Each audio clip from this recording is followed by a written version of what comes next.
transcending into the Dou Qi Continent. My intention was to cultivate discreetly. Yet, upon my arrival at the Canaan Academy, the fallen heart flame erupted prematurely, threatening devastation. Unable to bear the impending calamity, I stepped forward in an attempt to soothe the chaos, only to find that the strange fire became as still as a lamb. Suddenly, an astonished voice emerged from behind me. Is it possible that your physique is that of the one pursued by all strange flames, as foretold in legend? Chapter 1. First arrival in a foreign world. The sky over the Black Corner region perpetually exudes a sense of oppressive gloom. Lin Nuo followed a makeshift merchant caravan, treading cautiously along the dry, cracked earth. The wind whipped up dust, stinging his face with a metallic tang. He tightened his grip on the faded coarse cloth of his garment, casting his gaze beyond the vigilant figures of the guards to the distant horizon, where a colossal silhouette loomed, shrouded beneath a veil of energy. Canaan Academy. As he silently recited the name, Lin Nuo instinctively touched the hollow space where his dantian should be. Nearly a year had passed since he traversed into this Dou Qi Continent. From initial trepidation to a resigned acceptance, he understood better than anyone the harsh realities of this world. Without the protection of a family, the guidance of a master, or even the most rudimentary cultivation techniques, he was painfully aware of the mediocrity of his original body's aptitude. Were it not for a modicum of cautiousness beyond his years and a passable skill in alchemy, he would likely have perished long before reaching the outskirts of the Black Corner region, let alone joining this caravan bound for Canaan Academy. Everyone, stay alert. We are nearing our destination. This cursed place is rife with danger, commanded the caravan leader, a burly man with a scarred visage, his voice booming as a sharp gaze swept across the jagged stones lining the path. Tension enveloped the group, and Lin Nuo instinctively shrank back, blending into the crowd. He harbored no grand ambitions. Tales of Dou emperors and relics of revered masters felt far too distant. His sole desire was to enter Canaan Academy safely, find a stable sanctuary, and, with the slight foresight gleaned from the original plot, cautiously cultivate his skills to perhaps attain the rank of Dome Master or even a Great Dome Master, content to lead a peaceful existence. As for the strange flames, the burning formula, those were opportunities destined for his elder brother Xiaoyan. Lin Nuo had no fortune to compete for them. He had even deliberately veered away from the direction of Wutan City, fearful of inadvertently entangling himself in the protagonist's early troubles.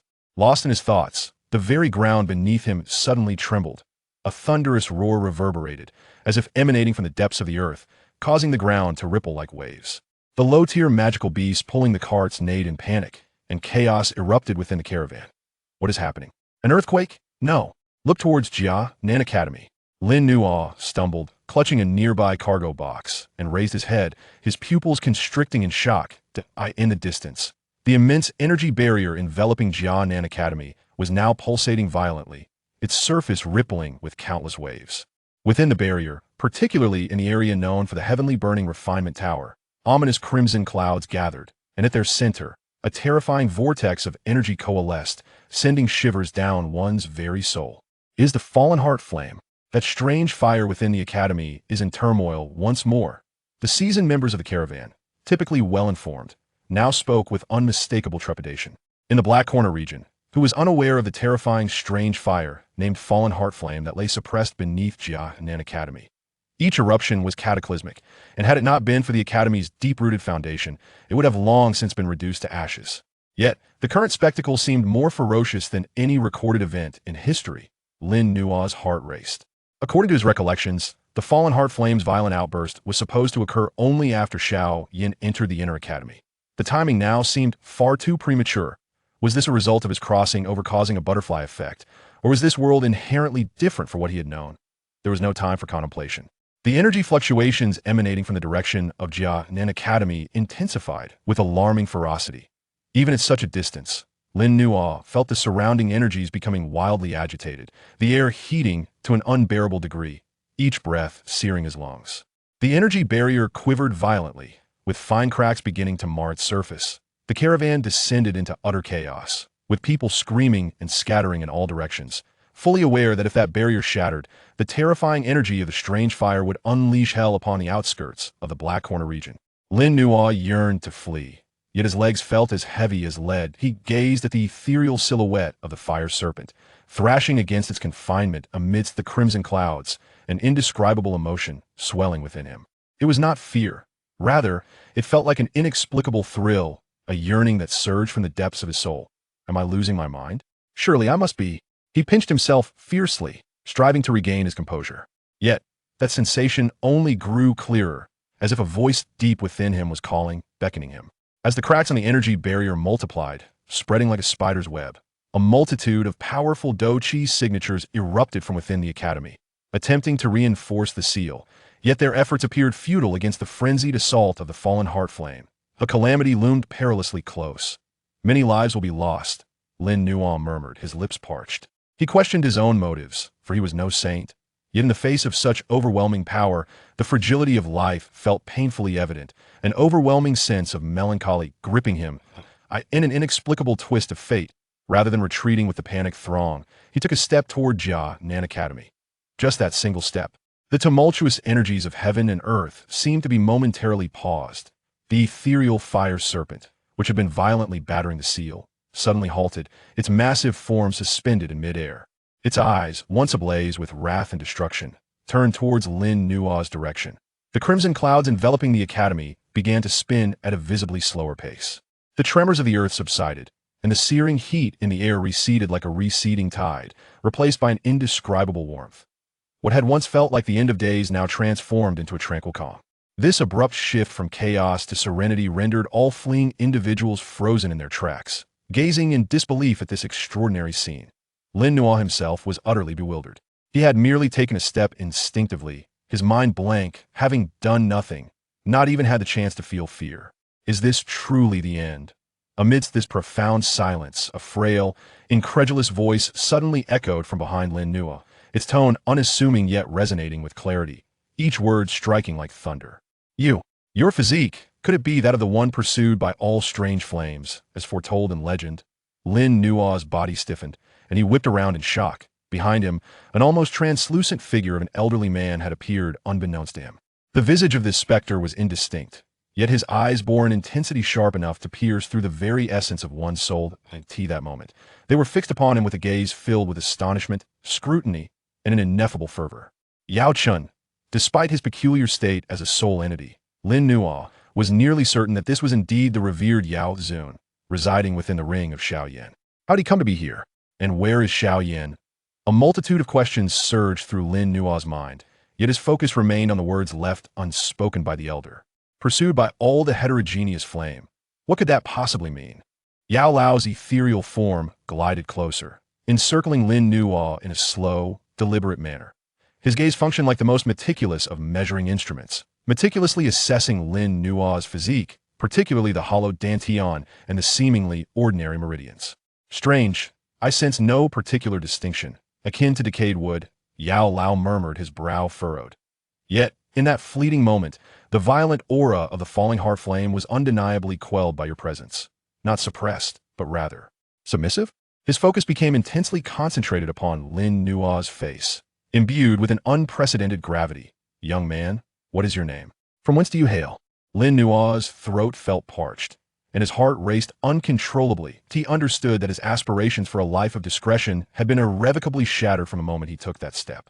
A physique capable of rendering the tumultuous falling heart flame as quiet as a chicken would undoubtedly incite cataclysmic upheaval across the Dou Qi Continent. If it were spread, he gazed into Yao Lao's eyes, which seemed to see through all veils, took a deep breath, and forced himself to regain composure. Fortune and misfortune are intertwined. Perhaps this sudden turn of events could serve as his sole opportunity to establish himself in this merciless world. Junior, Lin Nuo, he replied, striving to keep his voice steady. I'm merely a lost, ordinary individual. Chapter 2. The Lost Ordinary Man. The gaze of the elder Yao remained palpable, traversing over Lin Nuo with an intensity that threatened to ignite flames of scrutiny. Probing him thoroughly, the atmosphere felt as though it had solidified. Above the distant Canaan Academy, the crimson clouds, though no longer swirling with ferocity, lingered ominously like a beast lying in wait, poised to unleash chaos at any moment. Yet, the pressure emanating from the spectral figure before him weighed more heavily upon Lin Nuo than the distant otherworldly flames. An ordinary man lost. Elder Yao's voice was laced with intrigue, the spectral form of his soul flickering slightly. It was a rare occurrence to find an ordinary individual who could traverse the Black Corner region and command the fallen heart flame to yield. In all my years, This is the first time I have encountered such a being. Cold sweat trickled down Lin Nuo's back. He was acutely aware of the inadequacy of his words. Yet he dared not reveal any information regarding his transmigration or prophetic abilities until he grasped Elder Yao's intentions. Lowering his eyelids, he feigned trepidation. "Senior, please see clearly. This junior is utterly bewildered by what just transpired. I simply perceived the terror of that otherworldly flame, and in my fear, felt an instinctive urge to approach it for clarity, only to find his words were half-truths, while his fear was genuine. The inexplicable thrill and yearning he felt were buried deep within his heart." Elder Yao fell silent for a moment, his sharp eyes narrowing slightly, as if he were discerning the veracity of Lin Nuo's words. The surrounding chaos had not entirely abated. The remnants of the merchant caravan cast wary glances, and some bold souls had begun to inch back, curiously observing Lin Nuo and the sudden manifestation of the spectral entity. From the direction of Canaan Academy, the unmistakable sounds of powerful gusts approached, indicating that formidable individuals from the academy were hastening to investigate the situation. "It is unwise to linger here." Elder Yao abruptly spoke, his spectral form turning towards Canaan Academy before swiftly glancing back into the depths of the Black Corner region. His tone laced with a barely perceptible urgency. "Young man, regardless of who you are or what secrets you harbor, what just transpired has irrevocably altered your fate." Before his words had fully settled, the spectral figure surged forward, an irresistible force enveloping Lin Nuo. "Relax your mind and follow me." Lin Nuo felt a fleeting blur before his eyes as an unseen power whisked him off the ground, the surroundings blurring into a kaleidoscope of colors in rapid retreat. The suffocating sensation of high-speed movement nearly caused him to faint, but he could barely discern that Elder Yao's spiritual energy formed a protective shield around him. This speed far surpassed anything he had witnessed from any grandmaster. Time seemed to stretch indefinitely. Perhaps only a few breaths passed before the propulsion abruptly ceased. Lin Nuo staggered to the ground, his stomach churning violently. He leaned against the cold stone wall, gasping for breath until he could finally discern his surroundings.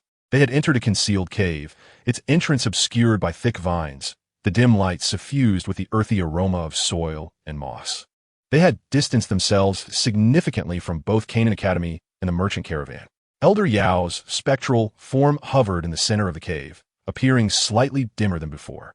Evidently fatigued by the rapid transit of a human, he attuned himself to the external environment, confirming the absence of pursuers before refocusing his gaze on Lin Nuo.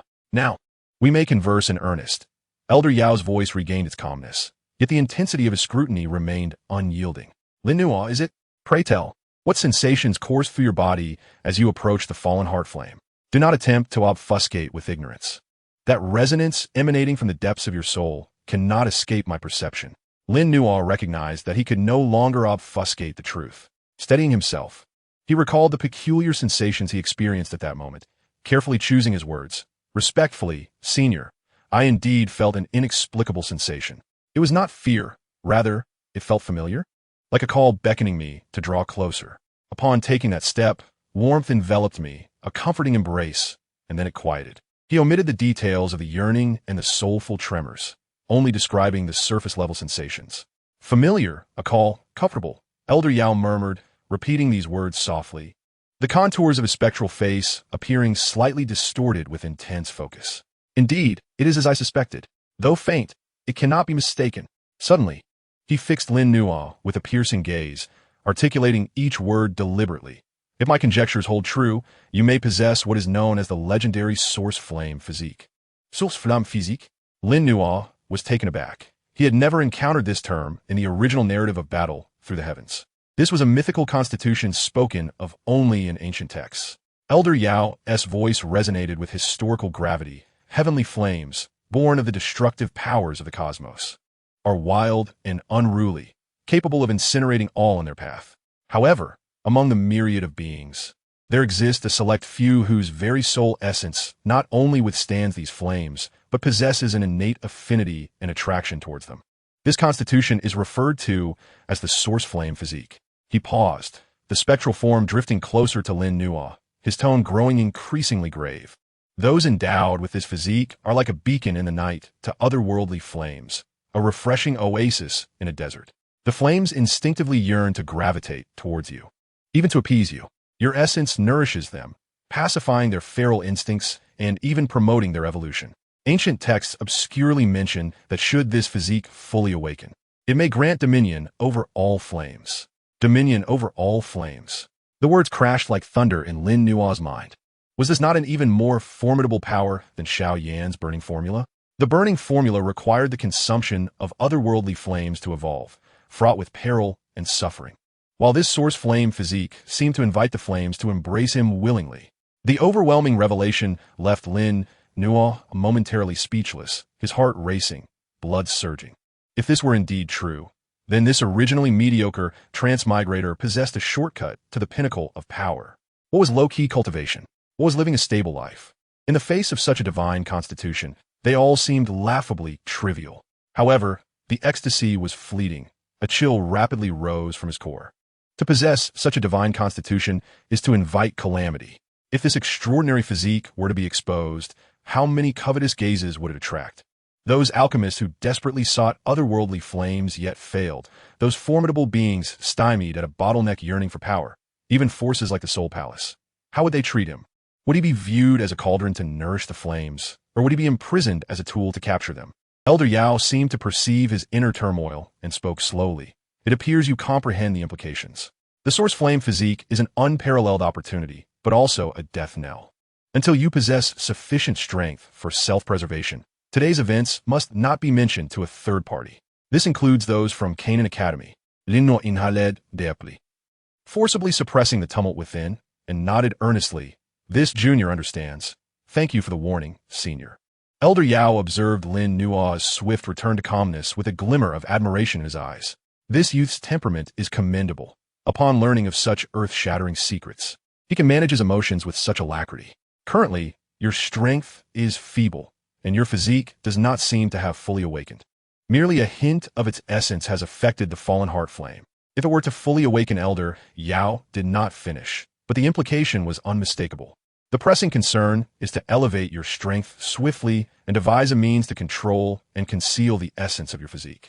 Otherwise, should you encounter otherworldly flames again, you may not be so fortunate next time. Lin Nua wholeheartedly agreed. This time, the fallen heart flame was sealed, and it seemed to have just begun to stir. Its intelligence not yet fully consumed by its ferocity. Given the distance, he had narrowly escaped unscathed. However, if faced closely with a fully formed, unrestrained otherworldly flame, that familiar call would likely transform into an inferno, consuming him. Please guide me, senior. Lin Nua bowed deeply, his demeanor earnest. This esteemed Elder Yao was undoubtedly the individual most capable of aiding him at this moment. Although the reasons for his solitary presence here remain a mystery, it presents an extraordinary opportunity for Lin Nua. After a moment of contemplation, the elder's soul flickered slightly. Your foundation is too weak. The immediate priority is to establish a solid base. I observe that the battle aura within you is scattered, and the cultivation method you practice is nothing but pedestrian.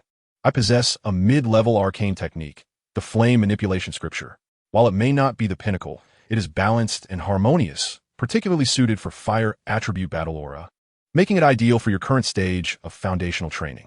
Once you break through to the fighter level and consolidate your aura, you may then pursue other paths. As he spoke, the elder's soul energy surged, and a faint light shot into Lin Nua's brow. A torrent of information flooded into Lin Nua's mind, revealing the techniques and operational routes of the flame manipulation scripture, a mid-level arcane technique. For Lin Nua, who had yet to even reach the fighter level, this was akin to a coveted treasure. The original owner had merely practiced a low-grade yellow technique of little worth. Thank you, senior, for bestowing this skill. Lin Nua managed to suppress his excitement and bowed once more in gratitude. There is no need for excessive courtesy. The elder waved his hand dismissively. Techniques are merely external tools. True cultivation relies on oneself. You should focus on your training here and familiarize yourself with the flame manipulation scripture. The outside world is likely in turmoil. The forces of the Canaan Academy and the Black Corner region will be investigating the unusual calm after the falling heart flame. It is best for you to remain hidden for the time being. Understood. Lin Nua nodded in acquiescence. The elder's soul imparted a few more training precautions before drifting to a corner of the cave, seemingly retreating into silence to recover his depleted soul energy. Lin Nua settled into a cross-legged position, striving to calm his tumultuous emotions. The events of the day felt surreal, from a near demise amidst the chaos of it being saved by the elder. and finally learning of his legendary source fire constitution. The twists of fate in his life were truly unpredictable. He shut his eyes and began to guide the faint battle aura within him according to the incantations of the flame manipulation scripture that resided in his mind. Perhaps due to his unique constitution, or perhaps because the technique was indeed well suited, he soon sensed that the surrounding energies of the world, particularly the sparse fire attribute energy, had become significantly more vibrant, weaving into his scattered aura like threads of light. At last, he embarked on a distinctly different path of cultivation. However, a profound question lingered in Lin Nuo's mind. With the elder's appearance, where was Xiao Yan? How would his arrival and this source fire constitution alter the original narrative? Outside the cave, the sky of the Black Corner region remained shrouded in gloom, yet a current of intrigue stirred, perhaps already beginning to swell due to his presence. Chapter 3. 7 Segments. Inside the cave, time flowed imperceptibly, marked only by the faint sensation of battle aura coursing through his meridians, a testament to his progress in cultivation. Although the flame manipulation scripture was merely a mid-level arcane technique, it was worlds apart from the ineffective method Lin Nuo had previously practiced. As the technique activated, it felt balanced and harmonious, significantly enhancing the efficiency of absorbing the energies of heaven and earth. What astonished Lin Nuo even more was that he could distinctly perceive the sparse fire attribute energy particles in the air, which exhibited an extraordinary eagerness, almost eagerly diving into his body, merging with the increasingly solidified battle aura. Was this the power of the source fire constitution? Did it truly allow him to cultivate fire attribute techniques with unparalleled efficiency? He dared not let his mind wander, dismissing all distractions as he fully directed this nascent, warmly infused battle aura, continuously washing and widening the previously sluggish meridians. With each cycle, the aura crystallized further, and his sense of power grew stronger. This clear perception of his strengthening enthralled him. He remained in this state for an indeterminate period, until a sudden pang of hunger jolted him from his deep meditative state, prompting him to slowly open his eyes. The cave remained dimly lit, and the elder's soul floated nearby, seemingly guarding him. Upon noticing Lin Nuo's awakening, the elder nodded slightly. Well done. In just 3 days, you have adeptly operated the flame manipulation scripture, elevating your battle aura to the peak of the 7 segments. Indeed, your affinity for fire attribute energy is remarkable. 3 days? Peak of 7 segments? Lin Nuo was taken aback, quickly examining his own state. To his astonishment, he discovered that his battle aura, previously hovering around 5 segments, now surged with vitality, reaching the threshold of 7 segments. This speed was nothing short of astonishing. The original owner had toiled for years to achieve a mere 5 segments. There is no need for astonishment, the elder replied calmly. The source fire constitution is inherently advantageous. It is normal for initial cultivation of fire attribute techniques to yield such rapid results. However, as one progresses, the demands for resources and control over one's constitution also increase. So do not become complacent. I will remember this, senior. Lin Nuo suppressed his exhilaration, responding respectfully. He placed a hand on his rumbling stomach, a hint of embarrassment crossing his face. He had been so engrossed in cultivation that he had lost track of time, and now, upon stopping, the sensation of hunger overwhelmed him. Noticing his predicament, the elder's soul stirred slightly, and a pale blue pill along with several parcels of dried meat wrapped in oil paper floated before Lin Nuo. This pill can alleviate hunger and sustain you for several days of cultivation. Consume these rations as well. Your strength is still too low to fully fast. Thank you, senior. Lin Nuo gratefully accepted the offerings. He first ingested the fragrant pill, and a warm energy immediately unfurled within his abdomen, swiftly dispelling his hunger. He then drank some of the scant water accumulated in the cave and nibbled on the dried meat, feeling his strength gradually return. Once sated, Lin Nuo hesitated before finally voicing a lingering question that had been swirling in his mind. Senior Yao, I have a matter I do not understand. Why are you here alone? What has become of the young master of the Shao family who was with you? He asked cautiously, wary of treading upon any sensitive topics for the elder. The elder's soul visibly trembled, falling silent for a moment before letting out a barely audible sigh. This is a long story. That young lad and I were ambushed by the Soul Hall's minions on the outskirts of the Black Corner region. They were well prepared and formidable. In my efforts to protect him, I exhausted my soul energy and had to retreat temporarily, leading to our separation. Lin Nuo's heart jolted. The Soul Hall. It truly was them. Had the narrative shifted here? Had Xiao Yin and the Elder encountered the soul Hull's attack prematurely? Was it due to his crossing over? Or did this world inherently possess its own variables? And the young master Xiao Yin? Lin Nuo inquired with concern. Although he was aware that he might have usurped some of Xiao Yan's opportunities, he still held a natural fondness for the character from his previous reading. "You should be safe for the time being," the Elder replied in a subdued tone. "There exists a soul bond between us, allowing me to vaguely sense that he is within the vicinity of the Black Corner region. His aura, while faint, remains stable. However, in my current state, I cannot pinpoint his exact location. The immediate priority is to restore my soul energy. Otherwise, even if I locate him, I will struggle to contend with the forthcoming troubles." Lino comprehended. The Elder's soul was weakened and required nourishment, and the best means to nurture the soul was. "What sort of herbs or treasures does the Elder need to restore your soul? Though my strength is limited, I am willing to exert my utmost efforts." Lin Nuo proactively offered assistance. For both emotional and rational reasons, he felt compelled to aid the Elder. This not only pertained to Xiao Yan's safety, but also to his own security and future. Without the Elder's guidance, advancing with his source fire constitution would be exceedingly challenging.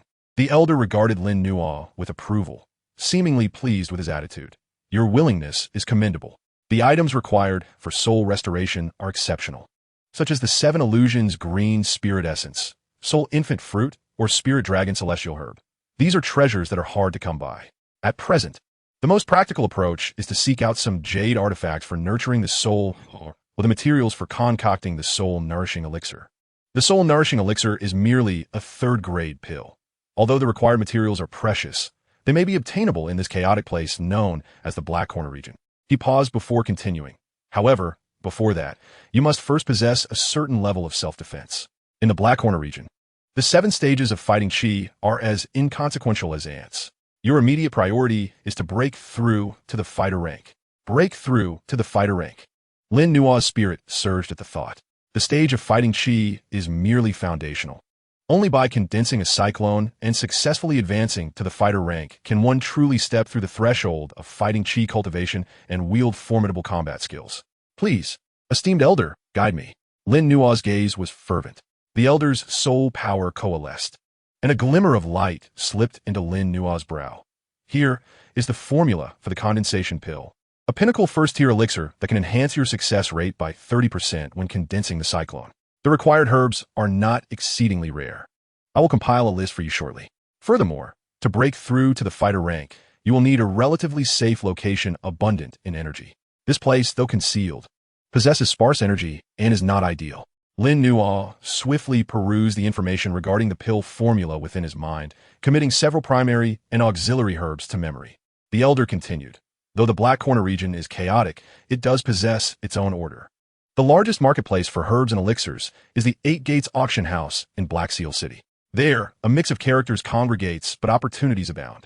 You should first venture to Black Seal City and endeavor to gather the materials for the condensation pill. If you can find a trustworthy alchemist to assist you, that would be optimal. Otherwise, you may have to take the risk of purchasing finished pills, though their quality is uncertain. Black Seal City, 8 Gates." Lin Nuo etched these names into his memory. He understood that he was about to plunge into the tumultuous vortex of this harsh realm. "I comprehend, esteemed Elder." Lin Nuo solemnly responded. "I will expedite my power enhancement and then proceed to Black Seal City to seek the herbs, while also keeping an eye out for items that can nurture your soul." The Elder nodded, his spectral form seeming to dim further. "I will temporarily reside within this low-tier spatial ring of yours, resting until absolutely necessary to manifest. Everything must rely on your caution. Remember, in the Black Corner region, never trust anyone lightly, even those who appear to be friendly." With that, the Elder's soul projection transformed into a streak of light, diving into the dilapidated spatial ring left by the original owner, which could barely contain a cubic meter. Inside the cave, Lin Nuo was left alone. He clenched his fist, feeling the peak of the 7 stages of fighting Qi within him, as well as the important soul that lay dormant in the cold ring.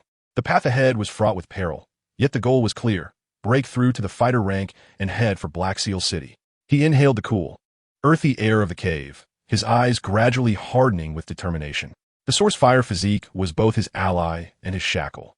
In this realm of fighting Qi, to survive and thrive, one must seize every opportunity to grow stronger. After a brief rest, Lin Nuo covered the traces of his presence with dirt. carefully parted the vines at the cave's entrance, and slipped outside. The sky outside was dim, already dusk. The characteristic desolation of the Black Corner region unfolded before his eyes. Distant mountains like ink, nearby grotesque rocks, and the air still reeking faintly of blood and chaos. After orienting himself, Lin Nu melded into the shadows and stealthily made his way toward a small gathering place known as Gray Valley. Reputed to be the closest to his current location, he needed to gather information about Black Seal City and its surroundings and devise a way to obtain a map. The silhouette of the young man soon vanished into the twilight and the chaotic rocks. His journey of breaking through began at the very edge of the Black Corner region. Meanwhile, far away, Xiao Yin, along with the turbulent undercurrents of the Canaan Academy and various forces within the Black Corner region, would become inevitable challenges he must confront on his path. Chapter 4. Perilous. Gray Valley was not an actual valley, but a relatively flat depression, barely enclosed by a few weathered boulders. A cluster of rickety wooden structures haphazardly constructed from timber and stone gathered together. Their entrances adorned with flickering lanterns that cast vague and wary silhouettes. The air was thick with the scent of low-quality beer, sweat, and a faint trace of blood. Lin Nu lowered the brim of his cloak, concealing most of his face in shadow as he cautiously stepped into this gathering point on the fringes of the Black Corner region. His footsteps were light, and his gaze swept rapidly across his surroundings. A dilapidated wooden house that appeared to function as both a tavern and an inn was the most bustling place here. Inside, raucous voices and the clinking of mugs echoed. Lin Nu refrained from entering, choosing instead to stand in the shadows outside, listening to the commotion within. Much of it consisted of boastful tales of grand exploits or grumbling complaints about which faction had intensified its oppression, occasionally laced with vague speculations regarding recent movements from Canaan Academy. But their knowledge was evidently limited. He required more specific information, such as the precise location of Black Seal City, potential dangers along the way, and where he might procure a map. His gaze fell upon a relatively quiet corner beside the tavern, where a stall selling miscellaneous goods was set up. The stallkeeper was a gaunt old man, hands tucked away, dozing with squinted eyes. The stall displayed a collection of rusted weapons, unidentified beast bones, and several rolls of seemingly ancient leather scrolls. A map? Lin Nu's heart stirred, and he approached slowly. He deliberately increased the weight of his steps, rousing the dozing old man. The old man opened his murky eyes, surveying Lin Nu warily from head to toe. Upon seeing Lin Nu's youthful face and plain attire, his vigilance lessened slightly, though he remained unwelcoming. Buying something? The old man croaked. Lin Nu pointed to the leather scrolls. Do you have a map of the area? The old man pulled out the most tattered scroll from beneath the stall, shaking it open to reveal rudimentary lines depicting some geographical markers. 100 gold coins for a map of the Gray Valley vicinity. 100 gold coins was a fortune for him at this moment. The original owner's entire wealth barely amounted to a few dozen silver coins. The old man was clearly attempting to swindle him. He shook his head, lowering his voice deliberately. I need a more comprehensive map, one that outlines the Black Corner region and ideally leads to Black Seal City. A glimmer of shrewdness flashed in the old man's squinted eyes as he scrutinized Lin Nu once more. Heading to Black Seal City. Eh? You got some guts, kid. He leisurely retrieved a slightly better preserved scroll from his pocket, stating, this one is 50 gold coins. It marks the major power territories and several danger zones. 50 gold coins. Lin Nu inhaled sharply. He could not possibly afford that. It was far too expensive. He attempted to haggle. I only want to find a relatively safe route. Safe? The old man scoffed. In the Black Corner region, no road is safe. He continued. This map can show you which paths are controlled by the 8 gates and which areas belong to the blood-sex rabid dogs, allowing you to die with a clearer understanding. 50 gold coins, non negociable. Lin Nu fell silent. He was penniless. It seemed purchasing a map was not a viable option. Just as he was about to turn away and seek alternative means, perhaps by eavesdropping for useful information, a sudden clamor of galloping hooves pierced the night as tranquility. Drawing closer, 3 pitch-black, horned low-tier magical beasts known as Hellsteeds thundered into the gathering point, their riders clad in uniform black attire, exuding a chilling aura. The foremost figure, bearing a grotesque scar across his face, surveyed the crowd with hawk-like eyes, a powerful presence of a grand fighter emanating without restraint. The once boisterous tavern fell silent in an instant, all present rendered mute, including the stallkeeper who instinctively shrank his neck. Everyone listen, bellowed the Scar Man, his voice resonating with undeniable authority. I am an enforcer of the 8 gates. I have been dispatched to investigate the recent movements of Canaan Academy. Anyone providing valuable information will be rewarded with 100 gold coins. Those who conceal or withhold information will be met with death without mercy. The Eight Gates, one of the three dominant powers in the Black Corner region, controlling the largest auction house and an extensive intelligence network. Indeed, they have arrived, and with such swiftness, a heavy weight descended upon Lin Nua's heart, prompting him to instinctively lower the brim of his hooded cloak and retreat deeper into the shadows. He felt the gaze of the scar-faced man, palpable and piercing, sweep over every individual gathered there, as if searching for something.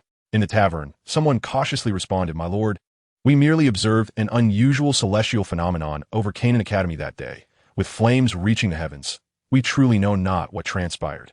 Yes, it was too distant to discern," another added. The scar-faced man scoffed dismissively, useless. His gaze shifted outside the tavern, ultimately landing on Lin Nua and the old man at the nearby grocery stall. "Old man, you have been here hawking your wares for years. Your ears must be more attuned than these drunken fools. Have you seen any suspicious faces, or any notable individuals pass through here since that day?" The scar-faced man urged his dark steed forward, slowly approaching the stall, towering over the old man as he inquired. The old man's forehead glistened with cold sweat, his body trembling slightly. "Aye, my lord, I did not notice anything particularly unusual. It's just the same familiar faces coming and going." "Oh." The scar-faced man's eyes sharpened, clearly unconvinced. His gaze traversed the old man's stall and then flicked to Lin Nua, shrouded in his cloak before him. "Who is he?" The old man, startled, quickly replied, He is merely a traveler seeking directions, wishing to purchase a map to Black Ink City." "To Black Ink City?" The scar-faced man's attention fixated entirely on Lin Nua. "You boy, lift your head." In an instant, Lin Nua's muscles tensed, and his mind raced. What to do? Attempt a desperate escape?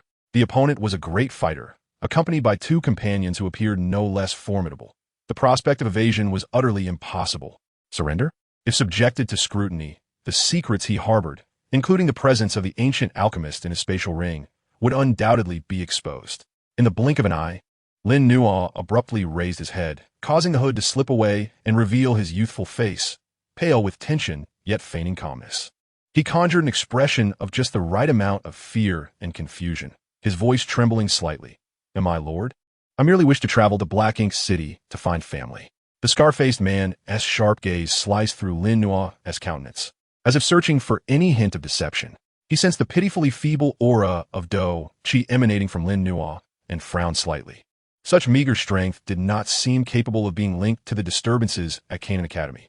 Yet, the orders from the Eight Gates dictated that it was better to mistakenly kill than to let escape.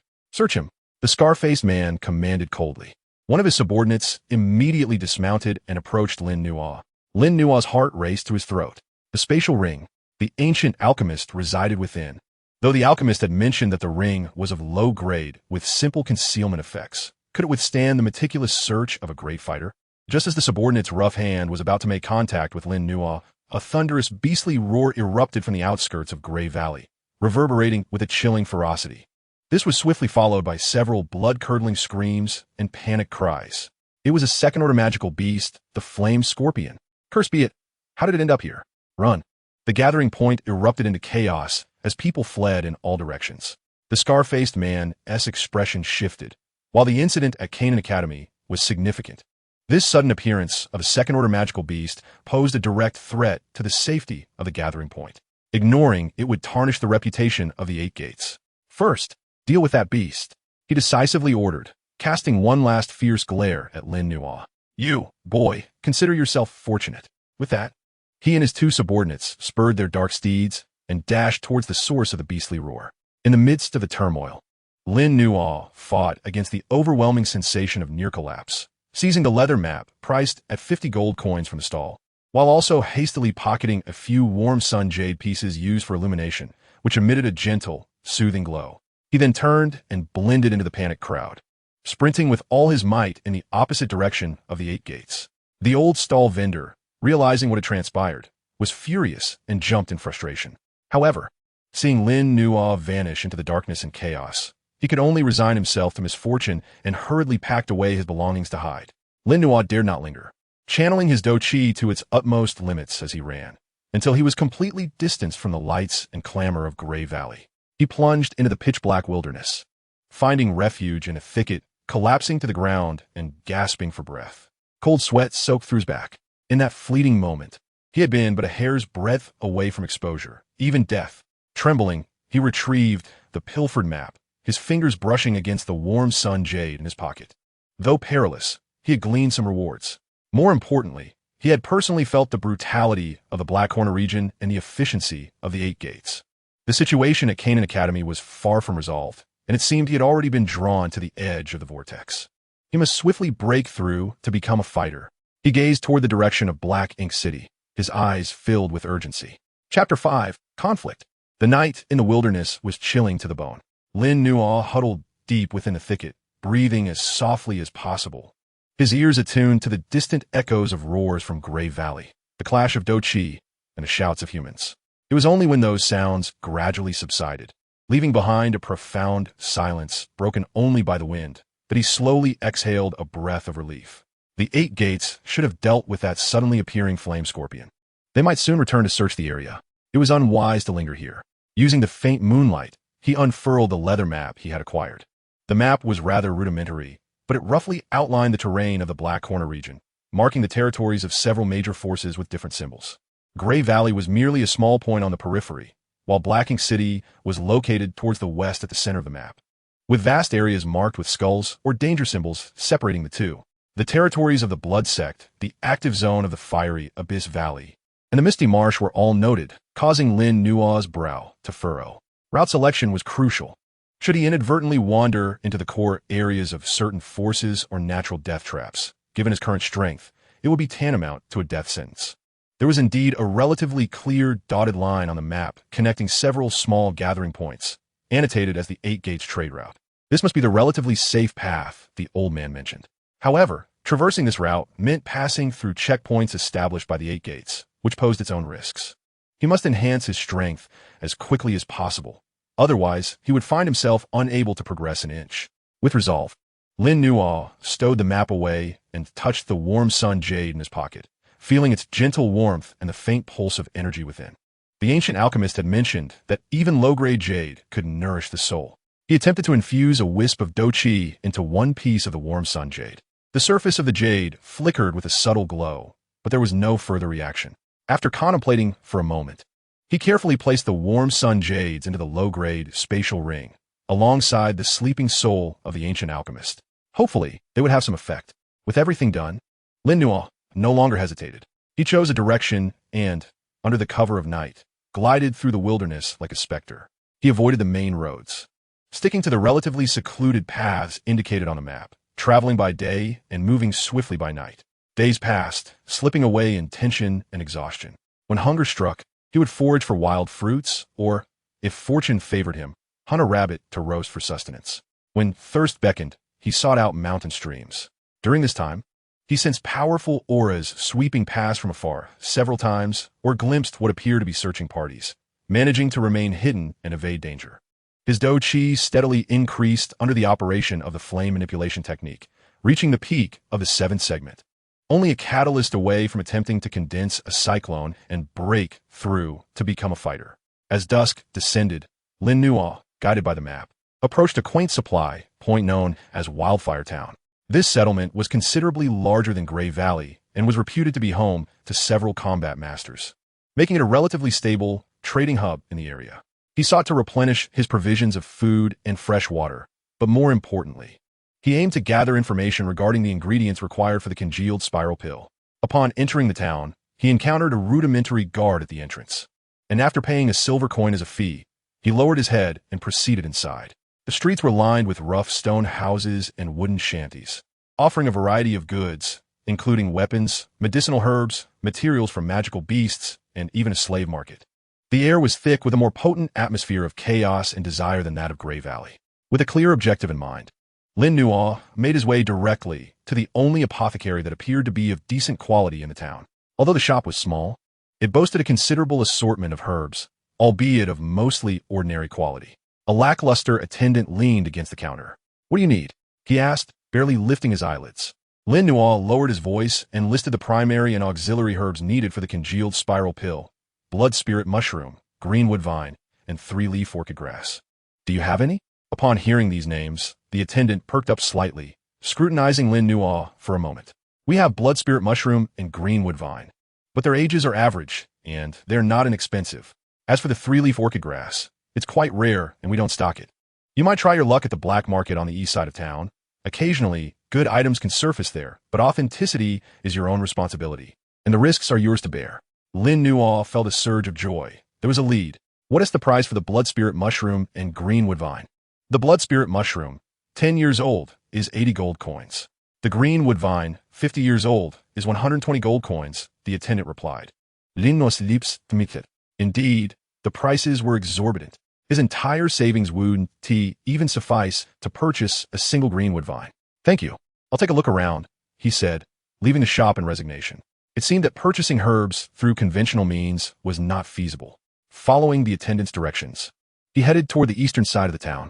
The so-called black market was essentially an open area constructed from tattered tents and wooden boards, bustling with a chaotic crowd where transactions were conducted discreetly, filled with whispers and watchful gazes. Lin Nuo navigated cautiously through the throngs, his eyes scanning the bizarre items displayed at the stalls. He spotted bloodied weapons, fragmented scrolls of martial arts, and even individuals trapped in cages, their expressions vacant. In an inconspicuous corner, a vendor draped in a black robe, with only a piece of black cloth spread before him, caught Lin Nuo's attention. Scattered across the cloth were a few herbs, among which was one with 3 leaves, clearly defined veins, and a faint herbal fragrance. It was precisely the 3-leaf orchid grass he required. Suppressing his excitement, Lin Nuo crouched down, feigning casualness as he examined other herbs before finally picking up the 3-leaf orchid grass. How much for this? A hoarse voice emerged from beneath the black robe. 300 gold coins, non-negotiable. Lin Nuo's heart sank. That was even pricier than the blood spirit mushroom at the regular shop. He simply could not afford it. He contemplated whether to attempt to trade with something else or to engage in casual conversation when, out of the corner of his eye, he noticed several individuals clad in matching blood-red attire, exuding a chilling aura, advancing in his direction. Members of the Blood Sect. Lin Nuo's heart raced. The Blood Sect was an established force in the Black Corner region known for their ruthless methods and notorious reputation.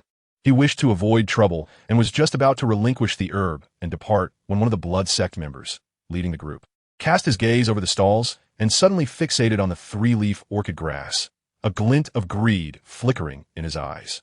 This herb belongs to our Blood Sect, the man declared, reaching out with an imperiousness that disregarded both Lin Nuo and the vendor. The black-robed vendor stiffened slightly, refraining from making a sound. Lin Nuo's brow furrowed. This herb was crucial to him. Instinctively, he twisted his wrist to evade the Blood Sect disciple's grasp. The disciple, taken aback by Lin Nuo's defiance, darkened his expression and unleashed the aura of a 5-star combatant, pressing down on Lin Nuo. Boy, do you wish to die? How dare you snatch something from our Blood Sect? His companions encircled him, each bearing an unfriendly demeanor, all at the combatant level. The surrounding crowd immediately dispersed, fearful of being caught in the crossfire. Lin Nuo felt the immense pressure weighing down on him, his heart racing. With only the 7th stage of combat energy, he stood no chance against any one of them, let alone several. What to do? Surrender? That felt unbearable. Fight back? That would lead to certain death. Just as tensions reached a breaking point, a faint warmth suddenly emanated from the spatial ring Lin Nuo carried. Simultaneously, he sensed his combat energy within being drawn forth, involuntarily flowing toward his hand that held the 3-leaf orchid grass. Then, an astonishing scene unfolded. The moment Lin Nuo's combat energy made contact with the herb, the 3 leaves visibly transformed, becoming a vibrant green, the faint fragrance intensifying to an aromatic richness, even shimmering with a subtle glow. It was as if the herb's medicinal properties were instantaneously activated and enhanced. What is happening? The Blood Sect disciple, who had been ready to strike, froze. Incredulity etched on his face as he beheld the seemingly rejuvenated herb in Lin Nuo's hand. The black-robed vendor also raised his head abruptly, 2 astonished glances piercing from beneath his hood. The surrounding crowd erupted in hushed gasps. Medicinal properties activated? What is going on? What did that boy do? This herb seems to have significantly improved in quality. Lin Nuo himself was bewildered. He hadn't done anything but instinctively circulated his combat energy. Was it the source fire physique? Could this constitution also nourish herbal materials? No, the alchemist had mentioned it pertained to exotic fire. Perhaps fire-type combat energy had a special effect on certain sunafine herbs? He had no time to ponder further, as this unexpected turn of events seemed to temporarily stall the blood sect members. The leading disciple's gaze flickered, greed intensifying but now laced with caution. The ability to instantly activate medicinal properties was unheard of. This boy before him was likely quite peculiar. Fixing his gaze on Lin Nu, his tone turned cold, yet less arrogant than before. Boy, who are you? We, the blood sect, have taken a liking to this herb. Name your price. Lin Nua's mind raced, realizing that outright refusal would be futile, but perhaps he could use this to extricate himself from the situation. He inhaled deeply, striving to maintain a calm demeanor as he spoke. This herb was first discovered by me, and it seems to have a connection with me. If the blood sect desires it, you may seek it elsewhere. As he spoke, he gradually placed the three-leaf orchid grass back on the black cloth of the vendor's stall. Yet his hand did not entirely withdraw, maintaining a subtle aura of combat energy around the herb, preserving its freshness and vitality. He turned to the black-robed vendor. Sir, I would be willing to exchange this herb for an item. Might that be acceptable? The vendor pondered for a moment before rasping. What item? Lin Nu produced a small jade vial from his pocket, containing a failed concoction of fruit juice he had attempted to brew from wild fruits, which he had intended to discard. It now served as a suitable bargaining chip. He uncorked the vial, and a faint, slightly sweet fragrance wafted forth. This is a family secret elixir, possessing nourishing properties, Lin Nu fabricated, infusing a trace of combat energy into the vial, enhancing the fragrance slightly.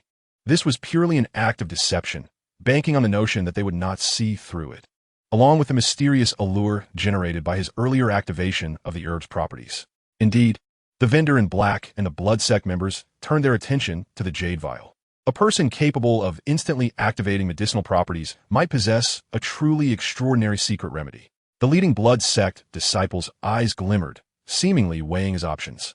Was it worth offending someone who might have an impressive background over a mere three-leaf orchid grass? Moreover, the methods employed by this young man are rather enigmatic. Should he truly engage in combat, he may not secure an easy victory. After a brief stalemate, the disciple of the blood sect scoffed. Consider yourself fortunate, lad.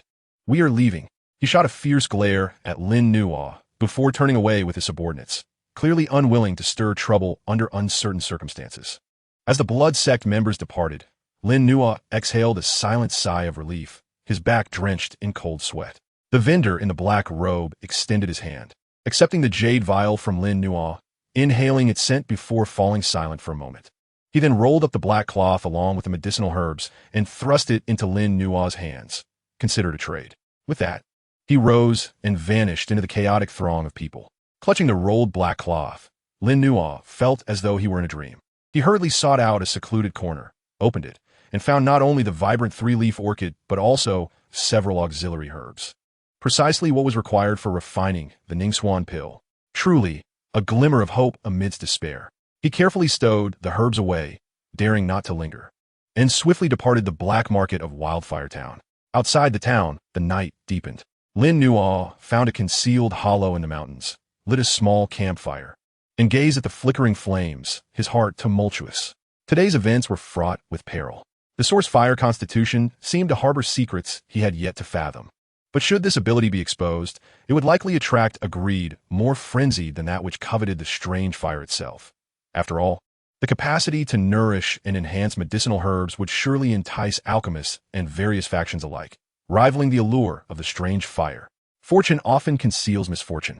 Caution is paramount. He clenched his fists, savoring the faint aroma of the herbs nestled in his embrace. With the materials now gathered, the next step was to find a secure location to endeavor in breaking through to a fighter and attempt to concoct the Ningsuan pill. His gaze once again turned towards the direction of Black Seal City. Only by reaching there could he hope to find an alchemist or procure the remaining herbs. The desire to grow stronger had never been so fervent. Chapter 6. Earning Money. After leaving Wildfire Town, Lin Nu became increasingly vigilant. He avoided all gathering points, transforming into a solitary wolf in the wilderness, resting by day and venturing out by night, meandering toward Black Seal City along the most desolate paths on the map. The three-leaf orchid and other auxiliary herbs in his possession felt like hot potatoes, akin to a beacon of hope urging him onward. The unexpected activation of his source fire constitution regarding the herbs left him both elated and apprehensive. He had attempted to interact with other ordinary herbs using his fighting energy, Yet no significant effect was observed. It seemed that only herbs of certain quality resonated with him. This realization brought him some comfort, though his vigilance remained undiminished. After several days of travel, enduring wind and rain, his fighting energy was increasingly refined under extreme pressure, and the barrier to his breakthrough had grown as thin as a cicada's wing. However, Lin Nuo dared not attempt it lightly. Breaking through to a fighter required the consolidation of a cyclone, allowing for no interference, and this perilous wilderness was hardly a conducive environment. One deep night, after traversing a desolate mountain ridge, a breathtaking scene unfolded before him. Below lay a vast basin, at the center of which, illuminated by the hazy moonlight, the outline of a magnificent city emerged. The city blazed with lights, and even from a distance, one could sense the tumultuous clamor and chaotic energy emanating from it. Towering city walls resembled the spines of a colossal beast, while above, a massive energy shield pulsated incessantly. Black Seal City. He had finally arrived. Ling no spirit sought it. But he quickly quelled his excitement to observe carefully. The main roads leading to the city gate were bustling with a continuous flow of people and vehicles. Among them, many individuals exuding formidable auras. Guards clad in the attire of the 8 gates stood vigil at the city entrance, meticulously inspecting those seeking entry. As a lone figure of modest strength, he would likely attract unwarranted attention. After a moment's contemplation, Lin Nuo opted against the main thoroughfare, instead veering toward a secluded corner at the basin's edge. Here, the city walls were relatively low and the guards sparse, making it a favored entry point for those wishing to remain inconspicuous. He concealed his presence, moving stealthily like a gecko along the shadows of the wall, searching for an opportunity. Indeed, near the exit of an abandoned drainage ditch, he noticed something unusual. The energy shield appeared to have developed a faint, nearly imperceptible gap due to years of neglect. Although narrow, his youthful form could just about squeeze through. With a thought, Lin Nuo held his breath, maximizing the flow of fighting energy and, timing his movements with the guards' patrols, swiftly slipped through the gap. But as he passed through the energy shield, a slight sensation of resistance enveloped him, akin to traversing a cold membrane of water. In the next moment, the cacophony of sounds and a wave of mixed aromas hit him. He found himself within the confines of Black Seal City. The interior of the city felt like an entirely different realm. The streets were wide yet filthy, flanked by dense, rugged buildings.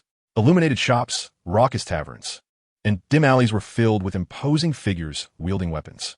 The air was thick with the scents of spices, alcohol, blood, and a faint hint of decay. Lin Nuo adjusted his cloak, blending into the ever-flowing crowd.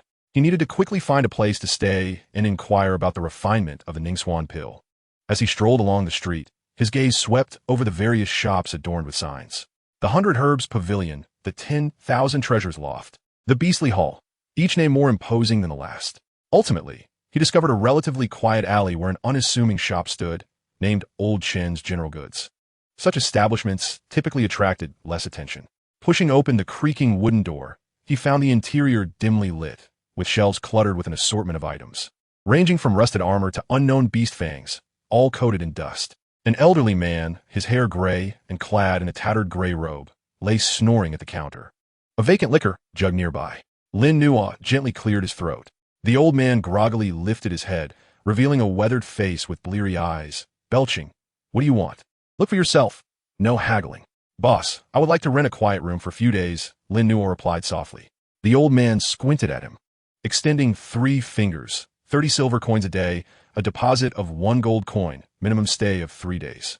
The price was steep, yet within the realm of acceptability. Lin Nuo counted out the silver and gold coins and handed them over.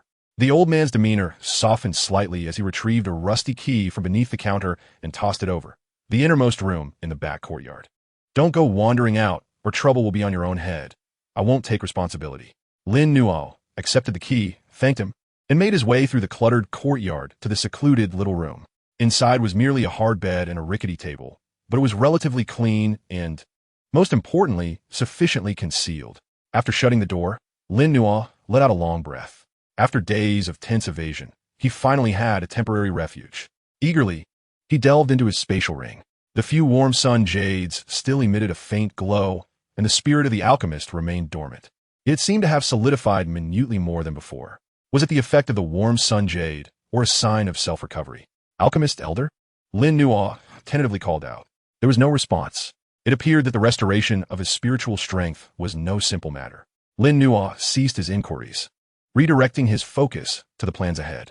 To refine the Ningsuan pill, he needed an alchemist. With no funds to hire one, his sole hope lay in the Eight Gates auction house. There, he could not only auction items for gold coins, but might also encounter opportunities requiring an alchemist as assistance, or even directly auction finished pills.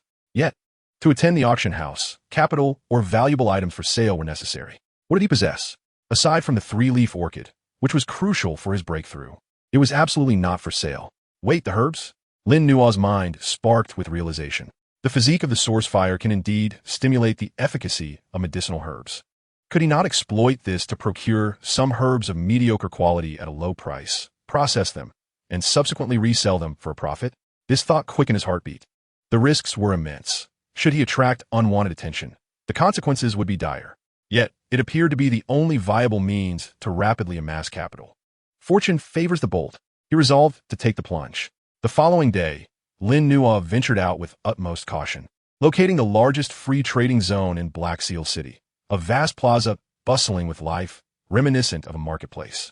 Here, the air was filled with chatter, stalls abounded, and an array of herbs, ores, and materials from magical beasts were displayed, an eclectic mix of authenticity and forgery, relying solely on the discerning eye. Lin Nuo's objective was crystal clear: to seek out low-tier fire attribute or yang herbs that were cheap due to improper storage or minor imperfections. After an extensive search, he finally settled on a corner stall where several withered and dull fire fluff grass caught his eye. Fire fluff grass is a commonly used auxiliary herb for concocting low-tier fire attribute elixirs. Those in prime condition could fetch dozens of gold coins. Yet the stall owner was willing to part with these for merely 5 gold coins each. "Sir, I'll take all 3 for 13 gold coins. Does that work for you?" Lin Nuo attempted to haggle. The stall owner, a lean man with a calculating gaze, glanced at the half-dead fire fluff grass and waved his hand dismissively. Take them. Consider it my misfortune." Lin Nuo paid the sum, carefully stowing the 3 herbs away, suppressing his excitement as he swiftly returned to the small courtyard behind Old Chen's establishment. Once he secured the door, he took a deep breath and extracted the 3 fire fluff grasses. Their leaves were a sickly yellow, devoid of vitality. He activated the flame manipulation technique, gradually infusing a thread of pure fire attribute into one of the herbs. Initially, there was no change. Lin Nuo patiently regulated the output of, attuning himself to the internal channels of the herb. Suddenly, the wilted fire fluff grass quivered slightly, its yellow leaves unfurling at a visible pace, transforming into a vibrant crimson hue, and waves of pure fire attribute energy emanated from it, causing the temperature in the room to rise perceptibly. He succeeded. A surge of joy coursed through Lin Nuo, yet he remained vigilant, replicating the process for the remaining 2 fire fluff grasses. At this moment, the 3 herbs in his possession radiated with energy, their colors rich and full, surpassing even the finest fire fluff grass available on the market.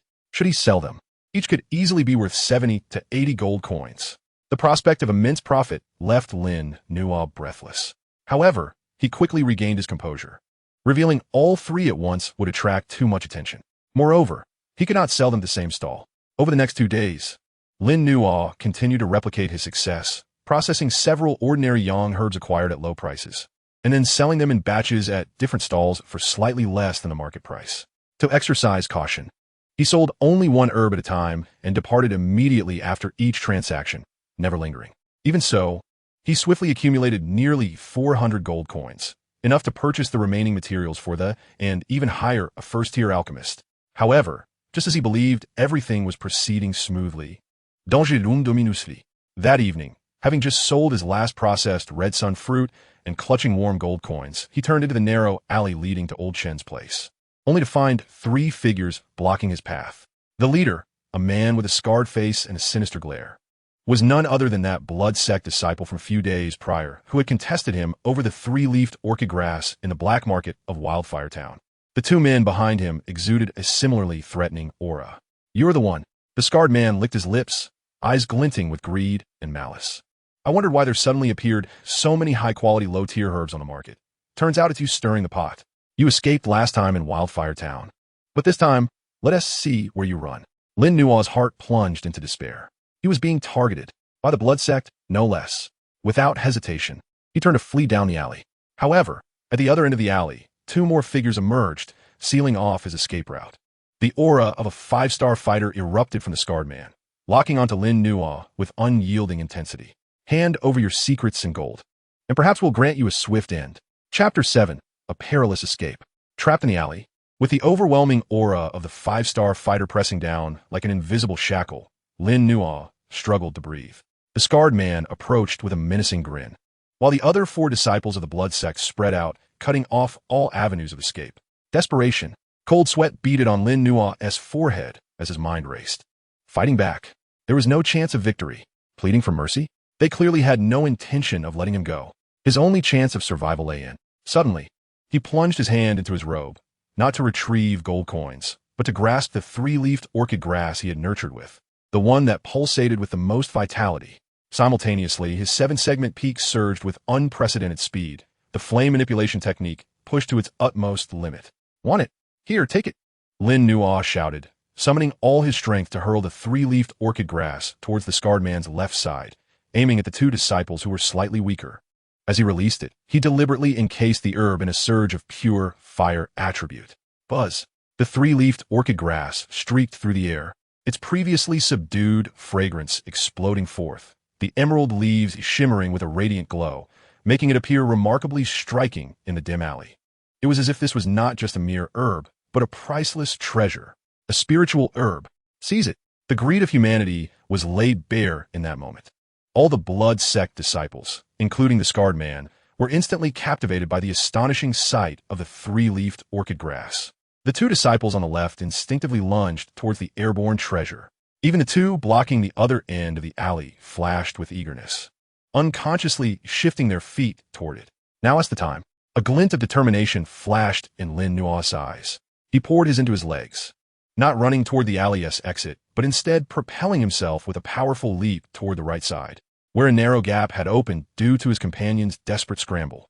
There stood a towering stone wall beside the alley. Stop him. The scarred man, experienced and crafty, reacted immediately, roaring as he unleashed a wave of blood-colored energy, but he was ultimately a moment too late. The energy grazed Lin Nuo's back, leaving a painful burn. Enduring the sharp pain in his back, Lin Nuo capitalized on his momentum, his feet striking the rough wall in rapid succession, propelling him upward several meters. His hands barely grasping the top of the wall, he scaled over. Chase him. Don't let him escape. The scarred man bellowed in frustration, slamming his palm against the wall, sending debris flying, but Lin Nuo had already leaped to the other side.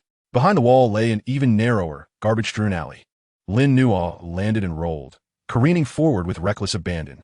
He could hear the furious shouts and the sounds of pursuit behind him. The blood sect members had scaled the wall in hot pursuit. He couldn't return to Old Chun S. It had been compromised. He needed to escape this area immediately. Like a headless fly, Lin Nuo dashed through the labyrinthine alleys of Black Seal City, opting for the darkest, most confined paths.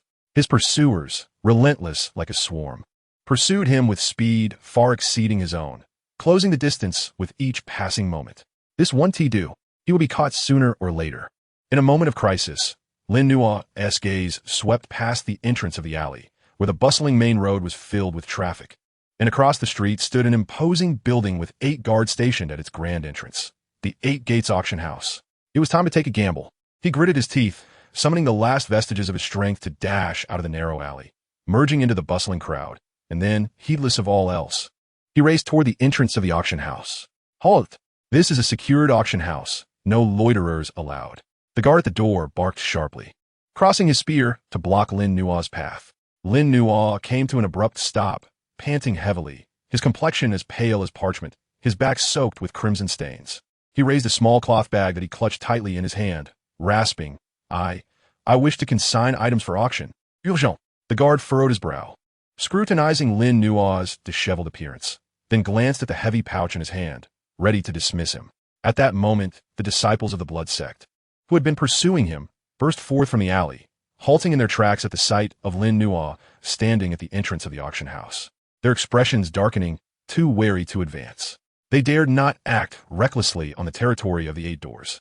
The scar-faced man fixed a venomous glare on Lin Nuo, making a slashing gesture across his throat before retreating begrudgingly into the crowd, evidently planning to lie in wait outside. The guard observed this scene, understanding the implications. Such vendettas were commonplace in Black Ink City. He snorted coldly, addressing Lin Nuo, "Go to the side entrance for consignment registration. Do not block the main entrance."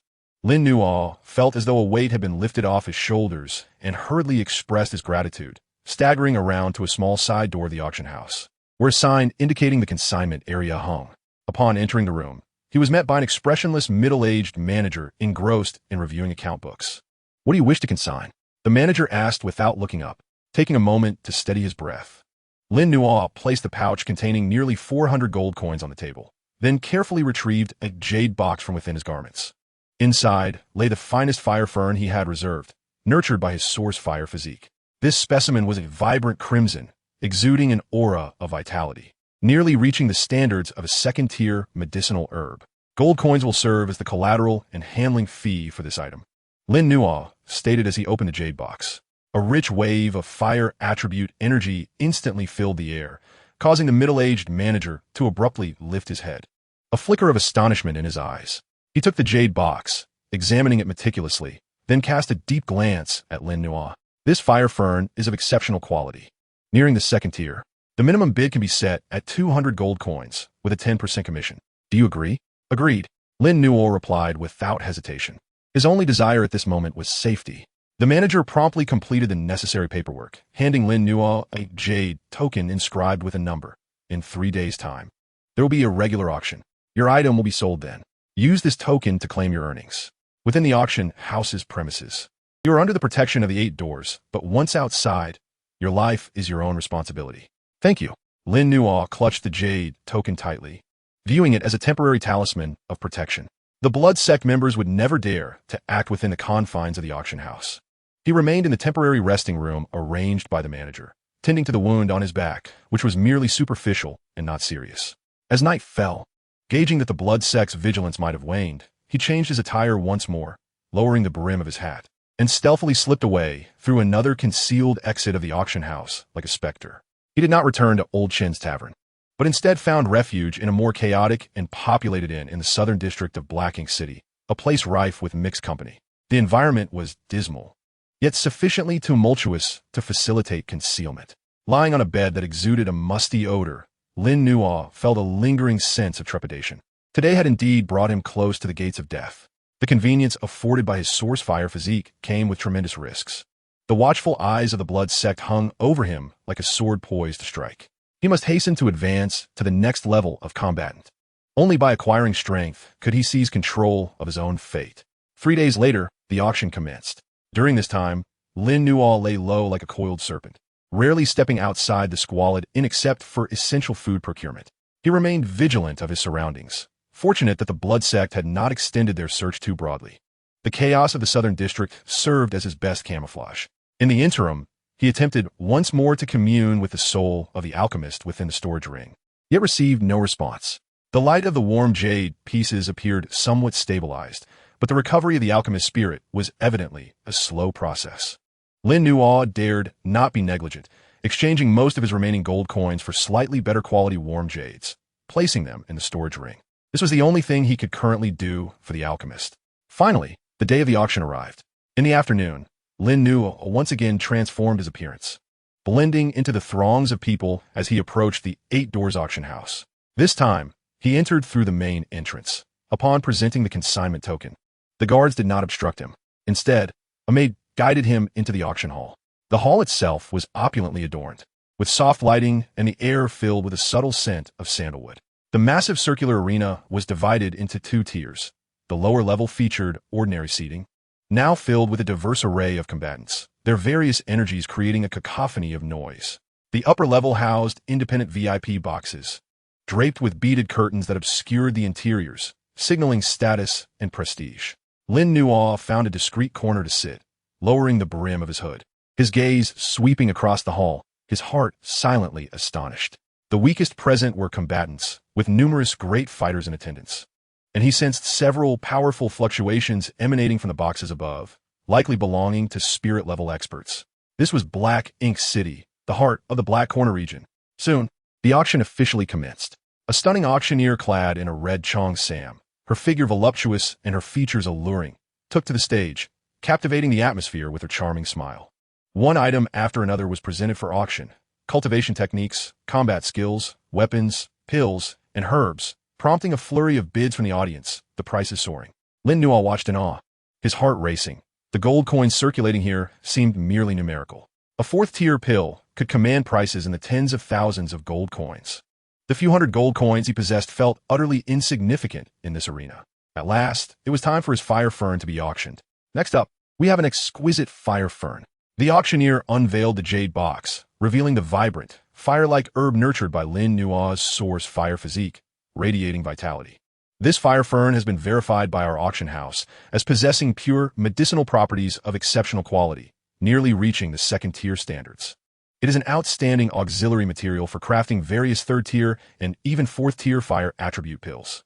The starting bid is 200 gold coins, with increments of no less than 10 gold coins.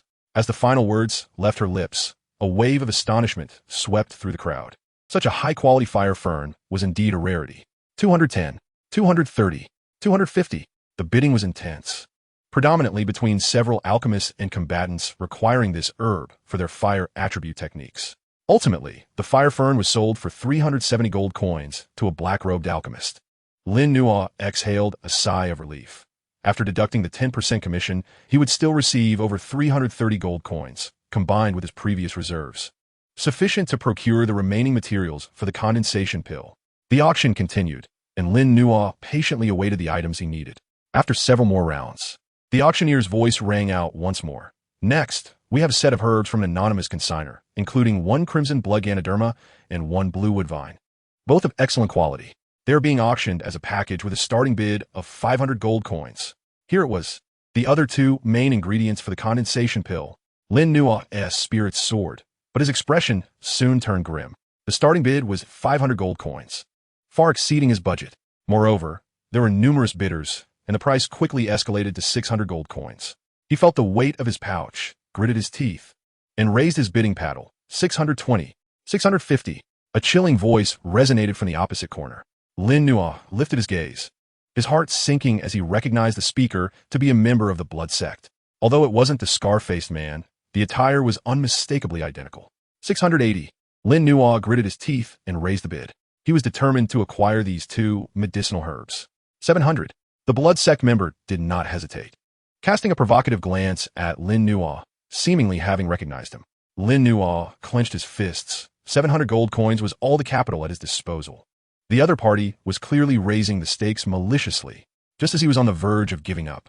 A somewhat aged voice emerged from a VIP box above. 800 gold coins. A hush fell over the crowd. The blood sect member's expression shifted, glancing towards the box, and begrudgingly closed his mouth, as if wary of the unseen presence. The auctioneer's hammer fell. 800 gold coins sold. Lin Nuo exhaled in relief. Although the price was steep, he had finally secured the herbs. However, why did the individual in that box choose to assist him? Was it merely a necessity for the medicinal materials? He had no time for contemplation. Obtaining the herbs was paramount. In the subsequent auction items, there was no sign of the finished spiraling pill, nor did he encounter a suitable opportunity to seek assistance from an alchemist. Lin Nuo understood that ultimately, concocting the pill would rely on his own ingenuity. After the auction concluded, Lin Nuo successfully collected over 330 gold coins from the auction fire lush herb and paid 800 gold coins to obtain the two precious herbs. At that moment, he found himself once again destitute, clutching all the primary ingredients and most of the auxiliary materials for the spiraling pill, along with just a few remaining coins. Yet hope loomed before him. He hurriedly exited the auction house, ensuring he wasn't followed, and once again plunged into the labyrinthine alleys of the southern district.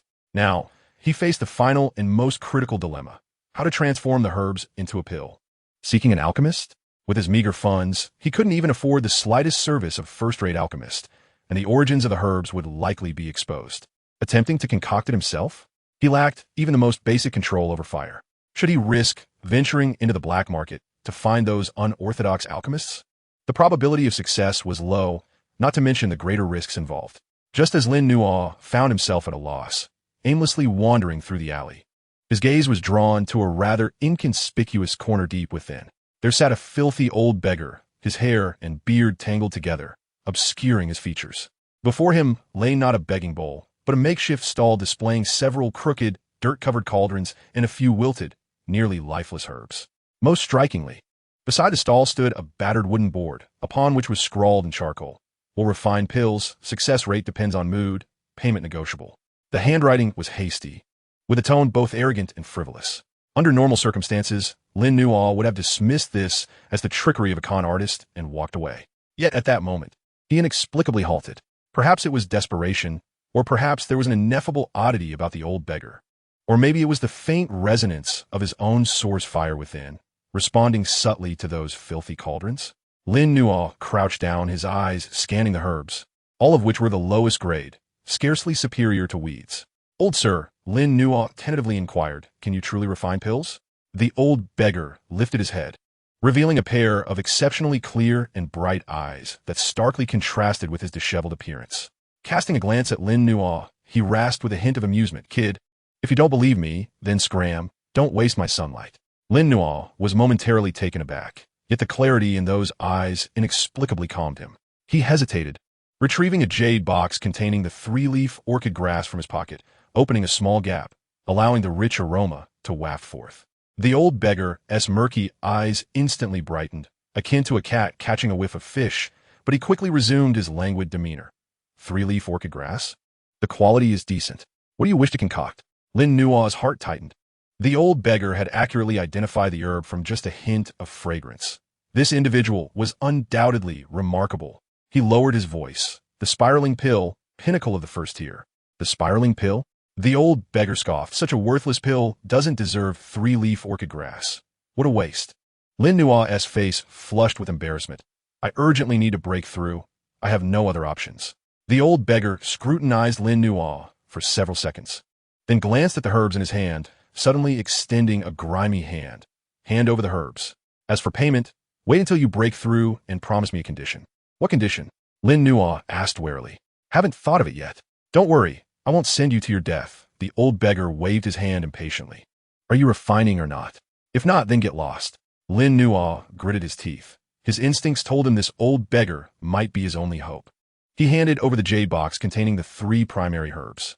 The old beggar accepted the box without a glance, carelessly tossing it into the smallest, grease-stained cauldron beside him, then pulled out a few shriveled auxiliary herbs from who knows where, tossing those in as well. "Watch closely, kid.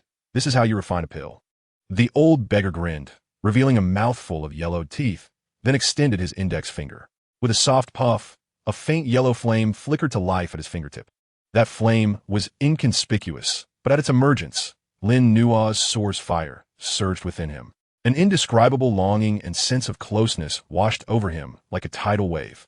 This flame was no ordinary fire. The old beggar casually flicked the flickering yellow flame beneath the cauldron. Contrary to expectations, there was no scorching heat. The dirty cauldron didn't even turn red. Yet within, the herbs melted, purified, and fused at a visibly rapid pace. The entire process flowed seamlessly, resembling not the crafting of a pill, but rather an elegant artistic creation. In just a quarter of an hour, a rich medicinal fragrance wafted from the cauldron, intoxicating the senses. The old beggar slapped the side of the cauldron, and three pills, each the size of a longan, glistening with a faint energy ripple, flew into his hand. Indeed, it was the spiraling pill, and, judging by its appearance and pill patterns, the quality was exceptionally high, far surpassing that of an ordinary first-tier pill.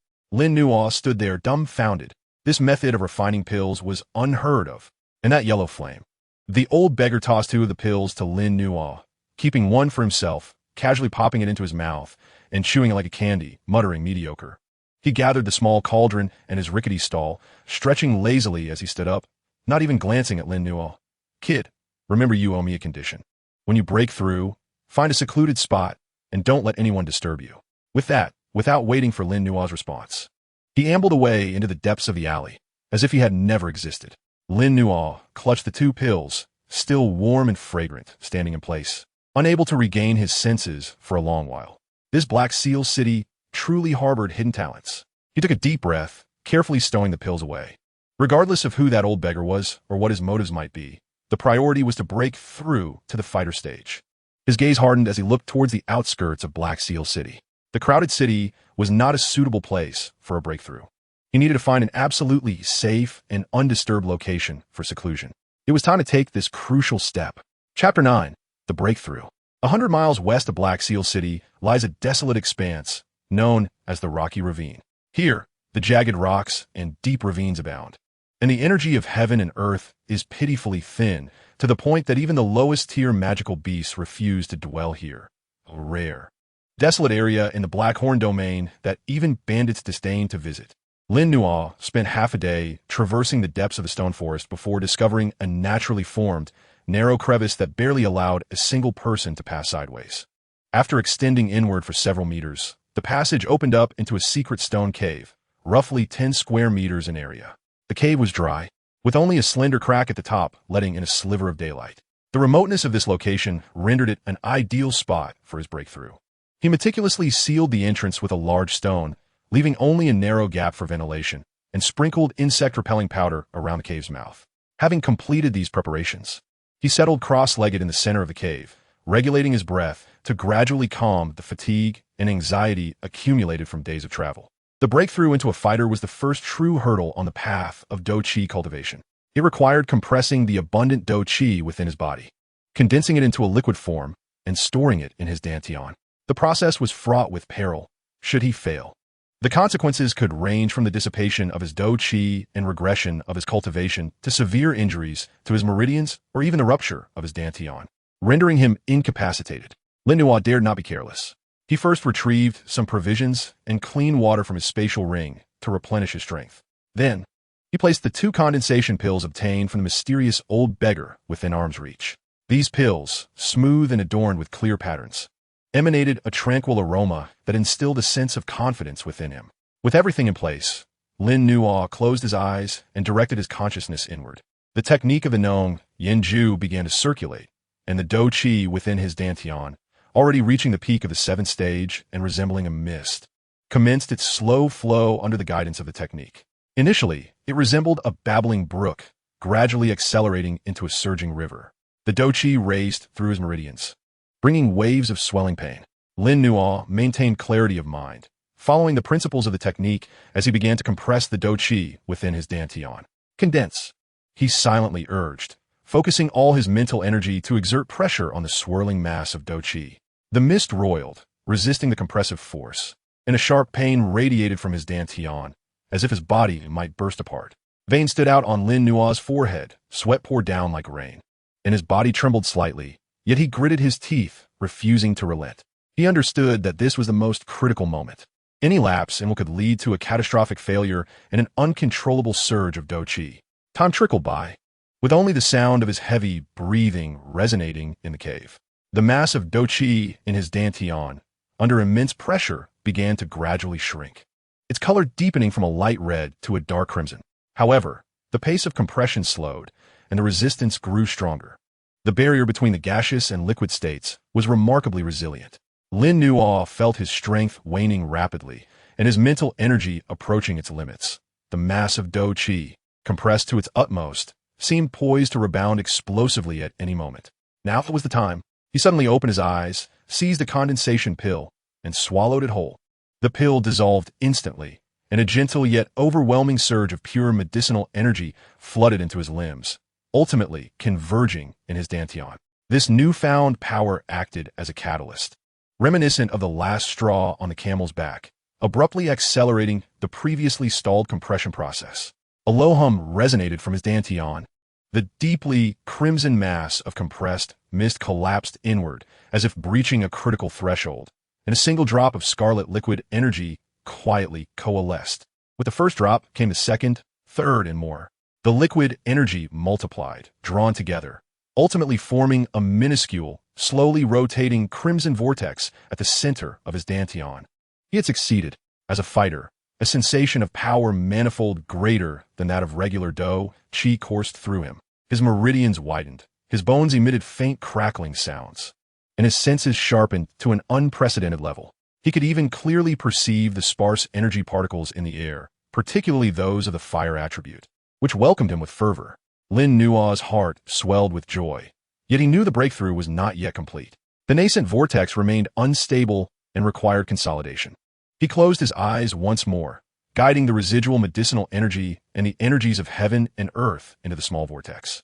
Gradually, the vortex's rotation stabilized, its size incrementally increasing, and its color deepening to an even richer crimson. Time passed unknowingly, and when the vortex finally stabilized, rotating on its own without the need for further guidance, Lin Nu exhaled a long, relieved breath and slowly opened his eyes. In the brief moment of opening and closing his eyes, a flicker of faint red radiance flashed by. He felt the liquid Dou Qi surging within him, a sense of unprecedented strength swelling in his heart. Should he encounter that five-star fighter from the blood sect again, though he would not dare claim victory, he at least possessed the confidence to evade and defend himself. He had successfully taken a crucial step on his path of cultivation. After the initial exhilaration, Lin Nu did not rush to emerge from his seclusion. He needed to familiarize himself with the powers of a fighter and attempt to cultivate Dou techniques. A fighter without Dou techniques was akin to a tiger without its claws.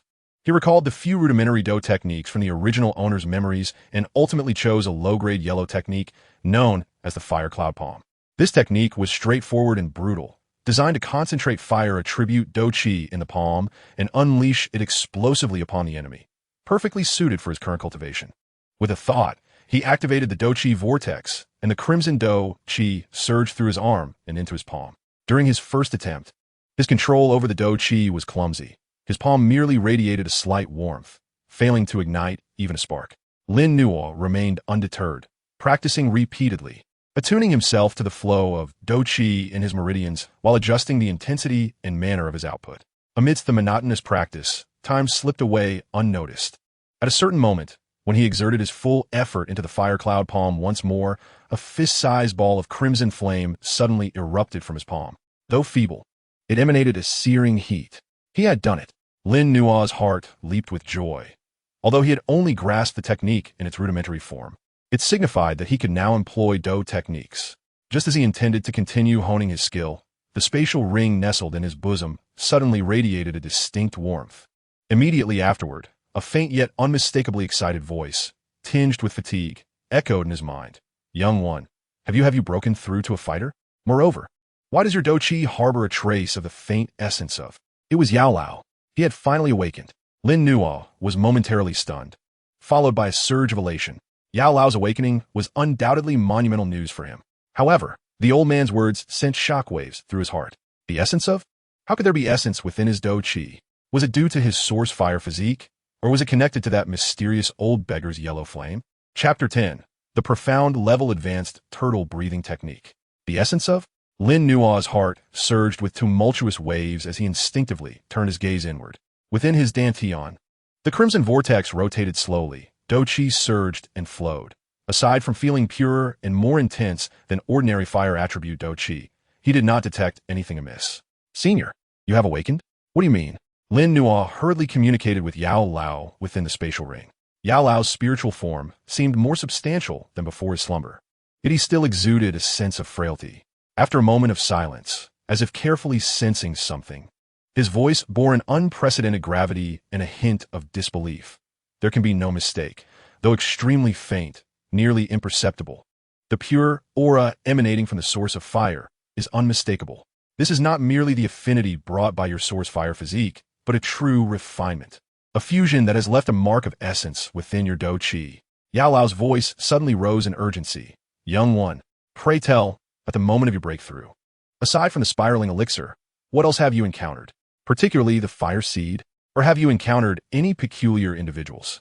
Lin Nu, unable to conceal his thoughts, hastily recounted his encounter with a mysterious, disheveled beggar in the alley. How the beggar effortlessly refined a high-quality, spiraling elixir using a wisp of yellow flame, and how he ultimately requested a specific condition in exchange. The yellow flame?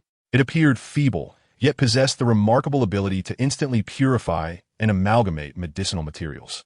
The beggar's alchemical technique flowed with an elegance that far surpassed that of ordinary alchemists. The elder pharmacist murmured, his soul vibrating with agitation, clearly unsettled. Could it be the turtle spirit's earth fire? No, the turtle spirit's earth fire is mild. Its flames a dull yellow, lacking the effortless grace exhibited in alchemical processes. Or perhaps it is some unknown, extraordinary flame adept at nurturing and catalyzing medicinal properties? He suddenly pressed for more details. What other characteristics did that old beggar possess? Were you able to discern his visage? Lin Nuo pondered carefully, but shook his head in despair. He was far too disheveled. His hair and beard obscured most of his face. I could only see his eyes, bright and piercing. Yet beyond that, I truly cannot recall. He seemed rather famished. For he consumed the spiraling elixir I handed him as though it were a sugary treat. Consuming a spiraling elixir as if it were mere candy? The elder pharmacist's tone grew increasingly peculiar. Even an ordinary Dou Wang would not dare to ingest elixirs with such casualness. This individual's cultivation must be unfathomable. The wisp of extraordinary fire he left behind, although faint, was of unparalleled purity and has silently merged with your Dou Qi foundation. Fortune often conceals peril, young one. The elder pharmacist's demeanor turned grave. This wisp of extraordinary fire is, for you, both an immense opportunity and a latent, formidable crisis. An opportunity? Lin Nuo's heart raced. Indeed, affirmed the elder pharmacist. Possessing this trace of the extraordinary fire's essence will elevate the quality of your fire attribute, Dou Qi, significantly beyond that of your peers, naturally enhancing your control over flames. Training in fire attribute techniques and skills will yield twice the results with half the effort. More importantly, it may expedite the awakening of your source fire constitution. Furthermore, when the time comes for you to seek and subdue other extraordinary flames, this essence may facilitate your acceptance by them. Lin Nuo's heart swelled with excitement. The benefits were undeniably enticing. But what are the crises? He asked, regaining his composure. There are two crises, the elder pharmacist stated solemnly. First, this trace of extraordinary fire essence acts as a beacon in the night. To any possessing extraordinary flames, or those highly attuned to their essence, you will resemble a succulent morsel exuding an enticing aroma. Should you be detected, the consequences will be dire. The scoundrels of the Soul Palace are particularly sensitive to the essence of extraordinary flames. A chill ran down Lin Nuo's spine as he sensed the multitude of greedy gazes upon him. The second, and more immediate crisis, the elder pharmacist continued with gravity. This trace of extraordinary fire essence did not arise from your own cultivation. It is an external entity. Currently, it is faint and can coexist peacefully with your Dou Qi. However, as your strength grows and your Dou Qi expands, this essence may also be nourished and strengthened. Should you lack the power to suppress it or fail to find a method to thoroughly refine and integrate it, it may very well turn against you. At best, your Dou Qi may run amok, destroying your meridians. At worst, it could ignite and annihilate your very being. Lin Nuo inhaled sharply, the elation of his recent breakthrough dissipating entirely. It felt as though a ticking time bomb had been implanted within him. Elder, what should I do? Lin Nuo implored urgently. Surely, the elder pharmacist, having identified the crisis, must possess a means of counteraction. The elder pharmacist pondered. The immediate priority is to swiftly enhance your strength and seek out techniques or treasures capable of stabilizing and harmonizing this trace of extraordinary fire essence. Ordinary techniques will no longer suffice. You require a method of at least earth rank, specifically tailored for fire attributes or possessing formidable suppression capabilities. Earth rank techniques. Lin Nuo grimaced. Such treasures were far beyond his current reach. Moreover, the elder pharmacist continued, you must learn to conceal your essence post-haste until you find a solution.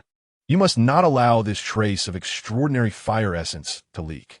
Fortunately, it is currently exceedingly faint, so as long as you do not exert your Dou Qi to its fullest or encounter particularly perceptive experts, it should remain undetected. I possess a high-level mystical grade technique for concealing one's essence, the turtle breathing technique. You must practice it diligently. A stream of information flowed into Lin Nuo's mind, imparting the teachings of the turtle breathing technique. Thank you, Elder. Lin Nuo quickly committed it to memory. This was a skill for survival. As for that old beggar, the elder pharmacist's voice tinged with deep apprehension. Since he has left behind such a means, he must have ulterior motives. You must remember that condition. But do not dwell excessively on worry. Such a person, should he wish to harm you, could do so with the snap of his fingers, without need for such convolutions. Perhaps this too is a form of your fortune. However, all must await your acquisition of sufficient strength before you can respond. Lin Nuo nodded gravely. Strength is paramount. Without it, one cannot even safeguard their own secrets, becoming subject to the whims of others. Elder, how is your soul's recovery progressing? Do you know the whereabouts of young Master Xiaoyan? Lin Nuo inquired with concern. The elder pharmacist sighed. thanks to the warm jade you provided. I have regained some strength, yet I'm still far from my peak. As for that lad Xiao Yan, he paused, seemingly sensing the soul imprint remains, though its location is still hazy. However, it appears he is stabilized somewhere in the southeastern direction of Black Ink City and is currently in no immediate danger. Xiao Yan is alive and seemingly has found a temporary refuge. Lin Nuo felt a measure of relief. Young man, now that you have broken through to the Dou Qi, what are your plans? The elder pharmacist asked. Lin Nuo's gaze shifted towards the cave entrance, his expression resolute. I will return to Black Ink City. I require more resources, stronger Dou techniques, and information regarding Earth rank techniques. Additionally, I must keep an eye on young Master Xiao Yan's whereabouts and the treasures that nurture the soul. Black Ink City is the vortex of opportunities, and I cannot evade the challenges ahead. I must boldly confront them to seize a glimmer of hope amidst the crisis. Indeed, the elder pharmacist concurred, but remember, until you master the essence concealing technique, maintain a low profile. Your source fire constitution and the essence of extraordinary fire are both double-edged swords. I understand, elder. Lin Nuo resolved, rising to stretch his limbs and feeling the surge of Dou Qi within him. He activated the turtle breathing technique he had just learned, quickly retracting his presence until he seemed like an ordinary person, save for a fleeting glimmer of crimson deep within his gaze. He pushed aside the massive stone at the cave's entrance, sunlight flooding in. The rocky ravine remained desolate and silent. Yet Lin Nuo knew that when he next set foot in Black Ink City, everything would be different. He was no longer the hunted youth of mere Dou Qi, but rather a true Dou Qi. Though the path ahead was still fraught with thorns, he now held the spark of power in his grasp. With a flash of movement, he darted forth like a leopard, racing towards the direction of Black Ink City. A new journey had commenced. Chapter 11. An unexpected encounter. When the silhouette of Black Ink City reappeared before him, Lin Nuo's state of mind had transformed entirely. The sense of power bestowed by his breakthrough coursed through his limbs. And though he had only just entered this realm, the disparity compared to the Dou Qi stage was akin to heaven and earth. He practiced the turtle breathing technique he had recently learned, concealing his essence to an almost non-existent degree, blending seamlessly into the bustling crowd, utterly inconspicuous. He refrained from returning to the chaotic common lodgings of the southern district, instead relying on his memory to locate an underground and controlled by a local gang in the relatively disordered, yet more information-rich western district of Black Ink City. After securing a small but private room with the few remaining gold coins he possessed, he immediately began plotting his next steps. Strength is fundamental. Having broken through to Dou Qi, the flame manipulation technique, a mid-level mystical grade skill, now seemed rather ordinary, unable to fully leverage the advantages of his source fire constitution, let alone suppress that latent, extraordinary fire essence. The earth-level techniques seem utterly unattainable, yet, at the very least, one requires a high-level mystical grade, or even a quasi-earth level. Fire attribute technique. Combat skills are an urgent necessity.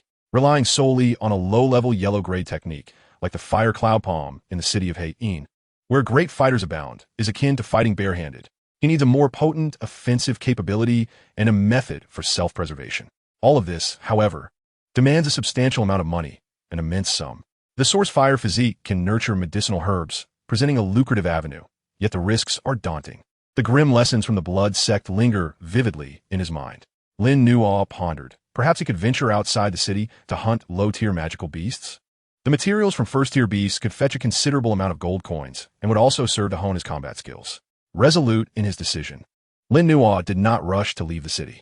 Instead, he devoted several days to solidifying his status as a one-star fighter and refining his fire cloud palm technique to a more proficient level, capable of stabilizing and conjuring a searing flame in the palm of his hand. Simultaneously, he diligently practiced the turtle breath technique, although not yet perfected. He could effectively conceal his fluctuations of fighting energy and the faint essence of the. During this time, he attempted multiple times to converse with the elder Yao in his spatial ring, but the elder seemed to have fallen into a deep recovery state, only transmitting weak thoughts twice, urging him to proceed with caution, and thereafter remaining silent. On one particular day, feeling adequately prepared, Lin Nuo vacated his room, ready to exit the city. Approaching the western city gate, he noticed a throng of people gathered at the entrance, animatedly discussing a newly posted notice affixed to the wall. Intrigued, he moved closer. The notice depicted an extraordinary plant, entirely ice blue, with star-shaped leaves, accompanied by bold text stating, The 8 gates are offering a reward, seeking a single ice spirit flame grass. A reward of 5,000 gold coins for credible information. A reward of 50,000 gold coins for the complete herb, along with the opportunity to make a reasonable request to the 8 gates. Below, smaller text described the characteristics of the ice spirit flame grass and its potential habitats. The crowd erupted in excitement. 50,000 gold coins. Good heavens. That's enough to live lavishly for a lifetime. Moreover, one could make a request to the 8 gates. This is worth far more than mere coins. Ice spirit flame grass? I've never even heard of it. Where could one possibly find it? Rumor has it this plant only thrives in the extreme regions where frigid cold meets underground fire. Does such a place exist in the Black Corner domain? Lin Nua's heart raced. 50,000 gold coins, and the opportunity to make a request to the 8 gates. If he could obtain this bounty, techniques, combat skills, or even information regarding Earth-level techniques would no longer be mere dreams. Furthermore, the ice spirit flame grass, existing at the intersection of extreme cold and underground fire, he instinctively touched his dantian. Could his source fire physique and that trace of essence aid him in locating such a rare treasure? With risk comes opportunity. The habitat of the ice spirit flame grass would undoubtedly be fraught with peril, and such a lucrative bounty would surely attract countless greedy individuals, resulting in fierce competition. As he weighed the pros and cons, a nearby conversation among some mercenaries caught his attention. Hey, have you heard? A few days ago, someone claimed to have seen an environment matching that description near the Tian Shan blood pool, close to the vast plains of the Black Domain, a valley perpetually covered in snow, yet with underground fire surging beneath. The Tian Shan blood pool? That place is deep in the plains, teeming with magical beasts and beset by black windstorms. Going there would be tantamount to seeking death. Fortune favors the bold. I'm planning to take my chances. Who knows? I might just strike it lucky. Lin Nua silently noted the names of the Black Domain's vast plains and the Tian Shan blood pool. He did not make an immediate decision, but this information was undoubtedly a significant option. He squeezed out of the crowd and was about to continue with his plans to leave the city when his gaze inadvertently fell upon a rather imposing tavern near the city gate. On the second floor by the window, a familiar silhouette caused him to tremble, his feet rooted to the spot. It was a youth clad in black attire, still bearing a hint of boyishness, yet his countenance radiated an undeniable resolve and intensity. He sat alone by the window, a simple meal laid out before him, his vigilant eyes scanning the street below, seemingly waiting for something. Xiao Yan. It was indeed Xiao Yan. He had also arrived in Heian City. Lin Nua's heart raced, nearly leaping from his chest. He never anticipated encountering the protagonist of the story here, in such a manner. Judging by Xiao Yan's appearance, though somewhat travel-worn, he exuded a steady aura, clearly having successfully broken through to the fighter rank and matured significantly through his experiences in the Black Corner domain. Elder Yao had mentioned being able to vaguely sense Xiao Yan's presence near Heian City. Little did he expect to encounter him so soon. Should he approach and acknowledge him? Just as this thought emerged, Lin Nua forcefully suppressed it. No, now is not the time. First and foremost, he harbored too many secrets. His source fire physique, the essence. None of these could be explained to Xiao Yan. Secondly, with Elder Yao's spirit still weak and not yet awakened, how could he gain Xiao Yan's trust by recklessly revealing himself? Most importantly, Xiao Yan himself was a magnet for trouble. Getting too close could easily draw him into a more significant vortex of chaos. Currently, his strength was insufficient to withstand such storms. Yet, this undeniably marked a crucial juncture. Xiao Yan's appearance in Heian City signified that pivotal plot lines from the original narrative were about to unfold, such as the recruitment at Canaan Academy and the impending 3-year agreement with Nalan Yanran. Lin Nua took a deep breath, suppressing his excitement and complexity of emotions. He cast one last glance at Xiao Yan by the window, imprinting that figure in his memory, then resolutely turned away, merging into the flow of people exiting the city, headed towards the Black Domain's vast plains. What he needed now was a space and resources to grow independently. Xiao Yan had his own path and opportunities, while Lin Nua had challenges he must confront. The bounty for the ice spirit flame grass and the perilous terrain of the Black Domain's vast plains might just be the opportunity for his rapid rise. As for whether he would intersect with Xiao Yan in the future, that was a matter for another time. For now, he needed to focus on how to survive and grow stronger in that vast expanse filled with danger and opportunity. The youthful figure vanished into the dust beyond Heian City, resolute in purpose and firm in stride. The city's clamor was left behind as the wilderness ahead awaited his arrival. Chapter 12, The Woman in White. The Black Domain's vast plains live up to their ominous reputation. As far as the eye can see, there is an endless expanse of desolation, a tapestry of withered yellows and gray-browns. The arid winds whip up sand and gravel, incessantly striking his face with painful stings. The sky is perpetually overcast, shrouded beneath a thick layer of dust, rendering even the sunlight feeble. Water is scarce here, vegetation sparse, with only a few hardy thorns and peculiar grasses stubbornly clinging to life, while the air is thick with dust and a faint scent of sulfur. Lin Nuo trudged through this desolate land, clad in a rudimentary cloak purchased before his departure, with a cloth covering his face, leaving only his vigilant eyes exposed. The turtle breath technique operated continuously, perfectly concealing his presence as a one-star fighter, rendering him akin to an ordinary traveler struggling for survival. According to the map and information he had gathered, the Tianshan blood pool lay deep within the Black Domain's vast plains and the rumored valley. Perpetually blanketed in snow with underground fire surging, was said to be near the path leading to the Tianshan blood pool.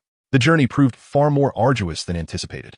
Not only did he have to endure the harsh environment, but he also had to remain constantly vigilant against the magical beasts prowling the plains. First-tier sand wolves and earth scorpions were rampant, and although individually weak, they often attacked in swarms, posing a significant challenge. Utilizing his nascent mastery of the fire cloud palm and his exceptionally pure fighting energy, Lin Nuo managed to fend off small packs of beasts several times, albeit at considerable cost to his stamina. Even more perilous were the humans. In this lawless expanse, encounters were seldom friendly. More often, they were predatory. Within just a few days, Lin Nuo faced 3 waves of would-be marauders. These individuals had long roamed the Black Domain's vast plains, their methods ruthless and their cooperation seamless. Relying on the concealment granted by the turtle breathing technique, Lin Nuo repeatedly anticipates danger, either hiding or maneuvering through the terrain. When escape becomes impossible, he resorts to lethal measures to eliminate the weakest adversary, swiftly retreating to safety after instilling fear in his opponents. He dares not linger in battle, striving for a swift resolution each time. With his dwindling gold coins, rapidly depleting rations and water, he must urgently locate the fabled Snow Valley or hunt magical beasts for materials of sufficient value. Otherwise, survival itself will become a dire challenge. On the dusk of the 5th day, guided by the vague directions of a dying mercenary, Lin Nuo arrives at an elevated region. The skies ahead seem markedly different, exuding an unusual chill. His spirits lift, and he quickens his pace. After traversing a ridge adorned with wind-eroded rocks, he gasps at the sight before him. Beyond the ridge lies not the anticipated greenery, but a vast expanse of white. It is an immense valley, cloaked in a silvery shroud of snow, starkly contrasting the desolate, yellowed world outside. A biting wind howls from within, carrying icy shards. Yet, within the depths of this frozen realm, flickers of crimson light dance in the fissures of the ground, emanating waves of searing heat that melt the snow above, creating a misty haze. This is indeed the place, the legendary Snow Valley. Lin Nuo suppresses his exhilaration, refraining from rushing in. He seeks a concealed crevice in the rocky terrain to observe closely. At the valley's entrance lie several fresh corpses of humans, either frozen or charred, alongside remnants of magical beasts, indicating a prior, fierce conflict. The valley is eerily silent, yet beneath that stillness lies a lethal threat. The convergence of extreme cold and geothermal heat transforms the environment into a natural death trap. Moreover, a place that nurtures the ice spirit flame, grass, must be guarded by formidable magical beasts. He patiently awaits the fall of night. Under the moonlight, the Snow Valley appears even more surreal, as the icy blue snow and the fiery red glow intertwine, casting an enchanting yet perilous hue. Cloaked by the darkness, Lin Nuo stealthily slips into the valley. Upon entering, he is immediately enveloped by a bone-chilling cold that threatens to freeze even his fighting spirit. He quickly channels his energy to resist, carefully avoiding the fissures that emit intense heat. The terrain within the valley is intricate, with ice pillars, snow drifts, and pools of magma interspersed. Utilizing his unique sensitivity to fire energy, stemming from his source fire physique, engaging the pervasive cold, Lin Nuo navigates painstakingly toward the center of the valley. The deeper he ventures, the more intense the cold becomes, and the geothermal activity grows increasingly vigorous. He even glimpses peculiar plants, entirely ice blue, thriving beside the magma, as well as bizarre ice fire dual attribute poisonous creatures adapted to this extreme environment. Suddenly, A violent surge of energy and sounds of combat erupt ahead. Lin Nua's heart races, and he instinctively suppresses his presence, stealthily approaching, concealed behind a massive ice rock. He peers out. In the center of the valley's relatively flat ice field, a fierce battle unfolds. One side consists of a colossal beast resembling a lion, entirely encased in ice armor, exhaling a chilling blue breath. Its fierce aura unmistakably indicates it is a fourth-tier beast, comparable to a human spirit fighter. Opposing it is not a human, but a graceful white figure. A woman, clad in a flowing white gown, her face veiled in a light gauze, obscuring her features. She moves with ethereal grace, akin to a spirit in the snow, evading each attack with impeccable timing. Unarmed, she skillfully flicks her delicate fingers, unleashing sharp, piercing blasts of white cold that clash with the icy breath of the armored lion, creating thunderous echoes, proving to be no less formidable. A spirit fighter. Linnos pupils thonstrith. This woman's power is undoubtedly at the spirit fighter level. Moreover, the cold energy she wields appears even purer and more formidable than that of the fourth-tier beast. What are they vying for? Lin Nua's gaze swiftly scans the battlefield, finally settling on a peculiar spring at the center of the ice field, continuously spewing forth searing geothermal energy while being suppressed by the surrounding frigid air, creating an unusual equilibrium. There, a solitary plant sways gently in the wind. It stands about a foot tall, its stem as translucent as ice crystals, while its leaves display flickering patterns of flame, radiating a dreamlike sheen of ice blue and fiery red. A strange energy ripple emanates from it, and inhaling even a breath brings a refreshing chill to the soul, tinged with warmth. The ice spirit flame grass. Lin Nua's heart races almost out of his chest. He has finally found it. However, the situation before him plunges him into despair. A fourth-tier magical beast and a mysterious spirit fighter woman. Either side poses a threat far beyond his current capabilities. In this contest between the clam and the heron, who will benefit? In the face of such a stark disparity in power, this mere fighter has no right to even play the role of a fisherman. Just as his mind races, contemplating how to navigate this unexpectedly perilous situation, the battle before him shifts. The armored lion, frustrated by its inability to secure victory, erupts in fury, rearing up on its hind legs, its massive form radiating terrifying pressure. It opens its colossal maw, drawing in the surrounding cold air, coalescing it into a vast ice crystal energy sphere that thrums with destructive energy. The white-clad woman seems to engage earnestly as well. She forms seals with her delicate hands, summoning forth a surge of cold air that instantly spreads countless ice spikes across the icy surface beneath her feet, freezing moisture in the air into tiny ice crystals that swirl around her. A far more frigid aura locks onto the giant lion. The ultimate clash is imminent. Lin Nua holds his breath, pressing his body tightly against the ice rock, maximizing his use of the turtle breathing technique. The aftermath of such a battle could obliterate him in an instant. Roar! The ice crystal energy sphere erupts from the lion's mouth, freezing everything in its path. The white-clad woman's fingertip points, launching a finely honed white light akin to an arrow at dawn toward the incoming assault. Boom! The thunderous detonation reverberates throughout the valley. Ice shards and flames scatter, while the violent shockwave expands outward like a tsunami. The massive ice rock concealing Lin Nua is instantly covered in cracks, nearly shattering. He withstands the ringing in his ears and the tumult within his blood, fixating on the epicenter of the explosion. As the energy brilliance gradually subsides, the sight reveals the once mighty armored lion, its bulk battered, bloodied, and gasping on the ground, clearly gravely injured.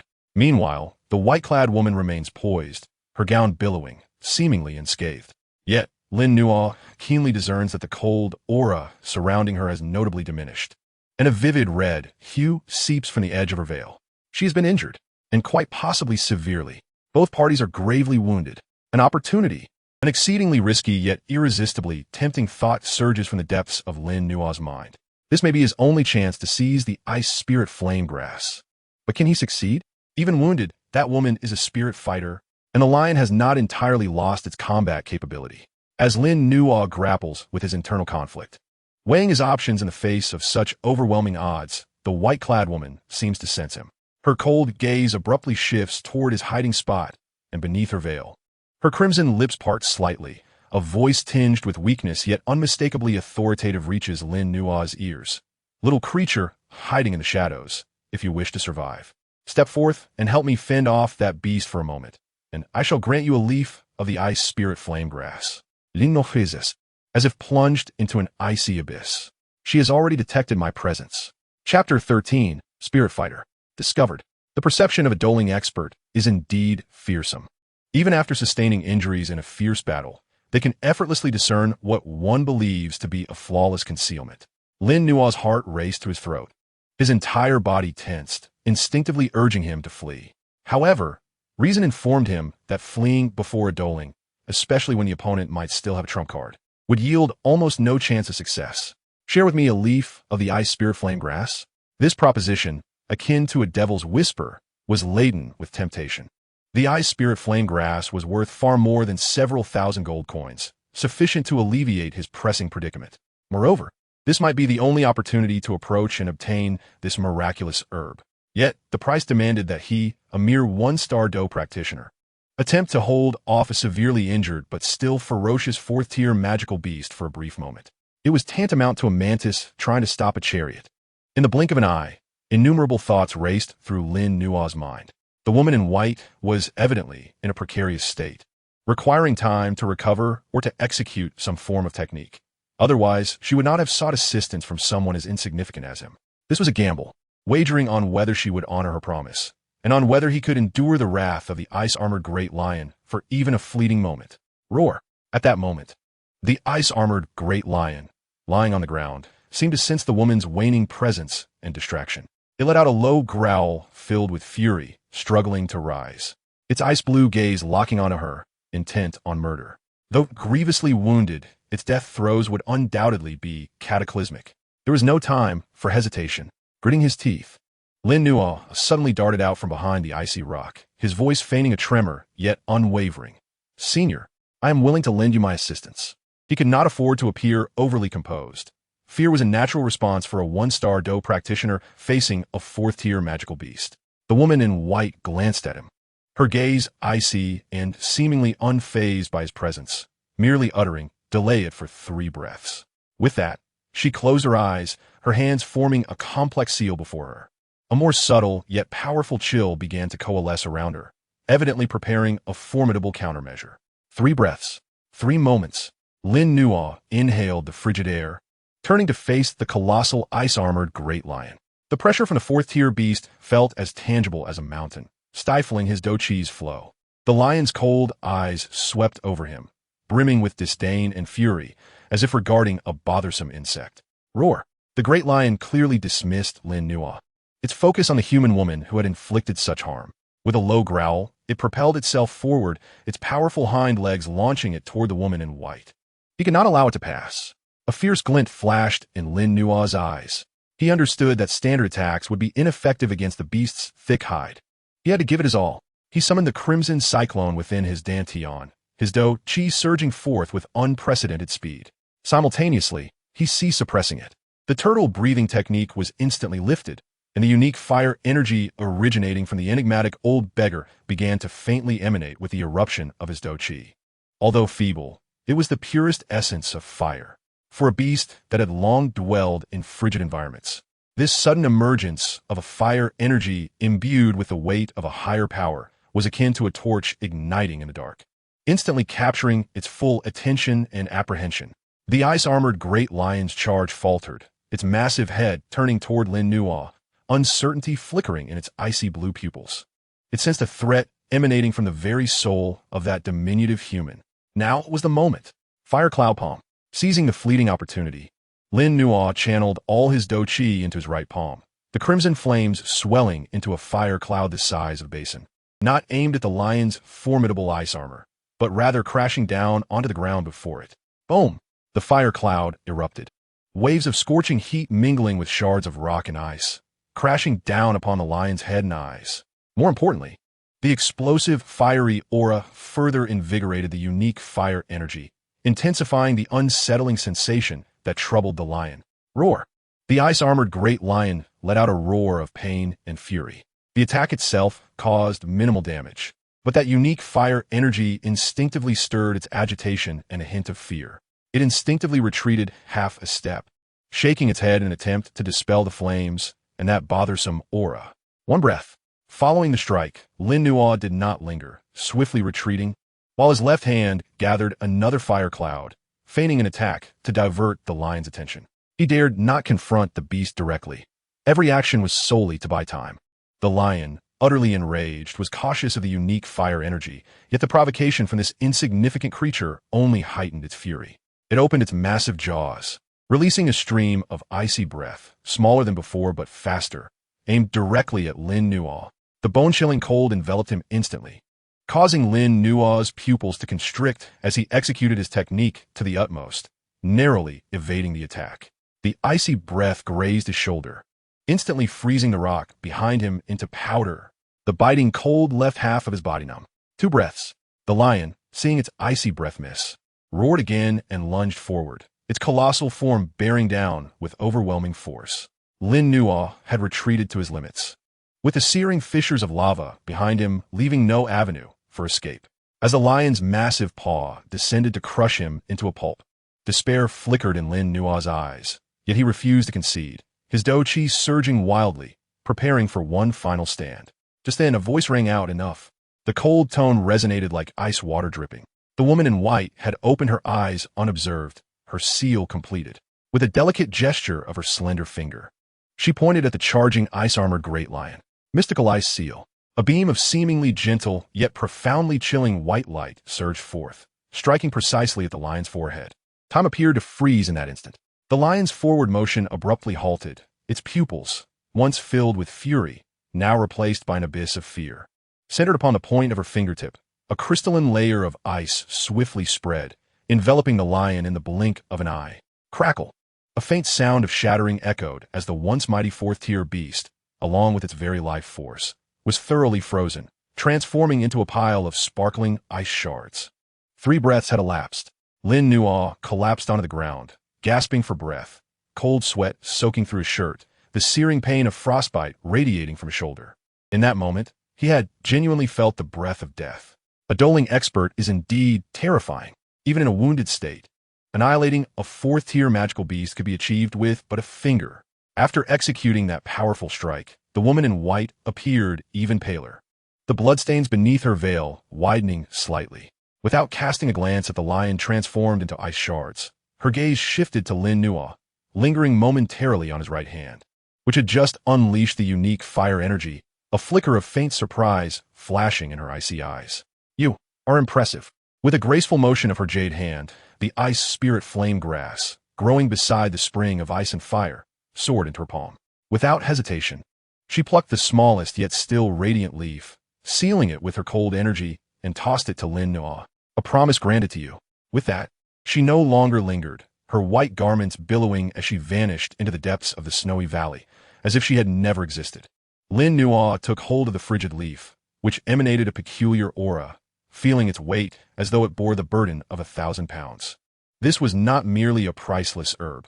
It represented the very vitality and opportunity that he had fought for with his life.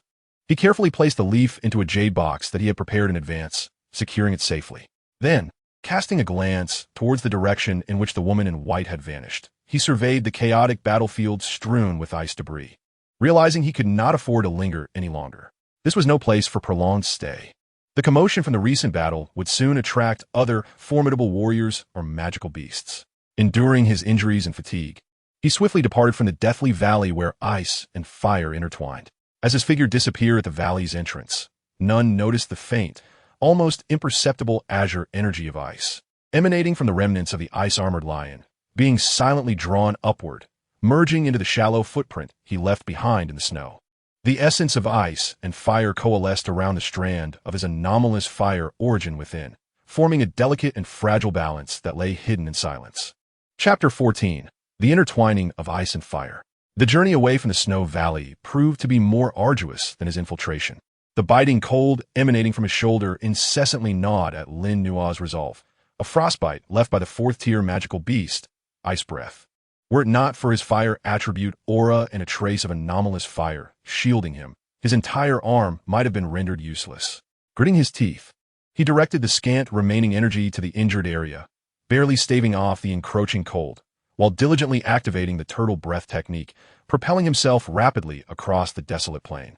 Not daring to pause for a moment, the ice spirit flame grass leaf nestled in his arms exuded a unique energy that intertwined warmth and coolness, providing him a modicum of comfort. Although this venture had been perilous, the rewards far exceeded his expectations. He needed to return to Black Seal City swiftly, to part with this leaf and exchange it for resources for cultivation and healing. Carrying such a rare item was akin to wandering through a bustling marketplace with a bar of gold. Days later, when the familiar chaotic silhouette of Black Seal City reappeared on the horizon, Lin Nua experienced a surreal sense of dislocation. His cloak was even more tattered, his face etched with frost and fatigue, yet his eyes gleamed with a sharper, more composed intensity than when he had departed. He did not enter the city directly, but paused at a concealed water source outside the city to tend to his frostbite. Much of the cold had dissipated, but the wound remained grotesque. After changing into a clean spare robe and once again suppressing his aura to a minimum, he merged into the throng of people entering Black Seal City. He bypassed the underground inn in the Western District, opting instead to head straight for the 8 Doors auction house. The same expressionless middle-aged manager greeted him. When Lin Nua presented the jade box containing the ice spirit flame grass leaf, a flicker of emotion finally crossed the manager's stoic face. He cautiously opened the box, and a strange fragrance of intermingled ice and fire wafted through the air, invigorating the senses.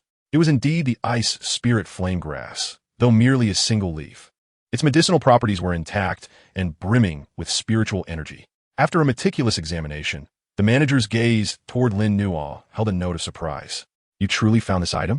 I wonder if the whole plant. I am fortunate to have acquired this single leaf. Lin Nua interrupted, his voice hoarse and weary. I implore you to expedite the auction.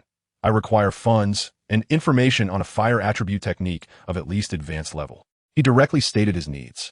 While the value of a single leaf of ice spirit flame grass was not equivalent to that of the entire plant, it was sufficient to stir ripples at the auction, securing the essentials he urgently needed. The manager scrutinized Lin Nua intently, asking no further questions, and nodded.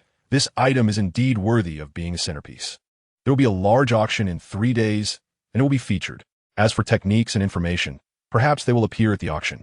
The 8 Doors can also keep an eye out, but a fee for information will be required. That is acceptable, Lin Nua agreed. He was currently without a dime, yet he trusted in the value of the leaf.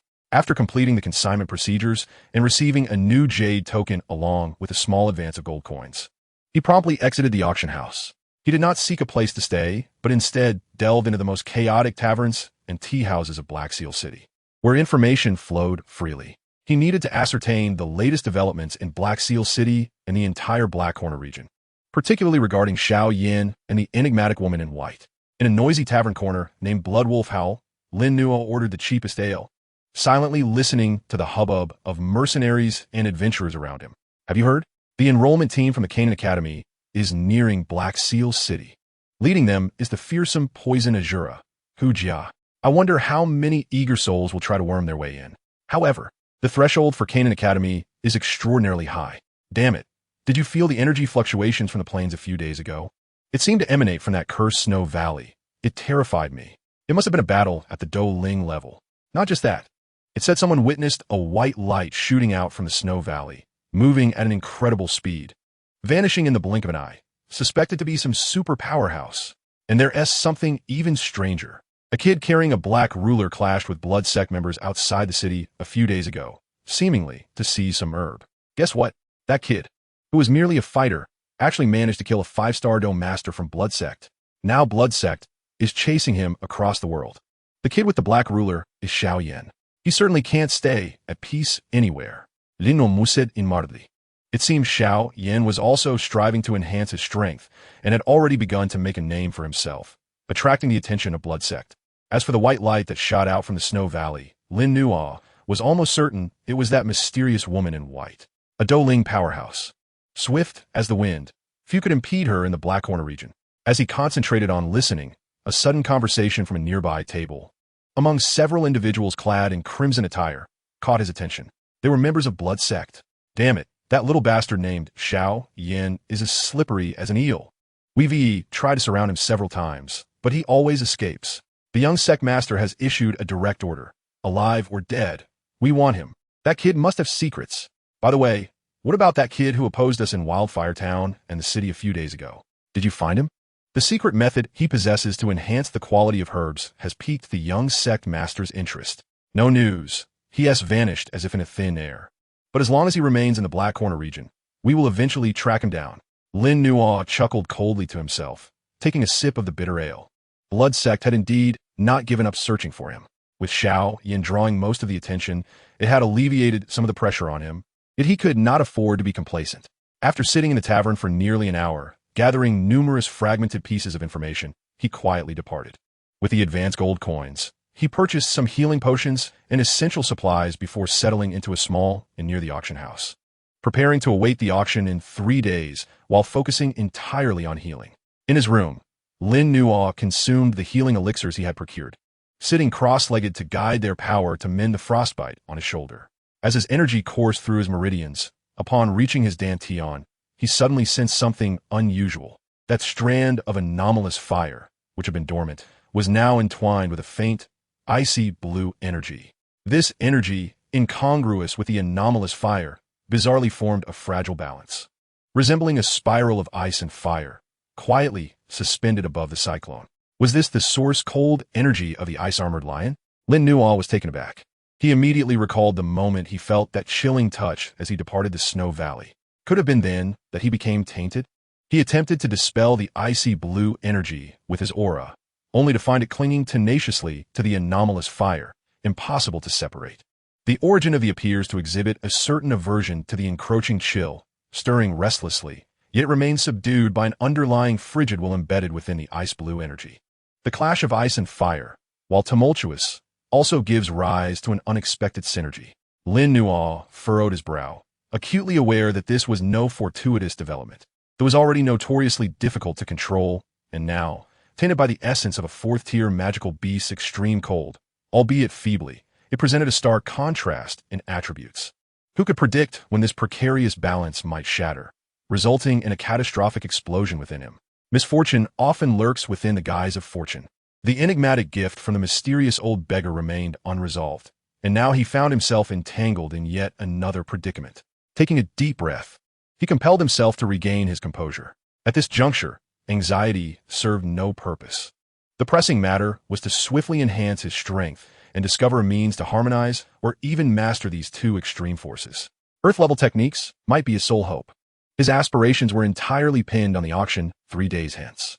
However, unbeknownst to Lin Nuo, as he diligently recuperated from his injuries at the inn, preoccupied with the latent dangers within his body, the undercurrents of Black Seal City surged with unprecedented velocity. The impending arrival of the from Canaan Academy drew the attention of countless young prodigies and various factions. The blood sect pursuit of Xiao Yin and Lin Nuo became increasingly meticulous. Furthermore, news of the auctioning of an ice spirit flame grass leaf spread like wildfire, capturing the interest of certain hidden factions particularly sensitive to the properties of such extraordinary elemental artifacts. A pair of eyes, concealed within the shadows, had quietly fixated on the small inn where Lin Nuo would reside after his exit from the auction house. A storm was brewing, and Lin Nuo, perched on the precipice of this tempest, remained blissfully unaware. He was merely racing against time to recover, preparing for the auction that could potentially alter his destiny. Chapter 15. Undercurrents Surging. 3 days passed swiftly amidst training and healing. The frostbite on Lin Nuo's shoulder had largely healed, thanks to the dual effects of medicinal pills and fighting spirit, leaving behind only faint purplish marks. Meanwhile, the fighting spirit within him had become more refined after enduring the life-and-death trials in the Snow Valley. Although he still had a considerable distance to cover before reaching the rank of a 2-star fighter, his foundation was undeniably more solid. Yet, the most pressing concern was still the hidden peril of the intertwined ice and fire within his dantian. The fragile equilibrium between the icy blue chill and the origin persisted, seemingly at peace. Yet Lin Nuo sensed that as his fighting spirit grew, this balance was becoming increasingly delicate, akin to walking a tightrope, ready to topple at any moment. A solution must be found promptly. Lin Nuo opened his eyes, exhaling a breath of stale air, his gaze resolutely fixed on the window. Today marked the day of the auction.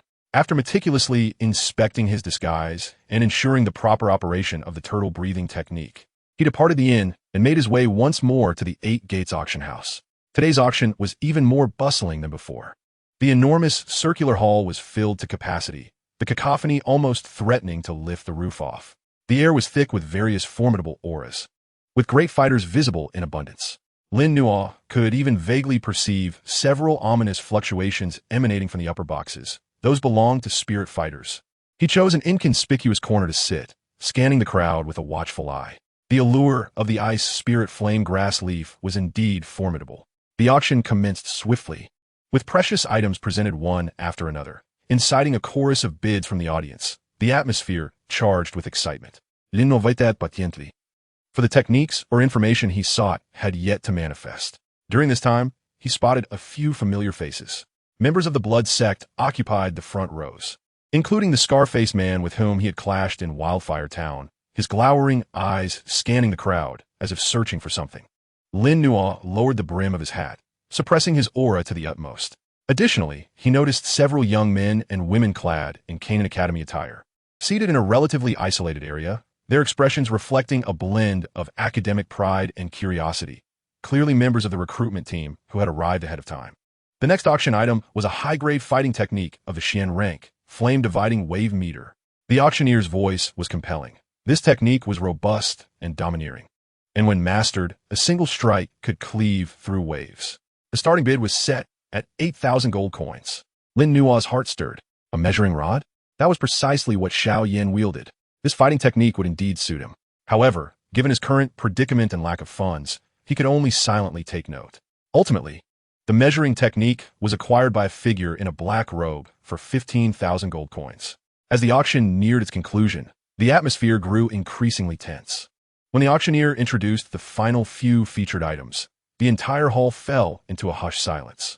Next up was the third-to-last item of the auction. The auctioneer prolonged his tone as a maid ascended the stage bearing a jade box, an ice spirit flame grass leaf. Upon opening the box, the intertwining blue and red leaves radiated an extraordinary aura before the crowd. Hiss! It truly was the ice spirit flame grass. Alas, it was merely a single leaf. Yet even that held immense value. Gasps and murmurs rippled through the audience. Countless ardent, greedy eyes fixated on the diminutive leaf. The efficacy of this item surely needs no further elaboration. The starting bid was set at 10,000 gold coins. Each subsequent bid must exceed a minimum of 1,000 gold coins. The auctioneer proclaimed loudly, 10,001, 10,003, 10,005. The price surged in an instant, with competition primarily arising among alchemists and powerful individuals seeking to break through their bottlenecks. Members of the blood sect seemed equally intrigued, with the scar-faced man participating in several rounds of bidding. Linnos andieti montet. He not only required the funds, but also hoped to exchange this item for information regarding techniques. As the price escalated to 28,000 gold coins, the bids began to dwindle. At that moment, from an upper box that had not previously participated in the bidding, a calm, yet aged voice resonated. 30,000 gold coins. The voice was not loud, yet it carried an invisible pressure that instantly silenced the previously restless hall. The bidder was a spirit fighter. This price had far exceeded the expectations of most attendees. The auctioneer surveyed the room. 30,000 gold coins. Is there a higher bid? The scar-faced man ground his teeth, seemingly inclined to raise his bid, but ultimately resigned to sit back down. 30,000 gold coins. First call. 30,000 gold coins. Second call. 30,000 gold coins. Third call. Sold. With the sound of the gavel falling, the ice spirit flame grass leaf was claimed by the mysterious spirit fighter. Lin Nuo breathed a sigh of relief. 30,000 gold coins, after deducting the commission, would net him 27,000, a considerable sum. More importantly, the item had been acquired by a spirit fighter. The 8 gates should arrange for them to meet, and he might have the opportunity to directly propose an exchange for techniques. However, the subsequent 2 featured items left Lin Nuo feeling somewhat disheartened. One was a scroll of high-grade water attribute techniques, which was incompatible with his elemental affinity. The other was a fragmented recipe for a 5th-grade pill, of no use to him at present. Until the auction's conclusion, the advanced fire attribute techniques or relevant information he had anticipated never materialized. As the auction dispersed, the crowd began to ebb. Following the guidance provided, Lin Nuo made his way to the settlement area at the back of the auction house. After paying the commission, he received a cloth bag containing a card with 27,000 gold coins. The middle-aged manager was once again responsible for the settlement. Manager, Lin Nuo seized the opportunity to ask quietly, "Might I request an audience with the esteemed individual who acquired the ice spirit flame grass leaf? I would be willing to exchange part of my earnings for information regarding a high-level fire attribute technique." The manager glanced at him, shaking his head. That individual possesses a unique status and has explicitly stated a preference for not meeting outsiders. Once the auction concludes and the transaction is complete, the Eight Gates has no authority to intervene. Lin Nuo's heart sank. It seemed the only shortcut had become an impassable road. The steward seemed to perceive his disappointment and, after a moment of contemplation, remarked, "High-level fire attribute techniques are indeed rare. However, if you're in urgent need, you might consider visiting the intelligence point at the Black Skull Tomb to try your luck. It is one of the largest gathering places for information brokers in the Black Corner domain. As long as you can afford the price, there is no information they cannot procure. Of course, you assume all the risks." Black Skull Tomb. Lin Nuo committed this name to memory. Undoubtedly, it was a path fraught with peril, yet it appeared to be his only glimmer of hope at present. "Thank you for your guidance," Lin Nuo said, cupping his hands in gratitude.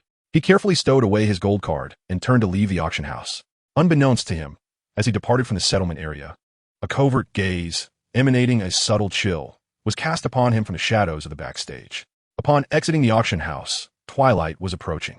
Lin Nuo, clutching a considerable sum of money, felt little joy. Instead, he was overwhelmed by a sense of urgency. Without a viable technique, the hidden dangers within him loomed like the sword of Damocles overhead. He resolved to purchase some essential elixirs and supplies first, then proceed to the intelligence point at Black Skull Tomb as suggested by the steward. As he traversed a relatively secluded street, preparing to head towards the commercial district, an inexplicable chill suddenly surged up his spine. The heightened awareness brought about by the turtle breathing technique made him instantly alert. Someone was following him. He maintained his composure, not altering his pace, yet his body was already taut with tension. The fighting spirit coursed slowly through his meridians as he cautiously scanned his surroundings, utilizing the reflections from the buildings lining the street. The pursuer was highly skilled, their presence almost imperceptible. Had it not been for his extraordinarily keen spiritual perception, he would have remained oblivious. Moreover, there was more than one. Were they members of the blood sect? Or had they targeted him due to the ice spirit flame grass leaves? Lin Nuo's thoughts raced as he swiftly altered his course, avoiding the bustling commercial district and veering into a more convoluted residential area filled with winding alleys. He needed to shake off these tales or find an opportune moment to deal with them. He quickened his pace, weaving through the labyrinthine alleys, while the followers matched his speed, like shadows clinging to him. Finally, at the end of a dead-end alley, Lin Nuo halted, slowly turning to face his pursuers. Three figures blocked his path at the alley's entrance. They were not clad in the garb of the blood sect, but wore ordinary black clothing. Their features were unremarkable, yet their eyes were sharp and their presence icy, each clearly possessing the strength of 5-star fighters. "Hand over what you have, and we might leave your corpse intact," the leader rasped, his voice laced with malice. Lin Nuo's pupils constricted. They were not from the blood sect. Were they after the auction's proceeds from the ice spirit flame grass? Or had they uncovered other secrets he possessed? Taking a deep breath, he recognized that there would be no easy resolution today. Faced with 3 5-star fighters, his chances of victory were nearly non-existent. Yet, passively awaiting his fate was far from his character. He slowly raised his right hand, crimson fighting spirit beginning to coalesce, a subtle yet distinct aura causing the air to shimmer. "You want it? Come and take it." Chapter 16, Desperation. 3 5-star fighters. The chilling intent to kill enveloped the narrow dead-end alley, rendering the air almost suffocating. Lin Nuo pressed his back against the cold wall, with nowhere left to retreat. His heart raced, blood chilling in an instant as his mind surged into overdrive. Escape? Speed would not be his ally. Fight? The disparity in power was insurmountable, akin to a mantis attempting to stop a chariot. His sole glimmer of hope lay in the unknown trump card he possessed, the flicker of strange fire's essence, and the recently integrated, yet untested, icy aura. Stubborn fool, the leader of the black-clad men scoffed, evidently unwilling to waste further words. He moved with the swiftness of a specter, his emaciated hand curling into a claw, piercing through the air towards Lin Nuo's throat with lethal precision. The claw's wind was fierce, clearly intending to deliver a fatal blow. The other two expertly sealed off any escape routes to the left and right, their gazes devoid of warmth, as if observing a lifeless corpse. There was no avoiding it. in that moment between life and death. A flicker of madness flashed in Lin Nua's eyes. He ceased to restrain himself. The turtle breathing technique was instantly released, and the aura of a one-star fighter erupted forth. Simultaneously, he summoned all his strength to mobilize the crimson vortex within his dantian, forcing the dormant essence of strange fire, along with the surrounding icy blue aura, towards the meridians in his right hand. Fire cloud palm. He bellowed, his right palm crashing outward. Yet this time, what coalesced within his palm was no longer merely crimson fire. A bizarre energy flow, an unstable intertwining of crimson and icy blue, coiled like a twisted serpent around his palm. The crimson portion radiated searing heat, warping the air, while the icy blue emanated a bone-chilling cold, instantly crystallizing the surrounding moisture. Fire and ice, two opposing forces that should have annihilated each other, were forcibly fused together in a wildly chaotic and unstable manner. What kind of fighting spirit is this? The leader's eyes flickered with surprise, but he did not relent in his assault. The formidable fighting spirit of a 5-star fighter enveloped his claws as they struck toward the peculiar energy flow. Boom! The collision of claw and palm reverberated. Contrary to expectations of an effortless defeat, the energy flow of ice and fire did not crumble upon contact. Instead, it exploded with the ferocity of ignited dynamite. This was not merely an explosion, but a tumultuous surge of destructive energy. Half was a torrid wave, and half was a freezing current. As the two extreme forces clashed violently, annihilating one another, resulting in a peculiar tearing effect. Puff! The leader's expression shifted dramatically. He felt as though his fighting spirit had collided with a volcano simultaneously erupting and freezing. The alternating heat and cold assaulted him, and the chaotic tearing force directly pierced through his fighting spirit's defenses, invading his meridians. He let out a muffled grunt, staggering back 2 paces, his entire arm throbbing with pain, and the fighting spirit armor encasing it developed fine cracks. Yet Lin Nua fared no better. The ice-fire energy flow exceeded his control. In a moment of detonation, the backlash struck his right arm like a hammer. Crack! The sound of bones fracturing echoed. His right arm twisted at an unnatural angle. A searing pain enveloped him. What was even more terrifying was that the chaotic remnants of the ice-fire energy surged back into his body, scorching and freezing his meridians in a manner that evoked excruciating agony. Puff! He spat out a mouthful of blood, his face paling to a ghostly white as his breath rapidly waned. Both sides were gravely injured. However, Lin Nua was merely heavily wounded, while the black-clad man had only been shaken back, sustaining minor injuries. Brother! The other 2 black-clad individuals, witnessing this, were both alarmed and enraged, immediately launching themselves at Lin Nua with lethal intent. Lin Nua barely managed to block with his left arm, but was struck with tremendous force in the chest, sending him flying like a kite with its string cut, crashing against the wall behind him before collapsing to the ground, blood staining his front. His vision began to blur, and the ice-fire energy within him ran amok, akin to countless blades slicing through his meridians and internal organs, the agony threatening to engulf his consciousness. Was he to perish here, unwillingly? He had fought so hard to reach this day, to glimpse the dawn of hope, just as his awareness began to fade into darkness. And the fatal strikes from the 2 black-clad men drew near. An abrupt transformation occurred. Within his dantian, the previously fragile balance of the essence of strange fire and the icy blue aura, stimulated by the energy from the external world and the host's rapidly diminishing vitality, suddenly spiraled out of control. Buzz! A far more refined and ferocious crimson flame erupted violently from the essence of strange fire. Almost simultaneously, the icy blue aura seemed to have been provoked, unleashing an astonishing degree of frigid cold. The clash of ice and fire no longer intertwined, but erupted within him like 2 enraged beasts, unleashing a primal and frenzied battle within his dantian. Lin Nua emitted a cry that transcended human sound, his body convulsing violently. One half of his skin turned a fiery crimson, radiating scorching heat, causing his garments to char instantly, while the other half was encrusted in thick frost, his blood nearly frozen. His form became a battleground for these 2 extreme elemental forces. A terrifying aura, far surpassing his own realm, brimming with destruction and chaos, erupted violently from his core. The 2 black-clad assassins, poised to strike, were met head-on by this sudden, overwhelming presence, their faces blanching in an instant, eyes filled with boundless terror. They felt their very souls quiver, as if confronting not a dying fighter, but an ancient beast on the verge of awakening. Bang! Bang! The two were struck as if by an invisible hammer, spitting blood as they were hurled backward, crashing heavily against the wall of the alley, their fates uncertain. The leader among them, though standing a distance away, was likewise shaken by this aura, his face paling in horror as he staggered back, gazing at Lin Nuo, writhing in agony on the ground, half engulfed in flames and half encased in frost, as if he had seen a ghost.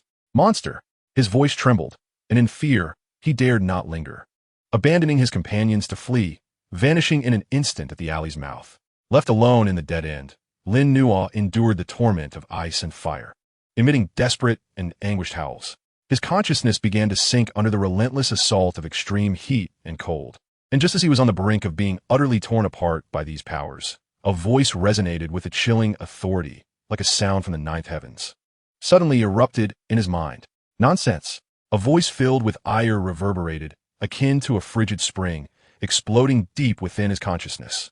A powerful yet gentle soul force intervened, like an invisible barrier, forcibly separating the rampaging elemental fire from the icy blue energy within him. It was the Elder Yao. At this most critical juncture, he had finally awakened once more. Maintain your spirit, operate your technique, and guide the energy.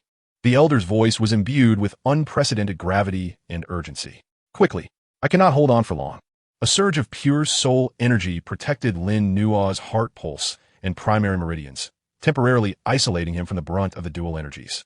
On the verge of losing coherence, Lin Nuo clung to this lifeline, his survival instincts ignited to their utmost. He bore the inhuman agony, and with the last vestige of clarity, he desperately activated the flame manipulation technique. The technique struggled to operate amidst the excruciating pain, attempting to channel the two raging energies. However, the low grade of the flame manipulation technique was woefully inadequate against these primal forces, akin to a stream trying to divert a torrential flood, yielding negligible results. Yet this slight guidance, combined with the Elder's soul force's coercive suppression, slightly tempered the rampant energies of ice and fire. The crimson and icy blue light continued to flicker across his surface, but no longer clashed violently. Instead, they reached a tense standoff. The pain remained, yet it ceased to escalate endlessly. Lin Nuo curled upon the cold ground, his body alternating between searing heat and frigid cold, his consciousness wavering on the precipice of clarity and obscurity. He could only instinctively repeat the technique, akin to a drowning man thrashing his arms desperately. The Elder's soul energy was rapidly depleting, his already incomplete recovery diminished further as he strived to protect Lin Nuo. Boy, hold on. If you can survive this tribulation, the convergence of ice and fire may yield a transformation. The Elder's intermittent voice echoed in Lin Nuo's mind, tinged with exhaustion, before fading once more into silence, evidently spent from the excessive drain on his soul energy. Outside the alley, the clamor of voices and footsteps arose, clearly alerted by the earlier commotion. Lin Nuo's heart raced with anxiety, yet he found himself immobile. In his current state, should he be discovered? Just as despair began to take root, a white figure appeared at the alley's mouth like a phantom, gliding silently into view. Moonlight cascaded down, illuminating the figure's flowing white gown and the veil that concealed her face. It was she, the woman in white from the Snow Valley. Her cool gaze swept across the chaos of the alley and the three black-clad figures, lifeless and unresponsive, finally resting upon Lin Nuo, curled on the ground with his chaotic energies of fire and ice. A flicker of faint surprise crossed her autumn water-like eyes, quickly replaced by an expression of serene composure. Without uttering a word, she waved her delicate hand, and a gentle chill lifted Lin Nuo's body, temporarily stabilizing his agonizing state of intertwining ice and fire.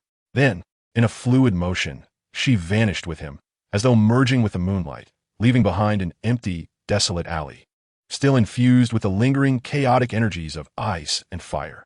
Chapter 17. The Ice Fairy. His consciousness drifted amidst the endless hell of ice and fire. At times, it felt as though he were cast into molten lava, every inch of flesh crying out in agony, and, at others, he was thrown into perpetual ice, his very soul on the brink of shattering. These two extremes of suffering cycled endlessly, seemingly without end. Just as Lin Nuo felt he would be consumed entirely by this ceaseless torment, a chill, both crisp and gentle, yet imbued with an undeniable authority. Coursed through his nearly shattered consciousness like a refreshing spring.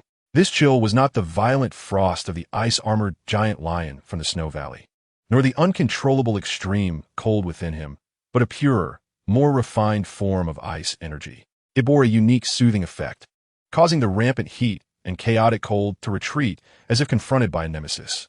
The excruciating pain slowly receded like a tide, replaced by a profound weariness and frailty. Lin Nuo struggled to open his heavy eyelids, his blurred vision gradually sharpening. Before him lay a simple yet elegant room. The furnishings were minimalist: a table, a chair, and a bed, all crafted from icy blue jade, emanating a faint chill that, rather than being piercing, alleviated some of the residual heat within him. The air was suffused with a refreshing fragrance, reminiscent of the scent that enveloped the woman in white from his memories. He was lying on the jade bed, covered with a thin layer of white silk bedding of unknown fabric. He attempted to move, but an immediate wave of debilitating pain coursed through him, especially in his right arm, which was heavily bandaged and ached dully. "You are awake." The cold voice came from the doorway.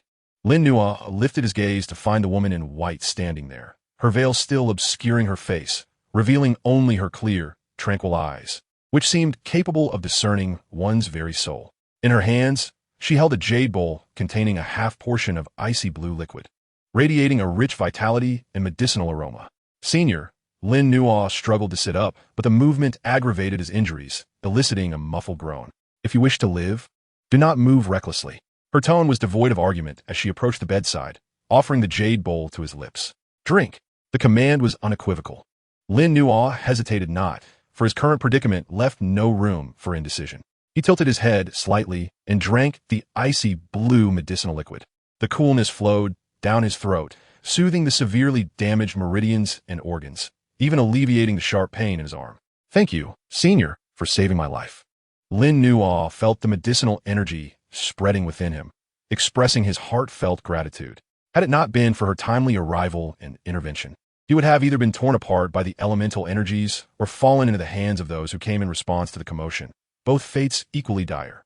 The woman set the empty bowl aside, her clear gaze fixed upon him as though peering through his clothing to discern the remaining chaotic energies of ice and fire within him. "You have quite the audacity." She spoke lightly. A mere fighter dares to forcibly invoke the essence of and the frigid aura of a fourth-tier magical beast as a means of confrontation. Were it not for your extraordinary constitution and the protection of a powerful soul, you would have long since been reduced to nothing but bones. Lin Nuo's heart trembled. She had perceived at a glance the essence and the icy lion's chill within him, and she even vaguely sensed the presence of the old pharmacist. The depth of this woman's strength and insight was truly unfathomable. "In my haste, I had no choice," Lin Nuo replied with a wry smile. "No choice." A flicker of inscrutable meaning passed through the woman's eyes. "Your crude and perilous amalgamation of ice and fire, though dreadfully flawed, faintly aligns with certain celestial principles. Whom do you claim as your master?" Lin Nuo paused for a moment and shook his head. "I have no master." "Does that mysterious old beggar count as a master?" "Clearly not." The woman did not seem surprised, nor did she pursue the matter further. Instead, she stated, "The hidden danger within you, I can only temporarily suppress. The essence and the frigid aura have already begun to intertwine with your foundation. Forcibly separating them would surely result in your demise. Only by seeking out advanced techniques and gradually addressing the situation can you possibly turn harm into benefit." This aligned with what the old pharmacist had said. Lin Nuo felt a heavy weight in his heart. Advanced techniques were not easily attainable. "May I inquire your esteemed name, Senior?" Lin Nuo asked respectfully. Establishing a good rapport with such a formidable figure could only prove beneficial. The woman regarded him for a moment, then, after a brief contemplation, replied coldly, "You may call me Xianyi." Wuanyi? This was evidently not her true name. Lin Nuo, perceiving the nuance, refrained from further inquiry. "Rest here and heal. For 3 days, you must not use," Xianyi instructed before turning to leave the room. For the next 3 days, Lin Nuo remained in the frigid chamber, focusing on his recovery. Each day, Xianyi would bring him a vial of ice blue medicine, which proved remarkably effective. His damaged meridians and internal organs were healing at an astonishing pace. Even the broken bones in his right arm began to mend under the nourishing chill. During this time, he attempted once more to communicate with the old pharmacist within the spatial ring, but still received no response. It was evident that the previous forceful suppression of the ice and fire turmoil had severely drained the old pharmacist's soul, plunging him into a profound slumber once more. This filled Lin Nuo with a growing sense of guilt and urgency. On the evening of the third day, Lin Nuo's injuries had significantly improved. Although his right arm was not fully healed, he could move it slightly, sitting cross-legged on the cold jade bed. He attempted to sense the temporarily suppressed ice and fire energy within him without invoking. The door creaked open, and Xianyi entered, holding a scroll that was entirely dark red, seemingly crafted from the hide of a magical beast, exuding an ancient and searing aura.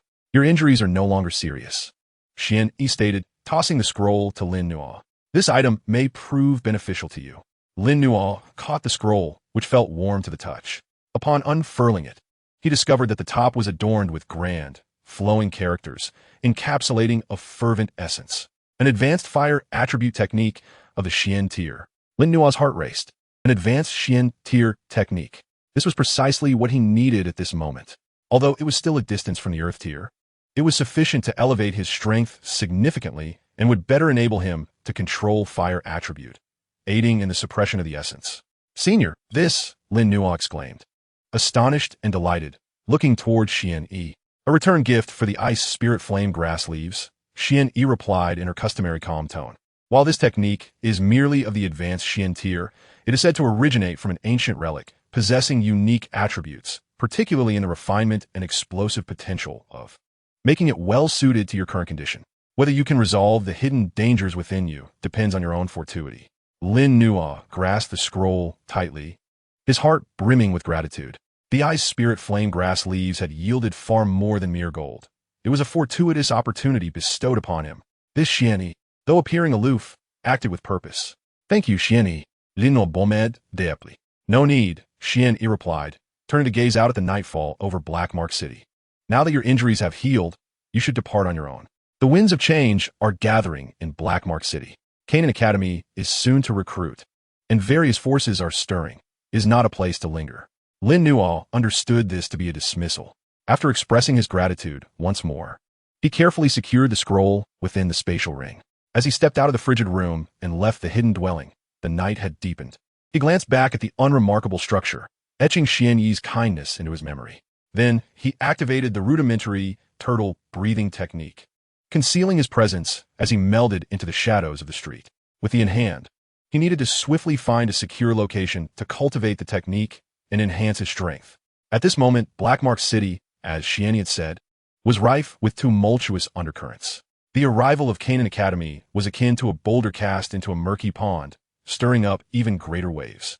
In a dim corner, several figures clad in crimson robes were engaged in hushed conversation, leading with the vice master of the blood sect. Have we uncovered the truth? Where's that boy Xiaoyan? And that little bastard with secret techniques? Vice master, Xiaoyan's movements are elusive. He has slipped away from our traps multiple times. As for the other boy, after we lost him in the alley last time, there have been no further leads. It is as if he has vanished from existence. Useless. The vice master's eyes glinted with malice. Continue searching. Even if we have to turn Black Mark City upside down, we must drag them out.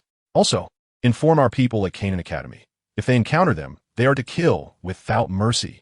A storm is brewing, and Lin Nuo, having just gained a glimmer of hope, would soon find himself ensnared at the vortex of this turmoil. Chapter 18. The initial formation of turmoil reignited. 100 miles south of Black Mark City lies a desolate, abandoned mine seldom trodden by human feet.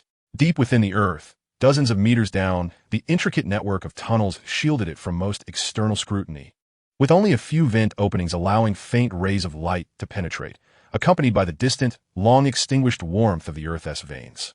Lin Nuo chose a relatively dry location at the end of a branch vein where remnants of faint fire attribute energy lingered as his temporary retreat for meditation. He sealed the entrance with a massive boulder, leaving only a narrow crack for ventilation. This place was cold and damp, but for Lin Nuo, who harbored the essence, that flicker of residual warmth from the earth felt oddly comforting. He eagerly retrieved the dark red scroll and unfurled it. The characters inscribed on the scroll were not ordinary ink, but appeared to be burned into the material, exuding a fervent essence. Rather than directly outlining the operation of the technique, the scroll began with a discourse on, and emphasizing that should be, as the blazing sun, pure and domineering. while also embodying the nurturing essence of life itself. Burning the heavens and boiling the seas, sunlight illuminating all, Lin Nuo murmured, gradually immersing himself in its teachings. The conceptual foundation was indeed of a higher echelon then. He cast aside distractions and, following the intricate pathways recorded in the scroll, began to attempt guiding his. Transitioning to a new technique is no simple feat, especially when advancing from an intermediate Xian tier to a more advanced technique.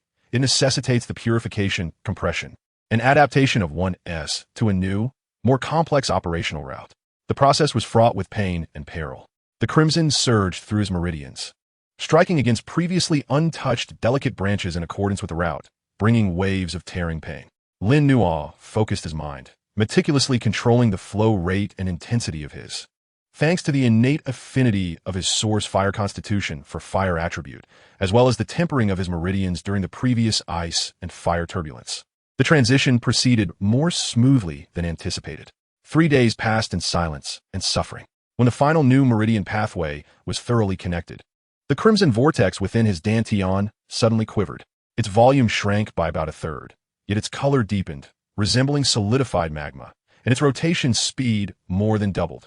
The purity of the fighting spirit and the energy it encompasses have significantly surpassed previous levels. A formidable aura erupted from Lin Nuo's being, causing the surrounding dust to soar into the air. He has reached the pinnacle of a one-star fighter. Moreover, the quality of his fighting spirit has undergone a qualitative leap.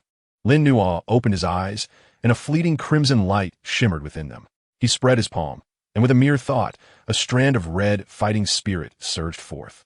Dancing at his fingertips, this fighting spirit was no longer the somewhat ethereal flame of before. It had solidified like liquid, radiating a scorching and pure essence, subtly infused with the unique, domineering intent of the Burning Sun art.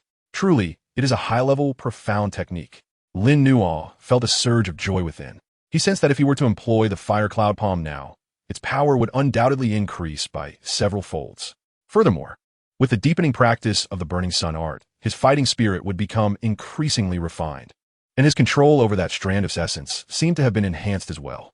He attempted to reach out to the ice-fire energy core within his dantian that had been temporarily suppressed. Enveloped by the more condensed and domineering fighting spirit of the Burning Sun art, the essence and the ice-blue chill appear to have settled down considerably, although they remained distinct. The signs of conflict had diminished. It seems this path is indeed the right one. Lin Nuo felt invigorated.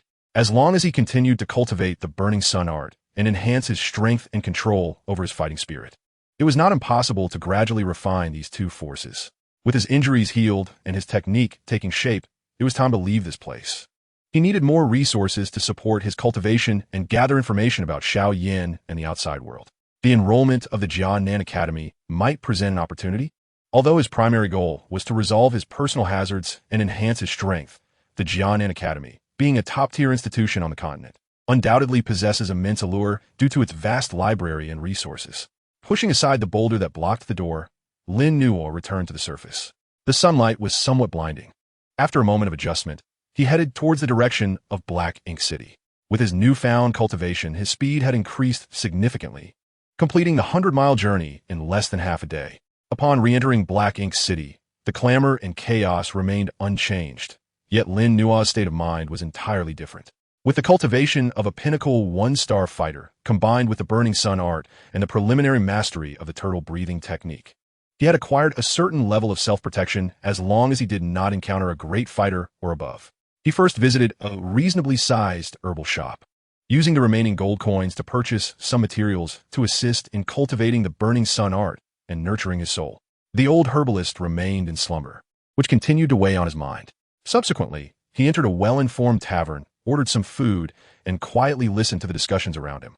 Hey, have you heard? The enrollment test for the Canaan Academy starts tomorrow at the Central Square. Indeed, the requirements are quite stringent. Under 18 and possessing at least 8 segments of fighting spirit. That will eliminate quite a number of candidates.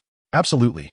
However, I've heard there are several promising prospects this year, like Shaoyin from the Xiao family, and a little medical sage. Both seem quite formidable. Shaoyin, isn't he the one being hunted by the blood sect? Does he dare to show his face? Who knows?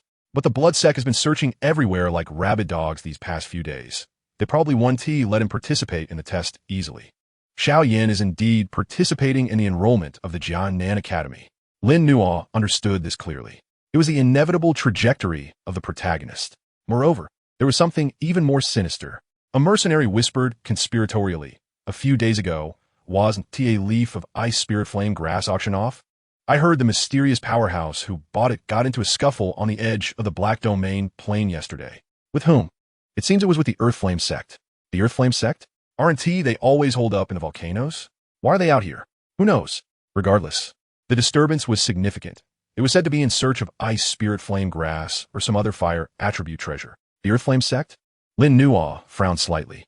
He had some recollection of this sect, known for its ruthless and domineering techniques, adept at manipulating flames, and considered a formidable force in the Black Corner region.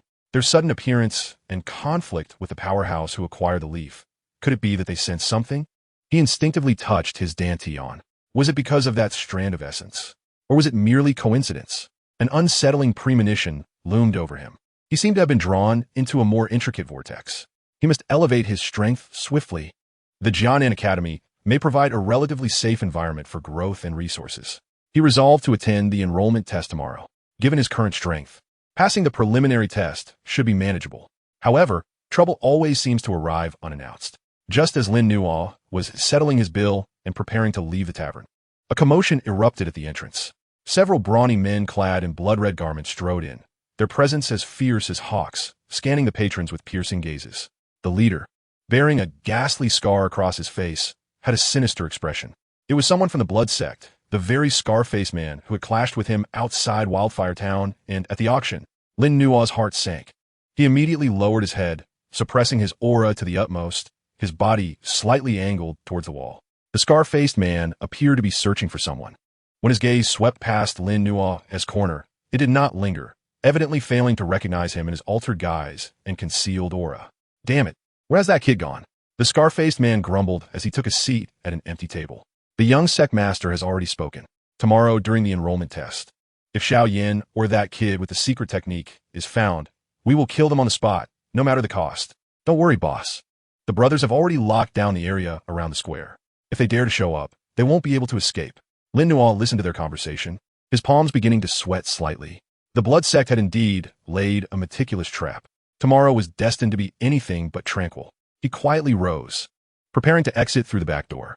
Just as he was about to step out, the scar-faced man seemed to sense something, abruptly turning his head, his gaze like lightning, aimed at Lin Nuo's retreating figure. "Stop." Chapter 19. The test takes a turn. "Stop." The cold voice of the scar-faced man was like a viper's hiss, instantly freezing the atmosphere near the back door of the tavern.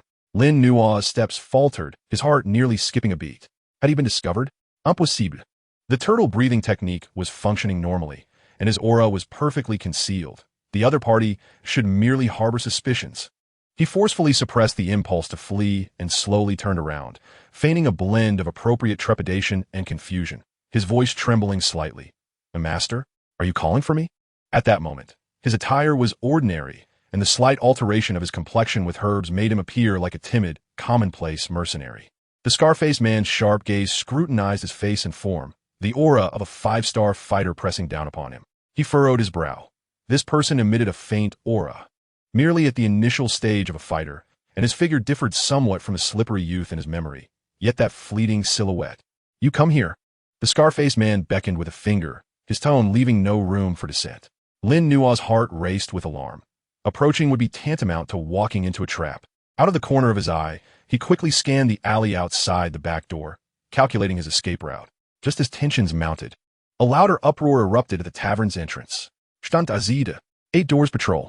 A squad of vigilant guards clad in 8 Doors attire streamed in, the leading captain's cold gaze sweeping across the room before finally landing on the Blood Sect members. Blood Sect members? Private duels and public disturbances are prohibited in the city. Do you wish to sample the delights of the Black Prison? After all, Blacking City was under the jurisdiction of the 8 Doors, maintaining a facade of order. The scar-faced man's expression shifted, casting a fierce glare at Lin Nuo, seemingly unwilling to engage the 8 Doors at this moment. Reluctantly, he averted his gaze, forcing a grim smile at the captain. "It's a misunderstanding. We were just looking for a friend to ask a few questions." With that, he returned to his seat with his subordinates, no longer glancing at Lin Nuo. Lin Nuo let out a silent sigh of relief and hurriedly bowed in gratitude to the squad leader of the 8 doors before swiftly exiting the tavern through the back door. It was only after blending into the bustling crowd outside that he realized his back was drenched in cold sweat. That was a close call. Had it not been for the timely arrival of the 8 doors members, the consequences would have been dire. The blood-sack search was far more meticulous than he had anticipated. The upcoming enrollment test was undoubtedly a perilous endeavor. Yet, he had to attend Canaan Academy. There, he could find the resources he desperately needed within a relatively safe environment. The following day, in the central square of Black Print City, a throng of people surged, their voices rising to a deafening crescendo. Countless youthful faces, filled with hopes, anxieties, and pride, gathered in this place. In the center of the square, a temporary high platform had been erected, upon which sat several imposing instructors from Canaan Academy. Leading them was a striking young woman in red attire, her beauty accentuated by piercing eyes, none other than the vice dean of the Outer Academy, Dou Qi. Before the platform stood a colossal black soul testing stone and an energy orb designed to assess both the attributes and intensity of fighting spirit. The enrollment test was about to commence. Lin Nuo mingled at the edge of the crowd, maintaining his disguise and keeping his aura restrained. He sensed that numerous spies from the blood sect lurked around the square, akin to hidden vipers waiting to strike. The test proceeded methodically, with boys and girls stepping onto the stage to place their hands on the soul testing stone and the energy orb. Only those with fighting spirit at the 8th rank or above, along with qualifying soul strength, would advance to the next round. Xiaoyan. As this name echoed through the air, the previously raucous square fell silent for a fleeting moment before erupting into an even louder wave of discussion. Could it be that he was Xiaoyan, the one wanted by the blood sect? Did he truly dare to come? It was rumored he had been a waste just a year prior. How could he have cultivated so rapidly? Countless gazes, curious, scrutinizing, gloating, and even filled with malice, focused on the figure of the black-clad youth slowly ascending the platform. Xiaoyan's expression remained calm, his gaze profound, seemingly impervious to the surrounding chatter and scrutiny. He first approached the soul-testing stone, placing his palm upon it. The stone quivered slightly, emanating a robust glow. His soul strength was deemed qualified. The instructor in charge of recording nodded in approval. Next, he moved toward the energy orb. Every pair of eyes was fixated on him, including those of hidden blood sect members. Lin Nuo held his breath, fully aware that the pivotal moment had arrived. Xiaoyan's hand gradually pressed down upon the energy orb. At the instant of contact, an unforeseen transformation occurred. Instead of the usual luminescence indicating the strength of fighting spirit, the orb began to tremble violently. Within its core, an overwhelmingly ferocious crimson energy surged forth like a volcanic eruption. This energy radiated a destructive heat, coalescing into a vague phantom of a colossal flame serpent that roared skyward. Was this the aura of exotic fire? Dou Qi, who had been meditating with her eyes closed, suddenly opened them, her beautiful gaze igniting with astonishing brilliance. The crowd was in an uproar. Exotic fire? He possesses exotic fire within him. How could this be possible at such a young age? No wonder his cultivation had progressed so swiftly. The blood sect members hidden in the shadows suddenly burned with fervent greed. Exotic fire, if they could obtain it. Yet, just as the entire venue was engulfed in shock and undercurrents of tension, an inconspicuous corner of the square witnessed an anomaly with the energy orb testing fighting spirit attributes. A boy, who had just pressed his hand upon the orb, watched as it flickered briefly with ordinary red light before a faint, yet indescribably pure crimson flame ignited within its core. Simultaneously, a barely perceptible chill began to emanate from around that flame. Though this phenomenon paled in comparison to Xiaoyan's explosive display, so slight it was nearly overlooked. The unique mingling of ice and fire emanating from it caused another figure atop the platform. A white-haired old woman with a presence akin to millennial-old ice to suddenly snap her murky eyes wide open. Her gaze like lightning as it locked onto the boy responsible for the subtle disturbance, none other than Lin Nuo, whose energy resonance had inadvertently revealed a fraction of his hidden aura due to Xiaoyan's surge. Two sources of origin? The old woman's parched lips moved, producing a hoarse whisper audible only to herself, her eyes brimming with disbelief. Almost simultaneously, several figures clad in dark red garments adorned with flame patterns, exuding a scorching aura, directed their gaze towards Lin Nuo's direction. The leader among them sparkled with ecstasy and avarice. They had found it. Such a pure, exotic fire essence, though faint, was unmistakable. It emanated from that boy. a member of the Earth Flame sect. In an instant, both Xiao Yin and Lin Nuo, due to their respective secrets related to fire within them, became the focal point of attention in the entire square. The Blood Sect, the Earth Flame sect, and Canaan Academy. Numerous eyes, both overt and covert, filled with shock, greed, malice, and curiosity, converged upon the two. A storm was ignited in that moment. Lin Nuo's complexion changed dramatically. He knew that his greatest fears had come to pass.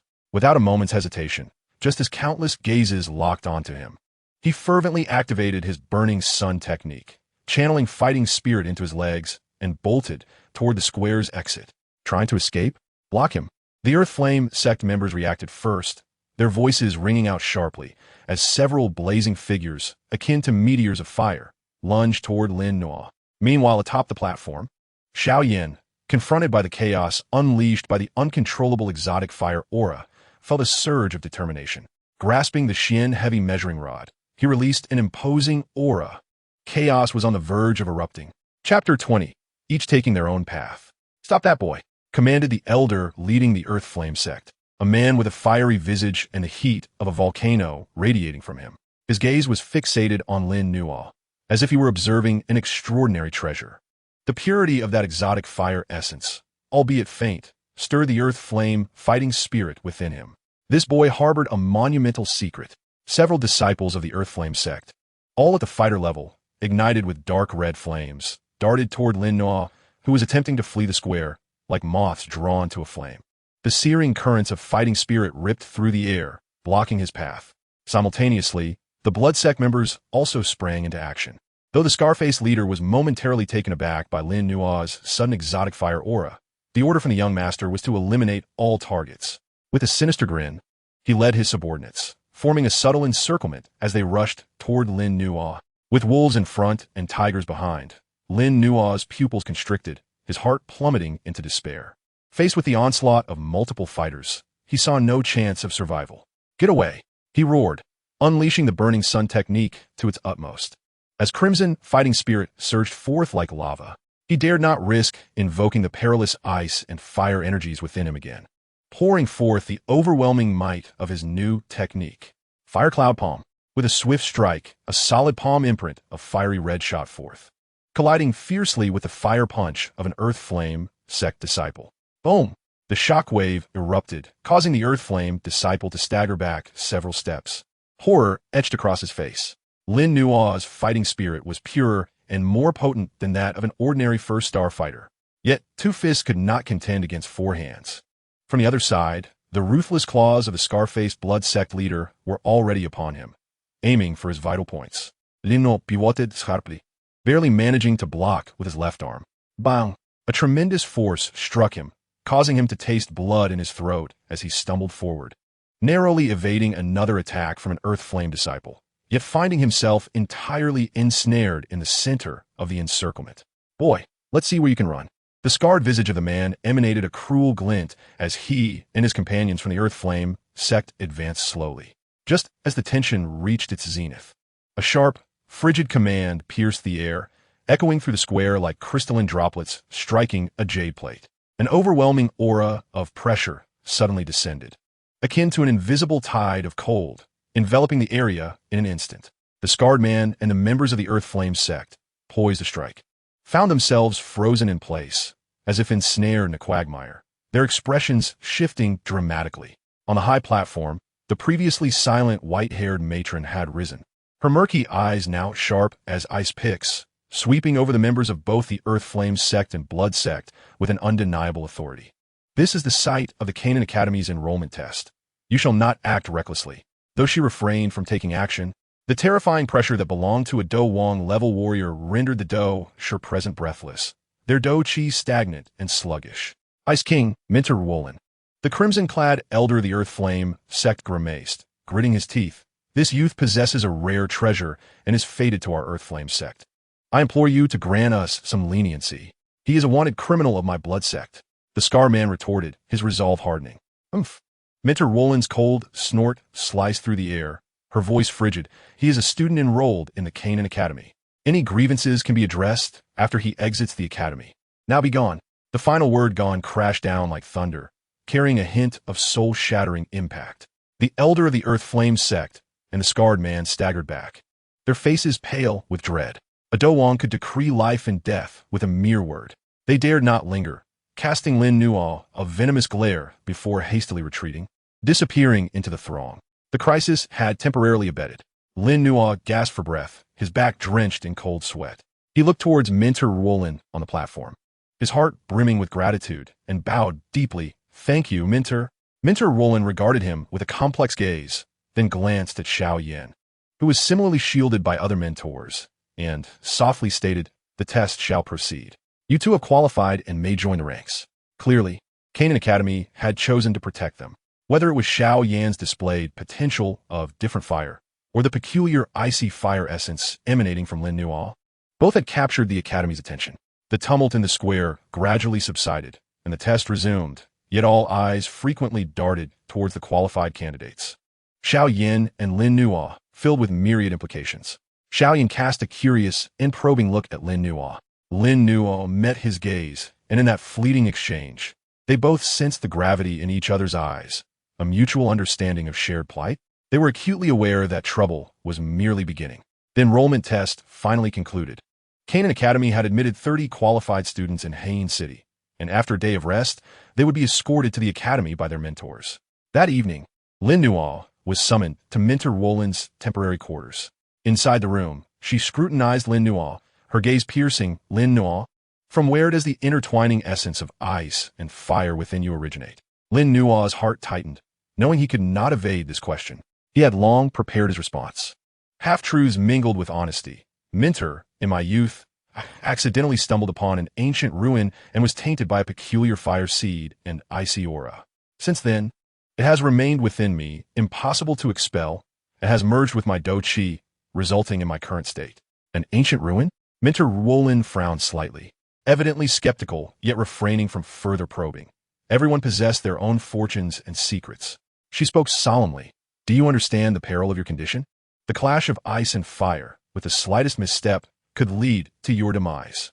"I'm aware," Lin Nuo replied, lowering his gaze. "I observe that your cultivation method appears to be the burning sun technique." Minter Roland shifted the topic. "Indeed, though the burning sun technique is an admirable high-level technique of the Xian rank, it is far from sufficient to resolve the hidden dangers within you." Minter Roland contemplated, "Perhaps the Academy's library harbors techniques or texts that could address your predicament, but they require adequate contribution points for exchange. Furthermore, the elder of the alchemy department has extensively researched different fire in various extraordinary flames. You may consider consulting him." Lin Nuo's heart stirred with excitement. "Thank you for your guidance, Minter." This undoubtedly illuminated a path forward. Canaan Academy was indeed the right choice. "Take care of yourself." Minter Roland waved her hand. "You may leave now. Assemble punctually tomorrow." "Understood." Lin Nuo exited the room, feeling a sense of calm wash over him. For now, within Canaan Academy, he was safe and had a clear objective. However, upon returning to his temporary lodging, he discovered Xiao Yan standing outside his door, seemingly waiting for him. "Young Master Xiao?" Lin Nuo was taken aback. Xiao Yan regarded him with sharp eyes. "Have we met before?" Lin Nuo's heart raced, maintaining a composed exterior. "Young Master," Xiao jested, "I have not had the honor of meeting you previously." Xiao Yan scrutinized him for a few seconds, as if searching for something in his expression, and eventually remarked coolly, "Perhaps I was mistaken. Thank you for today." He referred to Minter Roland's intervention, which had indirectly aided them both. "Young Master Xiao is too kind." "It was the Academy's mentor who intervened," Lin Nuo cautiously replied. Xiao Yan nodded, choosing not to elaborate further, and turned to leave. He carried immense secrets and pressures, remaining vigilant toward anyone. Watching Xiao Yan's retreating figure, Lin Nuo inhaled deeply. He understood that starting tomorrow, he would walk the same path as this fated child, entering the same academy, embarking on their respective journeys fraught with thorns yet destined for greatness. The road ahead was long, fraught with peril. Yet he had no choice but to grasp the power within his hands and tread forward step by step. The ice and fire within him were both a curse and the source of his strength.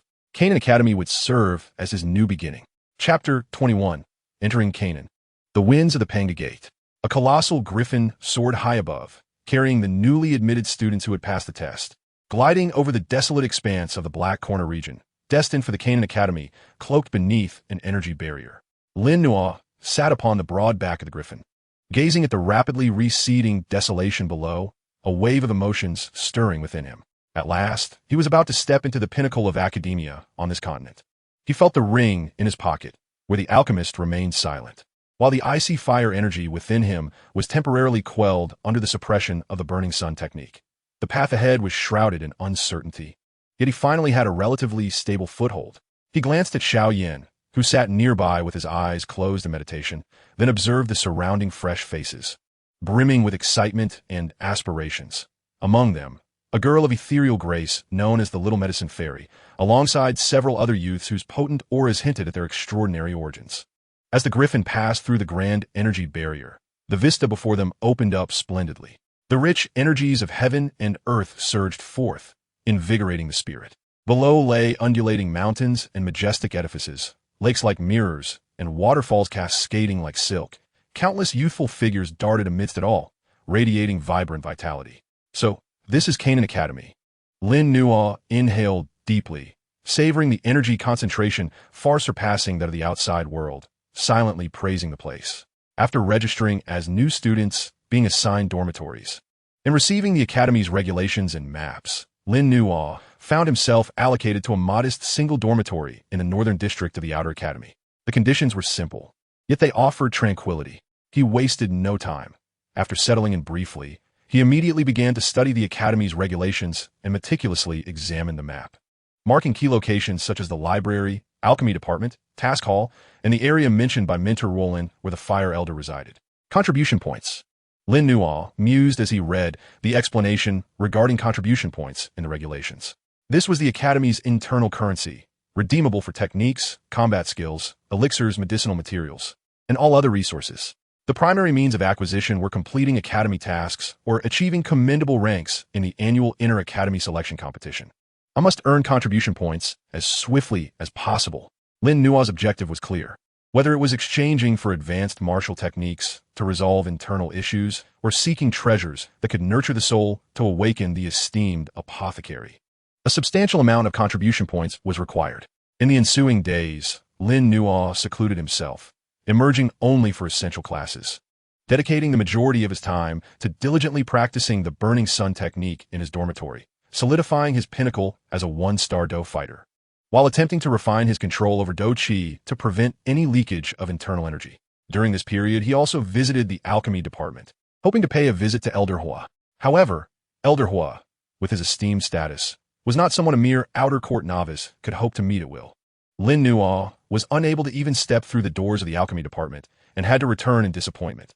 On one particular day, Lin Nuo had just awoken from his cultivation when he heard a commotion outside his dormitory.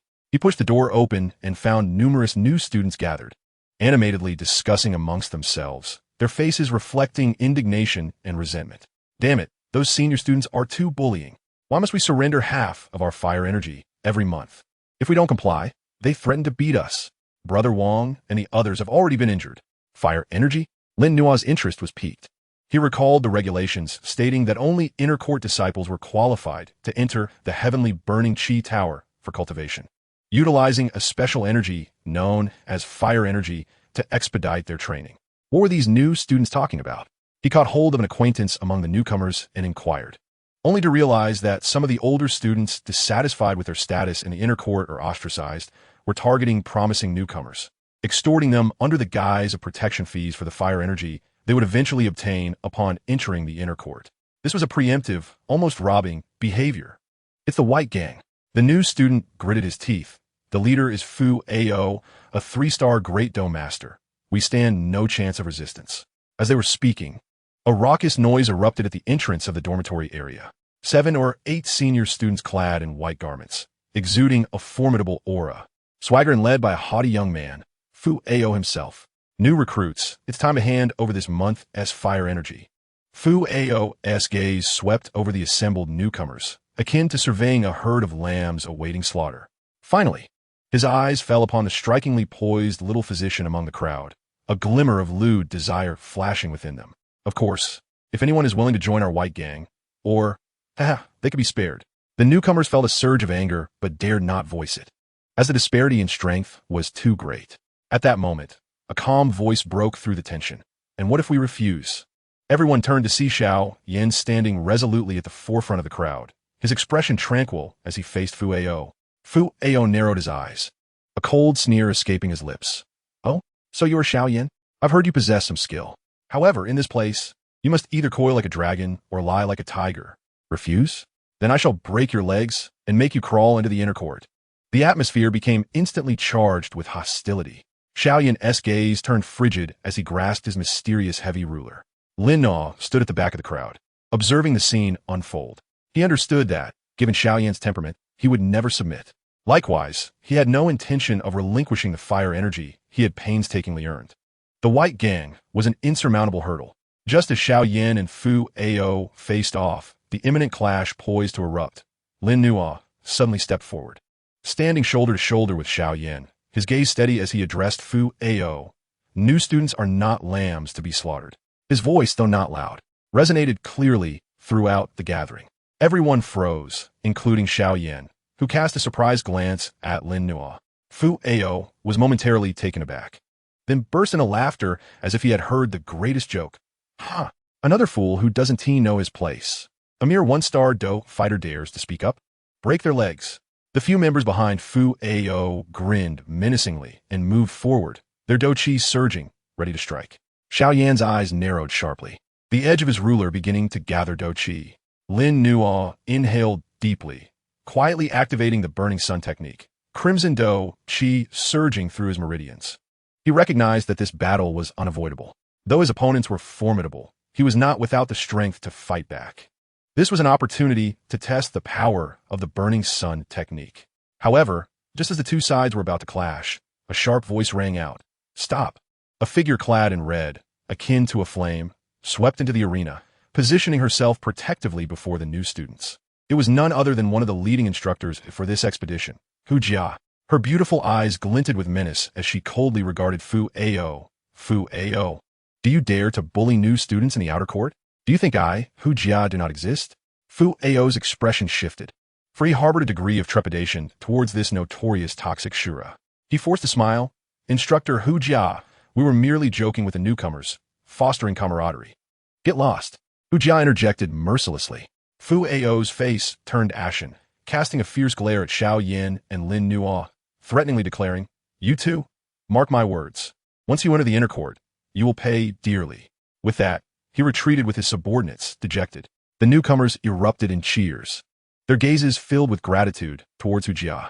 She turned, her eyes sweeping over Xiao Yan and Lin Na, lingering momentarily on Lin Na, before stating calmly, "If you wish to avoid being bullied, strive to grow stronger swiftly. In the outer court, I can still protect you.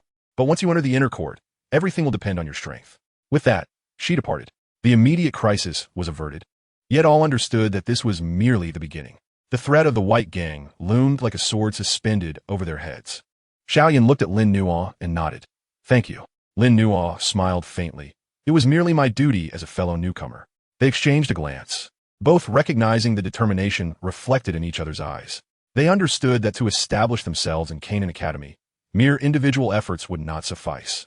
That night, within Xiao Yan's dormitory, he, Lin Na, Little Physician, and several other capable and virtuous newcomers convened. "The White Gang will not relent," Xiao Yan stated solemnly. "We must unite and establish our own faction to secure our foothold in the inner court and safeguard our interests." Everyone nodded in agreement. "What shall we name our faction?" Little Physician inquired softly. Xiao Yan surveyed the group, his gaze eventually resting on the distant mountains standing steadfast against the night sky, and he slowly proclaimed, "Let us call it the Rock Gate, symbolizing our unwavering resolve and unity, unbreakable against all odds." Rock Gate.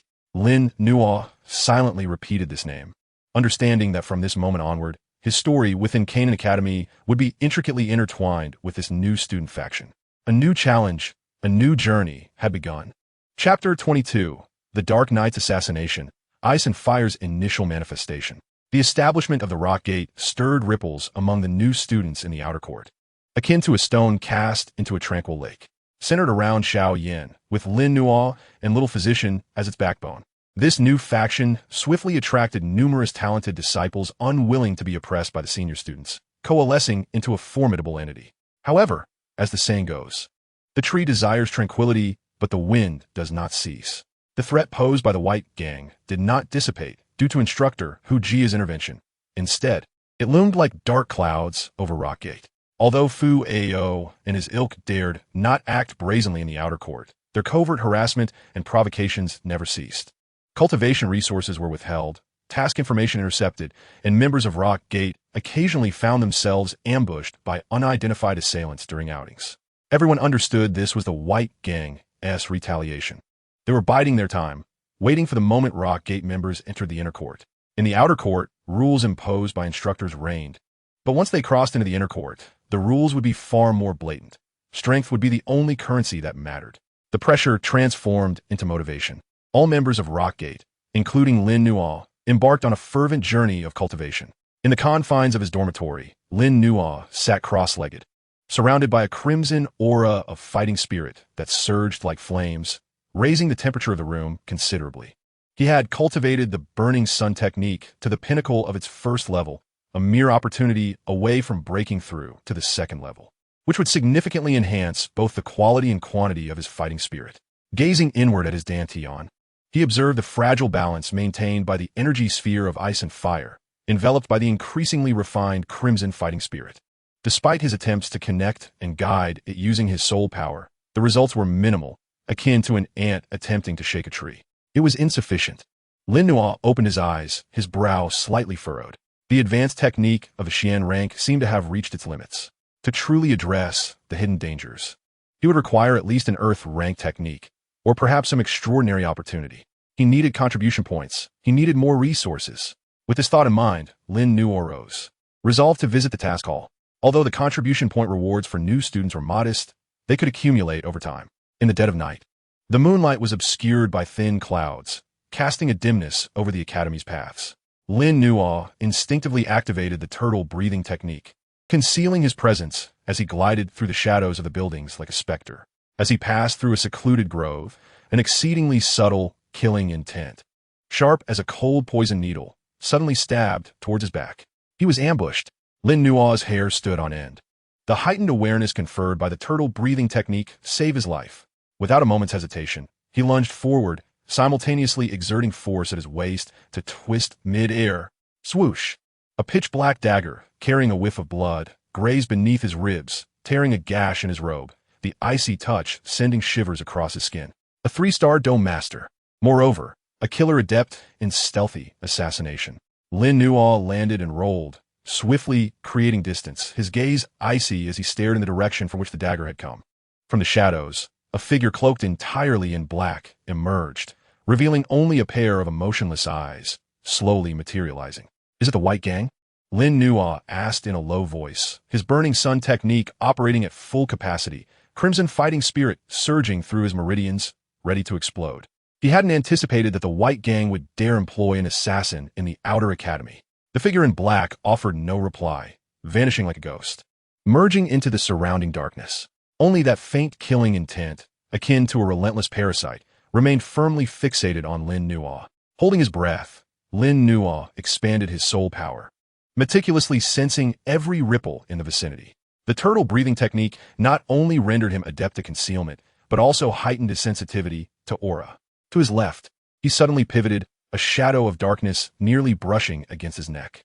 At the same time, his right palm gathered crimson fighting spirit, and without hesitation, he struck towards a shadow on his left with a fiery palm technique. Boom! The palm wind struck true, producing a dull thud. The figure in black staggered, tumbling from the shadows, surprise flickering in their eyes as if they hadn't anticipated Lin Nuo's swift reaction and acute perception. Yet, a 3-star dome master was seasoned in combat. Instead of retreating, the figure capitalized on their stumble, spinning like a top, their legs whipping through the air like venomous whips, aimed ruthlessly at Lin Nuo's head and chest. The speed was blinding, the angles treacherous. Lin Nuo's pupils constricted. At this proximity, evasion was futile. He crossed his arms, crimson fighting spirit coalescing into a fiery shield to withstand the blow. Boom! The clash of fighting spirits erupted with a thunderous roar. Lin Nuo felt an overwhelming force surge through him, his arms aching as the fiery shield shattered instantaneously, sending him hurtling backward, a taste of blood rising in his throat.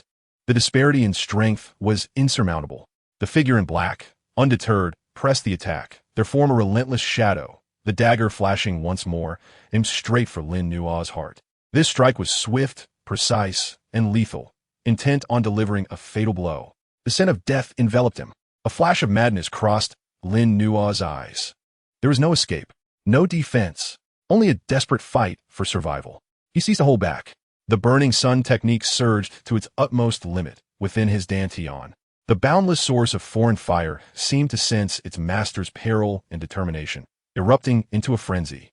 The icy blue energy, which had maintained balance with it, was also incited by this tumult.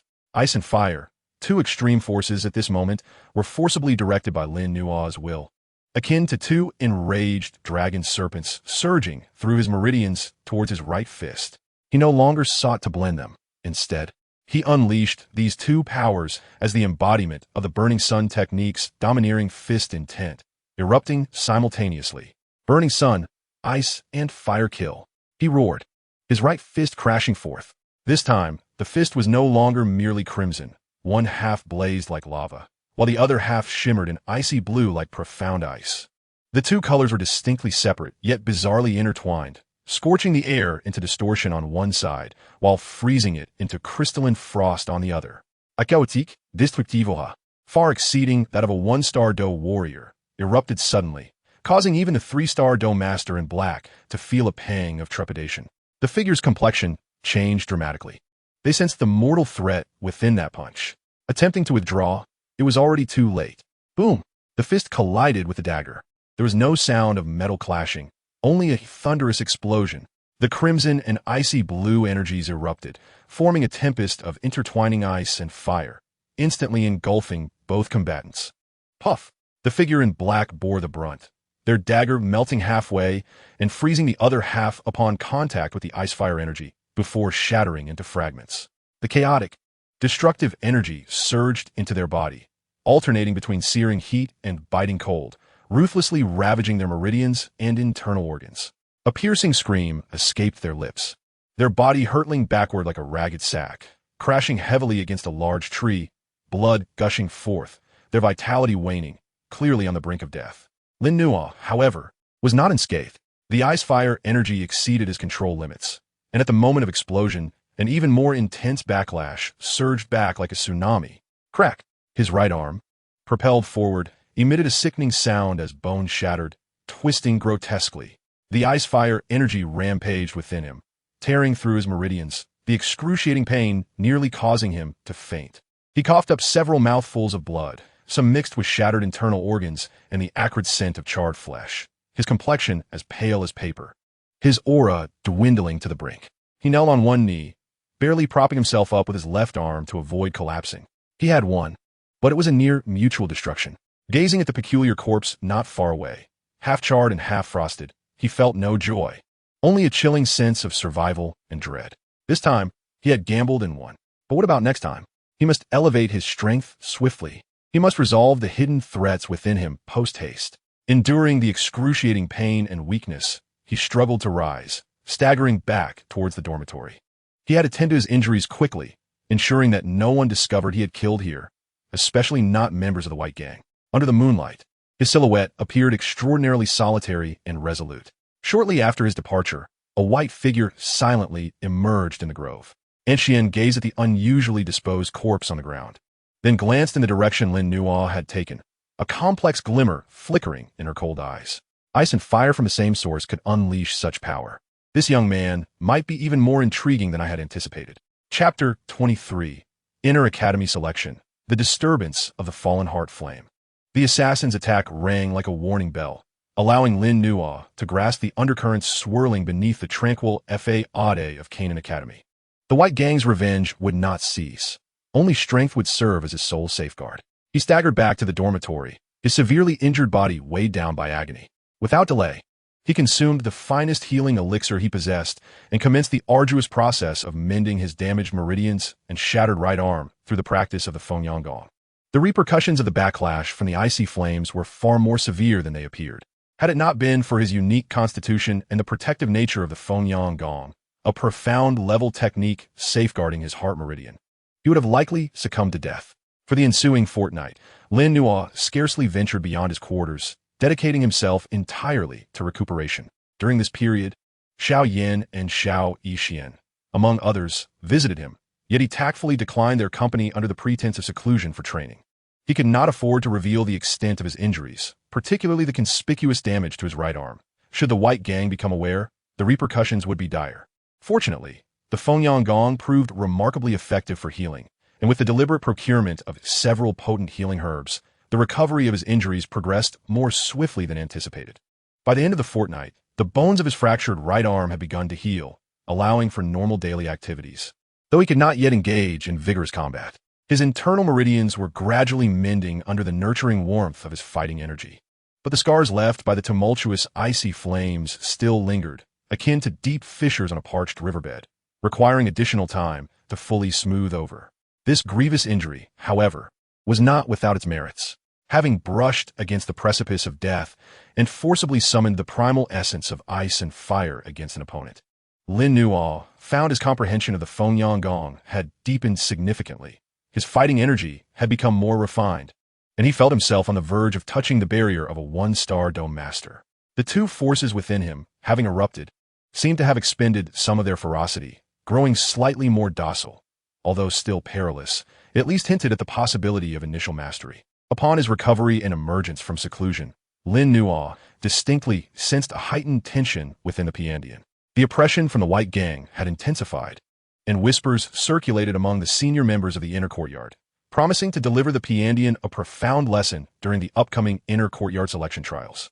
The inner courtyard selection trials represented the sole pathway for outer courtyard disciples to gain admission to the inner sanctum, as well as the quickest means to amass contribution points.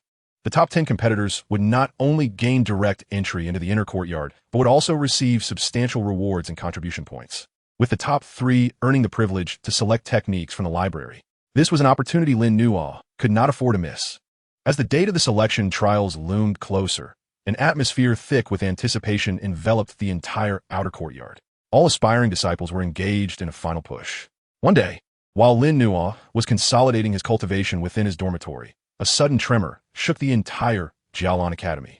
It was not an earthquake, but rather a deep, resounding roar emanating from the depths of the earth.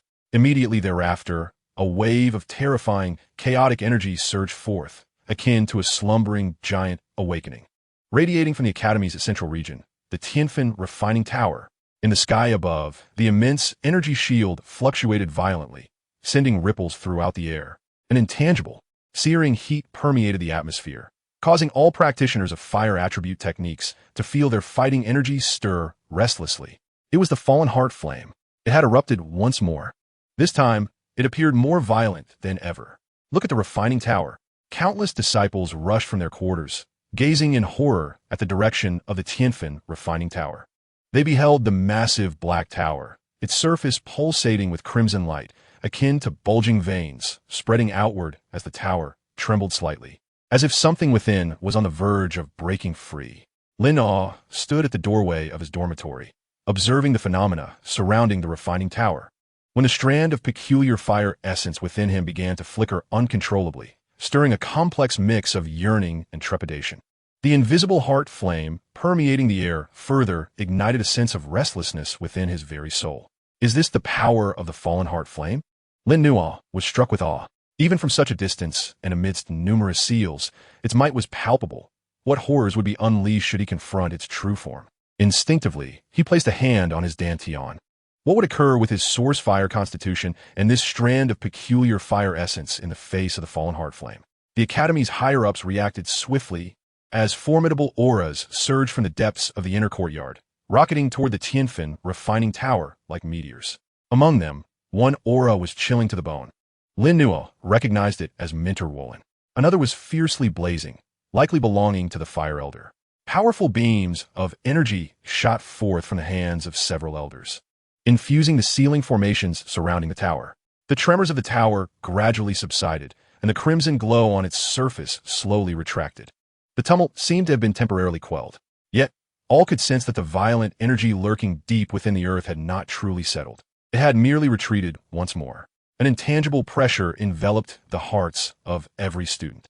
The disturbance of the fallen heart flame served as an interlude. Yet it cast an even darker and more ominous shadow over the impending inner courtyard selection trials. Days later, the inner courtyard selection trials finally commenced amid the gaze of thousands, unfolding in the largest arena of the outer courtyard. The colossal circular arena was thronged with spectators, the air resonating with uproar. On the high platform sat the vice president of the outer courtyard, Hu Qian, alongside several elder mentors. All participating outer courtyard disciples gathered in the arena, eager and excited, creating an electrifying atmosphere. Lin Nuo stood within the ranks of the Piandian, his gaze sweeping across the arena. He spotted Xiao Yan, whose aura had become more composed and formidable. He noticed the predatory expressions of the senior members of the White Gang, led by Fu Ao, and he recognized many hidden masters with formidable auras. His objective was clear, the top 10.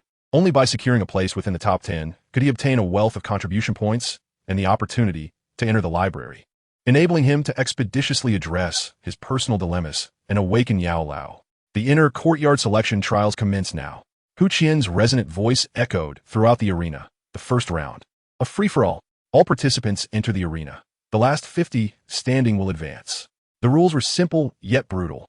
With a signal given, hundreds of participants surged into the vast arena like a tidal wave. The battle erupted instantaneously. The thunderous clashes of fighting energy, the explosive sounds of techniques colliding, and the groans and cries of the injured filled the entire venue. Lin Nuo shifted nimbly, activating the turtle breathing technique, refraining from immediate engagement. Instead, he maneuvered around the periphery of the battlefield, avoiding the more obvious strong opponents and chaotic skirmishes. His goal was advancement, not bravado. Xiao Yan, however, was entirely different. Like a tiger among sheep, he wielded the Xuanzhong with ease, generating fierce winds and clearing a substantial area with minimal effort. Xiao Yixian, utilizing her peculiar agility and poison techniques, also navigated the fray with remarkable ease.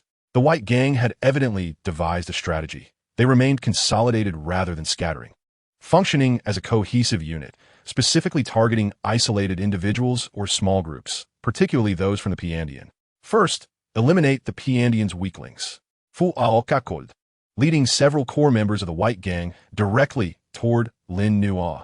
They evidently deemed him, with his mere 1-star, Dome Master strength and reliance on luck and peculiar methods, an easier target than Xiao Yan.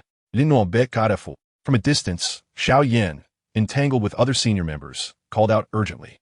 Lin Nuo regarded the aggressive advance of Fu Ao and his cohorts, his gaze sharpening to icy coldness. With no avenue for retreat, it was time to fight.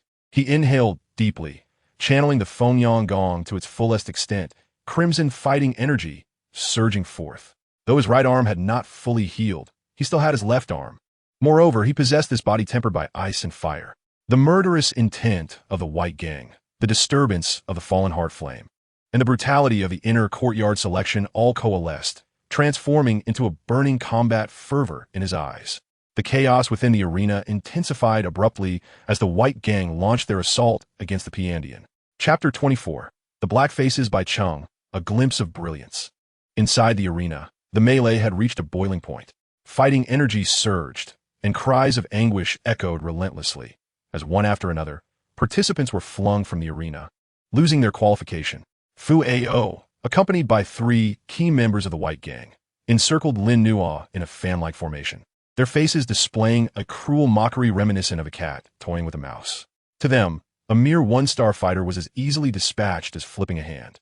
Last time you had Mentor Hu Jia to protect you. Let us see who can save you this time. Fu Ao Znid, unleashing the full force of his 3-star fighter aura upon Lin Nuo, attempting to shatter his spirit. Simultaneously, the other 3 erupted with their own fighting spirit, 2 2-star fighters and 1 1-star fighter. Their overwhelming presence surrounded Lin Nuo like 4 solid walls, effectively trapping him in the center. The other competitors, witnessing this scene, quickly retreated, wary of being ensnared in this apparent personal vendetta.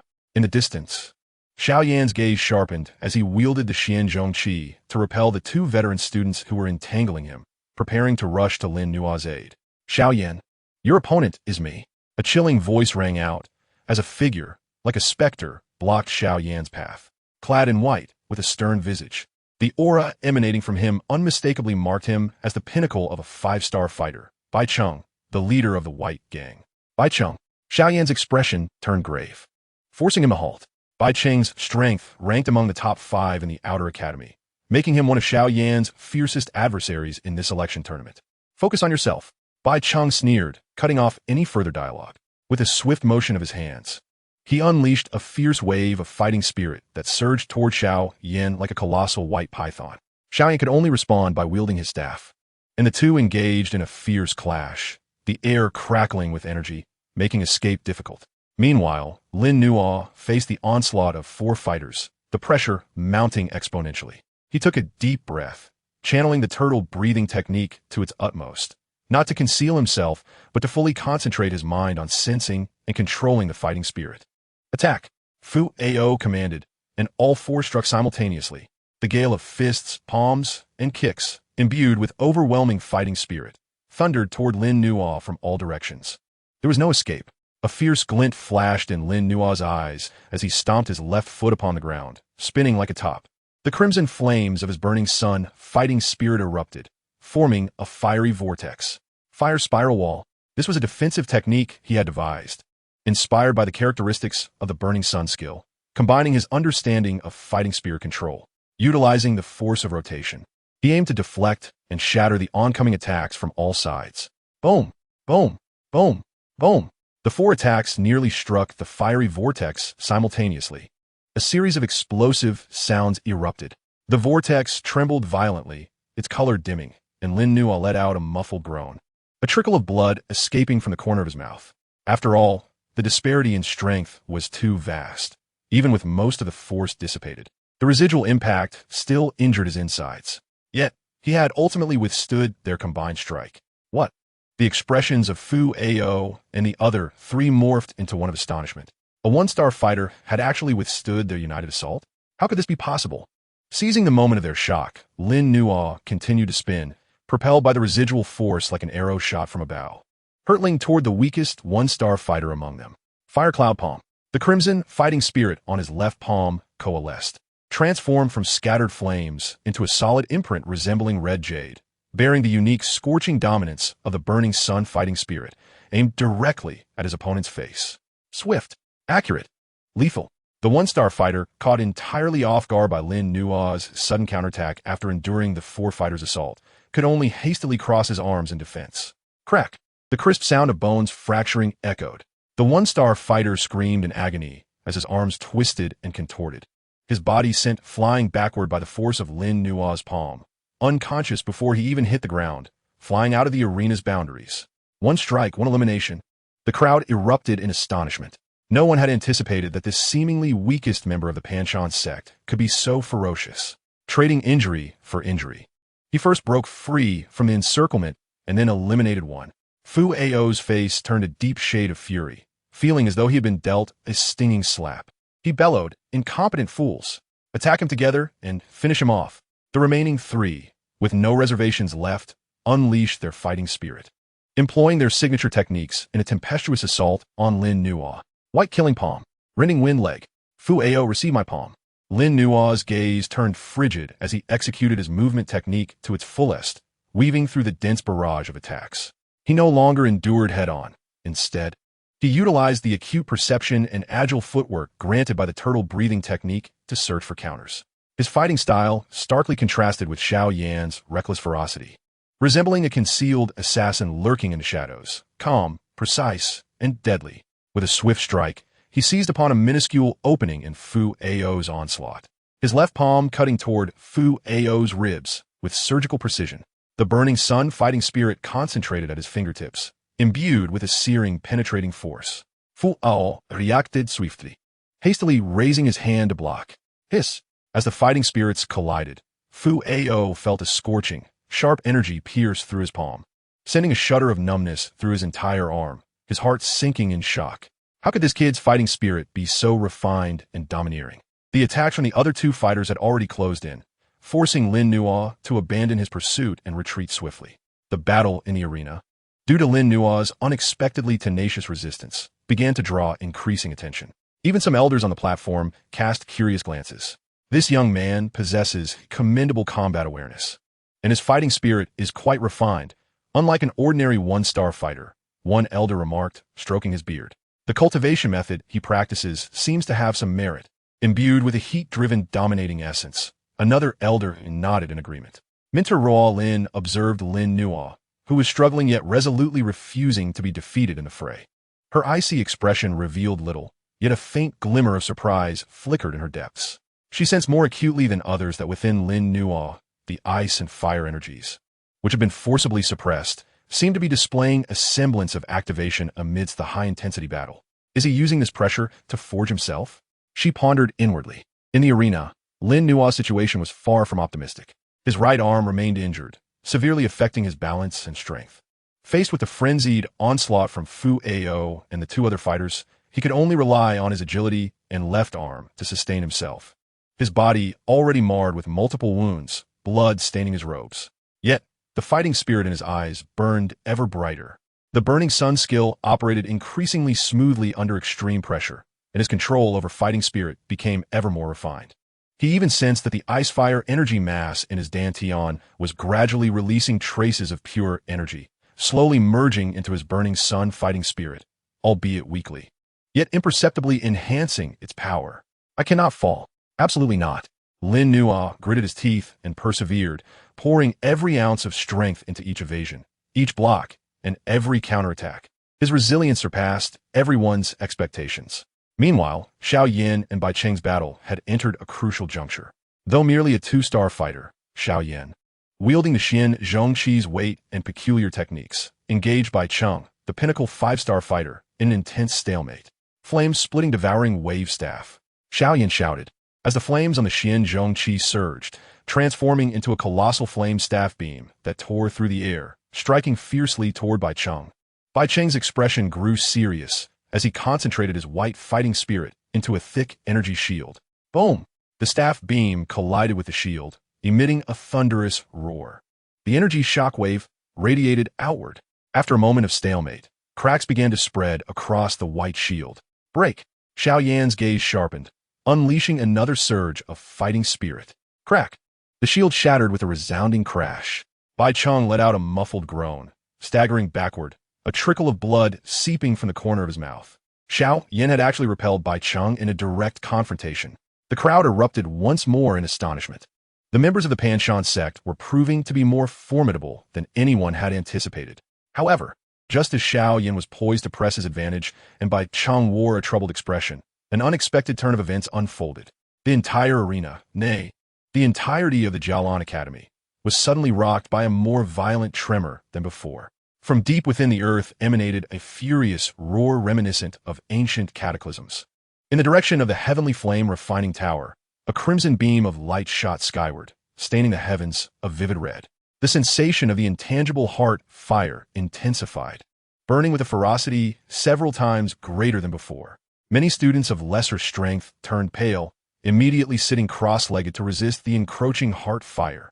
The fallen heart flame erupted once more feral than ever. All instructors hurried towards the heavenly flame refining tower to maintain the seal. Vice Dean Huoqian's expression changed dramatically. He sprang to his feet, his voice booming like thunder.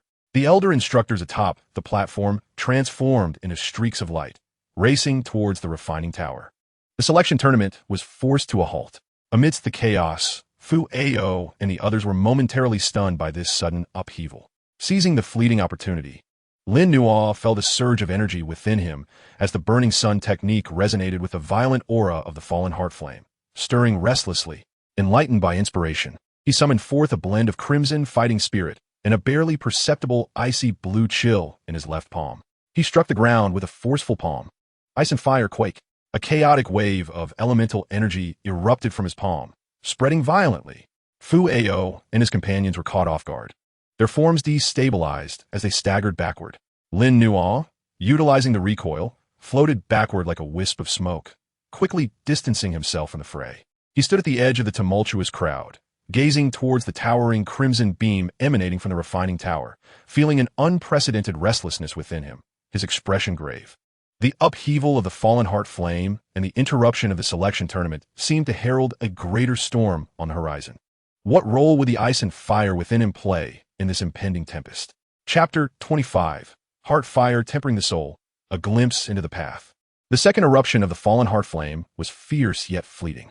Under the combined efforts of Vice Dean Huoqian and numerous elder instructors, The soaring crimson beam gradually retracted into the tower, and the violent tremor subsided. However, the intangible heart fire lingering in the air did not dissipate completely. Rather, it continued to smolder like embers, incessantly burning the souls of all present, instilling a sense of agitation and oppression. The internal selection tournament was forced to a halt, and all students were instructed to return to their quarters, forbidden from wandering freely. A tense and uneasy atmosphere enveloped the entire Canaan Academy. Upon returning to his dormitory in the Panman area, Lin Nuo sat cross-legged on his bed, his brow furrowed. The state of his internal energy had grown more complex than before. In the arena, he had forcibly drawn upon a fragment of ice and fire energy to contend with Fu Ao and the others. Although he had successfully extricated himself, the already fragile balance within him was once again destabilized. Compounding the issue was the violent heart fire energy unleashed during the Fallen Heart Flame's eruption, which seemed to resonate peculiarly with the essence of the strange fire within him, rendering that essence more active and even hinting at a tendency to break free from the constraints of the burning sun technique. The intangible heart fire's searing sensation upon his soul made his experience agonizing. The suffering at the level of the soul was far more unbearable than physical pain. He needed to find a way to stabilize the situation. Lin Nuo took a deep breath and attempted to circulate the burning sun technique, using a purer and more domineering fighting spirit to envelop and soothe the agitated mass of ice and fire energy. The effect was negligible. The heart fire of the fallen heart flame was all-pervasive, continually stimulating the essence within him from the outside. Just as he felt somewhat helpless, a thought suddenly flashed through his mind. Though the heart fire of the fallen heart flame was a calamity, the Canaan Academy had managed to construct the heavenly flame refining tower with it, accelerating the disciples' cultivation. This indicated that its energy, if guided and utilized, could be immensely beneficial to cultivators, particularly regarding soul power. In the original text, Xiaoyan had significantly enhanced his soul power by refining it within the heavenly flame refining tower with the heart fire. While he could not enter the heavenly flame refining tower now, could the remnants of heart fire that permeated the air, albeit weakened countless times, also be harnessed? Rather than passively enduring the heart fire searing, it would be wiser to actively guide it, transforming it into a whetstone for soul tempering. As this thought took shape, Lin Nuo sprang into action. He no longer resisted the encroachment of the heart fire with sheer fighting spirit. Instead, he cautiously separated a thread of his soul power, like a sensory appendage, to actively engage and perceive the omnipresent, intangible heart fire. As his soul made contact with the heart fire, a pain akin to being seared by a branding iron surged through him. Lin Nuo let out a muffled groan, cold sweat instantly beading on his forehead, and that thread of soul power nearly dissipated. Yet, he gritted his teeth and persevered. He focused his mind and activated a not-so-profound soul cultivation technique, guiding the thread of soul power scorched by the heart fire to circulate along a specific trajectory. The process was excruciating, akin to placing the soul over a low flame to roast slowly. However, Lin Nuo could distinctly sense that under the heart fire searing, some impurities within his soul seemed to be incinerated, and although the thread of soul power remained weak, it became more refined and pure. Effective. Lin Nuo spirits lichtet. He endured the inhuman agony and continued to guide more soul power to undergo the tempering of the heart fire. Time trickled by. Outside the dormitory, the sounds of students unable to endure the heart fire's burning could still be heard, voicing their agitation. But within Lin Nuo's room, an eerie calm began to settle. A faint crimson aura enveloped him, and at his brow, invisible ripples intertwined with the remnants of the heart fire from the outside world, clashing, merging. Uncertain how long had passed, as dawn broke outside and the vexatious remnants of heart fire in the air finally dissipated completely, Lin Nuo slowly opened his eyes. An indescribable brilliance flickered deep within his gaze. Although his complexion appeared somewhat pale due to the depletion of soul power, his eyes shone with a newfound clarity and depth. He felt that his soul power had indeed doubled after a night of tempering by the heart fire. His perception range widened, and his control over his fighting spirit and the energy within him became significantly more adept. Unexpectedly, through adversity came fortune. A faint smile graced Lin Nuo's lips. The heart fire of the fallen heart flame was indeed a potent tool for soul tempering. He once again turned his attention inward to his dantian. The mass of ice and fire energy still resided there, But under the enhanced perception of his soul power, it no longer appeared as nebulous and elusive as before. He could even vaguely see a minuscule, pulsating seed of flame deep within the essence, while the icy blue chill coiled around this flame seed like a slender ice silkworm. With the enhancement of his soul power, perhaps he could discover a method to control them more swiftly. A glimmer of hope blossomed in Lin Nua's heart. At that moment, a knock echoed at the dormitory door. Lin Nua quelled his aura and opened the door, revealing Xiao Yin and little Dr. Fairy standing outside. Both bore expressions of fatigue, clearly having endured a challenging night as well. Lin Nua, are you all right? Xiao Yin inquired, his keen eyes noticing a subtle change in Lin Nua's demeanor, more tranquil and introspective. I'm fine. I'm merely rested overnight, Lin Nua replied, shaking his head before asking, what is the situation outside? The fallen heart flame has been temporarily suppressed, but I've heard that the inner academy has suffered significant losses and several elders have sustained injuries, Xiao Yin said solemnly. The selection tournament has been postponed for 3 days. Lin Nua nodded. This was within expectations. Additionally, Xiao Yin lowered his voice. I've heard that this eruption of the fallen heart flame seems to be not entirely natural. Lin Nua's pupils contracted slightly. What does this mean? Rumors suggest that someone infiltrated the inner courtyard, attempting to forcibly subdue the falling heart flame, which caused the seal to weaken and instigated the ensuing chaos. Xiao Yan's expression turned grave, and it is highly likely that this is connected to those dark-clad assailants who previously attacked you, as well as the members of the Earth Flame sect. Lin Nua felt a chill in his heart. The Earth Flame sect, their desire for is indeed formidable. To the extent that they would dare to assault the Canaan Academy? The Academy is currently conducting a thorough investigation. We must exercise caution in the coming days. Xiao Yin cautioned. After bidding farewell to Xiao Yin and the little medicine fairy, Lin Nua closed the door, his expression darkening. The Earth Flame sect, the dark-clad figures. The upheaval of the falling heart flame. Everything seemed to intertwine into a singular thread, pointing towards a vast conspiracy. And he, possessing the essence of, had likely unwittingly become a target in the eyes of certain individuals. Strength. He must elevate his power expeditiously. He clenched his fists, feeling the enhanced soul force within him and the still lurking ice-fire energy. In 3 days' time, during the selection competition, he must secure a better ranking to gain entry into the library. There, perhaps, lies the answer that could extricate him from his predicament. He settled into a cross-legged position, once again entering the state of cultivation. This time, he not only practiced his Dou Qi, but also consciously utilized his augmented soul power to attempt communication and guidance of the 2 rebellious energies within his dantian. Faint strands of soul power, akin to the most delicate silk threads, cautiously entwined around the ice-fire energy cluster. The path ahead is fraught with peril. Yet he had preliminarily discovered his own direction. The forging of the heart fire was merely the beginning. The true challenge lay ahead. Chapter 26. The Choice of the Library. 3 days passed in a flurry of tense preparations.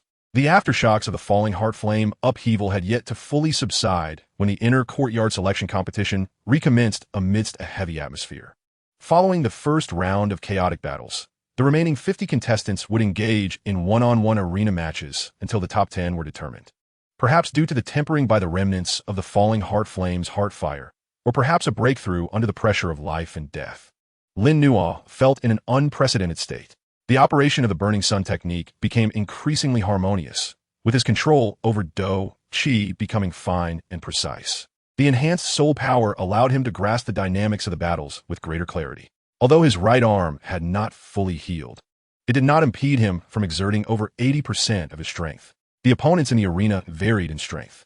Lin Nua refrained from employing the perilous ice-fire energy.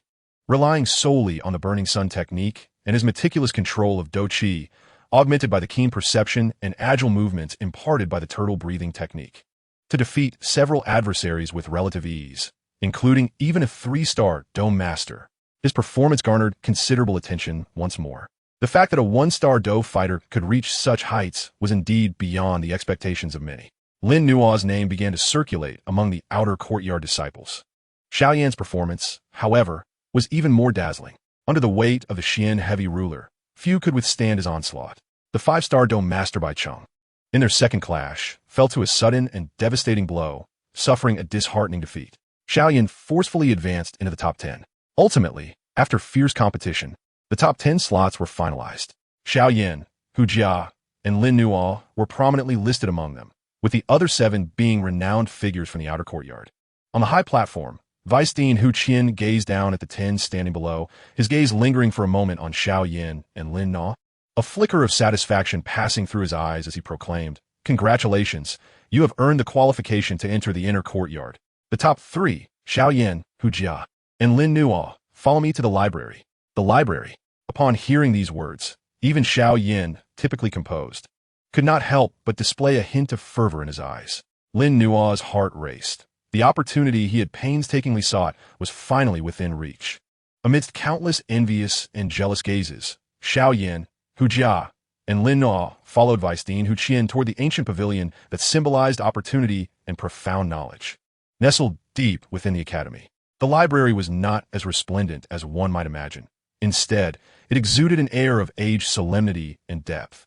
The massive stone door stood resolutely closed, guarded by 2 elderly men with white hair and beards, their presence as unfathomable as the abyss itself.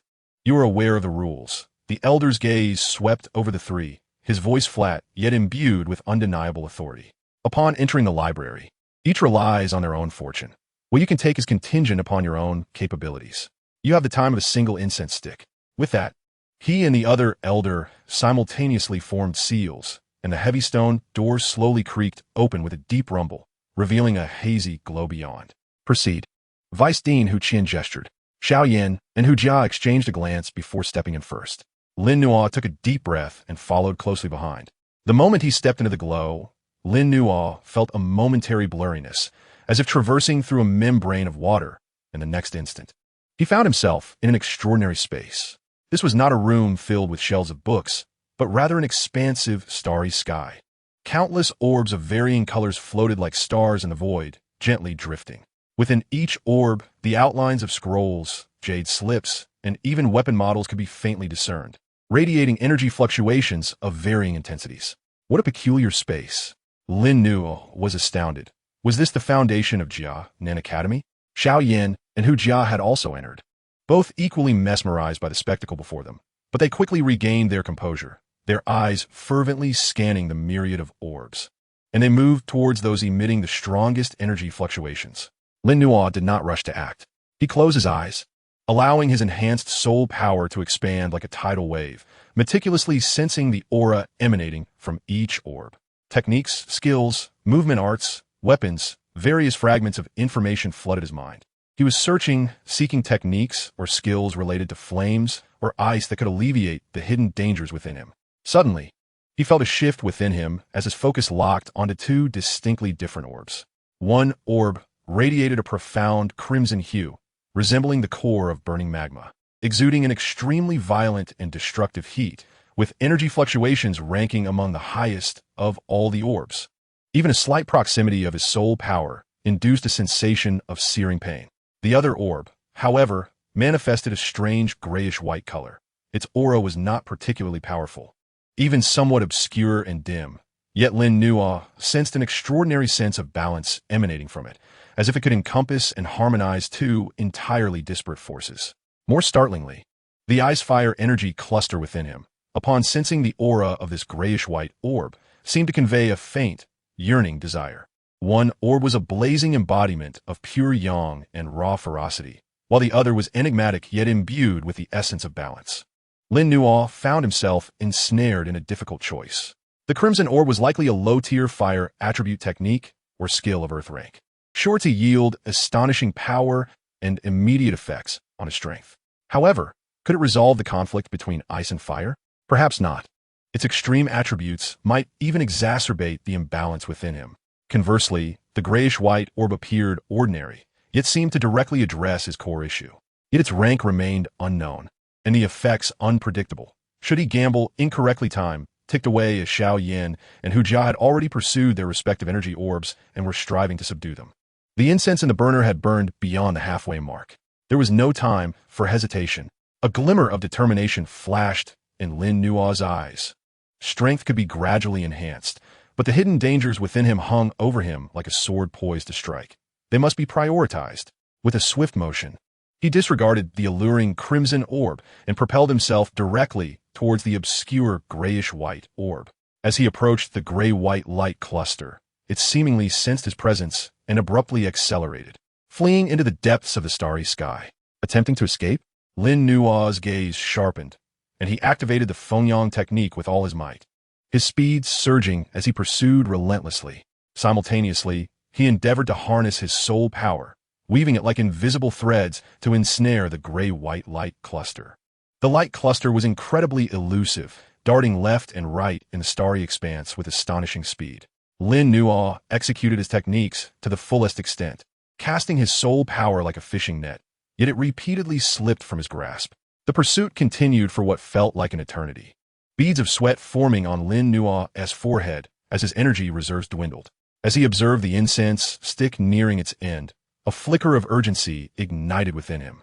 Was he destined to fail at the final hurdle? No. Gritting his teeth, he resolved to give it his all. The enhanced soul power surged forth like a tidal wave, transforming from scattered threads into an invisible giant hand, reaching out to seize the gray-white light cluster. In that instant, the energy within him, a fusion of ice and fire, seemed to respond to this desperate gamble, each element releasing a faint yet potent aura that melded into the grasp of his soul hand. Ethereal patterns of crimson and icy blue materialized upon the soul hand. Buzz! The fleeing gray-white light cluster, upon sensing the intertwining energies of ice and fire, abruptly hesitated. Now was the moment. Lin Nua's eyes sparkled with determination as the soul hand clamped down fiercely, capturing the gray-white light cluster. The cluster thrashed violently, but upon contact with the icy and fiery aura, its struggle diminished rapidly, ultimately dissolving into a streak of light that vanished in a Lin Nua's brow. A torrent of information flooded into his mind. Simultaneously, the last wisp of smoke from the incense stick dissipated. The starry sky began to distort and blur. Lin Nua, unable to examine the newfound knowledge in his mind, felt a dizzying sensation as a force expelled him from the library space, returning him to the threshold of the stone door. Xiao Yan and Hu Jia appeared simultaneously, both wearing expressions of delight, clearly having gained much. The elders cast a glance at the three and nodded, choosing silence as they closed their eyes once more. Vice Dean Hu Qian chuckled. It seems you have all reaped rewards. Return and digest your findings well. The trio bowed respectfully, each carrying their newfound fortunes as they departed the library. Once back in his dormitory, Lin Nu eagerly shut the door, immersing himself in the depths of his mind. The information derived from the gray-white light cluster gradually crystallized, revealing itself not as a technique or combat skill, but as a fragment of a secret method titled Yin-Yang Dragon Phoenix Flame. The opening lines resonated within him, sending shockwaves through his consciousness. The universe possesses Yin and Yang. Water and fire complement each other. The dragon flame is domineering. The phoenix fire undergoes rebirth. By becoming the furnace, one can harness the dual fires of Yin and Yang, merging the flames of dragon and phoenix to establish an unparalleled foundation. This was a supreme, secret method detailing how to simultaneously control and fuse two opposing elemental flames. Although it was merely a fragment, lacking the critical core principles and subsequent cultivation paths, the concepts and preliminary guidance regarding balance were exactly what Lin Nua desperately needed. By becoming the furnace and harnessing the dual fires of Yin and Yang, Lin Nua murmured, his eyes igniting with an unprecedented brilliance. This fragment felt tailor-made for him. While it could not directly resolve the hidden dangers within him, it illuminated an unprecedented path. Perhaps he need no longer painstakingly seek earth-grade techniques to suppress his powers, but instead could endeavor to actively control and even fuse the might of ice and fire. Hope lay before him. He clenched his fists tightly, his body trembling with excitement. Yet, unbeknownst to him, as he acquired the fragment of Yin-Yang Dragon Phoenix Flame, deep within the Canaan Academy, atop a mountain shrouded in ice, a pair of cold eyes slowly opened, gazing toward the outer courtyard. Yin-Yang Dragon Phoenix Flame has chosen you, murmured Xian Yi softly, a complex glimmer flashing in her gaze. Whether this is a blessing or a curse rests upon your fate. Simultaneously, in a shadowy corner of the inner court, a fiery gaze akin to blazing flames pierced through the space, landing upon Lin Nua's dormitory. That resonance, it's here. It has finally appeared. Chapter 27. The Entry into Secret Methods. Having obtained the fragment of Yin-Yang Dragon Phoenix Flame, Lin Nua treasured it as if it were a priceless gem, immediately plunging into a fervent study. Despite its incompleteness, The lofty principles and exquisite articulations within far surpassed any techniques or combat skills Lin Nuo had previously encountered. It did not directly bestow power, but rather instructed the practitioner on how to comprehend, guide, and balance the completely different energies of the two flames within, even attempting to foster resonance and fusion between them. By becoming the furnace, concentrating on the dantian, visualizing the dragon soaring and the phoenix dancing, the flames divide into yin and yang following the initial principles recorded in the fragment. Lin Nuo sat cross-legged, sinking his mind into his dantian. The enhanced soul power, akin to the most precise carving knife, meticulously traced the contours of the ice and fire energy cluster, striving to understand their respective emotions and characteristics. The essence of it was wild, scorching, brimming with destruction and vitality, reminiscent of a rebellious fire dragon. The icy blue essence was cold and serene, embodying the ultimate will to freeze, akin to a proud and aloof ice phoenix. The two elements were fundamentally opposed, repelling one another, yet on some wondrous level. They formed a dynamic balance. Lin Nuo no longer attempted to suppress them with overwhelming force. Instead, he became a patient mediator, using his soul power as a bridge to guide the Fengyang Dou Qi into a gentle flame, nurturing the dragon and phoenix. The process was excruciatingly slow and perilous. A moment's inattention could lead to his soul power being scorched or frozen, inciting a backlash of energy. Lin Nuo had to focus entirely, maximizing the effects of the turtle breathing technique to maintain the fragile guidance. Time flew by in the midst of his concentrated cultivation. Several days later, when Lin Nuo finally emerged from his deep meditative state, a flicker of joy crossed his eyes. Although the ice and fire energy cluster had not been refined even slightly, he could distinctly sense that his perception of it had sharpened. The strand was no longer purely savage. It now bore a faint vitality, as if it acknowledged him as its furnace. The icy blue essence, too, was no longer lifelessly cold. Its core seemed to harbor a hint of elusive spirituality. More significantly, as he operated according to the principles of the yin-yang dragon phoenix flame, a subtle transformation appeared within his Fengyang Dou Qi, diminishing its sheer dominance while enhancing its inclusivity and resilience. Effective, Lin Nuo clenched his fist. Although he was still far from truly mastering these two powers, he had at least found a correct path. This revelation invigorated him far more than acquiring an earth-grade technique. Just as he prepared to immerse himself once more in his cultivation, a knock sounded at his dormitory door. Outside stood Xiao Yan, his expression grave. Lin Nuo, prepare yourself. We are to enter the inner court. Days had passed since the inner court selection competition concluded, and today marked the day for the top 10 disciples to report to the inner court. Lin Nuo composed himself and nodded in acknowledgement. The inner court was the true heart of Canaan Academy, a realm enriched with profound elemental energies, home to the mysterious sky-burning refinement tower, and a place rife with intensified competition and lurking dangers. Alongside Xiao Yan, the little doctor, and the other 7 new students, Lin Nuo traversed through the envious gazes of numerous outer courtyard disciples, following an inner court mentor through a special spatial gate. As the light and shadows transformed and stabilized once more, the scene before them had irrevocably changed. The energy of the heavens and the earth here is so dense that it seems almost tangible, as if one could feel their cultivation gradually advancing with every breath. In the distance, the mountains rise and fall like waves, while buildings tower majestically, their grandeur far surpassing that of the outer courtyard. The air is still permeated with a faint, almost imperceptible, searing heat that stirs the soul, an effect of the fallen heart flame. Is this truly the inner courtyard? Lin Nuo inhaled deeply, sensing a renewed tremor from the source of his within. The mentor responsible for their guidance was a middle-aged man with a stern expression. He briefly introduced the rules of the inner courtyard, emphasizing the significance of fire energy, which is an essential resource for cultivation within the inner courtyard and for entry into the sky-burning refinement tower. This fire energy can be obtained through task completion, arena rankings, or a monthly basic allocation. As newcomers, each of you will receive 5 days' worth of fire energy. Use it sparingly. The mentor distributed 10 black fire energy cards among them, informing them that their accommodations had been arranged, and they were to find their way using the map provided. Remember, while the inner courtyard does not prohibit conflicts, harming others to the point of death is strictly forbidden.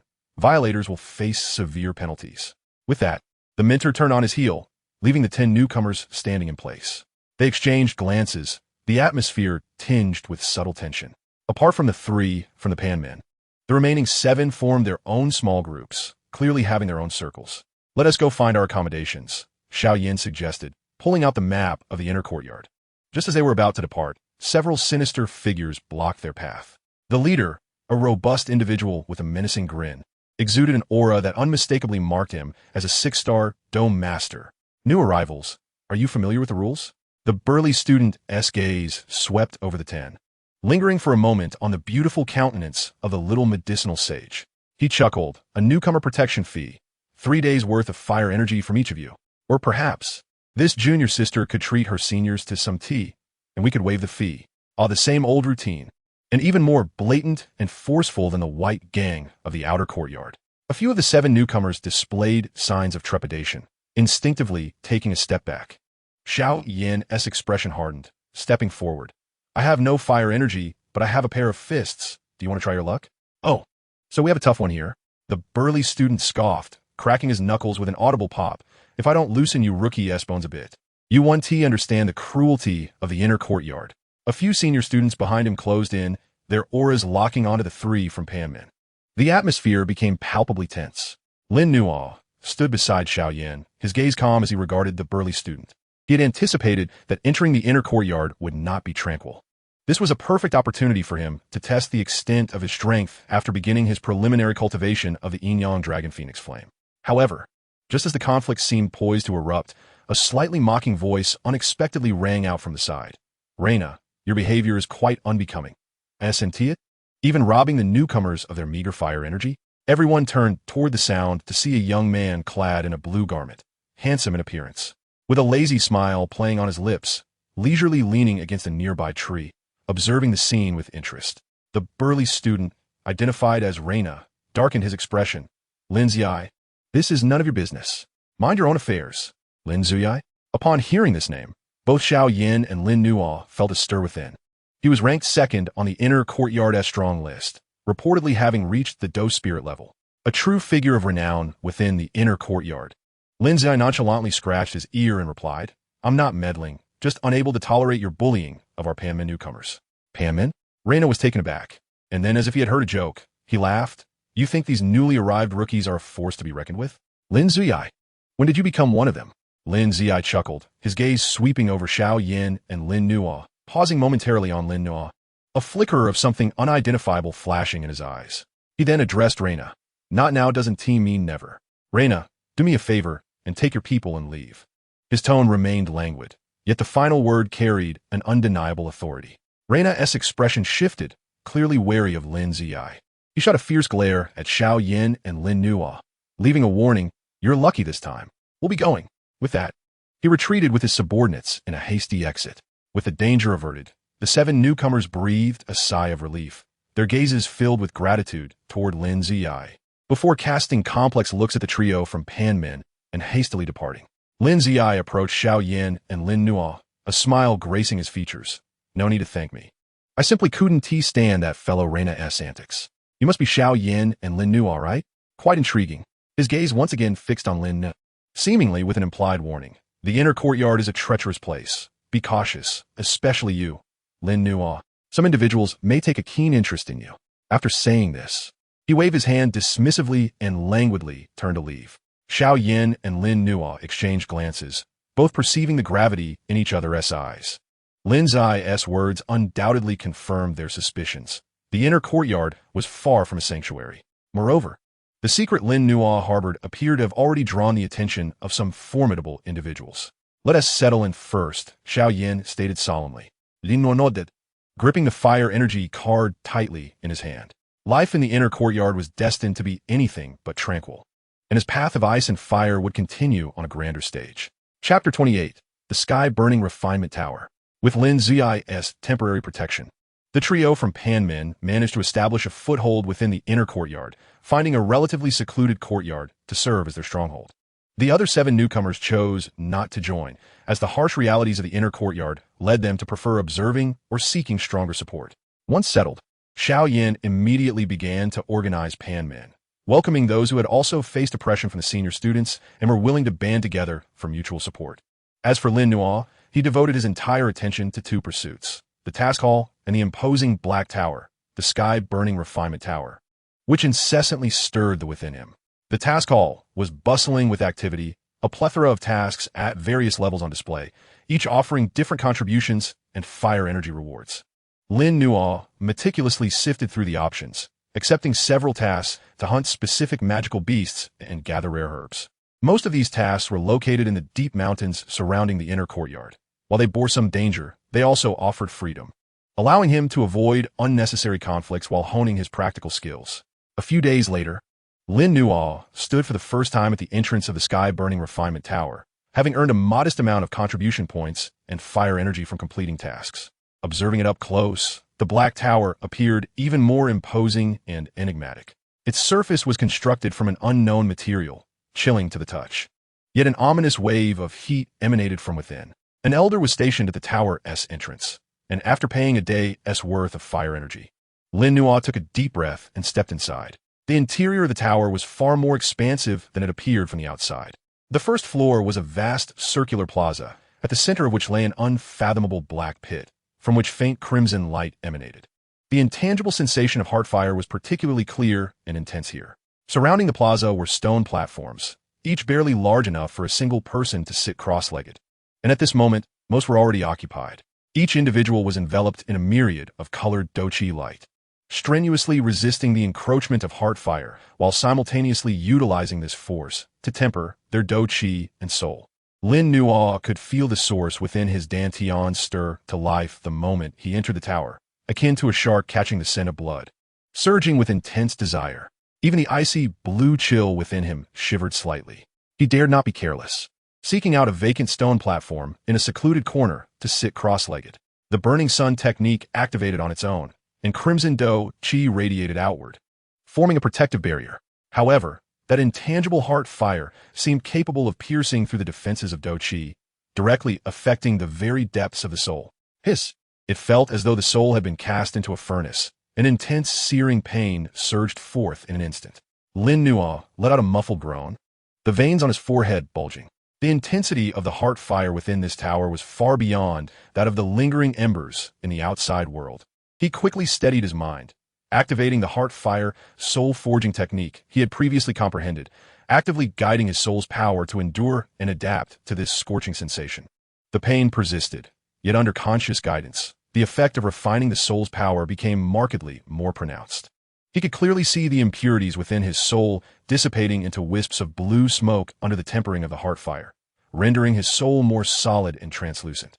Simultaneously, the exceedingly pure fire attribute energy within the tower surged into his body like a tidal wave.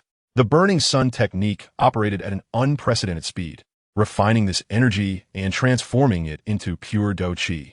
His training speed was now several times faster than it had been in the outside world. Truly, it was worthy of being called a cultivation accelerator, Lin Nuo silently praised. However, the good times were short-lived. As he immersed himself in his training, the unusually active source of within him seemed no longer satisfied with passively absorbing the tower's energy. It began to stir restlessly, emanating a faint pulling force, actively drawing in and devouring the source heart fire of the fallen heart flame that wafted from the black hole at the tower's base. This was akin to dropping cold water into boiling oil. Buzz! The space around the stone platform where Lin Nuo stood suddenly warped. That intangible heart fire appeared to have been provoked, becoming violently furious, like countless red-hot steel needles ruthlessly stabbing at his soul. Caught off guard, Lin Nuo felt as if his soul had been struck by a heavy hammer. A mouthful of blood spewed forth, and his face turned ashen. The crimson Dou Qi barrier surrounding him fluctuated violently, flickering erratically, nearly collapsing entirely. Several other students who were training nearby were startled, casting bewildered glances in his direction, their eyes reflecting a mix of confusion and a hint of schadenfreude. Clearly, such instances of being injured and spitting blood due to the heart fire's pressure were not uncommon within the inner academy. Damn it, Lin Nuo said inwardly, hastily channeling all his strength into the burning sun technique, while simultaneously mobilizing the enhanced power of his soul to tightly protect his heart veins and major meridians. Barely stabilizing the situation, he attempted to suppress the restless source, but it was like a famished wolf that had tasted blood, refusing to heed his commands. Still emanating a faint pulling force, greedily absorbing the pure energy of the fallen heart flame. Although the amount it absorbed was minuscule, its nature was entirely different. This was no longer the gentle training energy, but the source heart fire imbued with the ferocious will of the fallen heart flame. Upon entering his body, this foreign source heart fire immediately clashed with his own source. The two flames of the same origin but differing attributes collided and jostled within his meridians. The excruciating pain escalated once more. Lin Nuo felt as though his body might tear apart from within. Half of the torment stemmed from the searing pain inflicted by the fallen heart flame, while the other half arose from the violent conflict between the two energies. He gritted his teeth, blood seeping from his gums. He understood that he could not lose consciousness here, lest the consequences be unimaginable. In this critical moment, he recalled the techniques from the fragmented pages of Yin-Yang Dragon Phoenix Flame, using his body as a furnace to harmonize the Yin and Yang flames. He bore the inhuman agony, dividing his focus, guiding the power of his soul, no longer attempting to force suppression, but rather striving to channel and balance these two restless flames. He regarded the incoming source heart fire of the fallen heart flame as a temporary guest flame, with his own source as the main flame, utilizing the burning sun Dou Qi as the furnace flame. Following the profound trajectory outlined in the fragmented pages, he cautiously guided them to circulate along specific meridian pathways, attempting to establish a fleeting, fragile coexistence. This process proved far more arduous and perilous than mere guidance, akin to dancing on the edge of a razor. Each slight collision of energies pierced through him like a dagger. Sweat had thoroughly soaked his garments, rapidly evaporating in the tower's sweltering heat. His body trembled slightly beneath his skin. The faintly visible crimson energy flowed, while a trace of the imperceptible fluctuations belonging to the fallen heart flame surged wildly. Time trickled by. Just as Lin Nuo felt he was nearing his limit, his consciousness on the verge of being engulfed by pain, the two restless flames, under the guidance of Yin-Yang Dragon Phoenix Flames technique, began to gradually calm down.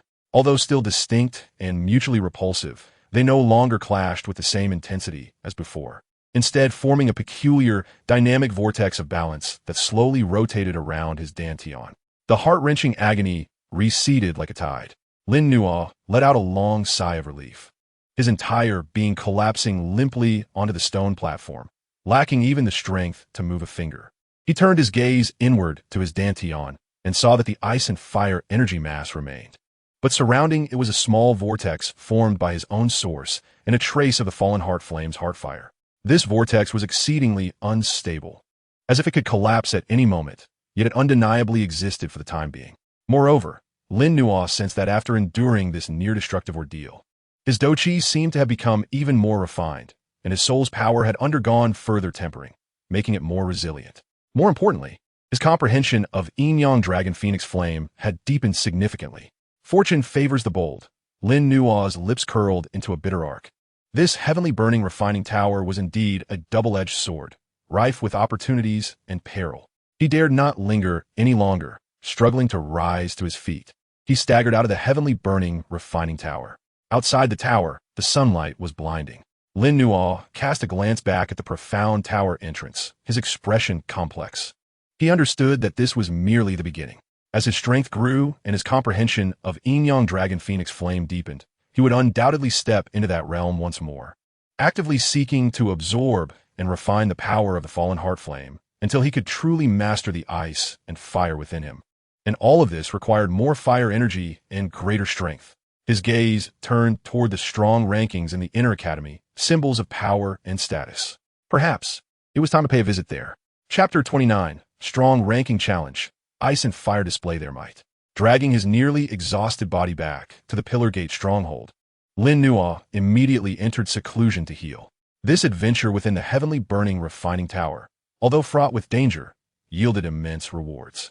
Not only had his Dou Qi and soul power been refined anew, more importantly, his understanding of the fragmented pages of Yin-Yang Dragon Phoenix Flame had deepened, and he had preliminarily explored the method of guiding the coexistence of his internal and external flame energies.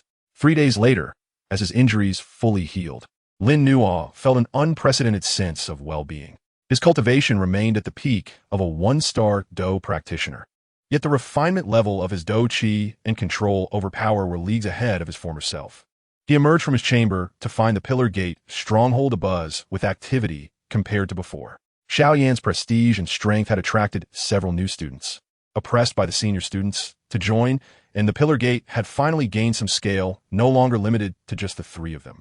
However, correspondingly, resources had become more strained, particularly the fire energy. Lin Nuo, you've emerged from seclusion? Xiao Yan approached, his expression somewhat grave. The White Gang and that fellow Raynar have been making constant moves lately, stealing several of our tasks and injuring 2 of our members. Lin Nuo's gaze turned cold. What was inevitable had finally come. Lin Xiaoya's protection could not last forever. We need more fire energy and contribution points, and we must establish the Pillar Gate's reputation. Xiao Yan said solemnly, I intend to check out the arena. The Inner Academy arena was not only a place to resolve grievances, but also a crucial avenue for earning fire energy and enhancing strong ranking standings. The higher one ranks on the strength leaderboard, the more foundational fire energy is dispensed monthly, along with access to more lucrative tasks. I will accompany you, Lin Nuo declared, sharing the same sentiment. Ultimately, seclusion leads to stagnation. Practical experience is the most effective means to test and enhance one's prowess. The duo promptly set off towards the inner courtyard arena. The arena was a colossal, circular edifice, buzzing with lively chatter, more vibrant than the selection grounds of the outer courtyard.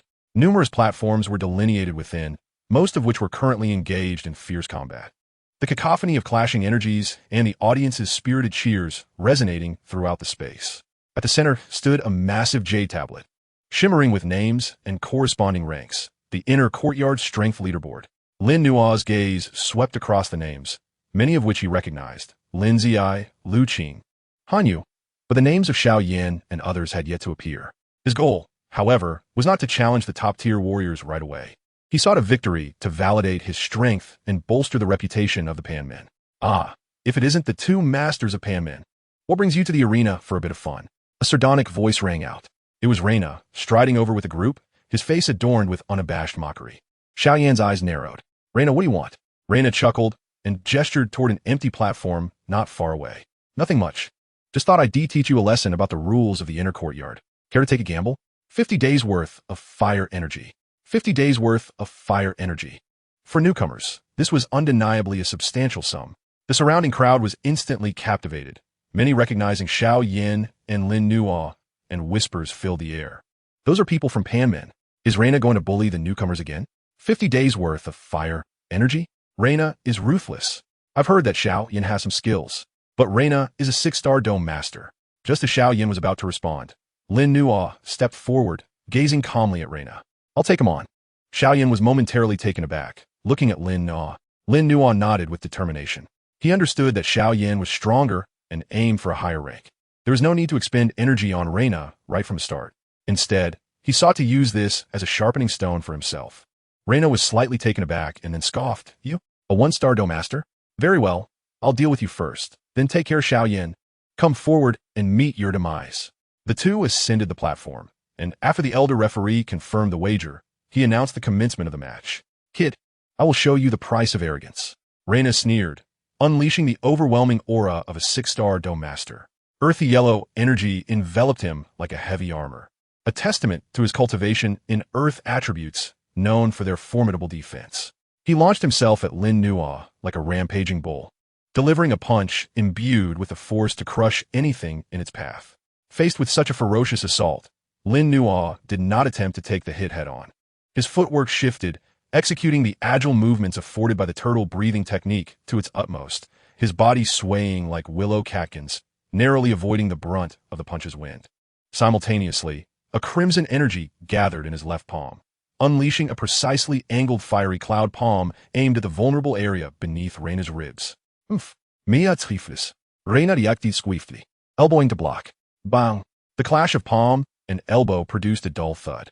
Reyna staggered slightly, but regained his footing, while Lin Nuo utilized the recoil to glide backward, dissipating the impact. Your speed is commendable, but your power is lacking. Reyna sneered, lunging forward once more, his fists raining down like a tempest. The earth-yellow energy shadows nearly engulfing the entire platform. Lin Nuo navigated through the dense barrage of punches, akin to a small boat amid tumultuous waves, appearing perilously close to danger, yet always managing to evade the strikes. He refrained from engaging Reina directly, instead leveraging his agility and precise strikes to target Reina's relatively weak joints and pressure points. The searing nature of the burning sun Dou Qi was exceptionally uncomfortable for Reina, as if countless heated needles were incessantly pricking at his Dou Qi armor. Damn it, is dodging all you can do? Frustration mounted within Reina as he realized this one-star Dou master was unexpectedly slippery and possessed a concentrated Dou Qi with formidable striking power. Earth-splitting wave. Reina Vejovith, slamming his fists into the ground. A powerful wave of earthy yellow energy radiated outward from him, rippling across the entire platform. This was an area attack, impossible to evade. Lin Nua's eyes narrowed. He understood that he could no longer afford to simply evade. With a firm stomp of his left foot, crimson energy surged through his legs, propelling him forward into the expanding wave of energy. At the same time, he clenched his right fist, disregarding the lingering effects of his injuries. Burning Sun Break. He condensed the domineering intent of the Burning Sun technique in his right fist, compressing the crimson energy into a miniature sun, which he hurled towards the earthy yellow wave. Boom! The clash of crimson and earthy yellow energies erupted in a thunderous roar, shaking the entire platform violently. For an instant, the energies were at a stalemate, but the earthy yellow wave was forcibly shattered, creating an opening. Lin Nua surged through, although blood trickled from his mouth, and his right arm throbbed with pain. His gaze remained sharp, a perfect opportunity. To his surprise, Reina welcomed the close combat, his massive hands sweeping through the air with a fierce gust, aiming for Lin Nua's neck. However, just as his hand was about to make contact, a flicker of ice blue and crimson light flashed in Lin Nua's eyes. Instead of striking, Lin Nua opened his mouth and inhaled sharply. An invisible pull surged forth, not to absorb the energy of the heavens and earth, but to draw forth the faint remnants of heart fire emanating from the Tianfen refinement tower beneath the arena. Simultaneously, the unique fire source within him and the icy blue energy separated into strands, melding into this inhalation. Sizzle, a nearly imperceptible energy stream, embodying both ice and fire attributes, surged forth like a viper strike, crashing into Reina's slightly parted mouth as he attacked. Ugh! Reina's forward momentum suddenly halted. He felt an extraordinarily bizarre energy invade his body, half scorching his soul with excruciating pain and half freezing his meridians with an intense chill. The simultaneous eruption of these two contrasting pains rendered him incapable of controlling his body, causing his Dou Qi to grind to a halt. Now is the moment. Lin Nua's left palm erupted with crimson energy, surging forth like lava, and struck solidly against Reina's exposed chest. Fiery cloud palm. Puff! Reina was struck as if hit by a colossal hammer, the sound of his ribs fracturing echoing painfully, his body launching backward like a kite severed from its string. Blood spraying forth as he crashed into the energy barrier at the edge of the platform before collapsing to the ground, unconscious. Silence enveloped the arena. All present were rendered speechless, staring agog at the somewhat lean figure on the platform, a trickle of blood at the corner of his mouth. A one-star Dou master had defeated a six-star Dou master Reina. How could this be possible? Even Xiao Yin was filled with astonishment. He recognized Lin Nua's exceptional nature, yet he had not anticipated him to possess such formidable strength.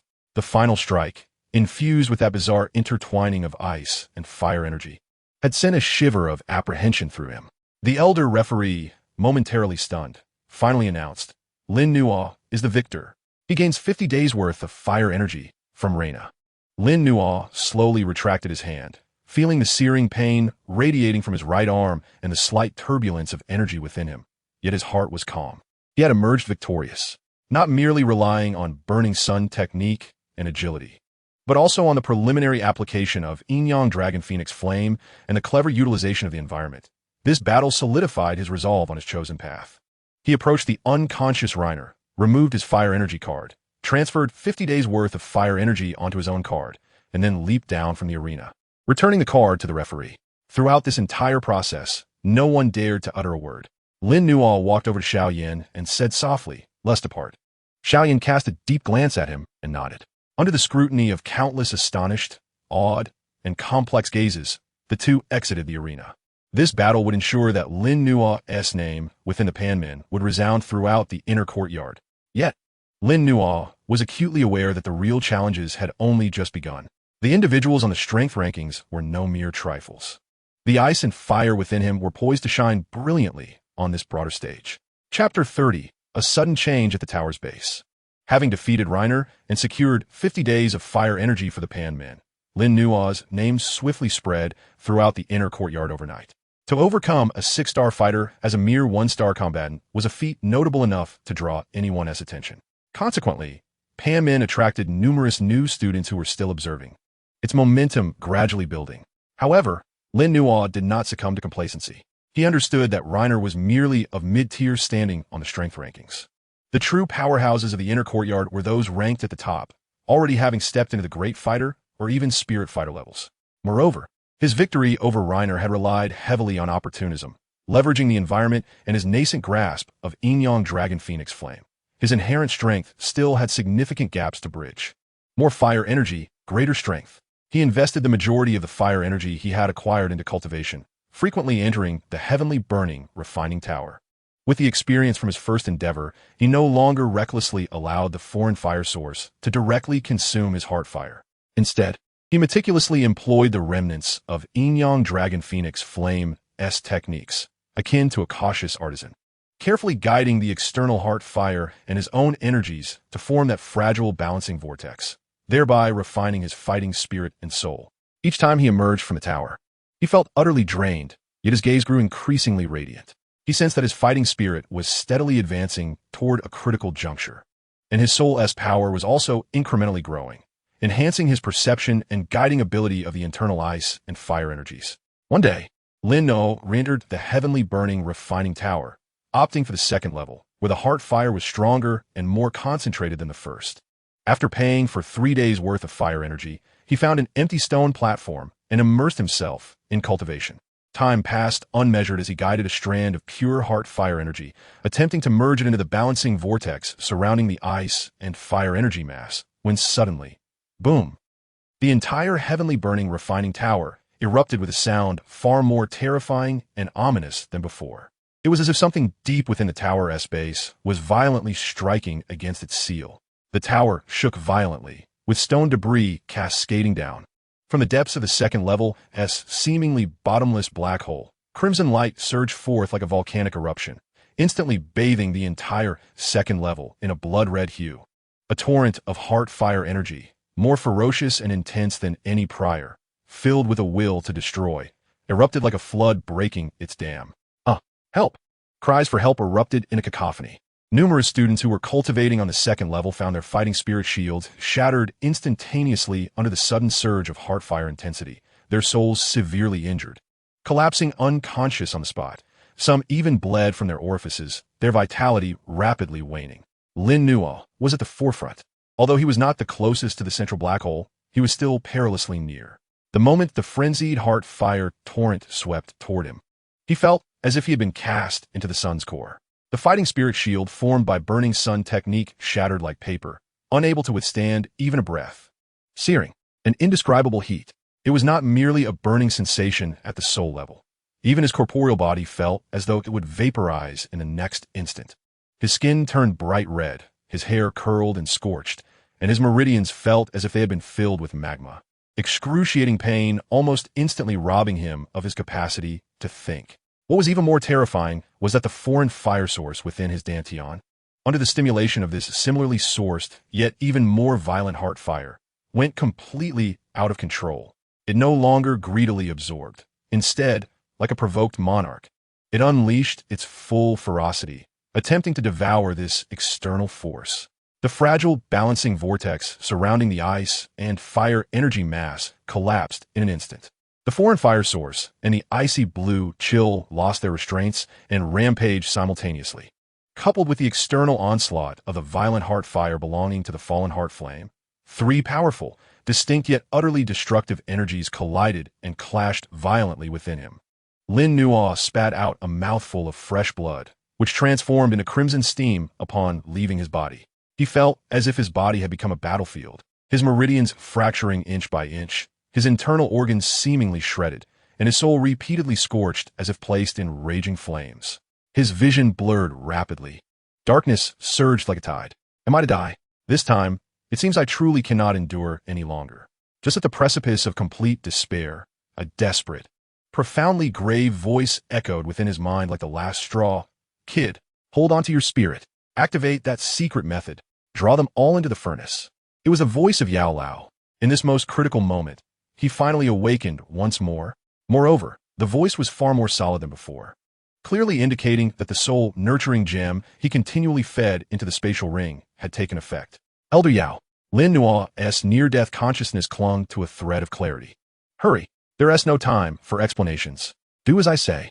Treat them as one entity, using your body as the furnace. Forcibly contain them. This is your only chance at survival, a tremendous fortune. Yao Lao's voice was filled with urgency and an air of resolute determination. The only chance at survival. A tremendous fortune. Lin Nua did not understand why Yao Lao said this, but he chose to trust unconditionally. The instinct for survival overwhelmed all pain and fear. He frantically extracted the last remnants of his mental strength and activated the remnants of Yin-Yang Dragon Phoenix Flame. This time it was not about guiding balance, but rather about forcibly containing. He envisioned his dantian, his meridians, and his entire body as that furnace, no longer differentiating between the foreign fire source, the icy blue chill, or the external heart fire. He regarded all three raging energies as materials in need of refinement.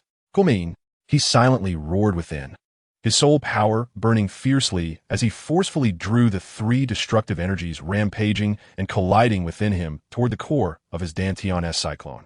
This process was 1,000,000 times more agonizing than any previous experience. It felt as if countless red-hot blades were stirring within every inch of his flesh and blood, or as if an ancient ice was freezing his very soul. The surface of his body was half bright red, like a branding iron, emanating terrifying heat that softened the stone platform, while the other half was cloaked in thick blue ice crystals, exuding frigid air that froze the surrounding atmosphere into frost flowers. Ice and fire, destruction and vitality, achieved a bizarre yet terrifying coexistence within him. Lin Nua continued to spew forth blood, half of which boiled while the other half froze. His breath grew faint, like a candle flickering in the wind, ready to extinguish at any moment. Yet he did not surrender. Clinging tightly to that thread of soul power support from Yao Lao, as well as the profound guidance from the remnants of Yin-Yang Dragon Phoenix Flame, he pressed on with this nearly suicidal refinement, with reckless abandon. He was unaware of how much time had elapsed. Perhaps it was but a fleeting moment, or perhaps it spanned an eternity, just as he felt himself on the brink of being utterly torn apart by these three forces. As if his very essence was about to be obliterated, a faint yet resonant hum, seemingly emanating from the very source of the Tao, reverberated from the depths of his Dantian. The chaotic collision of the three energies, under the forceful fusion of the profound technique known as the Yin-Yang Dragon Phoenix Flame, momentarily halted, stymied by the sheer will that felt as though it was burning his soul. Miraculously, they ceased their mutual repulsion and began to revolve around the center of the cyclone in an intricate and arcane trajectory, as if drawn by some supreme law. A minuscule, dim yet stabilized, tricolored vortex quietly took shape. The crimson represented his own source of, the icy blue symbolized the frigid air, while a faint, almost transparent hue denoted the forcibly refined remnants of the fallen heart flame. No longer at odds, they formed a more complex and stable equilibrium.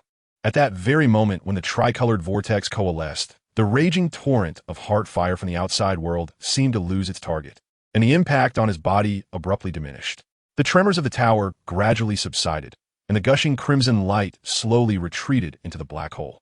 Within the second layer, chaos reigned, and the casualties were severe. Lin Nua lay collapsed upon the stone platform, his body a canvas of charred black and icy blue, his breath faint. Yet, in his painfully opened eyes, there flickered a glimmer of relief at having survived, alongside an almost incredulous ecstasy. He had lived. Moreover, he sensed that the newly birthed tricolor vortex, though feeble, was remarkably stable. It spun slowly on its own, a stream of pure, extraordinary energy, imbued with the characteristics of searing heat, frigid cold, and the refining nature of the heart fire, flowed forth from it, gradually nurturing and mending his battered body and meridians. Although his injuries remained grievous, he felt as though an unprecedented seed of power was quietly germinating amidst this ruin. A voice, frail yet filled with gratification, resonated in his mind. Good lad, you've truly accomplished it. This Yin-Yang Dragon Phoenix Flame is indeed extraordinary. Nurture this vortex well. for it shall be the foundation upon which you will truly master the myriad flames in the future. Lin Nuo struggled to curl his lips in a smile, but the movement exacerbated his injuries, prompting a violent cough. He lifted his gaze and, amidst the throng of disarray, spotted a black figure rushing anxiously towards him. It was Xiaoyan. Xiaoyan appeared somewhat disheveled. Yet it was evident that he had persevered through this tumultuous event with the aid of the burning art and his formidable will. Their eyes met in the air. Upon witnessing Lin Nuo's tragic yet bright-eyed countenance, Xiaoyan was momentarily taken aback. Then a profound shock and complexity flickered across his features. They both understood that, after this tribulation, certain things had irrevocably changed. The upheaval within the sky-burning tower was a calamity for most, yet for some, it was a crucible of true gold. Lin Nuo's internal conflagration and frost, having assimilated a third force, embarked upon an unprecedented path that even the venerable Yao Lao found astonishing. The impending storm of the future may very well become all the more unpredictable due to his rebirth this day. Chapter 31, Foundation. Agonizing pain gradually dissipated like a receding tide, replaced by a profound fatigue and an extraordinary sensation akin to rebirth. Lin Nuo lay upon the cold, damaged stone platform, devoid of even the strength to lift a finger. He turned his gaze inward, and within his dantian, that minuscule vortex of red, blue, and white was slowly rotating in a constant and arcane trajectory. No longer did it exhibit the previous violent agitation. Instead, it emanated an indescribable sense of stability and harmony. A stream of faint yet extraordinarily pure energy flowed forth from the vortex. This energy was peculiar, embodying the scorching dominance of the burning sun Dou Qi alongside the utmost chill of the icy blue, while also containing a trace of the fallen heart flame's essence, capable of refining the soul and incinerating impurities. As it coursed through, the once tattered meridians began to heal at a slow yet steadfast pace. The newly formed meridian walls appeared more resilient, faintly shimmering with a tricolor glow. His Dou Qi cultivation remained at the pinnacle of a one-star Dou Shi, unbroken. Yet, he sensed a transformation in the essence of his Dou Qi, becoming more condensed and pure, with a power that far exceeded its former self. Should he engage in a duel with Reina now, he was confident that he would not need to resort to trickery. With this metamorphosed burning sun Dou Qi alone, he could confront his adversary head-on, more importantly, his soul. After undergoing the direct impact of the fallen heart flame's torrent and the final forced refinement, while his soul's power was greatly depleted and had become enervated, its core had solidified, akin to steel tempered through countless trials, now denser than ever. His perception range had not expanded, yet his sensitivity to energy fluctuations had sharpened to an entirely new level. He could even faintly hear the subtle hum emitted by the tricolored vortex within him as it spun, as if it contained some profound truth of the universe. This vortex was truly wondrous, Lin Nuo marveled within. He felt as though he had carved out a wholly new source of power that belonged solely to him within his body. Though it was still exceedingly weak, its potential seemed boundless. This is the source flame vortex, Yao Lao's voice echoed in his mind, filled with exhaustion and awe.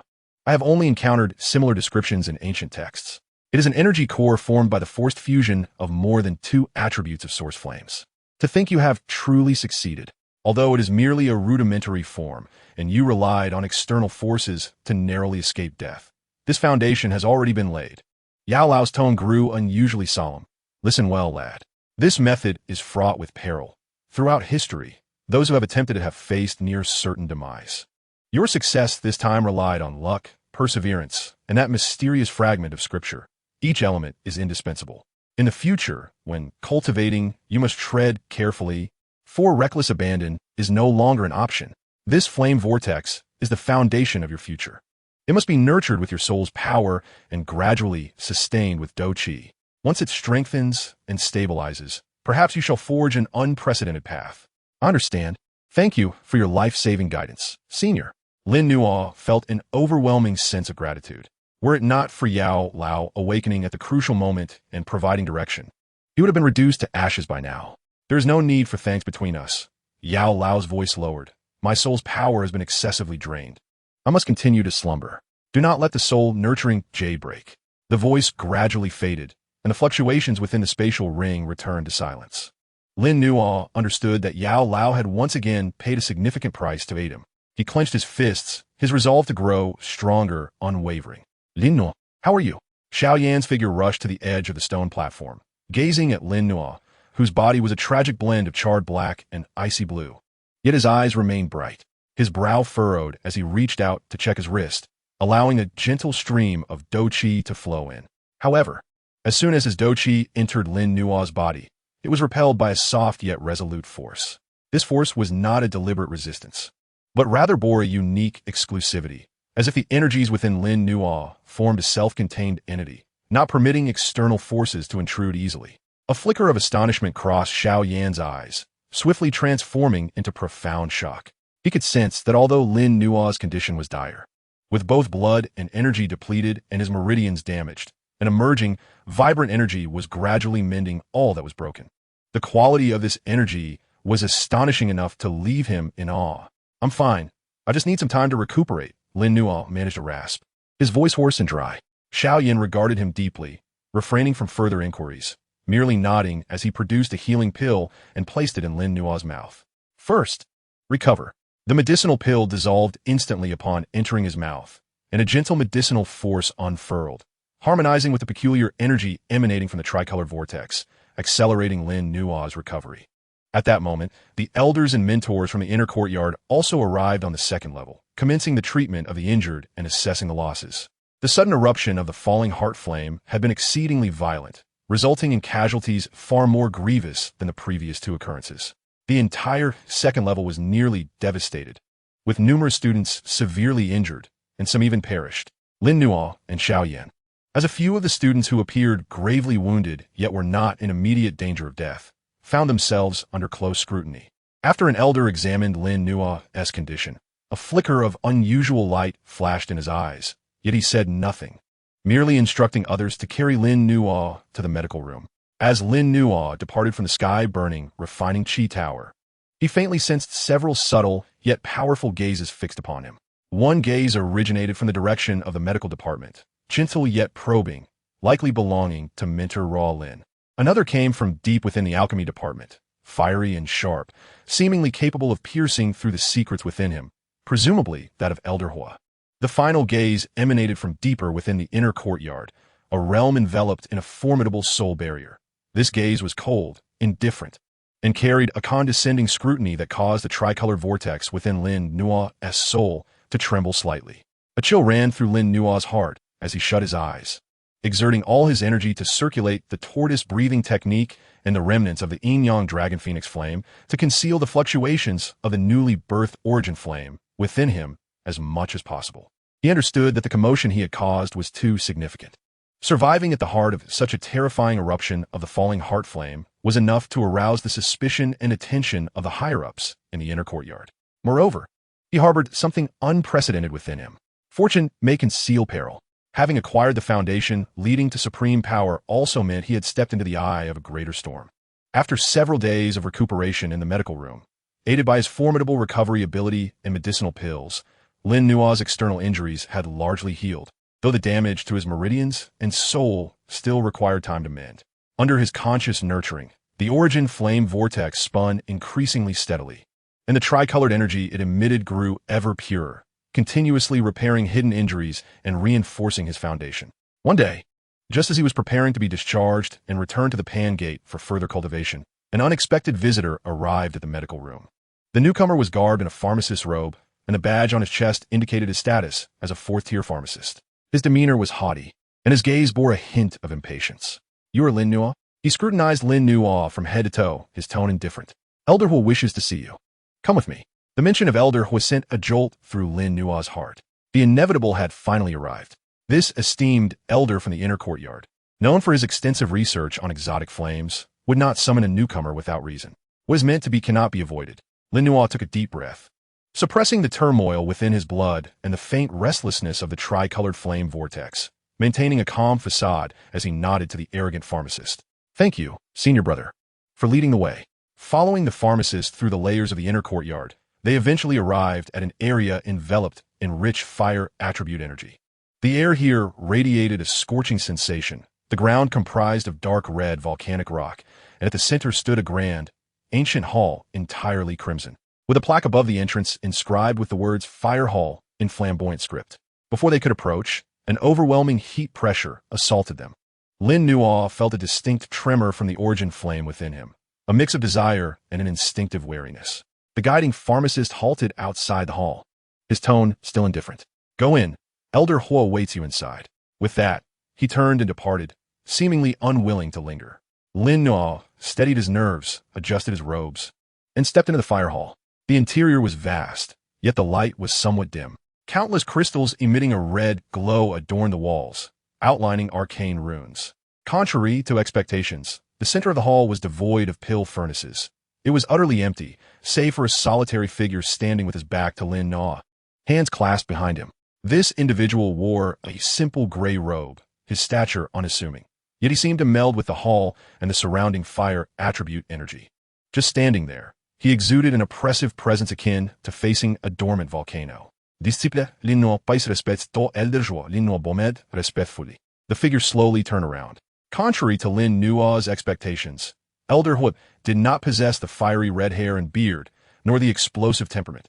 Instead, he was a gaunt elder with deep-set eyes reminiscent of the starry sky. His gaze was calm, yet it seemed capable of piercing through Lin Nuo's exterior to gaze into the depths of his soul. "Rise." Elder Huo's voice was serene, yet carried an undeniable authority. What transpired within the sky-burning, refining Qi Tower? Without preamble, he cut to the chase, devoid of any pleasantries. Lin Nuo sratit. He understood that in the presence of such a formidable figure, any deception would be futile. He had already prepared his response, a blend of truth and falsehood. Returning to the elder, during the incident within the tower, the heart fire erupted violently. "My cultivation technique is unique, allowing me to perceive flame energy with great acuity. In a moment of desperation, I dared to guide the rampaging heart fire to counteract my own fighting spirit in an attempt to restore balance, nearly resulting in my demise. Thankfully, the elders timely suppressed the exotic fire, allowing me to narrowly escape with my life." He simplified the perilous process of condensing the tricolored flame vortex into a mere effort to guide the heart fire against his fighting spirit, attributing it to his unique cultivation technique and keen perception of flames, while crediting the Academy elders for saving him, thus absolving himself completely. Elder Huo listened quietly, his profound gaze revealing no change, as if he had already seen through everything. He did not inquire about the specific nature of Lin Nuo's cultivation technique, nor question the details of his words, but instead asked, "Within you, besides the fire attribute fighting spirit you cultivate, have you come into contact with any other special flame energies? Or perhaps ice energy?" "Here it comes." Indeed, this was the reason for his summons. Lin Nuo's heart raced, but he maintained an appropriately bewildered and fearful expression. "Special flame energies? I am unaware, but in my youth, I inadvertently stumbled upon a peculiar ruin and was unconscious for several days. Upon awakening, I often felt fluctuations of heat and cold within me. Cultivating fire attribute techniques has proven to be a double-edged sword. With risks of losing control, it is likely that I absorbed something unclean during that time." He deflected the existence of his source flame constitution and the exotic flame origin to an ethereal adventure within the ruins. Such tales were not uncommon in the Dou Qi Continent. Many powerful figures had similar fortuitous encounters before their rise. Elder Huo remained non-committal upon hearing this. He slowly raised his withered hand, and with a soft puff, a deep yellow flame erupted from his palm. This flame was not an exotic fire, yet the heat and energy it contained far exceeded that of ordinary beast flames. Clearly a powerful secret flame. The moment the flame appeared, Lin Nuo's tricolored flame vortex began to spin rapidly, transmitting a strong desire, as if it had encountered a delectable feast and yearned to devour it. A surge of alarm coursed through Lin Nuo, and he hastily exerted all his strength to activate the breath-concealing technique from the remnants of the yin-yang dragon phoenix flame. While simultaneously suppressing the agitation of the flame vortex with his soul power, cold sweat breaking out on his forehead, Elder Huo appeared oblivious to the anomaly within Lin Nuo. He merely controlled the deep yellow flame, guiding it slowly toward Lin Nuo. "Relax, do not resist." Elder Huo's voice possessed a strange charm that inspired involuntary trust.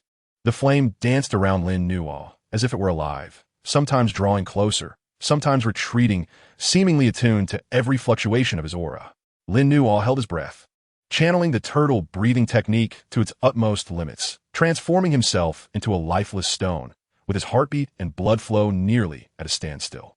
He could only hope for the miraculous powers of the remnants of Yin-Yang Dragon Phoenix Flame to deceive this unfathomable elder. As time trickled by, the atmosphere within the hall grew stifling, almost suffocating.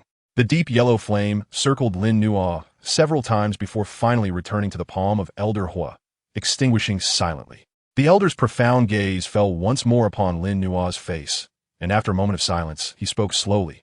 Indeed, within you lingers a trace of an exceedingly faint yet highly ranked essence of fire, intertwined with an essence of extreme cold.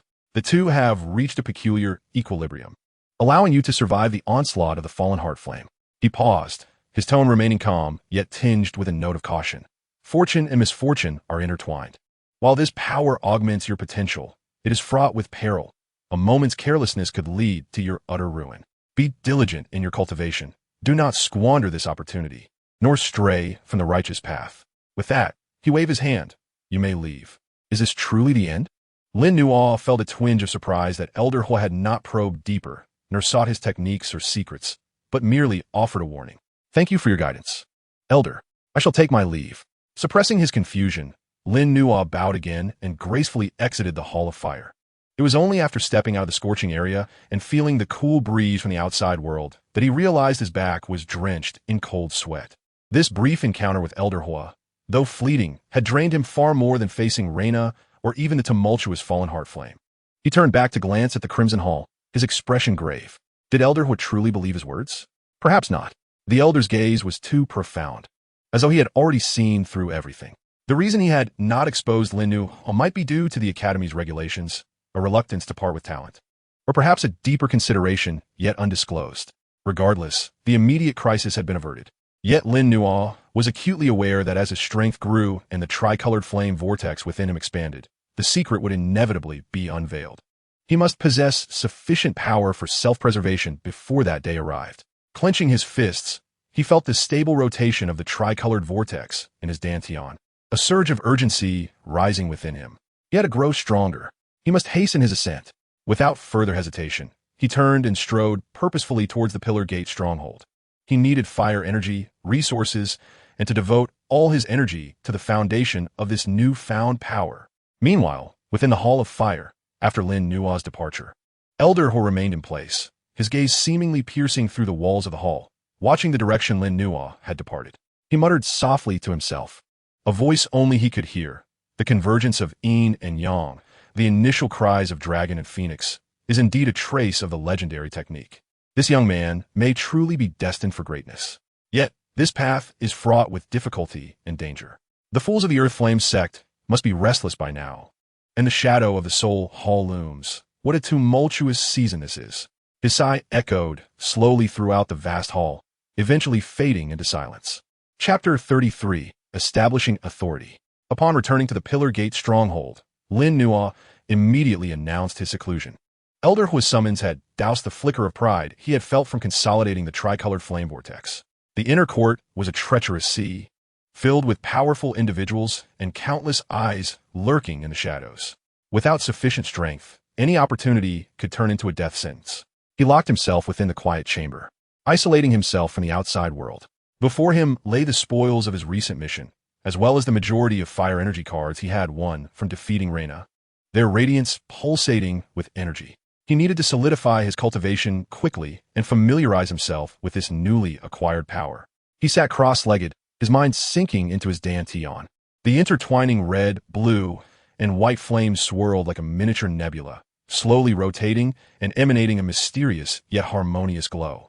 Threads of pure energy flowed from it, nourishing his meridians and soothing his soul. He no longer merely practiced the burning sun technique, but attempted to use the remnants of Yin-Yang Dragon Phoenix Flame as a framework, guiding the tricolored energy along a more intricate and profound pathway. With each cycle, he felt his fighting spirit coalesce more solidly, and his connection to the flame vortex grew ever tighter. Simultaneously, he allocated part of his focus to continually nurture the tricolored flame vortex with his soul's power. Like caring for a tender seedling, he felt its every minute tremor. Understanding the characteristics and balance of the three forces, ice, fire, and heart, contained within. Time flows differently in cultivation, and before he knew it, half a month had passed. On this day, the door to the quiet chamber slowly opened. Lin Nuo emerged, his aura harmonious and restrained, seemingly unchanged from before his seclusion, still at the pinnacle of a one-star fighter. However, to those with keen spiritual perception, they would notice the occasional flicker of brilliance deep within his eyes, akin to a concealed gem, exuding an unfathomable aura. Lin Nuo, you've emerged from seclusion? Came Xiaoyan's voice. He was discussing matters with several key members of the Pillar Gate, and upon seeing Lin Nuo, a flicker of surprise crossed his features. He sensed that Lin Nuo seemed somewhat different, though he could not pinpoint exactly how. Indeed, Lin Nuo nodded, scanning the faces of those present, noticing their somewhat grim expressions. What has transpired? One of the key members of the Pillar Gate exclaimed in indignation. It's the Alchemy Guild. They have monopolized the market for low-tier elixirs in the inner court, deliberately inflating prices and suppressing our Pillar Gate members from undertaking alchemy-related tasks. Just the other day, Sister Xiao Yixian wanted to trade some herbs she had gathered for some auxiliary cultivation elixirs, but they made it extremely difficult for her. The Alchemy Guild, the largest alchemy organization in the inner court, had deep-rooted influence, with its leader even capable of refining fourth-grade elixirs, wielding significant power. Xiao Yan's gaze turned icy. They must see that our Pillar Gate is developing well and have begun to intentionally suppress us. Upon hearing this, Lin Nuo's expression darkened. Resource competition was commonplace in the inner court. The Alchemy Guild's actions were undoubtedly aimed at choking off the Pillar Gate's growth. It seems we need to establish our authority. Lin Nuo spoke slowly, his voice calm, yet imbued with undeniable strength. Since they are using elixirs to pressure us, we shall reclaim our standing through elixirs. Everyone was taken aback, looking at Lin Nuo in disbelief. Reclaim our standing through elixirs? How can we compete with the deeply entrenched Alchemy Guild when we don't even have a decent alchemist? Xiao Yan's gaze flickered, as if he had thought of something, and turned to Lin Nuo. Do you have a plan? Rather than answering directly, Lin Nuo inquired. Which low-tier elixirs sold by the Alchemy Guild have the highest sales and profits? The recovery powder and the power-boosting pill. A member responsible for intelligence immediately replied. These two elixirs have extremely high demand, with the Alchemy Guild monopolizing over 80% of the market share, and prices are about 30% higher than outside. The recovery powder, a first-grade elixir, could rapidly restore fighting spirit. The power-boosting pill, also a first-grade elixir, could slightly enhance strength for a short duration. Both were commonly used by low-tier cultivators. Good, Lin Nuo nodded.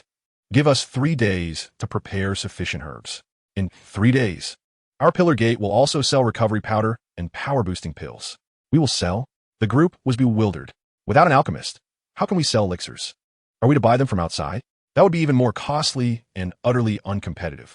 Lin Nuo turned to Xiao Yan. Brother Xiao, I recall you have some knowledge of alchemy, do you not? Xiao Yan nodded. Having been influenced by the alchemy master Yao Lao, he was naturally not unfamiliar with alchemy, though he usually focused his energy on cultivation. What conditions are necessary to refine a first-grade elixir? Lin Nuo asked again. Herbs, formulas, cauldrons, and flames. Xiao Yan succinctly stated that he possessed both the prescription and a low-tier alchemical furnace. However, his gaze turned towards Lin Nuo, curiosity flickering in his eyes. The ordinary battle chi flames yielded a dismally low success rate for producing first-grade elixirs, with quality hard to ensure. Lin Nuo offered a faint smile, extending his right index finger. With a mere thought, a delicate thread of flame, exhibiting a faint red, icy blue, and transparent tricolor, flickered into existence at his fingertip. This flame was not an extraordinary fire.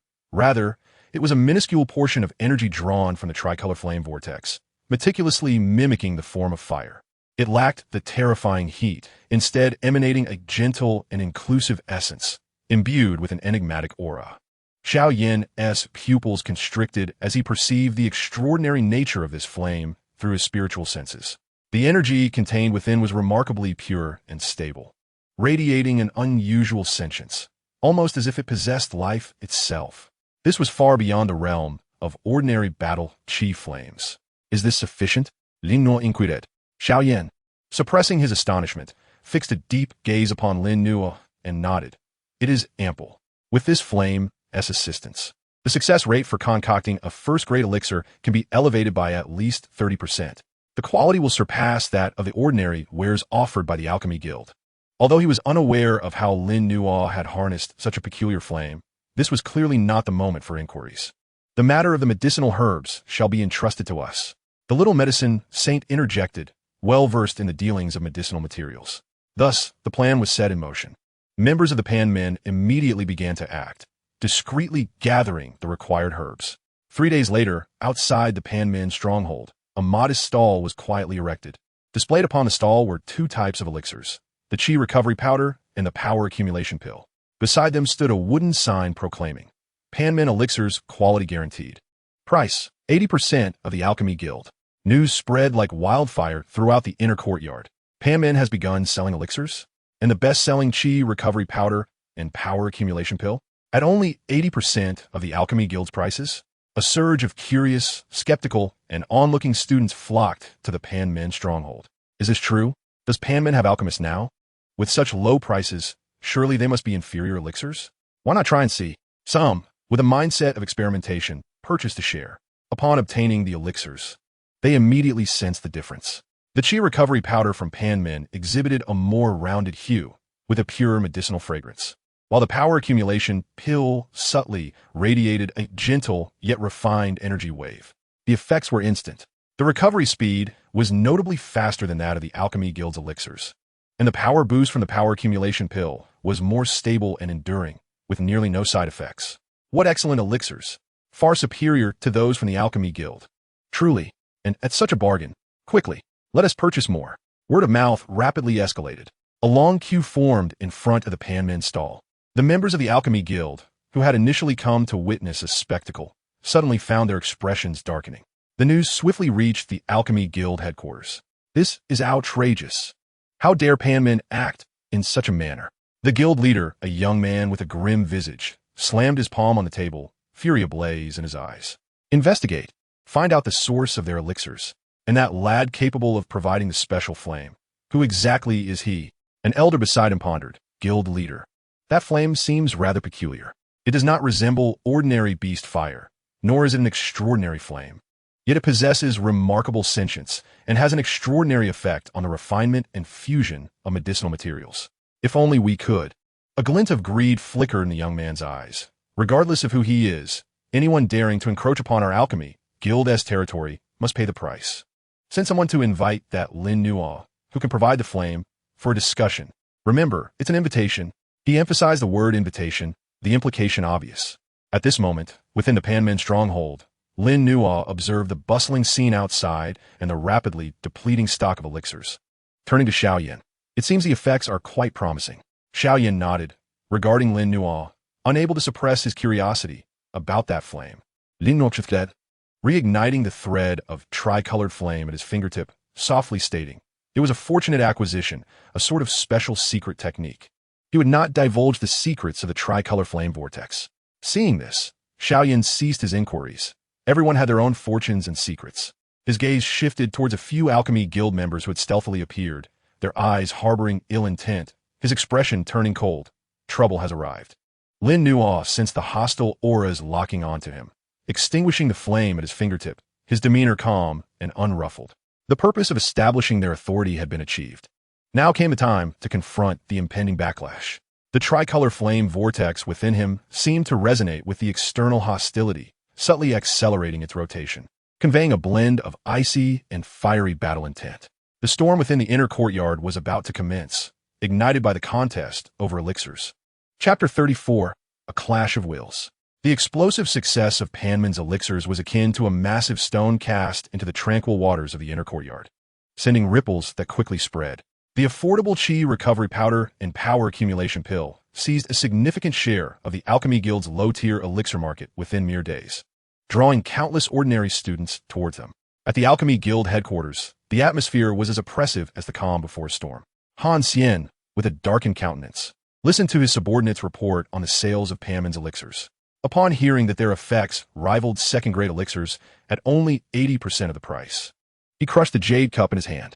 Have we ascertained the details? That flame and the alchemist? Han Xian's voice emerged through clenched teeth.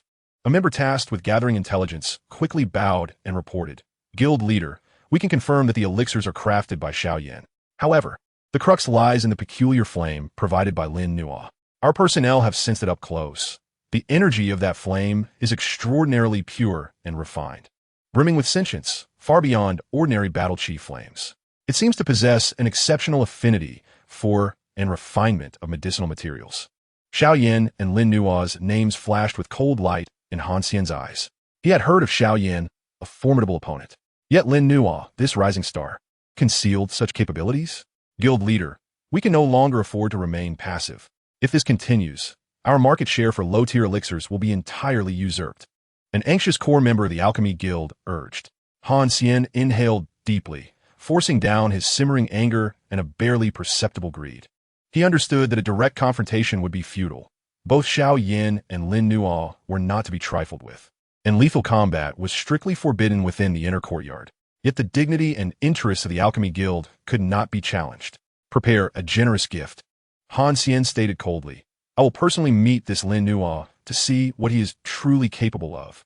Within the Panmin Stronghold's courtyard, Lin Nuo was deep in discussion with Xiao Yan regarding their subsequent elixir plans.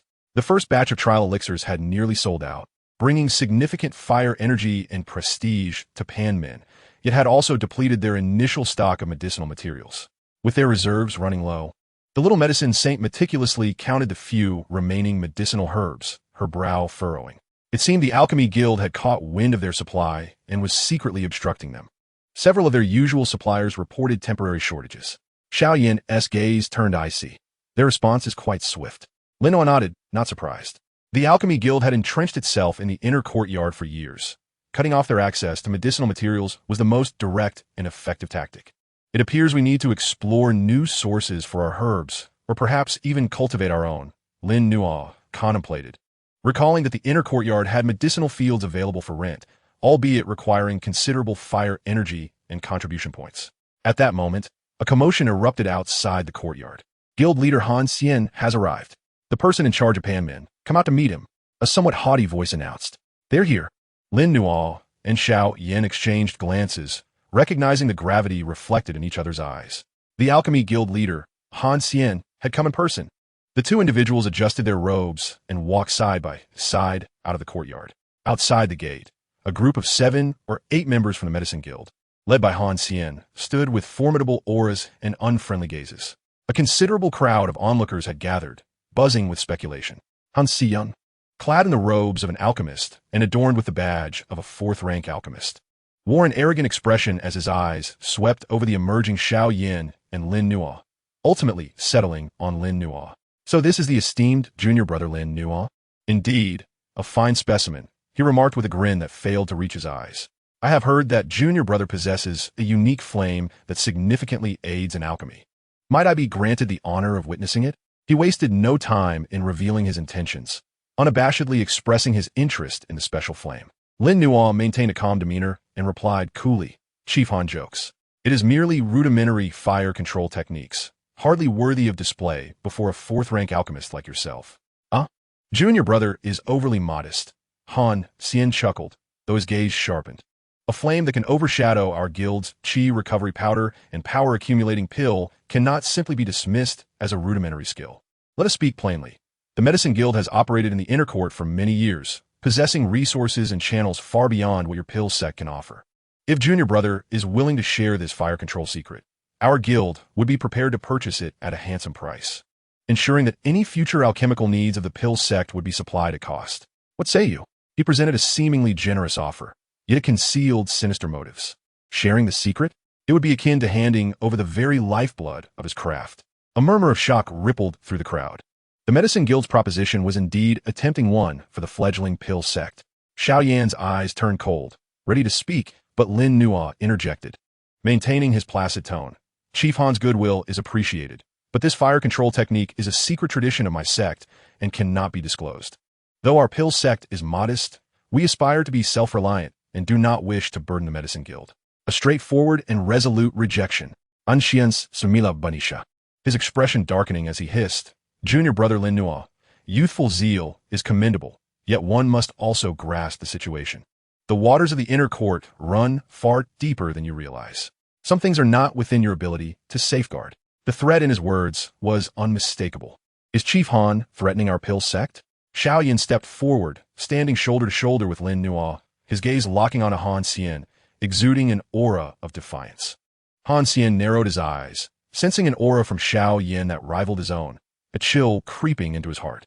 He snorted dismissively. Threatening is not my intent. Merely a well-meaning reminder. Since you two junior brothers insist on this path, so be it. Farewell.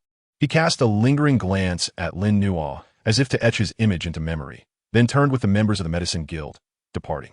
The frigid calculation in his eyes sent a shiver through the onlookers. It seems the Medicine Guild will not relent, Xiao Yin murmured gravely. Lin Nuo nodded, his gaze following Han Xian's retreating form, his expression contemplative. When the enemy comes, we shall meet them. When the waters rise, we shall build our barriers.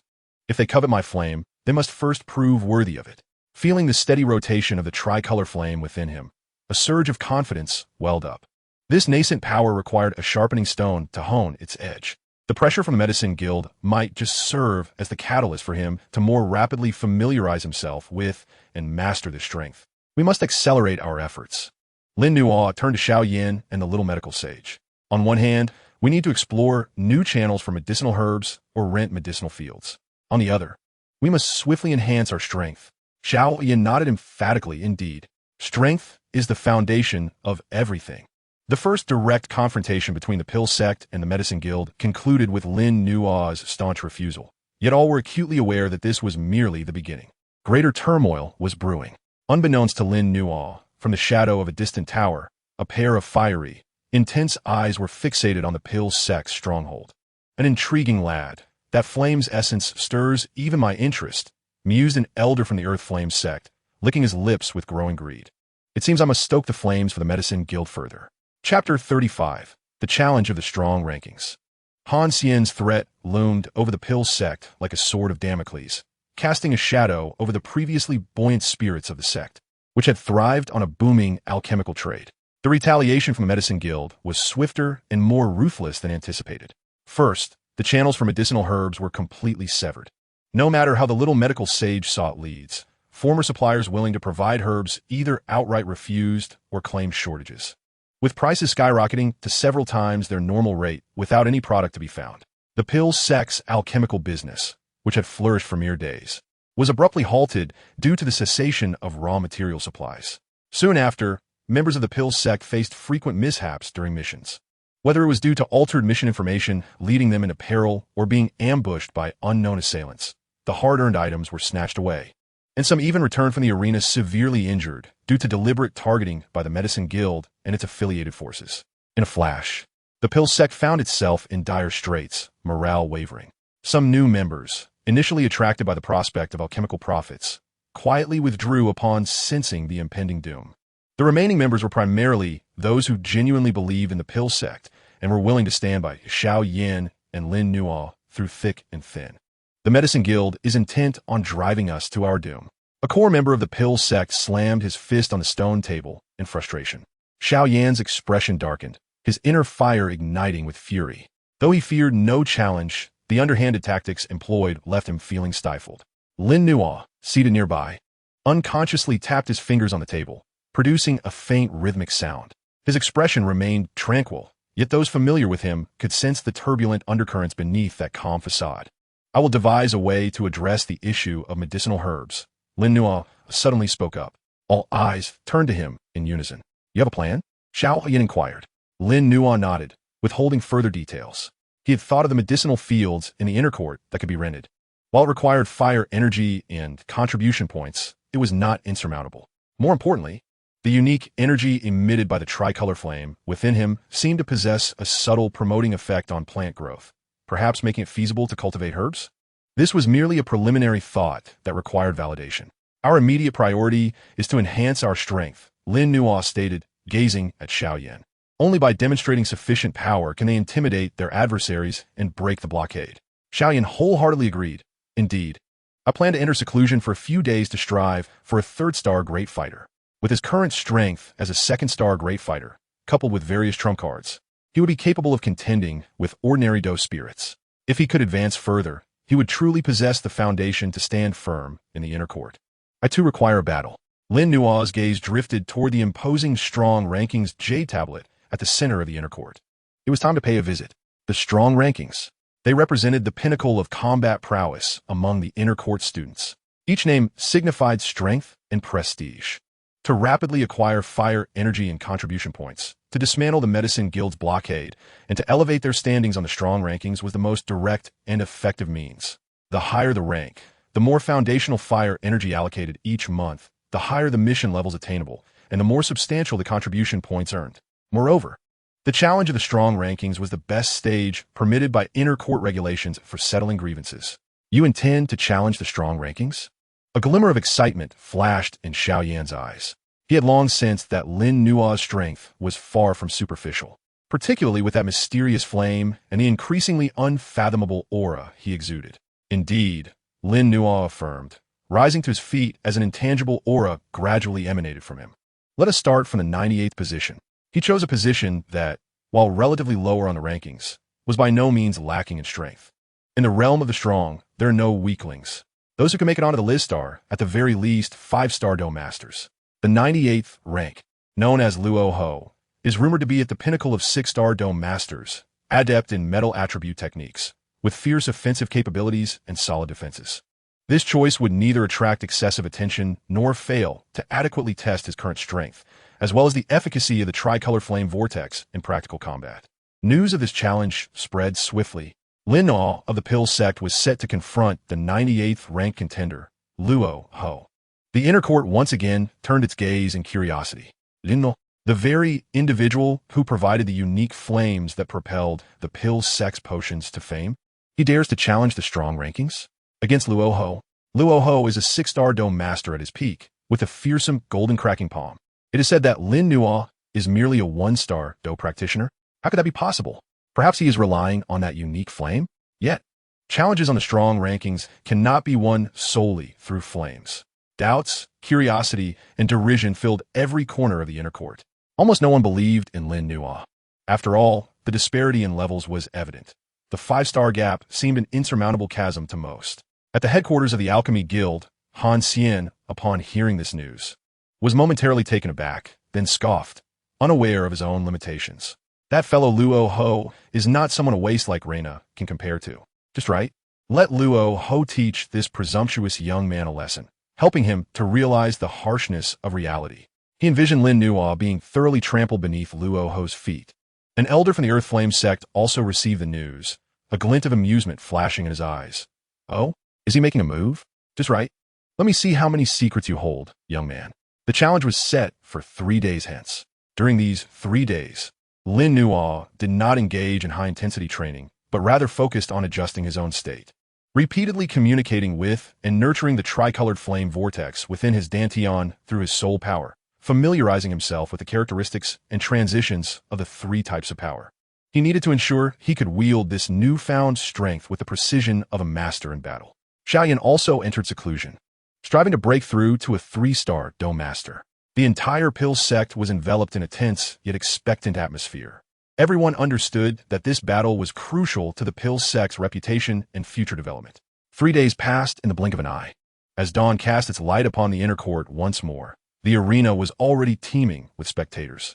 Challenges against the strong rankings naturally drew attention, especially since the challenger was Lin Nua from the Pill sect, who had recently garnered notoriety by clashing with the Alchemy Guild.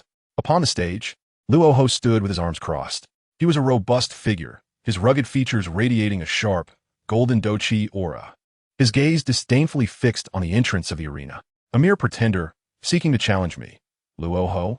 He snorted coldly, his voice booming across the arena.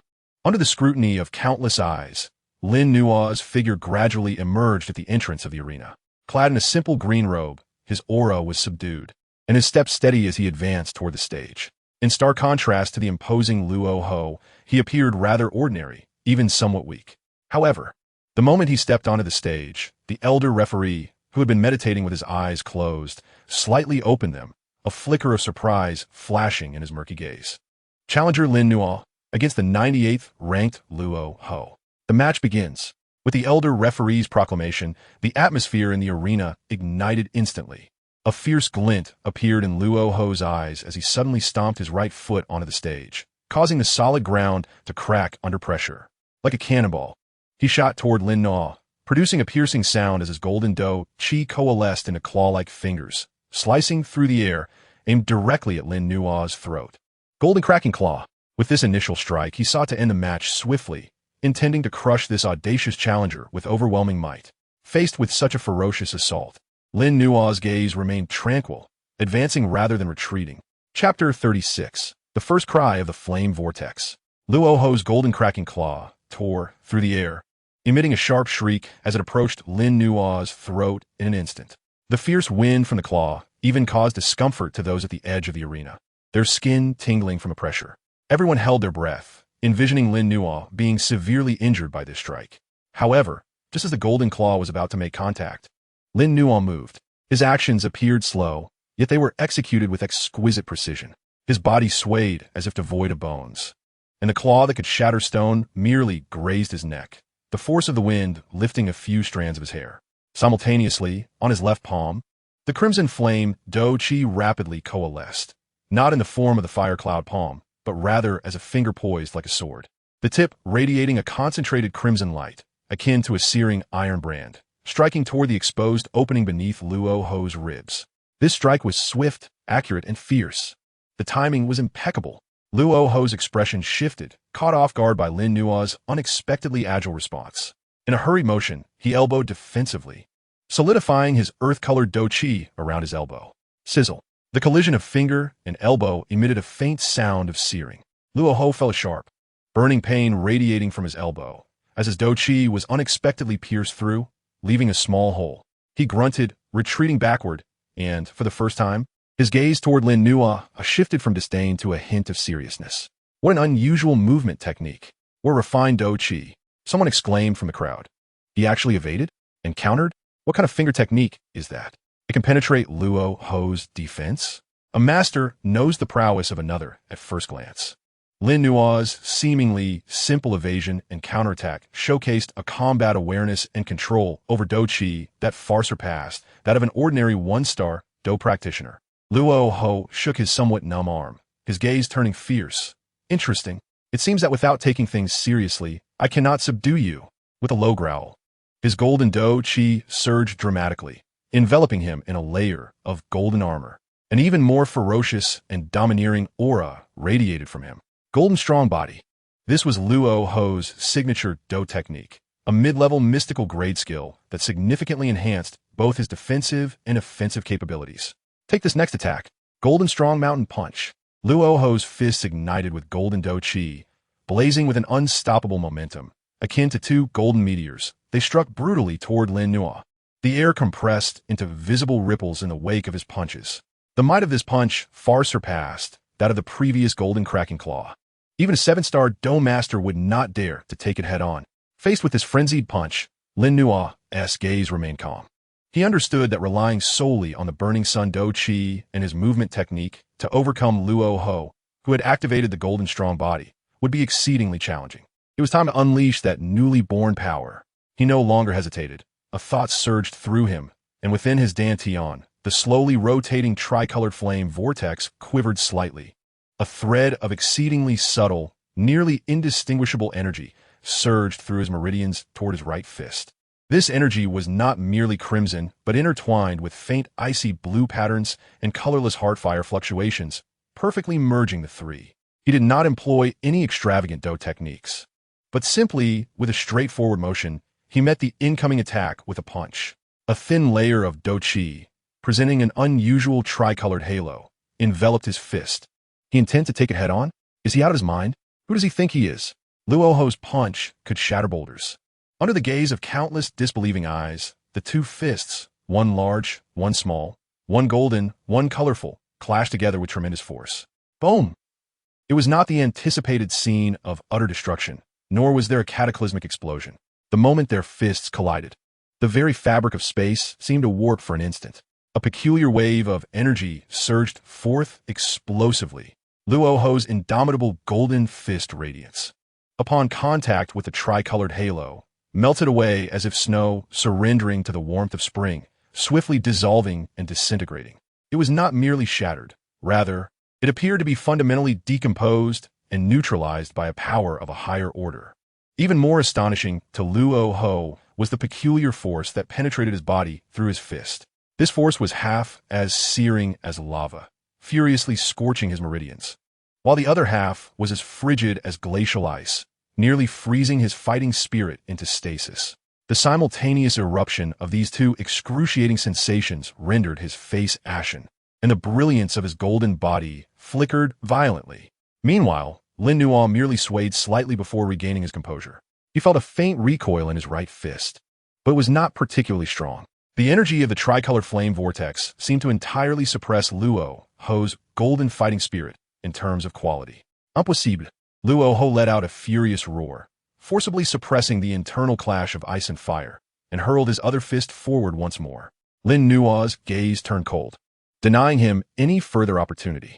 He executed the profound footwork, drawing near Luo Ho like a specter, his fists falling like raindrops. Each punch appeared plain and unadorned, yet harbored that extraordinary tricolored energy. Bang, bang, bang, bang. The muffled sounds of impact resonated like the booming of war drums, under the relentless assault of the tricolored energy. The brilliance of Luo Ho's golden body rapidly dimmed, cracks spreading across its surface. He could only awkwardly flail his fists in defense, but with every collision, a bizarre force of ice and fire penetrated his body, wreaking havoc on his fighting spirit and meridians. The more he fought, the more alarmed and frustrated he became. He felt as if his fighting spirit were mere tofu against a steel blade, utterly incapable of forming any effective defense or counterattack against that peculiar energy. The energy level of his opponent seemed to far exceed his own. What kind of hellish power is this? Luo Ho's mind roared. He had never encountered such an uncanny situation. Below the stage, an eerie silence had descended. Everyone stared in disbelief at the utterly one-sided battle unfolding on the platform. The once ferocious Luo Ho was now being ruthlessly dominated by Lin Nuo, who bore only the aura of a one-star fighter, completely powerless to retaliate. What is that fighting spirit? The color is so strange. Luo Ho's golden body seemed on the verge of shattering. Is Lin Nuo truly just a one-star fighter? Han Xian stood amidst the crowd, his expression dark enough to drip water. He fixated on the tricolored halo surrounding Lin Nuo's fists, his eyes filled with astonishment and greed. Indeed, it is a special flame energy. Moreover, it seems to have merged with something else. This lad undoubtedly harbors a great secret. An elder from the Earth Flame sect, concealed in the shadows, gazed with piercing eyes. Such a fascinating fluctuation of power, coexistence of ice and fire, coupled with a hint of soul fire's essence. Could it be that he has truly begun to refine a trace of the fallen heart flame's origin? No, that cannot be. Such a notion is utterly unfathomable. Yet, regardless, this child must not be allowed to escape. On the arena, Luo Ho's golden body finally succumbed to the relentless onslaught of the tricolored energy, shattering with a resounding crash.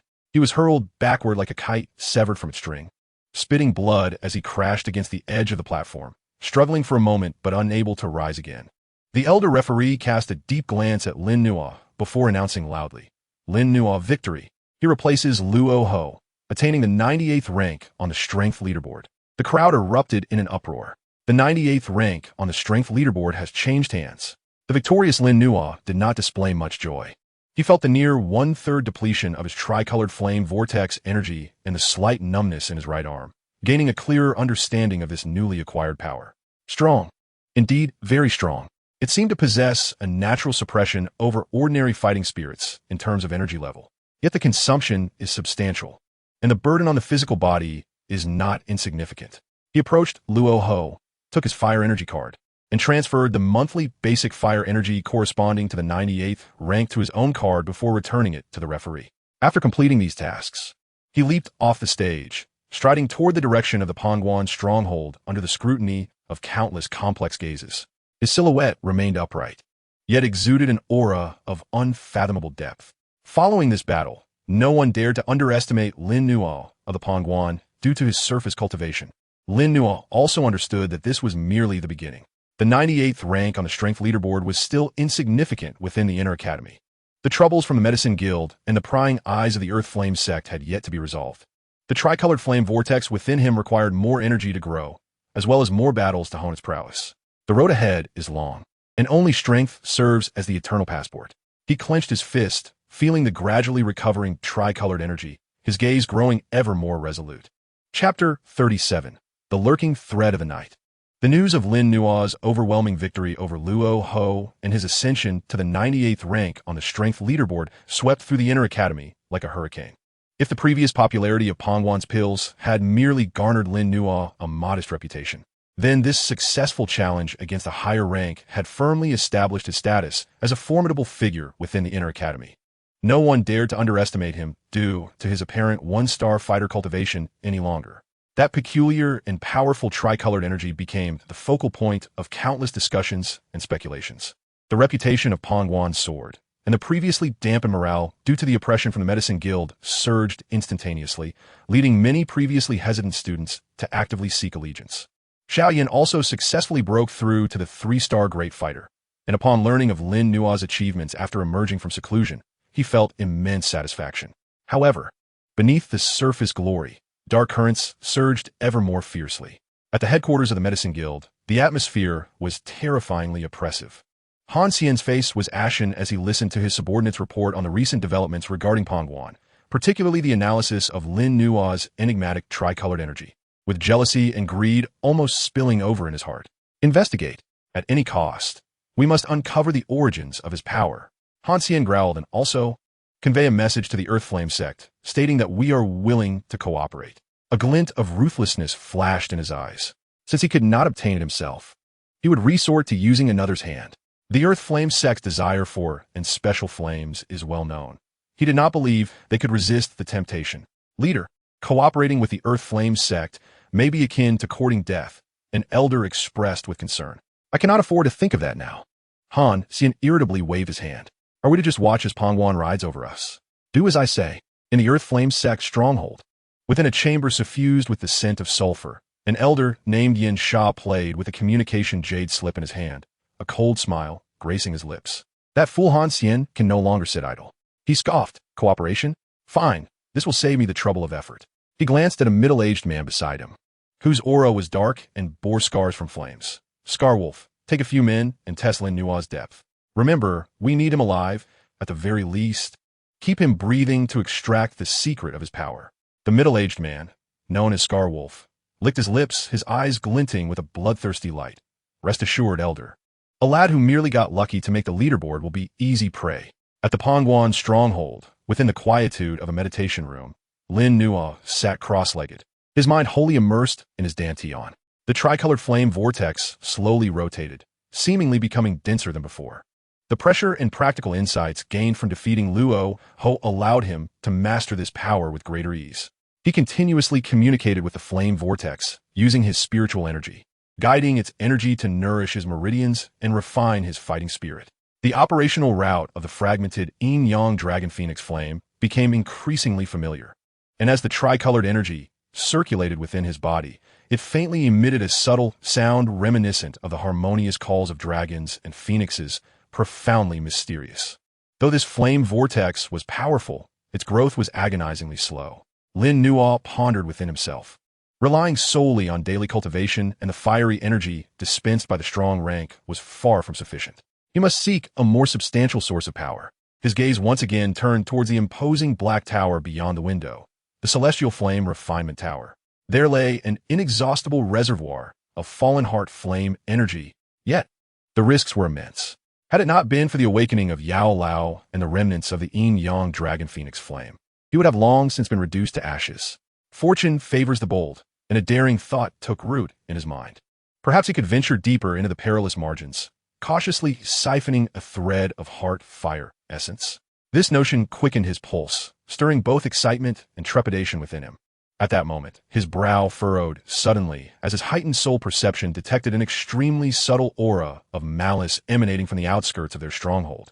Not just one, and their strength was formidable. At last, they have arrived. Lin Nua's eyes gleamed with a chilling light. He had anticipated that showcasing his tricolored energy would undoubtedly attract covetous eyes. He just hadn't expected them to come so swiftly and so brazenly, daring to infiltrate the Panmen stronghold. Silently, he rose to his feet, channeling the turtle breathing technique to its utmost, his form melding seamlessly into the shadows as he stealthily departed the quiet chamber. The night was deep, the moonlight obscured by thin clouds. In the woods surrounding the Panmen stronghold, 5 phantasmal figures advanced stealthily, utilizing the shadows to their advantage. their objective aimed squarely at Lin Nua's secluded chamber.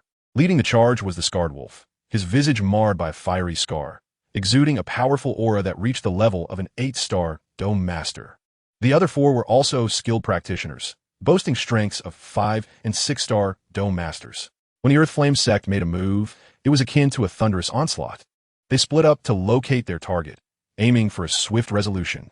The scarred wolf lowered his voice and signaled. The 5 immediately dispersed, akin to leopards pouncing in different directions. However, just as one 5-star Dome Master darted past a thicket of dense underbrush, a figure appeared silently behind him like a weightless specter. Lino. He extended his fingers like a sword, the tricolored aura flickering at his fingertips, striking with the swiftness of lightning towards the vital point at the back of the Dome Master's neck. The Dome Master, seasoned in battle, sensed the deadly wind rushing from behind and, in a state of alarm, instinctively lunged forward while simultaneously slashing backward. Sizzle. The tricolored finger force grazed his scalp, drawing forth a spurt of blood, yet his blade struck nothing but air. Lin Nua's form had already vanished like a wraith. Beware!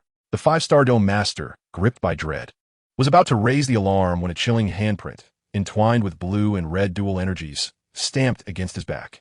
Thud! His body stiffened abruptly, a spray of blood, tinged with frost and char, erupted from his mouth, and the world around him faded to black as he collapsed, his vitality swiftly waning. The bizarre energy of ice and fire had obliterated his life force in an instant. Clean and decisive. One strike, one life extinguished. Lin Nua cast not a glance at the fallen corpse, his form once again merging with the darkness, akin to an elite assassin, searching for his next target. The turtle breathing technique, combined with his heightened soul perception, granted him an undeniable advantage in this nocturnal and intricate terrain. While the energy of the tricolored flame whirlpool bestowed upon him an almost overwhelming offensive prowess against his peers. Old 3. Another 6-star Dome Master sensed the sudden disappearance of his companion, a mixture of surprise and fury igniting within him as he charged towards the direction of the previous commotion. Yet, just as he surged a few steps forward, a crimson fireline, akin to a venomous snake, shot forth from the shadows to his side, aimed directly at his temple. The speed was astonishing. The 6-star Dome Master hastily swung his blade to block. Clang! Sparks flew. He felt a searing, sharp force travel through the blade, sending a wave of numbness through his arm, and his heart sank. Such immense power. Before he could adjust his stance, Lin Nua's figure closed in like a relentless specter, his left palm surging with a chilling blue energy, striking towards the Dome Master's chest. Mysterious ice strike. The 6-star Dome Master felt an overwhelming cold envelop him in an instant, his Dou Qi becoming sluggish and unresponsive. Desperately, he channeled his Dou Qi to resist. Boom! The icy blue palm imprint slammed solidly against his chest. His body trembled violently, a thick layer of frost enveloping his torso, as if his very blood threatened to freeze. His movements became instantly rigid. Meanwhile, Lin Nua's right finger, imbued with the concentrated tricolored aura, aimed at his brow. In that critical moment, a flicker of madness crossed the eyes of the 6-star Dome Master, and disregarding his injuries, he spat forth a mouthful of essence blood, which ignited into a fiery shield of crimson flames before him. Blood Flame Shield. This was the Earth Flame sect's life-saving secret technique, utilizing essence blood as a catalyst, boasting formidable defensive power. Sizzle. The tricolored finger force struck against the blood-red shield, emitting a sound that grated on the teeth. The shield quivered violently, its color rapidly dimming, but it ultimately managed to deflect this lethal strike. However, Lin Nua's gaze remained unchanged. His other hand, like a wraith, slipped around the shield, fingers slightly curled. The tricolored energy swirling erratically atop them, resembling a dragon's claw, as it viciously grasped towards the opponent's throat. Crack! The sound of shattered throat bones echoed sharply in the stillness of the night. The 6-star Dome Master's eyes widened, filled with unwillingness and terror, as his body gradually succumbed to the ground. In the blink of an eye, 2 of the 5 intruders had fallen. The remaining scarred wolf and the other 2 Dome Masters finally sensed something amiss. The faint scent of blood permeating the air and the rapid disappearance of their companions sending chills down their spines. Converge. Gather together. The scarred wolf, both startled and furious, barked sharply. He had not anticipated that the target would be so formidable, employing such ruthless and cunning tactics. The 3 quickly huddled together, backs pressed against one another, warily scanning the surrounding dark woods like frightened birds. Lin Nuo, concealed in the shadows, resembled a patient hunter observing the trio as they gathered. A cold smirk gracing his lips. Gathered together? Perfect. He took a deep breath, the tricolored flame whirlpool within his dantian spinning with unprecedented speed. The red, blue, and colorless energies surged towards both of his palms. An ominous wave of energy began to coalesce in his palms. It was time to test the true might of this newfound power. Chapter 38. Ice and Fire Dragon Breath. In the shadowy woods, the atmosphere was thick with impending doom.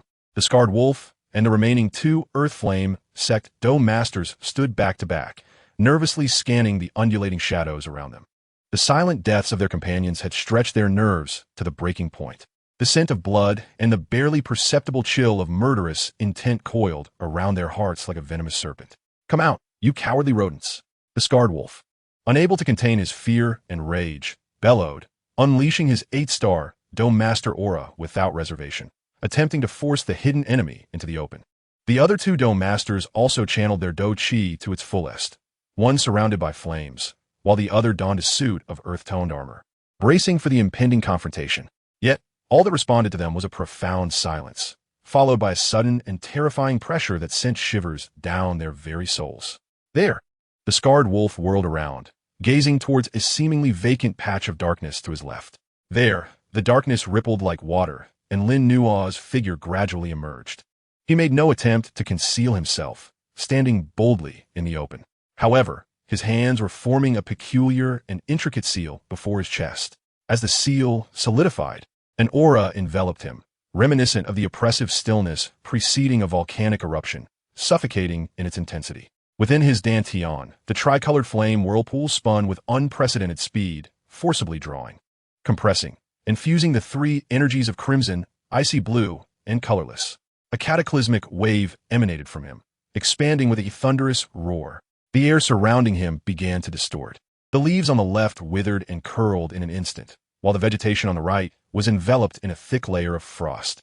The two extreme forces of ice and fire reached an exceedingly unstable yet devastating equilibrium within the confines of his handprint. He must not be allowed to complete it. Scar Wolf's pupils constricted sharply, sensing a lethal threat emanating from that handprint. With a furious roar, he unleashed his full power, thrusting both hands forward. The earth flame, burning heaven palm, a colossal palm imprint, entirely composed of dark red flames, surged forth with a terrifying heat capable of incinerating the 8 wastelands, crashing towards Lin Nuo like a meteor plummeting to earth. This was an advanced martial technique of the Earth Flame sect, its might truly formidable. Simultaneously, the other two fighters joined the fray. The fire element fighter unleashed a flurry of fiery punches, dozens of flame fists resembling a swarm of bees darting forth. Meanwhile, the earth attribute fighter struck the ground with both hands, causing sharp rock spikes to erupt from beneath, stabbing towards Lin Nuo. 3 formidable assaults sealed off all avenues of escape for him. Yet, in the face of this combined strike capable of severely wounding or even annihilating an ordinary grand fighter, Lin Nuo's eyes betrayed no emotion. He suddenly pushed his hands forward with a decisive gesture. There was no deafening explosion, nor dazzling flashes of light. Only a stream of energy, honed to perfection and approximately the thickness of his arm, burst forth from his palm. This torrent exhibited an exceedingly peculiar coloration. Its core was a profound crimson, entwined with a piercing ice blue, while the outermost layer shimmered with nearly transparent, colorless ripples. These 3 colors did not simply blend. They spiraled tightly around one another, conflicting yet bound together by a formidable will. Ice and Fire Dragon Breath.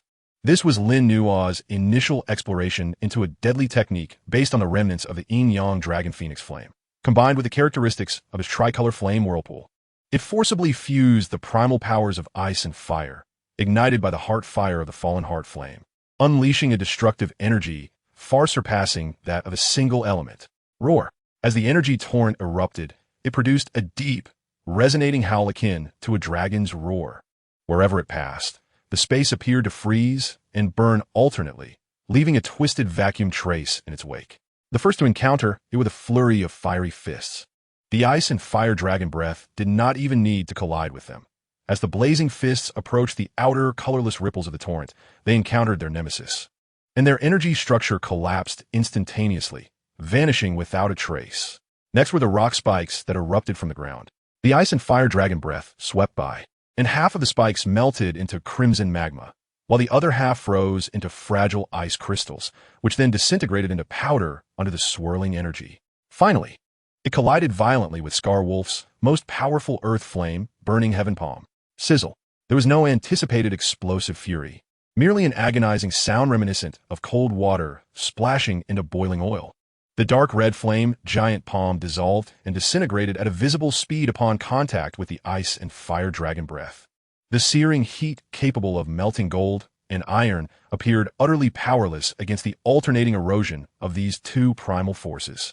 Scar Wolf's complexion shifted dramatically. His eyes filled with disbelief and terror. He could feel that his most powerful strike was as fragile as paper before that bizarre torrent of energy. No! He let out a desperate howl, desperately urging his fighting spirit to resist.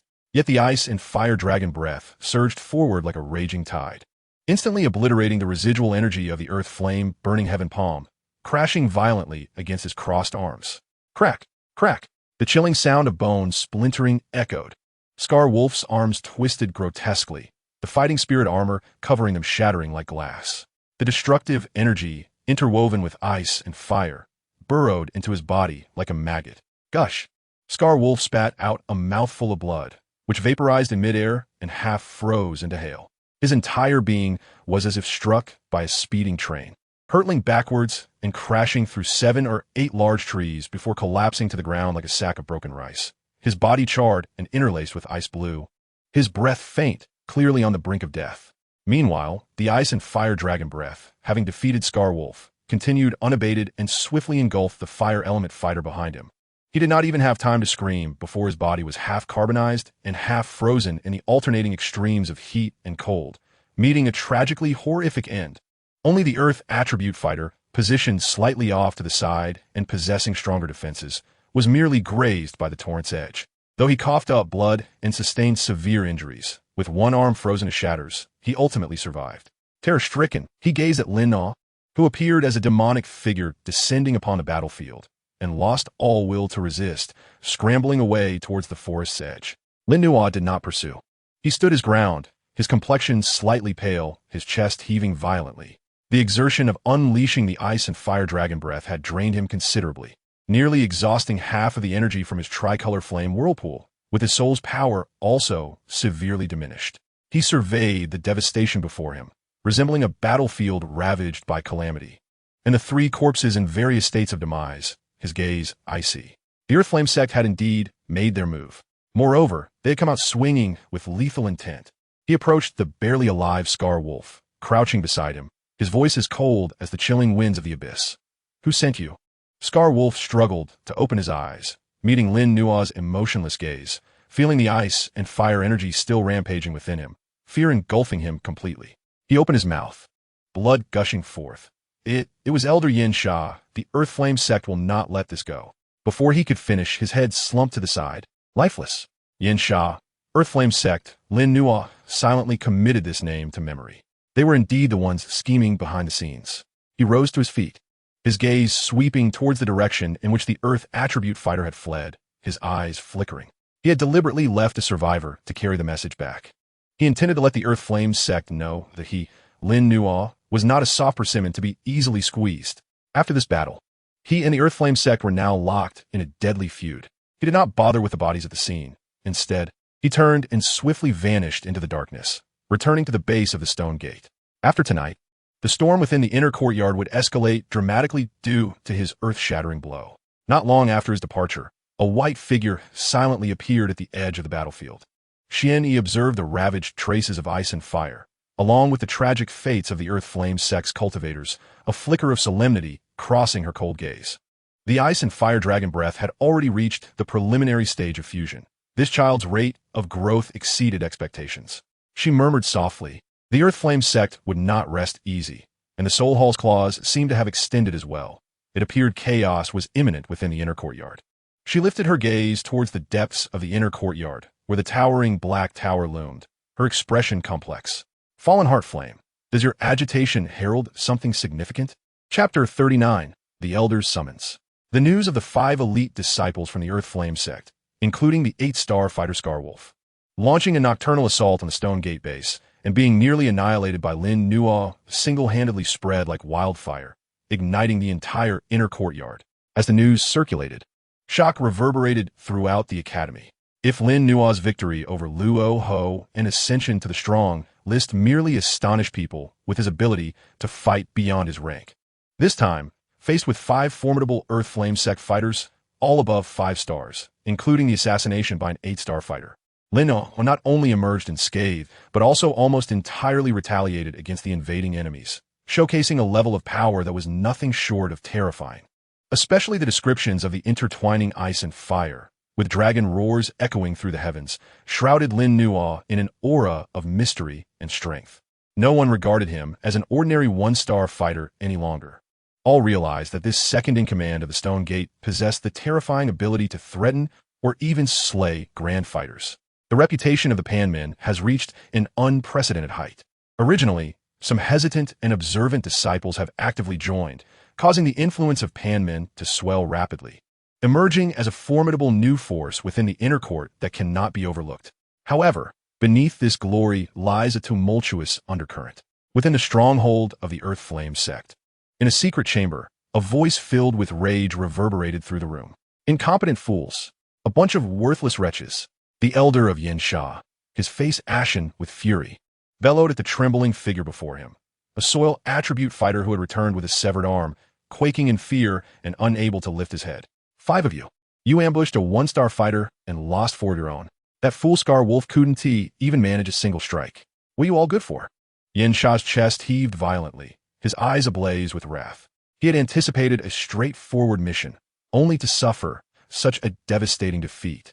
This not only cost the sect several capable fighters, but also brought shame upon the Earth Flame sect.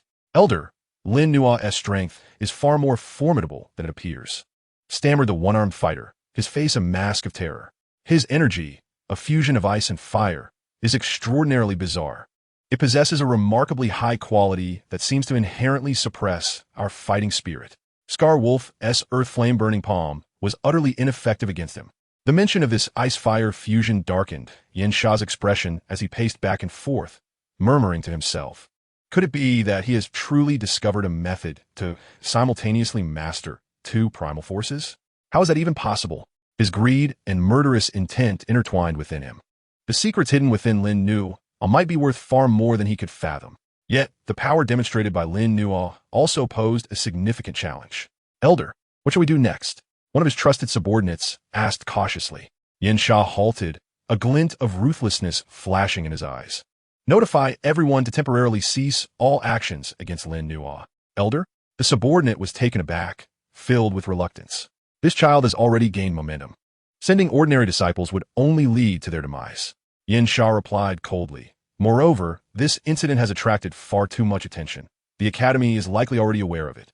We shall observe the developments and wait for their people to arrive before proceeding. The there he referred to was clearly someone else.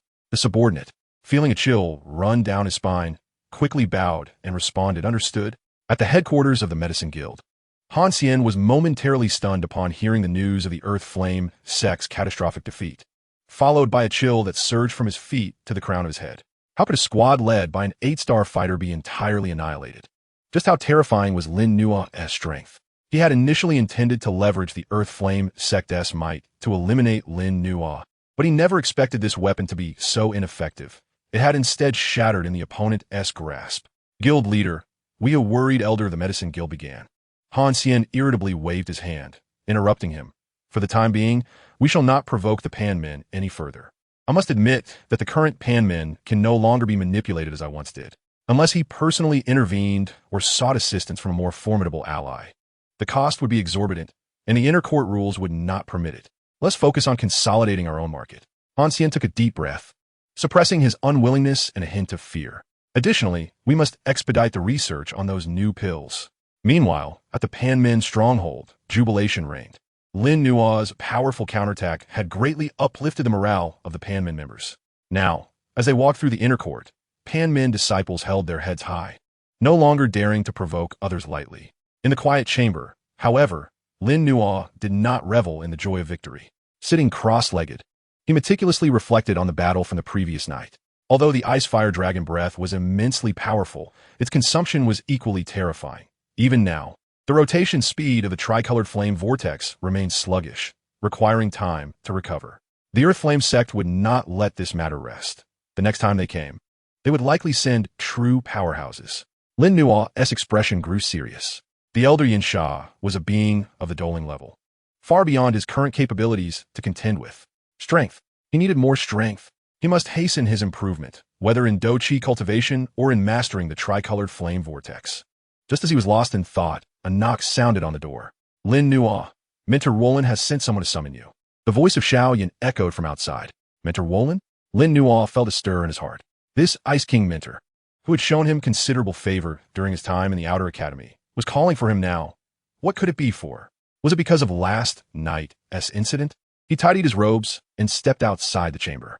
I'll accompany you, Xiao Yin said, concern evident in his gaze. He too suspected that the summons from a mentor was likely related to the attack from the Earth Flame sect. Lin Nua nodded in agreement. The two departed the Panmin stronghold, making their way to Mentor Roland's residence in the inner court. Mentor Roland's abode was situated in a relatively tranquil area of the inner court, a delicately crafted courtyard shrouded in a faint mist of chill. Upon entering the courtyard, they saw Mentor Roland seated at a stone table, her demeanor as cool and aloof as ever. Upon noticing their arrival, she inclined her head slightly. Mentor, Xiao Yin and Lin Nua bowed in respect. Please sit. Mentor Roland gestured toward the stone benches opposite her. The two complied and took their seats. Mentor Roland's gaze first fell upon Xiao Yin, sensing the already solidified aura of a 3-star great fighter emanating from him, a glimmer of satisfaction flickering in her eyes. Well done. It seems you have not been idle. Her attention then shifted to Lin Nua, her cold eyes seeming to peer into his very soul, causing Lin Nua's heart to tighten. I'm already aware of what transpired last night, Mentor Roland stated bluntly, her voice calm, yet imbued with an intangible pressure. Both Lin Nua and Xiao Yin felt a weight settle in their hearts. The Earth Flame sect's intrusion into the inner court will be dealt with according to the Academy's regulations. The enforcement team will follow up, Mentor Roland continued. I summoned you here to inquire about the ice-fire fusion power within you. Where does it come from? So that was her purpose. Lin Nua took a deep breath and recounted the story he had previously told Elder Hua. Mentor, I accidentally stumbled into a relic in my early years, and, after fainting, I found that this peculiar energy, which fluctuates between hot and cold, had taken root within me, making it impossible to expel. Instead, it has gradually fused with my cultivation methods. He spoke half-truths, attributing the existence of the tricolored flame vortex to a stroke of luck. Mentor Roland listened quietly, her expression inscrutable, until Lin Nua finished speaking. Only then did she slowly respond. A relic's chance encounter does make sense. She shifted her tone, growing more serious. But do you realize that the strike you unleashed last night with that fused ice-fire power has garnered significant attention from the higher-ups of the inner court? Lin Nua's heart sank. Ice and fire are the two most opposing elemental forces in existence. Forcing them to merge, throughout history, has seen few succeed, and each of them has faced near-death experiences. Mentor Roland's piercing gaze fixed on Lin Nua. Though you seem to have gained control over this power, in truth, you are merely walking along the edge of a bottomless chasm. A slight misstep could result in energy backlash and annihilation. Lin Nua remained silent. Was he not aware of the dangers involved? Each time he summoned the tricolored flame vortex, it felt as though he were dancing on the edge of a blade. Moreover, Mentor Roland's voice lowered slightly, carrying a tone of warning. Possessing such power can be a curse. This energy within you is far too unique, capable of inciting envy in countless individuals. The Earth Flame sect is merely the beginning. In the future, you will face even more and greater dangers. Xiao Yin, listening nearby, also grew solemn. Disciple understands, Lin Nua replied in a low voice, but having chosen this path, I will see it through. Mentor Roland regarded him, noting the unwavering determination in his eyes. After a moment of silence, she sighed gently. Since you have made your decision, I shall not dissuade you further. You must remember, while power is indeed admirable, it is essential to remain true to oneself and not be dominated by it. Moreover, she paused, flicking her finger. A shimmering icy blue light darted towards Lin Nua. He reached out to catch it, feeling its icy chill. It was a blue jade talisman inscribed with intricate runes, entirely translucent. Take this Ice Heart talisman, Roland instructed. Crush it at a critical moment to unleash a protective ice shield. It may grant you a fleeting safety. Her voice was calm. This is all I can offer you. Thank you, Minter.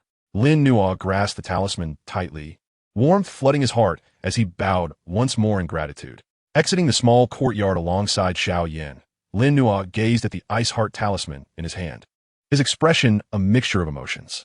Roland's counsel and the gift symbolized her protective intent towards him.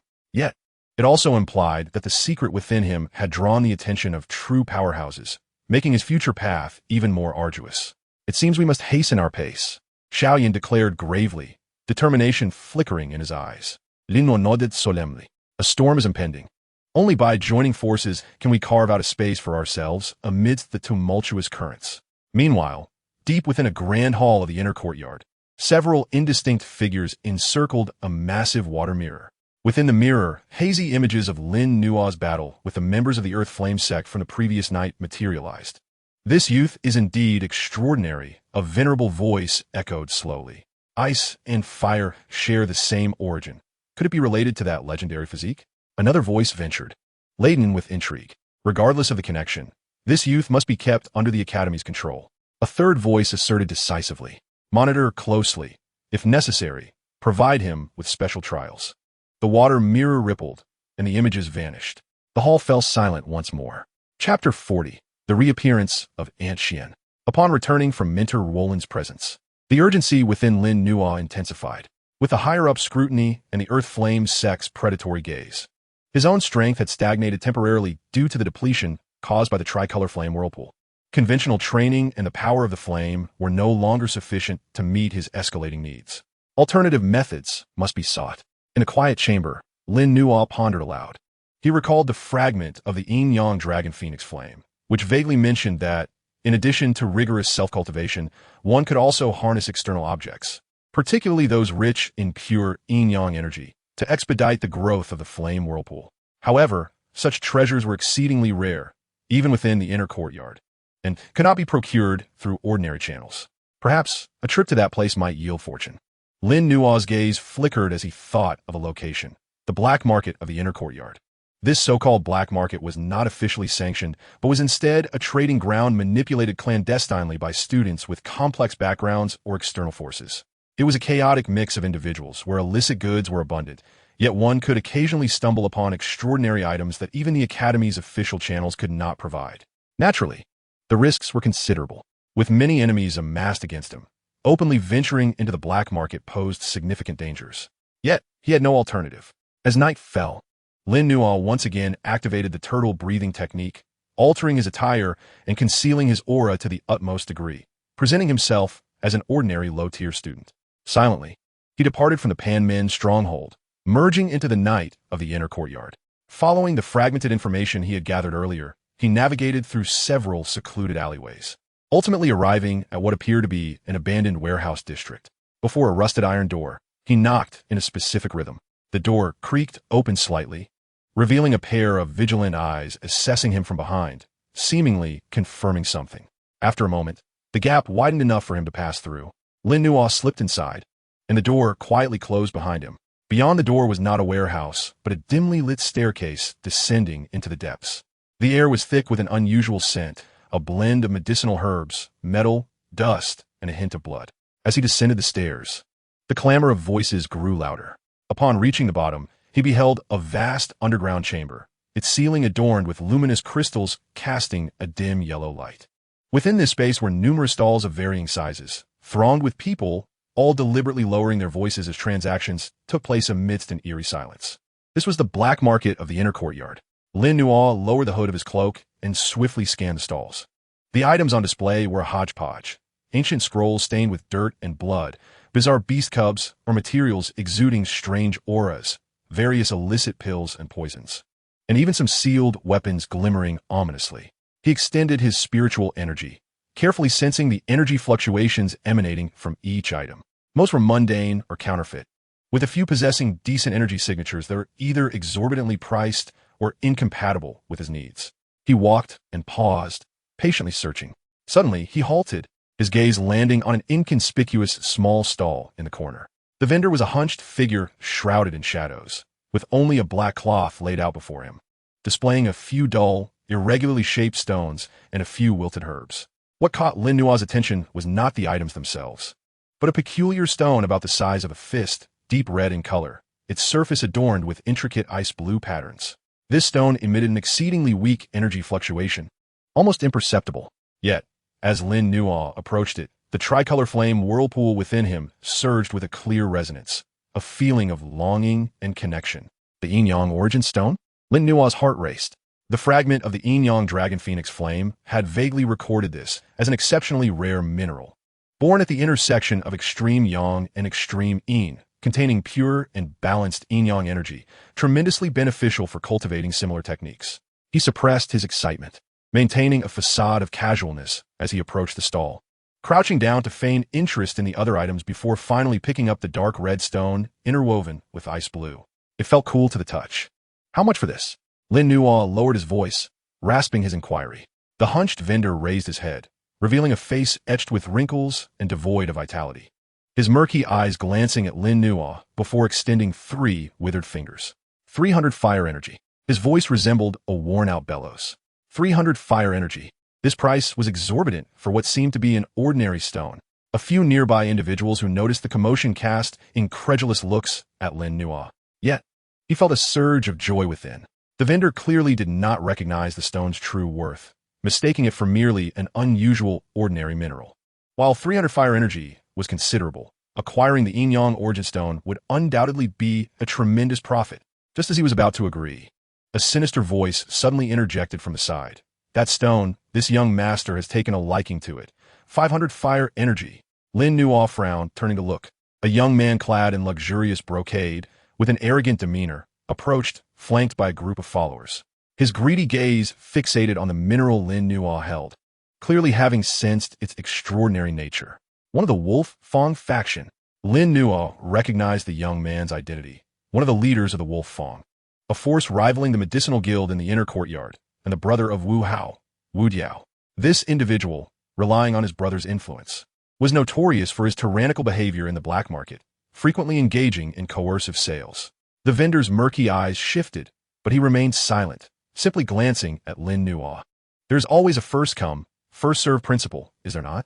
Lin Nua's voice remained hoarse, his grip on the stone unyielding.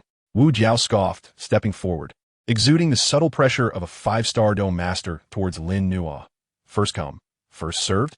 In the black market, what I desire is mine. Those with sense should relinquish their possessions and leave. The lackeys behind him closed in, their expressions ominous. The surrounding crowd hastily dispersed, fearful of being caught in the fray. Such conflicts were commonplace in the black market. No one dared to intervene. Lin Nua's gaze turned icy. He had no intention of provoking trouble, yet that did not imply he was afraid of it. The yin-yang essence stone was of paramount importance to him, and he would never yield it. At the moment when tensions reached a boiling point and conflict seemed imminent, a cool, composed voice unexpectedly resonated in the ears of the crowd. I shall take that stone.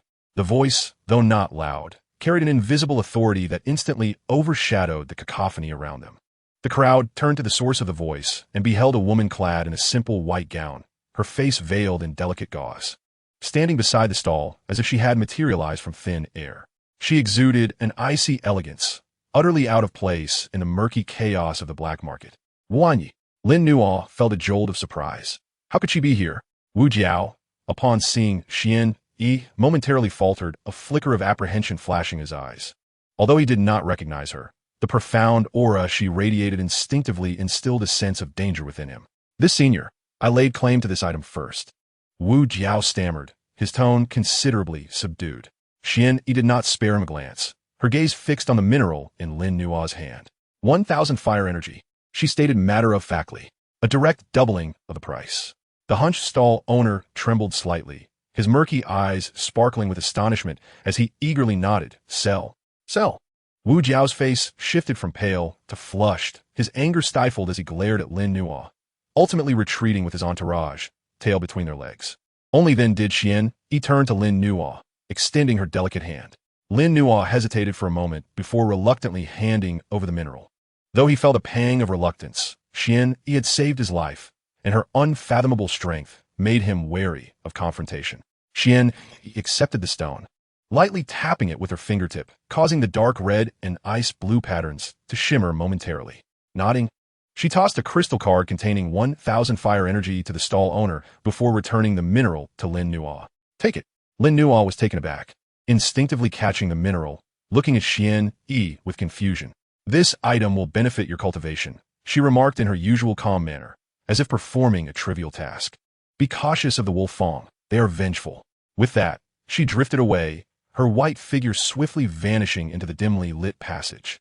Lin Nuo clutched the cool yin-yang essence stone, watching the direction of her departure, a tumult of emotions swirling within him. This enigmatic senior seemed to have been watching over him from the shadows, once again coming to his aid. Who exactly was she? Why did she repeatedly offer her assistance? These questions remained unanswered for the time being. Lin Nuo steadied his mind, carefully stowing the yin-yang essence stone, and quickly departed from this den of iniquity. With this stone, he might just be able to expedite the growth of the tricolor flame vortex. Not long after his departure, a pair of serpent-like eyes in the shadows of the black market fixated on his retreating figure. Notify the young sect master. The target has appeared and has made contact with that mysterious woman. Chapter 41, Transformation. With the yin-yang essence stone in hand, Lin Nuo felt as though he carried a flame within him, swiftly yet cautiously returning to the Panmen stronghold. He stirred none from their slumber and proceeded directly to the innermost training chamber. Once he activated all protective wards, he carefully extracted the mineral with intertwining dark red and ice blue patterns. Upon grasping the stone, the tricolor flame vortex within him responded with an even stronger pulsation than it had in the black market, its rotational speed subtly accelerating, exuding an insatiable yearning. Indeed, it was effective. A glimmer of joy shone in Lin Nuo's eyes. He sat cross-legged, placing the yin-yang essence stone between his palms, attempting to guide its energy using a rudimentary technique recorded in the remnants of the yin-yang dragon phoenix flame. Initially, the stone remained unresponsive, akin to a lifeless object. Undeterred, Lin Nuo continued to communicate with it using his spiritual power, coaxing the tricolor flame vortex to emit a unique aura. Just as his spiritual energy and the vortex's essence simultaneously touched the stone, a faint humming resonated from within. The dark red and ice blue patterns ignited suddenly, resembling activated veins. A pure, immense, yet extraordinarily gentle yin-yang energy surged through his palms, flooding into his body like a torrent unleashed. This energy was half as searing as molten lava and half as frigid as eternal ice. Yet rather than conflicting, they harmoniously blended in an exquisitely profound manner, forming a unique energy stream that embodied balance and contained boundless transformative potential. As the energy coursed through him, Lin Nuo felt no discomfort. Rather, it was akin to a long-awaited rain after a drought, with every cell in his body rejoicing in ecstasy. His meridians, under the onslaught of this energy, grew more resilient and expansive, as if his flesh and bones were receiving the deepest nourishment. Moreover, a greater portion of energy surged toward his dantian like rivers converging into the sea, greedily devoured by the wildly rotating tricolor flame vortex. The red, blue, and colorless lights alternated vibrantly upon the vortex, which had dimmed slightly due to the usage of the ice-fire dragon breath, now visibly brightening and solidifying at an observable pace. Its size gradually increased, the trajectory of its rotation becoming increasingly intricate, faintly resonating with the sound of wind and thunder. Lin Nuo could distinctly sense that the essence of the vortex was undergoing a transformation. The red segment became more purely searing, the ice-blue segment deepened in its coldness, and the colorless segment grew increasingly transparent and vibrant, with the balance among the three becoming ever more stable. He dared not show any negligence, fully employing the remnants of the yin-yang dragon phoenix flame technique to guide this massive energy through a complete cycle within his body, nourishing both his physical form and soul. While majority was dedicated to fortifying the nascent core of power, time ceased to exist in the realm of cultivation. When Lin Nuo finally opened his eyes once more, the training chamber remained enveloped in silence, yet he sensed that a considerable amount of time had elapsed outside. Immediately, he directed his attention inward to his dantian. What he beheld was a transformed tricolor flame vortex. Its size had increased by a full circle. The rotation was now more stable and rapid, resembling a miniature colorful nebula. The red, blue, and colorless lights no longer appeared as distinct entities, but harmoniously blended together, each contained within the other, radiating a profound essence of unity and perfection. At the vortex's center, the originally minuscule energy core had solidified considerably, now resembling a grain of rice, flickering with 3 colors, akin to an embryo brimming with infinite potential. Moreover, his Dou Qi cultivation had silently and seamlessly broken through to a 2-star Dou fighter. Its foundation was remarkably solid, and the purity of his Dou Qi was far beyond that of an ordinary 2-star Dou fighter. His spiritual power had also been nourished and expanded once more, with his perceptual range increasing several-fold, granting him sharper insight into energy. The yin-yang essence stone, now dulled and devoid of brilliance, had lost its intricate red and blue patterns, transforming into an ordinary gray stone, its energy nearly entirely absorbed by him. With a long exhalation, Lin Nuo released a breath that bore a faint dual hue of red and blue, swirling in the air for a moment before dissipating slowly. He clenched his fist, feeling the tumultuous power within him and the enhanced control over the tricolor flame vortex, a surge of formidable confidence blossoming within him. Now, should he encounter the Scarred Wolf once more, there would be no need for him to resort to the energy-draining ice-fire dragon breath. With merely the transformed tricolored fighting spirit and his more refined agility, he could effortlessly vanquish the foe. This yin-yang origin stone indeed possesses miraculous effects. Lino marveled inwardly. Alas, such extraordinary artifacts are rare and elusive. His significant enhancement in strength granted him a newfound confidence in facing the impending storm. He lifted the restrictions and exited the secluded chamber. Upon inquiring, he discovered that his seclusion had lasted a full 7 days. Lino, you have finally emerged from your retreat. Upon sensing the commotion, Xiao Yin hurried over. The moment he perceived the increasingly profound and restrained aura emanating from Lin Nuo, which concealed immense power, a flicker of astonishment crossed his eyes. Had he broken through? Lin Nuo nodded, a minor advancement. Xiao Yin regarded him intently, refraining from further inquiries, and instead remarked, while you were in seclusion, quite a few events have unfolded outside. Oh, Lin Nuo raised an eyebrow. Over at the Earth Flame sect, there has been no movement for the time being. It seems they have temporarily ceased their activities. However, the Wolfang faction has been rather restless lately, seemingly trying to gather information about you, Xiao Yin said solemnly. Additionally, the date for the strong ranking competition has been officially announced. It is scheduled for 1 month from now. The strong ranking competition, the most grandiose event of the Inner Academy, where all the experts of the strong ranking would participate to contest their standings anew. The higher the rank, the more bountiful the rewards. It is said that the top 10 even gained the qualification to enter the Soul Pavilion for cultivation. For Lin Nuo, who was in urgent need of resources and an enhancement in strength, this was undoubtedly a critical opportunity. 1 month Lin Nuo's gaze sharpened. Time was of the essence. He must further familiarize himself with and master the powers acquired from his transformation within this month, striving to elevate his cultivation as much as possible. There's another matter. Xiao Yin lowered his voice. I have received news that Han Xian from the Medicine Guild seems to have had several secret meetings with Elder Yin Sha of the Earth Flame sect. I fear they may collaborate against our Panmen during the strong ranking competition. A glint of cold light flickered in Lin Nuo's eyes. The collusion between the Medicine Guild and the Earth Flame sect? This indeed posed a dilemma. However, before absolute strength, any conspiracy would be futile. When the soldiers come, I shall meet them. When the water comes, I shall bury it. Lin Nuo's tone was calm, but imbued with undeniable confidence. It is perfect.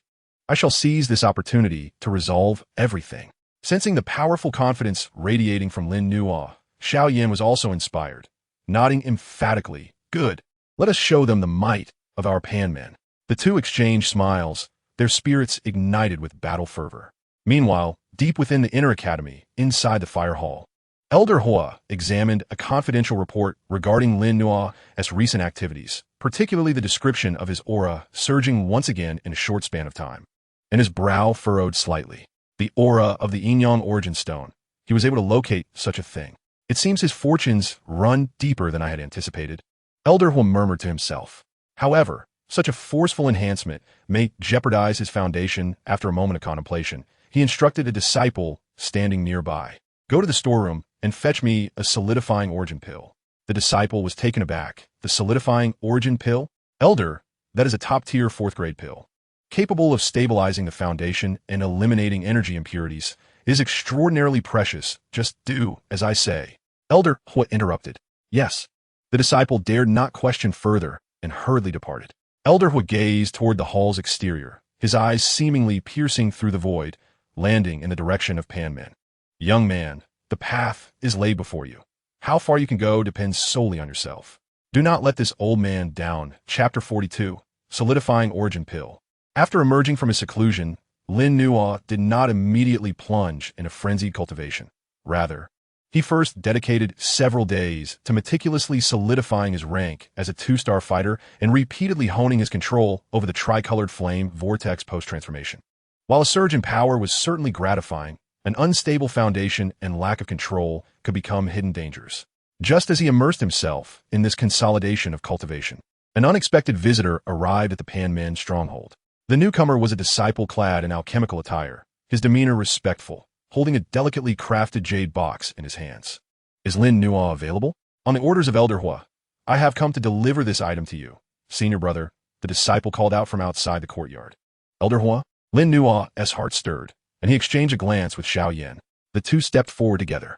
Lin Nuo spoke. The disciple presented the jade box with both hands. This is the solidifying origin pill bestowed by Elder Hua, instructed for you to consume. It can stabilize your foundation and eliminate energy impurities, beneficial for your cultivation. The solidifying origin pill, a top-tier 4th-grade pill? Not only was Lin Nuo taken aback, but Xiao Yin and the arriving little physician also displayed expressions of astonishment. What stature did Elder Hua possess to personally bestow a pill upon Lin Nuo? And such a precious one at that? Lin Nuo accepted the jade box, feeling its coolness in his hand. Upon opening the lid, a refreshing fragrance of the pill wafted forth, invigorating his senses. Inside the box lay a pill the size of a longan, perfectly round and exuding a gentle luster, with faint cloud patterns on its surface, indicating its extraordinary quality. Please convey my gratitude to Elder Hua for his generous gift. Lin Nuo suppressed his inner doubts and addressed the disciple. Senior brother is too courteous. The message has been delivered. I shall take my leave. The disciple bowed respectfully and turned to depart. Once the disciple had left, Xiao Yin furrowed his brow and spoke. Why would Elder Hua suddenly bestow a pill, especially such a rare, solidifying origin pill? Little physician also remarked softly, when one offers undue flattery without cause, it is either deceitful or malicious. Lin Nuo, you must be cautious. Lin Nuo gazed at the jade box in his hand, his expression flickering. He too harbored doubts. Elder Hua had summoned him previously with an inscrutable demeanor, and now, suddenly bestowing such a valuable pill. What was his true intent? Did he perceive the potential risks associated with Lin Nuo's forceful absorption of the Yin-Yang origin stone and acted out of a sense of cherishing talent? Or did he have ulterior motives, seeking to curry favor with this pill, or perhaps embedding some hidden scheme within it? It was not that he was viewing a gentleman's heart through the lens of a villain's mind. Rather, in this perilous inner academy, caution was paramount. This pill. Xiao Yin looked at Lin Nuo. Lin Nuo pondered momentarily before closing the jade box. Let us set it aside for now. Until he discerned Elder Hua's true intentions, he would not rashly consume this pill, even if the pill itself posed no issues. This favor may not be easy to repay. He carefully stored the jade box, his wariness toward Elder Hua heightened further. At the very moment Lin Nuo received the solidifying origin pill in another concealed location within the inner academy, Han Xian, the leader of the medicine guild, met once more in secret with Elder Yin Sha of the Earth Flame sect. Elder Yin Sha, is the information accurate? Did that old fool really bestow a solidifying origin pill to that kid? Han Xian inquired with a grim expression. Elder Yin Sha's face was somber as he nodded. Absolutely. Our people witnessed it firsthand outside the fire hall. Damn it. Han Xian slammed his fist on the table. What does that old fool mean? Is he trying to protect that kid? Elder Yin Sha's eyes glinted coldly. It may not be protection. Perhaps he merely wishes to stabilize that kid. Having noticed the secret he possesses, the solidifying origin pill is indeed valuable, but if consumed improperly or in conflict with certain substances, he emitted a chilling chuckle. Han Xian's eyes brightened. Elder, what do you mean? Elder Yin Sha produced a pale purple pill that exuded a strange sweet aroma and placed it on the table. This is the soul-corroding fragrance, colorless and odorless, capable of silently eroding the soul, leaving one in a daze and causing their fighting spirit to spiral out of control. You must find a way to have Lin Nuo come into contact with this before the strong ranking competition. There is no need for him to consume it. Merely inhaling a trace of its essence will suffice to cause a mishap at a critical moment. Han Xian gazed at the purple pill, a cruel smile spreading across his face. Elder, You are truly brilliant. Leave this matter to me. I am curious to see what fate awaits him after consuming the Gu Yuan Dan, now that he has also been ensnared by the soul-corrupting fragrance. The two exchanged knowing smiles, reveling in the satisfaction of their scheming success. At the Pan Men stronghold, Lin Nuo remained blissfully unaware of the tumultuous undercurrents surrounding him, diligently pursuing his cultivation. No longer confined to his quiet chamber, he began to frequent the celestial flame refinement tower. With the power of the transformed tricolor flame whirlpool and his formidable soul energy, he could now bear the intensity of the heart fire on the second level with relative ease, even daring to approach the threshold of the third level. He no longer recklessly summoned the essence of heart fire. Instead, he resembled a patient angler, cautiously drawing forth the pure fire attribute energy and the ubiquitous embers of heart fire within the tower, nourishing and augmenting the tricolor flame whirlpool, especially the colorless portion that represented the force of the fallen heart flame. Simultaneously, he began experimenting with the application of tricolor energy in various combat techniques, a novel combat skill, merging the essence of the burning sun battle chi with the characteristics of ice and fire, gradually took shape in his hands. One day, having just returned from the task hall after accepting a mission to hunt a fourth-tier magical beast, he intended to exchange his accrued contribution points for a mobility skill to compensate for his slight speed deficiency. As he made his way toward the combat skill pavilion, a somewhat familiar figure approached him. It was the haughty alchemist who had initially introduced him to Elder Hua. Junior brother Lin Nuo, what a coincidence. The alchemist forced a somewhat stiff smile. Lin Nuo continued walking, merely nodding slightly in acknowledgement, senior brother.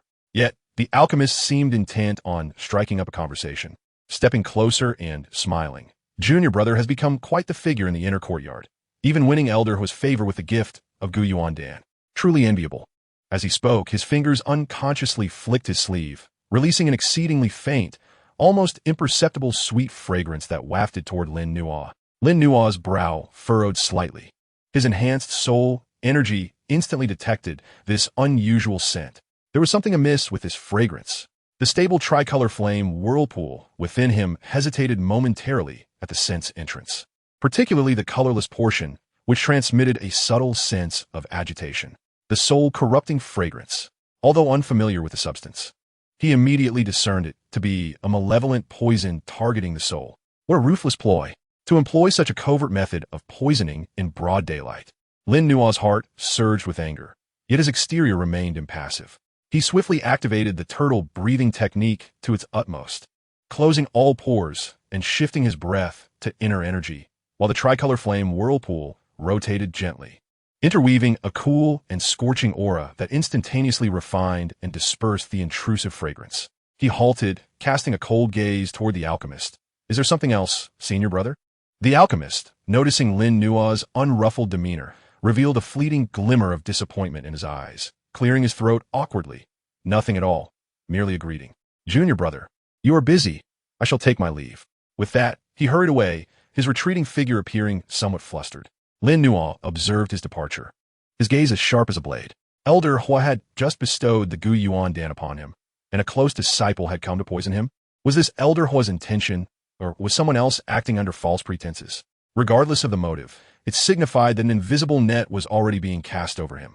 Do they wish for me to perish in the strong rankings tournament? A cold smile curved at the corners of Lin Nuo's lips. He would soon discover whose methods were truly superior. He abandoned the combat skill pavilion and turned back to the Panmen stronghold. Since the adversary had made their move, he must be fully prepared. The strong rankings tournament would no longer merely be a contest of rankings, but a life and death gamble. He required greater power and a trump card capable of altering fate. Chapter 43, The Tournament Approaches. The incident involving the soul-corrupting fragrance was like a thorn deeply embedded in Lin Nuo's heart. He did not raise an alarm, nor did he confide in Xiaoyan. Instead, he buried his vigilance and murderous intent deep within. The enemy lurked in the shadows while he stood in the light. It was unwise to provoke them prematurely. With merely half a month remaining until the strong rankings tournament, the atmosphere in the inner courtyard grew increasingly fervent. All aspiring students were making their final push. The arena was nearly in continuous operation, with names on the rankings frequently changing and competition reaching a fever pitch. Lin Nuo's name, having secured the 98th position after defeating Luo Ho and countering an assassin from the Dian sect, was firmly established, with no one daring to challenge him lightly. However, he was not content with this. His ambitions reached far beyond. Within the Panmin stronghold's cultivation chamber, Lin Nuo sat cross-legged, not cultivating battle qi, but rather immersing his entire consciousness into his dantian, engaging in profound communication with the tricolor flame whirlpool. Nurtured by the yin-yang origin stone and through days of arduous training, the tricolor flame whirlpool had stabilized, its red, blue, and colorless lights flowing harmoniously, and the rice-sized tricolor light point at its center had solidified considerably, faintly radiating a subtle pulse of life, as if truly gestating something. The yin-yang dragon phoenix flame mentioned that once the flame whirlpool was formed, it could transform into the shape of a dragon or phoenix, wielding the fires of heaven and earth. Though my whirlpool is merely a nascent form, perhaps I can attempt to condense its spirit. A bold thought surfaced in his mind. He was no longer satisfied with simply mobilizing tricolor energy. He sought to employ his soul energy as a brush and the tricolor energy as ink, sketching the dragon and phoenix patterns that symbolize the supreme laws of flame as described in the fragmented text upon the whirlpool. This process was extraordinarily perilous, requiring meticulous control over the energy and a tremendous test of his soul power. Should he fail, the backlash of energy could damage the whirlpool, resulting in dire consequences. Yet, Lin Nuo had no other choice. With formidable enemies surrounding him, conventional enhancements were insufficient to confront the impending crises. He must tread an unconventional path.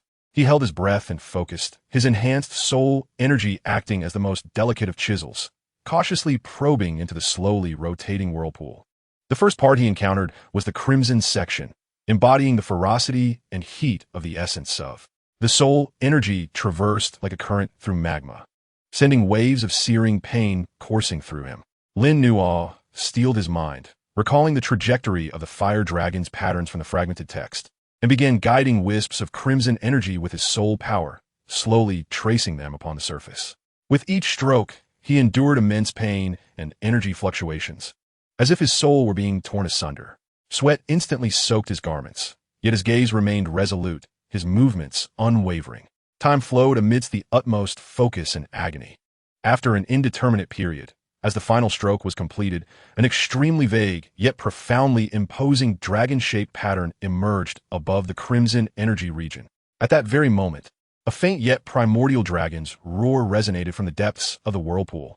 The crimson energy appeared to have been infused with life, instantly becoming vibrant and cohesive, its searing aura escalating to a new level. Success. Lin Nuo's heart surged with joy, but he did not dare to relax for an instant. Enduring the fatigue of his soul, he immediately shifted his focus to the ice-blue region, drawing from his prior experience. Although tracing the pattern representing the ice crystal phoenix was equally painful, the process proved to be considerably smoother. When the elegant, icy, and intensely cold phoenix-shaped pattern finally took form, a clear phoenix cry followed, and the ice-blue energy became even more refined and profound. Lastly, he turned to the colorless portion, representing the force of the fallen heart flame. This energy was the most peculiar, formless and intangible, yet omnipresent. Lin Nuo endeavored to trace the strange runes depicted in the fragmented text, which symbolized the tempering of heart fire and the soul's rebirth. This time, the process proved exceptionally arduous. The formless energy flitted about erratically, evading capture. Lin Nuo's soul power waned significantly, rendering his complexion as pale as parchment. Just as he felt his spirit nearing depletion, on the brink of collapse, the long-dormant tricolored light at the heart of the flame whirlpool suddenly flickered to life, emanating a gentle and pure energy that replenished his exhaustion. Lin Nuo's spirits lifted, gritting his teeth. He persevered and finally completed the last stroke of the intricate and profound rune. A hum reverberated through the air as the entire tricolored flame whirlpool trembled violently. The runes of the Crimson Dragon, Ice Phoenix, and Heartfire ignited simultaneously, illuminating the surroundings with their brilliant glow.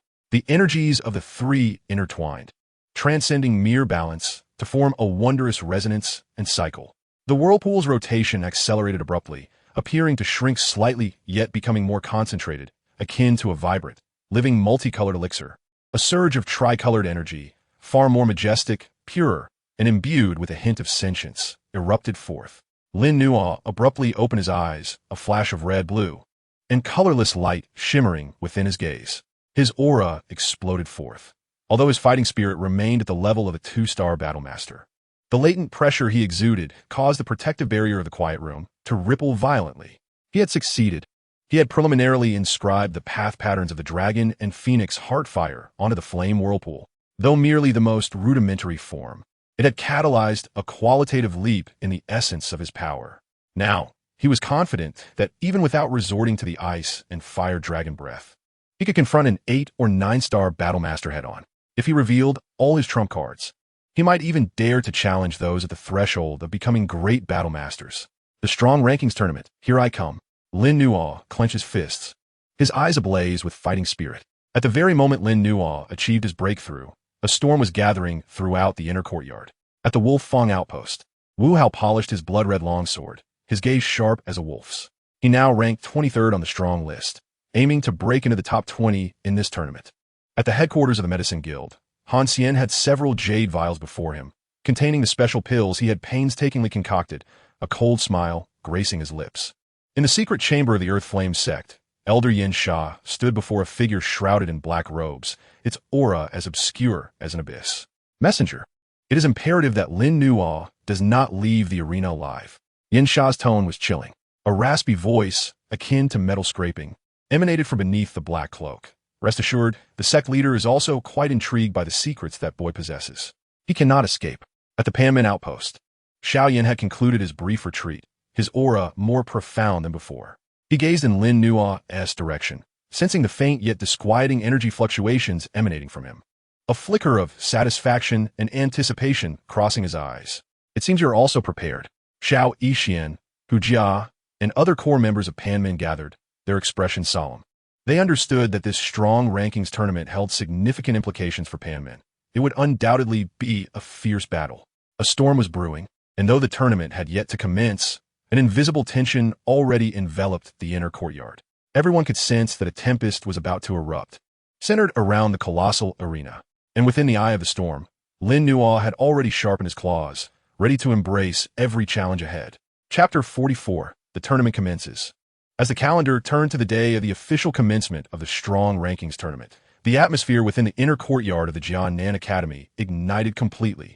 The vast central arena was already teeming with spectators, the clamor reaching the heavens. The circular stands were filled to capacity, even the aisles crowded with students eager to witness the battles. On the high platform, Vice President Hu Qian and numerous elders and mentors of the inner courtyard stood prominently, their gazes sweeping over the throngs below, their expressions grave. In the arena's center, 20 massive platforms were delineated for simultaneous contests. The names of the top 100 students on the strong list were randomly shuffled and projected onto a colossal light screen in the center of the arena, continuously rolling.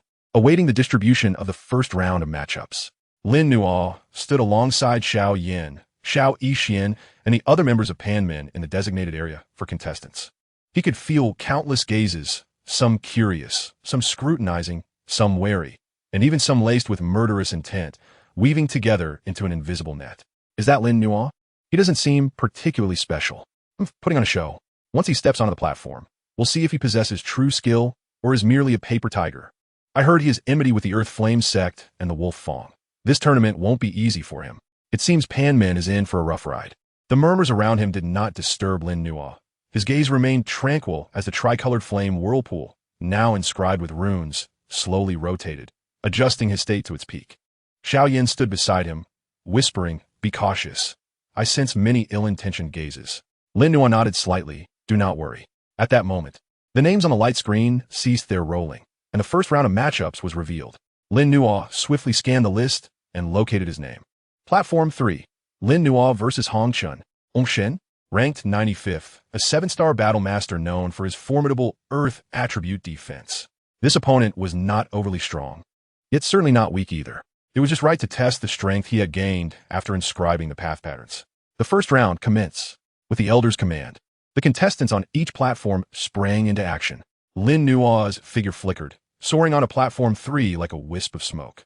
Opposite him stood a robust youth, his physique resembling a towering iron fortress, his skin bearing the hue of rock. Hong Chun. Hong Chun regarded Lin Nuo with disdain and a sneer. "Lin Nuo, lucky you. Encountering a celebrity like me in the first round. I'll make a name for myself with you." Clearly, He held Lin Nuo in low regard, believing the previous rumors to be exaggerated. Lin Nuo had no interest in idle chatter, merely uttering 2 words, "After you." Seeking death. Shen, incensed by Lin Nuo's indifferent demeanor, roared as he stomped the ground. Boom! The platform quaked slightly as earthy battle aura surged from his body like a tidal wave, instantly coalescing into a thick layer of armor adorned with rock patterns. Obsidian heavy armor. Having unleashed his defensive battle technique, Hong Chen's confidence soared. Like a human fortress, he charged towards Lin Nuo with an overwhelming force, each step echoing with a dull thud. He eschewed any flashy techniques, relying solely on his raw power and the protection of the obsidian heavy armor, convinced he could knock any opponent of equal rank off the platform. Faced with this bull-like charge, Lin Nuo's expression remained unchanged as he stood firm, not even shifting his feet. It was only when Hong Chen closed within 5 steps, his massive form bearing down upon him, that Lin Nuo slowly raised his right hand. There were no dazzling lights, no violent surges of energy. He simply extended a single finger. A barely perceptible tricolored aura flickered at his fingertip, quietly swirling. He gently pointed at the charging Hong Chen. Freeze! As his calm voice resonated, the tricolored aura flickered slightly. Hong Chen, in mid-charge, suddenly paled. He felt an intangible yet weighty force envelop him instantly, as if he had plunged into an invisible quagmire. The obsidian heavy armor that enveloped him began to emit faint cracking sounds under the influence of that strange power, its radiance swiftly dimming. What filled him with dread was a bizarre aura, alternating between scorching heat and frigid cold, which disregarded his formidable defenses and permeated his being, instantly disrupting the flow of his internal energy. With a sudden gasp, Hong Chen's advance was abruptly halted, the overwhelming inertia causing his blood to surge, and he couldn't help but spew forth a mouthful of reverse blood. He gazed in horror at Lin Nuo's seemingly ordinary finger, his eyes brimming with disbelief. How could this be possible? He hadn't even utilized a martial skill, merely a single finger. It shattered his heavy defensive armor and inflicted injury upon himself. A wave of astonishment swept through the audience. What transpired? How did Hong Chen end up spitting blood? It seemed as if Lin Nuo had merely pointed. I felt no overwhelming surge of energy. Strange, utterly strange. On the high platform, several elders also displayed expressions of surprise. Elder whose gaze sharpened, murmuring, "The control over energy has reached such an exquisite level, directly infiltrating the body and dismantling defenses." On the arena, Lin Nuo retracted his finger, standing with his hands clasped behind him, observing the pale-faced, disheveled Hong Chen, and calmly inquired, "Shall we continue?" As Hong Chen met Lin Nuo's tranquil gaze, an icy chill surged from the depths of his heart. He had no doubt that should he dare to make a move again, the next strike from his opponent would undoubtedly claim his life. I concede. Hong Chen managed to utter those 3 words with great difficulty, clutching his chest as he staggered off the platform, not daring to look back as he blended into the crowd. On Arena 3, Lin Nuo emerged victorious, clean and decisive. He had not even resorted to any remarkable martial skills. With just a single finger, he forced the formidable opponent ranked 95th to concede defeat. At that moment, all who had been watching Arena 3 ceased their previous disdain, their gazes towards Lin Nuo were now filled with gravity and apprehension. This Lin Nuo was even more formidable than the rumor suggested. Lin Nuo paid no heed to the gazes surrounding him, calmly descending from the platform and returning to the Panmen camp. Xiao Yin nodded at him, his eyes reflecting approval. Xiao Yixian and the others also wore expressions of delight. With this first battle, he had established his reputation significantly. However, Lin Nuo could perceive that the malicious glances lurking in the shadows had not dissipated. Instead, they had grown even colder. He understood that the true challenges lay ahead. His gaze swept over the names displayed on the illuminated screen, ultimately resting on a few specific names: Han Xian, Wu Hao, and several powerful figures infiltrated or bribed by the Dian sect. Come fort. Let me see what means you possess. Chapter 45, The Underhanded Scheme. Lin Nuo's finger had vanquished Hong Chen. The bizarre strength he displayed akin to pouring cold water into a boiling pot of oil, intensifying the atmosphere within the arena and rendering him the focus of increasing attention. In the subsequent rounds, Lin Nuo's opponents either conceded voluntarily or succumbed swiftly to his exquisitely controlled attacks, infused with tricolor energy, with nearly no one able to compel him to unleash a second strike. His ranking steadily ascended, climbing from 98th to around 80. As for the Panmen, Xiao Yin similarly surged forth with unstoppable momentum, leveraging his prowess as a 3-star great fighter and his peculiar techniques, achieving victory after victory. Propelling his rank into the top 60. Xiao Yixian, utilizing her skills in poison and agility, also successfully entered the strong rankings. Although her position was lower, none dared underestimate her. The entire Panman was a sight to behold, radiating an overwhelming aura. Yet, while direct attacks are easily evaded, hidden daggers are far more treacherous. In the match for the 73rd position, Lin Nua's opponent was a pallid youth with a sinister glare named Xiezhen, ranked 74th, a peak 7-star fighter. As the match commenced, Xiezhen did not rush to attack like the others. Instead, he circled around Lin Nua, his movements enigmatic, occasionally hurling daggers glimmering with a ghostly light, each thrown with a vicious angle. Lin Nua dispersed the incoming daggers with a wave of his palm, his brow furrowed. While Xiezhen's attacks were not particularly strong, they instilled in him an unsettling sensation. The ghostly light on the daggers seemed to carry a corrosive and sinister essence, capable of eroding both energy and soul. Bone corrosive energy. This Xiezhen is one of the Wolf Fang, murmured an astute observer from the audience. Indeed, the Wolf Fang had made their move. They sought to exhaust Lin Nua or find an opportunity to strike him down. Lin Nua's expression turned cold. The Wolf Fang? It seemed the retaliation from Wu Jiao had arrived. No longer holding back, he flickered forward, akin to a specter, closing the distance to Xiezhen. A tricolor radiance swirled upon his right palm, imbued with a tremendous, irresistible force, aimed squarely at his opponent's chest. Xiezhen's expression shifted dramatically, evidently unprepared for Lin Nua's astonishing speed. In a panic, he crossed his arms, dark energy coalescing into a shield. Bang! The tricolor imprint struck the shadowy shield with a resounding thud. That bone-corrosive shield, capable of withstanding the assault of an 8-star fighter, shattered instantly before the tricolor energy, as if it were mere paper. Xiezhen let out a wail, the sound of his bones fracturing piercingly clear as he was sent flying, blood spewing forth. However, in the instant of his flight, a flicker of madness and resentment flashed in his eyes. He suddenly opened his mouth, and a minuscule, nearly invisible dark light shot forth like a venomous snake springing from its lair, aimed directly at Lin Nua's face with blinding speed. This dark light was swift and silent, suffused with an extremely chilling and malevolent aura. It was indeed a poisoned, concealed weapon. Moreover, the timing was impeccable, striking just as Lin Nua's previous strength waned, and his new power had yet to manifest. Be careful. The expressions of Xiao Yin and the others in the audience shifted drastically as they cried out in alarm. No one had anticipated that Xiezhen would dare to execute such a malicious sneak attack at the very moment of his defeat.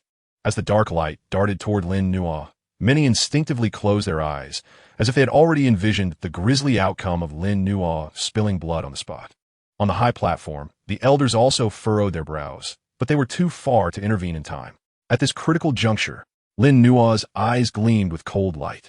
It was as if he had been anticipating this moment. Instead of dodging, he inhaled deeply. Within his dantian, the tricolor flame vortex, imprinted with the patterns of the dragon and phoenix heart fire, began to reverse at an unprecedented speed. A powerful suction suddenly emanated from his mouth. The darting dark light, under the influence of this unexpected force, abruptly veered off course, akin to a fledgling returning to its nest, and was swallowed whole by Lin Nua. Gulp. The faint sound of swallowing echoed starkly in the silent arena. The entire venue fell into an eerie stillness. Everyone stared dumbfounded at Lin Nua on the platform, as though they had encountered a ghost. He swallowed it. He ingested that clearly poisoned concealed weapon. As he lost his mind. That was the soul-biting needle, a specialty of the Wolf Fang. It could seal one's throat with a single drop of blood, capable of killing even a great fighter. It was over. Lin Nua was doomed. Xiezhen, sprawled at the edge of the arena, gazed at the unscathed Lin Nua, the corner of his mouth holding a faint, almost imperceptible smirk, his eyes filled with disbelief and terror.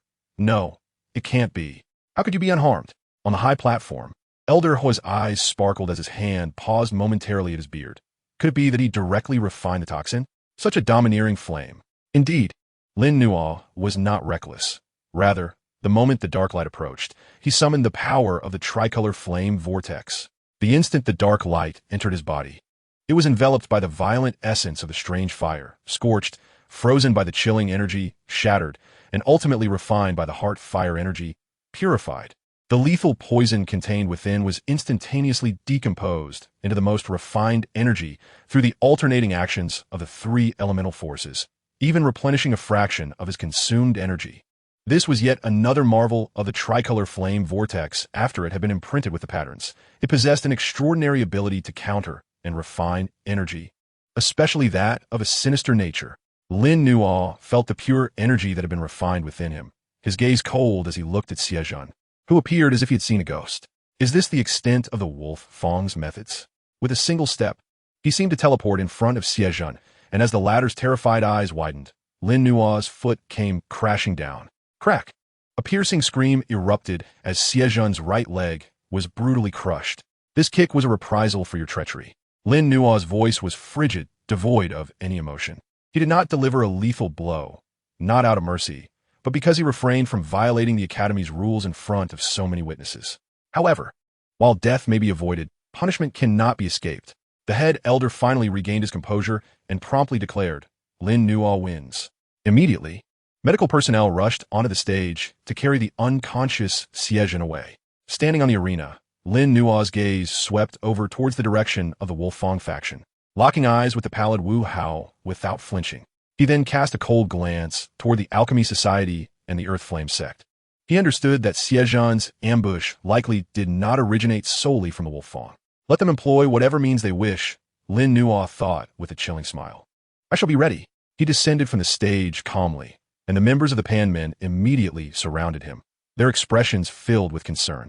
Lin Nuo, are you all right? The little medical sage inquired anxiously about the hidden weapon. It's nothing, just a minor poison, which I've already neutralized, Lin Nuo assured, shaking his head. Xiaoyan patted his shoulder, his expression grave. It seems they are truly resorting to any means necessary.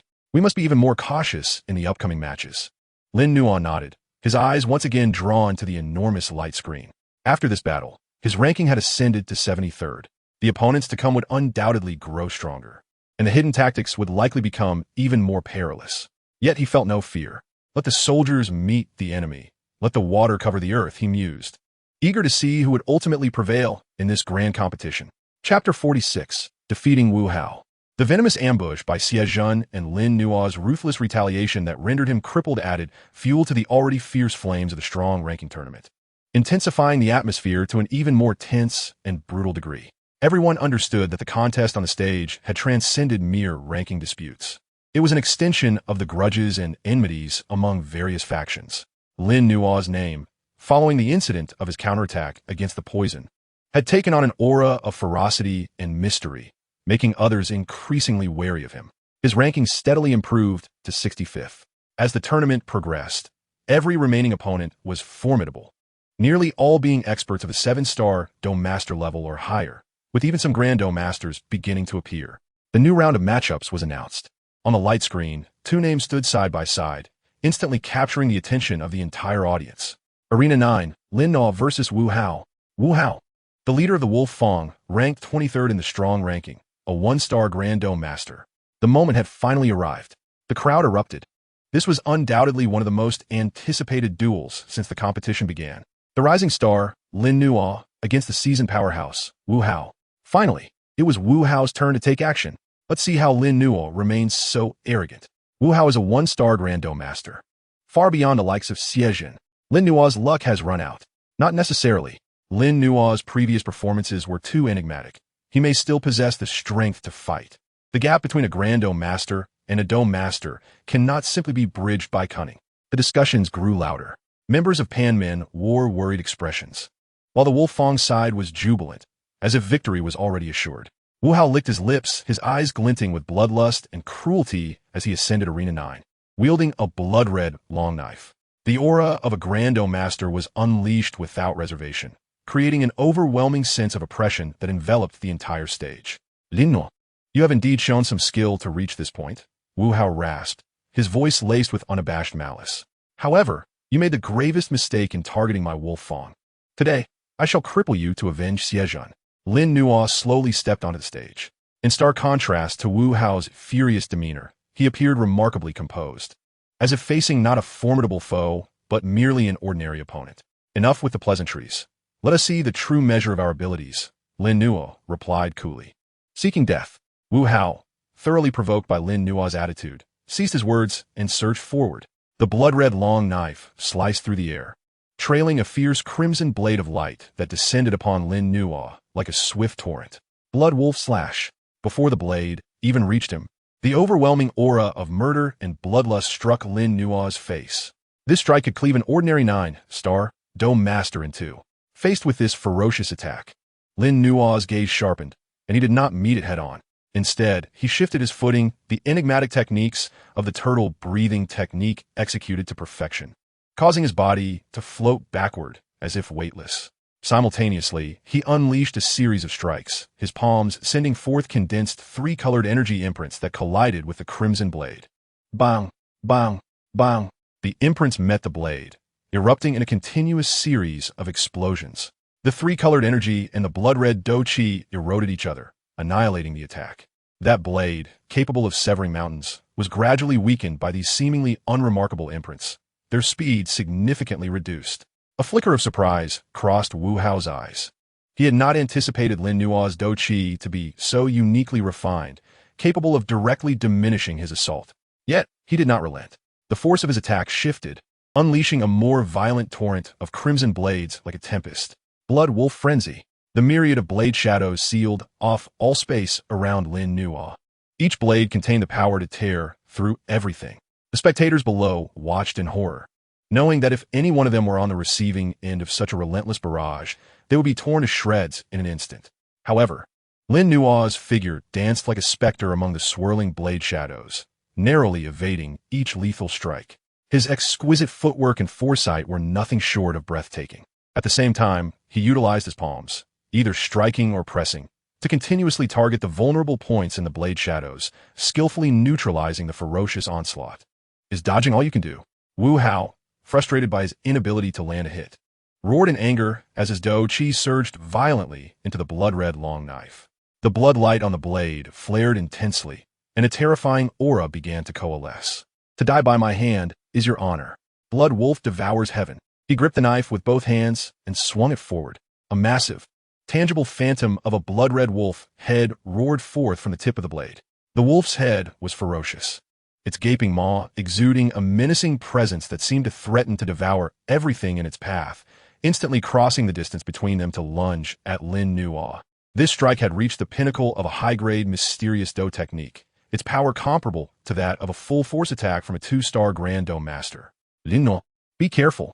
Xiao Yin could not help but exclaim from below the stage. This attack even sent chills down his spine. Everyone held their breath, their eyes fixed on the arena. How would Lin Nua respond to such a terrifying blow? Just as the blood-red wolf head was about to engulf him, Lin Nua finally ceased evading. He halted, standing firm, and formed a peculiar hand seal before his chest. Within his dantian, the three-colored flame vortex spun wildly, the patterns of the red dragon, ice phoenix, and heart fire igniting with dazzling brilliance. He did not unleash the energy-draining ice and fire dragon breath. Instead, he fused the three powers in an alternative manner. Taking a deep breath, his chest slightly expanded, and then he opened his mouth. Ja! There was no deafening roar, only a short, sharp sound, akin to a piercing wave that seemed capable of penetrating the soul, erupting from his lips. This sound was not grand, but it carried a force that struck at the very essence. As the sound wave passed, the space around it seemed to ripple ever so slightly. The ferocious, blood-red wolf head, upon encountering this peculiar sound wave, was as if struck by an invisible hammer. Momentarily faltering, the crimson energy comprising the wolf's head appeared to meet its nemesis, beginning to oscillate violently, distorting, and then collapsing from within. Ice, fire, and thunderous sound. This was a novel method of attack that Lin Nua had developed by merging the characteristics of the three-colored flame vortex with his soul power, based on the scorching tremors of the drawing upon the piercing chill of the extreme cold, and directly striking the soul with the force of heart fire. The three elements fused together, transforming into an intangible, sound-killing technique, specifically designed to dismantle energy structures and soul defenses. What? The sinister grin on Wu Hao's face instantly froze, morphing into sheer terror. He sensed the connection between himself and the blood-red wolf head being forcibly severed, accompanied by a sharp force that brutally pierced his soul through that link. Gasping, he emitted a muffled groan. his face paling as he experienced excruciating pain akin to being torn apart. The blood-red wolf head, which had absorbed a significant portion of his fighting spirit, crumbled under the impact of the ice, fire, and thunderous sound, disintegrating into countless crimson motes. Without a moment's hesitation, after unleashing the thunderous sound, Lin Nuo moved with the swiftness of an arrow, instantly closing the distance between them to appear before the dazed Wu Hao, who was momentarily stunned from the soul injury. Upon his right fist, three-colored radiance coalesced, no longer a mere overlay of energy, but subtly forming a diminutive, constantly rotating three-colored vortex. With a single punch, he struck unceremoniously at Wu Hao's dantian. Wu Hao's pupils constricted, the shadow of death enveloping him in an instant. He desperately attempted to consolidate a defensive barrier of fighting spirit, but the agonizing torment of his soul dulled his reflexes. "Stop!" shouted the members of Wolf Fong and several elders friendly with Wu Hao, their faces drastically altered. However, Lin Nuo's fist showed no signs of faltering. Boom! The sound resonated like a thud against leather. Wu Hao's body arched like a shrimp, his eyes bulging as he violently spewed out blood mixed with fragments of internal organs. He distinctly felt his dantian shatter beneath the fist imbued with three types of destructive energy, crumbling like a fragile egg. All the fighting spirit he had painstakingly cultivated dissipated in an instant. He collapsed to the ground like a marionette with severed strings, his gaze vacant, filled with despair and disbelief. He Wu Hao of Wolf Fong, ranked 23rd on the strong list, had been utterly crippled by a mere two-star fighter. The arena fell into a profound silence. Everyone seemed to be ensnared in a spell, staring blankly at the proud figure standing on the platform and the defeated Wu Hao lying at his feet like a dead dog. Having defeated Hong Chun with a single finger and retaliated against Xie Zhen, he had now rendered the Grandmaster Wu Hao incapacitated with a single punch. Where exactly did Lin Nuo's strength truly lie? The head elder of the judges took a deep breath, suppressing the shock within, and proclaimed in a resounding voice, "Lin Nuo, victory." He replaces Wu Hao at the 23rd position. As his voice echoed, it shattered the silence like thunder. The next moment, a cacophony of astonishment and exclamations surged through the arena like a tsunami. From this moment forth, the name Lin Nuo would resonate throughout the inner court, becoming an undeniable presence that all formidable contenders could not overlook.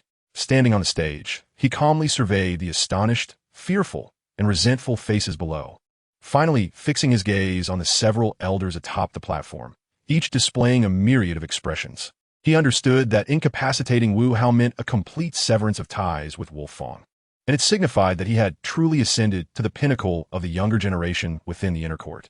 Yet, this was merely the beginning. His gaze shifted to the names displayed on the luminous screen, seeking those ranked even higher than himself. His journey had only just commenced. Chapter 47, The Threshold of the Top 10. With a single punch that incapacitated Wu Hao, Lin Nuo forcefully ascended to the 23rd position on the strong list. With indisputable power, he proclaimed his rise to prominence to the entire inner court. No one dared to underestimate him due to his superficial cultivation. The enigmatic and formidable three-colored energy had become a symbol of awe and trepidation in the hearts of many. The momentum of the Pan Gate surged like a tempest, overshadowing many established factions. Meanwhile, Wolf Fong found itself plunged into chaos and decline following the crippling of its leader, rendering it incapable of posing a threat for the foreseeable future. Nevertheless, Lin Nuo did not allow himself a moment's respite.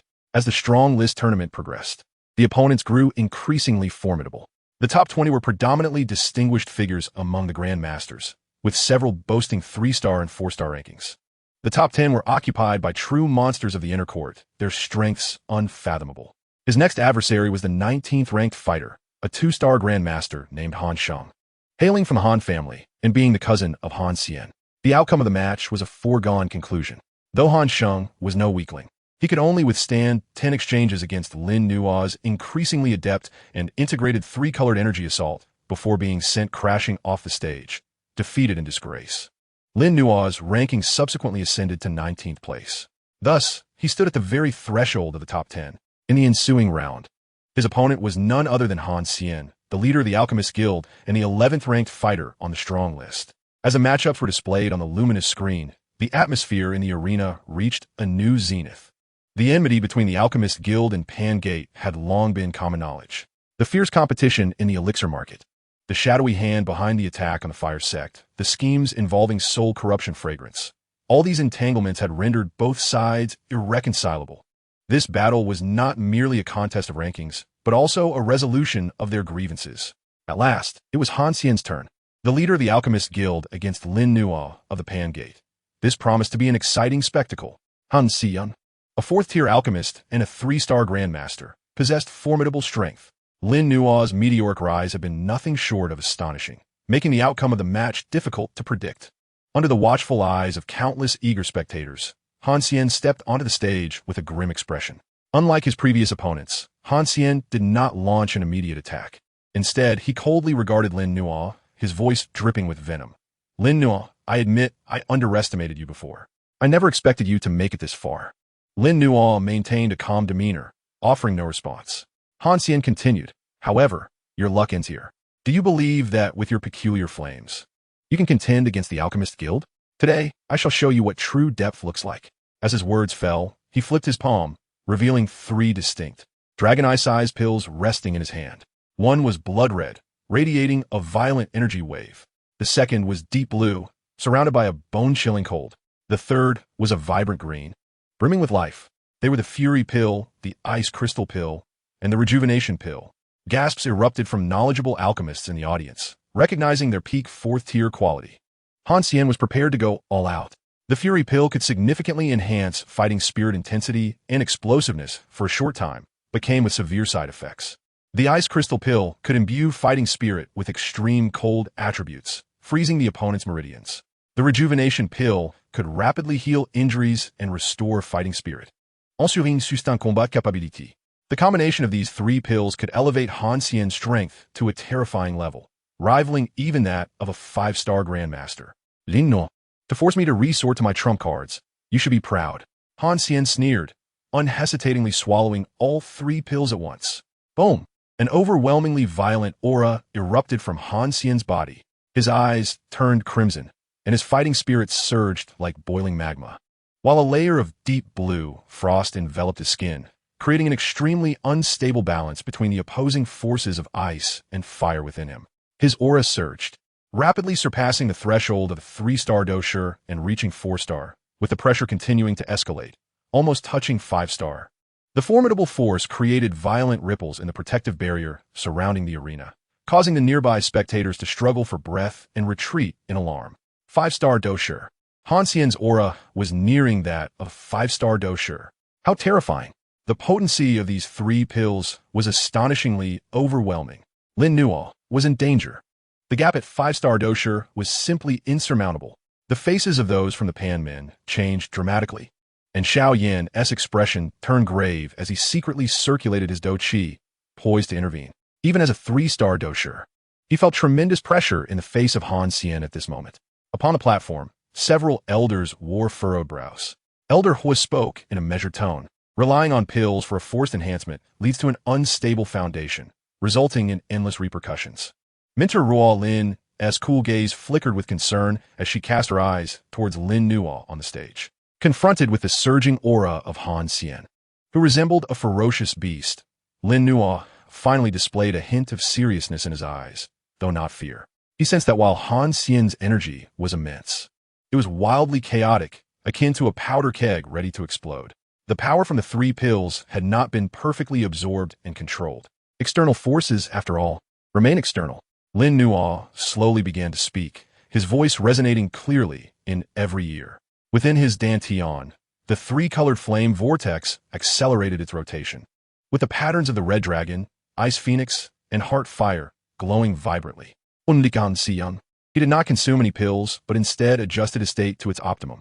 Facing imminent peril, Han Xian, feeling the tremendous power within him threatening to overflow, experienced an extreme surge of confidence. He let out a furious roar, propelling himself forward with a powerful kick. Crack!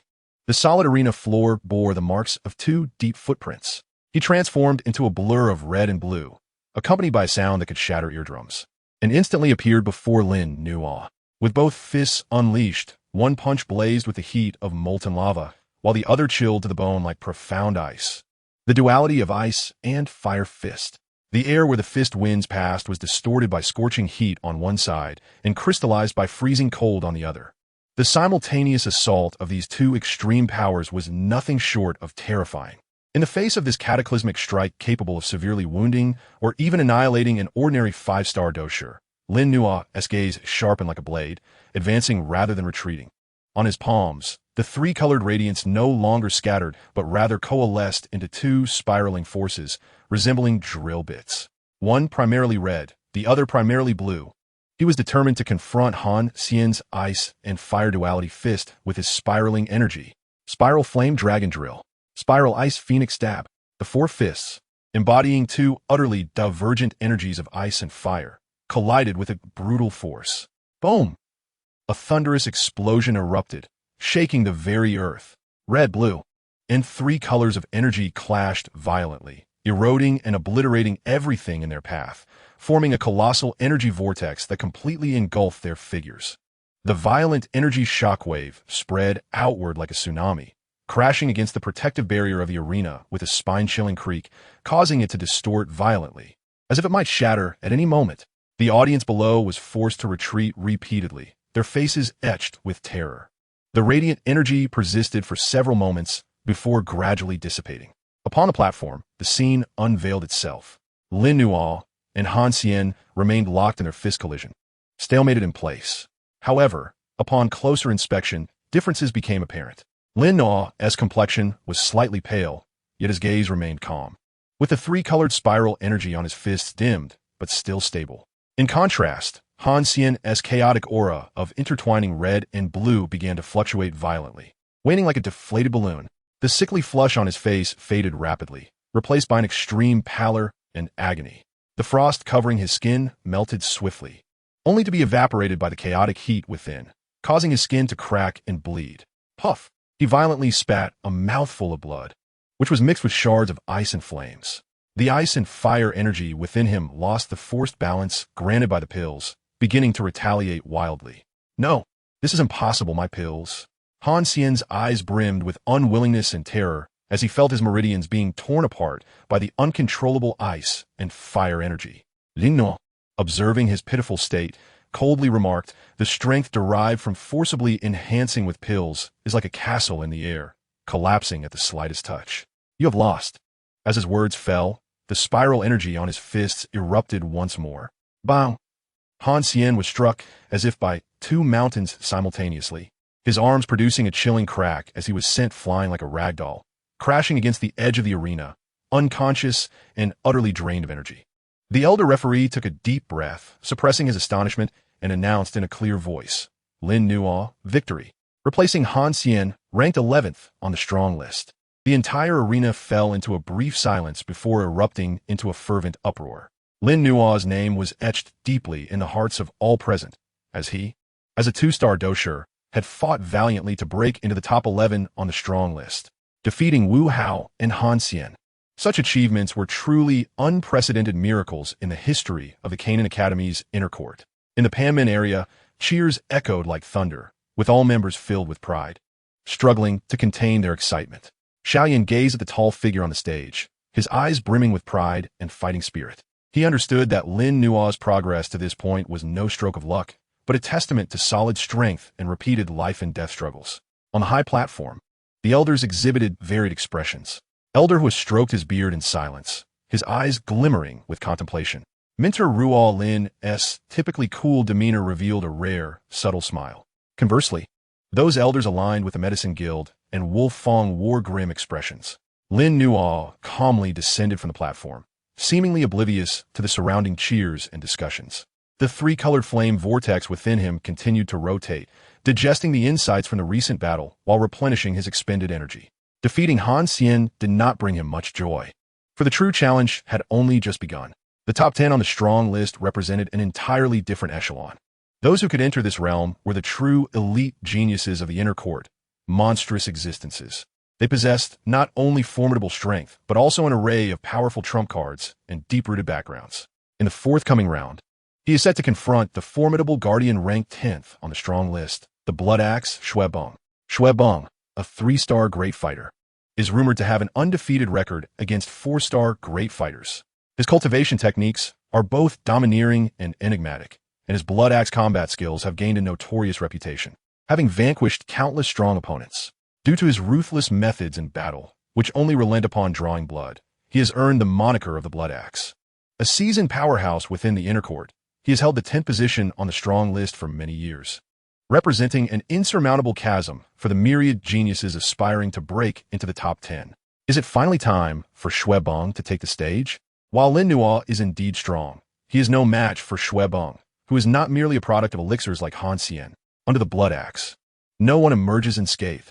Lin Nuo may well find his journey halted here. Not necessarily. Lin Nuo has yet to unleash his full potential.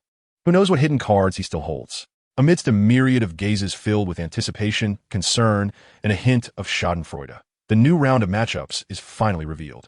On Arena 1, Lin Nuo faces off against Shui Bong. Without a moment's pause, the battle resumes. Arena 1, being the main stage, boasts the largest area and the most robust defenses. Lin Nuo and Shui Bong ascend the stage almost simultaneously. Shui Bong, not particularly tall, yet extraordinarily formidable, dons a dark crimson outfit, his eyes sharp as an eagle, exuding a chilling aura reminiscent of blood-soaked battlegrounds.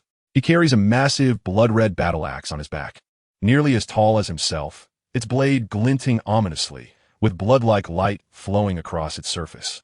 Merely standing there, he emanates a palpable sense of oppression, distinctly different from all previous adversaries. Lin Nuo, Shui Bong's voice is hoarse and deep, akin to metal scraping. You've made it this far, commendable. Unfortunately, you've encountered me. Gradually, he draws the blood-red giant axe from his back, its blade pointed at Lin Nuo, an intense killing intent locking onto its target. Under my axe, no mere namesake escapes harm. You have earned the right for me to wield my axe. Lin Nuo feels the opponent's killing intent, dense and palpable, piercing into his very soul like a myriad of icy needles. For those lacking resolve, they would likely falter before the battle even begins. Yet, his soul is robust, and the three-colored flame vortex quivers slightly, dissipating the killing intent into nothingness. Please. Lin Nuo utters this single word, yet his aura sharpens instantaneously, the three-colored brilliance flickering around his form. Good. A glimmer of blood, light flashes in Shui Bong's eyes. He ceases to speak further and suddenly stomps his foot. Boom! The entire Arena 1 seems to tremble. His figure launches forth like a cannonball, astonishingly swift. The blood-red giant axe in his hand carries the terrifying might to rend everything apart, delivering a straightforward, forceful strike aimed directly at Lin Nuo's head. Blood Axe Mountain Splitter. Before the axe even arrives, the fierce wind generated by its descent sends Lin Nuo's hair flying back, while his skin feels a prickling pain. This strike is devoid of any embellishment, embodying the pinnacle of power, speed, and killing intent. Domineering and ferocious. Confronted with this earth-shattering blow, Lin Nuo's expression grows grave. He understands that evasion is not a viable strategy. Shui Bong's axe force has already locked onto him, and mere dodging would only lead to a passive position. He takes a deep breath, the three-colored flame vortex within him surging violently, the red dragon patterns radiating brilliantly. He refrains from employing the powers of ice and fire, instead driving the chaotic force of the source of his to its zenith, channeling it entirely into his right fist. In an instant, his right fist transforms to a deep crimson, resembling a searing hot iron, as the surrounding air warps due to the intense heat. Burning sun, explosive fist. He roars, refusing to evade, meeting the descending blood-red giant axe head-on with a punch. Is he insane to dare take Shui Bong's blood axe with his bare fist? Seeking death. Under countless incredulous gazes, Lin Nuo's crimson fist collides violently with the blood-red axe blade. Clang! A thunderous sound erupts, sharp and piercing, threatening to rupture eardrums. A visible circular shockwave radiates from the point of impact, crashing against the protective barrier surrounding the arena with a deafening roar, distorting the barrier violently. Its light flickering as if it might shatter at any moment. Below the arena, students positioned slightly closer are jolted by the sound waves in shock, their blood surging in their veins, faces paling in astonishment. At the collision's epicenter, the ground beneath Lin Nuo fractures, spreading like a spider's web. The sleeve of his right arm disintegrates into ash, revealing skin that faintly glows red yet remains unscathed. Only at the point of contact between his fist and the axe blade is there a shallow white mark. Meanwhile, Shuebong feels an intensely scorching and terrifyingly explosive force coursing through the axe's body. His hands gripping the axe go numb, his palms splitting, blood instantly staining the axe handle. The sheer force sends him staggering back several steps before he barely steadies himself. He lifts his head, gazing at Lin Nuo with astonishment and disbelief. To have withstood his blood axe mountain splitter with nothing but a punch, and remain unscathed? How is this possible? Is his body forged from steel? Not just Shuebong, but everyone present, including the elders on the high platform, displays expressions of incredulity. What a formidable physique! What a domineering flame combat energy! An elder exclaims in astonishment. That flame seems to possess an extraordinary resistance to metal, perhaps even countering it. Another elder, with keen insight, discerns some clues. Lin Nuo slowly retracts his fist, feeling a slight soreness in his right arm, gaining a clearer understanding of Shuebong's strength. Quite formidable, had it not been for his reliance on the source power of within the three-colored flame vortex, coupled with his robust physique honed through countless refinements. He would never have dared to withstand such a blow. He shakes his arm and looks at the grave-faced Shuebong, stating coolly, "Your strength is commendable, but alas, it is still insufficient." Upon hearing this, Shuebong's eyes blaze with bloodlust, both fury and battle intent surging. He licks the blood flowing from his palm and reveals a savage grin. "Good. Very good. It's been a long time since anyone has excited me like this. Gome, take another strike from me." He clenches the blood axe tightly, his surrounding blood-colored combat energy igniting like flames. An even more violent and ferocious aura erupts forth. Blood axe Shura slash. He spins his body fiercely, the blood-red giant axe swirling in tandem, transforming into a massive blood-red whirlwind, accompanied by a wailing wind that screams like ghosts, sweeping toward Lin Nuo. Within the whirlwind, countless condensed blood axe shadows flicker in and out of visibility, each capable of splitting stone. This technique encompasses an enormous area, nearly covering half the arena, leaving no opportunity for escape. Faced with this unavoidable lethal move, Lin Nuo's gaze sharpens. He finally decides to hold nothing back. He slightly spreads his feet, grounding himself, and rapidly forms seals with his hands before his chest. Within his dantian, the three-colored flame vortex spins with unprecedented speed, the red dragon, ice phoenix, and heart fire patterns illuminating to their fullest. Crimson, ice blue, and clear, these three energies no longer disperse, but rather converge like rivers flowing into the sea, surging toward his sealed hands, compressing and merging. A sphere of energy, the size of a fist, begins to take shape, with internal three-colored energy swirling like liquid, emanating a wave of destructive energy as it rapidly condenses. Around the energy sphere, space warps, and faint sounds of dragon roars and phoenix cries resonate. This is the embryonic form of his most powerful move to date. The Ice Fire Dragon Breath, Ice Fire Extinguishing Bomb. Chapter 49, Defeating Shuebong. The blood-red whirlwind howls fiercely, with countless axe shadows rising and falling within, radiating a malevolent aura that sends shivers down the spine. Shuebong's Shura slash has seamlessly fused his killing intent with combat techniques, its power far surpassing his previous mountain splitter. Beneath the arena, the spectators held their breath, as if they could already envision Lin Nuo being mercilessly shredded into fragments by the sanguine whirlwind. Yet, at the heart of the storm, Lin Nuo's gaze remained astonishingly serene. Between his hands, the tricolor energy orb had coalesced into a formidable form, its inner red, blue, and void energies entwined like three celestial dragons, exuding a chilling wave of impending destruction. He chose not to evade, nor could he. The aura of the Azura slash had firmly ensnared him. Given this circumstance, he resolved to confront force with force. "Go," Lin Nuo uttered in a low tone, thrusting his arms forward with great vigor. The projectile infused with the three primordial powers, akin to an arrow released from a bowstring, trailed a tricolored tail of flames as it silently soared towards the ferocious, sanguine whirlwind. There was no cataclysmic explosion, nor were there dazzling lights. When the tricolor orb made contact with the blood-red vortex, time seemed to momentarily freeze. Subsequently, an indescribable and bizarre phenomenon unfolded. The tempest, capable of pulverizing iron, began to dissolve and disintegrate upon encountering the tricolor orb, as if it were frost under a blazing sun. It was not merely shattered by brute force, but rather seemed to be deconstructed and neutralized by a power of a higher and more fundamental nature. The sanguine energy constituting the whirlwind appeared utterly feeble before the intertwining energies of ice and fire, which had been tempered by the heart's flame. The alternating extremes of heat and cold swiftly disrupted its energy balance, while the omnipresent heart fire directly incinerated the murderous intent and spirit contained within. Hissing sounds of erosion filled the air. The sanguine whirlwind visibly thinned and became transparent, with the condensed axe shadows shattering like bubbles. Xuebong, at the center of the whirlwind, was taken aback. He distinctly sensed that his connection to the Azura slash was being forcibly severed, and a destructive energy surged back along that link. Impossible! He roared in furious disbelief, desperately channeling his fighting spirit to maintain the form of the Azura slash. Yet, all was in vain. The tricolor orb, akin to a stone cast into water, though silent, stirred up ripples of annihilation. Wherever it passed, the sanguine whirlwind was obliterated. In the blink of an eye, the terrifying vortex that had once enveloped half the arena completely dissipated into nothingness. Only Xuebong's stunned figure remained, along with the dimmed, sanguine giant axe in his hand. Despite the tricolor orb having diminished in size by nearly half after utterly dismantling the Azura slash, it continued its relentless trajectory, propelled by residual destructive power, and shot towards Xuebong's chest. Xuebong's pupils constricted, and the shadow of death enveloped him in an instant.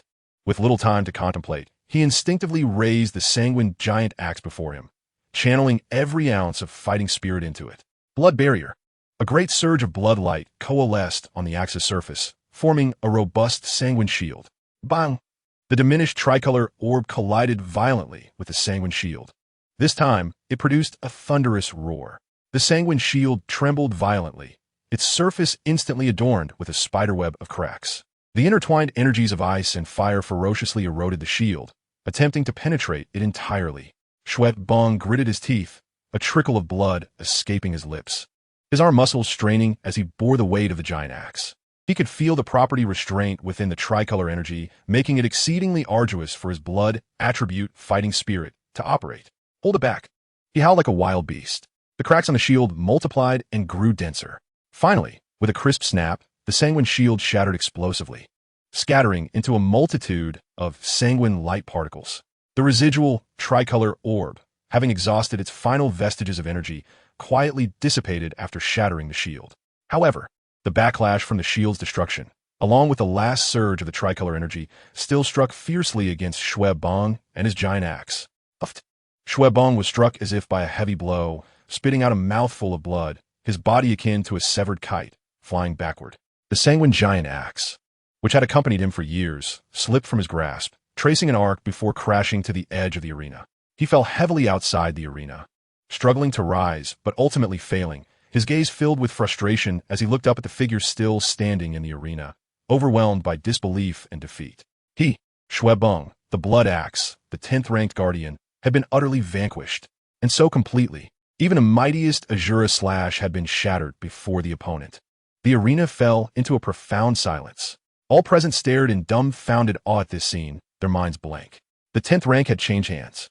Linno, a newcomer who had entered the academy for less than a year and initially possessed only fighting spirit, had truly reversed the odds and defeated Xuebong.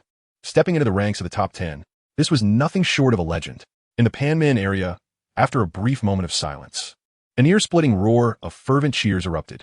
Xiaoyan exhaled deeply, a genuine smile illuminating his face. The little medical fairy's eyes glistened with excitement. Upon a high platform, Elder Ho paused momentarily, his hand stroking his beard, his eyes radiating brilliance as he murmured, "Ice and fire in harmony, annihilating all laws." This child may have truly touched upon that legendary threshold. Tutor Ruo Lin's icy facade finally softened into a clear smile. The expressions of the other elders varied. Shock, complexity, disbelief. The head elder took several deep breaths to quell the tumult within his heart, his voice trembling slightly as he proclaimed loudly, "Linno, a victory, replacing Xuebong, ranked 10th." The declaration resonated like thunder in the ears of everyone present.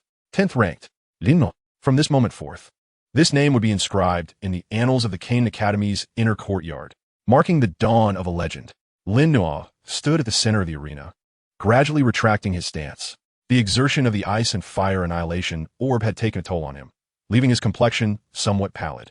Yet his eyes shone with unparalleled brightness. 10th ranked, he had finally arrived here. His gaze swept over the fervent, reverent, and complex expressions of the crowd below, directing itself towards the high platform, towards the depths of the inner courtyard.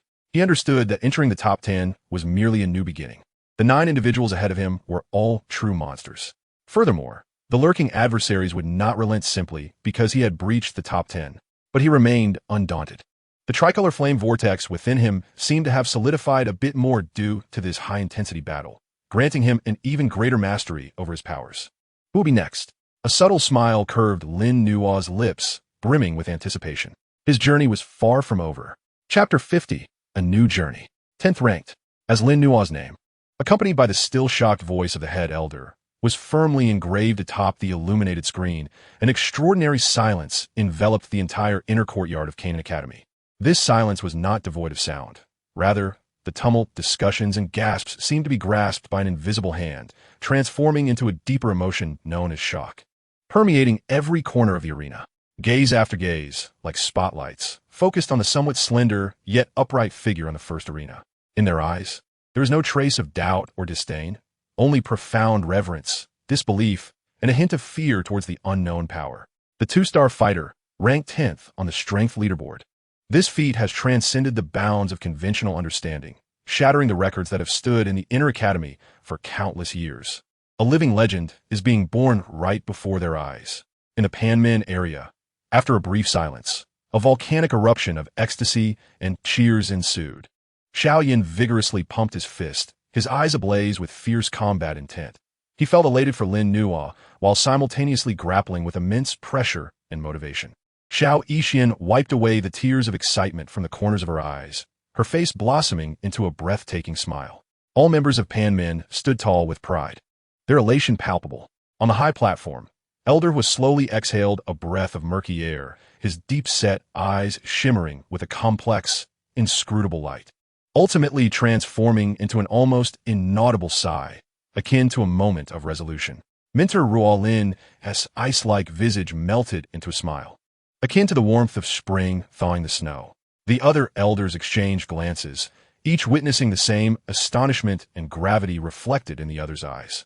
This child is no longer a mere fish in a pond.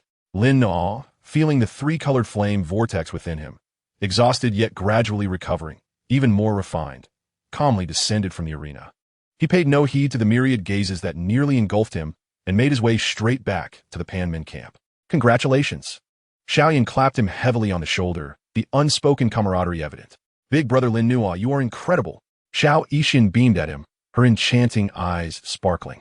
Other Panmin members quickly surrounded him, fervently offering their congratulations. Nodding to the crowd, Lin Nua's gaze drifted toward the enormous light screen, resting upon the 9 names ranked above him. Lin Ziyi, Lu Qing, Han Yu, Yin Hao. These individuals represent the true pinnacle of the inner academy, each possessing formidable renown and unfathomable strength. Among them, the weakest likely has reached the level of a 5-star great fighter. The strong leaderboard competition did not conclude with Lin Nua breaking into the top 10. The fierce contest raged on. Yet, in everyone's heart, it was clear that the greatest dark horse and the most significant variable of this tournament had already emerged. In the subsequent matches, Lin Nua did not take the stage again. According to the rules, the ranking battles for the top 10 would be conducted in the form of challenges once all rankings were confirmed. He had gained a brief respite. However, the winds of fate are relentless. On the very night he defeated Shuebong to ascend to the 10th rank, a figure cloaked in a voluminous black robe, exuding an obscure aura, silently appeared outside the Panmin stronghold like a ghost.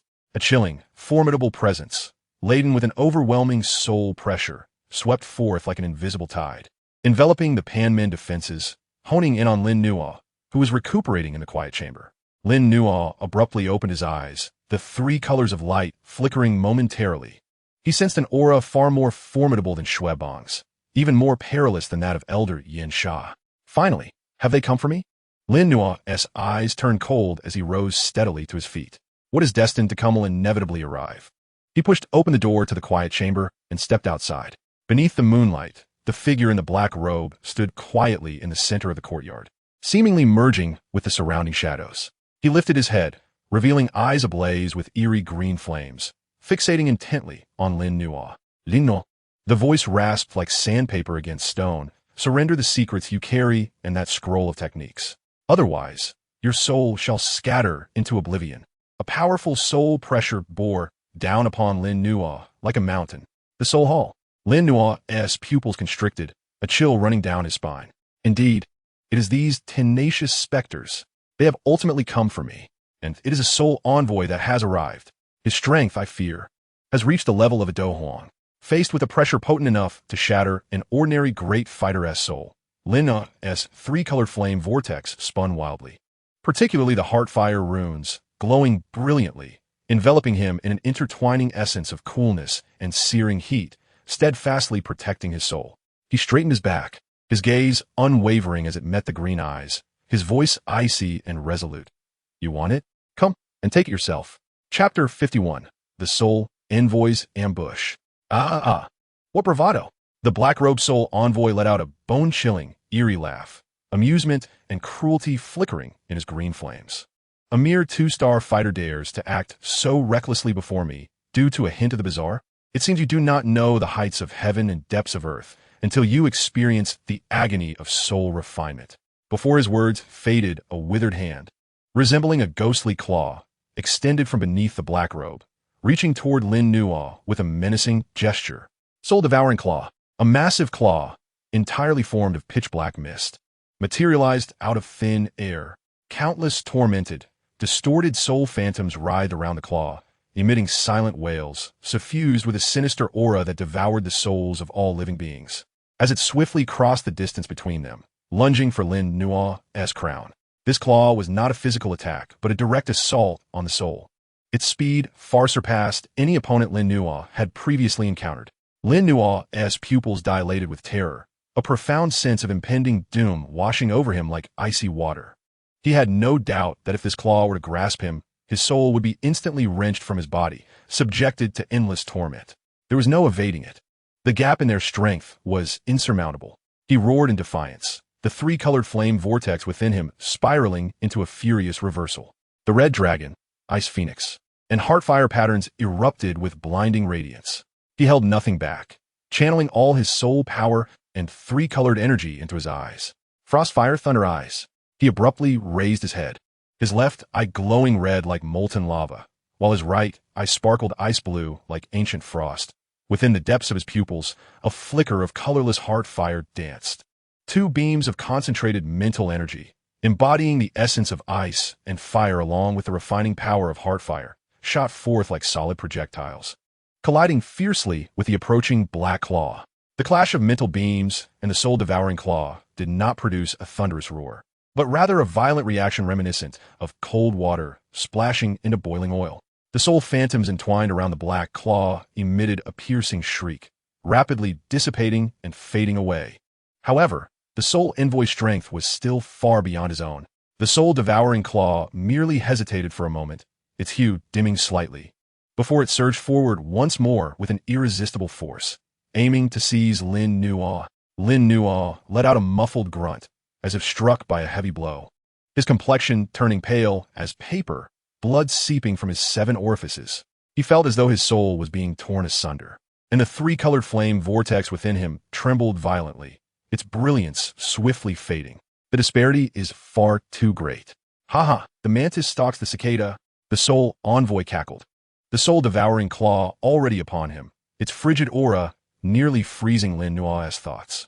Just as he stood on the precipice of despair, a chilling snort, akin to the sudden descent of celestial ice, reverberated throughout the courtyard. Alongside this frigid sound, a terrifying chill far surpassing that of the soul envoy erupted without warning. A pure and overwhelming cold imbued with an unyielding will of absolute frost. The temperature within the courtyard plummeted below freezing, the ground, walls, and even the air instantly crystallizing into thick layers of blue ice. The black soul-devouring claw reaching for Lin Nuo froze abruptly under this sudden surge of extreme cold. As if plunged into absolute zero, its movements stilled, rapidly cloaked in thick ice, and then with a crack, it shattered into countless black ice shards that scattered into the air. Who is it? The countenance of the soul envoy shifted dramatically as he abruptly turned to face the source of the chilling aura, his green pupils betraying a rare glimpse of horror.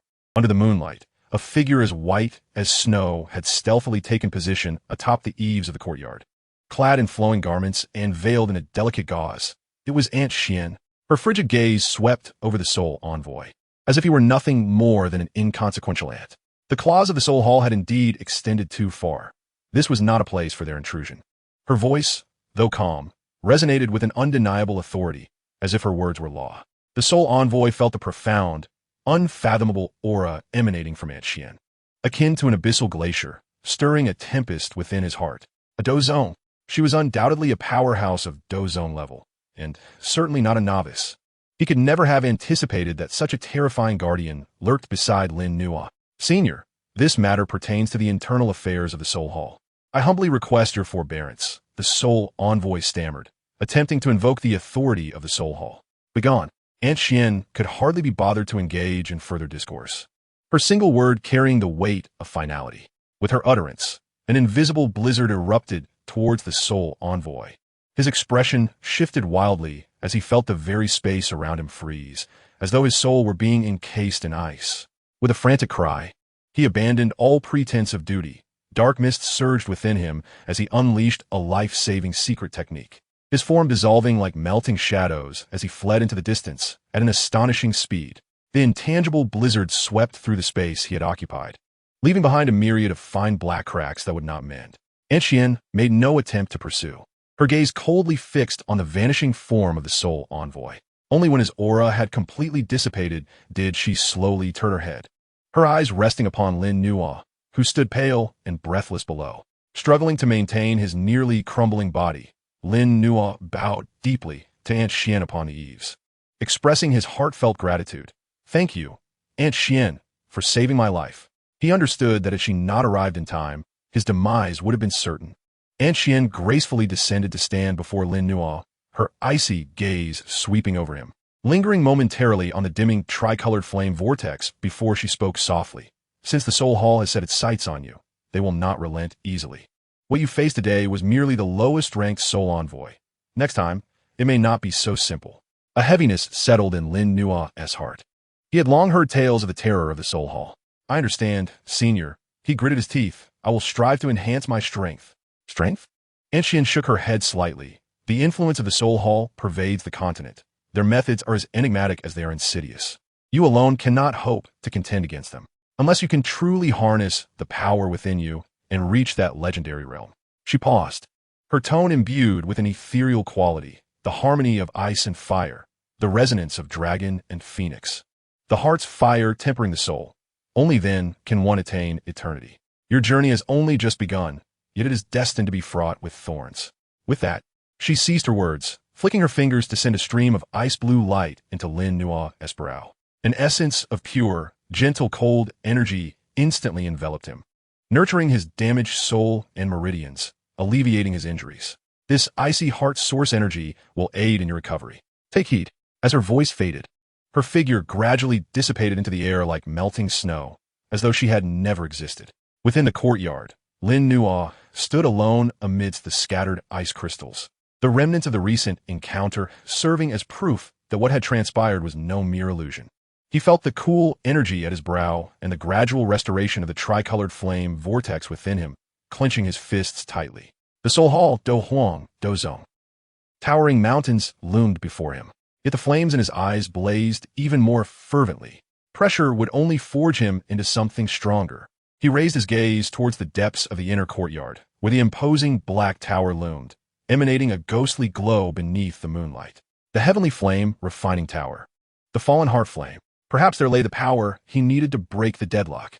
In the upcoming top 10 ranking battles, he must secure a better position to gain entry into the Soul Pavilion and even deeper realms. A new journey, accompanied by greater crises and challenges, had already begun. Chapter 52, Battle with Lu Qi. The attack of the Soul Envoy and Aunt Xian's intervention played out like a concealed interlude, failing to stir much commotion within the bustling inner courtyard. Aside from those directly involved, no one knew the extent of the confrontation that had erupted outside the Pillar Gate that night. The top 10 ranking competition continued unabated, and ultimately, the rankings were settled. Lin Nua, with his victory over Shui Beng, secured the 10th position. 9th place, Yin Hao. 8th place. 3rd place, Han Yu. 2nd place, Lu Qing. 1st place, Lin Xiuya. These 9 names stood like towering peaks in the hearts of all the inner courtyard disciples, emblematic of the pinnacle combat prowess of a younger generation. Next came the most exhilarating segment, the top 10 ranking challenge. The rules permitted those in lower ranks to challenge those above them. Victory would grant them the position. All eyes involuntarily turned towards the name that had recently ascended to the pinnacle. Lin Nuo. Would he challenge? If so, whom? Would he take a cautious approach and challenge the relatively lower-ranked Yin Hao? Or would he directly confront the already illustrious titans? Under countless eager gazes, Lin Nuo slowly rose, his calm gaze sweeping across the 8 imposing figures before him, ultimately settling on a youth clad in black, bearing a dark golden spear. His eyes sharp as a hawk. Lu Qing, ranked second. Disciple Lin Nuo challenged senior brother Lu Qing. A wave of excitement surged through the crowd. To directly challenge Lu Qing, the second-ranked warrior, Lin Nuo truly was a maverick. Lu Qing's reputation in the inner courtyard was second only to the elusive Lin Xiuya. His cultivation technique was fierce and formidable, and his earth-shattering spear was said to have pierced the skull of a high-tier magical beast with a single thrust. His strength had already reached the pinnacle of 9-star great fighter, with 1 foot poised to step into the Douling level. To challenge him was undeniably a monumental risk. The hearts of the Pillar Gate members raced, and Xiao Yan's expression grew grave, yet he refrained from voicing any objections. He understood that Lin Nuo must have his reasons for this choice. On the platform, the elders displayed varying degrees of interest. Elder Hua's gaze flickered, while Mentor Ruo Lin frowned slightly. Lu Qing slowly opened his eyes, his piercing gaze locking onto Lin Nuo, imbued with a heavy sense of pressure. A hint of appreciation mingled with an intense battle fervor curved his lips. You possess courage. Lu Qing's voice was deep and magnetic. I accept your challenge. The two ascended to the largest arena at its center simultaneously. Words were unnecessary. The intent to battle clashed in the air. Lu Qing swiftly drew the dark golden spear from his back, its tip angled toward the ground, a weighty yet razor-sharp aura slowly rising. He did not underestimate Lin Nuo due to his outward cultivation level. Having broken into the top 10 and defeated Shuebong was sufficient proof of the latter's strength. My spear is called the Earth-Shattering Spear. Lu Qing spoke deliberately. Be careful. As his words fell, he moved. Without employing any extravagant maneuvers, he simply took a step forward, and the entire arena seemed to tremble in response. The earth-shattering spear in his hand surged forth like a waking dragon, imbued with an intent to rend the earth. Thrusting directly at Lin Nuo, the earth-shattering spear was unleashed. The spear shot forth like a dragon, swift as lightning. The dark golden spear light condensed into a singular point. As it passed, the air was forcibly displaced, producing a piercing sonic boom. The shot seamlessly melded power and speed, exuding an unparalleled dominance. Faced with this strike, formidable enough to instill dread even in seasoned 5-star warriors, Lin Nuo's gaze turned gravely serious. He sensed that this shot had subtly locked onto the space around him, rendering evasion exceedingly challenging. Drawing a deep breath, the tricolored flame vortex within him began to whirl with unprecedented velocity, igniting both the Crimson Dragon and Ice Phoenix patterns simultaneously. In his palms, the left hand surged with crimson flames, while the right radiated a chilling blue mist. He audaciously attempted to wield the powers of 2 distinct attributes concurrently to counter the impending onslaught. Flame of the burning Sun Dragon Palm. Ice Phoenix Wing Slash. With a mighty thrust of his left palm, a concentrated fiery dragon-shaped imprint roared forth, the searing heat warping the air before the gun's brilliance. The right palm sliced through the air like a blade, unleashing a gossamer yet razor-sharp Ice Phoenix Wing Slash, imbued with the chilling essence capable of freezing souls. Fire and ice, 2 opposing forces, surged forth to confront the overwhelming might of the splitting rock spear. Boom! Crack! The fiery palm imprint collided with the gun's radiance first, erupting in a violent explosion, flames scattering in all directions. Following this, the Ice Phoenix Wing Slash struck precisely at the juncture of the spear's energy flow, producing a sound akin to shattering ice. The shot, infused with 70% of Lu Qing's power, was unexpectedly thwarted by Lin Nuo's masterful dual-element counter, significantly diminishing its force. The spear's brilliance ultimately dissipated just 3 feet from Lin Nuo's chest, exhausted of its energy. A flicker of astonishment crossed Lu Qing's eyes. He had not anticipated Lin Nuo's mastery over energy to be so exquisitely refined, allowing him to neutralize his attack in such a manner. Well played, Lu Qing commended. Yet his offensive did not relent. The spear's momentum shifted, sweeping forth like a tempest. The chaotic splitting rock spear. Countless dark golden spear shadows fell upon Lin Nuo like a torrential downpour, enveloping every inch of space around him. Each spear shadow harbored the terrifying power to cleave mountains and shatter stones, moving at a speed too swift for the naked eye to perceive. Lin Nuo executed his movements to their utmost potential, navigating through the storm of spear shadows with the heightened perception granted by the tricolored flame vortex. His palms alternating between slaps and jabs, continuously neutralizing the lethal onslaught with alternating ice and fire energies. Bang, bang, bang, hiss, hiss. The sounds of energy collisions and the mingling of ice and fire resonated incessantly. On the arena, the vibrant red, blue, and gold lights flickered wildly, a surge of energy emanating, causing the protective barrier to tremble violently. The audience below watched in a daze, their hearts racing. The caliber of this clash had transcended the comprehension of most students. Could Lin Nuo truly contend with senior brother Lu Qing to such an extent? His fighting spirit was extraordinarily enigmatic. The seamless transition between ice and fire attributes was astonishing. However, it was evident that senior brother Lu Qing had yet to unleash his full potential. As expected, after a prolonged offensive yielded no results, Lu Qing's gaze sharpened, and his spear technique transformed. He abruptly withdrew the spear, gripping its shaft tightly as dark golden fighting spirit erupted from his body like a volcanic eruption. Surging entirely into the splitting rock spear, mystical patterns illuminated along the spear's shaft, emanating a disquieting aura. Having endured so many of my strikes, Lin Nuo, you have earned my most formidable technique. Lu Qing's voice rumbled like distant thunder. Prepare yourself for the ultimate secret of the splitting rock spear, the wrath of the rock sovereign. With bulging muscles, he thrust the splitting rock spear forward, not towards Lin Nuo, but rather into the ground beneath them. Boom! The entire arena trembled as if an earthquake had struck. From the point where the spear pierced the earth, massive, dark golden flame-imbued rock spikes erupted, fanning out towards Lin Nuo like a dragon rearing from the depths, each one infused with devastating power, sealing off all avenues of escape.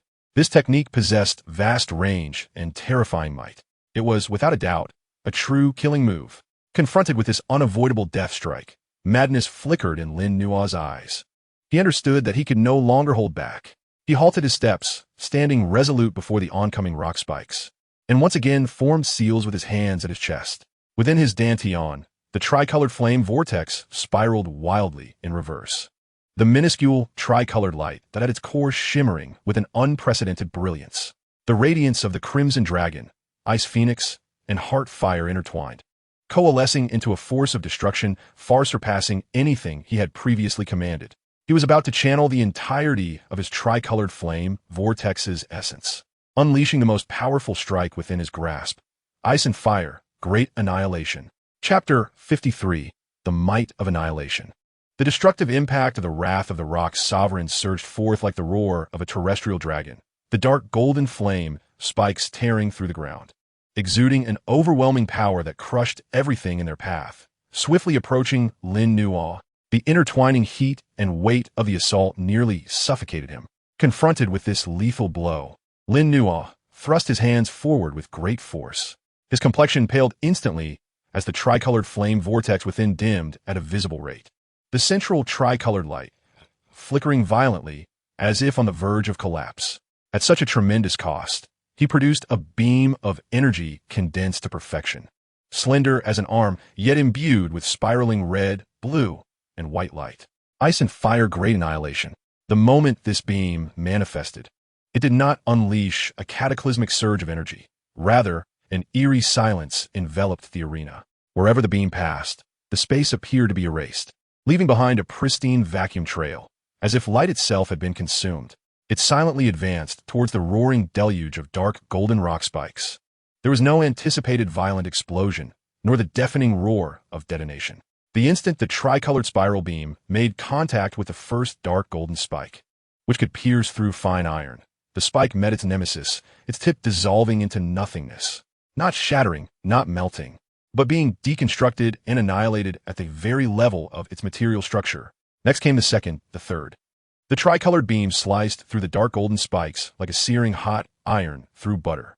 consuming and dismantling those imbued with Lu Qing's frenzied fighting spirit and the wrath of the Rock Sovereign, leaving not a trace of dust behind.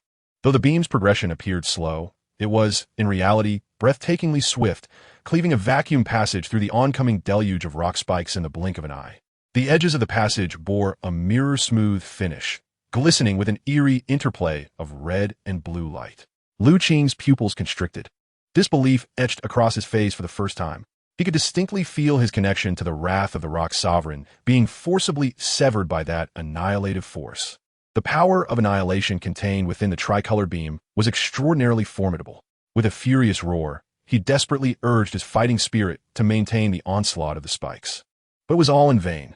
The tricolored beam surged forth like a hot knife through butter, piercing through the torrent of rock spikes, directly targeting the splitting rock spear embedded in the ground. Clang! This time, a thunderous explosion resounded, shaking the heavens. The tricolored beam collided fiercely with the spear's shaft, unleashing a storm of indescribable energy at the point of impact. Red, blue, and gold light intertwined chaotically, eroding and annihilating, forming a colossal energy sphere that wholly engulfed Lu Qing and his splitting rock spear. Puffed! Lu Qing, struck by a thunderbolt, spewed forth a mouthful of blood. His body, along with the splitting rock spear, was violently hurled away, rendering him unconscious mid-air. His hands, which had clasped the spear, were left in tatters, bloodied and raw, while the splitting rock spear emitted a mournful cry, its brilliance dimming as it slipped from his grasp. As the tricolored beam sent Lu Qing flying, it too finally exhausted its last remnants of energy, slowly dissipating into the air. The energy storm gradually subsided. The arena lay in a state of utter disarray. At the epicenter of the original insertion point of the cracking rock spear, a charred pit with a diameter of several meters emerged, its edges half adorned with crimson crystals and half encased in glistening blue frost, presenting an eerie spectacle. Lin Nuo knelt on one knee, barely propping himself up with his right hand, his complexion as pale as paper and his breath utterly feeble, blood ceaselessly trickling from the corner of his mouth. The execution of the ice and fire great extinction had nearly drained him of all his fighting spirit and soul power. The tricolored flame vortex spinning sluggishly with a dim glow, as if it could extinguish at any moment. Yet, he remained standing. In contrast, Lu Qing lay at the edge of the arena, unconscious, the cracking rock spear having fallen a short distance away. The entire venue was enveloped in a deathly silence. Everyone was so astounded by the earth-shattering outcome of this duel that words escaped them. Lu Qing, defeated? The second-ranked Lu Qing had fallen to Lin Nuo, who had only just entered the top 10. Although both appear to be equally battered, Lin Nuo still managed to stand, while Lu Qing was already in a state of unconsciousness. The elder referee took several deep breaths to suppress the tumult of emotions within him. He glanced at the barely standing Lin Nuo, and then at the unconscious Lu Qing, pondering for a moment before announcing in a loud voice. In this battle, both sides are exhausted. Lu Qing is unconscious, and Lin Nuo can still stand. According to the rules, the victory goes to Lin Nuo. Wait, a calm voice interrupted him. The crowd turned towards the source of the voice, only to find it was Lin Nuo, who was still kneeling. He struggled to lift his head, wiping the blood from the corner of his mouth, his voice hoarse yet clear. Senior brother, Lu Qing possesses formidable strength. Were it not for his final restraint, I might not have emerged victorious. Let this battle be deemed a draw. He understood that Lu Qing, at the last moment, seemed to perceive the peril of his attack. The wrath of the Rock Emperor did not unleash its full power. Otherwise, even with his great extinction, he might not have been able to fully withstand it, and the outcome could have been mutual destruction. Lu Qing was indeed a worthy adversary. The crowd erupted in astonishment once more. Lin Nuo had voluntarily proposed a draw. This was a golden opportunity to challenge the second rank. The elders on the high platform cast appreciative glances at Lin Nuo, noting his composure and wisdom in knowing when to yield. Elder Huan nodded slightly, and a glimmer of approval flickered in Mentor Yulin's eyes. The elder referee, momentarily taken aback, then nodded. Since the challenger has voluntarily proposed it, this battle will be declared a draw. The rankings remain unchanged. A draw, although this outcome surprised many. It also garnered the acceptance of a majority. The strength exhibited by both individuals warranted their current rankings. Medical personnel swiftly ascended the platform to carry Lu Qing away for treatment, while others attempted to assist Lin Nuo. However, Lin Nuo waved his hand, indicating he could still move. He struggled to rise, offered a bow to the audience below, and then, step by step, slowly yet resolutely descended from the arena. Each step captured the gaze of countless spectators. In that moment, no one regarded him as a mere lucky contender who stumbled into the top 10. His strength and demeanor had earned him the recognition and respect of all. The second-ranked Liu Qing had met his equal. With this battle, Lin Nuo's name would join the ranks of Lin Xiaoya and Liu Qing, solidifying his status as another unassailable legend within the Inner Academy. Moreover, he had proclaimed through this battle that his journey was far from over. That coveted first position might not be as distant as it seemed. Xiao Yin hurried forward to support the somewhat unsteady Lin Nuo, whispering, "Are you all right?" Lin Nuo shook his head, despite his weakness. His eyes sparkled with clarity. "I am fine, merely fatigued." Liu Qing is indeed formidable. He glanced back at the enormous light screen, where the name at the top shone brilliantly in the sunlight. "Lin Xiaoya, the next one is you." Chapter 54, Rest. The awe-inspiring battle with Liu Qing concluded in a draw, yet the terrifying strength and broad-mindedness exhibited by Lin Nuo profoundly shook all those within the Inner Academy. His name had already ascended to the heights alongside Lin Xiaoya, Liu Qing, and other top talents, becoming a new pinnacle in the hearts of the Academy students. However, the toll this battle had taken on Lin Nuo was immense. The ice and fire Great Extinction had nearly depleted the essence of his tricolored flame vortex, and his soul power had suffered significant attrition.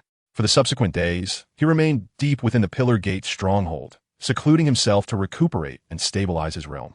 Xiao Yin provided numerous healing and soul-replenishing elixirs, while the little medical sage concocted some potions to nourish his meridians. Under the combined effects of the elixirs and his own robust recovery capability, Lin Nuo's injuries improved at an astonishing rate. Within the quiet chamber, Lin Nuo sat cross-legged, his mind sinking into his dantian. The tricolored flame vortex remained somewhat dim, its rotation sluggish. Yet the minuscule tricolored light point at its core seemed to have become more solid after this extreme exertion, emanating a slightly stronger fluctuation. The patterns of the Red Dragon, Ice Phoenix, and Heart Fire, although faint, appear to be more stable and distinct. Indeed, the struggle between life and death proved to be the quickest path to enhancing one's strength, Lin Nuo realized.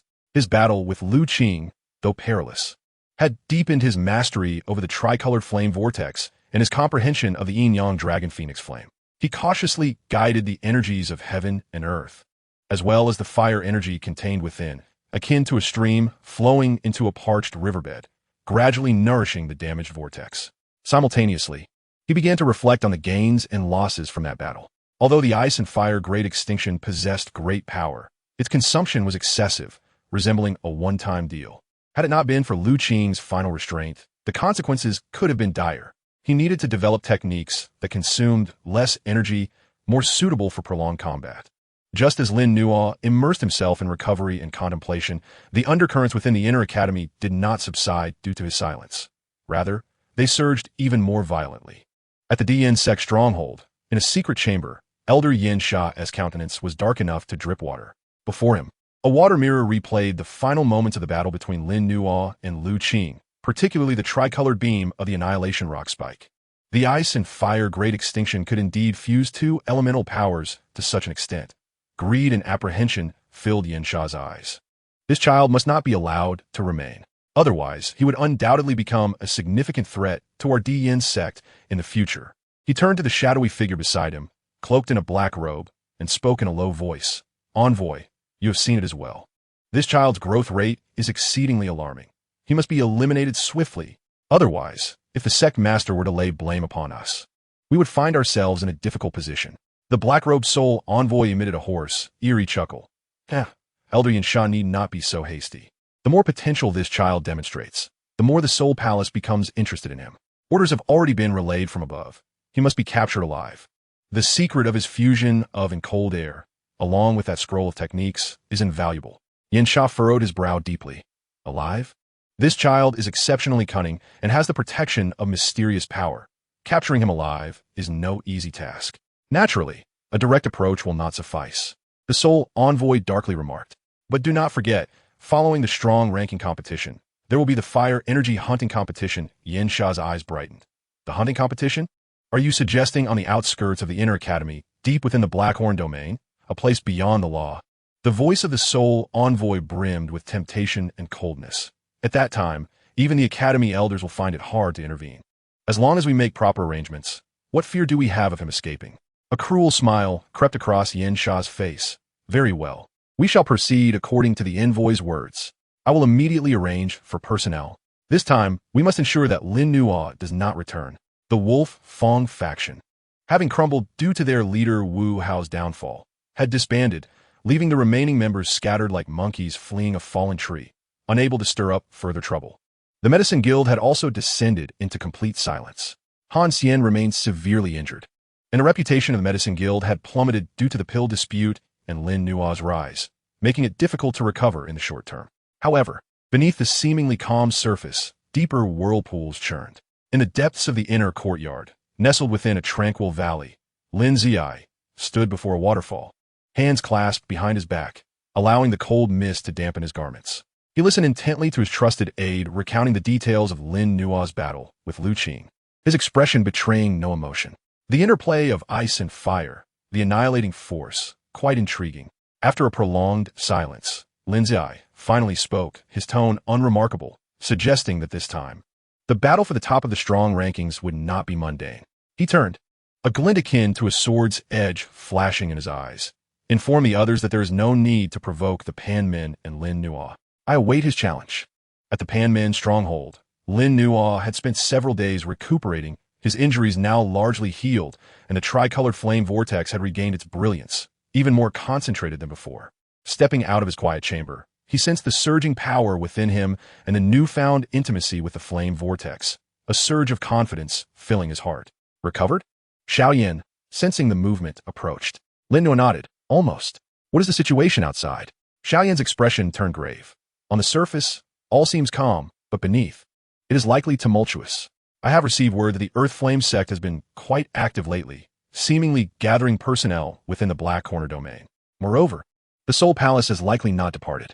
Lin Nuo's gaze hardened. Their treacherous intentions remain unquenched. The final contest of the strong rankings remains, wherein you will challenge Lin Ziyi. Xiaoyan continued.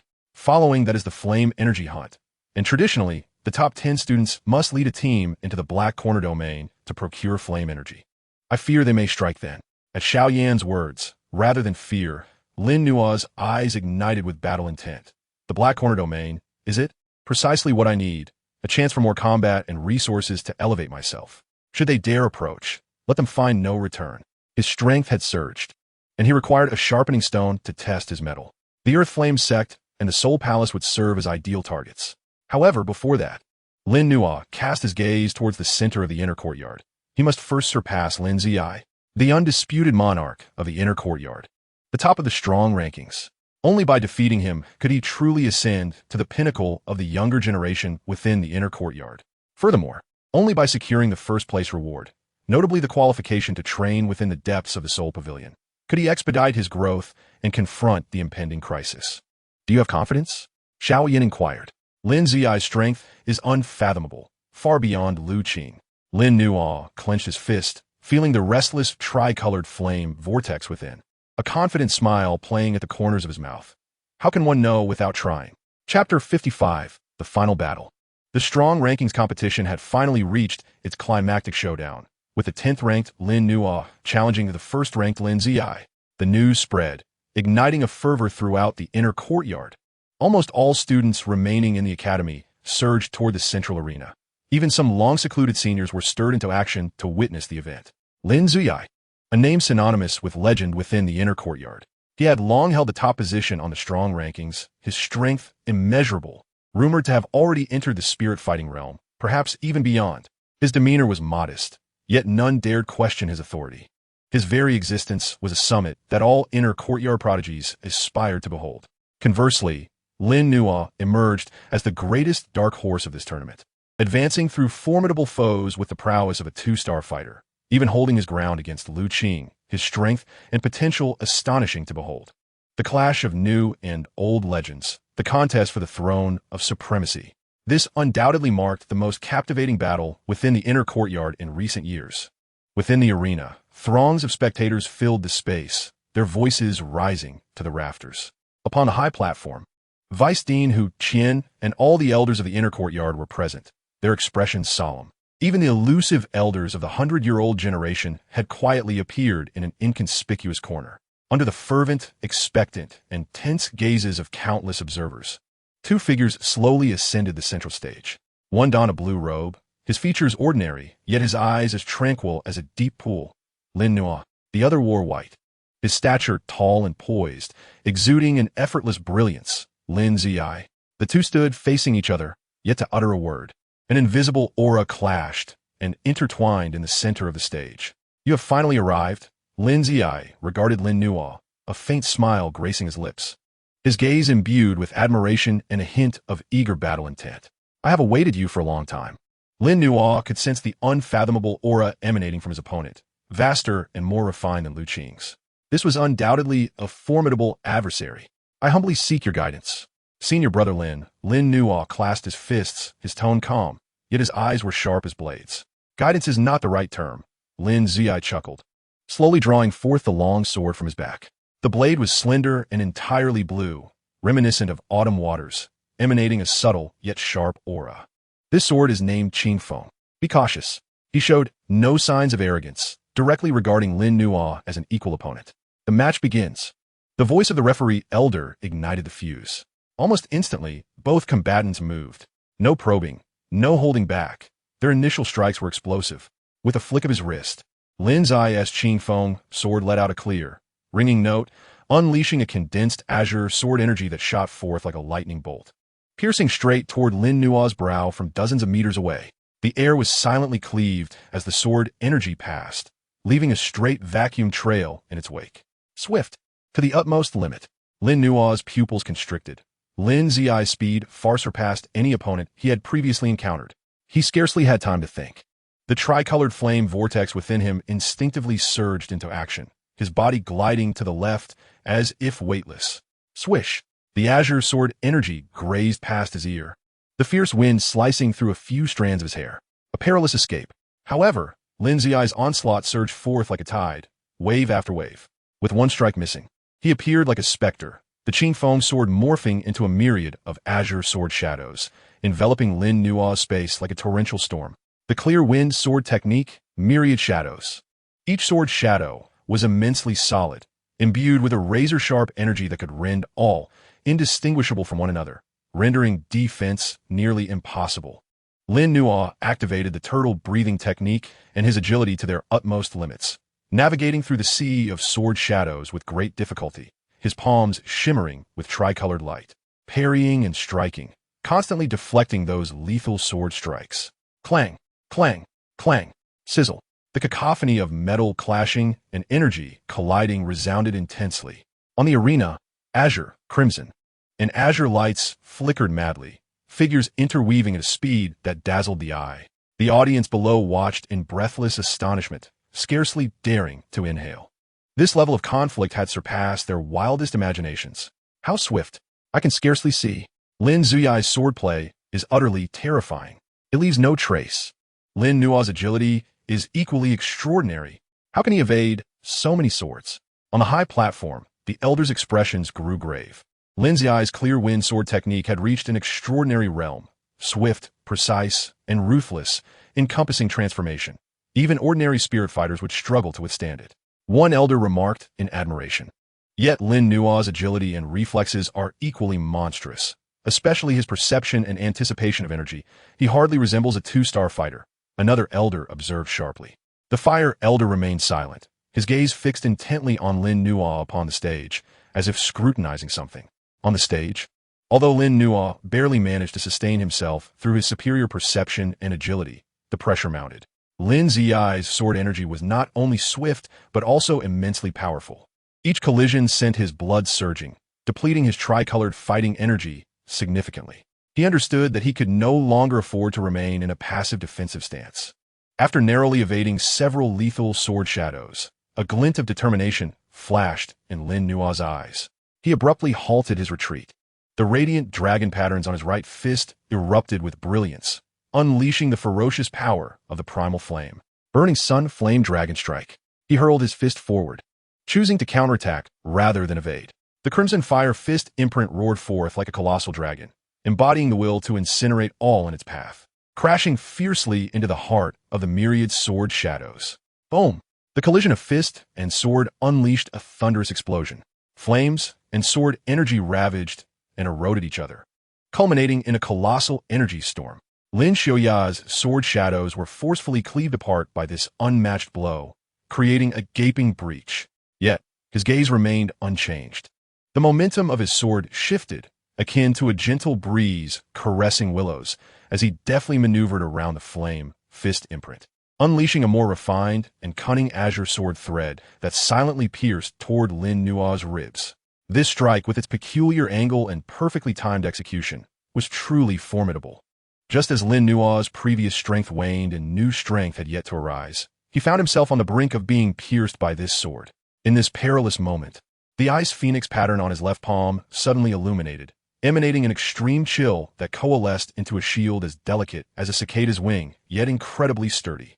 Mystic Ice Mirror. Ding! A sound as crisp as shattering glass resonated.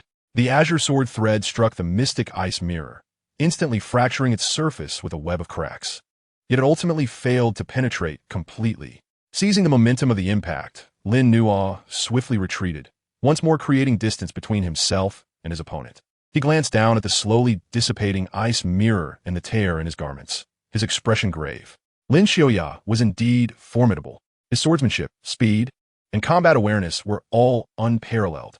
Standing with his sword in hand, Lin Xiaoya regarded Lin Nua, his battle intent intensifying, with the seamless transition between ice and fire, embodying both offense and defense. My junior brother Lin Nua, you have not disappointed me. He slowly raised his azure sword, its tip pointing towards Lin Nua, as the aura surrounding him underwent a dramatic transformation.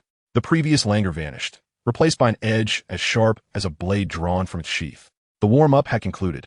Lin Xiaoya's voice turned icy and lethal. Prepare yourself for the gentle breeze of annihilation slash. Chapter 56. Gentle Breeze of Annihilation. As Lin Xiaoya's cold voice echoed, the languorous aura surrounding him was instantly retracted, supplanted by an absolute stillness. It was not a deathly silence, but rather an utter tranquility that precedes the arrival of a storm, where all creation holds its breath. The azure sword in his hand trembled slightly, emitting a deep, dragon-like hum. At the sword's tip, a faint azure glow quietly coalesced, initially weak but swiftly expanding at a visible rate, ultimately forming a minuscule, deep black point that seemed to absorb all surrounding light. Within that black point, no energy fluctuations could be sensed. Only an emptiness so profound that it froze the very essence of the soul. Linnos pupils constristed abruptly. A fierce sense of impending death pierced through his very being like countless icy needles. He had no doubt that this sword strike, if unleashed, would far surpass any previous attack. It was a true, terrifying move capable of extinguishing all vitality. He could not withstand it. He could not afford to.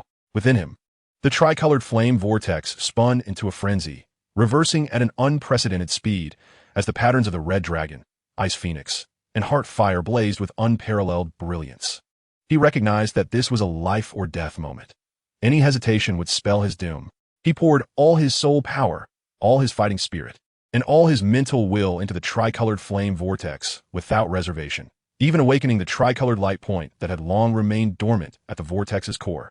He aimed to forcibly unleash the power that transcended the great extinguishing of ice and fire, despite not having fully mastered it. Yin-Yang Dragon Phoenix, Flamme Vortex Nirvana. He roared silently within.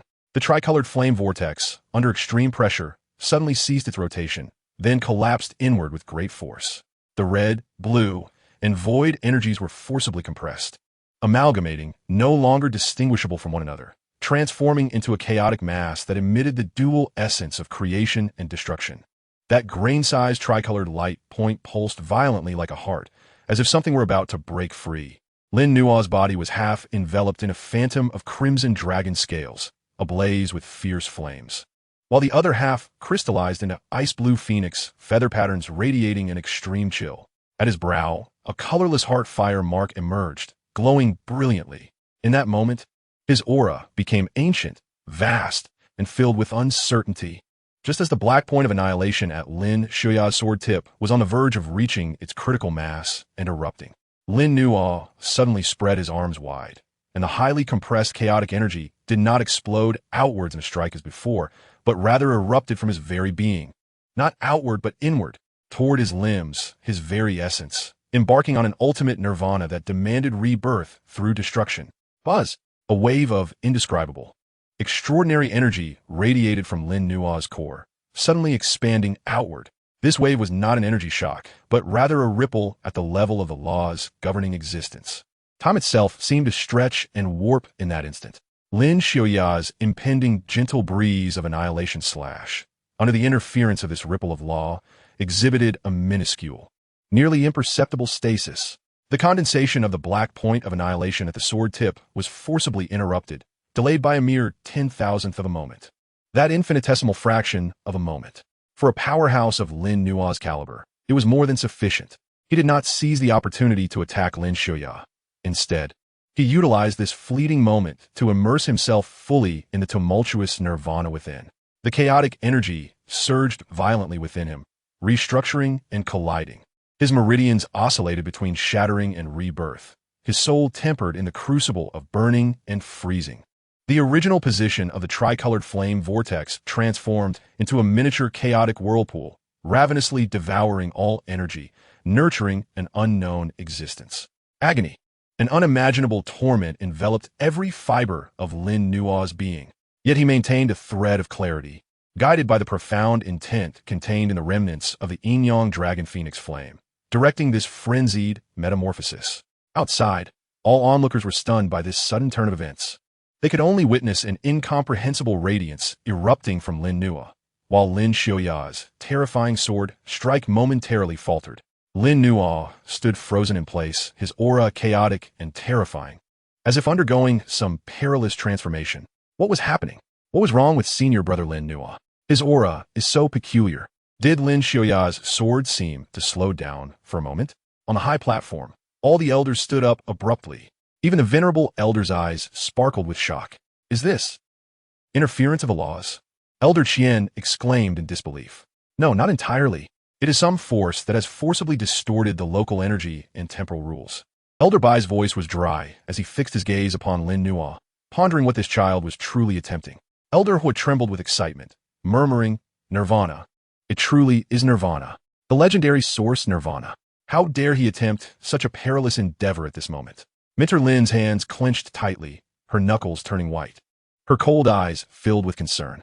On the arena, Lin Xiaoya also snapped back to his senses from that fleeting stasis.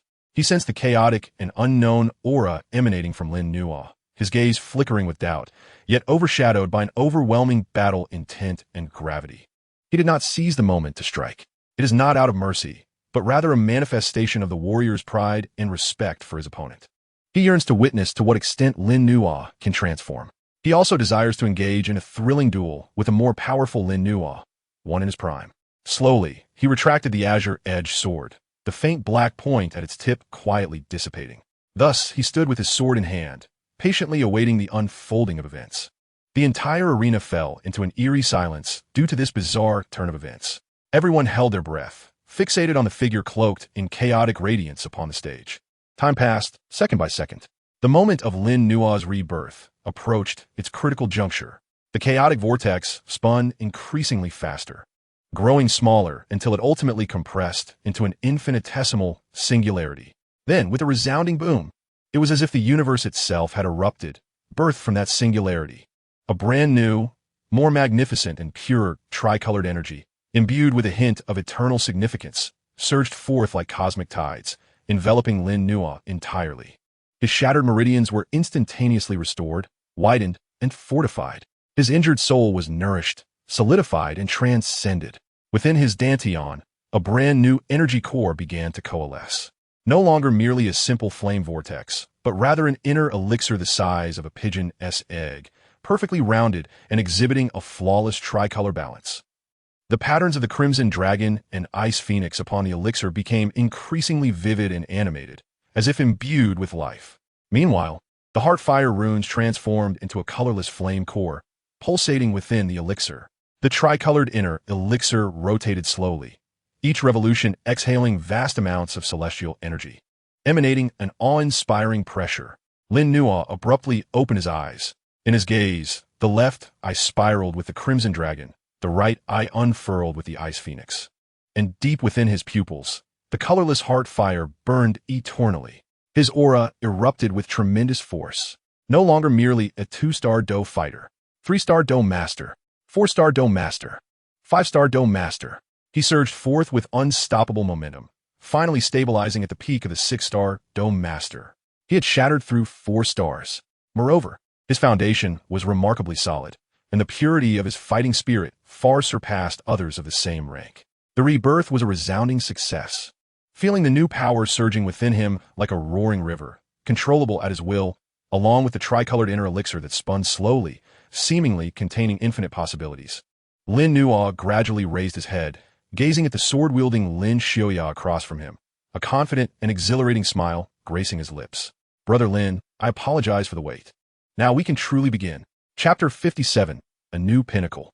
The peak of 6-star Dou Master.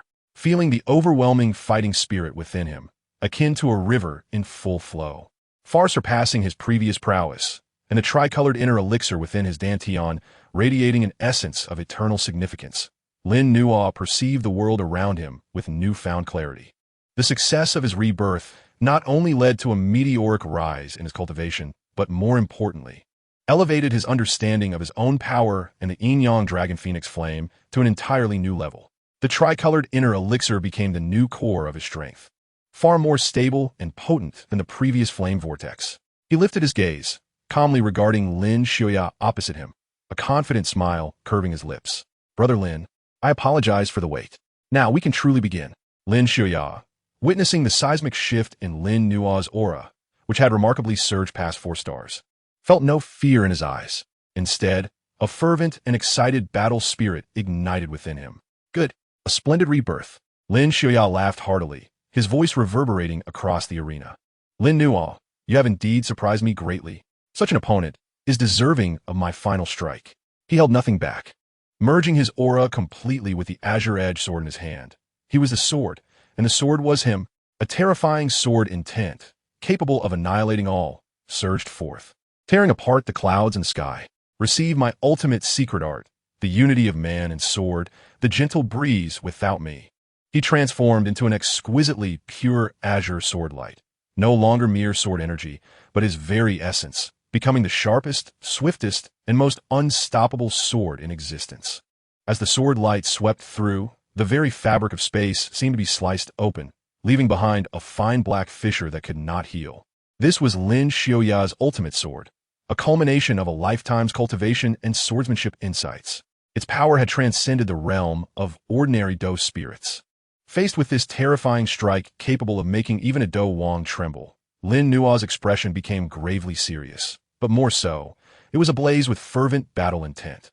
He slowly raised his right hand, fingers slightly splayed. Within his dantian, the tricolored inner elixir spun at an unprecedented speed, the powers of the crimson dragon, ice phoenix, and heart fire no longer distinct, but rather melding perfectly into a chaotic energy, embodying the essence of creation and destruction, flowing into his palm. He did not employ any complex Dou techniques. He simply struck out with his palm towards the incoming azure sword light. Chaos, return to origin. The strike emerged silently, devoid of light, only an extraordinary rhythm, akin to returning to the essence of the universe, pervaded the air as it spread forth. The chaotic palm imprint, seemingly slow, actually arrived ahead of time, precisely imprinting upon the sharpest tip of the annihilating azure sword light. There was no explosion, no thunderous roar, nor ripples of energy collision. Under the gaze of countless astonished onlookers, that azure sword light, capable of cleaving through space, began to dissipate soundlessly, as if ink dropped into water, disintegrating from the tip. It was neither shattered nor negated, but rather as if a higher order of power had directly erased it from the essence of existence. The sword light vanished inch by inch, revealing Lin Xiaoya's figure, astonished yet enlightened. Finally, as the chaotic palm imprint gently pressed against Lin Xiaoya's chest, the terrifying azure sword light had completely vanished into nothingness. Lin Xiaoya staggered backward, his countenance slightly pale, yet his eyes held no trace of defeat, only a profound sense of enlightenment and understanding. He glanced down at his unscathed chest, then lifted his gaze to Lin Nuo, who stood with his palm withdrawn, exhaling deeply and smiling, chaos returns to origin, a splendid return to the essence. I concede. I am fully convinced. He accepted his defeat gracefully.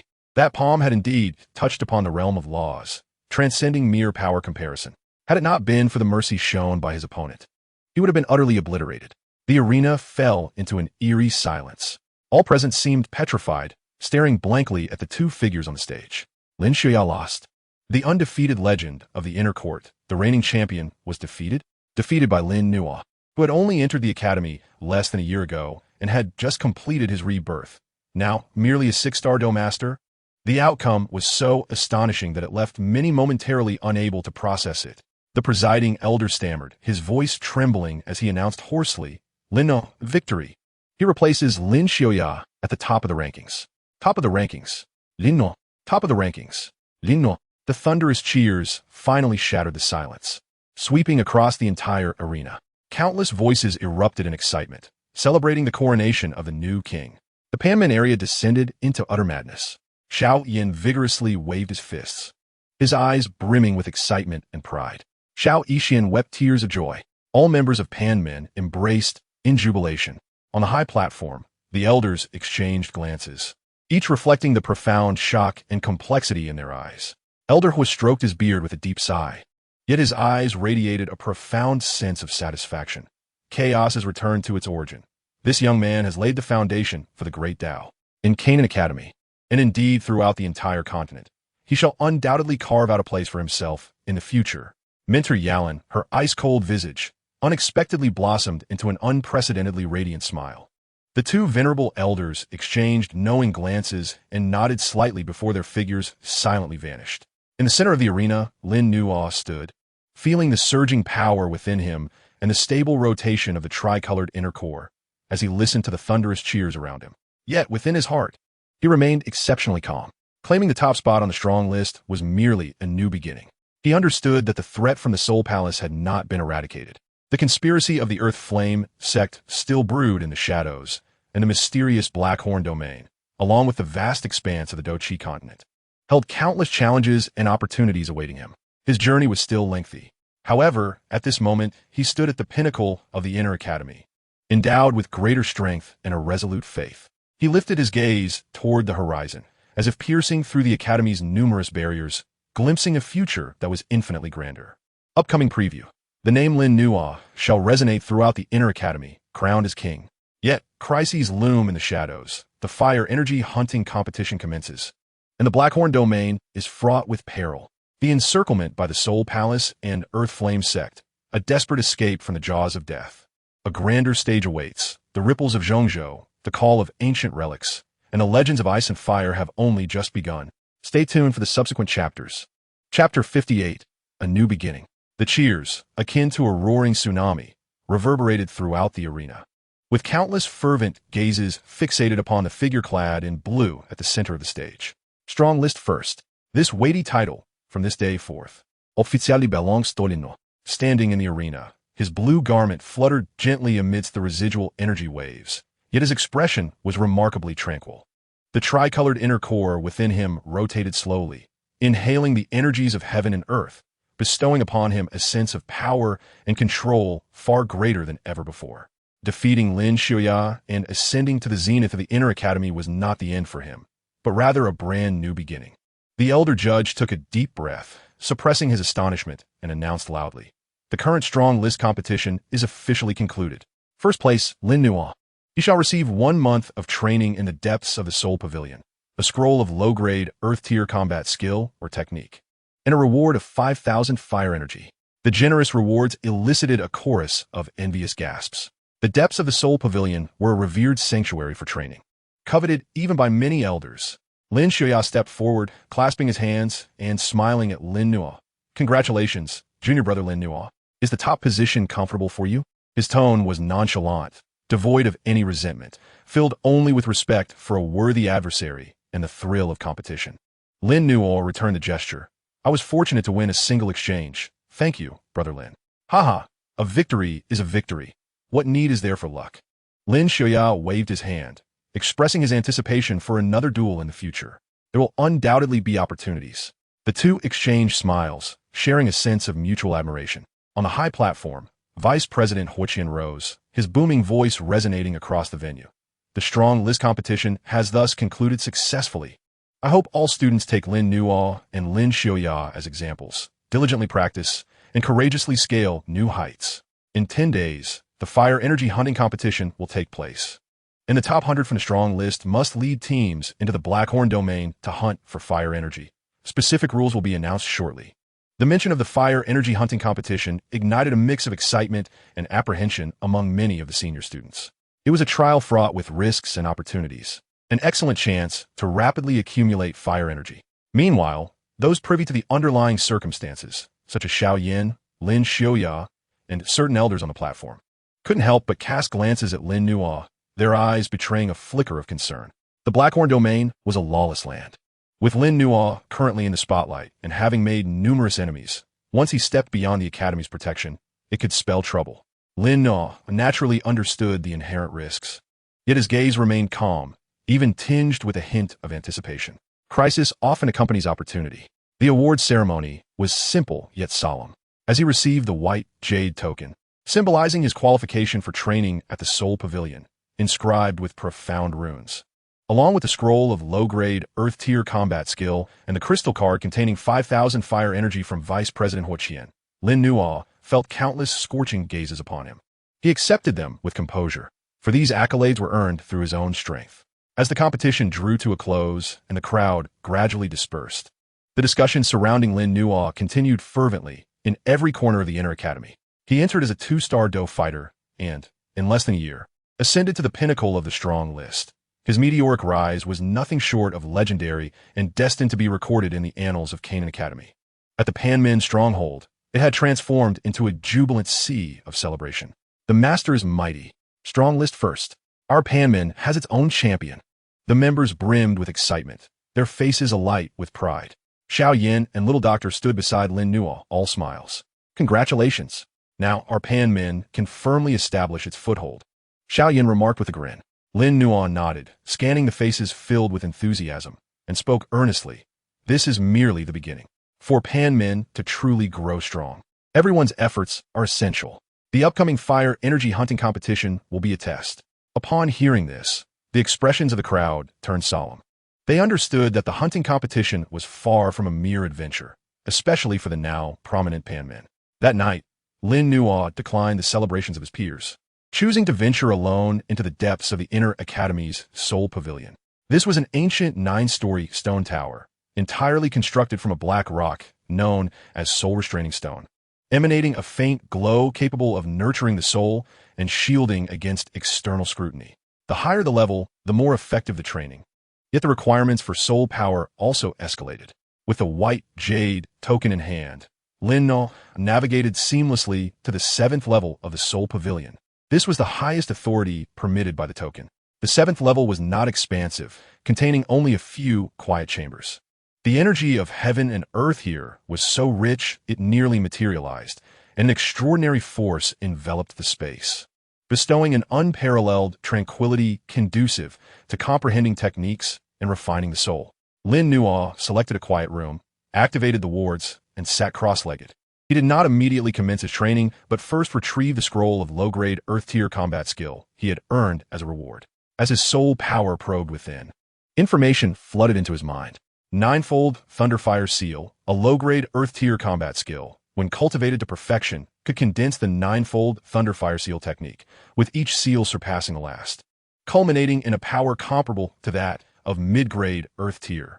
This was an exceedingly fierce and domineering attack technique, perfectly compensating for his current lack of formidable single-target offensive capabilities. Moreover, the Thunderfire attribute harmonized remarkably well with his innate flame source. An excellent combat skill, Lin Nuo nodded with satisfaction, storing it away for future cultivation. Subsequently, he focused his mind on the tricolored inner core, the newly birthed core that had replaced the previous Yin vortex, becoming the new heart of his power. He could sense the inner core contained a far more formidable strength and a more perfect mastery over the energies of ice, fire, and heart. The immediate priority was to swiftly familiarize himself with and stabilize this power gained from his rebirth, solidifying his cultivation at the pinnacle of a 6-star Dou master. He activated the remnant techniques of Yin Yang Dragon Phoenix Flame, guiding the inner core to rotate slowly, absorbing the pure energies within the soul pavilion. Simultaneously, his soul power intertwined with the colorless heart fire deep within the inner core, engaging in profound refinement. Time passed quietly amidst his cultivation. Just as Lin Nuo immersed himself in his training, solidifying his realm, dark currents began to stir beyond the inner academy, within the confines of the Earth Flame sect stronghold. Inside a secret chamber, Elder Yin Sha gazed at a confidential letter in his hand, a sinister smile spreading across his face. The news has been confirmed. In 10 days, the fire energy hunting competition will commence, and Lin Nuo will lead a team into the Black Wind Mountain region. Opposite him, the hooded soul envoy emitted a hoarse chuckle. Hee, the Black Wind Mountains are indeed a stronghold of our soul palace. This time, we will ensure that the boy has nowhere to escape. Have all the personnel been arranged? Yin Sha inquired. Rest assured, 2 esteemed soul envoys at the Do Huang level have personally arrived, along with 2 elders from our flame sect and some friends from the Blackhorn region. This time, even if that boy possesses extraordinary abilities, he will not leave the Black Wind Mountains alive. The soul envoy's tone was filled with confidence and cruelty. A cold glimmer flashed in Yin Sha's eyes. Excellent. This time, we shall not only seize the secrets he holds, but also eradicate the Panga Gate to prevent future troubles. In the unknown void, a figure clad in white stood silently, appearing as if it had existed since time immemorial. Aunt Xian's gaze seemed to penetrate endless space, landing upon the Canaan Academy and resting on Lin Nuo, who was cultivating within the Soul Pavilion. A storm is approaching. The fledgling must ultimately face the tempest alone, she murmured softly, a barely perceptible ripple flickering in her cold eyes. Whether you can be reborn and soar will depend on your own fortune. In the tranquil chamber on the 7th floor of the Soul Pavilion, Lin Nuo slowly opened his eyes. The 3-colored radiance in his gaze was now subdued, his aura thick and profound. After several days of cultivation, he had firmly established his peak at the 6-star Dome Master level, and his control over the 3-colored inner core had become increasingly proficient. He spread his palm, and with a slight mental flick, a wisp of chaotic energy danced at his fingertips, emanating a heart-stopping vibration. The power is sufficient, he murmured, his gaze sharp. Now, it is time to welcome the challenge. He stood up and pushed open the door of the chamber. Beyond it lay an impending storm of blood and carnage, as well as the path to a broader world. Chapter 59. The Blackhorn Region, Departure. 10 days passed in the blink of an eye, when a morning light once again bathed Canaan Academy. An atmosphere of deadly intent and agitation spread throughout the inner courtyard. In the central plaza, nearly 100 figures stood solemnly. These individuals, exuding formidable auras and sharp gazes, were the top 100 students of the current strong list. They would serve as captains or pivotal members of various hunting teams, leading their groups into the perilous Blackhorn region to hunt for fire energy. Lin Nuo stood at the forefront of the team, clad in a blue robe. His expression calm. After his training on the 7th floor of the Soul Pavilion, his aura had become increasingly restrained. Yet the pressure he exuded caused even the more formidable individuals beside him to feel a twinge of unease. The halo of being first on the strong list naturally made him the focal point of everyone's attention. Xiao Yin and the little medical fairy stood slightly behind him, equally composed. This time, Panga Gate had 8 members entering the top 100, constituting a force not to be underestimated. On the high platform, Vice President Hu Qian's gaze swept over this elite group of inner courtyard students, his voice deep. The rules of the fire energy hunting competition are known to you. Teams will enter designated areas to hunt magical beasts and obtain their cores or specific materials, which can be exchanged for fire energy. The deadline is 1 month. The Blackhorn region is fraught with danger, far exceeding that of the inner courtyard. Not only are there powerful magical beasts, but also many ruthless criminals. You must remember that self-preservation is paramount. Should you encounter insurmountable danger, you may fire a distress signal. The patrolling elders will respond promptly. Now, for the allocation of areas. An elder stepped forward and began to announce the regions assigned to each team. Lin Nuo's team is responsible for the area of the Black Wind Mountains. Upon hearing this allocation, a murmur of surprise rippled through the plaza. The Black Wind Mountains. It was notorious as one of the most dangerous places in the Blackhorn region, home to numerous high-ranking magical beasts and rumored to be a den for evil cultivators and desperate fugitives, ranking among the top 3 in danger across all regions. Many gazes turned toward Lin Nuo, filled with sympathy, schadenfreude, or concern. Xiao Yin frowned slightly and murmured, "The Black Wind Mountains? This allocation seems rather suspicious." Lin Nua's expression remained unchanged, though a glint of coldness flickered in his eyes. Suspicious? It seems someone has deliberately arranged this. The Flame Sect? The Soul Palace? Or perhaps both. He was not fearful. Instead, he felt a surge of excitement. The more treacherous the Black Wind Mountains, the greater the potential for opportunity. Moreover, since they had laid a trap, it was the perfect chance to flush out those hidden serpents lurking in the shadows. Not to worry, Lin Nua replied nonchalantly. It's just the right opportunity to stretch my muscles. Seeing his calm demeanor, Xiao Yin and the others felt reassured. With the area allocation complete, each captain received a jade slip containing a detailed map and task list, along with several distress signal flares. Set forth, with Vice President Hu Qian's command. Nearly 100 figures took to the skies like arrows released from a bow, summoning their flying mounts and racing toward the vast and chaotic Blackhorn region beyond the inner courtyard. Lin Nua's team comprised 10 members, including the 8 from Panga Gate, along with 2 capable upperclassmen who had volunteered to join. They rode on a 4th-tier flying magical beast, the Azure Feather Eagle, which soared swiftly over the lush forest below. During the flight, Lin Nua immersed his soul power into the jade slip. The map of the Black Wind Mountains was quite detailed, marking several areas where high-ranking magical beasts might be found, as well as regions that required caution. The task list enumerated dozens of magical beast cores and materials, each with varying points of fire energy upon exchange. Our primary targets are the cores of the 5th-tier Earth Heart Fire Lizard and the claws of the 6th-tier Shadow Magic Leopard. These 2 will yield the most fire energy points. Lin Nua shared the information with his team. Additionally, he cautioned that the areas marked as Poisonous Marsh and Bone Cave required extra vigilance, as they were not only inhabited by toxic entities and undead creatures, but likely also by human evil cultivators. The group nodded solemnly, committing the information to memory. After flying for about half a day, the scenery below gradually became desolate and treacherous. Jagged rocks jutted out, vegetation grew sparse, and the air began to carry a faint scent of blood and chaos. We have arrived at the Blackhorn region. Ahead lay the entrance to the Black Wind Mountains. Lin Nua directed the Azure Feather Eagle to descend. They landed in a relatively flat valley, stowing the Azure Feather Eagle away, and officially stepped into the territory of the Black Wind Mountains. A savage, fierce aura enveloped them, infused with a hint of demonic energy and deathly silence, starkly contrasting with the energy-rich and orderly environment of the inner courtyard. Remain vigilant and form a defensive formation as we advance, Lin Nua commanded, positioning himself at the forefront of the team.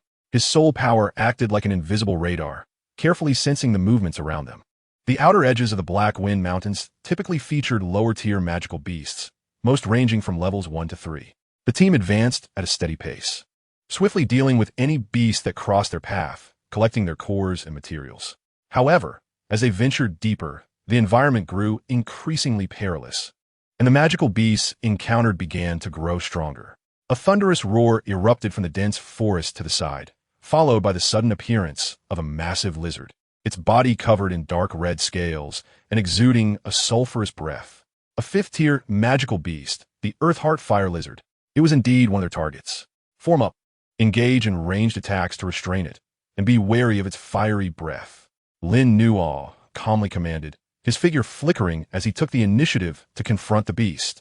He refrained from employing the power of the 3-colored inner core, opting instead to test the newly mastered 9-fold Thunderfire seal, with both hands forming seals. Lightning and flames intertwined in his palms, rapidly coalescing into a square seal entwined with crimson electric arcs. First seal of a 9-fold Thunderfire. The Thunderfire seal, infused with a violent aura of destruction, hurtled toward the head of the Earth Heart Fire Lizard. The infernal fire lizard sensed a formidable threat and let out a furious roar, its robust tail sweeping through the air like a steel whip, while it simultaneously unleashed a scorching column of magma from its maw. The clash between the Thunderfire seal and the magma fire column erupted violently, generating a tremendous shockwave. Lightning ravaged the surroundings, and flames danced furiously. The infernal fire lizard was jolted back several paces, with its scales on the head exploding into charred fragments, inflicting further agony and driving it into a more frenzied state. Meanwhile, Lin Nua gracefully landed, buoyed by the recoil, feeling quite satisfied with the power of the previous strike. This 9-fold Thunderfire seal was precisely the embodiment of ferocity he sought. Onward, he formed another seal, swiftly conjuring a second Thunderfire seal, its power surpassing that of the first. As the team engaged in an intense battle with the infernal fire lizard, none noticed the spectral figures observing from a distant, steep mountain peak. Leading them was the black-robed Soul Master, flanked by two enigmatic figures shrouded in black mist, those he referred to as the Dou Emperor Soul Masters. Additionally, there stood the Elder of the Flame Sect and two other elderly men with grim visages. Cackling, the black-robed Soul Master remarked, "Indeed, they have arrived. It seems we need not seek them out. They shall willingly walk into our trap." The Elder of Flame Sect, with a cruel glint in his eyes, suggested, "Let them play with the magical beasts for a while, expend some energy. We shall strike once they reach the Soul Burial Gorge." A Dou Emperor Soul Master coldly interjected, "A swift resolution is essential. We must seize the items and retreat immediately to avoid any unforeseen complications. Rest assured, everything is under control." Chapter 60, The Ambush at Soul Burial Gorge. Under the relentless bombardment of Lin Nua's 3 Thunderfire seals, the infernal fire lizard finally emitted a reluctant wail. Its massive form crashing heavily to the ground, and the dark red core was successfully extracted. With their first battle victorious, the team's morale soared. In the ensuing days, Lin Nua led the group through the Black Wind Mountains, meticulously following the map's guidance, while persistently hunting magical beasts to accumulate fire energy. They encountered several assaults from other beast factions and lurking dangers. Yet under Lin Nua's formidable prowess and precise command, they navigated through each peril unscathed. His ninefold Thunderfire seal became increasingly adept in practical combat, and he could nearly manifest the 4th seal, its potency rivaling that of advanced profound techniques. However, a thread of vigilance lingered in Lin Nua's heart. He sensed an unseen pair of eyes lurking in the shadows, patiently awaiting the opportune moment to strike. One day, following the map's indications, the team arrived at a treacherous locale known as the Soul Burial Gorge. It was a vast chasm, unfathomably deep, shrouded in gray mist. An ominous wind howled within the gorge, faintly echoing ghostly cries as if countless souls lay entombed therein. The map marked this location as extremely perilous, suggesting the presence of undead beings and malevolent cultivators. Proceed with caution. Standing at the gorge's edge, a bone-chilling atmosphere enveloped them, rendering their energy flow sluggish. "Master, the aura here is eerie. Should we take a detour?" suggested a member of the Pylon sect. Lin Nua's sharp gaze swept across the mist-laden chasm, attempting to probe with his soul energy, only to find that the gray mist effectively obstructed soul perception. Detour? The map indicates that circumventing the Soul Burial Gorge would require at least 5 additional days, and the alternative routes are fraught with unknown risks. More importantly, I have a strong intuition that our unseen observer will not permit us to evade easily. On the task list was a spiritual herb known as Soul Infant Fruit, which only flourished in such extreme environments, offering a high exchange of fire energy. Lin Nua pondered, "We shall proceed with caution and investigate. If the situation becomes untenable, we will withdraw immediately."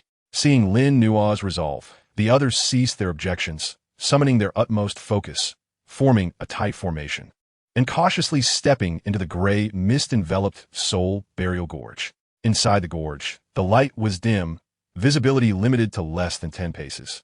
The ground was slick with dark stones, and steep cliffs flanked them, adorned with various shadow-loving moss and vines. The ghostly cries grew increasingly distinct, unsettling their minds. Lin Nua condensed his soul energy within a radius of several paces, acutely sensing any subtle fluctuations in energy. After traversing for about the duration of an incense stick, they encountered no immediate danger, though the oppressive chill intensified. Suddenly, Lin Nua halted, raising a hand to signal the team to stop. "What is it?" Xiaoyan whispered. Lin Nua's gaze hardened, directing his attention deeper into the mist. "We are surrounded." No sooner had he spoken than the surrounding gray mist began to roil violently. Shadows exuding a chilling, violent, and bloodthirsty aura slowly emerged from the fog. To the left stood dozens of skeletal warriors, their eyes flickering with green, ghostly flames, wielding rusted weapons. To the right lurked several ethereal wraiths, emitting piercing shrieks that could directly assault the soul. Ahead, the mist parted to reveal 3 figures, the 2 Dou Emperor Soul Masters and the black-robed Soul Master. Behind them, the Elder of Flame Sect, flanked by 2 other elders, along with over a dozen fierce-looking brigands evidently hailing from the Black Corner region, sealed off their retreat. A deadly trap, a true kill zone. Lin Nua, We have awaited your arrival for quite some time. The black-robed soul master cackled triumphantly. This soul burial gorge has been meticulously chosen as your grave. The dense Yin energy here can obscure most energy fluctuations, making it a perfect place for murder and plunder. The Elder of Flame sect greedily fixed his gaze on Lin Nuo. Hand over your secrets and that scroll of techniques, and perhaps we may allow you to keep your corpse intact. Faced with such dire circumstances, the Pylon sect members turned ashen, overwhelmed by unprecedented pressure. 2 Dou emperors, several Dou kings, along with numerous bizarre undead creatures and ruthless brigands. This lineup was enough to obliterate a small sect. Xiaoyan's expression was grave, his internal energy surging to its utmost, whispering, "Lin Nuo, what shall we do?" The little medical sage also tightened her grip on her poison powder, preparing for a desperate struggle. Lin Nuo surveyed the malevolent figure surrounding them, yet his countenance remained devoid of panic, a cold smirk curling at the corners of his mouth. "You have kept me waiting for so long. Are you finally willing to reveal yourselves?" He stepped forward, locking his gaze directly onto the 2 Dou Emperor Soul Masters, his voice calm, yet imbued with undeniable authority. "You think these rabble can hope to detain me?" Before he finished speaking, the tricolored inner Dan within his dantian erupted with resplendent brilliance. A force far exceeding that of a 6-star Dome Master surged forth like a dormant volcano, erupting with unparalleled might. The phantasmal images of the Crimson Dragon, Ice Phoenix, and Heartfire flicker behind him. Chaotic energy poured forth like a tide, enveloping him entirely. "Today, I shall use you to commemorate my newly awakened power." Chapter 61. The Emergence of Might. The sudden outburst of Lin Nuo's aura was akin to a colossal stone cast upon a tranquil lake. The chaotic energy aura enveloped him, exuding an ancient, vast presence that seemed to transcend ordinary Dou Qi. The chilling, ghostly energy that had pervaded the Soul Burial Gorge was forcefully repelled, creating a unique domain. The previously indifferent gazes of the 2 Dou Emperor Soul Masters finally shifted, revealing hints of astonishment and gravity. "What is this power?" The left Soul Master rasped, his surrounding black mist swirling violently. "It is neither Dou Qi nor soul energy. It's peculiar," the right Soul Master added gravely. The Elder of Flame sect's expression shifted as he sensed his own earth fire, Dou Qi sluggishly responding under the influence of the chaotic energy, as if confronting a natural nemesis. "Enough of this charade. All of you, attack together and kill him." Elder Yin Sha bellowed sternly, attempting to dispel the unease that gripped his heart. "Kill."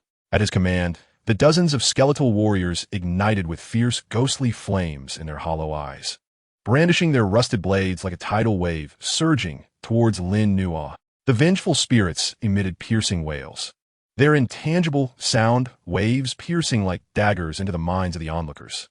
The desperate rogues behind them unleashed their sinister techniques and hidden weapons, pouring forth like a torrential downpour. "Form a defensive formation," Xiaoyan shouted fiercely, immediately positioning himself back-to-back with Xiao Yixian and the others. Their fighting spirit surged forth, creating a formidable barrier of light to withstand the onslaught from all directions. Meanwhile, Lin Nuo faced the brunt of the most formidable pressure head-on, contending with 2 Dou Huang Soul Masters, the Cloaked Soul Master, and Elder Yin Sha, among others. Ants shaking a tree. Lin Nuo's gaze turned frigid as he confronted the overwhelming assault. Instead of retreating, he advanced, bringing his hands together forcefully before his chest. "Chaos Domain, activate!" A chaotic aura erupted from him, rapidly expanding to envelop a Tenjong radius. Within this domain, it seemed as though a new world had been birthed. The gray mist was entirely dispelled, replaced by an enigmatic scene reminiscent of the primordial chaos before creation. The skeletal warriors that charged into the domain suddenly halted, their ghostly flames flickering violently as they lost their sense of direction, rendered bewildered and helpless. The sword energies they unleashed diminished dramatically upon entering the chaos domain. Akin to a cow sinking into the sea, their power dissipating and even collapsing upon themselves. The wails of the vengeful spirits struck the chaos domain like a wave against an invisible wall, their sound waves forcibly distorted and absorbed, unable to penetrate. Even the hidden weapons and techniques launched by the rogues faltered upon entering the domain, their trajectories skewed, and their energies swiftly dissipated. This chaos domain appeared to disrupt, weaken, and even devour all external energies and soul attacks. "What?" Elder Yin Sha and the others' expressions changed drastically as they sensed their assaults, losing over 30% of their potency upon entering that chaotic realm. Moreover, their soul perceptions were met with significant interference. A domain? How could he possibly possess a domain? The cloaked soul master exclaimed incredulously. A domain is a power only those at the Dou zone level can initially touch. How could a 6-star Dou Shi possibly manifest such a force? Unbeknownst to them, this was not a true Dou zone domain, but rather a pseudo-domain simulated by Lin Nuo using the primordial power of chaos from his 3-colored inner Dan. Although it did not possess the might of a genuine domain, it naturally suppressed ordinary fighting energy at the energy tier. Even if he had a domain, what of it? The gap in strength cannot be bridged. Break it. One of the Dou Huang's soul masters snorted coldly, extending a withered hand with fingers clawed, as a massive, ghostly claw formed from swirling black mist, exuding a terrifying force capable of rending space, lunged towards the chaos domain. Netherworld Ghost Claw. This was a furious strike from a Dou Huang expert, far exceeding their previous assault. Simultaneously, another Dou Huang soul master waved his sleeve, unleashing countless dark chains that shot forth like venomous serpents, entwined with tormented soul phantoms that emitted mournful wails, wrapping around Lin Nuo from all sides. 10,000 souls binding. The two Dou Huang joined forces, their might shaking the heavens. The chaos domain trembled violently under such attacks, cracks beginning to form along its edges. Seeing this, Elder Yin Sha and the cloaked soul master immediately committed all their strength, launching a conflagration of fiery hands and soul shockwaves towards the domain. Faced with this terrifying assault capable of annihilating several Dou Huangs in an instant, Lin Nuo, positioned at the center of the domain, exhibited an even more piercing gaze. His hand seals moved with unprecedented speed, the 3-colored inner Dan within his dantian spinning at an extraordinary pace, feverishly expelling chaotic energy to maintain the stability of the domain. Simultaneously, a red dragon spiraled in his left, while an ice phoenix spread its wings in his right. Chaos transforms all laws. Flame dragon incinerates the heavens. He thrust his left hand forward. The chaotic energy within the domain surged, coalescing into a colossal dragon formed entirely of chaotic flames, roaring as it charged towards the enormous netherworld Ghost Claw. Frozen eternity. He pointed with his right hand. An extreme chill erupted from within the domain, and countless ice-blue phoenix feathers shot forth like sharp swords, colliding fiercely with the encroaching chains of souls. Boom! Crackle! Fire and claw clashed. Frost and chains collided. A terrifying energy storm rampaged through the soul burial gorge, shaking the surrounding cliffs and sending stones tumbling down. The chaotic fire dragon and the netherworld Ghost Claw were obliterated simultaneously. Countless ice phoenix feather arrows froze and shattered numerous soul chains. With the enhancement of the chaos domain and his formidable primordial power, Lin Nuo had withstood the combined onslaught of the two Dou Huang. Though the domain trembled violently, and he let out a muffled groan, blood trickling from the corner of his mouth, he ultimately held firm. Impossible! The two Dou Huang soul masters finally revealed their astonishment. Their combined strike had been thwarted by a mere 6-star Dou Shi. This completely subverted their understanding. Elder Yin Sha and the cloaked soul master were even more dumbfounded, chills racing down their spines. This child must not be allowed to live. He cannot sustain this for long. Maintaining the domain requires immense energy. Continue the assault. One Dou Huang soul master quickly regained his composure, issuing a sharp command.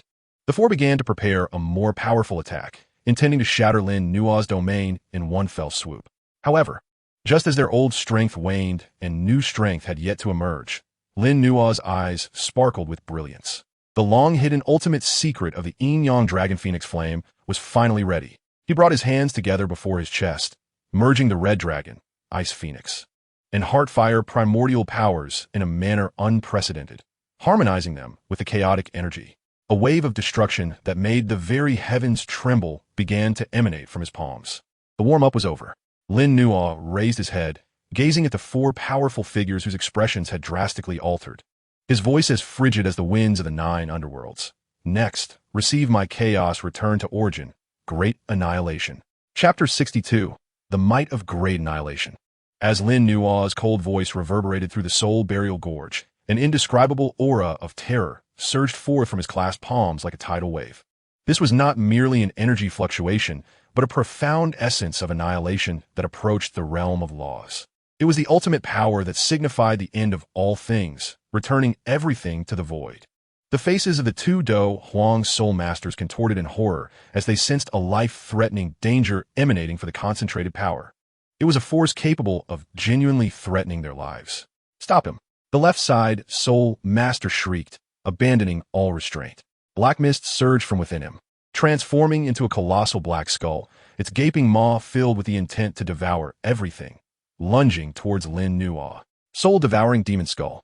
The right side soul master also formed seals, materializing a pitch-black spear composed entirely of soul power, its tip gleaming with the light of piercing the void. Elder Yin Sha and the cloaked soul master exerted all their might, merging the flames of the earth's core with the soul shockwaves, creating a red-black intertwining beam of light that thundered towards Lin Nuo. The combined might of the four was far greater than before. Vowing to annihilate Lin Nuo before his terrifying attack could be completed. Yet, it was already too late. Lin Nuo's tlaspet palms slowly parted. In the space between them, there was not a dazzling orb of light, but a fist-sized sphere of absolute darkness, a chaotic void that seemed capable of swallowing even light.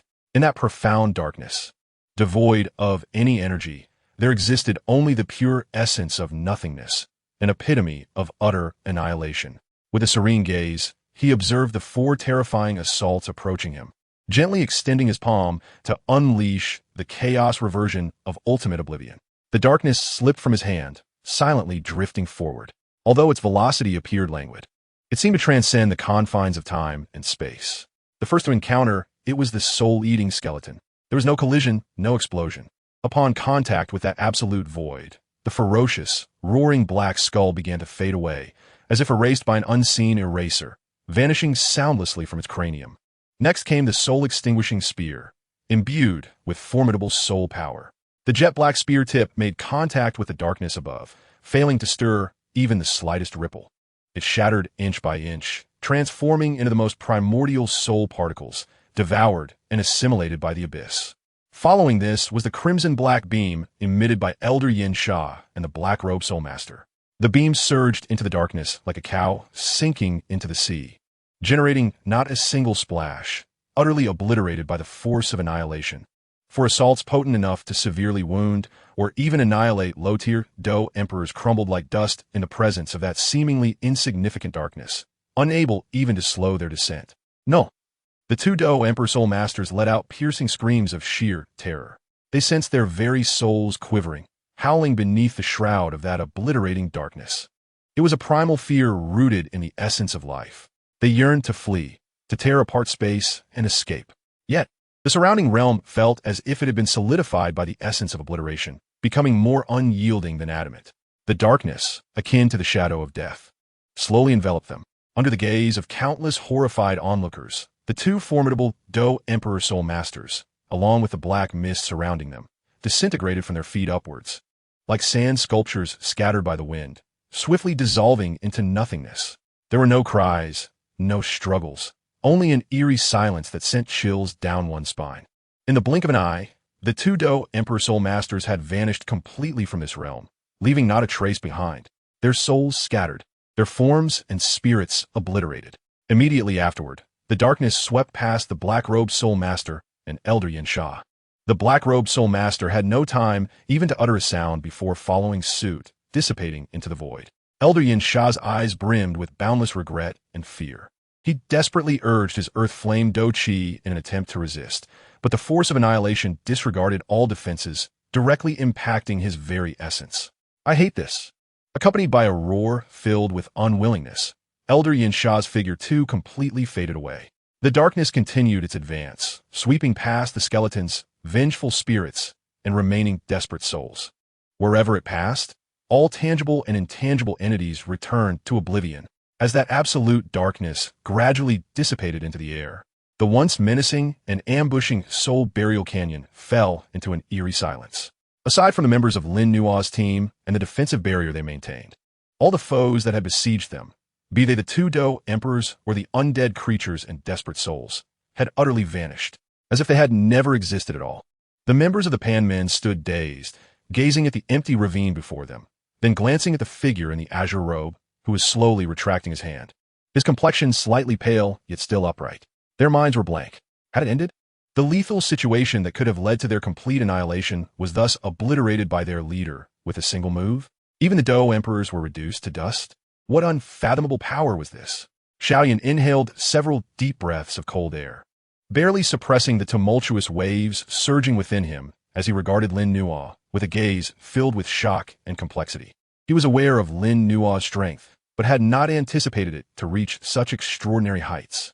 The little doctor's beautiful eyes widened, her delicate hand covering her red lips, her heart overwhelmed with astonishment. Lin Nuo slowly exhaled a breath of turbid air, sensing the nearly depleted three-colored inner core and the waves of weakness coursing through his soul. Yet his heart remained tranquil. The chaos reversion of ultimate oblivion was indeed terrifyingly potent, yet its consumption was equally colossal. With his current strength, executing it once was already at his limit, necessitating a prolonged period of accumulation. Had his adversaries not been overconfident, granting him the time to prepare, the outcome might well have been uncertain. His gaze swept across the empty ravine, his expression frigid. This debt owed to the Earth Flame sect and the Soul Palace had been partially repaid. Clean the battlefield, gather anything useful, and depart swiftly. Lin Nuo's voice roused the others from their stupor. The commotion had been too great, and it was prudent to avoid attracting other onlookers. The group quickly sprang into action. Although most of the enemies, along with their storage items, had been reduced to nothingness, a few scattered weapons remained. And the two Dou Emperor Soul Masters seemed to have dropped 2 pitch-black tokens, which were carefully collected. Once the area was cleared, Lin Nuo did not dare to linger, leading the team to retreat rapidly along their original path from the Soul Burial Canyon. Only after distancing themselves from that heart-pounding region did they finally exhale in relief. Yet the gazes directed at Lin Nuo were now tinged with a reverence akin to that reserved for deities. Following this battle, Lin Nuo's prestige within the team had reached its zenith. Unbeknownst to them, shortly after Lin Nuo and his companions departed, the void above the Soul Burial Canyon subtly warped, and a figure clad in white emerged quietly. Aunt Xian observed the residual aura of annihilation below, a flicker of surprise crossing her icy gaze. The chaos reversion of ultimate oblivion had indeed allowed him to grasp such power at an initial stage. She mused softly. It seems my role as his protector may be somewhat superfluous. Her form gradually faded away, as if she had never existed. Meanwhile, Lin Nuo's name, alongside the news of the battle at the Soul Burial Canyon, would swiftly spread throughout the Black Corner region and beyond. A larger storm was perhaps brewing. Chapter 63, Rising Renown. Although there were no witnesses to the battle at the Soul Burial Canyon, the fall of the two Dou Emperor Soul Masters and Elder Yin Sha from the Earth Flame sect sent shockwaves through the Black Corner region, akin to a massive stone cast into murky waters, stirring up towering waves. News could not be entirely suppressed. Upon learning of Elder Yin Sha's soul lamp extinguishing and the demise of the 2 accompanying guest elders, the Earth Flame sect was engulfed in fury. The sect leader personally ordered a thorough investigation, vowing to dismantle the perpetrator into 1,000 pieces. While the Soul Palace operated with greater secrecy, the loss of the 2 Soul Masters was no trivial matter. The head of the branch in the Black Corner region faced severe punishment, and the hunt for Lin Nuo was escalated to the highest priority, along with an intensified hatred towards him. For the first time, Lin Nuo's name had truly entered the consciousness of numerous powerful factions within the Black Corner region. To be capable of slaying 2 Dou Emperors and several Dou Kings as a 6-star Dou Master, regardless of the methods employed, was sufficient to demonstrate his terrifying strength and potential. In no time, Lin Nuo became the most prominent young powerhouse in the Black Corner region, his reputation overshadowing many seasoned experts. Some were apprehensive, others curious, and still others were consumed by greed. To be able to slay Dou Emperors across tiers, the treasures and techniques he possessed were enough to drive any faction into a frenzy. Deep within the Black Wind Mountains, Lin Nuo's team remained unaware of the external turmoil. Yet they could sense the tension in the atmosphere. Other hunting teams they encountered regarded them with a mixture of awe and distance, with some teams actively avoiding them upon sight. Leader Weevee now gained quite the notoriety, a member of the Pan Men remarked with a wry smile, uncertain whether to feel pleased or anxious. Lin Nuo's expression remained calm. It is but a false reputation. There is no need to dwell upon it. Stay vigilant. Our priority is to complete the mission. He was acutely aware that fame brought not only advantages, but also a multitude of covetous gazes and troubles. It was imperative to swiftly enhance his strength in order to confront the impending crisis. In the days that followed, the team adopted an even more cautious approach. Utilizing Lin Nua's formidable perception and prowess, they deftly evaded several waves of ill-intentioned pursuers and successfully completed the majority of their hunting missions, reaping considerable rewards. On one particular day, the team temporarily rested in a secluded valley. Lin Nua sat cross-legged upon a slab of green stone, toying with the 2 pitch-black tokens he had retrieved from the Soul Burial Gorge. The tokens were made of an unknown material and felt icy to the touch. One side was engraved with a grotesque, ghastly visage, while the other bore an ancient script of the word soul, emanating an eerie spiritual fluctuation. Lin Nua's gaze turned cold at the sight of the Soul Hall's tokens. Indeed, the Soul Hall was like a festering wound, its malevolent spirits lingering. He stowed away the tokens and directed his gaze towards the depths of the valley. According to the map, there lay a frigid pool deep within the valley, which might harbor their final target for this expedition, the 5th-grade medicinal herb, Ice Spirit Soul Refining Grass. This herb was renowned for its remarkable efficacy in refining the soul and was of considerable value. After their rest, Lin Nua rose and issued the command to proceed towards the icy pool. As they ventured deeper into the valley, the temperature plummeted, and a thin veil of cold mist enveloped the air. After traversing for a while, the sound of trickling water reached their ears, revealing a pool shrouded in white mist before them. The water was a deep emerald green, unfathomably deep, exuding a bone-chilling coldness. Shadows of shade-loving vegetation lined the pool, and at the center, upon a protruding black reef, stood a plant of pure ice blue, its leaves resembling intricately carved ice crystals, gently swaying in the breeze. Hadyating a fin spirituoloha. It was indeed the Ice Spirit Soul Refining Grass. They had found it. Joy sparkled in the eyes of the little healer.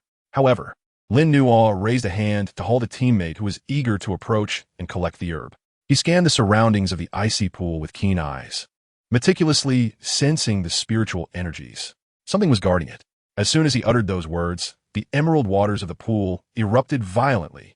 A massive, menacing head, covered in white bone armor, surged forth from the depths. Its cold, vertical pupils locked onto the group by the pool with a predatory intensity. Following closely, a bizarre creature, resembling a giant python but adorned with 4 deadly claws and draped in white bone armor, slowly emerged from the water, radiating an aura of peak 5th-tier strength. Nearing the 6th tier, it was the bone-poisoned serpent. Xiaoyan's expression turned grave as he recognized this fearsome beast. The bone-poisoned serpent possessed chilling poison and formidable defenses, making it an exceptionally troublesome adversary. Clearly perceiving the Ice Spirit Soul Refining Grass as its prized possession, the bone-poisoned serpent unleashed a threatening roar at Lin Nua and his companions, unleashing a foul, icy miasma. I will handle it. You all seized the moment to collect the spiritual herb. Lin Nua stepped forward. The tricolored inner core within him began to rotate slowly. After several days of recuperation, he had regained much of his strength. Just as he prepared to take action, a series of piercing sounds sliced through the air from the entrance of the valley. In the blink of an eye, 5 figures appeared like phantoms within the valley, subtly blocking Lin Nua's team's retreat. Each of them donned blood-red robes, their faces obscured by the shadows of their hoods, exuding a chilling and bloody aura. They were all formidable fighters at the Dou Wang level. The leader among them radiated an even more potent aura, reaching the pinnacle of 5-star Dou Wang. Their robe edges bore the emblem of a ferocious wolf's head. The Blood Wolf Gang. Xiaoyan's pupils contracted as he whispered. The Blood Wolf Gang was a notorious mercenary group within the Blackhorn region, known for their brutal methods and merciless vengeance. The leader of the blood-robed figures pulled back his hood to reveal a scarred face, his eyes gleaming with the ferocity of a ravenous wolf. Greed flickered in his gaze as he surveyed the Ice Spirit Soul Refining Grass in the pool, and then fixed his eyes upon Lin Nua, licking his lips and issuing a hoarse laugh. Hee, it's truly fortuitous to find you here, Lin Nua. Someone has offered a handsome price for your head, and conveniently, we shall take that Ice Spirit Soul Refining Grass for ourselves.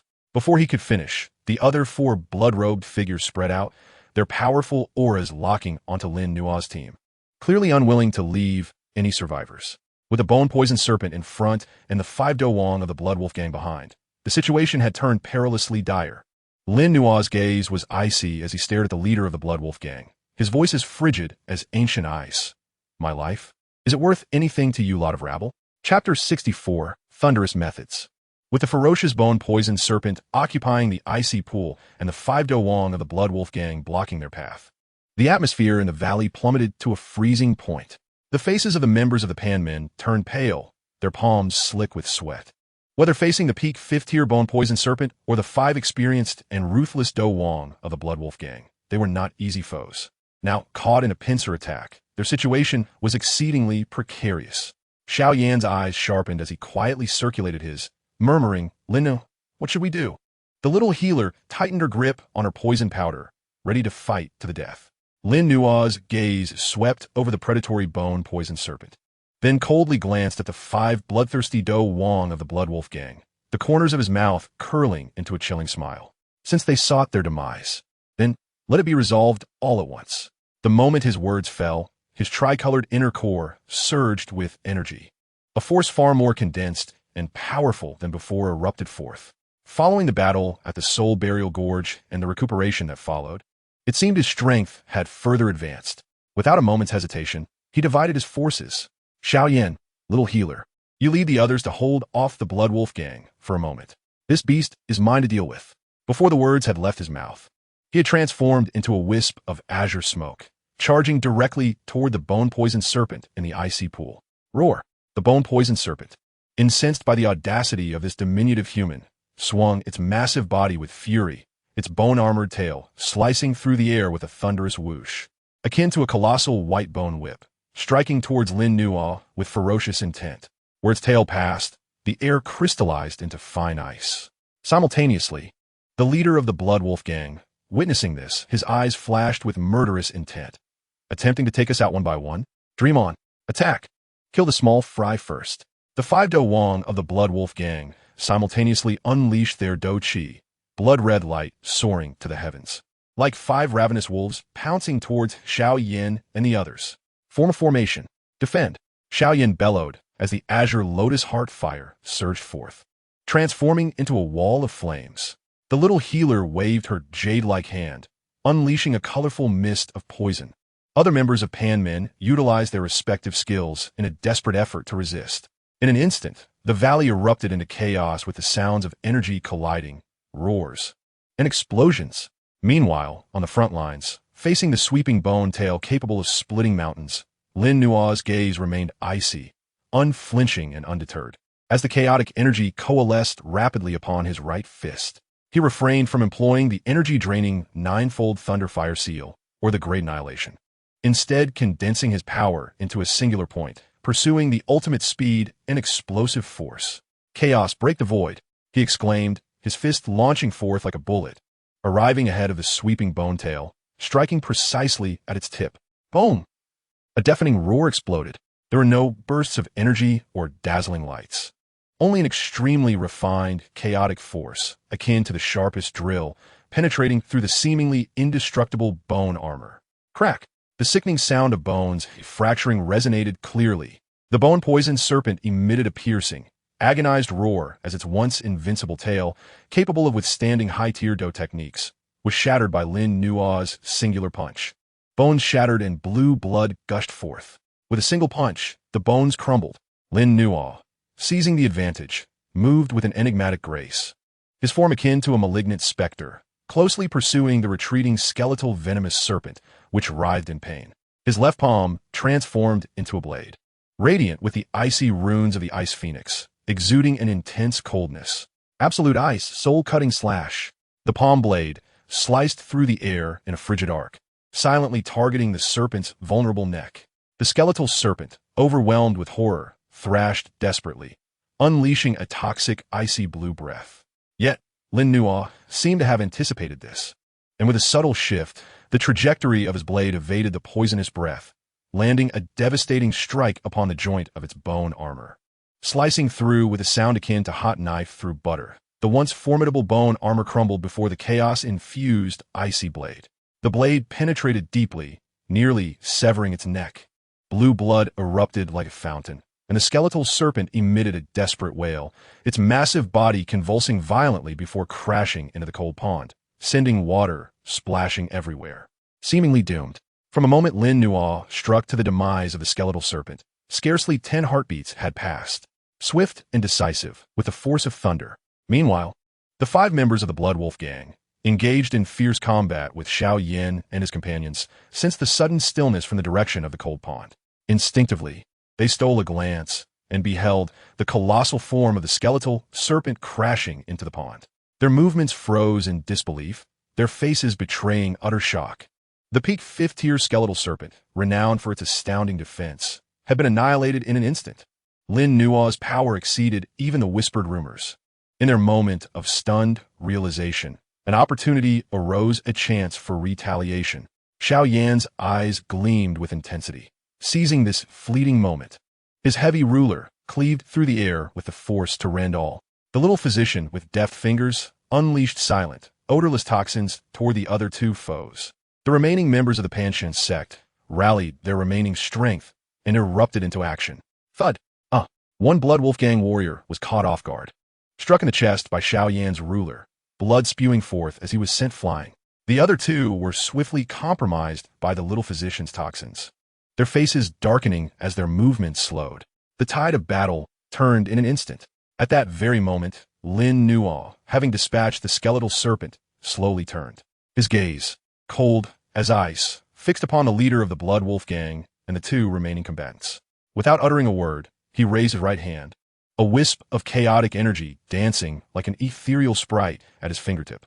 Yet, the destructive aura emanating from that wisp sent chills of fear into the hearts of the 3 remaining Blood Wolf gang warriors. Escape, the leader of the Blood Wolf gang, stripped of his earlier arrogance and greed, was engulfed by boundless terror. With a shriek, he turned to tear through space and flee. The other 2, too, desperately summoned their energy to escape this deathly place. Now you wish to flee?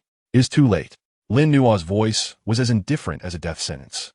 The chaotic energy at his fingertip trembled lightly, instantly dividing into 3, traversing the space silently and merging into the bodies of the 3 fleeing Blood Wolf gang warriors. Their forward momentum abruptly halted, terror etched upon their faces. In the next moment, their bodies crumbled like dried sand sculptures, silently disintegrating into ash, vanishing into the air along with their souls. The valley fell silent once more.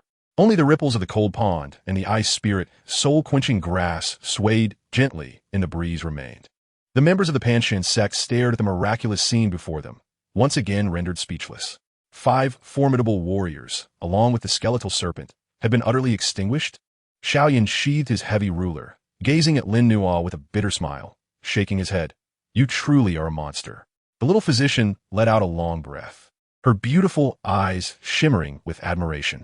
Lin Nua slowly retracted his finger, his complexion slightly pale. The continuous use of chaotic primordial energy had taken its toll on him. He approached the cold pond and effortlessly collected the ice spirit soul-quenching grass, storing it within his spatial ring. This place was no longer safe. They needed to depart immediately. His gaze swept over the valley's entrance, his eyes deep with thought. The appearance of the Blood Wolf gang was no mere coincidence. In this Black Corner region, those who wished him harm were likely more numerous than he had imagined. The road ahead was destined to be fraught with turbulence. Chapter 65, Ambush on the Return Journey. With the ice spirit soul-quenching grass successfully obtained, Lin Nua's team dared not linger in the Cold Pond Valley, swiftly clearing the battlefield and setting off towards the outskirts of the Black Wind Mountains. After this battle, the team had a deeper understanding of Lin Nua's strength. Their awe intensified, while a sense of security enveloped them. With such a formidable leader, it seemed as though they could weather any storm. However, Lin Nua's vigilance had not waned. The ambush by the Blood Wolf gang felt more like a test, or perhaps a bait cast by unseen puppeteers. The true peril likely still lay ahead. The group moved cautiously, steering clear of several marked danger zones on their map, as well as territories inhabited by powerful magical beasts. They encountered a few waves of reckless magical beast attacks along the way, but each was dispatched with ease. Days later, the team finally reached the fringes of the Black Wind Mountains. Beyond lay a relatively safe buffer zone. A collective sigh of relief escaped them after traversing the treacherous mountains for so long, their spirits taut with tension. Finally, they were about to emerge. One member of the Panchen sect wiped the sweat from his brow, a relieved smile gracing his face. Once back, I plan to sleep for 3 whole days and nights. Another chimed in with laughter. Even Xiao Yin and the little physician appeared considerably more relaxed. Only Lin Nua wore a frown, his spiritual energy akin to an invisible web. meticulously sensing the movements around them. The closer they drew to safety, the more intense his unease grew. Something was amiss. Suddenly, Lin Nuo halted, raising his hand to signal the team to stop. The others were taken aback, their wariness instantly ignited. "Master, what is it?" Lin Nuo did not answer, his gaze sharp as a hawk's, surveying the seemingly tranquil thicket ahead. Sunlight filtered through the dense foliage, casting dappled patterns on the ground. Everything appeared undisturbed. Yet, his spiritual perception detected a few extremely concealed, yet icy cold murderous intents lurking deep within that thicket, akin to hidden serpents. Moreover, one of those presences was vast as the ocean, unfathomable, far beyond what a Dou Huang could compare. An ambush. Prepare for battle. Lin Nuo's voice was low, laden with undeniable gravity. The expressions of the others changed dramatically, their recently relaxed, nerves snapping taut once more. They hastily circulated their energy, gripping their weapons, forming a defensive formation. At that very instant, Lin Nuo's warning fell. A terrifying pressure descended from the heavens like a towering mountain, forcefully bearing down upon their hearts. Under this oppressive force, apart from Lin Nuo, who could barely stand, Xiao Yin, the little physician, and the others turned pale, their energy stifled, nearly collapsing to the ground. The pressure was unmistakably at the Dou zone level. Caw, sharp perception indeed. A raspy voice, reminiscent of a night owl's mournful cry, slowly emerged from the depths of the thicket. Accompanied by an eerie sound, a hunched figure draped in a voluminous gray robe materialized before the onlookers, appearing like a specter from shadows, standing several dozen paces away. He appeared exceedingly aged, his face a tapestry of wrinkles, yet his eyes resembled two unfathomable black voids, exuding an unsettling aura that seemed to consume all light. Merely by standing there, the surrounding space appeared to warp slightly, the light dimming as if in response to his presence. Behind him, four other figures materialized, equally clad in gray robes. Though their auras paled in comparison to that of the elder, they were nonetheless undeniably at the pinnacle of the Dou Emperor realm. One Dou zone, accompanied by four Dou emperors at their zenith. Such a formidable assembly was sufficient to dominate the Black Corner region. Dou Confront, Lin Nuo. They had mobilized such a terrifying force. The Soul Palace and the Celestial Sovereign. Lin Nuo's pupils constricted as he fixed his gaze upon the leading gray-robed elder, sensing a spiritual pressure far more potent and pure than that exerted by the previous two Dou Emperor Soul Masters. This was undoubtedly a high-ranking member of the Soul Palace, a Celestial Sovereign. "Oh, you recognize me?" The gray-robed elder raised an eyebrow in mild surprise, his black hole eyes surveying Lin Nuo with keen interest. "It seems you know more than we anticipated." His gaze swept over Lin Nuo, as if appraising a flawless work of art, filled with greed and possessiveness. Such a perfect soul origin, such a unique energy attribute. "Ha, young man, come to the Soul Palace with me. You shall receive the finest cultivation and become one of the most powerful soul masters in our ranks." His voice resonated with an otherworldly charm, piercing through the soul in an attempt to seduce Lin Nuo's mind. However, deep within Lin Nuo's soul, the colorless heart fire at the center of his tri-colored inner Dan flickered slightly, a refreshing aura circulating and swiftly dispelling the seductive influence. "Cultivation? You mean to turn me into your fodder for cultivation?" Lin Nuo retorted coldly, the tri-colored inner Dan within him surging with vigor, the chaotic energy shimmering at his surface, resisting the terrifying pressure of a Dou zone. Stubborn and unyielding, the gray-robed elder shook his head, a hint of regret in his expression. "In that case, I shall have to forcibly take you back." He slowly raised his withered, claw-like hand, gesturing towards Lin Nuo with a distant grip. "Soul domain imprisoned."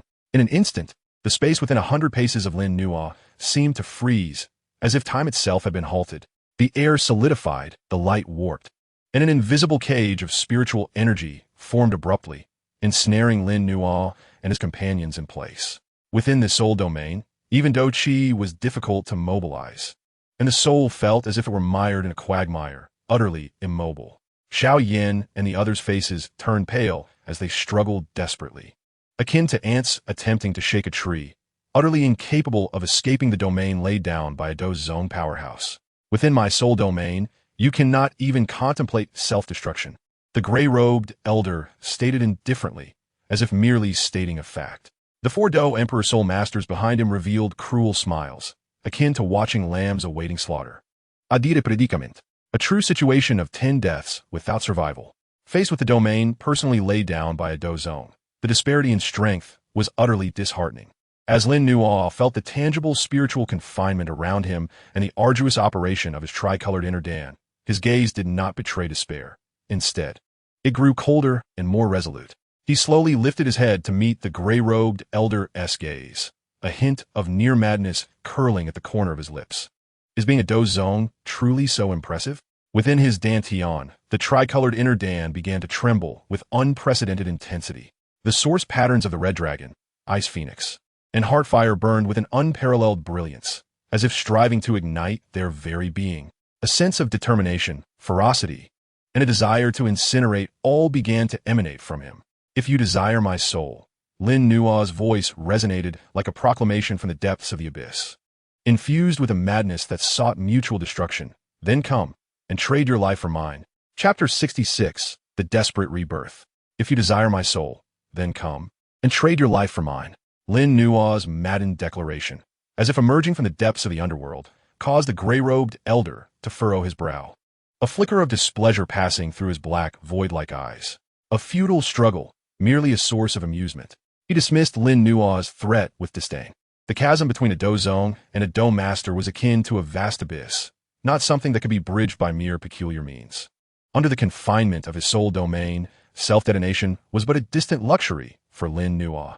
However, in the next moment, the indifference on his face transformed into astonishment. Lin Nuo's tricolored inner Dan trembled at a critical juncture. The source patterns of the red dragon, ice phoenix, and heartfire ignited with unprecedented luminosity, as if they intended to entirely consume themselves. He was not seeking to self-detonate the inner Dan. Rather, he aimed to undergo an even more thorough and perilous rebirth of origin than that which transpired in the Burial Soul Gorge. To be reborn from the brink of annihilation.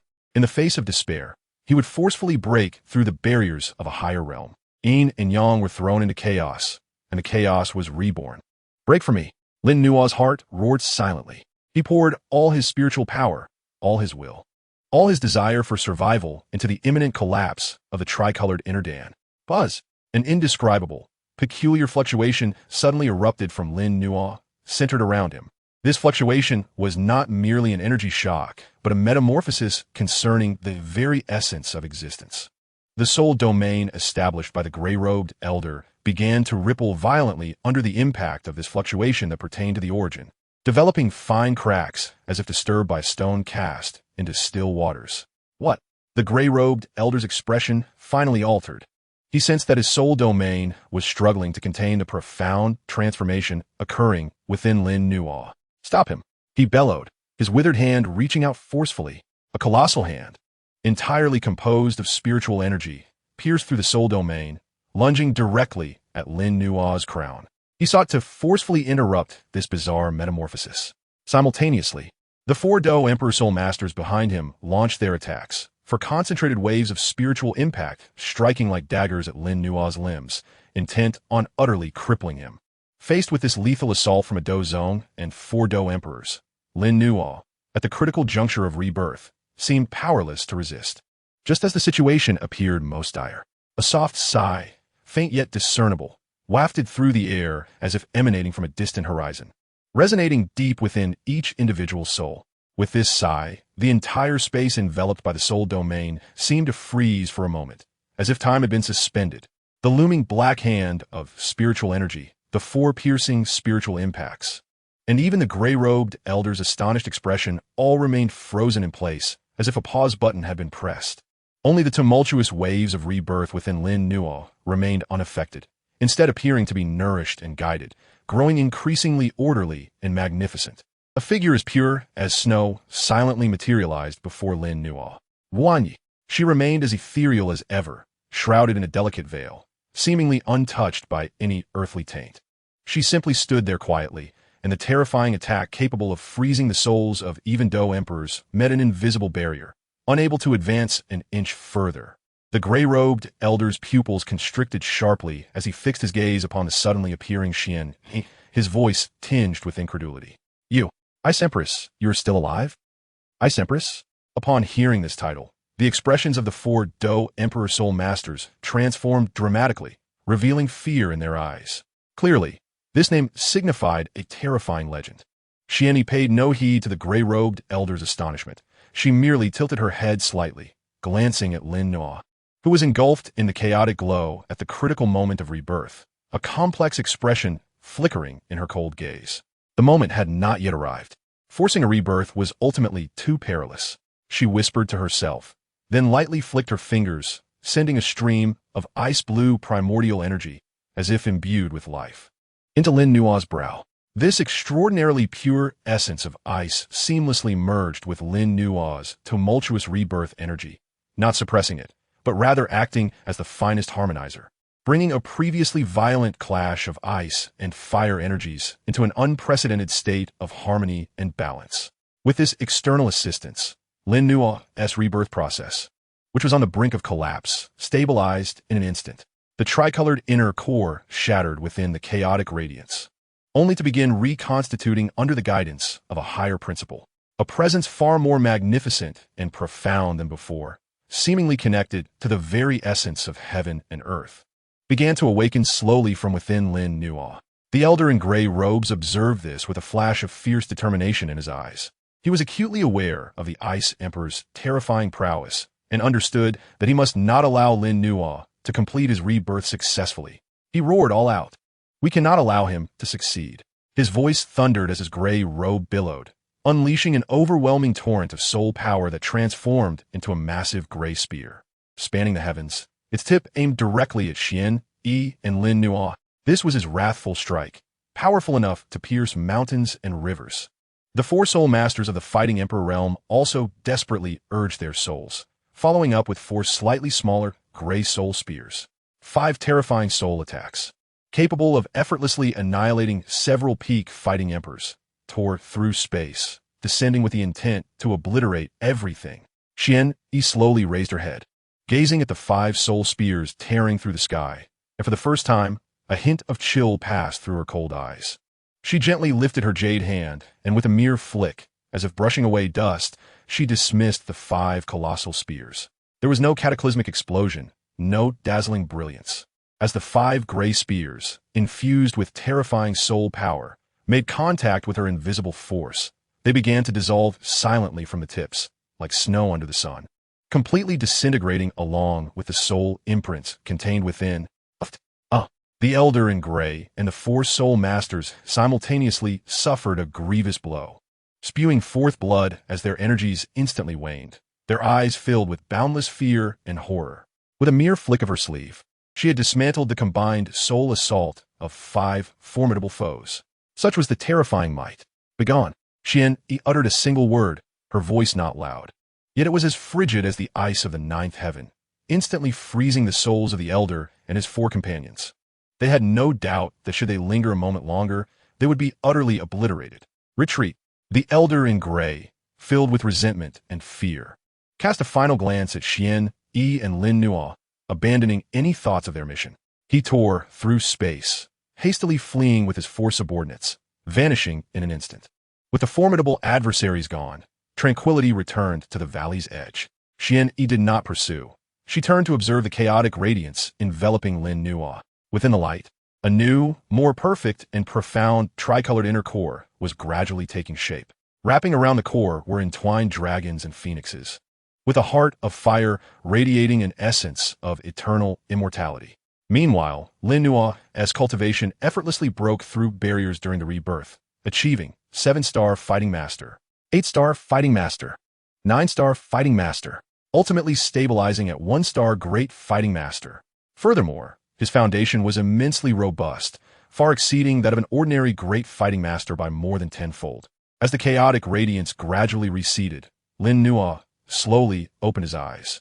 In his gaze, chaos began to coalesce into clarity, the world becoming distinct. In his left eye lay a dormant red dragon, while in his right rested an ice phoenix. Deep within his pupils, a colorless heart of fire pulsed eternally. He felt the transformative power coursing through him, alongside the newly formed inner core that seemed intimately connected to his soul, brimming with infinite potential. He bowed deeply to Xian Yi before him, expressing, "Thank you, Xian Yi, for saving my life once again." Xian Yi inclined her head slightly, her cold gaze seemingly piercing through his very soul.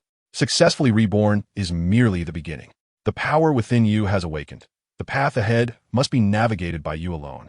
The Soul Palace will not relent. Tread carefully. With that, her form gradually became translucent, ultimately dissolving into the air like melting snow.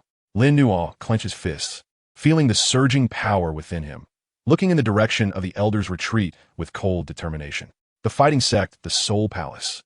Though he may not yet be a match for them, he believed that day would not be far off. Chapter 67, A Bountiful Return. With the hasty retreat of the Soul Palace's deity, the terrifying pressure and soul confinement that had enveloped the valley's edge dissipated. Xiao Yan, Little Doctor Immortal, and others collapsed to the ground, panting heavily, their faces still displaying the remnants of post-crisis shock. The pressure from that fighting sect powerhouse had made them acutely aware of their own insignificance. Had it not been for Xian Yi's timely intervention, their souls would have long since scattered. When their gazes landed on the imposing figure in a blue robe before them, their shock was swiftly replaced by overwhelming astonishment. One-star Great Fighting Master. Their leader had achieved such an astonishing rebirth in the face of dire circumstances, breaking through to the Great Fighting Master realm. Moreover, the depth of his aura far surpassed that of an ordinary Great Fighting Master, as if he housed a vast ocean within. "Leader, are you all right?" One member of the Pan Gate cautiously inquired, his voice trembling slightly. Lin Nuo turned around, a gentle smile gracing his face, the previously daunting chaotic aura now subdued, becoming peaceful and profound. "I am well. It is merely a blessing in disguise." His gaze swept over the group, relieved to see that while they appeared somewhat disheveled, no one had perished. "This place is not suitable for lingering. We must return to the inner courtyard immediately." Upon hearing this, the group perked up, mustering themselves to stand. Their hearts yearned to return to the safety of the academy. After enduring multiple life and death crises, nothing was more desirable than that. Without further delay, they adjusted their states to their best and hastened towards the direction of the Canaan Academy. The return journey was uneventful. Days later, as the familiar energy barrier and towering walls came into view, everyone exhaled deeply, genuine smiles spreading across their faces. At last, they had returned. After passing through the gate guard's checks, the group entered the inner courtyard smoothly.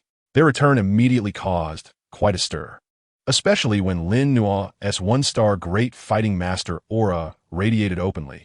It left the students they encountered utterly astounded, their jaws dropping in disbelief. A Great Fighting Master?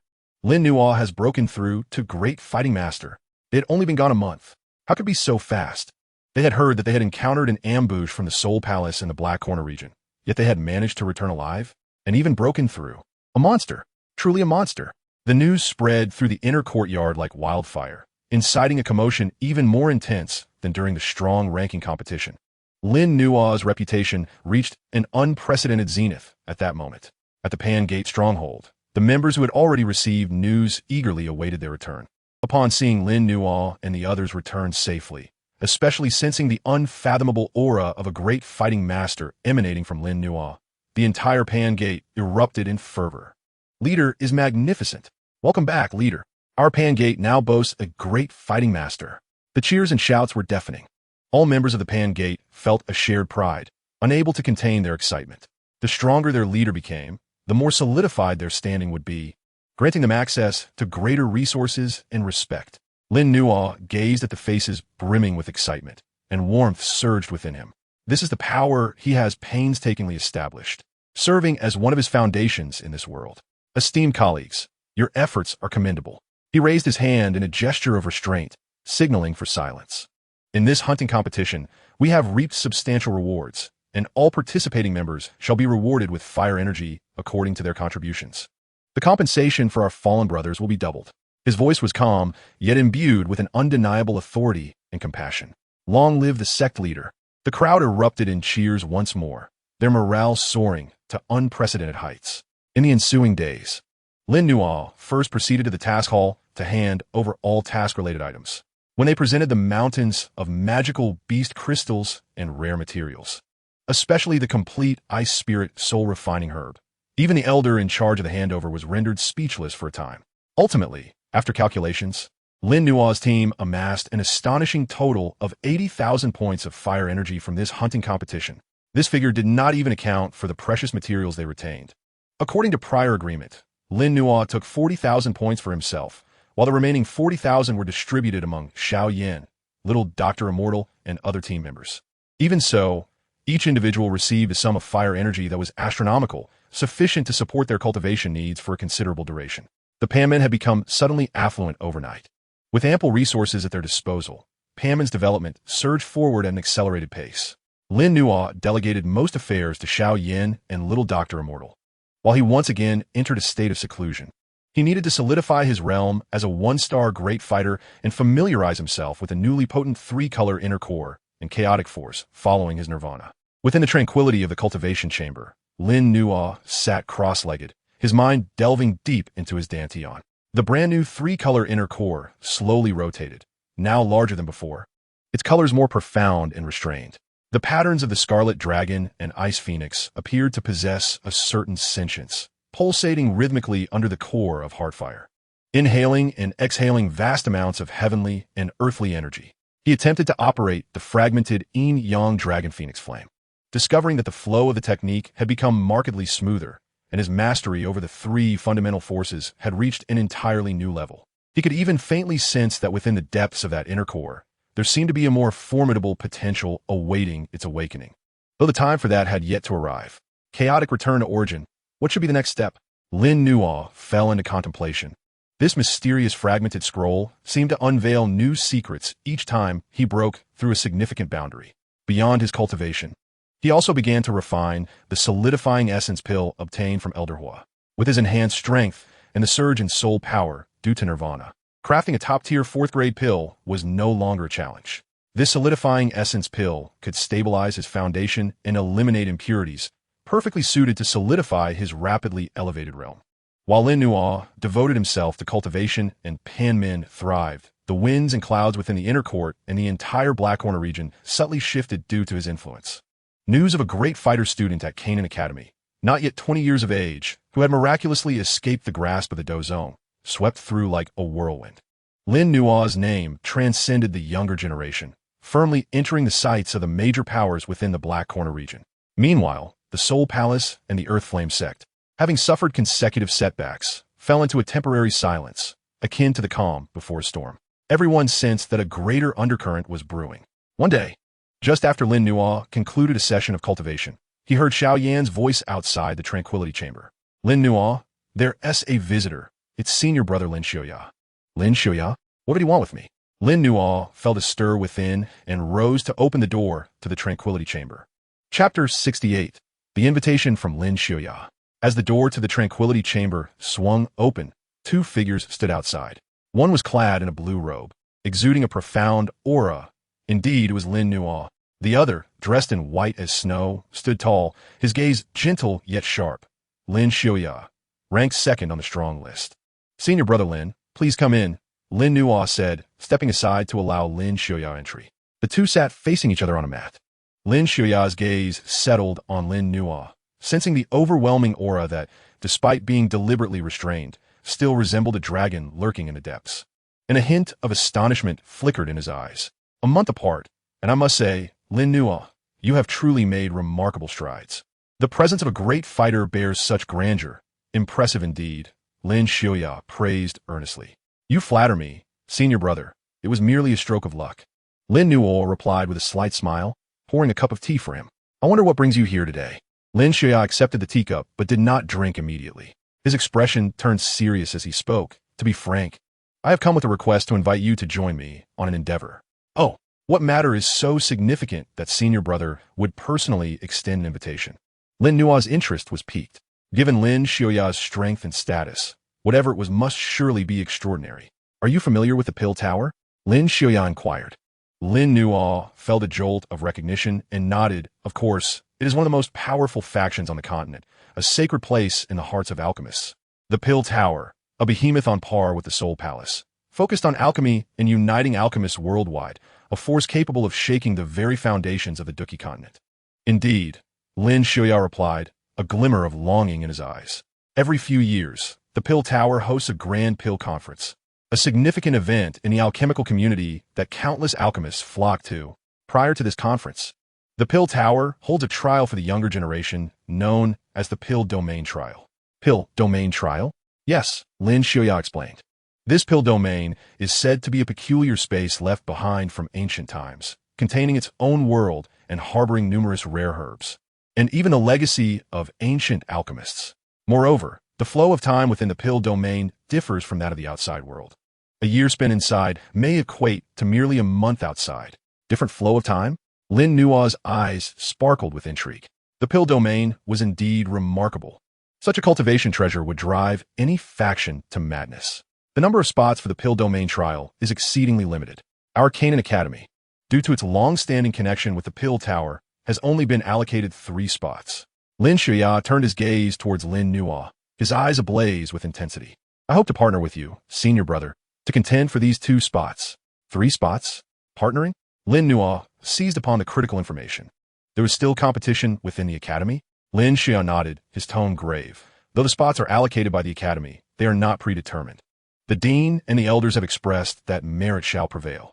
Thus, all inner court disciples who meet the criteria may participate in the competition. Our competitors are not limited to those within the inner court. He paused before continuing. Other factions within the Blackhorn region, such as the Black Emperor sect and the Demon Flame Valley, also possess recommendation spots. Their heirs should not be underestimated. Even some prodigies from the Central Continent may take notice. The Pill Domain Trial, while seemingly a competition for the younger generation, was in truth a complex game involving various factions. Lin Nua remained silent for a moment, lightly tapping his fingers on the table. The Pill Domain, ancient legacies, and the Time's secret realm. All of these undoubtedly held immense allure for him. With the Yin-Yang Dragon Phoenix Flame in his possession, if he could cultivate within that Time's secret realm, he would undoubtedly be able to enhance his strength more swiftly, preparing to counter the threats from the Soul Palace. Furthermore, clashing with talents from various factions would serve as the best way to hone his own abilities. Why choose me? Lin Nua inquired, looking at Lin Xiaoya. Surely, there were others within the inner court who met the criteria? Senior brother Lu Qing seemed on the verge of breaking through to the Douling level as well. Lin Xiaoya smiled, his expression sincere and confident. While Lu Qing is formidable, our paths diverge. As for you, Lin Nua, I find you inscrutable. Your potential and methods lead me to believe that you are the most suitable partner for this endeavor. In a place like the Pill Domain, going it alone is ultimately a disadvantage. We require trustworthy allies. He gazed into Lin Nua's eyes, enunciating each word. I believe that by joining forces with you, we stand a chance to carve out our own destiny within that Pill Domain. Even so, the pursuit of the ultimate Dan Emperor's legacy must commence. The Dan Emperor's legacy. It is rumored to be the bequest of an ancient being who attained the rank of a 9th-tier alchemist, a formidable Dou Saint, and is regarded as the most precious opportunity within the Dan Domain trials. Lin Nua could perceive the sincerity and ambition in Lin Xiaoyi's words. He was a man of lofty aspirations, who, while equally proud, possessed the wisdom to assess the situation and seek formidable allies. How long until the trials commence? Lin Nua inquired. 6 months, Lin Xiaoyi replied. After 6 months, we must journey to the headquarters of the Central State's Dan Tower to participate in the final qualification selection. 6 months is a relatively ample time frame. Lin Nua pondered for a moment before raising his head, a glint of sharpness flickering in his eyes. Very well. I agree to this matter. Joining forces with Lin Xiaoyi undoubtedly enhances the chances of securing a spot. Moreover, he was indeed filled with intrigue regarding that Dan Domain. Splendid. Lin Xiaoyi clapped his hands in delight, raising his teacup in place of a toast, wishing for a successful and pleasant collaboration. The two lightly clinked their cups, signifying the establishment of their initial pact. After bidding farewell to Lin Xiaoyi, Lin Nua stood by the window of the quiet chamber, gazing at the familiar scenery of the inner courtyard. Yet his thoughts had already soared towards the distant and mysterious Central State, as well as the Dan Domain, where opportunities and dangers coexisted. Dou Spirit. Within 6 months, a breakthrough to Dou Spirit is imperative. Otherwise, he would be ineligible to even compete for a chance. Furthermore, perhaps in the Dan Tower, he could uncover clues regarding the complete cultivation method of Yin-Yang Dragon Phoenix Flame, or other opportunities that might resolve the imbalance of power within him. The 3-colored inner Dan within him spun gently, emanating a wave of yearning energy. A new challenge lay before him. It seemed he must venture deep into the sky-burning refinement tower. Lin Nua murmured to himself, to swiftly elevate to Dou Spirit. Conventional cultivation would be too slow. The Fallen Heart Flame's essence deep within the sky-burning refinement tower might be his greatest ally. Though perilous, it was worth the risk. Chapter 69. Re-entering the Refinement Tower. After forming an alliance with Lin Xiaoyi, Lin Nuo felt an intensified sense of urgency. To ascend from a one-star Great Dou Master to Dou Spirit within 6 months was no trifling task, even for one with a solid foundation and extraordinary talent. Standard cultivation, even with abundant resources, would require at least a year or two of painstaking effort. He could not afford to wait. His gaze once again fell upon the towering black tower deep within the inner courtyard, the sky-burning refinement tower. The violent essence of the fallen heart flame deep within the tower posed a lethal threat to ordinary disciples. But for one possessing a three-colored inner Dan and a preliminary grasp of chaotic power, it was an exceptional place for refining Dou Qi and accelerating cultivation. Risk and opportunity coexisted. Without further hesitation, Lin Nuo made his way directly to the sky-burning refinement tower. Now, as the top-ranked individual on the strong list and a Great Dou Master, having paid the requisite amount of fire energy, he was permitted to enter the 4th level for cultivation. The intensity of the heart fire on this level was far beyond that of the lower tiers. Even Dou Spirit experts needed to exercise caution while cultivating here. Lin Nuo found a stone platform near the central black hole, where the heart fire was most ferocious, and sat cross-legged. As soon as he settled, the formless heart fire surged forth as if it had found an outlet, burning fiercely. It not only affected his soul, but also began to permeate his Dou Qi, scorching his meridians. Were he an ordinary Great Dou Master, he would likely experience chaotic Dou Qi and soul injury in an instant. However, the three-colored inner Dan within Lin Nuo spun gently, and a wave of chaotic energy flowed throughout his body, effortlessly dispelling and absorbing the violent heart fire's power, transforming it into pure energy that nourished his inner Dan and meridians. Indeed effective, Lin Nuo felt a surge of joy within. This chaotic power possessed an exceptionally high level, seemingly endowed with a natural capacity to accommodate and refine the heart fire of the fallen heart flame. No longer content with passively absorbing the lingering embers of the heart fire, he cautiously extended his soul power towards the unfathomable black hole, attempting to make contact and draw forth the source heart fire, sealed deep within the tower. This was an exceedingly bold and perilous maneuver, as his soul power penetrated the black hole for merely a few zhong, a heat wave, 10-fold and 100-fold more violent than anything from the 4th level, surged forth. Within that aura lay the wrath and destructive will of the fallen heart flame, as if intent on incinerating his very soul. Lin Nuo let out a muffled groan, his complexion paling, and he quickly withdrew his soul power. What a terrifying will, he thought, still shaken. Merely a trace of its aura was so fearsome. What must the sealed entity be like? Yet he did not relent. After a brief adjustment, he attempted once more. This time, he activated the source of heart fire within his three-colored inner Dan, simulating an aura akin to that of the fallen heart flame, enveloping his soul power, and slowly probing deeper.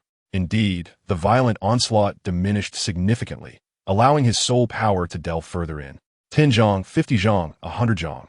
The deeper he went, the more pure and formidable the heart fire energy became, and the clarity of the destructive will intensified. Lin Nuo felt as though he were traversing through magma, his soul enduring tremendous pressure and searing pain. Yet he steadfastly maintained his focus, guiding himself with the yin-yang dragon phoenix flame technique, cautiously drawing forth minute traces of the supremely pure source heart fire energy into his body. Upon entering his body, this source heart fire energy immediately triggered a violent reaction within his three-colored inner Dan, particularly the colorless heart fire section, like a parched land rejoicing in a downpour. Greedily devoured this higher grade, same origin energy visibly expanding and solidifying. Alongside this, the red dragon and ice phoenix components of energy, under the refinement and harmonization of the heart fire, also became more pure, solidifying the balance among the three. His Dou Qi surged rapidly under the nourishment of such high-quality energy. Time passed unnoticed in cultivation. When Lin Nuo opened his eyes once more, the brilliance in his gaze was tempered, and his aura was palpably more robust than before his seclusion. At this rate, he might reach the barrier of Dou Spirit well before 6 months. Lin Nuo felt exhilarated. The essence of the fallen heart flame was indeed a shortcut for his rapid advancement. However, just as he prepared to delve deeper and extract more source heart fire, the entire sky-burning refinement tower suddenly trembled violently. A roar, more ferocious than any prior, reverberated from deep within the tower. It seemed that the sealed fallen heart flame had been thoroughly enraged by Lin Nua's continuous siphoning of its essence. The space on the fourth level warped violently. Crimson light surged chaotically from the black hole, and terrifying heat instantly engulfed the entire floor. The stone platform melted, and the walls cracked. This is bad. The fallen heart flame is about to erupt again. Quick, flee. The other disciples, cultivating on the fourth level, turned pale, their expressions shifting dramatically as they frantically rushed toward the exit.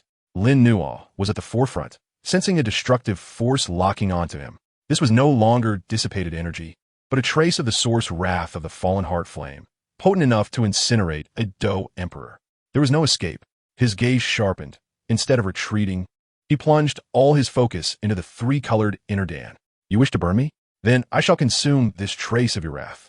He frantically operated the yin-yang dragon phoenix flame, causing the three-colored inner Dan to rotate with unprecedented speed as the colorless heart fire erupted in a dazzling radiance, generating a powerful suction from within him, actively welcoming the crashing crimson wrath.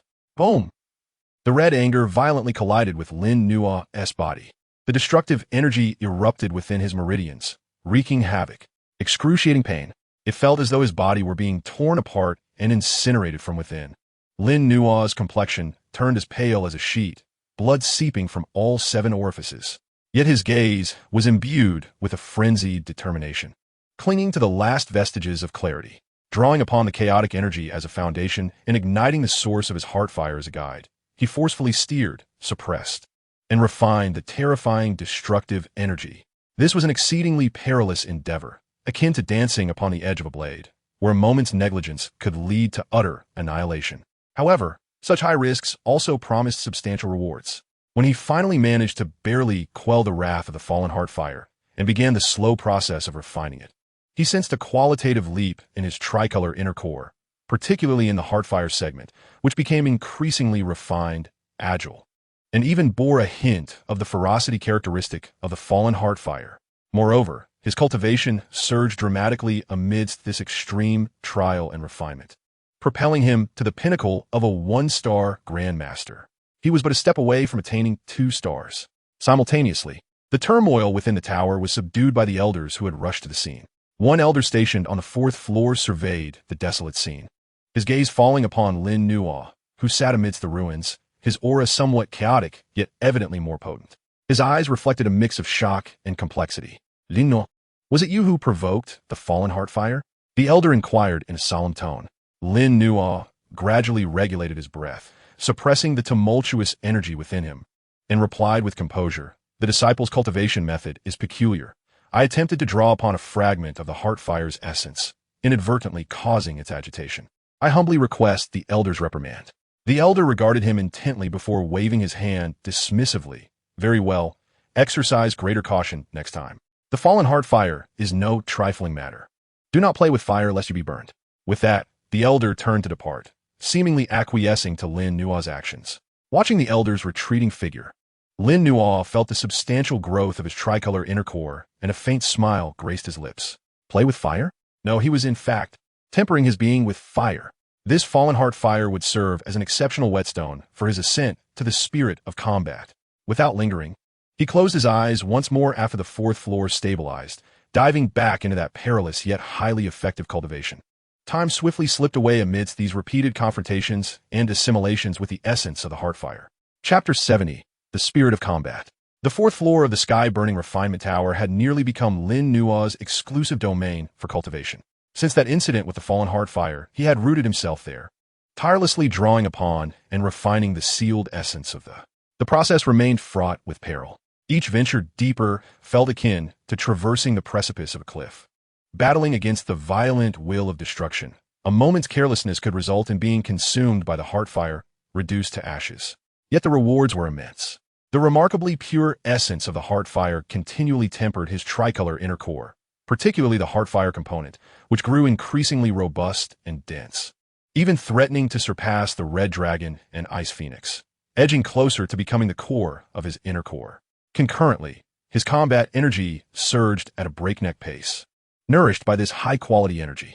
2-star Grandmaster, 3-star Grandmaster. In the span of merely 3 months, his cultivation soared to the pinnacle of 9-star Grandmaster, just a step away from the spirit of combat. However, this final step loomed like an insurmountable chasm. The spirit of combat represented a crucial watershed in the path of combat energy cultivation. It necessitated the compression of gaseous combat energy into a liquid sea of combat energy, stored within the dantian, resulting in a qualitative leap in both the total amount and recovery speed of combat energy. This transformation of energy forms required immense accumulation and ultimate mastery over one's own combat energy. Lin Nuo's accumulation had long surpassed that of an ordinary 9-star Grandmaster, exceeding it by more than tenfold. Yet his tricolor combat energy bore unique attributes, encompassing the essences of ice, fire, and heart. The challenge of compressing and merging them into a liquid state was far greater than that of a single attribute. He had attempted several times, each resulting in fierce conflicts among the 3 energies during the compression process, leading to failures that nearly jeopardized the foundation of his inner core. It seemed that conventional methods of compression would not suffice. Lin Nuo opened his eyes, fatigue and contemplation flashing within them. His path was inherently distinct, coalescing around the tricolor inner core rather than a standard cyclone. It appeared that the method to break through to the spirit of combat would also require an unconventional approach. His gaze turned once more to the unfathomable black hole. Perhaps only by harnessing the primal forces of destruction and rebirth inherent in the fallen heartfire, under extreme pressure, could he compel the 3 energies to achieve their ultimate balance and metamorphosis. This was an exceedingly reckless notion, no different than inviting disaster. Yet within Lin Nuo's eyes, a resolute flame ignited. There was no turning back. The trial of the Dan domain was imminent, the threat of the Soul Palace yet unresolved. He must break through swiftly. Drawing a deep breath, he adjusted himself to peak condition. Then, with no reservations, he unleashed all his soul power, akin to a torrent breaking free from a dam. Plunging fiercely into the depths of that black hole, he sought to actively invoke the more potent essence of the fallen heartfire, using this pressure to achieve his final rebirth. Comme fort. The entire sky-burning refinement tower groaned under the unbearable strain at that moment. The tower trembled violently, crimson light erupting like a volcanic explosion, surging forth from the base of the tower, instantly breaching the defenses of the 4th floor and spreading upward. What is happening? The fallen heartfire is raging again? This time it is more violent than before. Run! The students within the tower were engulfed in terror, hastily fleeing. And at the epicenter of the maelstrom, Lin Nuo bore the brunt of it. A wave of energy, far purer and more ferocious than before, imbued with the core will of the fallen heartfire, surged into his body like an enraged dragon. Cough! Lin Nuo spat a mouthful of blood, his body instantly cracking like shattered porcelain. The tricolor inner core emitted a mournful cry, teetering on the brink of collapse. Pain, an indescribable agony enveloped every nerve. Yet he gritted his teeth, blood seeping from his gums. His eyes sparkled with a frenzied determination. Compress, merge, coalesce. A silent roar echoed within him. Guided by the arcane intent of the Yin-Yang Dragon Phoenix Flame, he forcefully directed the terrifying heartfire energy surging into his body, transforming it into an invisible hand that ruthlessly compressed the oncoming collapse of his tricolor inner core. Under the dual pressures of external force and internal will, the previously conflicting red, blue, and white energies were forcibly intertwined. The inner core's volume was madly compressed, its hue deepening. Crack, crack. Fine fissures appeared on the surface of the inner core, as if it would shatter completely at any moment. Yet Lin Nuo, undeterred, continued to compress and merge with reckless abandon, just as the inner core teetered on the verge of total disintegration. Buzz! A sound resonated as if emerging from the very chaos of creation, echoing from the singularity compressed to its limits. Following that, an entirely new, more magnificent, and boundless aura erupted explosively. The cracked inner core did not shatter. Instead, it shed its old shell, transforming into a liquid Dan pill no larger than a thumb, perfectly rounded and exhibiting a flawless chaotic hue. Within the pill, the essences of the Red Dragon, Ice Phoenix, and Heartfire were no longer mere patterns. They morphed into 3 miniature, sentient energy spirits, gracefully orbiting around the central eternal chaotic heart, achieving an unprecedented dynamic equilibrium. The liquid, chaotic inner core. It was accomplished. Simultaneously, Lin Nua's aura, previously stagnated at the pinnacle of 9-star Grandmaster, exploded forth as if breaking through a shackle. The spirit of combat. 1-star spirit of combat. Moreover, due to its exceptionally solid foundation, this nascent aura of doling was surprisingly comparable to that of an ordinary 3-star or 4-star doling. The raging energy of the heart fire that surged within him had transformed from a harbinger of destruction into the finest nourishment. Swiftly devoured and refined by the newly formed chaos inner Dan, fortifying the realm he had just transcended. The tumult within the tower gradually subsided as Lin Nua successfully broke through. When the arriving elders beheld Lin Nua, seated cross-legged in the center of the 4th level, radiating a formidable doling aura and rapidly stabilizing his realm, they were all rendered speechless. After a prolonged silence, Elder Hua finally exhaled slowly, his eyes betraying a myriad of complex emotions. To forcibly undergo nirvana under the pressure of essence and achieve the breakthrough to doling. The audacity and fortuitousness of this youth were truly unprecedented. Half a month later, Lin Nua had thoroughly solidified his 1-star doling realm and emerged from seclusion. As his aura, characteristic of a doling powerhouse, radiated without reservation, it once again sent ripples of excitement through the inner academy. In less than a year, he had soared from a 2-star dojang to doling. Such a pace of cultivation transcended the realm of mere genius. It was nothing short of monstrous. The members of the Pan Men rejoiced, their spirits lifted, for the stronger their leader, the greater their honor. Xiaoyan, sensing l'ennui infatigable, felt not only elation but also immense pressure, which compelled him to immerse himself even more diligently in his training. Upon learning of Lin Nua's successful breakthrough to doling, Lin Xiaoya was quick to extend his congratulations, his eyes burning with fervor. With Lin Nua as a formidable ally, his confidence in the Dan Domain trials surged. As time flowed on, the date of departure for the Dan Domain trials drew ever closer. On this day, Lin Nua, Lin Xiaoya, and another senior student named Han Yu, who had also received a recommendation, gathered in the inner academy square. The vice dean, Hu Qian, personally saw them off, his expression solemn. The Dan Domain trials are fraught with both opportunity and peril. You represent the dignity of our Canaan Academy. You must work in unison, assisting one another. Remember, preserving your safety is paramount. The disciples echoed in unison. We shall remember. Let's depart. With a wave of his sleeve, Vice Dean Hu Qian summoned a silver spaceship. Ancient in design, yet emanating a powerful spatial fluctuation, which materialized above the square. This vessel, exclusive to the Academy, was capable of rapid long-distance spatial travel. Lin No, Lin Xiaoya, and Han Yu exchanged glances, each reflecting anticipation and determination. With a leap, the trio landed deftly upon the ship's deck. The vessel emitted a low, resonant hum, shimmering silver as it tore through the fabric of space, vanishing from above the inner academy. Their destination, the Central State Dan Tower, thus commenced a new journey. Chapter 71, Arrival in the Central State. The spaceship sped through the ethereal passage, the view outside a kaleidoscope of bizarre and distorted lights. Lin Nua sat cross-legged within his cabin, eyes closed in meditation, acclimating to the enhanced powers bestowed upon him by his breakthrough to doling. The chaos-hued liquid inner Dan slowly rotated in his dantian, exhaling and inhaling pure celestial energy, while 3 minuscule energy spirits danced within, emitting waves that stirred the heart. After half a month of consolidation, he had fully mastered the strength of a 1-star doling, and with his robust foundation, his true combat prowess could rival that of 4 or 5-star dolings. As Lin Nua opened his eyes, a glimmer of anticipation flickered within. He pondered the Central State, the stage at the heart of this continent, wondering how many prodigies would gather here and what opportunities lay hidden within. Knock, knock. A knock echoed at the door. Come in, he called. The door swung open to reveal Lin Xiaoya and Han Yu entering the cabin. Junior brother Lin Nua. In half a day, we will reach the border of the Central State's Tianya City, where there exists a spatial wormhole leading directly to the headquarters of Dan Tower. Shengdan City, Lin Xiaoya informed him, clearly well-versed in the itinerary. Han Yu maintained her typically aloof demeanor, offering Lin Nua a slight nod, acknowledging him. Thank you, Senior Lin, for the arrangements, Lin Nua replied with a nod.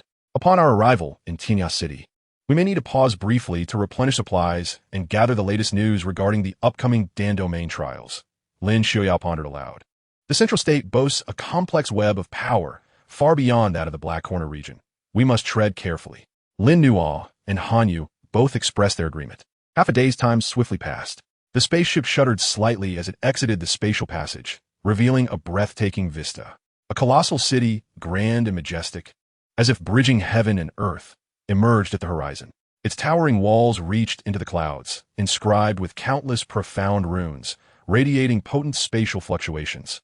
This was one of the gateways to the Central State's eastern region, Tianya City. The spaceship descended into the dedicated airspace of Tianya City. As the trio disembarked, they immediately felt an ambience starkly different from that of the Black Corner region. The air was saturated with a richness of celestial energy multiplied several times over. The streets bustling with a continuous stream of people. Passers-by exuded a formidable aura, with Dou Wang and Dou Huang apparent everywhere, and occasionally, one could sense the subtle presence of Dou zone-level powerhouses. Prosperous, powerful, and unfathomable. This was the first impression the Central State left upon the three. Let us first visit the Wan Yao Fong. It is the largest herbal merchant in Tianya City, renowned for its wealth of information, Lin Xiuya suggested. Clearly familiar with the city's layout as he led the two towards a thriving district. Wan Yao Fong was an expansive 7-story pavilion, ornate and imposing. The entrance bustled with a constant flow of carriages, with those entering and exiting being either wealthy or powerful. Stepping inside the Wan Yao Fong, an intoxicating aroma of myriad herbs enveloped them. Within the main hall stood numerous crystal counters displaying various rare medicinal materials, their luminescence shimmering, infused with energy. Many individuals clad in alchemist robes lingered, entranced by the treasures. Esteemed guests, what may I assist you with today? A beautiful attendant dressed in a qipao greeted them with a courteous smile, her demeanor both respectful and poised. Lin Xiuya produced a crystal card, stating calmly, "We require some medicinal materials of 5th grade or above, and additionally, we seek to inquire about some news." Noticing the card's design, the attendant's expression shifted slightly, her demeanor becoming even more respectful. "Ah, a distinguished guest. Please, follow me to a private room." She led them to an elegant chamber on the 2nd floor, serving them fragrant tea before bowing gracefully. "What specific medicinal materials do you require? Do you have a list? And regarding the news, what aspect would you like to inquire about?" Lin Xiuya glanced at Lin Nuo and Han Yu, noting their lack of response, before continuing, "Here is the list of medicinal materials. We wish to gather information about the upcoming Dan domain trials, specifically any noteworthy competitors or recent rumors." The attendant reviewed the list, her eyes widening slightly at the sight of the invaluable items it contained. She respectfully replied, "The materials will be prepared shortly." Regarding the news about the Dan domain trials, there have indeed been many circulating rumors recently. After a moment's thought, she elaborated, "According to popular gossip, aside from the several prodigies from Dan Tower, such as Chao Ying of the Chao clan and Dan Shun of the Dan clan, there are several outsiders who warrant special attention." "Oh, please elaborate," Lin Xiuya urged, intrigued. "First, there is the young master of Ice River Valley, Bing Fu, who is said to possess extraordinary ice abilities and has achieved 5-star doling, with ice-type combat skills that are unparalleled. Second, there is Fei Tian, a direct disciple of the Thunder and Lightning Pavilion's Leizun, who is trained in the 3000 Thunder Fanabody technique, boasting speed that is unrivaled among his peers, and he too is a 5-star doling. Lastly, there are the individuals from the Soul Palace." The attendant lowered her voice instinctively upon mentioning the Soul Palace. "It is said that they have dispatched their young elites, one of whom is named Han Yu, whose strength is unfathomable and who acts with a secretive and ruthless nature. Extreme caution is advised." The Soul Palace. Upon hearing that name, Lin Nuo's gaze turned somewhat frigid, and both Lin Xiuya and Han Yu wore solemn expressions. Moreover, the maid continued, "There was an unverified piece of news suggesting that this trial might be connected to a recently discovered ancient relic, which seemed to have some ties to the legendary dragon phoenix origin fruit. This revelation had drawn numerous hidden families and rogue cultivators to participate. The dragon phoenix origin fruit? The mere mention of this name caused Lin Nuo's heart to skip a beat. It was a fabled artifact capable of bestowing one with the primordial powers of the ancient dragon phoenix. If this news were indeed true, the intensity of the upcoming Dan domain trial would likely far exceed expectations. "Thank you for the information." Lin Xiuya handed a spatial ring filled with ample gold coins to the maid, covering the cost for the medicinal materials and the information. The maid accepted the ring, her spirit sense sweeping over it, and her smile broadened. "Thank you, esteemed guest. The medicinal materials will be delivered promptly." Once the maid departed, a brief silence enveloped the chamber. The Soul Palace has indeed intervened, Lin Xiaoya remarked solemnly. The Dragon Phoenix origin fruit, if the news holds any truth, would surely rouse even the most ancient of beings. Han Yu's usually icy tone bore a hint of turbulence. Lin Nuo, tracing the rim of his teacup, wore a contemplative expression. While the Soul Palace's involvement was anticipated, the Dragon Phoenix origin fruit was an unexpected variable. Such divine artifacts could drive anyone to madness. When danger approaches, one must stand firm. When water flows, one must build a dam. Lin Nuo set down his teacup, his voice calm, yet imbued with confidence. In the face of opportunity, each shall rely on their own means. Lin Xiaoya cast a glance at him, feeling the tranquility seep into him, and chuckled. Indeed, no matter how talented or monstrous they may be, once they arrive in the Dan domain, they'll understand upon confrontation. Before long, the medicinal materials were prepared. The trio exited the 10,000 medicine pavilion, ready to traverse the spatial wormhole to reach their ultimate destination, Holy Dan City. However, just as they stepped out of the pavilion, a squad clad in uniform blood-red armor, exuding a fierce aura, surrounded a young man dressed in opulent garments, who bore an arrogant demeanor. The young man scanned Lin Nuo and his companions, his gaze lingering momentarily on the coolly elegant Han Yu, a smirk curling at the corners of his mouth. Oh, are these not the individuals from Canaan Academy? What brings you to the Dan domain to seek your fortune? Chapter 72, Bloodblade Sect. The richly attired youth spoke flippantly, his gaze unabashedly roaming over Han Yu's curvaceous form, laden with an unpleasant sense of possessiveness. The blood-armored guards behind him emanated a formidable presence, subtly encircling Lin Nuo and his companions, as if ready to strike at the slightest provocation. Onlookers in the street parted ways, their expressions revealing a mix of anticipation and trepidation. It's the Bloodblade Sect. That young man must be Wu Hao, the lesser lord of the Bloodblade Sect. I've heard he's quite a ruthless character. Canaan Academy? Isn't that the force from the Black Corner domain? How did they provoke the Bloodblade Sect? Whispers circulated among the crowd. Lin Xiaoya furrowed his brow and stepped forward, positioning himself protectively in front of Han Yu. His gaze steady as he addressed the young man, named Wu Hao. Friend from the Bloodblade Sect, what may I do for you? Wu Hao scoffed, lifting his chin slightly, peering down his nose at Lin Xiaoya. What could you possibly instruct me on, given that you are but a handful of individuals from a backwater? I merely noticed this young lady's exceptional demeanor and wished to invite her for tea, to make her acquaintance. His words dripped with disdain and an unmistakable desire for Han Yu. A layer of frost enveloped Han Yu's beautiful face, her eyes flashing with revulsion. Lin Xiaoya's expression hardened. Apologies, but we have no time. No time? Wu Hao's countenance darkened, his tone turning icy. In this Tianya city, no one dares to disregard my presence. You shall drink this tea, whether you wish to or not.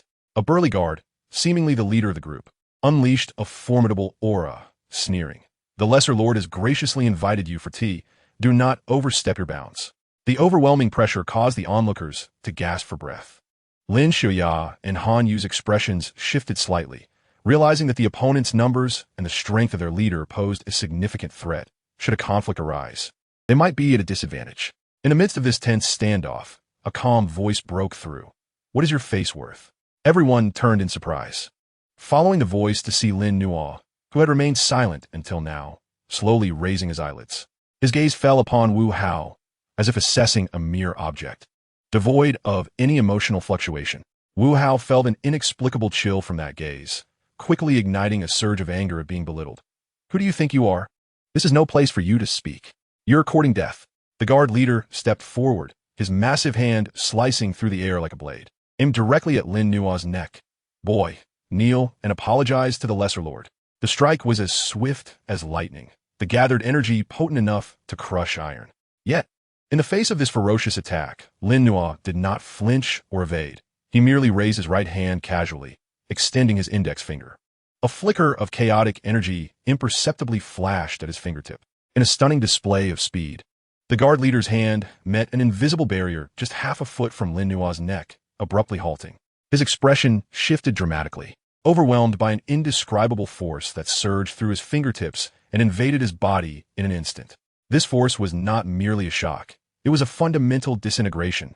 The blood blade energy within him, confronted by this chaotic power, seemed to encounter its nemesis, its operation grinding to a halt before swiftly collapsing and dissipating from the point of contact. The guard leader was struck as if by a hammer. spewing blood as his right arm fell limply at his side, his aura waning rapidly, eyes wide with horror and fear. One finger, merely one finger, and he had severely injured a 5-star battle spirit. An eerie silence enveloped the scene. All present stood agape, staring at Lin Nuo, who calmly withdrew his finger. His expression still placid, as if he had merely completed an inconsequential task. Wu Hao's sneer froze, replaced by disbelief and a flicker of panic.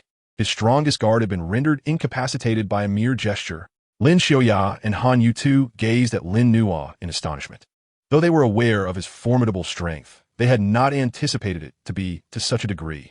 A 5-star battle spirit was utterly powerless before him. Who exactly are you? Wu Hao stammered, instinctively retreating a step. Lin Nuo offered no reply, merely regarding him with indifferent eyes. May we now take our leave? That calm gaze made Wu Hao feel as though he were being scrutinized by an ancient beast, sending chills down his spine. He had no doubt that if he dared to obstruct them further, Lin Nuo would not hesitate to end his life. Go, you may leave. Wu Hao gritted his teeth, managing to squeeze out a few words. A wise man does not incur immediate losses. He would remember this debt.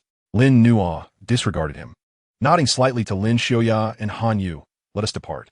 The trio ignored the astonished onlookers, striding purposefully towards the spatial wormhole. Only when their figures vanished around the corner did Wu Hao exhale sharply, his back drenched in cold sweat.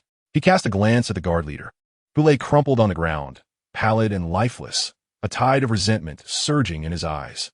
Investigate. I want to uncover that boy's background. Anyone who dares to harm my Bloodblade sect will find themselves in a living hell. On their way to the spatial wormhole, Lin Xiaoya hesitated. Finally unable to contain his curiosity, Lin Nuo just now, he pondered. Even if he were to exert his full strength, defeating that 5-star battle spirit would not be difficult, yet could never be so effortlessly accomplished with a mere finger. Han Yu, too, directed a curious gaze towards him. Lin Nuo chuckled softly, refraining from elaborating further. Merely a trifling tactic, sufficient to deal with such lowly adversaries. The chaotic energy he cultivated through the yin-yang dragon phoenix flame was of an extraordinarily high caliber, naturally suppressing ordinary combat energy, especially effective against opponents of singular attributes and inferior techniques. Observing Lin Nuo's reluctance to divulge more, Lin Xiaoya and Han Yu wisely chose not to press for details. Their esteem for Lin Nuo rising yet another notch. This junior from the Black Corner region was far more enigmatic and formidable than they had initially perceived. With this brief interlude, the trio grew increasingly cautious, swiftly arriving at the wormhole plaza of Tianya City. At the heart of the expansive square, a silver vortex, exceeding 100 feet in diameter, spun languidly, emanating intense spatial fluctuations.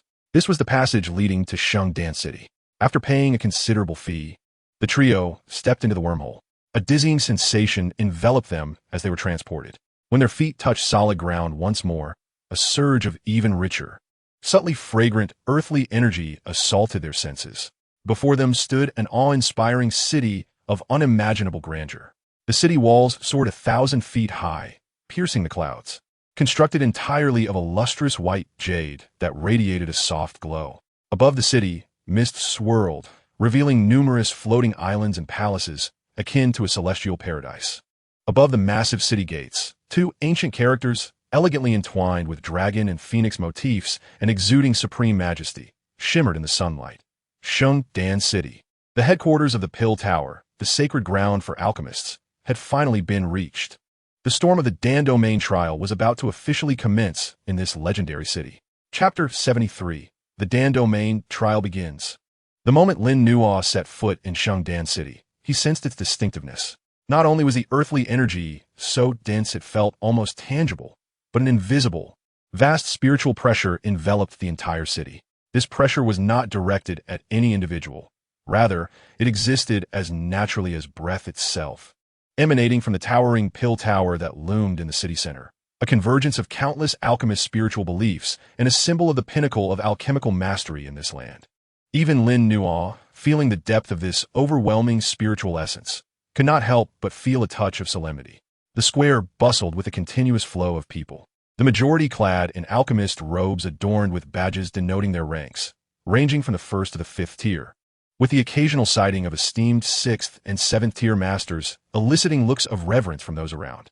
The air was perfumed with a bizarre blend of various medicinal herbs, invigorating the senses to the extent that simply breathing felt rejuvenating, as if the very essence of spiritual energy had become more vibrant. Truly, this is Shangdan City, Lin Shuya remarked, taking a deep breath. The earthly energy here is several times stronger than that of our Canaan Academy's inner courtyard.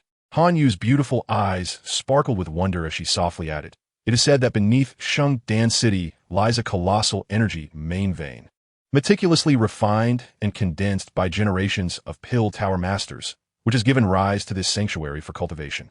Lin nodded, his gaze sweeping across the magnificent city that seemed otherworldly.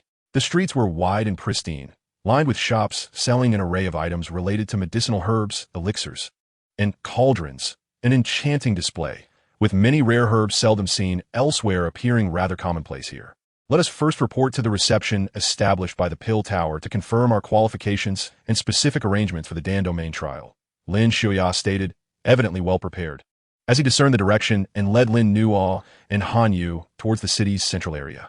The closer they approached the center, the stronger the invisible spiritual pressure became, and they also encountered more formidable figures. Among them were not only young alchemist prodigies, but also many who were clearly protectors or representatives of significant powers, with Dou Wang and Dou Huang visible throughout, and occasionally the subtle aura of Dou Zong could be sensed. While Canaan Academy held considerable influence in the Black Corner region, it appeared rather inconspicuous in Shangdan City, especially before the Pill Tower. Arriving before Grand Hall, they encountered a lengthy queue comprised of young alchemists and their accompanying personnel from various regions of the continent, all preparing to participate in the Dan Domain trial. The arrival of Lin Nuo and his companions drew little attention, as their combination was far too commonplace in such a setting. During their wait in line, Lin Nuo distinctly felt numerous gazes traversing over him, particularly lingering on his unadorned chest, filled with curiosity and scrutiny. After all, those participating in the Dan Domain trial were typically young alchemical geniuses, most of whom possessed at least a third-tier rank.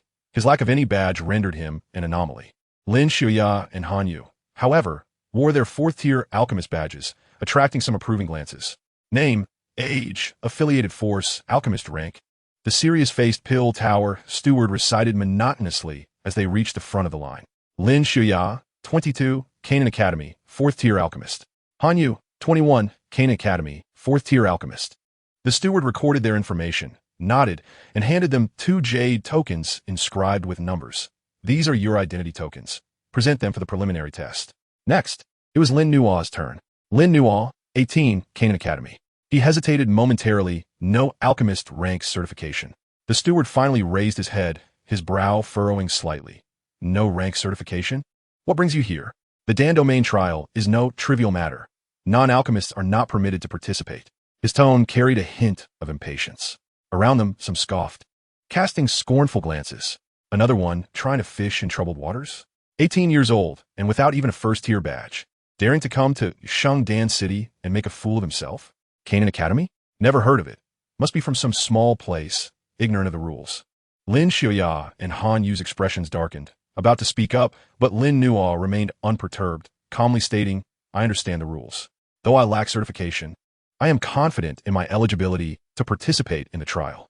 Might I request leniency to allow me entry into the preliminary test? If I do not meet the requirements, I shall depart." The steward appraised Lin Nuo for a few moments, noting his steady aura and clear gaze, which suggested sincerity. Those who reached this point typically possess some merit. After a moment's reflection, the Pill Tower was not entirely inflexible. They occasionally granted opportunities to exceptionally gifted individuals lacking formal certification. Very well. The steward produced a slightly different gray token and handed it to Lin Nuo. "This is a tentative token. The first stage of the preliminary test is a basic spiritual power assessment.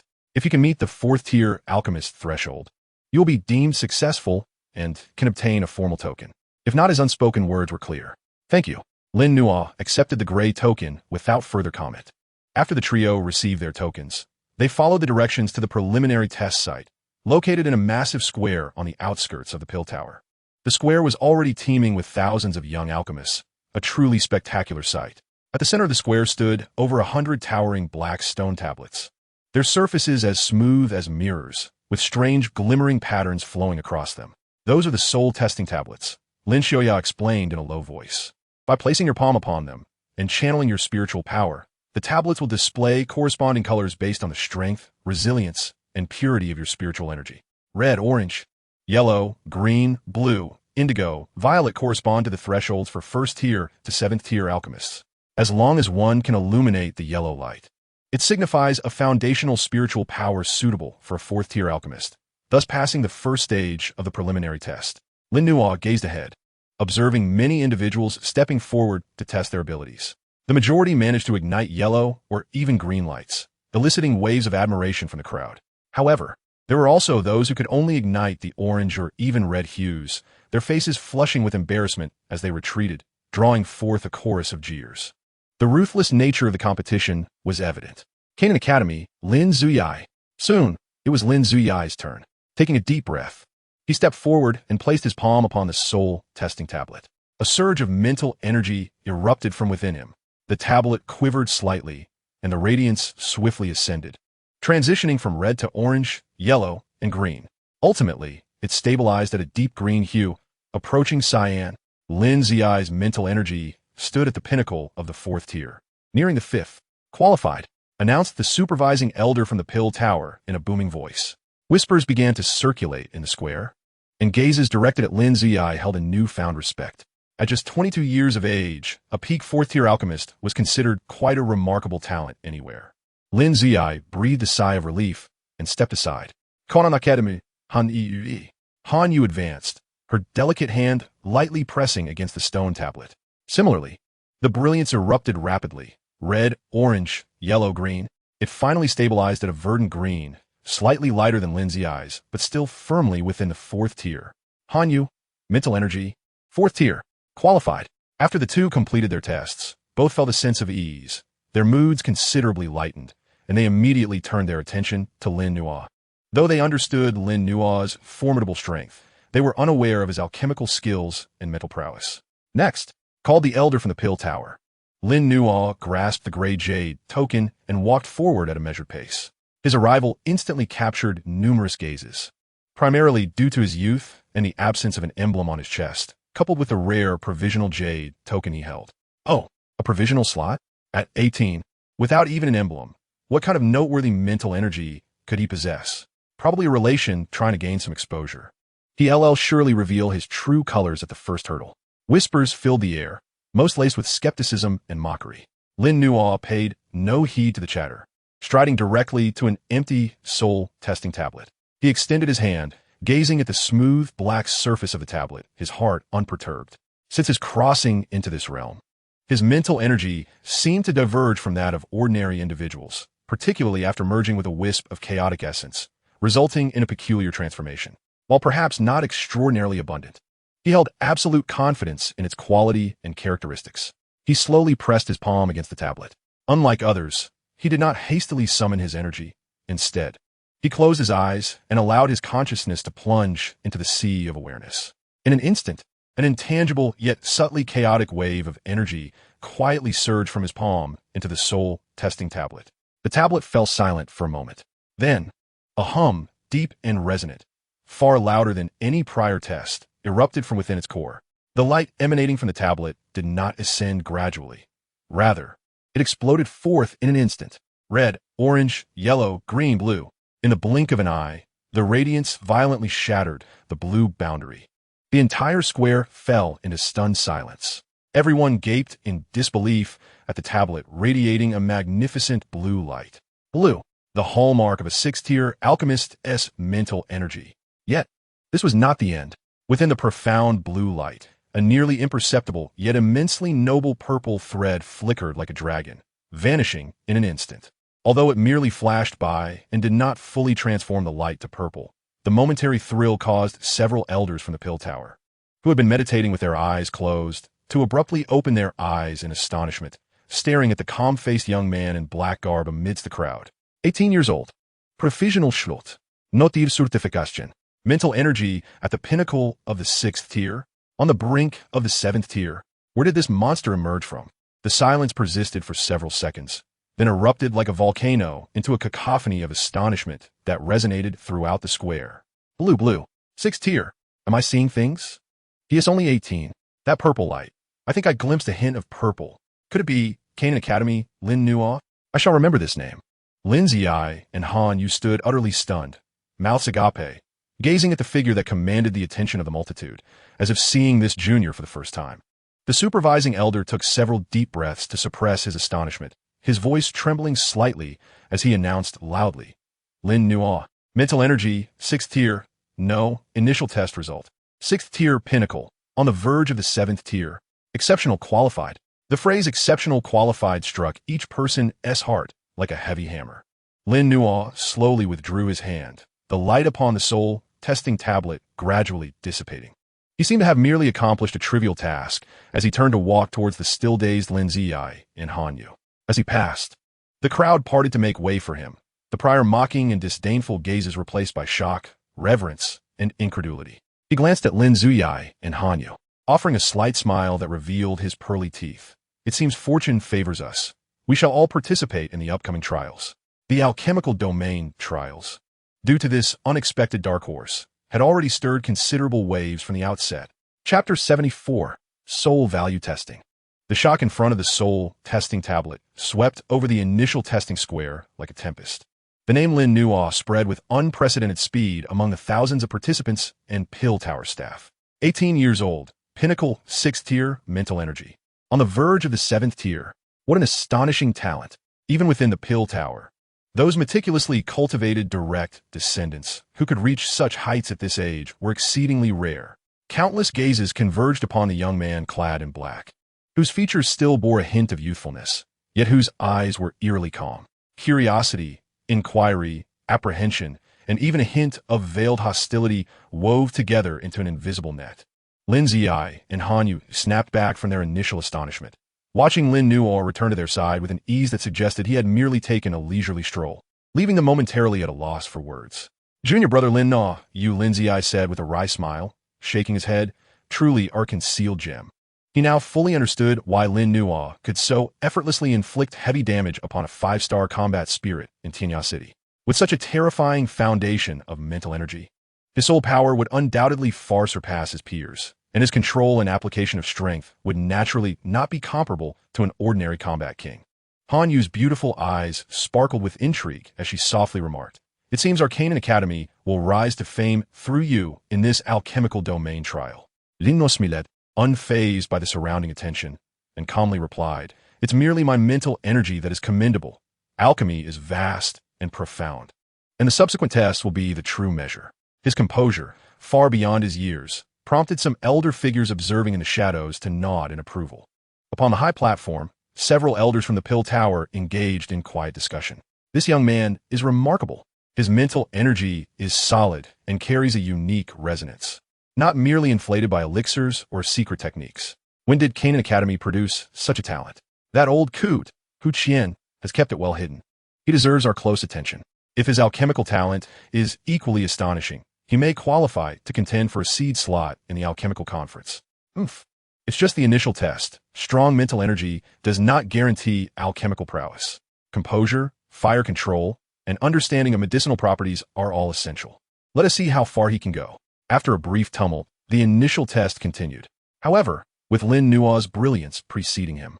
Even if a few more prodigies emitting azure light were to appear, it would seem utterly unremarkable. The first round of the mental strength screening eliminated nearly half of the participants, leaving the square considerably more spacious. The remaining individuals were undoubtedly the CR de la CR among young alchemists, each possessing at least a foundational mental strength of grade 4 or above. At this juncture, the elder from the Alchemist Guild, who had previously announced Lin Nuo's score, stepped forward once more, his voice resonating throughout the venue. "Congratulations to all for passing the first round of soul testing. We shall now proceed to the second round of preliminary trials. The soul value assessment." With a flourish of his sleeve, dozens of uniquely designed puppets gradually ascended from one side of the square. These puppets, exhibiting a dark bronze hue, were intricately inscribed with complex runes, their hollow eyes emanating an aura of cold rigidity. These are the soul testing puppets, specially crafted by our guild, capable of withstanding and quantifying the impact of mental strength. You are to wield your mental prowess as a blade and strike at the core of the runic emblem on the puppet's chest. The puppet will display a specific numerical value based on the intensity, penetration, and instantaneous explosive power of your mental strength, which will be your soul value. A soul value of 300 is deemed acceptable for progression to the final theoretical examination. The higher the soul value, the more exquisite your application of mental strength, thereby granting you a distinct advantage in subsequent alchemical assessments. The elder's gaze swept across the crowd as he solemnly declared, "Now, let the testing commence." The rules are straightforward. It is a pure contest of the quality and application of mental strength. Instantly, several confident individuals stepped forth. A young man, adorned in resplendent alchemist robes and sporting a grade 5 badge upon his chest, was the first to approach a soul-testing puppet. He inhaled deeply, and a torrent of formidable mental strength surged forth from his brow, coalescing into an invisible spear in mid-air, which, accompanied by a piercing sound of slicing air, struck forcefully at the runic emblem on the puppet's chest. Buzz! The emblem on the puppet's chest shimmered, its body trembling slightly, as a luminous number appeared on its forehead. 457. Wow, 457. Impressive. Truly, a grade 5 alchemist. This score is considered above average within the inner domain.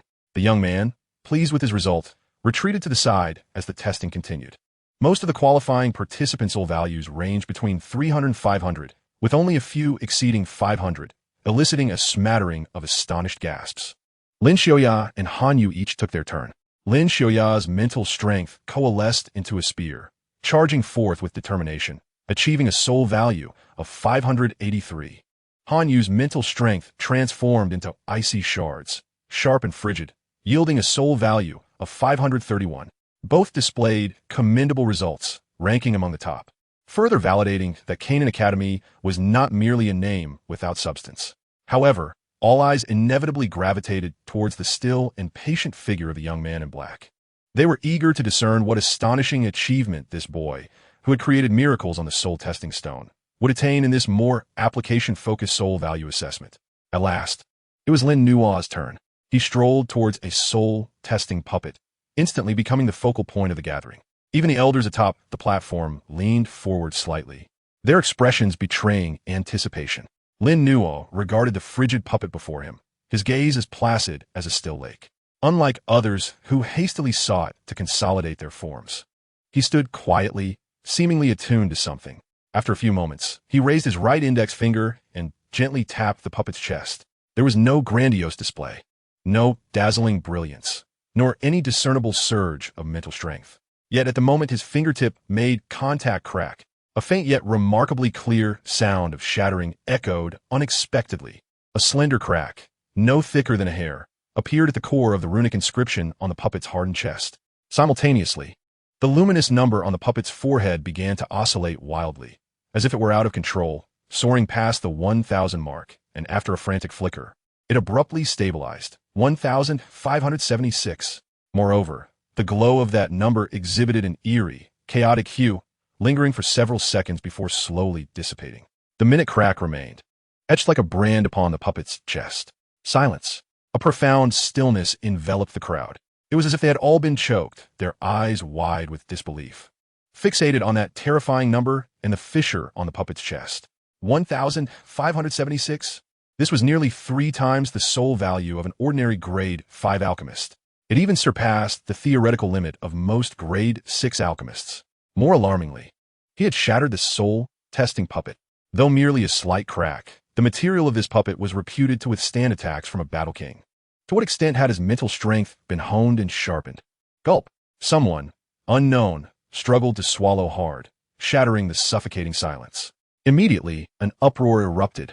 1,576. My heavens! He shattered the soul-testing puppet. How is this possible? A monster. This fellow is undoubtedly a monster. Lin Nuo of Canaan Academy. How has he honed his skills? Lin Xiaoya and Han Yu were rendered numb, exchanging glances of silent astonishment, each reflecting the same shock and helplessness. The pressure of competing alongside such a prodigy was undeniably immense. The elders atop the platform could no longer remain seated. They stood, their faces alight with astonishment. The essence of mental strength, condensed into a point. This child has mastered the minutiae of mental control. Not merely control, but the very essence of his mental strength is extraordinarily unique, imbued with a property that defies the norm. Otherwise, it would be impossible to damage the soul-testing puppet. Quickly, this matter must be reported to the Elder Council. This child must be closely monitored. The elder presiding over the event inhaled deeply, suppressing the tumult within. His gaze towards Lin Nuo brimming with complexity. He proclaimed loudly, his own voice tinged with an excitement he himself had not perceived. Lin Nuo. Soul value. 1,576. Exceptional qualified. Lin Nuo slowly withdrew his finger, unfazed by the outcome. The mental strength, infused with chaotic energy, far exceeded the ordinary, possessing formidable, penetrating, and disintegrating characteristics. He had not even exerted his full strength just then, ignoring the myriad of gazes that seemed poised to engulf him. He turned and walked back to Lin Xiuya and Hanyu. Let us proceed. There remains the final theoretical assessment. His tone remained unperturbed, as though the astonishing scene just witnessed was entirely unrelated to him. Observing Lin Nuo's calm demeanor, a shared thought arose in the minds of all participants. This trial in the alchemical domain is poised for a seismic shift. This Lin Nuo from Canaan Academy will undoubtedly become the most formidable obstacle for all aspiring talents vying for top ranks. Chapter 75, Theoretical Assessment, the Hypothesis of Exotic Flames. The reverberations of shock from the soul value assessment had yet to subside. As the alchemists who passed the second round entered the final segment of the preliminary tests, the theoretical assessment, with a myriad of emotions. The examination hall was set within a spacious temple, where thousands of jade tables were arranged in neat rows, each equipped with a specially crafted jade tablet. The atmosphere was suffused with solemnity, an invisible barrier of mental strength segregating each seat, eliminating any possibility of cheating. Those who had reached this stage numbered less than 1,000, each an elite among elites. Yet at this moment, these proud young talents appeared largely solemn, many of them casting nervous and wary glances at the calm figure in black seated ahead. Lin Nuo, Lin Xiuya, and Han Yu sat adjacent to one another. This theoretical assessment was said to encompass a vast array of topics, including herb identification, pharmacological properties, formula derivation, and even the interpretation of ancient alchemical texts, and was notoriously challenging. Lin Ziyi conveyed his message with a grave tone. His forte lay in practical skills, rather than theoretical knowledge. Han Yi nodded slightly, her cool gaze directed at Lin Nuo. Lin Nuo, do you possess confidence? She inquired hesitantly, for Lin Nuo exhibited a terrifying talent for spiritual power. Yet the theory of alchemy required years of accumulation and systematic study. Lin Nuo smiled, not providing a direct answer, simply stating, I shall do my best. His confidence did not stem solely from nearly a year of arduous training. The soul that had traversed into this world seemed to possess an extraordinary affinity and comprehension of knowledge related to alchemy and fire.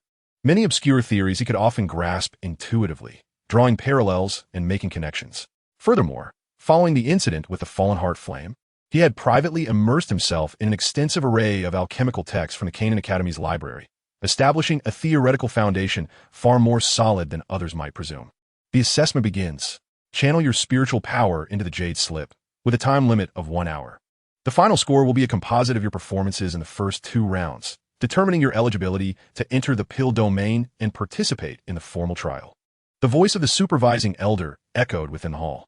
As soon as the announcement concluded, everyone promptly immersed their spiritual power into the jade slips on the tables. Buzz.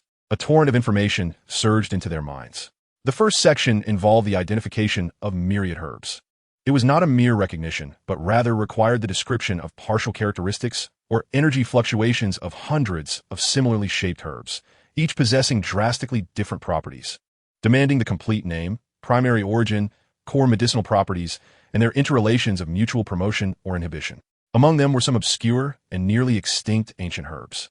The second section was pharmacological deduction. It presented several attribute conflicts, seemingly impossible to merge herbs, and required the deduction of their theoretical coexistence, along with a brief explanation of at least 3 feasible neutralization or guidance proposals. The third section involved the completion of a medicinal formula. A fragmented 5th-grade formula was provided, missing the 3 most crucial auxiliary herbs and the technique for condensing the pill, demanding its completion and an explanation of the reasoning behind it. The fourth section was particularly unique, consisting of an ancient, fragmented scroll regarding Waihu can be translated as strange fire or foreign fire. The scroll was vague, replete with metaphors and symbols, proposing a bold hypothesis that was not purely destructive, but perhaps contained a thread of creative power within its essence, which, if properly guided, could be used to nourish the soul and reshape the physical body.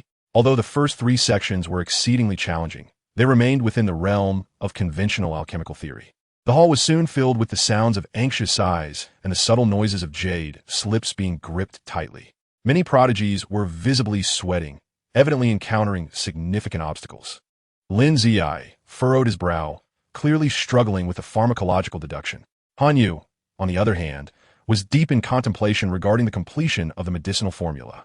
Only Lin Nuo, with a sweeping glance over the first 3 sections, felt knowledge whirl rapidly in his mind, his pen moving as if guided by divine intervention. For the identification of myriad herbs, he relied on that unique affinity, almost without a second thought. For the pharmacological deduction, his reasoning was unconventional, often proposing astonishing yet logical solutions from the perspectives of yin-yang balance and energy pathways. In completing the formula, he honed in on the core, aligning the auxiliary herbs and the technique for pill condensation with the original intent of the text. His speed was astonishing. Within less than half an hour, he had completed the first 3 sections and focused his spiritual power on the final interpretation of the ancient scroll regarding creation, nourishing the soul, reshaping the physical body. Upon encountering these keywords, Lin Nuo's heartbeat involuntarily quickened. The hypotheses within the scroll resonated with the unfinished words spoken by the alchemist when he first beheld Lin Nuo's physique, as well as with Lin Nuo's peculiar attraction too. Could it be that his physique was not merely capable of attracting, but also guiding or even utilizing the minuscule thread of creative power contained within it? This thought struck him like a lightning bolt piercing through the fog. He recalled the fallen heart flame yielding submissively before him. It was not merely fear, but rather a sense of intimacy and longing. It seemed as if his body was an exceptional sanctuary or sustenance for. If this were true, then the conjecture within the scroll might not be mere empty words for him. He calmed his mind and meticulously studied the obscure scroll, the ancient and distorted text, accompanied by symbols and flame totems that were challenging to comprehend, left most of the other candidates bewildered, forcing them to rely on marginally educated guesses based on ancient texts. However, Lin Nuo was different. As he focused his spirit on those ancient symbols, a faint ripple of chaotic spiritual power in his sea of consciousness resonated ever so slightly with a certain essence preserved within the scroll. In an instant, the twisted words and symbols appeared to spring to life before his eyes, rearranging themselves to convey clearer information. He perceived that it was not a specific technique or formula, but rather an elusive concept, a notion of how to use oneself as a medium to guide the power of, stripping it of its ferocity, extracting that minute seed of creation to nourish oneself and even, potentially, to benefit external entities. Though only a vague guiding principle, the path ahead was long. It undoubtedly opened a new door for him. He suppressed the excitement within and began to inscribe his interpretation with spiritual power, rather than regurgitating the text. He combined his own insights to articulate that profound concept in the clearest language possible, proposing several audacious ideas based on this concept, such as utilizing as a catalyst to refine soul-nourishing primal pills or guiding the power of to temper the physical body, steering it toward a certain innate fire spirit physique. As Lin Nuo laid down the jade slip and exhaled a long breath, only a quarter of an hour remained until the end of the assessment. He surveyed his surroundings. Most were still furiously scribbling or wearing expressions of distress. His early completion once again drew the attention of the supervising elder and a few other top prodigies.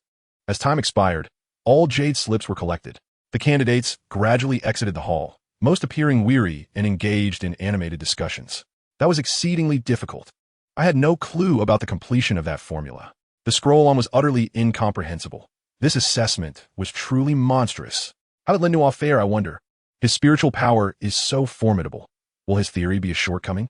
Lin Ziyi and Han Yu approached Lin Nuo, both exhaling sighs of relief. At last, it's over. That scroll was simply baffling, Lin Ziyi remarked with a wry smile. Han Yu frowned slightly. Indeed, it was obscure. I could only manage to interpret a few sentences based on some ancient legends. The two looked at Lin Nuo, who merely smiled faintly, saying nothing further. The results required time for verification.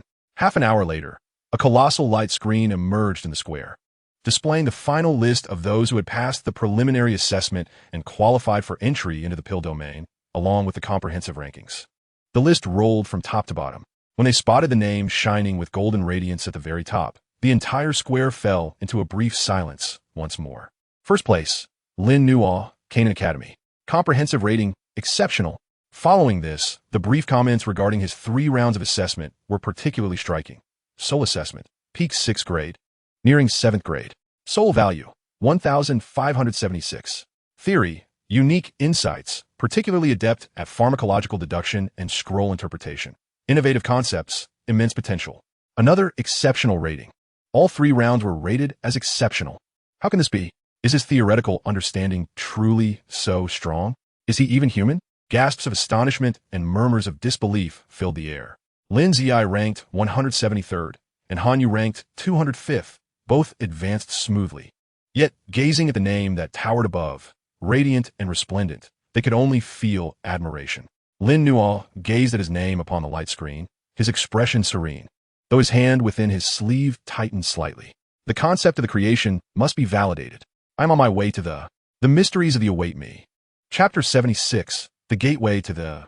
As the preliminary trial concluded, beneath the immense luminous screen, some rejoiced while others hung their heads in despair. The number of successful candidates barely exceeded 500, a stark contrast to the thousands who initially participated, rendering the elimination rate brutally harsh. Lin Nuo Lin Duya. And Han Yu stood at the forefront of the crowd, a small space naturally forming around them due to the dazzling brilliance of their exceptional ratings, creating an invisible barrier that deterred other talents from approaching. Congratulations to all for passing the preliminary trial and obtaining the qualification to enter the, announced the presiding elder, drawing everyone's attention. It is the heart of a realm unto itself, rich in the energy of heaven and earth. It not only harbors energies far surpassing those of the outside world, but also nurtures countless rare medicinal materials seldom found beyond. Moreover, it serves as a place of legacy and trials left by our forebears. With a wave of his sleeve, the elder gestured toward the towering at the center of the entrance to the lies beneath the... Shortly, a spatial passage will be opened to usher you in. Remember, while the taking of life is forbidden within the... Competing for opportunities based on one's own abilities is the norm. Proceed with caution. As the elder's words fell, a colossal bronze door at the base of the slowly creaked open. Behind it was not the interior of the tower, but a swirling silver vortex, radiating strong and stable spatial fluctuations. Present your identity, jade, tokens, and enter in sequence. The crowd surged forward, figures transforming into streaks of light, eager to plunge into the silver vortex. Let us go. Lin Xiaoya inhaled deeply, his eyes reflecting a blend of anticipation and gravity. Han Yu nodded slightly. Lin Nuo cast a glance at the spatial passage and nodded in agreement. The 3 moved in unison, swept along by the throng toward the bronze door. Just as Lin Nuo was about to step into the vortex, a chilling gaze, reminiscent of a serpent, locked onto him. Lin Nuo's keen senses detected it. He halted and turned his head. Not far away stood a young man clad in a dark red alchemist's robe, coldly observing him. This youth, though handsome, bore an unshakable aura of menace. Adorning his chest was a badge, not the usual star emblem, but an image of a cauldron entwined with flames. The flames displaying 5 distinct colors, emanating a disquieting resonance. 5-colored, a 5th-grade alchemist. Furthermore, judging by the badge's design and material, it was no ordinary 5th-grade emblem, but rather a symbol of a core legacy. Accompanying the young man were several other young alchemists, all exuding formidable presences, rallying around him. It was Qiu Ji from the Qiu family, one of the 5 great families of the... Rumor had it that he was not only at the pinnacle of 5th-grade alchemy at a tender age, but had also reached the peak of... He was a favored candidate for the championship in this trial. Is he staring at Lin Nuo? Murmured an onlooker. This is getting interesting. A dark horse emerging from nowhere. A direct descendant of an established strong clan. Whispers around identified the ominous youth as Qiu Ji. Upon noticing Lin Nuo's gaze, a cold smirk crept across his lips, and his mouth moved slightly, delivering a thin, yet provocatively charged whisper that reached Lin Nuo's ears. Kid, have a bit of talent and suddenly think you're untouchable? There's no place for a rustic like you. If you know what is good for you, turn around and leave now. Otherwise, there are no rules to protect you inside. A blatant threat. Lin Nuo squinted, realizing that his exceptional rating had not only attracted attention, but also envy and suppression. Qiu Ji likely perceived Lin Nuo as a threat to his standing. Faced with this unfounded provocation, Lin Nuo did not exhibit anger. He merely cast a calm glance at Qiu Ji, his eyes as tranquil as a deep pond, devoid of any emotional fluctuations, yet inexplicably sending a shiver down Qiuji's spine. 5 great families of the Lin Nua's voice was equally measured as he responded. I hope your abilities can match your bravado. With that, he disregarded Qiuji, whose expression darkened in an instant, and stepped forward, his figure vanishing into the silver vortex. Damn it! Qiuji's eyes flickered with fury. He had not anticipated Lin Nua's audacity to directly confront him, a mere nobody from a borderland. Who gave him such audacity? Zhou Xiao, that kid is too arrogant. One of his subordinates grumbled. Once inside there will be ample opportunity to deal with him. Another sneered ominously. Qiuji snorted coldly, a chilling resolve in his voice. Once we enter he will understand the meaning of regret. Let us go. He led his entourage swiftly into the spatial passage. A brief sensation of temporal displacement washed over Lin Nua when his feet once again met solid ground. He found himself in an entirely new realm. The sky was not blue, but instead shimmered with a faint rainbow hue, flowing like the aurora. The air was thick with energy, almost tangible as it enveloped him. With each breath, a surge of energy coursed through his limbs, even accelerating the recovery of his mental faculties. As he surveyed the landscape, undulating mountains and towering ancient trees came into view, many of the plants unlike any found in the outside world, radiating a luminous glow. In the distance, ancient ruins of palatial structures could be faintly seen, shrouded within the misty mountains. This was the Lin Xiuya and Han Yu, who had entered before him, stood nearby, equally awestruck by the remarkable landscape. The energy here is so rich. Practicing here for a day could equate to 10 days in the outside world. Lin Xiuya exclaimed. Han Yu's beautiful eyes sparkled as she pointed toward a valley shrouded in radiant light. The energy fluctuations there are the most vibrant. It seems to harbor many high-grade medicinal materials. At this moment, more and more participants were being transported in, scattering across the terrain. Many wasted no time rushing toward the energy-rich areas or the ruins, evidently eager to seize the initiative. The trial had officially commenced the moment they set foot in this place. Junior brother Lin Nua, what shall our next course of action be? Lin Xiuya inquired, unwittingly positioning Lin Nua as their leader. Lin Nua scanned the vast and mysterious expanse, sensing that deep within something was subtly calling to him. It was not a specific location, but a primal instinct emanating from his very being. Was it the breath of, or perhaps another fire-related treasure? After a moment of contemplation, he stated, though there are numerous opportunities here, the competition will undoubtedly be fierce. Blindly searching would be inefficient. Let's first find a high vantage point to observe the distribution and flow of energy throughout before making any decisions. His mental acuity surpassed that of ordinary individuals, allowing him to perceive vast ranges. This method would prove most effective. Upon hearing this, both Lin Xiuya and Han Yu nodded in agreement. The trio promptly chose a steep mountain peak, their forms soaring upward until they reached the summit. Standing atop the peak, their view expanded dramatically.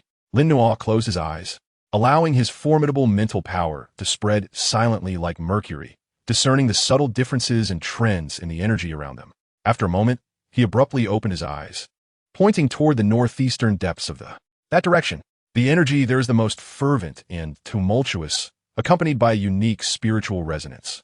It seems there is either a highly intelligent fire creature or a treasure present. He had an inkling that there perhaps lay the answers he sought regarding the mysteries of his own constitution.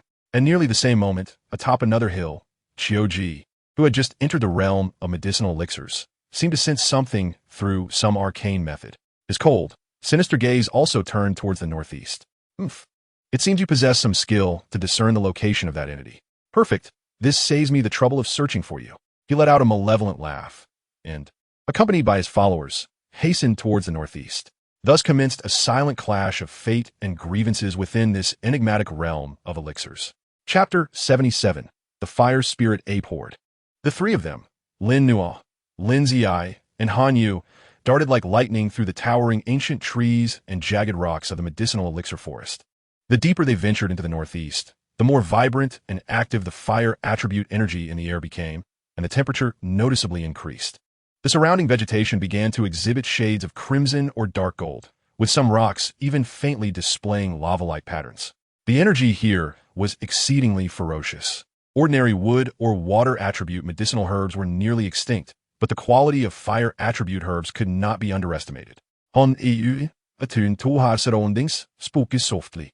Lin's eye nodded, his gaze scanning the area with vigilance. Places dense with energy are often accompanied by formidable magical beasts. Be cautious. No sooner had he spoken than a sharp, ear-piercing screech erupted from the depths of the thicket ahead, the sound dense and approaching with alarming speed. Stand guard! Lin Ziai shouted, his fighting spirit surging instantly. Lin Nua's gaze sharpened, his mental energy spreading like a web, relaying the scene ahead into his mind.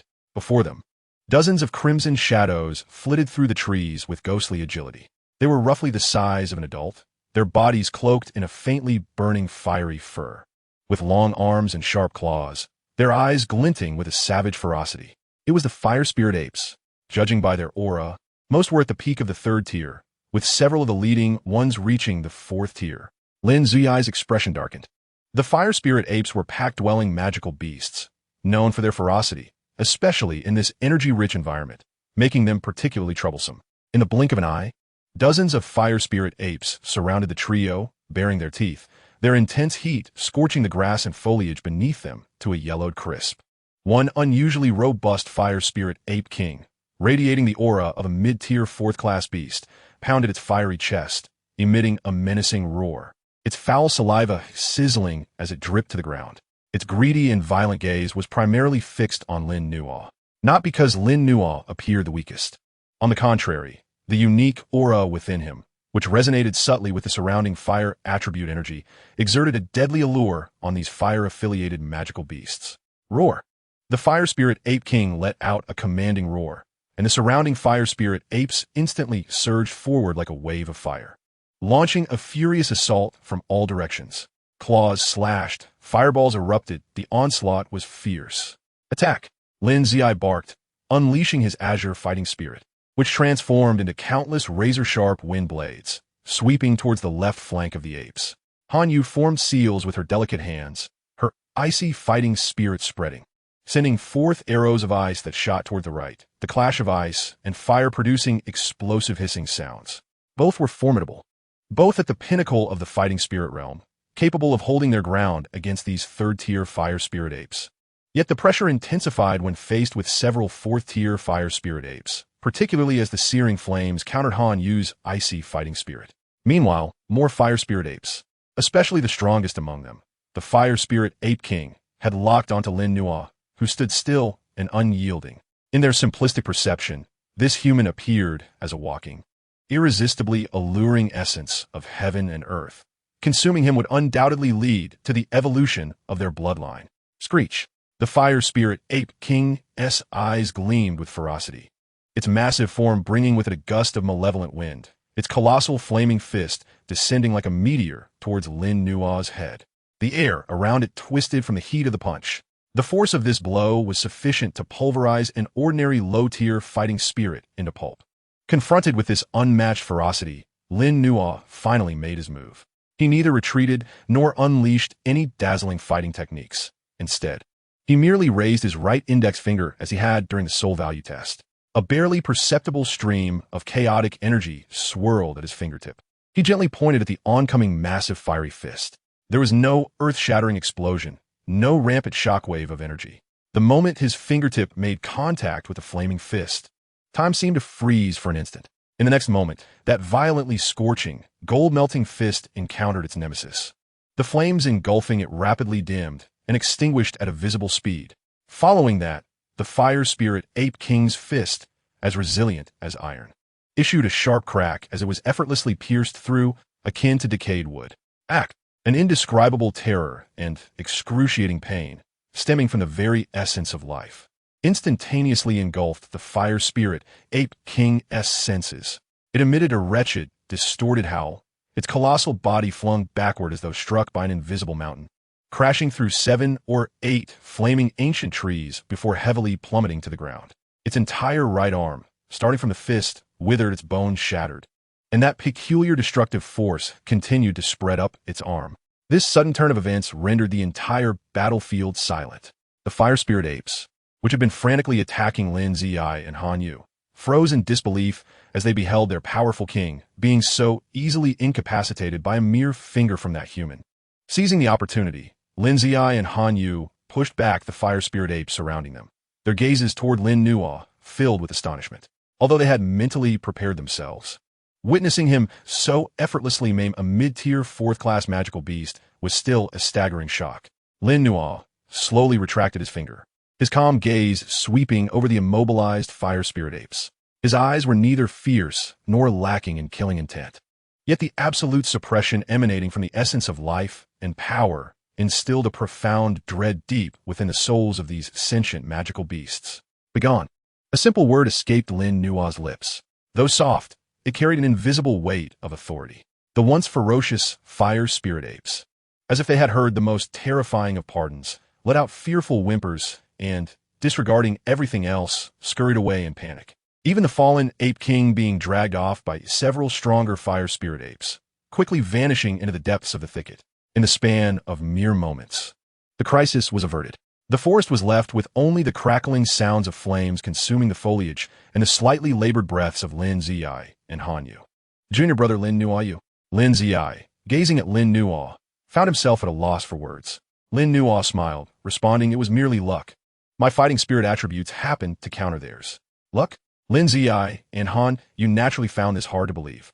That chaotic energy exuded a feeling of unfathomable depth, transcending ordinary attributes. Let us continue on our journey. The disturbance just now was considerable and may attract others, Lin Nuo reminded. The two collected their thoughts and nodded. After this incident, they gained a more intuitive understanding of Lin Nuo's strength, bolstering their confidence in accompanying him. The trio resumed their swift advance towards the source of the most intense energy. Shortly after their departure, several figures appeared on the chaotic battlefield. Leading them was the sullen-faced Qiu Ji. He crouched down, inspecting the charred remnants on the ground and the pools of blood belonging to the fire spirit ape king, his gaze growing even colder. With a single strike, he incapacitated the mid-level fire spirit ape king of the fourth tier. Remarkable indeed. Qiu Ji rose to his feet. Gazing menacingly in the direction Lin Nuo and his companions had departed, a cruel smile curling at the corners of his lips. The greater your strength, the more enjoyable it is to crush you. Let us follow. One of his companions hesitated, saying, Young Master Qiu, that Lin Nuo seems formidable, should we? Were you afraid of? Kviu coldly interrupted. No matter how strong he is merely at the level of a fighting king. The foundation of the Qiu family is beyond the imagination of a mere country bumpkin like him. Moreover, once we reach there will naturally be someone to test his mettle for us. The group moved stealthily, shadows flitting behind them as they pursued. As these two factions delved deeper into the depths of the Pill domain, the undercurrents of competition grew increasingly turbulent. Chapter 78, Heart of the Lava Lake. Phoenix Blood Golden Fruit. As they ventured further, the surroundings became increasingly bizarre. Towering ancient trees gradually gave way to a forest of crimson crystalline clusters, the ground searing hot, with fissures intermittently belching forth scorching geothermal flames. The air was thick with the pungent scent of sulfur and the pure essence of fire attribute energy. Lin Nuo's unique physique became ever more invigorated, as if it were a parched land finally receiving fresh rain. Every cell greedily absorbed the surrounding fervent energy, not only experiencing no discomfort, but rather a soothing sensation akin to a fish returning to water. He could even sense that deep within his dantian. The chaotic-colored vortex formed by the Yin-Yang Dragon Phoenix Flame technique had accelerated its rotation, swiftly refining and purifying the absorbed fire attribute energy. Lin Ziyi and Han Yu, however, were compelled to circulate their fighting qi to shield themselves from the pervasive scorching onslaught, their pace slowing considerably. The toxicity of the fire here was already quite potent. Prolonged exposure would be unsustainable even for us at our cultivation level. Lin Ziyi remarked gravely, a faint azure light membrane forming on his body to ward off the heat. Han Yu, surrounded by swirling cold air, countered the heat waves with a hissing sound. Nodding, the source of energy should not be far. Lin Nuo closed his eyes for a moment to sense the surroundings, then pointed to a valley shrouded in thick crimson mist to the left front. It is over there, where the energy is most concentrated, and there appears to be some powerful life force guarding it. The trio approached the valley with utmost caution. The entrance was narrow, flanked by smooth, mirror-like rock walls that glimmered with a red glow. As they stepped into the valley, a wave of even more intense heat, oddly accompanied by a hint of refreshing medicinal fragrance, rushed toward them. Passing through the swirling crimson mist, the scene before them suddenly opened up. Within the valley lay a vast lake of molten lava. The red-hot magma flowed languidly within the lake, rolling and occasionally forming enormous bubbles that burst with a pop, releasing wisps of white smoke. However, at the heart of this searing lava lake grew a peculiar plant. The plant stood about a person's height, its entire form resembling intricately carved red jade, its branches and leaves displaying the perfect shape of a phoenix in flight, with golden veins seemingly coursing through its leaves. At the top of the plant, 3 fruits the size of longan, blood red and gleaming, adorned it, their surfaces marked with natural patterns reminiscent of phoenix feathers, emanating a heart-pounding energy fluctuation and a rich medicinal fragrance. Is that the phoenix blood golden fruit? Lin Ziyi gasped, his voice tinged with incredulous excitement. It is said that this fruit requires the residual power of true phoenix blood to mature over a millennium in an environment of extreme fire attribute energy. It is one of the principal ingredients for refining the top-tier 7th-grade elixir, the Phoenix Soul Nirvana Pill, which can effect a transformation for fire attribute cultivators. Moreover, the very ground it roots it may be accompanied by veins of phoenix blood golden ore. Han Yu's beautiful eyes also sparkled with astonishment. Such a rare treasure of heaven and earth is beyond measure. Yet Lin Nua's attention was not solely captivated by the phoenix blood golden fruit. His gaze was drawn to the depths of the lava lake. In his perception, there lurked an even more elusive yet ferociously intense source of energy, akin to the phoenix blood golden fruit, but far purer and more ancient. That was the true catalyst for his bodily response. Indeed, there is a guardian. Lin Nuan he sped. No sooner had he spoken than the center of the lava lake began to churn violently, a massive whirlpool forming. Following that, a monstrous head emerged slowly from the whirlpool. It was a gigantic python. Its body was covered in dark red scales, lava flowing between the gaps, and 2 bulging lumps atop its head, as if something were about to burst forth. Its eyes, pure gold, were cold and merciless, fixating intently on the 3 uninvited guests, especially Lin Nua, who stood at the forefront. The aura it emanated unmistakably indicated it was a 5th-tier magical beast, equivalent to a human fighting king. Furthermore, in this molten environment, its strength would receive tremendous enhancement. The 5th-tier magical beast, the Crimson Scale Lava Python, it was guarding the Phoenix Blood Golden Fruit, awaiting its full maturation. Lin Ziyi's expression shifted. A magical beast of fighting king caliber was not something they could easily contend with. The Crimson Scale Lava Python let out a low, menacing hiss, and the lava lake surged violently, pillars of scorching magma shooting skyward, like a cage sealing off the valley above, cutting off any retreat for the 3. Its golden-eyed gaze was filled with warning and murderous intent. What should we do? We are no match in a head-on confrontation. Han Yue gripped her longsword tightly, her icy fighting chi coalescing. Yet in this intensely heated environment, her abilities were greatly suppressed. Lin Nua's expression grew serious. This Crimson Scale Lava Python was indeed formidable and held the advantage of terrain, making it a tricky adversary. However, he sensed that this gigantic python seemed to harbor some trepidation toward him, refraining from launching an immediate attack. Perhaps due to the peculiar chaotic aura within him that unsettled this fire attribute beast. Just as both sides faced off, the atmosphere taut with tension. Ha ha ha! How fortuitous! The Phoenix Blood Golden Fruit shall rightfully be mine. A boisterous laugh erupted from the valley's entrance. Several figures darted in swiftly, and at the forefront stood the tenacious Qiu Ji. He was accompanied by several followers, as well as 2 elderly men exuding formidable energy. Although the 2 elders were not clad in alchemist robes, the energy fluctuations radiating from them clearly indicated they were both at the fighting king level.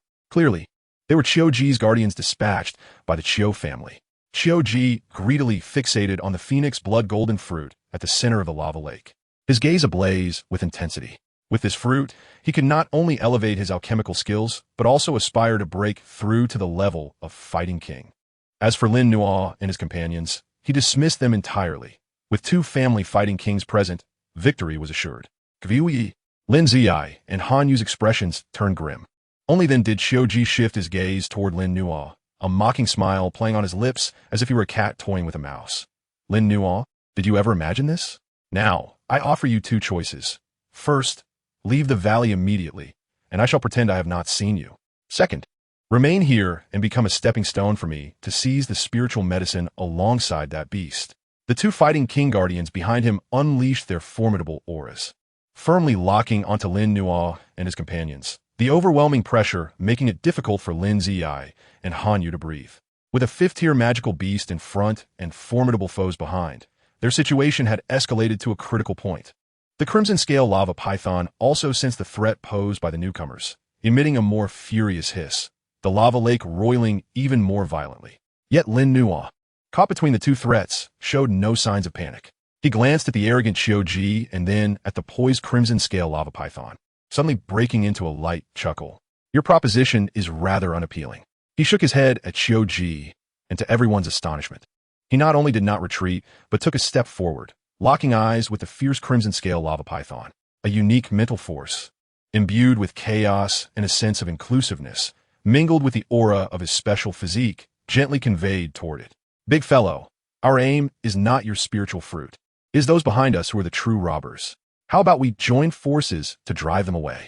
Lin Nuo's voice, though not loud, resonated clearly throughout the fervent valley.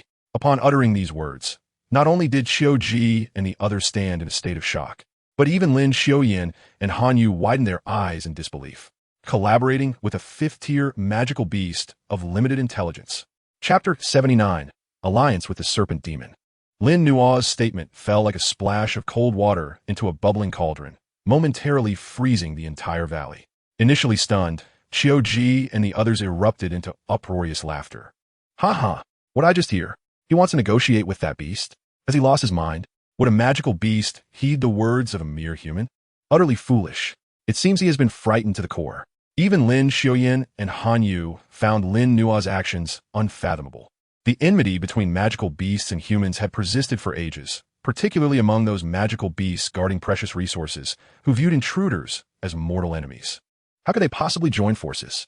However, contrary to everyone's expectations, the furious and roaring crimson-scaled lava python, poised for an attack, slightly turned its massive head. Its cold, golden slit pupils fixated on Lin Nuo. From him, it sensed none of the greed or hostility typical of humans, but rather an aura that instinctively made it feel a sense of proximity and comfort, as if facing not a human, but a being of a higher elemental order. Especially the unique mental energy Lin Nuo projected, which was serene yet boundless, subtly infused with a pressure that stirred its very soul. Though its intelligence was not on par with humans, its survival instincts told it that this human was unlike any other. The true threat lay with the group behind him, radiating palpable malice. The hiss of the crimson-scaled lava python altered in timbre, losing some of its ferocity while gaining an air of scrutiny and hesitation. Its colossal body slowly slithered through the lava, its massive head lowering slightly as it emitted a deep yet no longer aggressive growl toward Lin Nuo. Astonishingly, it was indeed contemplating. This scene silenced Qiu Ji and his companions, their faces reflecting disbelief. How could this be possible? Qiu Ji's complexion turned ashen. He could not fathom how this beast could heed Lin Nuo's words. Observing their reaction, Lin Nuo felt a surge of confidence. He understood that his unique physique and chaotic mental energy were in play. He continued to project benevolent intentions while gesturing toward Qiu Ji and the others. They wish to seize your fruits. A simple thought, striking at the core. Roar! The crimson-scaled lava python was instantly enraged. Its golden slit pupils locked onto Qiu Ji and his group, and the previously subdued violent aura erupted with a vengeance. The lava lake roared and churned, with thick columns of magma shooting forth like wrathful dragons, directly sweeping towards Qiu Ji and his companions. It had made its choice through action. Scoundrel! A beast is still a beast. Qiu Ji, both astonished and furious, could hardly believe that Lin Nuo had truly swayed this fifth-tier magical beast. He barked sharply, "Elders, attack. First slay this beast, then deal with those three insignificant fish." The two Dou Wang guard from the Qiu family wore solemn expressions, stepping forward. Their robust fighting spirit erupted, one unleashing a heavy earthen palm strike, while the other wielded a sharp golden blade of energy to meet the oncoming magma columns. Boom! A violent clash of energy erupted in the valley, shaking the ground and causing rocks to tumble. The two one-star Dou Wang managed to barely block the crimson-scaled lava python's enraged strike, but they were still jolted back, blood surging within them. Junior brother Lin Nuo. Lin Xiuyan glanced at Lin Nuo, recognizing that amidst the chaos, an opportunity had arisen. Lin Nuo's gaze sharpened. He He quickly made his decision. You all wait for the right moment to seize the phoenix blood golden fruit, but be wary of the aftermath. I will assist the great serpent and swiftly deal with the Qiu family. Before his words had fully left his lips, he transformed into a blurred shadow. His yin-yang dragon phoenix flame technique operating at full speed, chaotic energy enveloping him like an arrow loose from a bow, darting toward the fray. His target was not the two Dou guards, but the visibly distressed Qiu Ji at the back. Little beast, how dare you? One Dou guard, witnessing this, roared in anger, momentarily distracted as he attempted to intercept Lin Nuo. Your opponent is me. The crimson-scaled lava python, possessing considerable intelligence, immediately understood Lin Nuo's intent.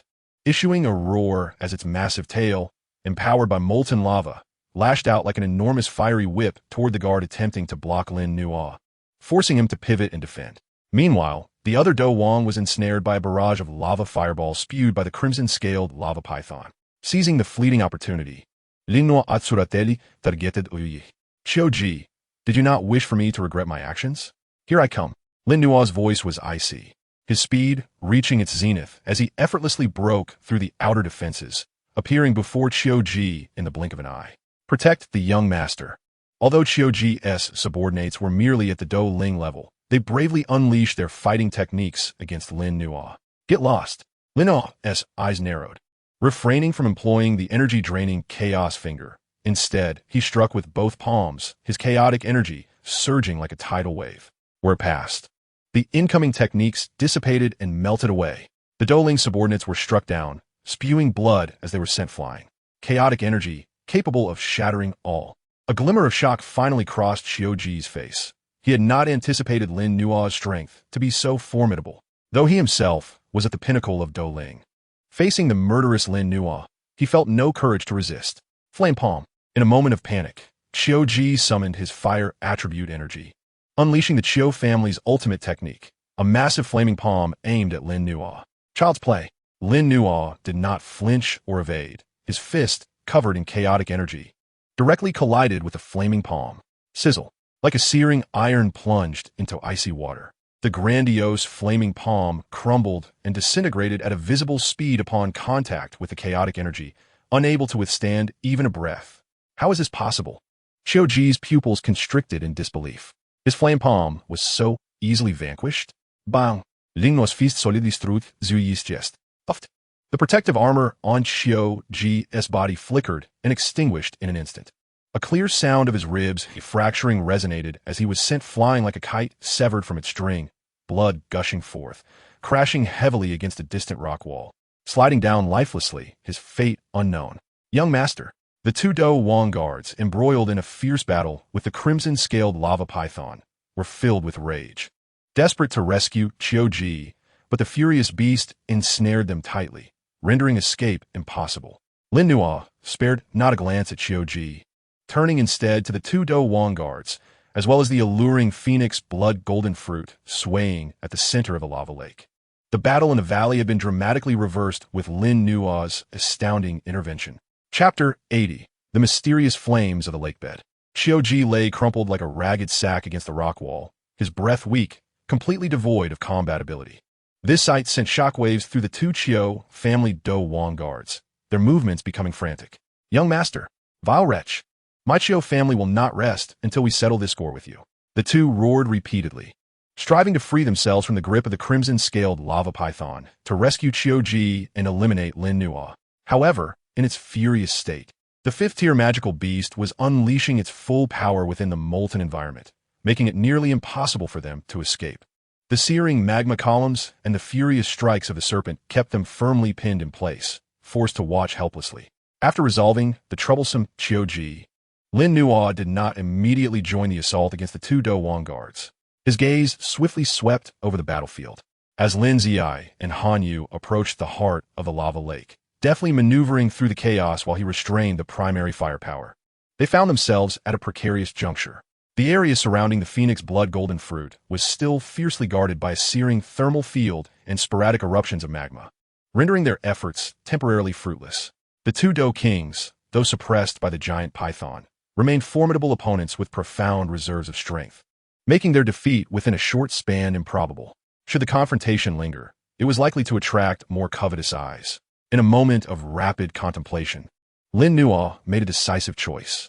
Instead of charging toward the two Dou Kings, he advanced directly to the edge of the lava lake, standing in stark contrast to the massive head of the crimson-scaled lava python.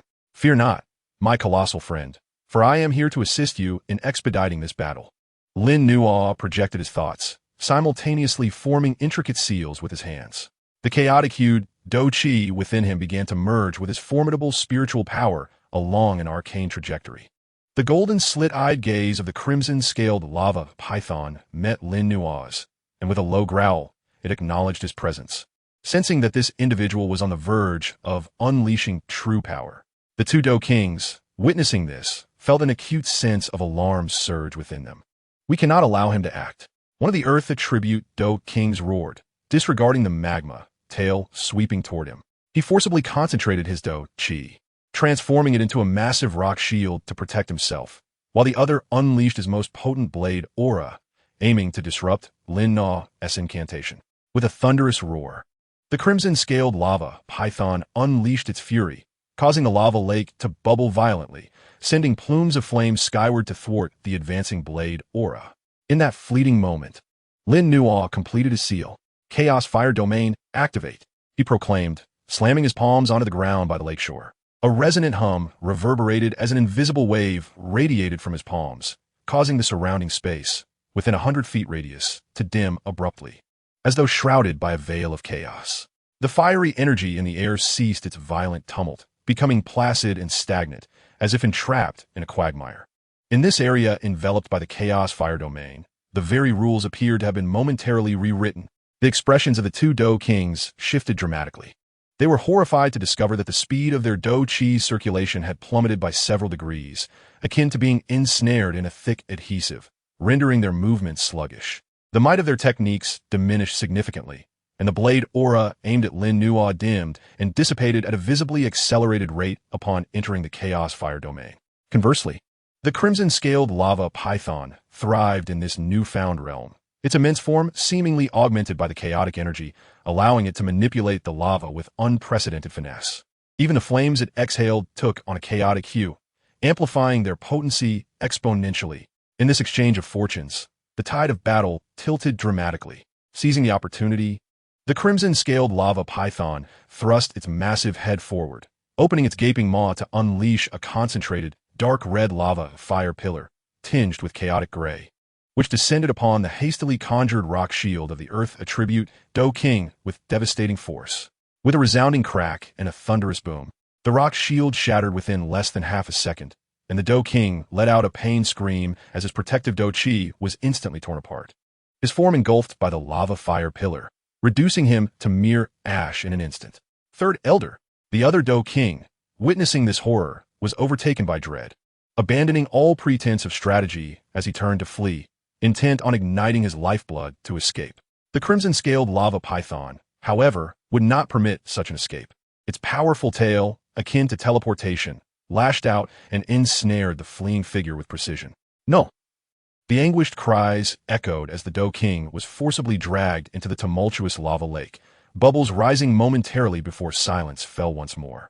In a mere span of mere seconds, both Dou King adversaries had perished under the combined onslaught of Lin Nuo's Chaos Fire Domain and the crimson-scaled lava python's frenzied assault. As the Chaos Fire Domain gradually dissipated, Lin Nuo's complexion paled slightly. The exertion of wielding this nascent domain-type ability had drained him significantly, yet his eyes remained alight with unexpected vigor. The outcome had exceeded all expectations. Having vanquished its foes, the crimson-scaled lava python let out a triumphant hiss, turning its massive head toward Lin Nuo. Its golden slit-pupil gaze displayed a diminished ferocity, replaced with recognition and a subtle hint of reverence. It instinctively sensed that the enigmatic domain just experienced contained an incomprehensible force. At that moment, a voice rang out from the lake's center, filled with exhilaration. "I got it." Lin's eye was seen grasping a jade spade, having narrowly excavated 3 phoenix blood golden fruits along with a portion of their jade-like roots, swiftly securing them within a specially crafted cold jade box. Han Yu stood guard nearby, dispersing the last few errant magma flows. The spiritual fruits were secured. Upon witnessing the extraction of the fruits, The crimson-scaled lava python emitted a low growl of discontent, displaying signs of agitation. Yet refrained from attacking Lin Ziyi and Han Yu, instead directing its massive gaze back to Lin Nuo. Understanding its intent, Lin Nuo conveyed telepathically, "Rest assured. We shall take only the fruits and leave the roots unharmed, ensuring they may flourish once more. Moreover, what lies beneath the lake holds far greater value for both of us than this fruit, does it not?" The python's golden gaze narrowed perceptibly, clearly comprehending Lin Nuo's words. After a moment of contemplation, its colossal body gradually sank into the lava lake, clearing a path leading to the depths of the lake's core. Lin Ziyi and Han Yu, bearing the cold jade box, soared back to the shore, their faces illuminated with the joy of triumph. However, upon noticing Lin Nuo's unwavering focus on the depths of the lava lake rather than the spiritual fruits, they exchanged puzzled glances. Lin Nuo, you, taking a deep breath to suppress his excitement, Lin Nuo pointed toward the slowly swirling lava vortex. The phoenix blood golden fruit is merely a fade. The true opportunity lies at the bottom of this lake. Remain here for a moment while I venture below. Without allowing time for response, Lin Nuo enveloped himself in a shield of chaotic Dou Qi and leaped boldly into the roiling crimson lava. Lin Ziyi and Han Yu exclaimed in shock. That lava was not something even a Dou King would dare to approach lightly. Yet, contrary to their expectations of witnessing Lin Nuo suffer from burns, the searing lava parted before him as if subjects yielding to a sovereign, creating a pathway as it came into contact with the chaotic Dou Qi enveloping his form.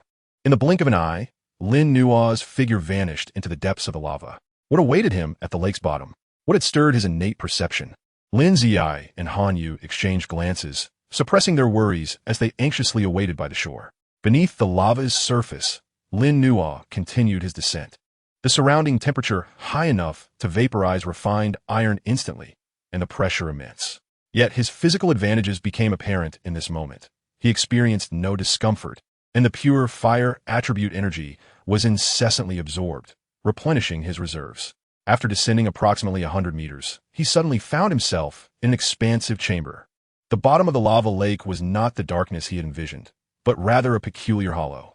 At the center of this hollow, a flame no larger than a fist, radiating a resplendent, multicolored sheen, burned quietly. This flame shifted in form, at times resembling a soaring phoenix, at others a precious treasure, exuding an aura that was gentle, vibrant with life, yet imbued with an air of unparalleled nobility. The space surrounding the flame shimmered slightly, as if it were nurturing something profound.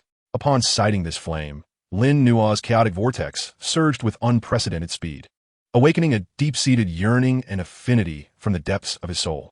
He recalled the ancient scroll he had deciphered during the theoretical assessment regarding the strange fire and the records of the strange fire list. With myriad forms and shimmering in 7 colors, infused with the essence of creation, this was no ordinary beast fire, nor even a lesser ranked. Lin Nuo's heart raced violently, a name almost escaping his lips. This was the 23rd entry on the exotic flame ranking, a legendary entity forged from pure flame energy and the essence of life, embodying a trace of the power of rebirth and creation. The 7-colored glazed flame? The 7-colored glazed flame, ranked 23rd on the exotic flame list, was not renowned for its destructive capabilities, but rather for the sliver of rebirth energy it contained, making it a coveted treasure among countless alchemists and gravely injured ancient beings. It was said that elixirs crafted using this flame as a core could potentially lead to profound transformations and rebirth. Lin Nuo could hardly believe that hidden within this alchemical domain was such a highly ranked and uniquely characteristic exotic flame. No wonder it could nurture extraordinary treasures like the phoenix blood golden fruit, and no wonder it sparked such a strong resonance within him. Unlike the ferocious falling heart flame, this 7-colored glazed flame exuded an aura of gentleness and tranquility, reminiscent of a slumbering spirit. It seemed to sense Lin Nuo's presence, the glazed flames swaying gently, radiating feelings of joy and affinity. There was no rejection, no aggression, only an innate acceptance, as if everything were falling into place. Suppressing the excitement within him, Lin Nuo slowly approached. He extended his hand, not reaching directly for the flames, but instead gently releasing a wave of chaotic spiritual energy and fighting spirit, as if greeting an old friend, lightly brushing against the 7-colored flames. A soft hum resonated from the seven-colored glazed flame, which playfully sent out a tendril, intertwining around Lin Nua's fingers. A warm, pure, and life-filled energy coursed through his arm's meridians, gradually flowing into his body. Wherever it passed, the meridians seemed to be cleansed by a nourishing elixir, becoming more resilient and expansive, while the flesh and bones greedily absorbed this vitality. Some of the subtle injuries accumulated from daily training began to heal quietly under this life force's nurturing, and even his spiritual strength felt as if it was being refreshed, becoming denser and more agile. This sensation was starkly different from the domineering absorption of other flame energies. It was a profound enrichment and elevation of life. Truly infused with the power of creation, Lin Nuo realized, and he no longer hesitated. Sitting cross-legged in the hollow at the bottom of the lava lake, he began to circulate the yin-yang dragon phoenix flame technique. A chaotic colored vortex slowly spun in his dantian, exuding the essence of encompassing all things and giving birth to everything. The tendril of seven-colored flame that had wrapped around his fingertip seemed to find its home, joyfully detaching from its source and transforming into a stream of colorful light. Eagerly diving into Lin Nua's dantian, to his surprise, there was no violent clash or pain. The entire process was astonishingly serene. Once the seven-colored light entered the chaotic vortex, it fused swiftly as if a fish had entered the sea. The colors of the chaotic vortex deepened and became more vibrant, while at the center, a colorful core gradually coalesced and stabilized. Simultaneously, a faint seven-colored halo began to emanate from Lin Nua's body. At that moment, his aura began an unprecedented ascent. The bottleneck he faced at the pinnacle of the three-star Do Wang was shattered as easily as thin paper, propelling him directly into the four-star Do Wang. Moreover, the ascent did not cease. He advanced through the early, mid, and late stages of four-star, finally pausing at the pinnacle of four-star, just a breath away from five-star. Not only was his fighting spirit enhanced, but his physical strength, the resilience of his meridians, and even his soul's power underwent a comprehensive and significant improvement under the nurturing of the seven-colored glazed flame's creative force. An unprecedented sense of strength filled his entire being. After an indeterminate passage of time, Lin Nua gradually opened his eyes, a fleeting glimmer of seven-colored brilliance flashing within their depths. He spread his palm, a subtle thought manifesting. With a soft pop, a new flame, the size of a fist, emerged in his palm, displaying a chaotic base color while flickering with seven-colored glimmers, joyfully dancing in his hand. This flame possessed the inclusiveness and dominance of chaotic power, combined with the creativity and spirituality of the seven-colored glazed flame. Its might and potential far surpassing anything he had previously encountered. Success! A smile crested Lin Nua's lips. The effortless fusion of the seven-colored glazed flame and the evolution of the yin-yang dragon phoenix flame technique confirmed the legendary nature of his constitution. He sensed that a close connection still existed between him and the remaining seven-colored glazed flame at the lake's bottom, as if it were one of the sources of his strength, available for him to draw upon without needing to fully absorb it. This exotic flame had already acknowledged him as its master. With a swift motion, Lin Nua ascended like a fish rising to the surface, the surrounding lava parting once more. At the edge of the lava lake, Lin Shuyuan and Han Yu waited anxiously. Nearly half an hour had passed, yet the lake's depths remained eerily silent. Could something have gone wrong? Han Yu voiced her concerns. Lin Shuyuan furrowed his brow, about to speak when suddenly, the calm lake's surface began to roil again. With a splash, a figure broke through the lava, landing gracefully on the shore. It was Lin Na. His aura was subdued, but upon closer inspection, it revealed a depth that was even more formidable than before, particularly his eyes, which shone with newfound brilliance. Lin Nua, are you all right? Lin Shuyuan and Han Yu rushed forward. I'm fine, with some gains, Lin Nua replied with a slight smile, his gaze sweeping over the disarrayed valley. This place is not suitable for lingering. We must leave promptly. Seeing Lin Nua's reluctance to elaborate, the two wisely refrained from pressing further, their astonishment only deepening. Having submerged in a lava lake for half an hour, not only had he emerged unscathed, but his strength had evidently advanced. This Lin Nua's secrets were far more profound than they had imagined. Qiu Ji is missing. Han Yu suddenly pointed to the spot where Qiu Ji had collapsed, now only a puddle of blood remaining. Lin Shuyuan's expression darkened. He must have escaped while we were focused on the lake's depths. This is quite troublesome. Lin Nua's gaze remained calm, unfazed, just a petty jester, not worth our concern. Let us go. The alchemical trials have only just begun. With a wave of his sleeve, an invisible force enveloped Lin Xiyuan and Han Yu, and the three transformed into streaks of light, swiftly departing the valley. Shortly after their departure, the lava lake rippled slightly, and the colossal head of the crimson-scaled lava python emerged, watching the direction Lin Nuo had taken. In its golden vertical pupils, a hint of anthropomorphic reverence and submission flickered. The seven-colored glazed flame it had guarded for years had found its master, yet it did not leave. Instead, it sank back into the lake's depths, continuing to protect the remaining essence of the flame and the root of the phoenix blood-golden fruit, for it understood that the esteemed one might yet return. Meanwhile, far away in a secluded part of the alchemical domain, Qiu, who had narrowly escaped using a secret treasure, slowly regained consciousness. He felt the excruciating pain in his shattered chest and the emptiness in his dantian, his face twisting into a mask of deep resentment. Lin and that beast, Qiu, swear here, unless I avenge this grudge, I shall not be counted among men. Trembling, he retrieved a family token engraved with a cauldron and flames, shattering it with a fierce grip. Just wait, when the strong of the Qiu family arrive, I will ensure that you are torn to shreds. The winds and clouds of the alchemical domain grew ever more enigmatic, due to Lin Nuo's acquisition of the seven-colored glazed flame and Qiu's escape. Turbulent undercurrents swirling beneath the surface. Chapter 82. News from the alchemical realm. Having left the lava valley, the trio hastened their journey, seeking a secluded cave to rest. Lin Xiyuan handed Lin Nuo the ice jade box containing the phoenix blood-golden fruit. Lin Nuo, this item is a result of your efforts and should rightfully be entrusted to you. Lin Nuo shook his head, returning it. This fruit holds little benefit for me. Brother Xiyuan, you possess both wind and fire attributes, while sister Yu primarily practices ice.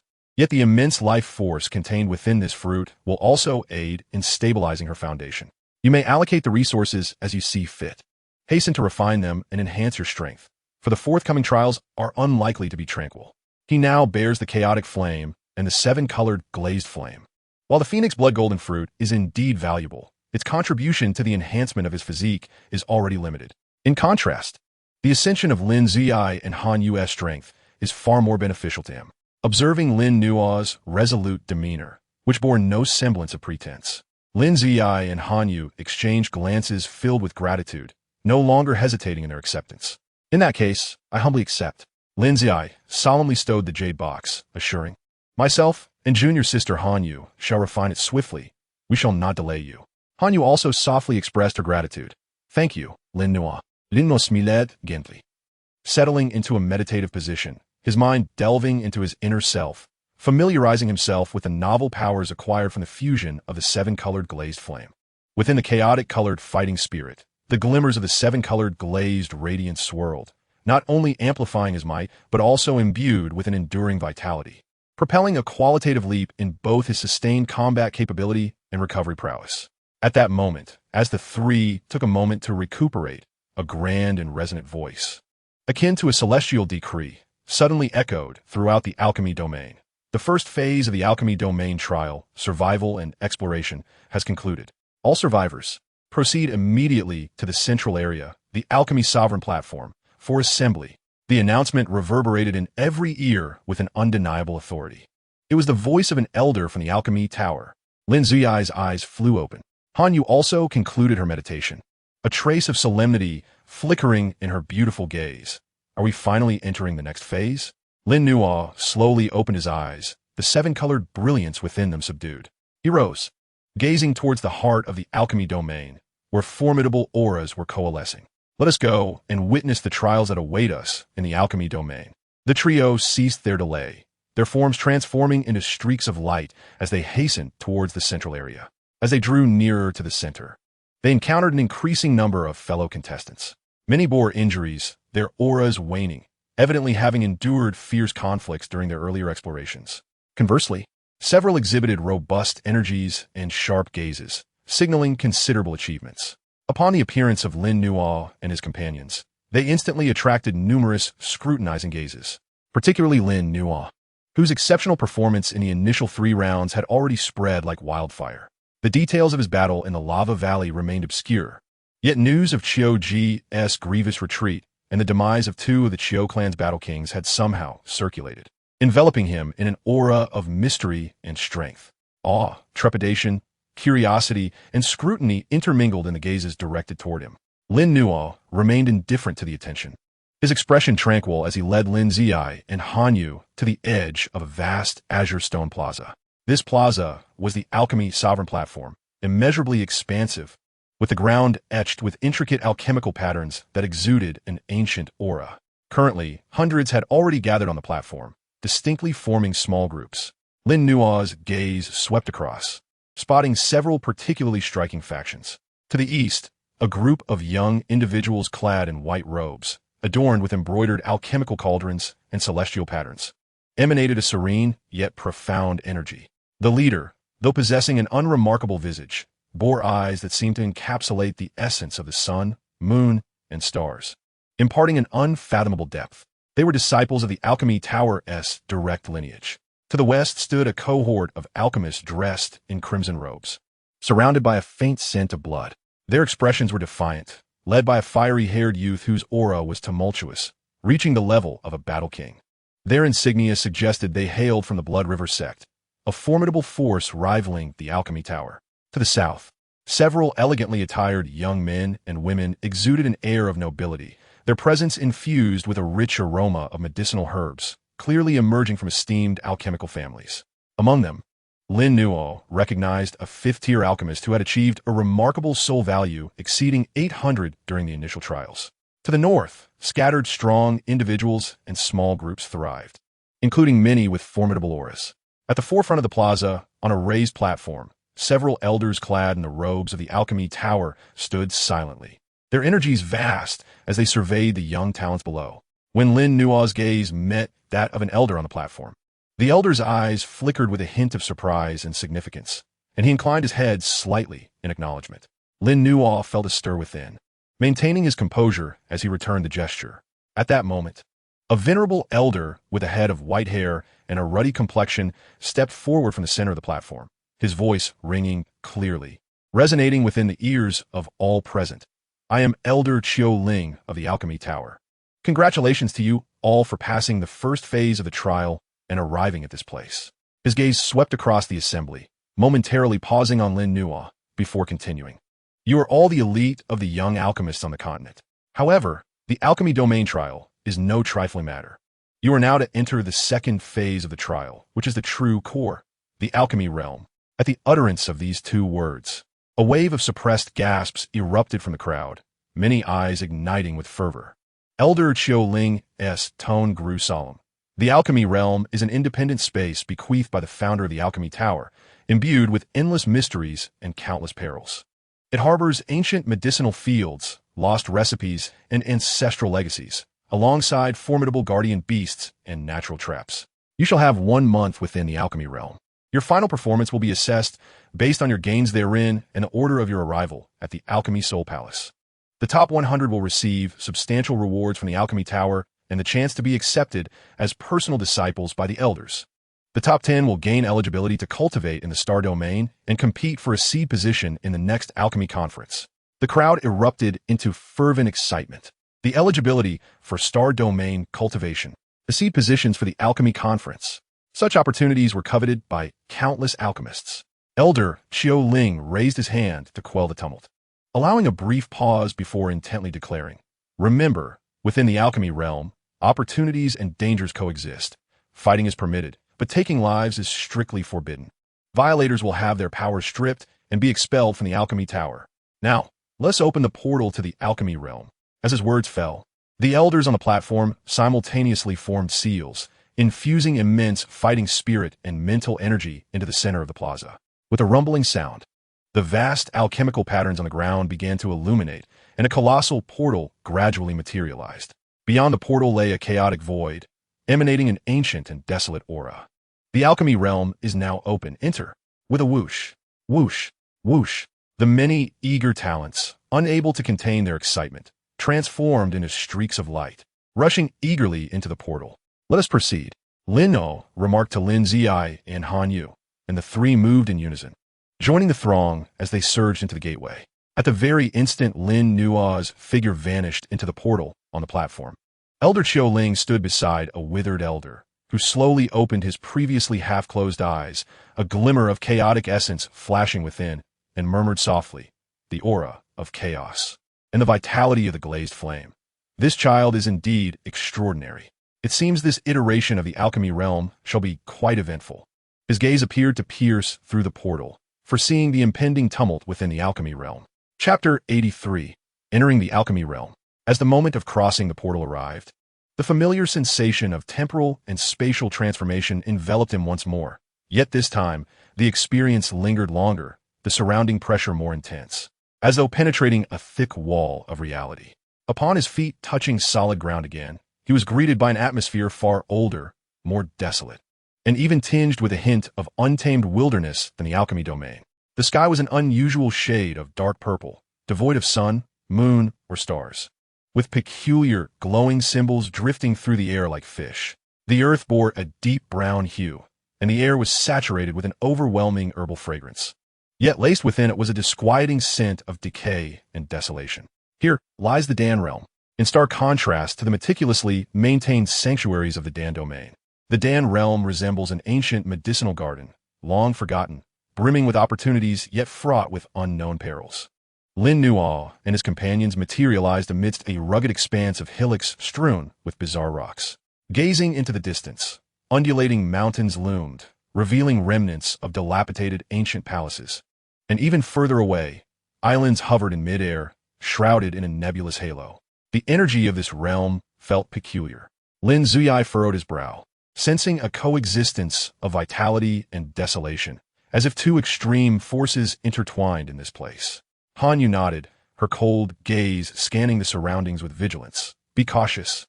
I perceive some subtle dangers lurking nearby." Taking a deep breath, Lin Nuo felt his chaotic battle aura spontaneously circulate, repelling the unsettling aura of death. His mental energy spread like a tide, perceiving the environment around them. Over there, Lin Nuo indicated towards a seemingly unremarkable rocky valley to their left. Sensing an unusual energy fluctuation, "Let us investigate." The trio concealed their auras and cautiously approached the rocky valley. A faint gray mist enveloped the valley, obscuring their sight and perception. Yet, as they stepped inside, they were taken aback by the sight before them. Among the stones, there was not solid ground but a distorted void, rippling like the surface of water. Above this realm, which spanned merely a few dozen feet, floated patches of land of varying sizes, upon which grew rare, medicinal herbs seldom seen in the outside world. "A void medicinal field," Lin Ziai exclaimed softly, astonishment evident in his eyes. It was said that ancient powers could use supreme methods to capture fragments of the void and cultivate spiritual medicines. Who would have thought they would witness it today? The herbs were ancient, exuding potent spiritual energy, including several primary ingredients necessary for 5th and 6th grade elixirs, worth their weight in gold. However, surrounding this void medicinal field, the gray mist undulated like a living entity, emanating a chilling aura that unsettled the soul. Upon several larger patches of void land lay the decayed remains of several skeletons, some clad in ancient garments, while others were evidently recent competitors. Their bodies withered as if all vitality had been drained from them. "How peculiar! Be wary of this gray mist," Hanyu cautioned, her longsword already cloaked in a layer of frost. At that moment, the previously sluggish gray mist seemed to be roused by their presence, suddenly boiling to life. The mist coiled and condensed into several gray tendrils, bearing a chilling power that eroded the soul, racing towards the trio like lightning. "It's the soul-eating mist. It can devour the souls and life force of living beings." Lin Ziai's expression changed as his wind and fire battle aura erupted, transforming into a fiery whirlwind shielding him in front. The gray tendrils hissed as they made contact with the flames, emitting a nauseating corrosive sound. And the flames dimmed at a visibly alarming rate. Hanyu slashed with her sword, the icy sword energy freezing the air, but it merely slowed the gray tendrils, failing to sever them completely. The soul-eating mist proved to be exceedingly troublesome. Both physical and energy attacks were significantly less effective. A particularly stout gray tendril slithered past Lin Ziai and Hanyu's defenses, lunging directly towards Lin Nuo, who stood slightly behind. "Lin Nuo bit careful," Lin Ziai warned. Lin Nuo's gaze sharpened. Facing this bizarre, soul-eating mist, he remained composed. With a thought, a swirl of chaotic fire, infused with the essence of multicolored glazed flames, quietly manifested in his palm. He chose not to confront it head-on, but transformed the chaotic fire into a thin, nearly transparent fiery garment that enveloped his entire being. As the gray tendril made contact with the fiery garment, it hissed like snow meeting the blazing sun, instantly vaporizing and dissipating into nothingness, without even a ripple. Moreover, the essence emanating from the chaotic fire garment, which embraced all and birthed life, along with the pure vitality of the multicolored glazed flames, seemed inherently destined to be the nemesis of such malevolent entities. The gray mist surrounding them began to dissolve and retreat as it approached within 3 feet of Lin Na, not daring to come closer. Effective! Lin Ziyi and Han Yu exclaimed, astonished and delighted. Lin Nuo stepped forward, the glow of the chaotic fire garment intensifying, enveloping both Lin Ziyi and Han Yu within its protective embrace. Instantly, the menacing gray tendrils recoiled in terror, retreating into the mist, no longer daring to approach. Let us gather the herbs, be swift, Lin Nuo urged quietly, aware that maintaining this fiery garment was taxing, with Lin Nuo's chaotic fire shielding them. The trio faced no further obstruction, swiftly alighting upon the floating patches of void land, carefully collecting the rare herbs that had thrived here for countless years, their medicinal potency unparalleled. Just as they were about to harvest the last and largest patch of medicinal herbs, an unexpected calamity struck. Boom! The patch of void land trembled violently, a fissure splitting open at its center, spewing forth a nauseating aura of death. Following closely, a colossal claw, entirely composed of gray mist and pulsating with green ghostly flames in its eye sockets, lunged from the crack, emitting a soul-rending shriek as it reached for the nearest Han Yu. The aura radiating from this claw far surpassed that of the previous soul-eating mist, evidently reaching the zenith of the 5th tier. Sister Han Yu! Lin Ziyi exclaimed in horror, desperate to assist, but it was too late. Han Yu's face paled, her ice-cold battle aura surging forth. Yet under the pressure of the claw, she felt as fragile as paper. In this critical moment, impudent, Lin Nuo's gaze turned icy, his fingers forming into a sword as a thread of chaotic flame, condensed to perfection and shimmering with multicolored sparks, shot forth. This flame, as fine as a hair, was swifter than lightning, arriving before the claw, striking precisely at its palm. No earth-shattering explosion ensued, only a faint puff. The terrifying gray mist claw began to dissolve the instant it was struck by the chaotic flame, akin to ice thrown in a purgatory, disintegrating from the palm outward. Even the noxious aura spewing from the fissure was scorched and purified. In the blink of an eye, the gigantic claw completely vanished, and the fissure slowly closed, leaving behind a lingering shriek of reluctance and fear echoing throughout the void. The crisis was averted. Han Yu, still shaken, felt her chest rise and fall slightly. Her gaze towards Lin Nuo filled with gratitude and lingering dread. Lin Ziyi sighed in relief, his expression towards Lin Nuo growing ever more complex. The bizarre 5th-tier entity had been so effortlessly resolved by Lin Nuo. Lin Nuo retracted his finger, his complexion slightly pale. Though the previous strike appeared simple, it had taken a considerable toll. He spoke in a solemn tone. This place is not suitable for lingering. Let us gather what we can and leave immediately. The trio hastily collected the last few herbs, turning without hesitation to flee from the eerie void medicinal field. Shortly after their departure, the gray mist within the rocky valley began to coalesce once more, a vague, hunchback specter cloaked in gray robes flickering in the mist. Watching the direction Lin Nuo had taken, whispering in a raspy voice, "Chaos, creation, distasteful essence, yet your soul must be exquisite." The phantom gradually dissipated, and the valley returned to its eerie silence. Their initial foray into the Dan realm had already encountered such peril, making Lin Nuo and his companions acutely aware that this journey would be far from smooth. Greater challenges and opportunities awaited them ahead. Chapter 84. The Ancient Palace and the Rhythm of Elixirs. After departing the void medicinal field, the trio raced onward until they could no longer feel the unsettling aura of death, finally stopping at the edge of a relatively safe ancient forest. "Thank you, Lin Nuo, for your timely assistance just now." Han Yu's heart was still trembling with fear as she solemnly expressed her gratitude to Lin Nuo. Had it not been for him, she feared the worst would have befallen her. Lin Xiaoya's expression was equally grave. The Pill realm was indeed fraught with peril. Even the void herb fields were guarded by such sinister protectors, necessitating even greater caution on their path ahead. Lin Nuo waved his hand dismissively, signaling that it was of no consequence, yet his gaze was drawn deeper into the pill realm.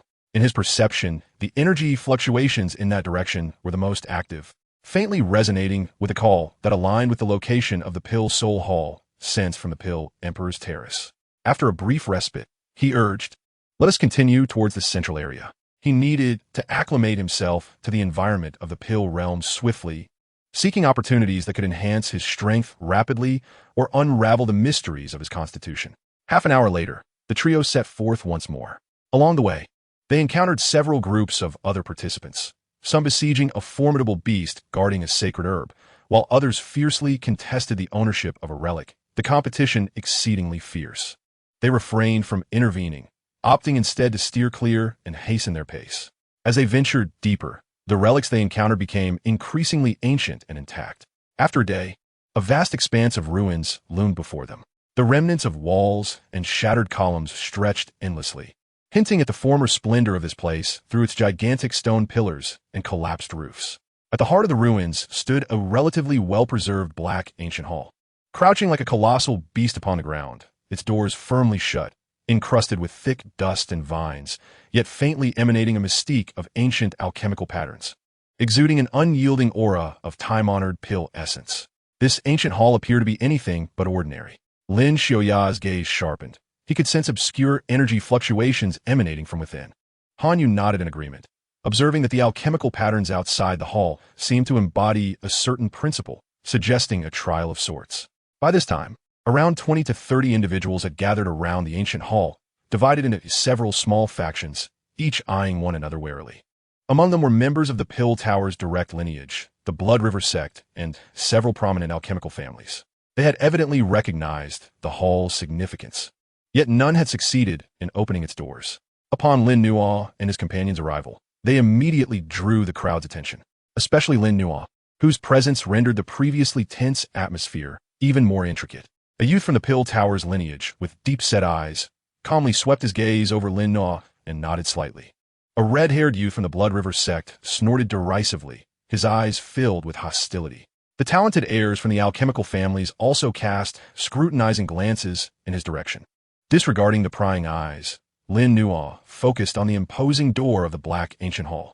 It was forged from an unknown black metal, intricately engraved with depictions of the sun, moon, stars, flora, fauna, and at its center lay a uniquely shaped recess. The door was sealed with restrictions, requiring a specific key or immense soul power to activate the alchemical patterns in a precise sequence to unlock it. A youth clad in purple from one of the alchemical families spoke up, evidently having studied the door for some time, yet his attempts had all been in vain. Enough of this mystique. Watch as I shatter it with one blow. The irritable red-haired youth from the Blood River sect stepped forward, blood-colored energy coalescing around his fist, imbued with ferocious might as he struck the door forcefully. With a resounding thud, the door remained unyielding, not even a speck of dust shaken loose. Instead, the red-haired youth was jolted back by a tremendous recoil, blood spurting from his mouth as he crashed to the ground, a distinct palm imprint evident on his chest. His aura instantly diminished. "Fool," the youth from the Pill Tower's lineage remarked coolly. The red-haired youth's face flushed with embarrassment, yet he dared not retaliate. The Pill Tower's lineage was not something he could provoke lightly. Lin Nuo paid no heed to these trivial interludes. He stepped forward to the door, placing his palm gently against the icy surface. His mental energy, akin to delicate threads, gradually permeated within, discerning the structure and energy flow of the door as restrictions. Moments later, a flicker of understanding illuminated his eyes. The restrictions were not lifeless. Their core contained a thread of subtle sentience. To resonate and unlock the door, one needed to simulate a specific rhythm of pure soul power, akin to a test of a pharmacist's foundational skills and comprehension. He withdrew his hand and, under the inquisitive gazes of the onlookers, slowly raised both hands, his fingers dancing gracefully like butterflies flitting among flowers. There was no overwhelming surge of energy, only a stream of finely honed mental power that traced intricate, intangible runes in the air. These runes were not offensive. Rather, they bore a unique cadence, as if performing an ancient alchemical hand seal. communicating with the very essence of nature's herbs. As his fingertips wove their dance, the once dormant black hall door began to tremble ever so slightly. The engravings of the sun, moon, stars, flora, and fauna on the door illuminated one by one with a gentle radiance, as if infused with life. Everyone held their breath, incredulity etched across their faces as they witnessed this spectacle. When Lin Nuo executed the final hand seal, the runes he had conjured with his mental energy melded into the recess at the center of the door. A resonant hum echoed forth, and the entire black ancient hall erupted in brilliance. The tightly shut door, accompanied by a series of mechanical clicks, began to slowly open inward, revealing a dimly lit, profound passage within. It's open. He truly opened it. The brilliance of his soul control was remarkable. What alchemical formula had he simulated? Such a sight was unprecedented. A wave of astonishment and admiration swept through the crowd. Lin Nuo retracted his hands, his expression as calm as ever. This demanded a high level of soul power. Yet for him, it posed no challenge.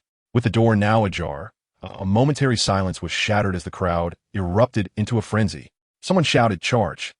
And dozens of figures surged forward like ravenous wolves, eager to be the first to enter the now open hall. Opportunities lay before them. Who would dare lag behind? However, just as the foremost individuals were about to step through the doorway, a flurry of shadows shot forth from within the hall. Swift as phantoms, those who charged in first were now propelled backward at an even greater speed, blood gushing from their mouths as they crashed to the ground, each bearing a clear imprint of a hand upon their chests, their vitality instantly waning. Stand guard. Panic-stricken, everyone halted in their tracks, energies flaring as they anxiously peered into the hall. From a dim passage emerged 3 humanoid puppets, entirely black and glinting with a metallic sheen. Their eye sockets flickered with crimson light, devoid of any life force, yet radiating an energy fluctuation on par with a 5-star battle king. Guardian soul puppets. The youth from the Pill Tower's lineage's expression darkened, realizing they possessed the strength of 5-star battle kings. The 3 5-star battle king-level soul puppets stood guard at the doorway, their blood-red gaze sweeping over the crowd, exuding a chilling malevolence. The opportunity that had just unveiled itself had transformed into a den of peril. The hearts of all sank. 5-star battle kings. Those capable of reaching such heights were few and far between in their midst. The red-haired youth from the Blood River sect wore a grim expression. The youth from the Pill Tower's lineage looked grave, and the talented heirs from the alchemical families exchanged worried glances. Lin Nuo regarded the 3 soul puppets, a glimmer of excitement igniting in his eyes. He sensed that the essence at the core of these puppets was driven by an extraordinarily pure source of soul energy. If he could shatter and absorb it, it would greatly benefit his mental prowess. He stepped forward, his gaze unwavering as he addressed the 3 malevolent soul puppets, his voice resonating in the stillness of the ruins. Leave these 3 puppets to me. Chapter 85, Confronting the 3 Puppets. As Lin Nuo's words fell, an eerie silence enveloped the scene. All eyes turned towards him, brimming with astonishment, skepticism, and a hint of disbelief. Did he truly intend to take on 3 5-star battle king-level soul puppets alone? Though Lin Nuo's previously displayed prowess was unfathomable, it was nonetheless 3 puppets on par with 5-star Dou Kings, devoid of pain, tireless, and impeccably coordinated. Even a 6-star Dou King would find it a formidable challenge. Arrogance. The red-haired youth from the Blood River sect could not suppress a derisive laugh, truly believing that a modicum of skill rendered him invincible. The young man from the Dan Tower's direct lineage furrowed his brow slightly, deeming Lin Nuo's actions somewhat presumptuous. Lin Xiaoyan and Han Yu felt a tightening in their hearts. Although they held confidence in Lin Nuo, confronting 3 5-star Dou King soul puppets posed an immense risk. Lin Nuo, junior brother, perhaps we should. Lin Xiaoyan stepped forward, intending to counsel him. Yet Lin Nuo waved his hand dismissively, his gaze still fixed upon the 3 soul puppets, his eyes sharp. No worries, I possess my own judgment. What he sought was the pure essence of the soul core. Any interference from others might disrupt his meticulously laid plans.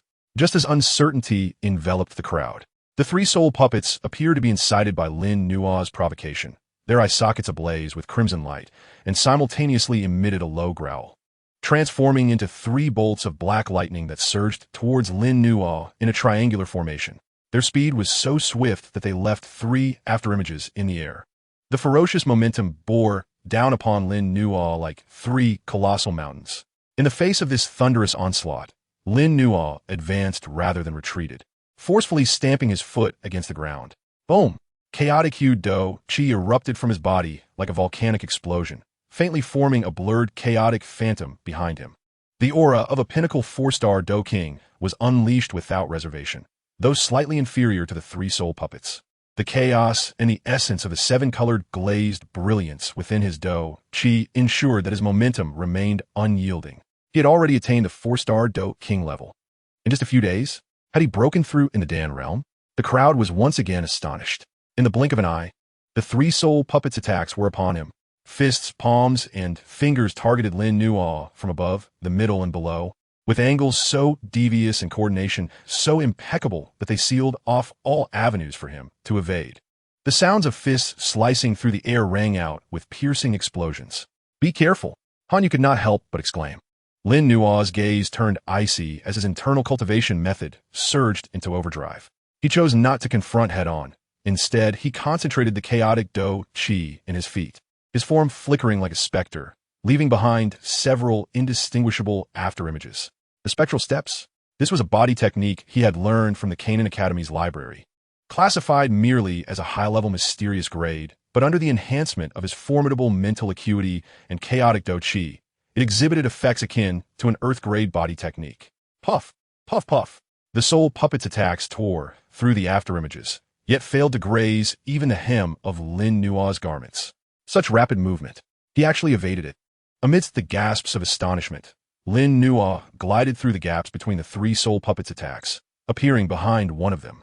"Tao Tixel," he called out sharply, his right hand forming a fist, chaotic Dou Qi and a flicker of 7-colored glazed flame coalescing at the tip of his fist, transforming into an ancient and weighty chaotic seal, imbued with the intent to suppress all and annihilate all laws, crashing down upon the back of the soul puppet's heart.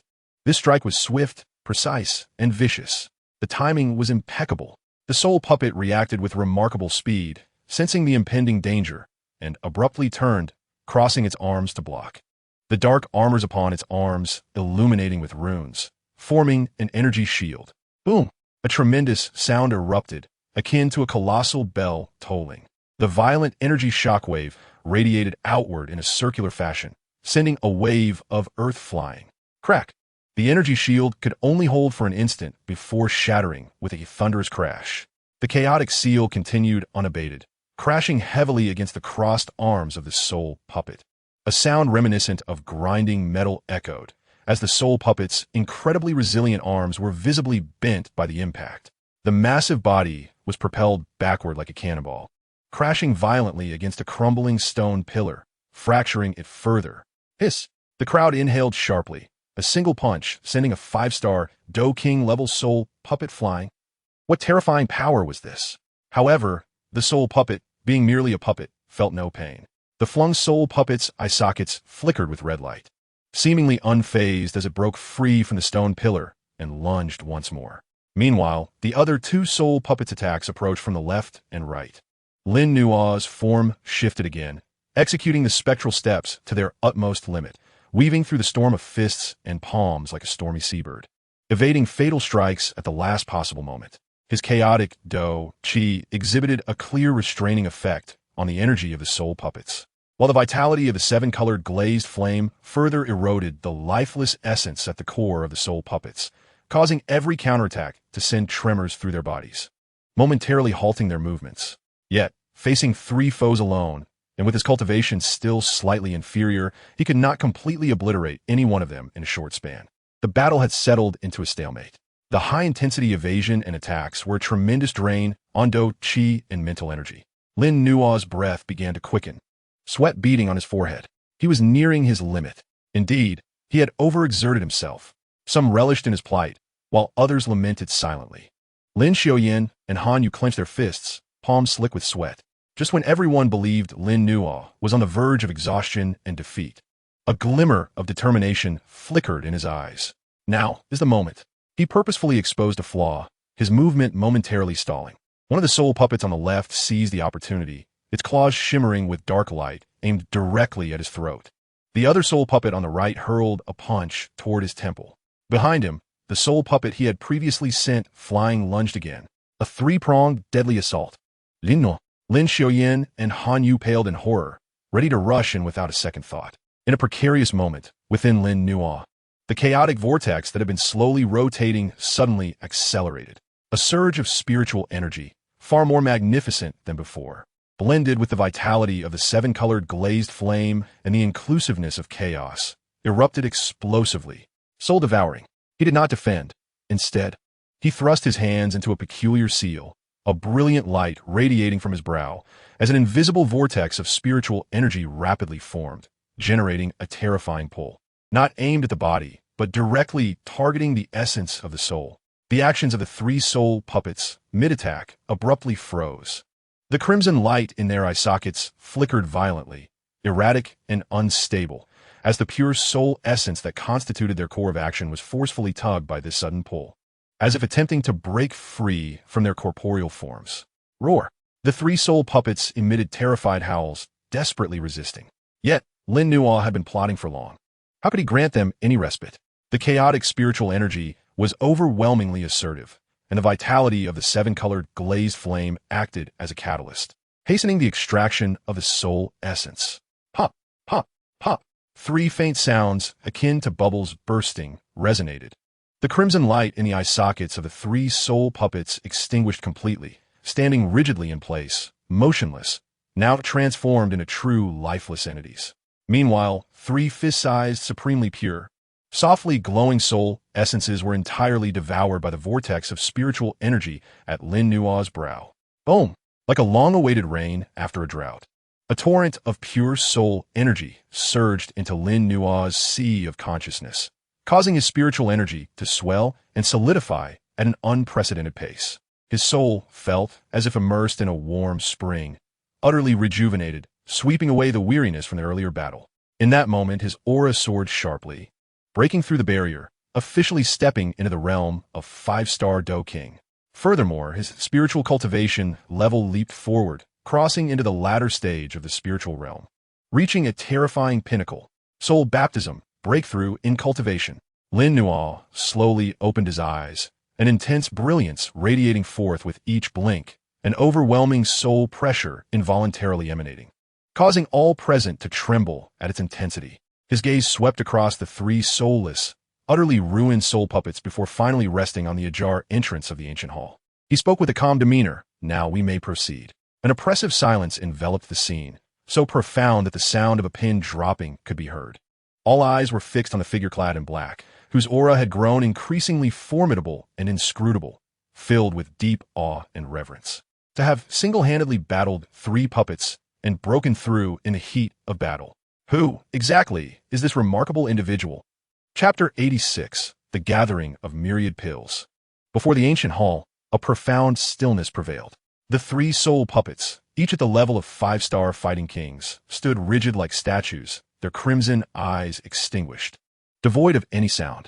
The black-clad youth before them emanated an unfathomable aura, his eyes flickering with brilliance. An invisible pressure of spiritual might causing many present to feel their mind sway. To have fought three puppets alone and achieved a breakthrough.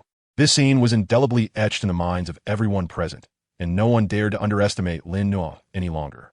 The red-haired youth from Blood River Sect wore a pallid expression. His lips moved as if to speak, but ultimately no words emerged, only a deeper wariness in his eyes. The young man from the Dan Tower's direct lineage exhibited a ripple of emotion in his previously placid gaze, now regarding Lin Nuo with genuine seriousness. The genius from the alchemy families exchanged astonished glances. Lin Xiuya and Han Yu exhaled in relief, soon overwhelmed by a wave of joy and pride.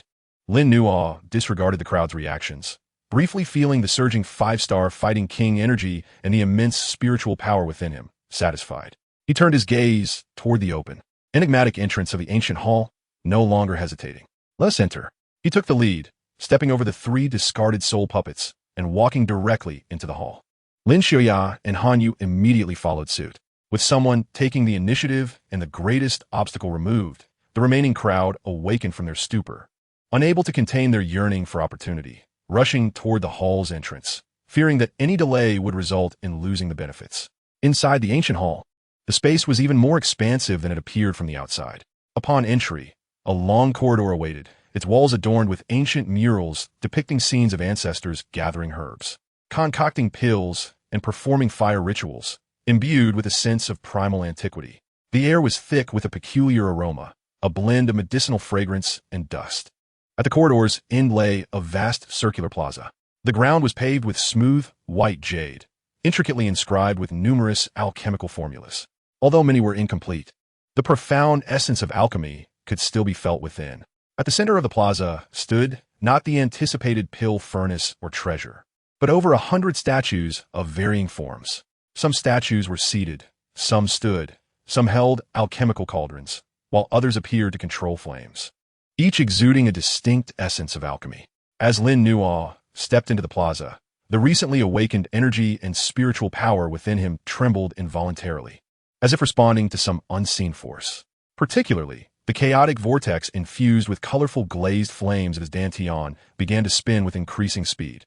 Lin Nuo's gaze sharpened as he perceived the statues. His heightened senses allowed him to hear a resonant alchemical rhythm emanating from within each statue. It was the spiritual imprint and residual essence left behind by the alchemists in their lifetimes. Just then, the throng of newcomers arrived at the plaza. Upon witnessing the hundreds of statues, the crowd initially stood in shock, but soon those with broader knowledge became animated. It is the myriad pills gathering statues, legendary relics left by ancient alchemical masters.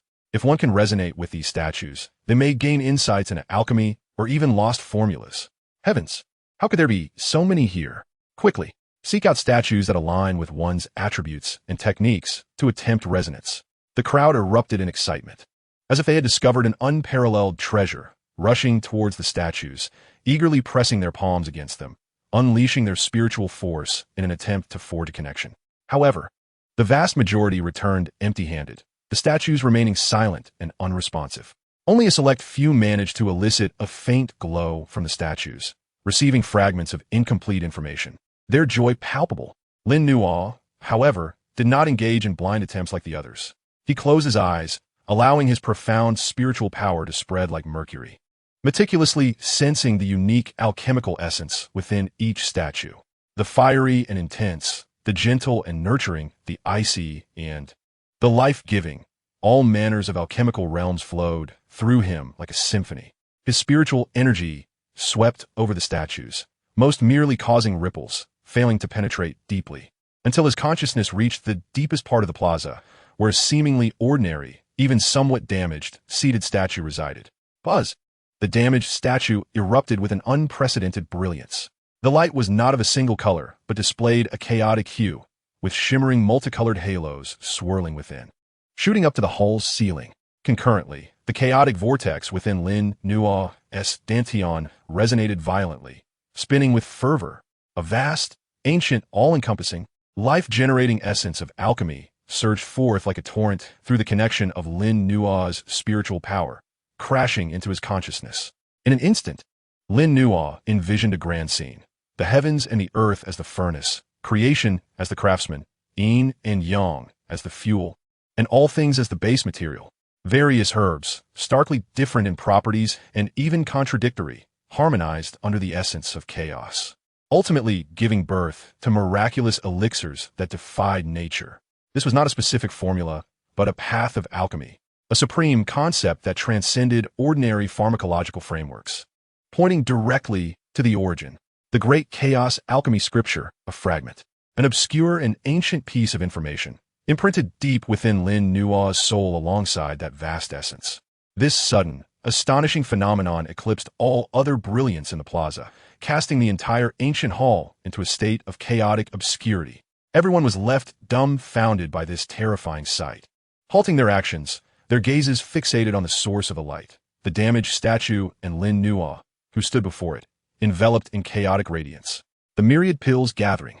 He had indeed triggered the extraordinary phenomenon of the myriad pills gathering. What kind of statue is that?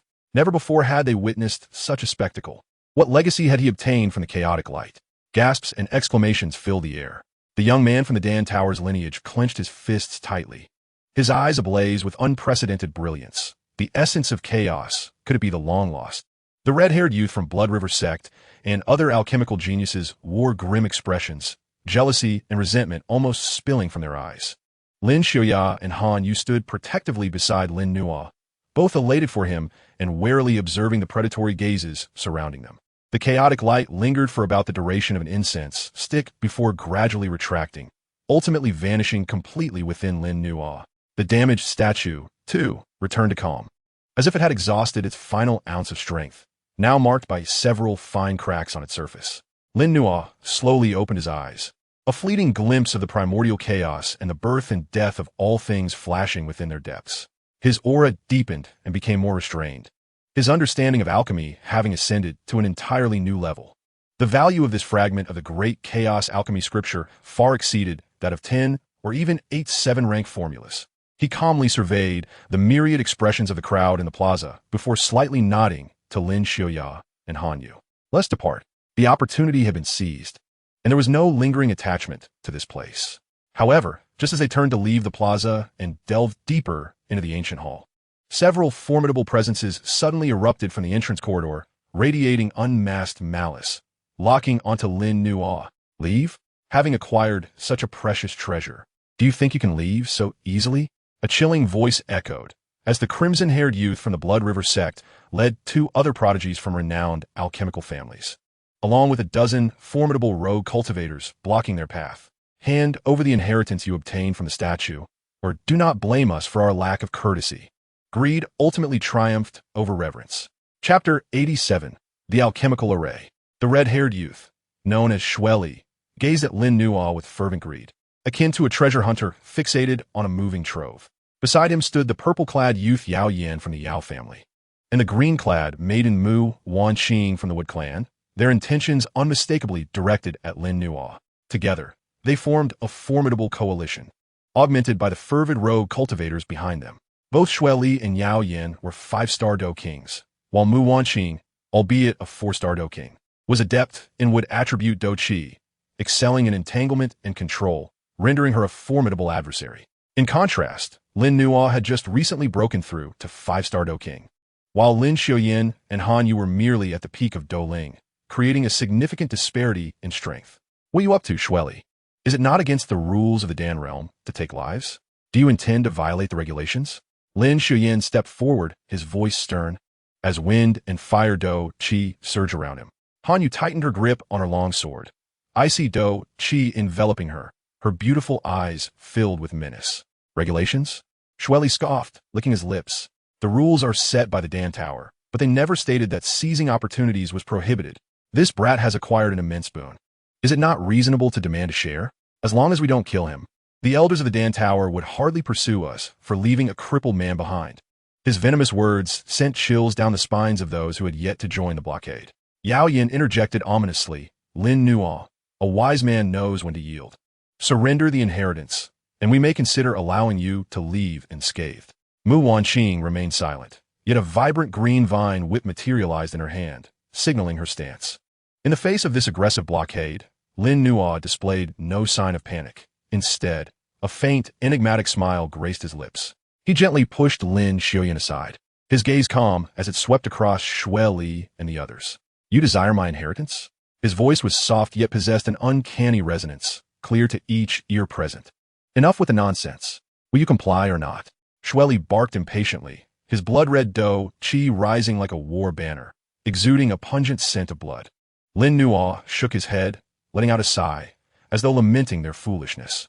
He slowly raised his right hand, palm facing upward. Without a fluctuation of Dou Qi or a surge of spiritual energy, 3 orbs the size of dragon eyes materialized above his palm, displaying a chaotic hue with a swirling rainbow aura within, gradually coalescing into form. These 3 orbs, though not corporeal, emanated a heart-tingling energy and profound alchemical resonance.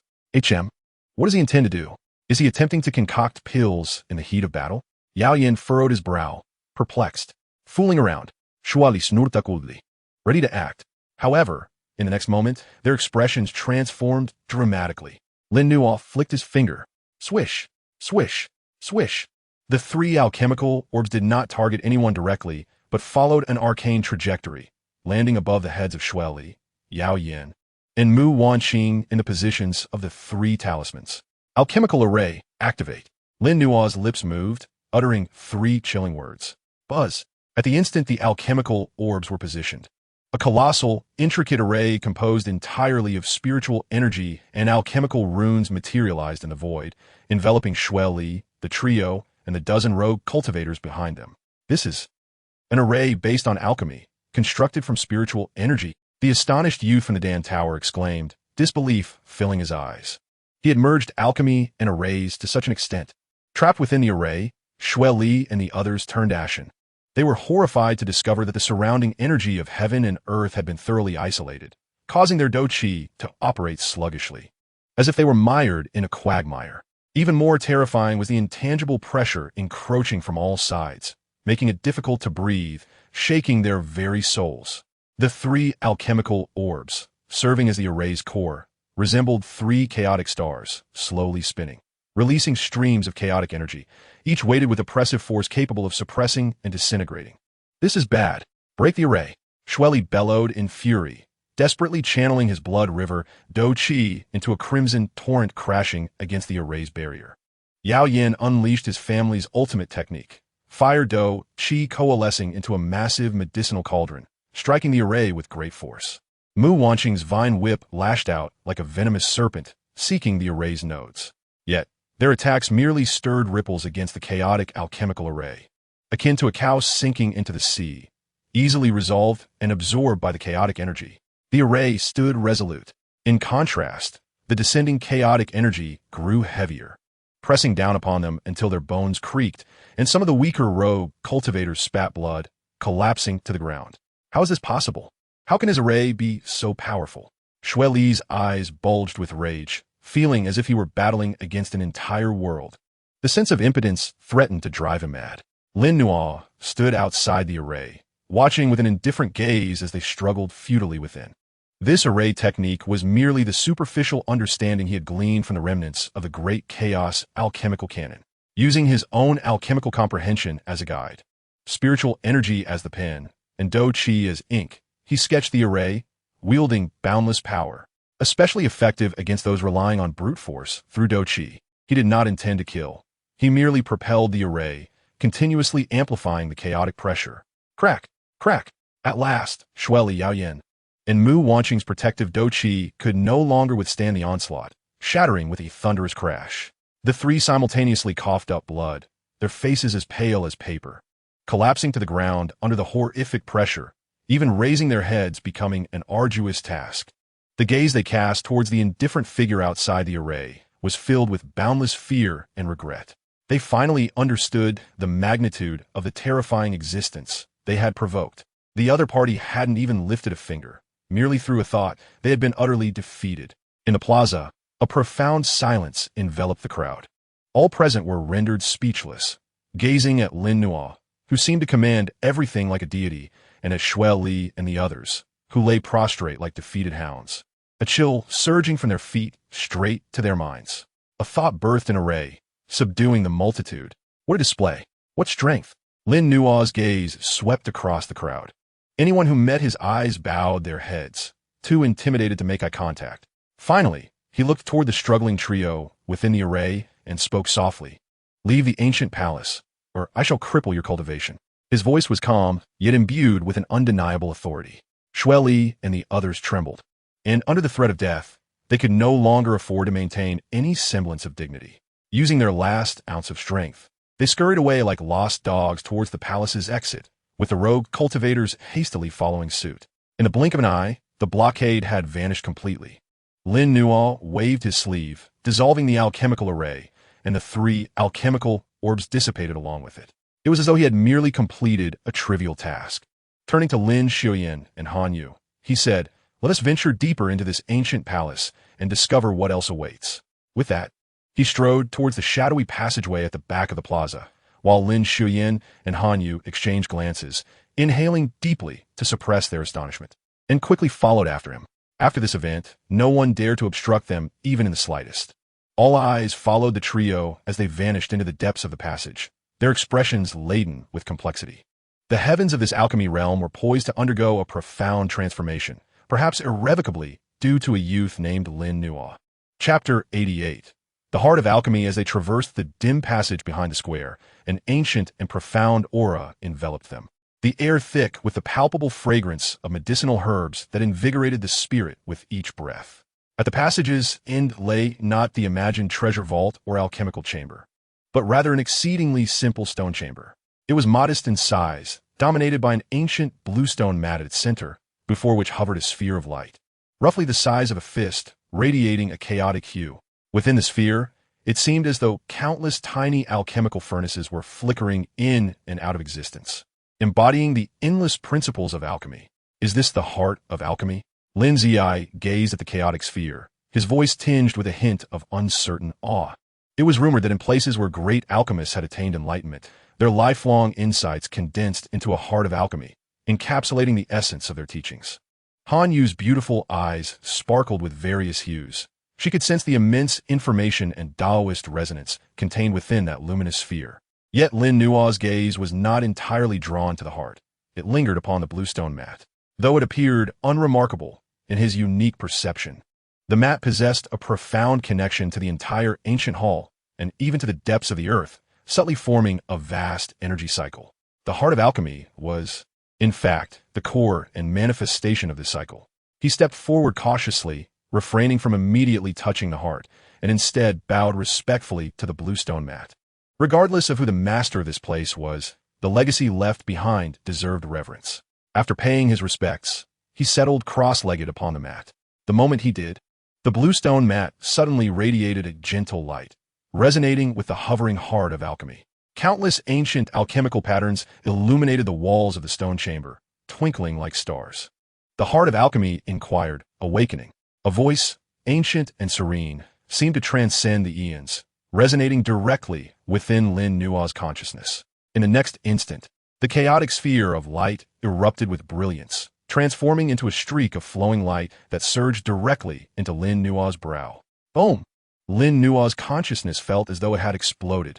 A torrent of alchemical knowledge, far more vast, systematic, and profound than that which he had received at the statue in the square, surged into him with overwhelming force. This was not a mere inheritance.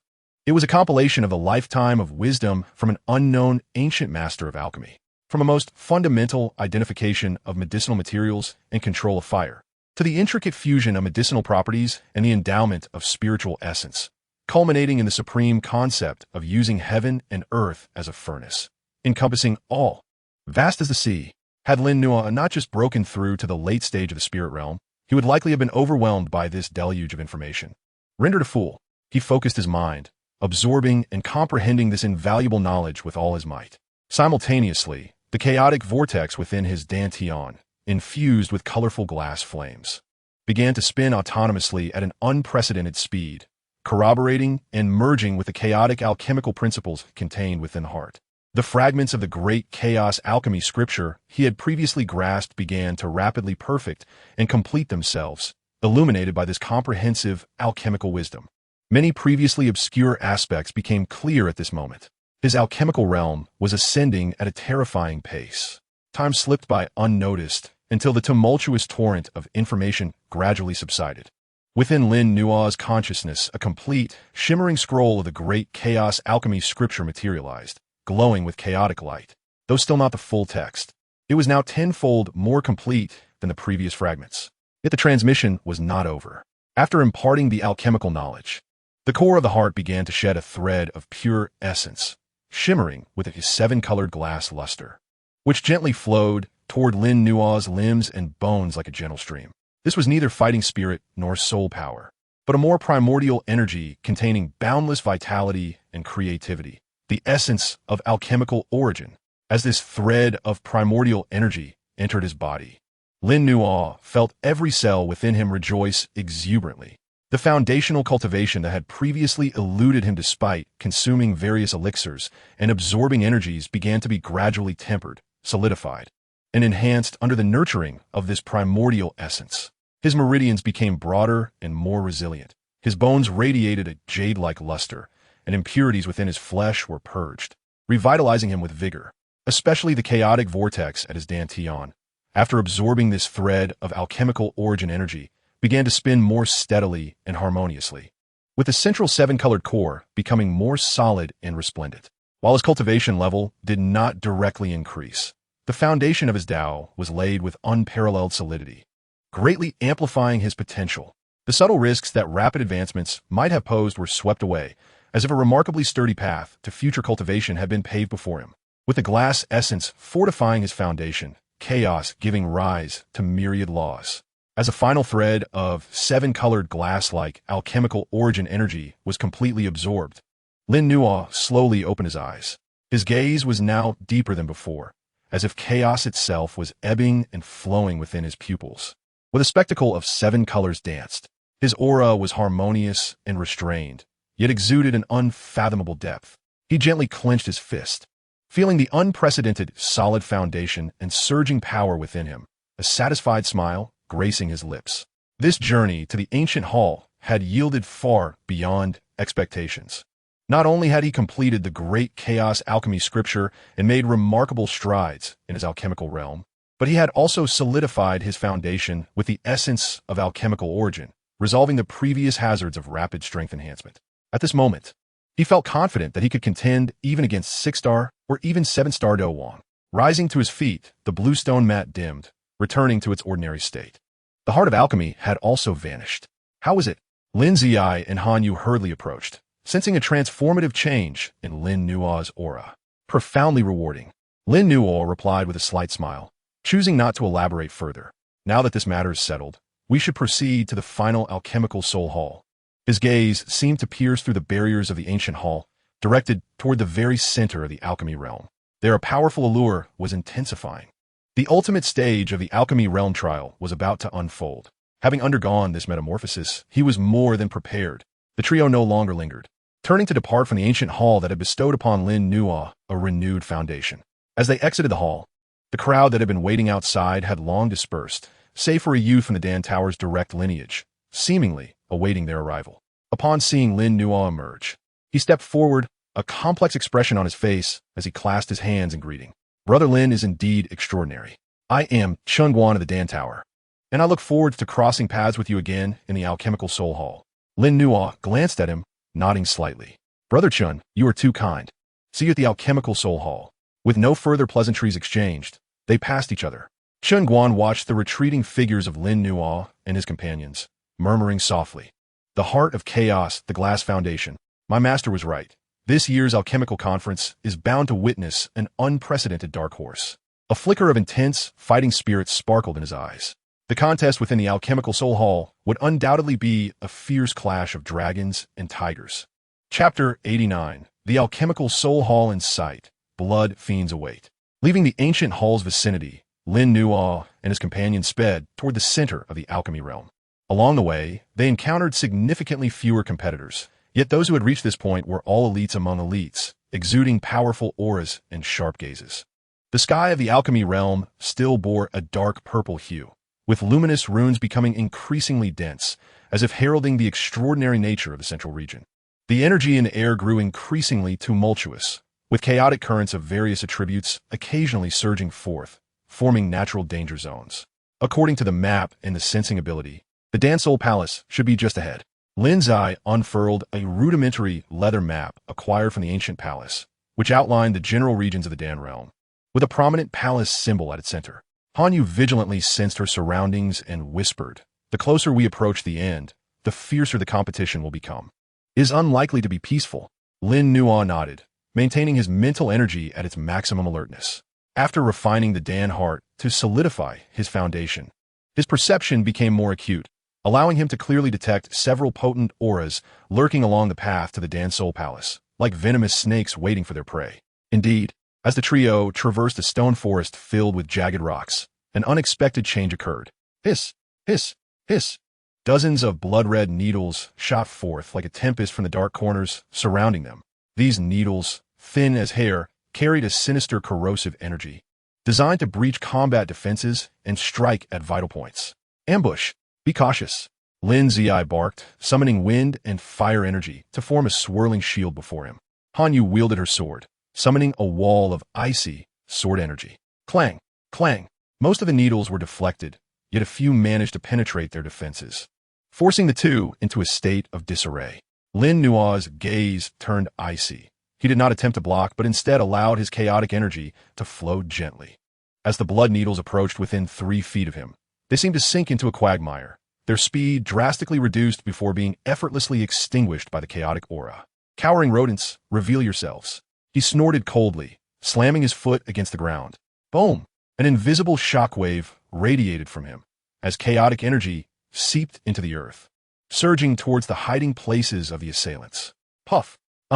Groans and cries of anguish erupted from various spots in the stone forest as 7 or 8 figures clad in blood-red attire were forcibly shaken from their concealed states. Spitting blood and looking horrified, most of them were at the spirit combat level, evidently pawns tasked with ambushing and harassing. These are members of the Blood River sect. Lin Ziyi recognized their garb. Not only that, Lin Nua's sharp gaze pierced deeper into the stone forest. The main figures should be making their appearance now. Clap, clap, clap. Crisp applause echoed as 3 figures slowly emerged from behind the largest stone. Leading them was none other than Shui Li, the Blood River sect member who had been suppressed by Lin Nua with a Dan formation in the ancient palace, now looking slightly pale. Yet his eyes brimmed with resentment and murderous intent. Beside him, in addition to the equally pale Yao Yin and Mu Wanqing, stood an elderly man clad in gray robes. His visage gaunt, and his gaze as predatory as a vulture. This elder's aura was subtle, yet it emanated a powerful presence, reaching the level of a 6-star battle king. Kid, did you think we would not meet again so soon? Shui Li gritted his teeth, his voice hoarse. You believe that merely gaining an advantage in the ancient palace will allow you to rest easy? Let me tell you, having offended the Blood River sect, no one on this earth or in heaven can save you. Yao Yin added coldly, if you are wise. Obediently hand over all the inheritances and treasures you obtained in the ancient palace, and then cripple your own cultivation. Perhaps we might leave you with a whole corpse. Mu Wanqing remained silent, yet the emerald vine whip in her hand was coiled and ready to strike. Lin Nua's gaze swept over the trio, finally settling on the gray-robed elder. You've sent your underlings to do your bidding, but now the main player has arrived? It seems your thieving ambition knows no bounds. The elder lifted his eyelids, a fleeting glint of bloodthirst flashing in his murky eyes as he rasped. Young man, the overly ambitious often meet with disaster. Some opportunities are not meant for you to covet. Surrender your possessions, and I can assure you a swift end. His tone was flat, yet it carried an air of detached superiority, as if he were deciding the fate of an insignificant insect. The mention of a 6-star battle king caused Lin Ziyi and Han Yu's expressions to grow exceedingly grave. The difference between 5 and 6 stars, though merely 1, represented a vast disparity in strength. Moreover, the other 3 were there to assist the elder. Lin Nua, this situation is dire, Lin Ziyi transmitted, preparing to suggest a strategic retreat. However, Lin Nua slightly shook his head, stepping forward to confront the formidable gray-robed elder alone. His expression not betraying fear, but rather displaying an eager combat spirit. Having just solidified his foundation, he was in need of a worthy opponent to test his skills. A 6-star battle king was precisely what he sought. He looked at the gray-robed elder and stated calmly, You wish for my possessions? Very well, but in exchange, you must offer your life. Before the words had fully left his lips, Lin Nua surged forward, launching an attack aimed directly at the 6-star battle king. Chaotic-hued energy erupted like a signal fire, the aura of a 5-star battle king unleashed without reservation, yet bolstered by the chaotic and multicolored essence. It matched the imposing might of the opposing 6-star battle king. Seeking death, the elder's eyes flashed coldly, his bony hand reaching out as his fingers curled.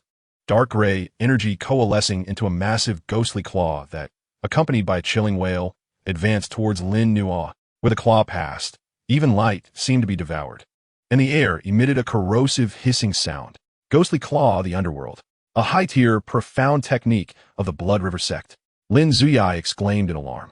Facing this ferocious strike, Lin Nua did not flinch or evade. Instead, he allowed chaotic energy to merge seamlessly with the fiery essence of the 7-color luminous flame upon his fist, transforming it into a meteor ablaze with chaotic flames. Chaotic flame destroying fist. With a single punch, it appeared as though the heavens themselves would be incinerated, purging the underworld. Boom! The fist and claw collided violently, a terrifying energy storm erupting instantly, shattering the surrounding stones into powder. The ground was torn apart, deep fissures appearing. At the epicenter of the energy clash, the gray-robed elder's expression changed drastically as he felt an overwhelmingly domineering force, one that combined annihilation with vitality, surged towards him, relentlessly dissolving and purifying his highly corrosive gray-black energy. This kid is peculiar. The gray-robed elder was filled with dread, involuntarily staggering back 3 steps. Simultaneously, Lin Nua also retreated 5 steps, blood surging within him, yet his eyes sparkled with increasing brightness. He might have been at a slight disadvantage against the 6-star Battle King, but he was by no means without the strength to fight back. Together, let us kill him. Shueli, witnessing the scene, was both astonished and furious, bellowing as he, along with Yao Yin and Mu Wanqing, launched their assault from the flanks towards Lin Nua. Your opponents are us. Lin Ziyi and Han Yu were well prepared, immediately intercepting to block the 3. The battlefield was abruptly divided. Lin Nua steadied his stance, wiping a trace of blood from the corner of his mouth, and regarded the sullen-faced, gray-robed elder, cracking his neck with a crisp sound. The warm-up is over, old dog. It's time to get serious. He flipped his palm, and the amalgamated chaotic luminous flame ignited for the first time in combat form, blazing intensely. The temperature of the entire stone forest surged dramatically. Chapter 90. The luminous flame demonstrates its might. The chaotic luminous flame surged from Lin Nua's palm, no longer a restrained veil, but revealing its true nature of ferocity and vitality. With chaos as its foundation, the flame danced in vibrant colors, distorting the air around it and emitting a deep, resonant hum. Within the searing heat, it contained a strangely invigorating essence, perfectly merging 2 utterly distinct properties into something both eerie and powerful. The gray-robed elder's murky eyes fixated on the flame, his pupils suddenly constricting as he gasped in astonishment. Strange fire? No, this aura. It's a fused strange fire? You possess strange fire. His voice brimmed with disbelief and an unmistakable hint of greed. Strange fire. This is a wondrous artifact of heaven and earth that even the strongest Dou Zong would covet. If I can seize it, young one, surrender and I shall spare your life. The blood eagle shouted fiercely, an overwhelming tide of gray-black Dou Qi surging from his body. The pressure of a 6-star Dou Wang unleashed without reservation, attempting to suppress Lin Nua with sheer power. Want it? Come and take it.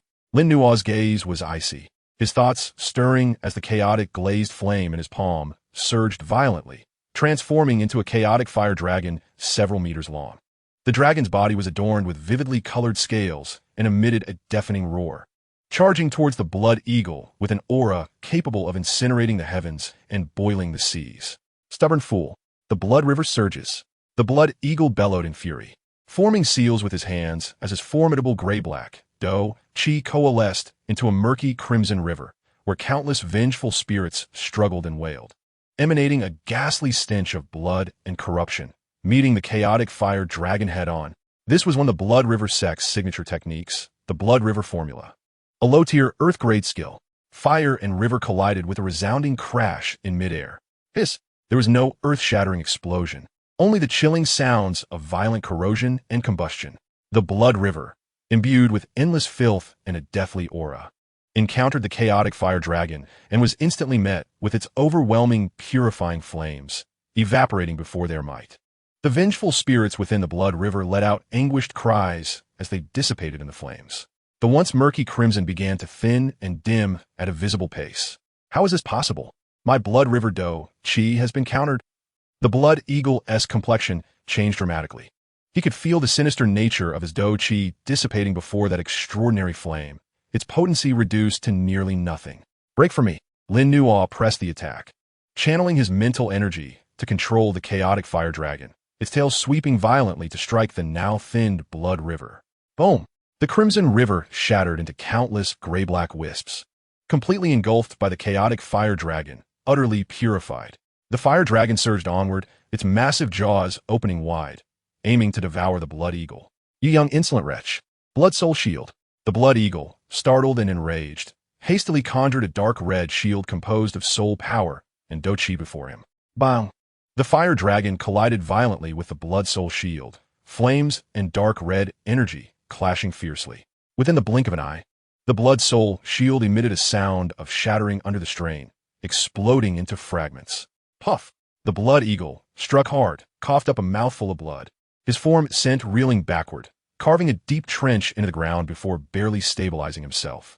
His gray robe was charred beyond recognition, his hair disheveled, and his breath chaotic, leaving no trace of his former, imposing demeanor. Meanwhile, the trio of Blood Li, Lin Xiuya, and Han Yu, engaged in fierce combat, were struck with shock upon witnessing their 6-star Dou Wang elder injured in a single exchange with Lin Nuo, their movements faltering in disarray. "Elder," Blood Li exclaimed in horror. "How could this be? How can he be so strong?" Yao Yin and Mu Wanqing wore expressions of disbelief. Lin Xiuya and Han Yu, invigorated, intensified their assault, pressing the trio fiercely. Lin Nuo, having landed a successful strike, showed no signs of hesitation. He understood, well, the principle of seizing the moment to strike while the iron is hot, executing the underworld step to its utmost. His form gliding like a specter towards the Blood Eagle. "Old dog, take another punch from me." His right fist clenched tightly, the chaotic, glazed flame coalescing entirely within his fist, giving it a dark, chaotic hue, with only a hint of colorful brilliance shining through the knuckles, as if containing the power to shatter stars.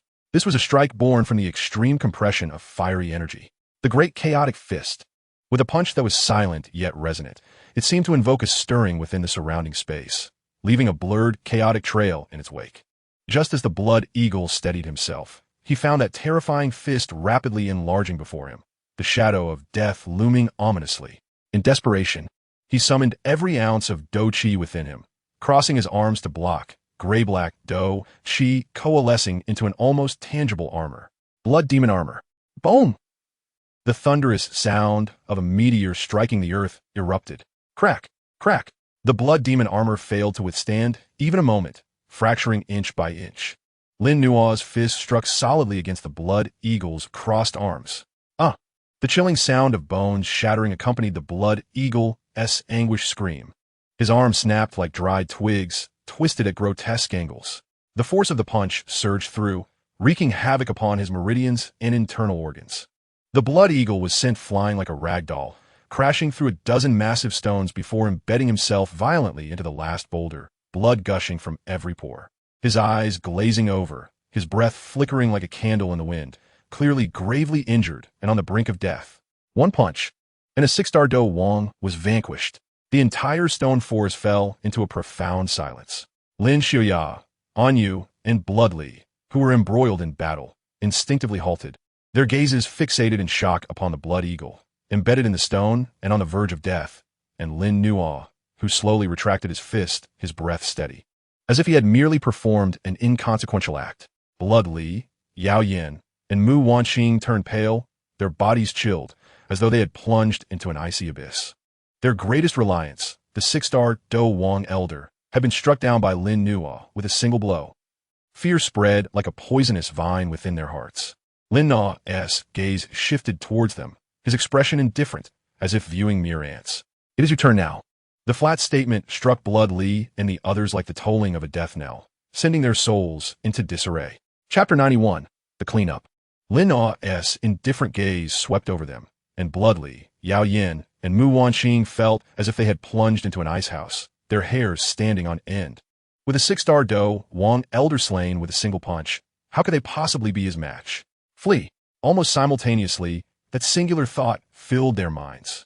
They could no longer afford to care about dignity or opportunity. Survival was paramount.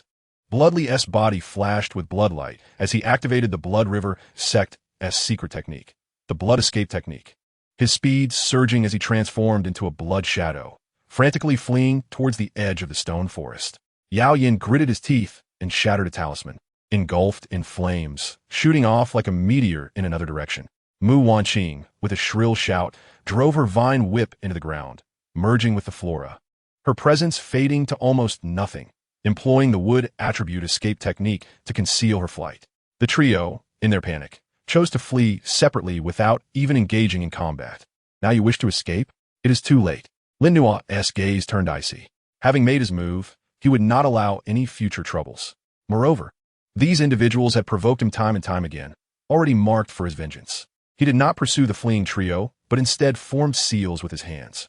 A torrent of formidable spiritual energy from the late stage of the spiritual realm, mixed with chaotic Dou Qi, surged forth. Chaotic fire domain seal. Buzz. Centered around him, a chaotic color domain enveloped a radius of several hundred feet. The light dimmed, energy stagnated, and the rules twisted. The three figures who had barely escaped were abruptly halted as if they had crashed into an invisible wall, their speed plummeting, their concealed forms forcibly revealed. Bloodly's blood escape was interrupted, and he spat out a mouthful of blood from the backlash. Yao Yan's flame talisman dimmed, his form staggering.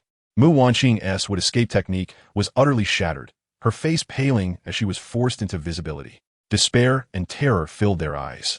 What manner of strange technique is this? It can even seal off space? Death. Lin Nuo afforded them no opportunity for mercy, his finger pointing like a sword. 3 strands of sword chi, honed to perfection and shimmering with chaotic flames of myriad hues, materialized before the foreheads of the three in an instant, as if traversing the void itself. No! Shueli roared in defiance, desperately summoning a blood shield. Yao Yan conjured a defensive artifact shaped like a medicinal cauldron. Mu Wanqing wielded her vine whip in an attempt to block. Yet, before the all-consuming and indomitable chaotic flame, sword chi, all resistance crumbled like fragile paper. Puff, puff, puff. 3 soft sounds echoed, akin to the bursting of 3 bubbles. The blood shield shattered, the medicinal cauldron was pierced, and the vine whip snapped.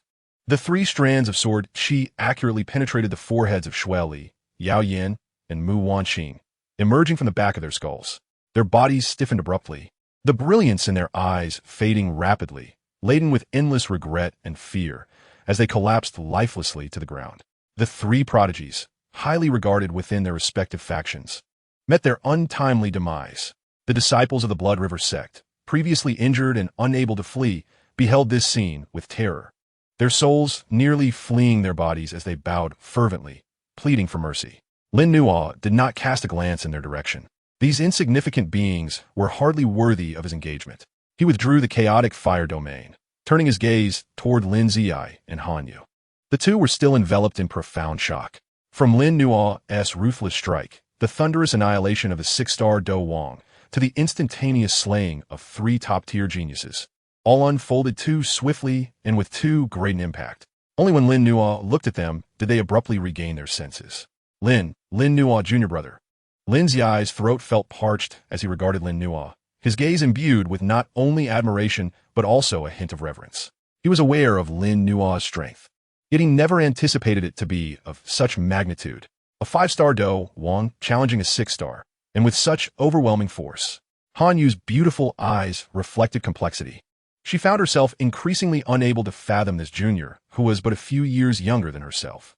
Let us clean the battlefield and depart swiftly. Lin Nuo spoke with a calm demeanor, as if he had merely swatted a few flies. He approached the corpse of the blood eagle embedded in the massive rock, retrieving a black storage ring from its finger, and casually collected the storage rings of Shueli and the others. These were spoils of war. Lin Ziyi and Han Yu quickly composed themselves, dispersing the terrified disciples of the Blood River sect and tidying up the traces of battle. Having accomplished this, the 3 no longer lingered, transforming into 3 streaks of light as they swiftly exited the blood-soaked stone forest. Shortly after their departure, several powerful auras swept toward the stone forest from various directions. Upon witnessing the chaotic scene, especially the corpses of the Blood Eagle, Shueli, and the others, the newcomers collectively gasped, their expressions shifting dramatically. Is it the Blood Eagle elder of the Blood River sect? He is dead? And Shueli, Yao Yan, and Mu Wanqing as well? My heavens, who could have done this? Observing the signs of battle, it seemed to have concluded swiftly, and the assailant's power was undeniably terrifying. Could it be Chen Guan from the Dan Tower? Or perhaps some other hidden old monster? News spread like wildfire across the central regions of the Dan realm. The elder of the Blood River sect, along with 3 top-tier geniuses, had been slaughtered in the stone forest. In an instant, all participants who heard the news were shaken. The Blood River sect was a formidable force capable of contending with the Dan Tower. How could its elder and core disciples be wiped out within the Dan realm? This was nothing short of cataclysmic.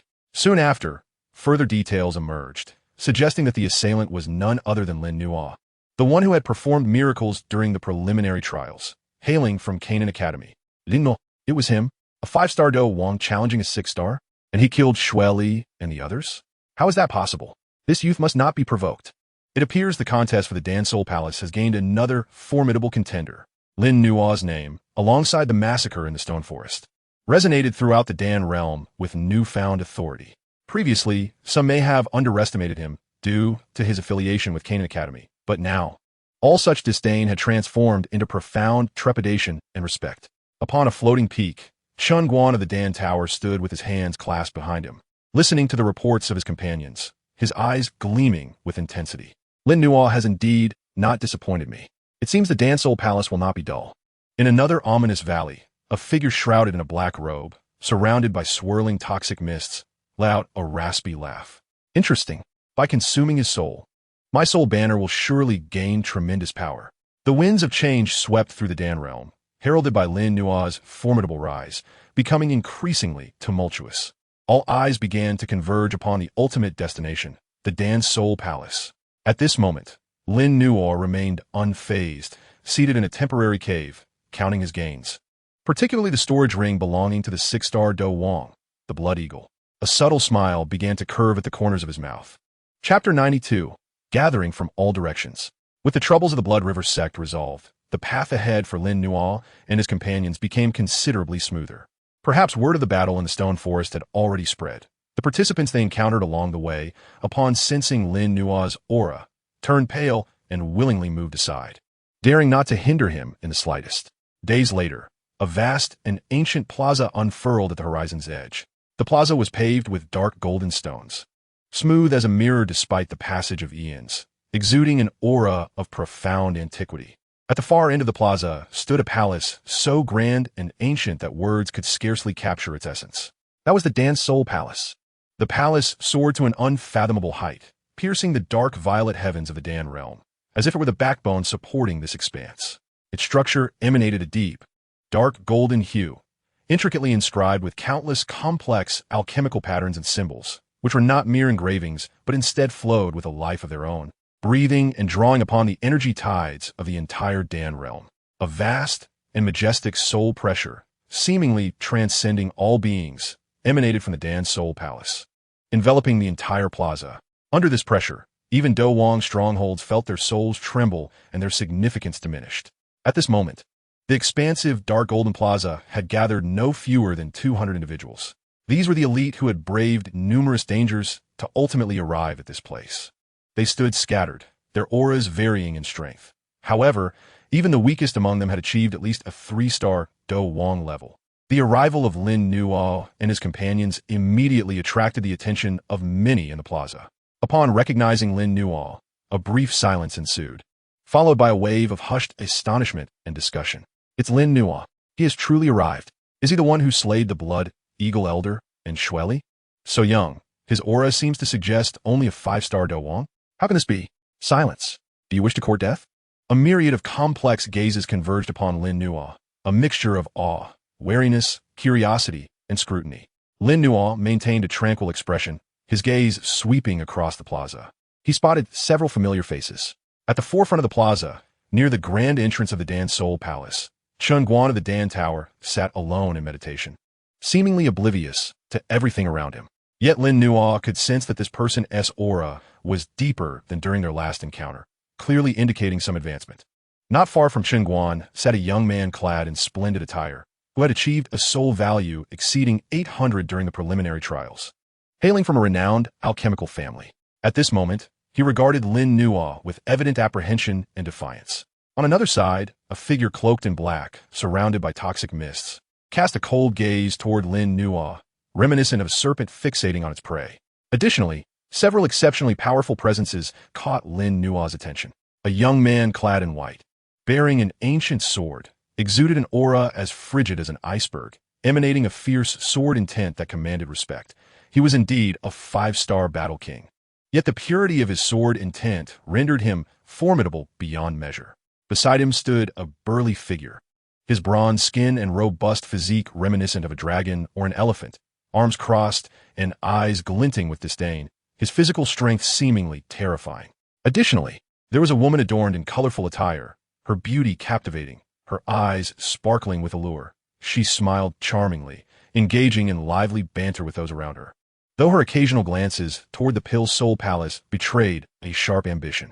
These individuals represented the CR de la CR of this trial in the Pill domain, each a 5-star battle king at the very least, their combat prowess far exceeding their peers. The arrival of Lin Nuo was akin to a massive stone cast into a tranquil pond, creating ripples among these top-tier geniuses. Chun Guan slowly opened his eyes, casting a glance at Lin Nuo while offering a subtle nod. The cold gaze of Sword Wuming swept over Lin Nuo, tinged with a hint of scrutiny. Sure Hao broke into a grin, revealing a set of gleaming white teeth, his battle intent palpable. Su Mei's beautiful eyes sparkled with interest as she regarded Lin Nuo, as if she had discovered a delightful plaything. The gaze from beneath the black robe of Dou Qi was even more chilling. Lin Nuo, undeterred by these stares, settled down at the edge of the plaza with Lin Xiaoyi and Han Yu, patiently regulating his breath as they awaited the opening of the Pill Soul Palace. Feeling the overwhelming auras in the plaza, Lin Xiaoyi and Han Yu were acutely aware of the immense pressure surrounding them. The assembly was composed of the most elite young alchemists from across the continent. Their pinnacle of battle spirit seemed utterly out of place here. However, there was no need for self-deprecation. Lin Nuo discerned their thoughts and transmitted a message. Reaching this place alone attests to your strength and potential. Within the Pill Soul Palace, opportunities are contingent upon one's own capabilities. Do not doubt your fortune. Upon hearing this, the two inhaled deeply, nodding with renewed determination in their eyes. Time drifted slowly as they awaited the moment. The number of individuals arriving at the plaza steadily increased, and the atmosphere grew increasingly tense. Everyone understood that once the Pill Soul Palace opened, it would signal the onset of the ultimate and most ferocious competition. Approximately half a day later, as the sunset bathed the dark golden plaza in a resplendent glow, a low hum resonated through the air. Suddenly, the Pill Soul Palace trembled violently. The countless flowing pill patterns and runes adorning its surface erupted into dazzling brilliance. An overwhelming and ancient pressure of souls descended like a colossal dragon awakening from slumber. The massive gates, which had remained sealed for countless ages, slowly creaked open, revealing a narrow gap amidst a cacophony of thunderous sounds. A torrent of pure energy and an intoxicating aroma of pills gushed forth from the opening, as if a tangible flood had been unleashed. The Pill Soul Palace had officially opened. In an instant, every figure in the plaza surged upward, transforming into streaks of vibrant light, rushing toward the doors that symbolized endless opportunities and fortunes. The final contest had begun. Let's go. A spark ignited in Lin Nuo's eyes as he was the first to leap forth, closely followed by Lin Xiaoyi and Han Yu. Merging into the throng as they charged toward the Pill Soul Palace, a beacon of boundless prospects. As the great doors of the Pill Soul Palace swung open, hundreds of figures surged in like sharks, sensing blood, driven by primal instinct. Lin Nuo and his companions found themselves enveloped in a breathtaking spectacle, as though they had traversed a shimmering veil into an entirely different realm. Inside, rather than the opulent splendor they had envisioned, they were met with an endless expanse of starry skies. The smooth, mirror-like black floor reflected the glimmering stars above, while the deep vault of the cosmos held myriad constellations, tracing enigmatic paths that exuded an ancient and mystical aura. At the center of this celestial panorama stood 9 colossal steps, resembling a bridge connecting heaven and earth, ascending into the depths of the starry void. Each step radiated a distinct hue, emanating unique waves of energy and pressure from the soul. Red, orange, yellow, green, blue, indigo, violet, silver, and gold. The 9-colored celestial staircase increased in intensity, a gradual amplification of pressure. Merely standing before the red step, the weighty pressure emanating from the soul level caused many of the less capable to turn pale and falter. Useless. Those behind showed no mercy, kicking aside the fallen as they clamored to ascend. The competition had ignited into fierce rivalry from the very start. Lin Nuo cast his gaze over the 9-colored staircase, acutely aware that each step contained a unique essence of alchemical understanding and soul trials. The red step tested control over flames. The orange step gauged perception of medicinal properties, and the yellow step assessed comprehension of formulas. The higher one ascended, the more comprehensive the tests became, drawing closer to the very essence of alchemy. Let us proceed with caution, ensuring our safety first, Lin Nuo instructed Lin Xiaoyi and Han Yu before stepping onto the red staircase. A wave of searing soul pressure instantly descended, as if attempting to cast him into a furnace. Yet, for Lin Nuo, at the late stage of the spirit realm, this pressure felt like a gentle breeze. He continued his ascent, swiftly crossing the red step and stepping onto the orange one. Lin Xiaoyi and Han Yu followed closely. Though they sensed the pressure, their solid foundation and determination enabled them to steadily ascend the red step, climbing slowly yet resolutely. Lin Nua's speed was astonishing. He scarcely paused as he ascended the orange, yellow, green, and blue steps.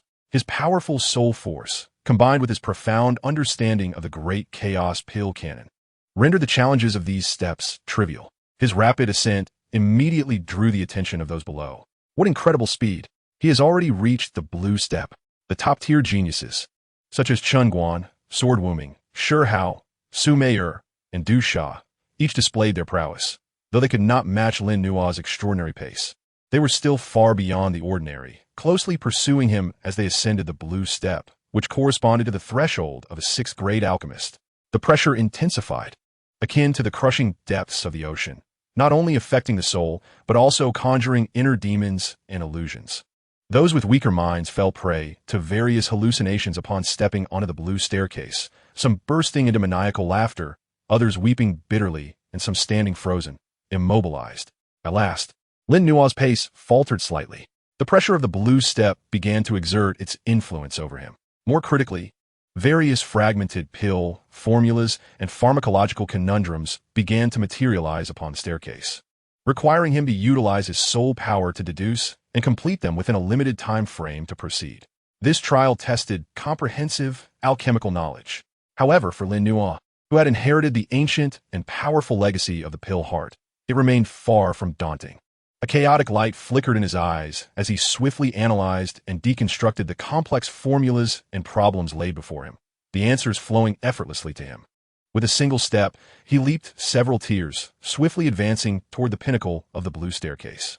Witnessing the unfolding scene, Chen Guan and others promptly unleashed their respective abilities. Surrounding Chen Guan, a constellation of starlight shimmered, resonating with the celestial expanse above as he advanced with unwavering steps. Jian Wuming cleaved through illusions with the essence of his sword, pressing forward fearlessly. Shi Hao's vigorous blood surged forth, shattering finesse with brute force, as he resolutely bore the weight of oppression. Su Meier's figure swayed, surrounded by ethereal phantoms, skillfully evading the assault on her soul. Meanwhile, Dou Qi was enveloped in a swirling miasma of poison, corroding the oppressive force around him. The elite talents engaged in a fierce contest upon the azure staircase. At long last, Lin Nua became the first to ascend to the pinnacle of the blue staircase, where before him loomed the seventh tier, radiating a regal purple aura. The purple staircase, the threshold for a seventh-grade alchemist. An overwhelming soul pressure, tenfold stronger than that of the blue staircase, descended upon him like a torrential river from the heavens. Simultaneously, countless ethereal alchemical furnaces, flames, and phantom herbs, forged from pure soul energy, surged towards Lin Nua like an army in full charge. This was no mere trial. It was an outright assault. Lin Nua's gaze scarpenet, finally feeling the weight of the challenge. He uttered a low cry as the full force of his late-stage spiritual power erupted, forming a chaotic barrier of soul energy before him. Bang, bang, bang. The ethereal assaults collided against the barrier, unleashing a cacophony of explosive sounds that caused the barrier to tremble violently. Lin Nua let out a muffled groan, his steps hindered, halting before the purple staircase. Behind him, Chen Guan, Jian Wuming, and the others soon reached the blue summit, their expressions grave upon witnessing Lin Nua's predicament.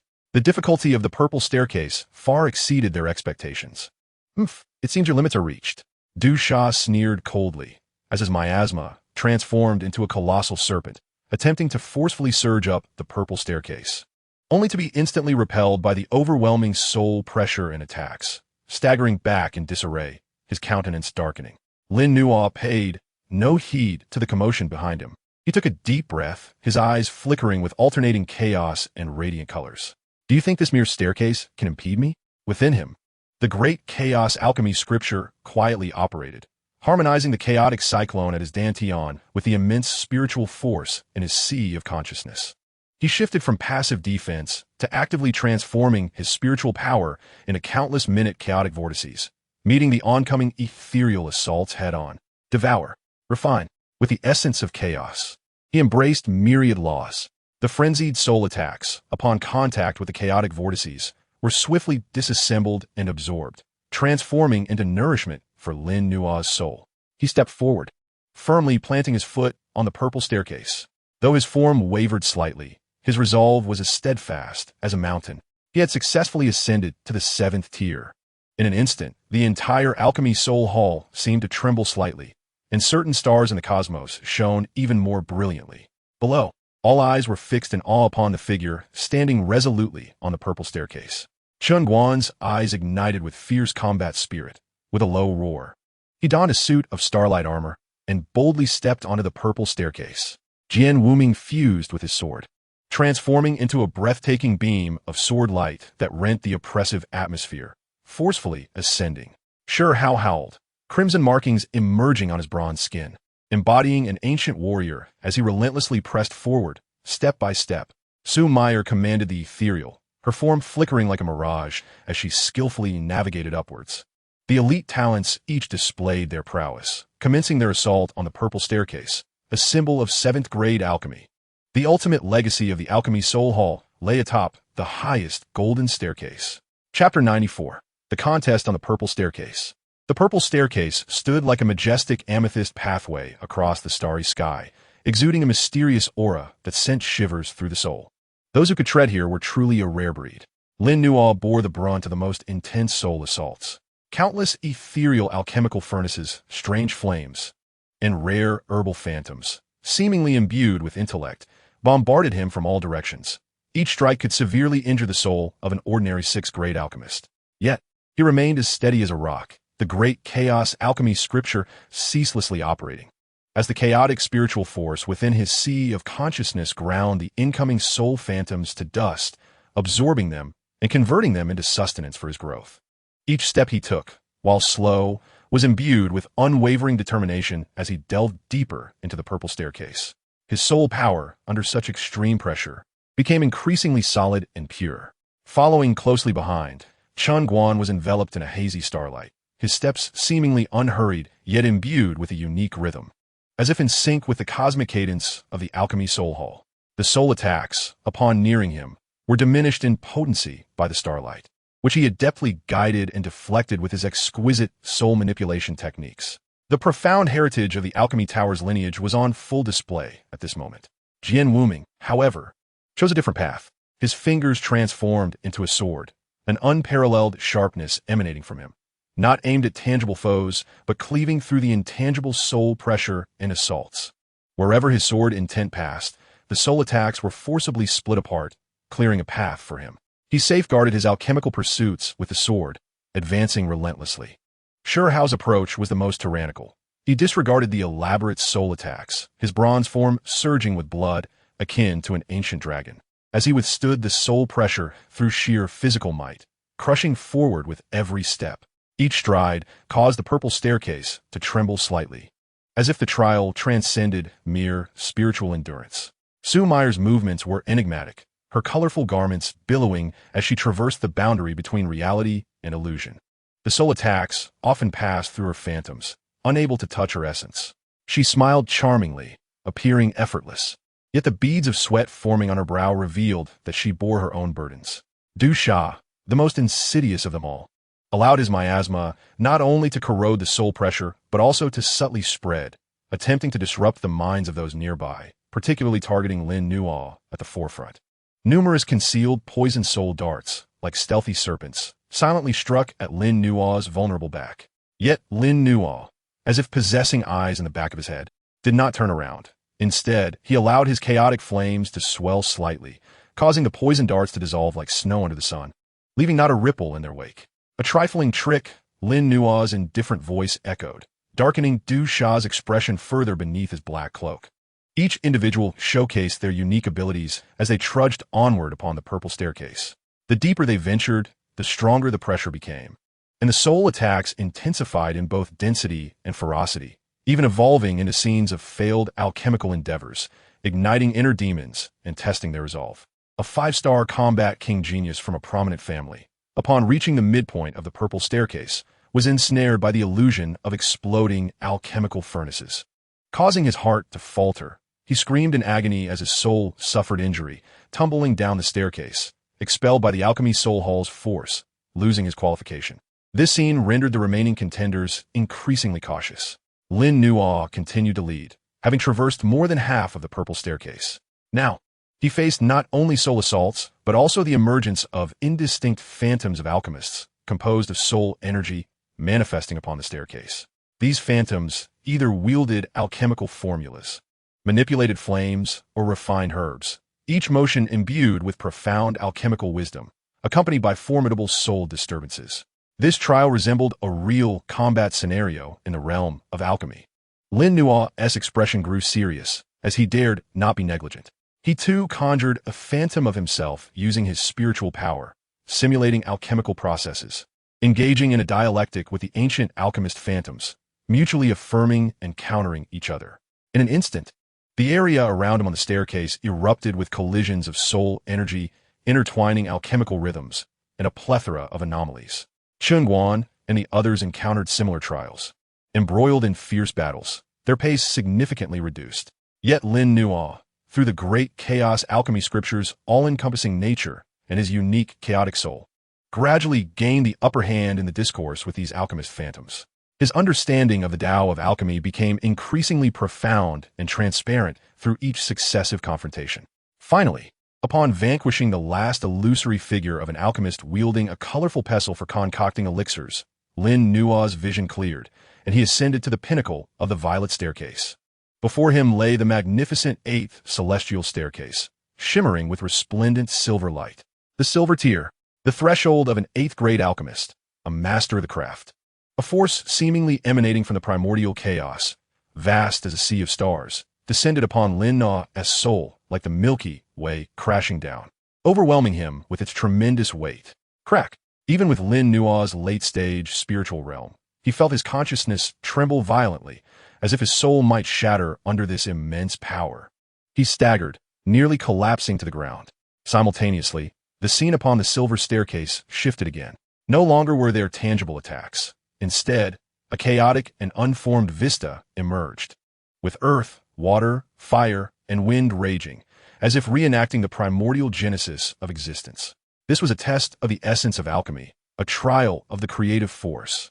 Only by grasping the true meaning of creation could one stand firm here.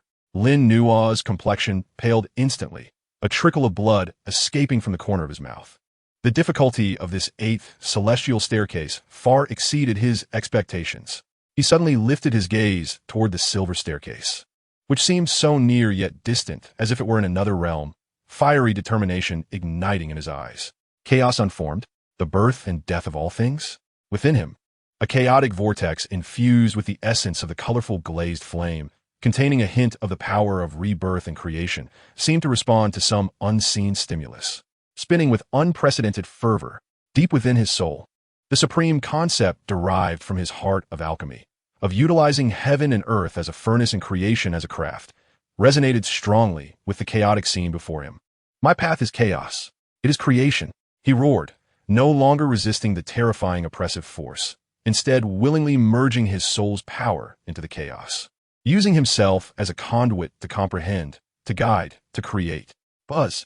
The chaotic brilliance within his consciousness erupted, reflecting harmoniously with the chaotic vista upon the silver staircase. Behind him, Chen Guan, Jian Wuming, and others finally managed to ascend to the pinnacle of the violet staircase. Upon witnessing Lin Nuo attempting to confront the formidable silver staircase and seemingly resonating with it, astonishment painted the faces of all present. Was he truly on the verge of success? Chapter 95, Enlightenment on the Silver Staircase. Before the silver staircase, Lin Nuo's figure appeared diminutive beneath the vast, star-like pressure weighing upon his soul, as though he could be crushed at any moment. Yet he did not retreat. Instead, he immersed himself completely, merging his essence with the chaotic scene embodying the primordial creation. Earth, water, fire, and wind raged, the energy wild and disorderly. This was both annihilation and the genesis of creation. The scriptures of the great chaos alchemy canon spontaneously surfaced within Lin Nuo's consciousness, transforming into countless chaotic runes swirling around him. In his dantian, the chaotic vortex resonated violently with the essence of the colorful glazed flame, igniting that faint spark of creation to its utmost potential. The path of alchemy is also the path of creation, harmonizing yin and yang, balancing the 5 elements, reversing life and death, Its pinnacle lies in conjuring existence for non-existence, giving birth to living beings. This chaos is not an end, but a beginning. Understanding struck him like lightning, piercing through the fog. He ceased his attempts to combat the chaos. Instead, he used his own chaotic soul as a guide, with the creative force of the colorful glazed flame as the spark to lead this chaos. He envisioned himself as a colossal being, a titan of creation, standing amidst the chaos, embracing it as if cradling the essence of Tai Chi. Chaos be opened, an intangible thought, accompanied by an overwhelming surge of soul power, and that precious spark of creation thunderously surged into the chaotic scene ahead. In an instant, the previously wild and disorderly earth, water, fire, and wind seemed to find a core, beginning to revolve slowly around Lin Nua's soulful intent. The chaotic energy began to separate, the pure rising and the impure sinking, as a miniature, ethereal world gradually took shape under his guidance upon the silver staircase. Though this realm existed for merely a fleeting moment before collapsing back into chaos, the instant of its formation and downfall showered Lin Nua's soul with a profound essence of creation, akin to a gentle rain. Boom! Lin Nua's consciousness experienced a cataclysmic transformation, akin to the dawn of creation. The solid barrier of his soul realm shattered under the impact of this creative essence. Late-stage peak of the spiritual realm. Complete mastery of the spiritual realm. His soul power surged instantaneously, undergoing a qualitative transformation. His essence solidified, shifting from formless gas to a translucent crystal, radiating a pure and powerful luminescence. His perception range, deduction abilities, and mastery over energy ascended to an entirely new level. More importantly, he had genuinely touched the essence of creation. This would yield immeasurable benefits for future alchemy, particularly in the refinement of high spirituality elixirs. The terrifying pressure of the silver staircase diminished significantly in the face of his surging soul power and comprehension of the creative essence. Lin Nua slowly opened his eyes, and deep within his gaze, a fleeting vision of primordial chaos and the flourishing of all things flickered. He wiped away the blood from the corner of his mouth. Though his complexion remained somewhat pale, his eyes shone with unprecedented brilliance. He stepped forward, firmly standing upon the 8th celestial staircase, which flowed with dazzling silver light. His figure stood tall, akin to a majestic pine or a grand mountain. He had succeeded. He had successfully set foot upon the silver staircase, symbolizing the threshold of an 8th-grade alchemist. At that moment, the entire alchemist hall seemed to fall into a momentary silence. In the depths of the starry sky, countless stars blazed forth, as if celebrating the birth of yet another genius who had touched the essence of creation. Below, at the pinnacle of the violet staircase, Chengguan, Jian Wuming, Shi Hao, Su Mei'er, and Du Xia stood in stunned silence, as if carved from clay. They had exerted every ounce of their strength, even employing their trump cards, barely managing to reach the violet apex, feeling utterly overwhelmed. Yet Lin Nua, not only had he arrived ahead of them, but he had also ascended the fabled silver staircase. The silver staircase? He actually made it up. The threshold of an 8th-grade master. Had he already? A monster. This fellow is undoubtedly a monster. Shi Hao gaped, speechless for a time. The allure in Su Mei'er's beautiful eyes had long been replaced by sheer astonishment. The figure cloaked in black robes, Du Xia, trembled slightly, unsure whether from fear or jealousy. Chengguan's eyes were fixed firmly on Lin Nua's back, his clenched fists turning pale from the strain. He took a deep breath, his gaze igniting with an unprecedented resolve. "I cannot lose," he roared, and the starlight surrounding him shone with unparalleled brilliance, as if ignited, daring to withstand the terrifying pressure radiating from the edge of the silver staircase. As he placed one foot upon it, although his face turned ashen in an instant, his body trembled as if on the verge of collapse. He indeed made contact with the silver staircase. Observing this, Jian Wuming soared, his sword intent soaring to the heavens, merging with his blade to become an extreme brilliance as he boldly charged toward the silver staircase. Shi Hao roared, his blood surging, his bronze skin oozing fine beads of blood, akin to a mighty deity descending upon the world, taking a decisive step forward. Su Mei'er and Du Xia refused to lag behind, employing their abilities and expending all their strength in an attempt to assault the elusive silver staircase.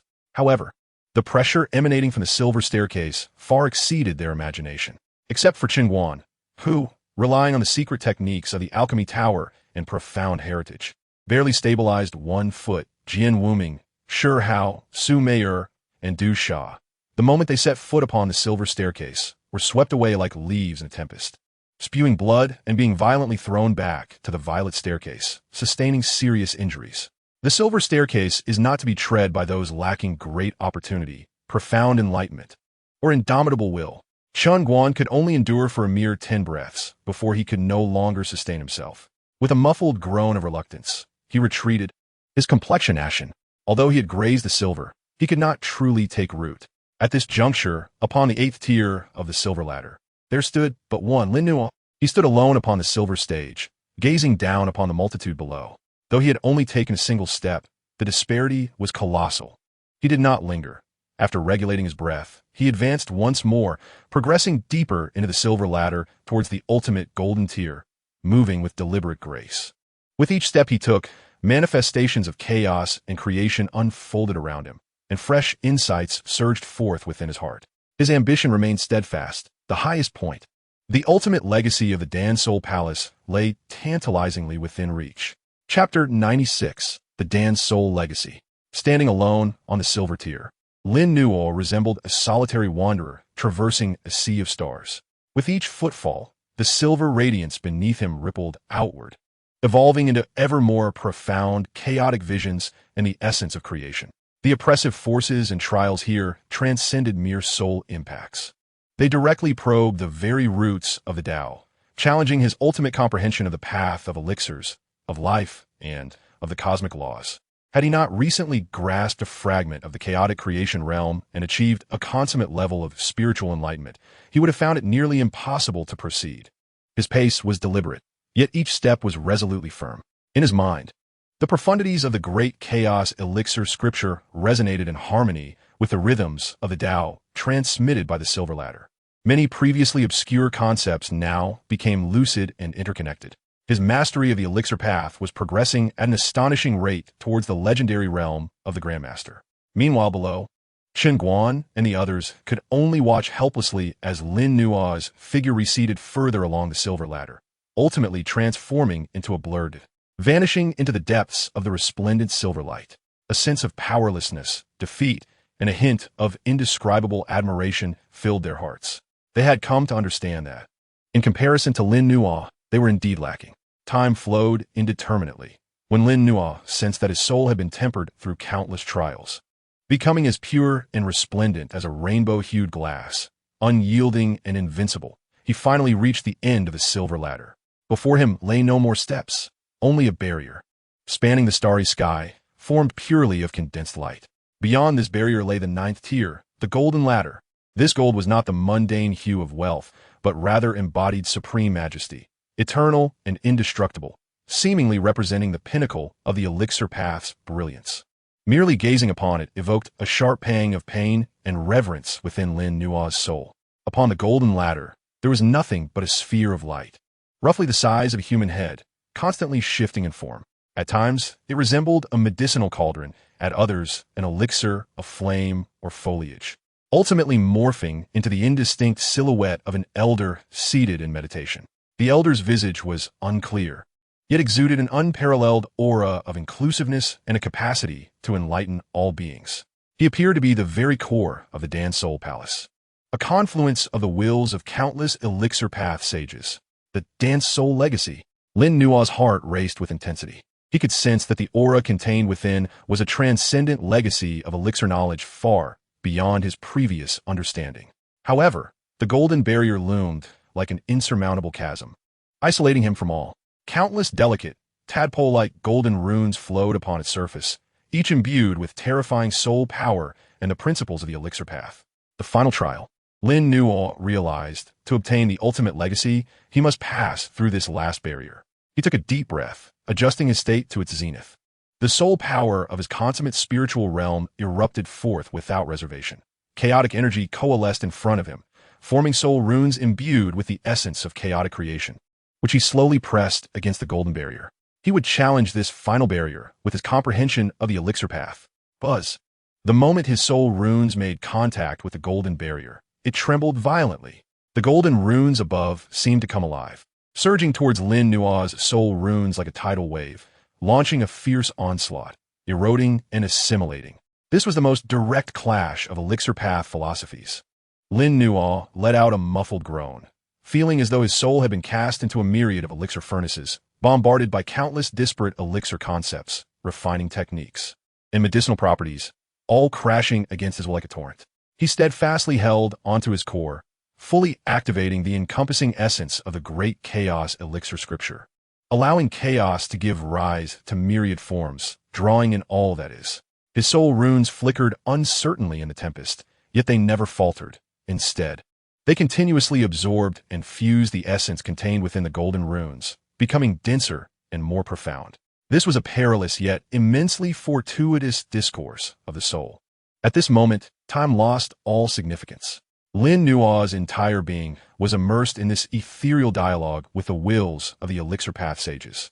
His knowledge of the elixir path expanded at an exhilarating pace, many long-standing dilemmas effortlessly resolved, and his understanding of the essence of creation deepened further. Uncertain how long it had been, the tumultuous flow of golden runes gradually calmed.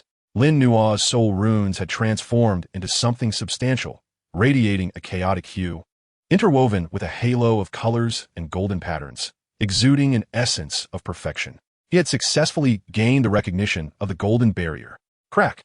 A faint sound of shattering resonated, as the golden barrier before him fractured like glass, dissolving into specks of golden light that merged into Lin Nuo's brow. The path leading to the golden ladder had become clear. Without a moment's hesitation, Lin Nuo stepped forth, ascending the 9th tier, the golden ladder, a symbol of the utmost glory of the elixir path. The instant his feet touched the golden ladder, the entire Dan Soul Palace trembled violently.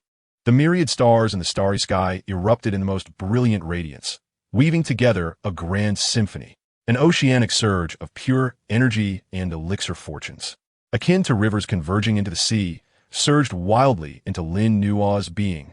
His cultivation, which had firmly stabilized at the pinnacle of a 5-star battle king, shattered its confines in an instant under this overwhelming force, propelling him directly into a 6-star battle king. He continued to ascend until he reached the pinnacle of 6-star battle king, where he gradually came to a halt. His soul realm had also firmly established itself at the consummate spiritual state, merely awaiting an opportunity to step into that legendary heavenly realm. Yet, the greatest treasure was the glowing aura suspended before him, representing the ultimate legacy of the Dan Soul Palace. The aura drifted gently towards him, merging into his brow. In that instant, an ancient scripture, vast and boundless, containing the ultimate mysteries of the elixir path, was inscribed deeply within the very essence of his soul, the primordial Dan Soul Canon. This was not a specific elixir crafting technique, but rather a supreme classic that pointed directly to the essence of the elixir path, elucidating the relationships between the soul, elixirs, and the laws of nature. Its value surpassed that of heavenly tier techniques. Simultaneously, a gentle yet grandiose consciousness resonated within his heart. Inheritor, you shall use chaos as your foundation, creation as your guide, and through the 9 trials, receive the primordial Dan Soul Canon. May you use this scripture wisely, promote the elixir path, and benefit all beings. With the legacy bestowed, the golden ladder began to shimmer into the ethereal. Lin Nuo bowed solemnly to the fading silhouette of the elder. When he raised his head again, he found himself back in the dim golden square. The celestial scenery around him had vanished, and the grand doors of the Dan Soul Palace were slowly closing. On the square, all eyes were fixed upon him, filled with a myriad of complex emotions.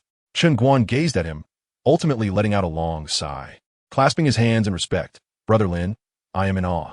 Jian Wuming, Shi Hao, and others remained silent, yet the meaning in their eyes unmistakably acknowledged Lin Nuo's standing.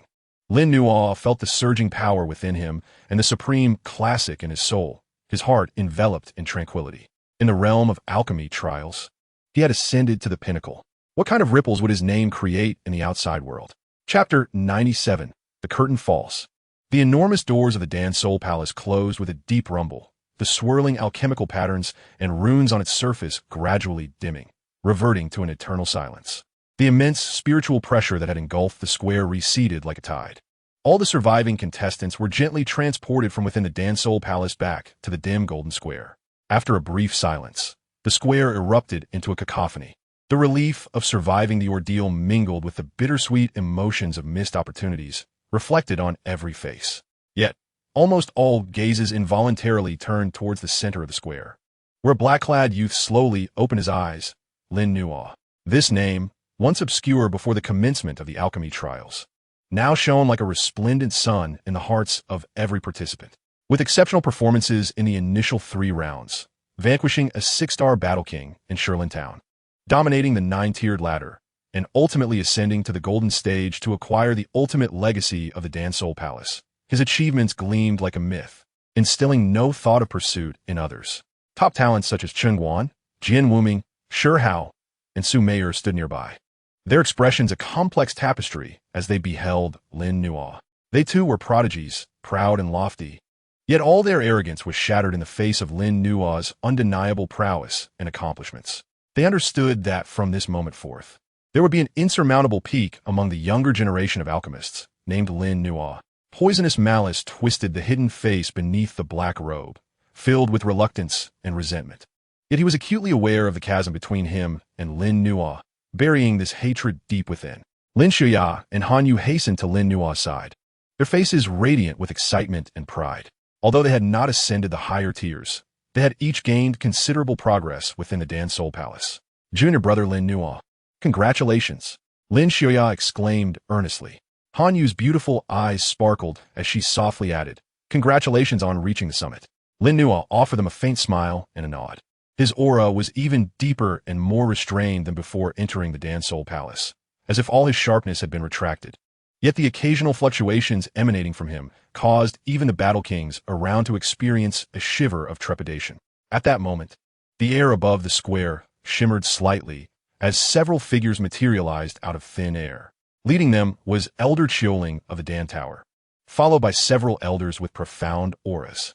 Their gazes immediately fell upon Lin Nuo, their eyes revealing undeniable astonishment and admiration. Elder Chioling's voice rang out, echoing across the entire square. The Dan Domain trials have come to an end. Congratulations to all of you.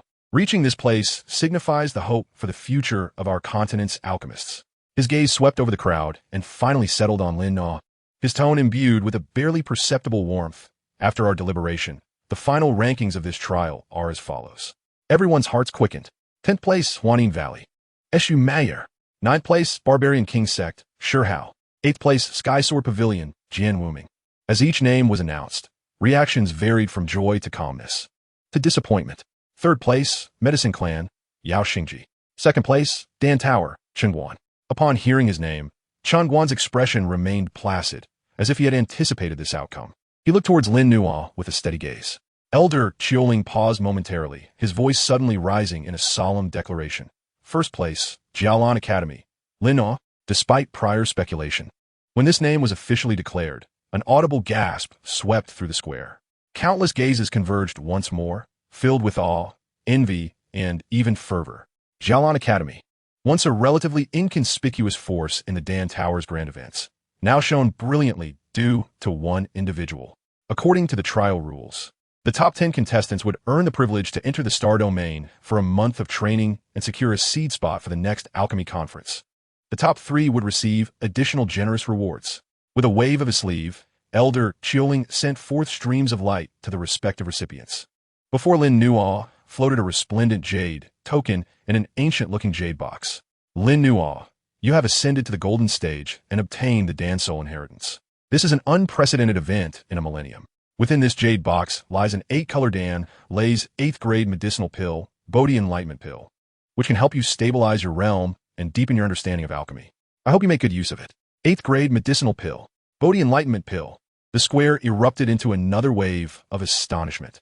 An 8th grade medicinal pill was a treasure that could entice even battle sovereigns. Its value was incalculable. Lin Nuo felt a stir in his heart and solemnly accepted the jade token and box, saying, "Thank you, Elder." Elder Chioling nodded in satisfaction, surveying the crowd. The trial is complete. The spatial passage will soon open to return you to Shengdan City. I hope you all remain humble and diligent, for the future of alchemy lies in your hands. As his words settled, a massive spatial vortex reappeared in the center of the square.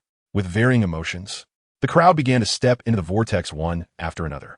Before Lin Nuo entered, He glanced back at the magnificent and ancient Dan Soul Palace, a surge of ambition swelling within him.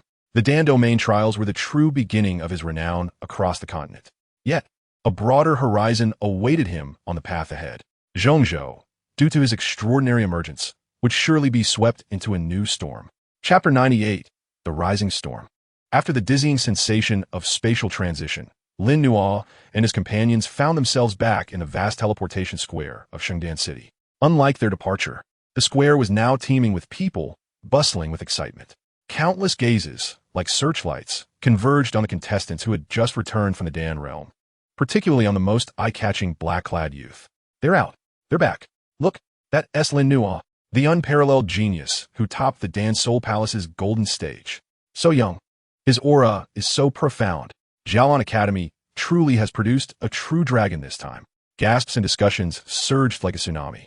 Lin Nuo's remarkable achievements in the Dan realm had already spread like wildfire throughout Shengdan City via certain channels, rapidly extending to the entire Zhongzhou. Lin Nuo of Canaan Academy. This name echoed throughout the alchemist community of Zhongzhou overnight. Representatives of numerous powerful factions and clan elders gazed at Lin Nuo with fervent interest. Had it not been for the constraints of the Dan Tower's regulations, they would have rushed forward to recruit him. Lin Nuo's expression remained calm, seemingly unfazed by the surrounding clamor. Accompanied by Lin Xiuya and Han Yu, he strode directly towards the temporary residence of Canaan Academy in Shengdan City. Young friend Lin Nuo, please wait. A gentle voice called out. Lin Nuo paused, turning to see Elder Qiuling of the Dan Tower, who had unexpectedly appeared behind them. Elder Qiuling. Lin Nuo greeted with a respectful gesture. Elder Qiuling stroked his beard, smiling with evident admiration. Your performance in the Dan realm is truly astonishing. Several of our Dan Tower's leaders are already aware of this and have taken a keen interest in you. The invitation implicit in his words was unmistakable. Lin Nuo's expression remained unchanged, neither servile nor arrogant, as he replied, Elder overestimates me. It was merely a stroke of luck. Seeing Lin Nuo's lack of engagement, Elder Qiuling was not disheartened. He chuckled softly and presented a silver token engraved with a medicinal cauldron and stars. This is a token of a guest elder of our Dan Tower. With this token, you may enjoy elder privileges under any faction of the Dan Tower, receiving discounts on purchasing medicinal materials and accessing research materials. Consider it a small gesture from our Dan Tower. A chorus of envious gasps erupted around them. The Elder of the Alchemy Tower as a guest elder. This is a coveted title that countless alchemists yearn for. Although merely a guest elder, it signifies the tower's recognition and protection. Lin Nuo pondered briefly and did not decline, accepting the token. Thank you, Elder, for your kindness. He understood that this was the tower's goodwill, as well as an investment in his potential. In the realm of Central Continent, having the Alchemy Tower as an ally would undoubtedly alleviate many troubles. What are your plans moving forward, young friend? Qiu Ling inquired. I must first return to my residence to solidify what I have gained. Afterward, I may venture to the Star Domain for further cultivation, Lin Nuo replied. Qiu Ling nodded in agreement. The Star Domain is a sacred place for cultivation under our Alchemy Tower, which will greatly benefit you. However, his tone shifted. Lowering slightly with a hint of caution, it seems you have made quite a few enemies in the alchemy realm, such as the Blood River sect and the 10,000 Poisons Cave. You must exercise greater caution once you leave the Holy Dan City. Lin Nuo's expression tightened slightly as he nodded. I understand. Thank you for the warning, Elder. After exchanging a few more pleasantries with Qiu Ling, Lin Nuo and his companions took their leave. As they departed, a glimmer of anticipation flickered in Qiu Ling's eyes as he murmured to himself, such a raw gem. If only he could be brought into the Alchemy Tower. Alas, one cannot force such matters. Let us see how far he can go. Upon returning to the Canaan Academy's residence, an elder from the inner courtyard, who had been waiting, promptly approached them, his face radiating excitement and pride. Excellent. Excellent, excellent. Lin Nuo, you have brought fame to our Canaan Academy. The elder exclaimed, enthusiastically patting Lin Nuo on the shoulder, his excitement evident. Lin Xiuya and Han Yu also received a warm welcome. Outside the Academy's residence, numerous shadowy figures had appeared, their auras concealed, evidently from various factions.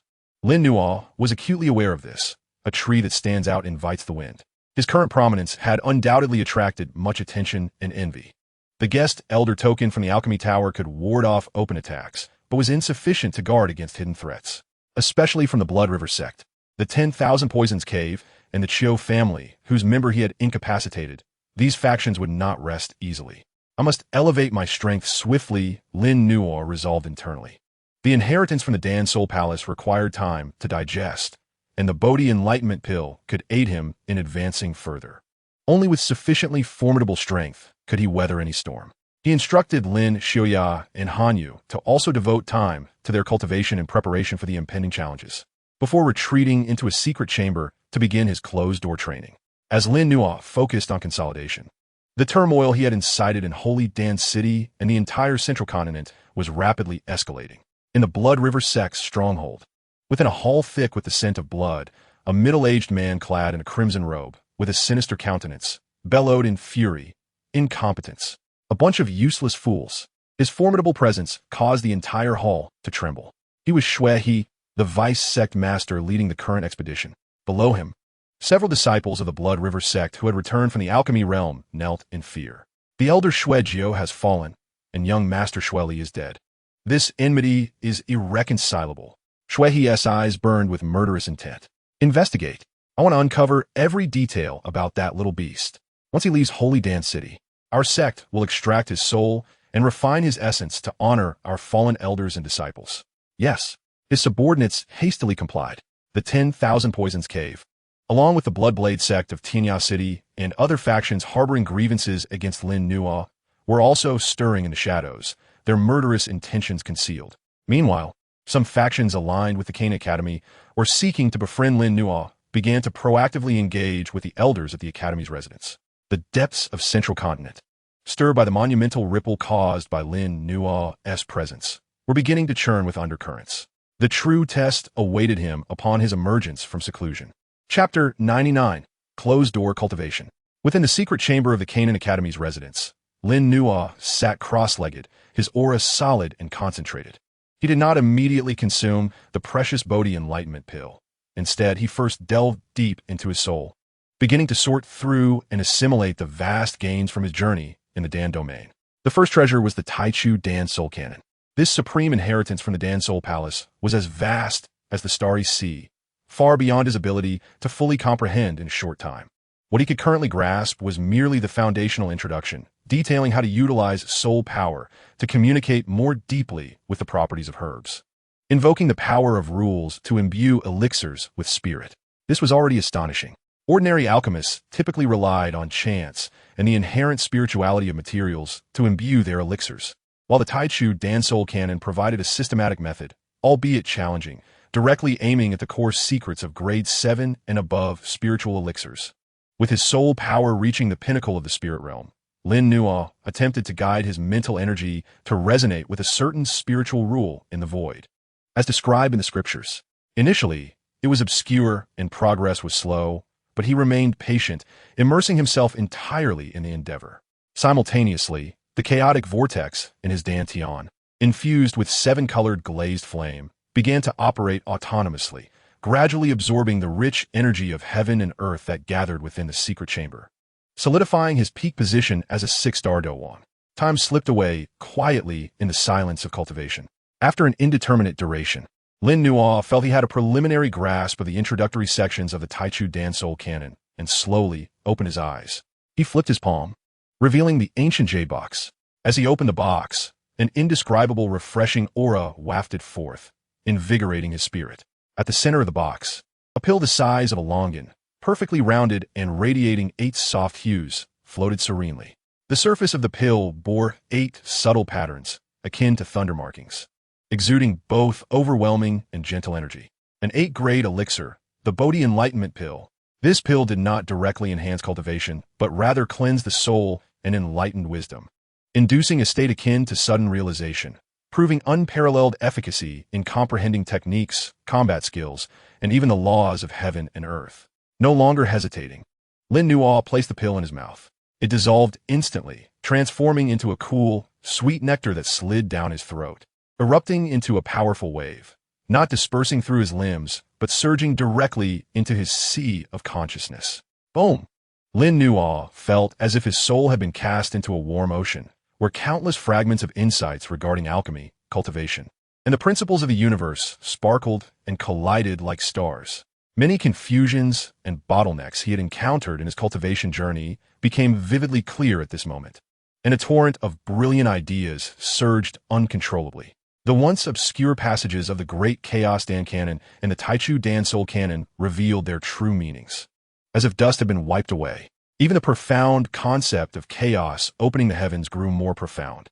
Suddenly enlightened, he immediately activated the Great Chaos Dan Canon, guiding this immense power of enlightenment to break through the barrier that had long been stagnant between the pinnacle of the spirit realm and the heavenly realm. The heavenly realm of souls was a domain only accessible to those of the Dou Zun level. The soul, transcending the virtual to become real, could roam outside the body, perceiving the laws of heaven and earth, wielding boundless utility. With the aid of the Bodhi Enlightenment Pill, Lin Nua's soul power condensed and sublimated at an unprecedented speed. The translucent, glazed, crystal-like soul entity within his sea of consciousness began to emit a faint chaotic luster, as if its form was transitioning from virtual to real. Simultaneously, his understanding of his unique constitution grew increasingly clearer. The innate attraction to exotic flames and the creative power brought by the integration of seven-color glazed flame seemed to point toward a certain origin. My constitution may not simply attract. Rather, it resembles a vessel capable of accommodating and commanding all flames, or perhaps a source. This thought struck him like a thunderclap. He recalled the unfinished words of the venerable Yao Lao, who had been pursued by all the extraordinary flames. Could it be that his constitution was indeed a legendary fire-type supreme physique? One that resonated with all the flames on the extraordinary flame ranking, even commanding them? This conjecture sent a tremor through his heart. If this were true, his future would be boundless. Just as waves of excitement surged within him, the impact at the soul level reached a pivotal moment. Crack! A sound, audible only to him, emanated from the very essence of his soul, akin to the shattering of a barrier. Under the dual assault of the Bodhi Enlightenment Pill and his profound inner accumulation, that sturdy barrier finally crumbled. Boom! Lin Nua's sea of consciousness seemed to open up a new realm, his soul power skyrocketing, undergoing a qualitative transformation. His soul entity fully materialized, transforming into a miniature figure, indistinguishable from himself, radiating a chaotic hue and a kaleidoscopic aura. Heavenly Realm Soul. Although merely at the initial stage of the heavenly realm, the strength of his soul had undergone a seismic shift. His perception range expanded tenfold, and his control over energy became extraordinarily refined, even allowing him to faintly sense the subtle threads of rules flowing through the surrounding heavens and earth. Simultaneously, the chaotic cyclone within his dantian spun violently, drawing an external energy with fervor.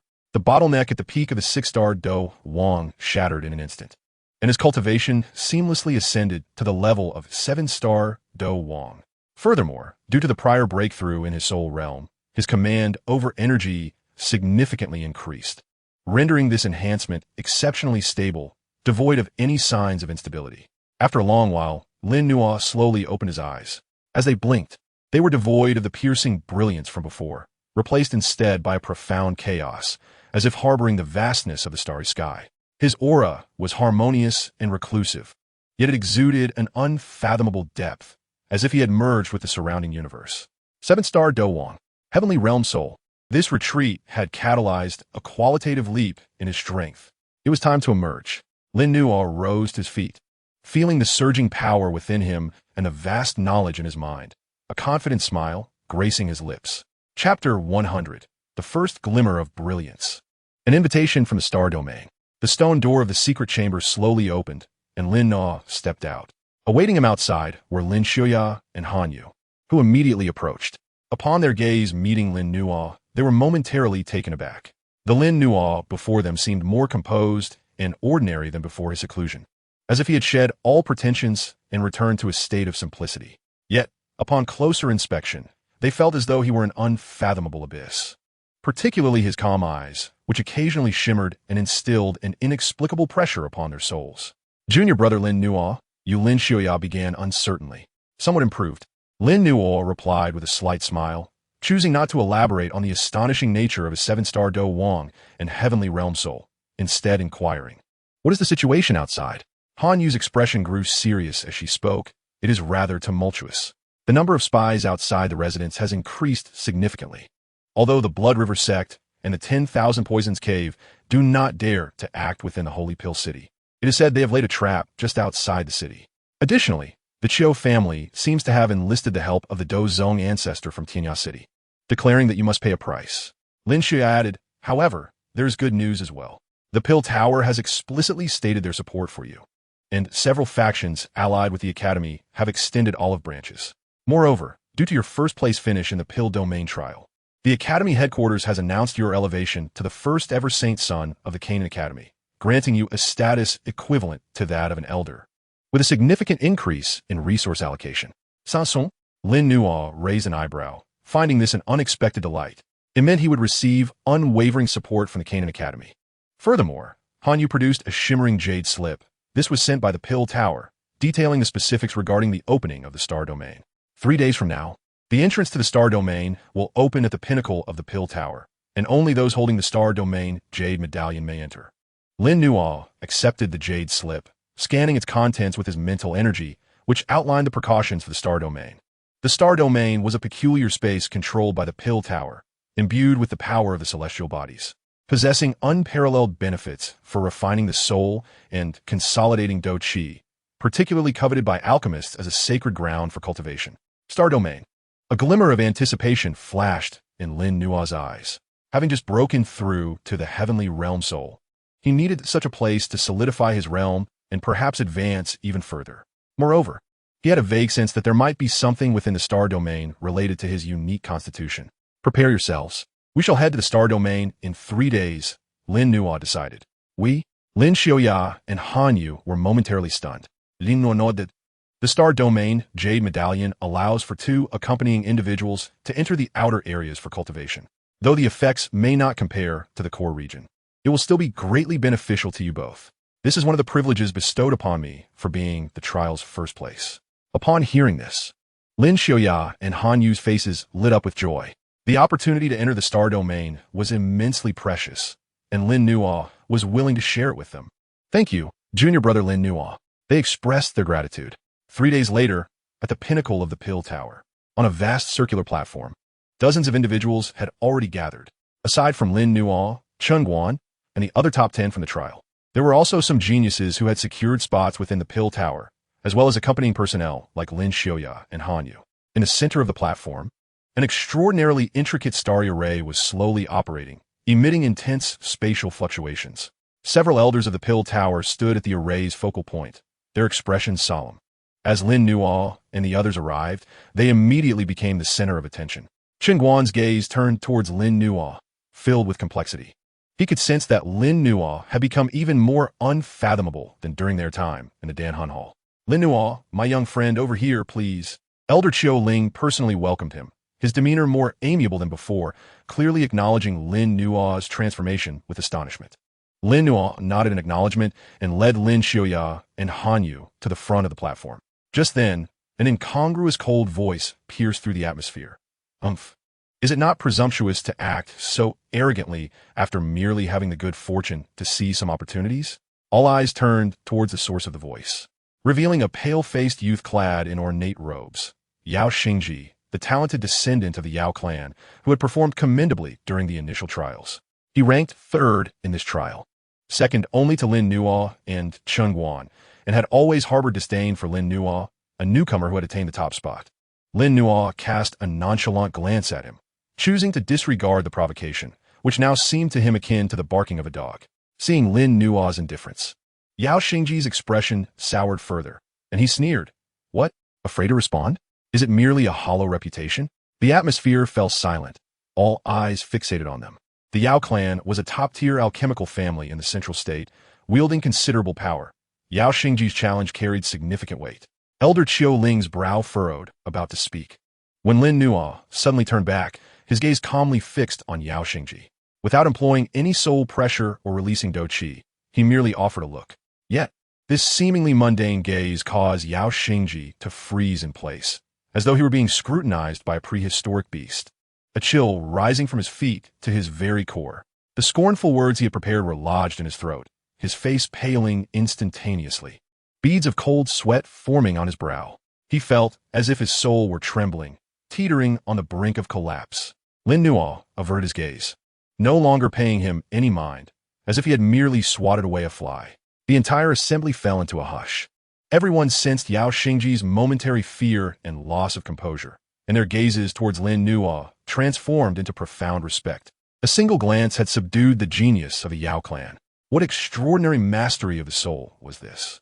Chun Guan's pupils constricted, and he silently mused.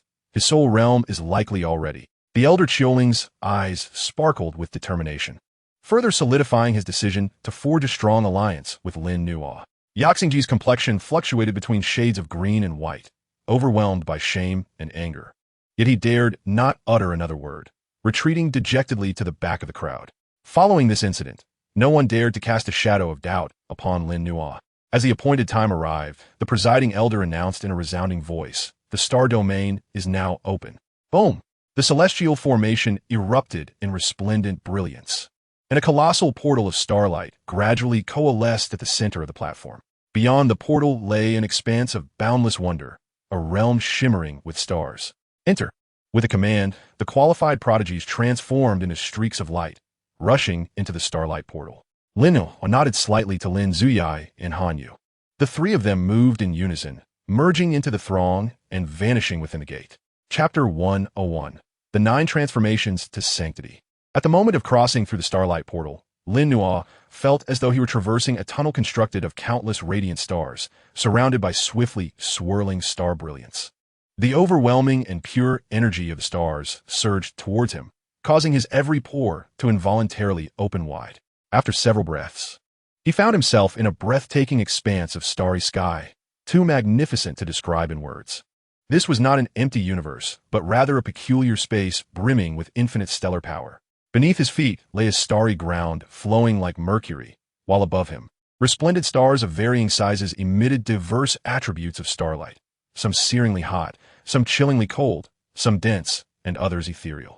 The rich star energy almost condensed into tangible mist, allowing Lin Nuo to sense the delightful tremors of both soul and fighting spirit with every breath. "We are at the periphery of the star domain," he remarked to the slightly dazed Lin Ziyai and Han Yu. "You may find a place rich in star energy to cultivate here. Remember to act within your limits and do not venture too deeply." The star domain comprises the periphery, inner domain, and core. At present, they were situated at the periphery, where the star energy was relatively mild, suitable for cultivators at the Battle King level and below. In contrast, the inner domain and core corresponded to the energy intensity of Battle Emperor and even Battle Zone levels, rife with both danger and opportunity. "Very well, junior brother Lin Nuo. Take care," Lin Ziyai and Han Yu nodded, feeling the immense benefits the place offered for their cultivation. Without further delay, they swiftly sought out an area suffused with star brilliance, sitting cross-legged to absorb the star energy. Lin Nuo, however, turned his gaze towards the depths of the star domain. With the keen perception granted by his heavenly realm soul, he could distinctly sense a subtle, yet powerful summons emanating from the core region of the star domain, resonating faintly with the chaotic vortex within him and the 7-colored glazed flames. Without hesitation, he transformed into a streak of light, soaring directly towards the inner domain of the star realm. The deeper he traveled, the more ferocious the star energy became, and the pressure multiplied.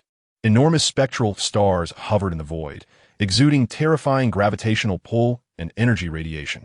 A typical low-level Battle King would find it nearly impossible to advance in such an environment. Yet for Lin Nuo, who had attained the 7-star Battle King level and possessed chaotic fighting spirit along with a heavenly realm soul, this pressure remained within his capacity to endure. He darted through the turbulent currents of star energy with the grace of a fish, moving at remarkable speed. Along the way, he beheld other elite prodigies. Chun Guan, surrounded by a protective aura of starlight, seemed to have cultivated a technique related to the stars, thriving in this environment. Jian Wuming cleaved through the chaotic energy currents with his fierce sword intent, advancing with difficulty. Sure Hao, Su Meier, and others also displayed their unique methods. Upon witnessing Lin Nuo's effortless penetration into the inner domain, their expressions shifted slightly, yet none dared to interfere. Lin Nuo's objective was clear. He pressed on towards the source of the summons. Uncertain how long he had soared, the surrounding stars had grown immensely large, resembling authentic celestial bodies, and the energy fluctuations they emitted began to weigh heavily upon him. He was compelled to channel his chaotic fighting spirit to to shield himself, causing his speed to diminish. At last, in a relatively tranquil expanse of the void ahead, he encountered a wondrous sight: 9 ancient stars of varying colors and sizes, orbiting a floating altar made of an unknown white jade stone, following an incomprehensible trajectory. Atop the altar lay nothing but a swirling mass of chaotic energy. The intense feeling of summons radiated from that very chaotic flow. This is Linnosgaze Sharpenet. He could perceive the ancient and vast essence contained within that chaotic flow, its depth rivaling even the Taichu Danhun classic. He cautiously approached the altar. The 9 ancient stars seemed to sense his arrival, their rotation accelerating slightly, emitting beams of starlight that intertwined into a web of light, as if presenting a test. Lin Nuo halted, extending the power of his heavenly realm soul to meticulously sense the structure and rhythm of the light web. It was not a killing array, but rather a selection mechanism for inheritance. He realized. After a moment of contemplation, he refrained from forcing his way through. Instead, he sat cross-legged in the void, adjusting his state to its optimum. Then, he activated the Great Chaos Dan Sutra, slowly releasing the creative intent of chaotic genesis and the power of his heavenly realm soul, attempting to communicate with the rhythmic essence emanating from the 9-star altar. His aura gradually resonated with this ancient starry sky and the chaotic flow. Buzz! The 9 ancient stars quivered gently, and the intertwining light web pulsated, seemingly scrutinizing and confirming. After a brief moment, the light web silently dispersed, revealing a path leading to the altar. Taking a deep breath, Lin Nuo rose and stepped onto the altar, standing before the swirling chaotic energy. He extended a finger, gently touching the mass of energy. Boom! The chaotic flow surged towards him as if finding a home, instantly flooding into his brow, transforming into an immense stream of information, inscribing itself deep within his soul. The 9 transformations to sanctity, an ancient and obscure formula accompanied by countless profound insights concerning stars, chaos, the physical body, and the soul surged forth like a tidal wave. This was not a fighting technique, but a supreme secret method specifically designed to temper the physical body and solidify the foundation. By drawing upon the power of the stars, it refines the self, and through 9 transformations, one could attain a sacred body. Each transformation represented a rebirth of the self. Its value was priceless for any practitioner, especially in this star domain, brimming with inexhaustible star energy. Cultivating this method would yield extraordinary results. It was indeed a sacred technique for body refinement. Lin Nuo's heart swelled with elation. He had felt that his fighting spirit was advancing too rapidly. Although his physical body had been tempered by the 7-colored glazed flames, it did not hold an advantage over peers like Shihao. The 9 transformations to sanctity had come at the perfect moment. Chaos encompasses all, and star energy is but one of its manifestations. Utilizing this technique to draw upon the star energy for body refinement complemented his chaotic constitution splendidly. He hesitated no longer and immediately began to guide the overwhelming star energy surrounding him into his body on the altar, following the first transformation of the 9 transformations to sanctity. In an instant, he felt as though he had become a black hole, with endless star brilliance surging into his limbs and bones like rivers converging into the sea. Intense pain followed, as if every inch of flesh and every bone were being ground and reassembled. Yet he maintained his focus, using his heavenly realm soul to control the situation while fortifying his core with chaotic fighting spirit, gritting his teeth to persevere. Starlight refines the body. The 9 transformations lead to sanctity. In the core of the star domain, Lin Nuo embarked on a new round of metamorphosis. Chapter 102, Star Energy Refinement. The practice of the 9 transformations to sanctity proved far more domineering and intense than Lin Nuo had anticipated. The first transformation was named Star Radiance, cleansing the marrow. To invoke the most exquisite power of the stars, akin to countless fine grains of stardust, one must wash through the meridians and cleanse the marrow, meticulously eliminating all mundane impurities within the body to establish the foundational basis of a sacred physique. At this moment, Lin Nuo sat cross-legged atop the 9 stars altar, with every pore of his being wide open, transforming into innumerable minuscule vortices. The surrounding void brimmed with a rich, almost liquefied starlight energy, which, drawn by the incantation, surged violently into his body. The starlight entering his form was not a gentle nourishment. Rather, it carried an unyielding force of penetration and tearing. Lin Nuo felt as if billions of stellar steel needles were piercing and stirring within him, the meridians emitting a mournful cry under the unbearable strain, while his bones creaked with a disconcerting friction. The excruciating pain crashed over his nerves like relentless waves, with veins bulging on his forehead and cold sweat instantly soaking his garments. Had it not been for his soul's ascension to the heavenly realm, enabling him to adeptly control the flow of each energy surge while shielding his heart and dantian with chaotic fighting spirit, he would likely have sustained grave injuries from the initial onslaught. With a muffled grunt, he clenched his teeth. The method of the 9 transformations to sanctity circulating within his mind, forcibly guiding the ferocious starlight energy along a specific pathway for a complete cycle within his body. Each revolution was accompanied by unimaginable agony, yet it also expelled a trace of dark impurities, which the pure starlight purged from his pores, subsequently dissipating into the surrounding celestial energy. His skin began to ooze fine beads of blood, tainted with various impurities. This was an essential process of rebirth. Time languidly passed amidst this extreme suffering. After an indeterminate duration, as the tearing pain gradually dulled, Lin Nuo sensed his meridians becoming increasingly broad and resilient through a cycle of shattering and healing. His bones faintly radiated a lustrous jade-like sheen, while deep within the marrow, it seemed that specks of starlight began to settle. The first transformation of starlight washing the marrow had already shown promising results. He slowly guided the last surge of starlight energy to complete its cycle, preparing to rest momentarily before continuing his assault. However, just as his concentration wavered, an explosive force, far more violent and searing than before, erupted from beneath the altar, or rather, from the deeper strata of his star domain, like an uncontrollable fiery, celestial dragon, rushing violently into his body, following the guidance of his technique. This unforeseen event struck with alarming speed and intensity. Panic surged within Lin Nuo. The strength of this energy far exceeded his current capacity to endure. If left unchecked, it could shatter his meridians and drastically diminish his cultivation. In this critical moment, inspiration struck him. The resplendent 7-colored glazed flame, long dormant within his dantian, awakened as if provoked by this blazing starlight power.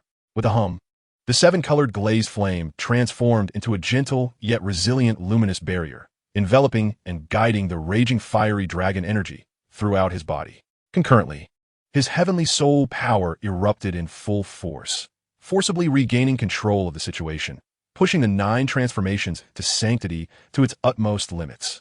Chaotic fighting spirit, 7-colored glazed flame, heavenly soul, and the 9 transformations. At that moment, these 4 forces achieved a delicate equilibrium. The uncontrollable fiery dragon energy, soothed by the 7-colored glazed flame and directed by the 9 transformations to sanctity, was forcibly tamed, transforming into the purest essence for body refinement. Even more aggressively cleansing his physical form, Lin Nuo let out a low roar. His body trembled violently, the surface of his skin cracking with countless fine fissures, blood pouring forth, presenting a truly harrowing sight. Yet beneath those cracks, the newly formed flesh shimmered with a faint starlight and the glow of glazed hues, brimming with vitality and strength. Rebirth through destruction. This unexpected energy surge, though fraught with peril, significantly accelerated and deepened the starlight marrow washing process. When the final vestige of turbulent energy was entirely refined and absorbed, Lin Nuo collapsed onto the altar, gasping for breath, as if he had emerged from a bloodbath. Yet, within his weary eyes, an astonishing light flickered. He could distinctly feel that his body had undergone a revolutionary transformation. His meridians had widened several-fold, becoming incredibly resilient. The density of his bones had drastically increased, weighing like 1,000 pounds. His flesh contained a surging power of starlight and vitality. In terms of pure physical strength, he likely rivaled those who specialized in body cultivation, such as Hao. The first transformation of the 9 transformations to sanctity had achieved great success. He slowly tightened his fist, savoring the explosive force coursing within him, and a smile crept across his lips. With a mere thought, the chaotic fighting spirit circulated, instantly shaking off the blood and grime from his surface, revealing skin beneath that resembled polished jade, subtly infused with starlight. He rose, stretching his limbs, as the bones throughout his body emitted crisp sounds akin to popping beans. His gaze swept across the core of this star domain, sensing the still, overwhelming starlight energy. Filled with anticipation. If such results were yielded from the first transformation, what might the subsequent 8 transformations bring? He refrained from further deepening his cultivation. Too much too soon could lead to instability. Moreover, his time within the star domain was limited. It was time to return and check on Lin Xiuya and Hanyu. With a swift motion, he transformed into a streak of light, darting towards the periphery of the star domain. His speed had more than doubled compared to his arrival. The enhancement of his physical strength had augmented his overall prowess comprehensively. Upon returning to the outskirts of the star domain and locating Lin Xiuya and Hanyu, he found them just concluding a round of cultivation, their auras notably heightened, with Lin Xiuya nearly brushing against the threshold of Douwan. As they caught sight of Lin Nua's return, both were about to speak when they abruptly froze. The Lin Nua before them seemed different. It was difficult to articulate precisely what had changed, but he stood there as if he had merged with the surrounding starry sky, exuding an innate aura that commanded an invisible sense of oppression. Lin Nua, junior brother, Lin Xiuya hesitated. Lin Nua smiled lightly and replied, I have made some modest gains. It seems your training here has borne fruit as well. His gaze swept over the outer region, noting Chengguan, Jian Wuming, and others engrossed in their respective trainings, their energies significantly bolstered. Training within the star domain had proven an opportunity for all. Just then, Lin Nua raised his brow. His heavenly soul discerned a subtle spatial fluctuation emanating from the direction of the star domain entrance. It is time. We must depart. Our month of training in the star domain has concluded. Outside, tumultuous waves must be stirring. It is time to confront those wraiths and phantoms. Chapter 103. A Fist That Shakes the World. The starlight portal at the entrance of the star domain opened once more, and figures surged forth, returning to the platform atop the Dan Tower. Compared to a month prior, these prodigies radiated a markedly stronger aura, their gazes sharper, evidently having reaped significant rewards within the star domain. Chengguan, Jian Wuming, and others even subtly emanated fluctuations nearing Do Huang, their gains immense. However, when Lin Nua stepped through the starlight portal alongside Lin Xiuya and Hanyu, all eyes involuntarily gravitated towards him. His aura remained restrained. Yet the feeling of unity with the surrounding world, profound and inscrutable, had become even more pronounced, especially after undergoing initial refinement through the 9 transformations to sanctity. His physical form, though not intentionally exuding pressure, emanated an unmistakable sense of immovability, like a mountain or a hidden dragon in the abyss. What on earth did this guy gain in the star domain? Shirhao crossed his arms, his eyes wide with incredulity. He devoted himself to the cultivation of his physique, possessing an acute sensitivity to the aura of flesh and blood, able to sense the latent, heart-stirring power of blood within Lin Nua. Chengguan's gaze deepened as he internally lamented. The disparity seems to have widened even further. The Elder of the Hills and other high-ranking members of the Pill Tower observed with growing admiration. The conclusion of the Starry Domain training signified that everyone would soon depart from the sacred Pill City. A solemn and murderous atmosphere subtly enveloped the platform. All were acutely aware that the real troubles lay beyond the city walls. Esteemed guests, the Starry Domain training has concluded. Please take care of yourselves. Elder of the Hills announced with a clear voice, casting a meaningful glance at Lin Nua. Within the confines of sacred Pill City, no one dared to disturb the guests of the Pill Tower. Yet beyond this city, they must bear the consequences of fortune and misfortune. This statement served as both a caution and an implicit declaration of protection. At least within the city, the Pill Tower would maintain order. With varying thoughts, the crowd began to disperse, preparing to leave. Lin Nua expressed his gratitude to Elder of the Hills with a respectful gesture, then proceeded with Lin Xiuyan and the others towards the residence of the Canaan Academy, intending to make a brief adjustment before departing from Sacred Pill City. However, as the saying goes, the trees may wish for stillness, but the wind does not cease. Just as they exited the Pill Tower as perimeter and stepped onto a relatively secluded street, several formidable auras erupted from the surrounding rooftops and alleyways, swiftly locking onto the trio. Linno, Commandai.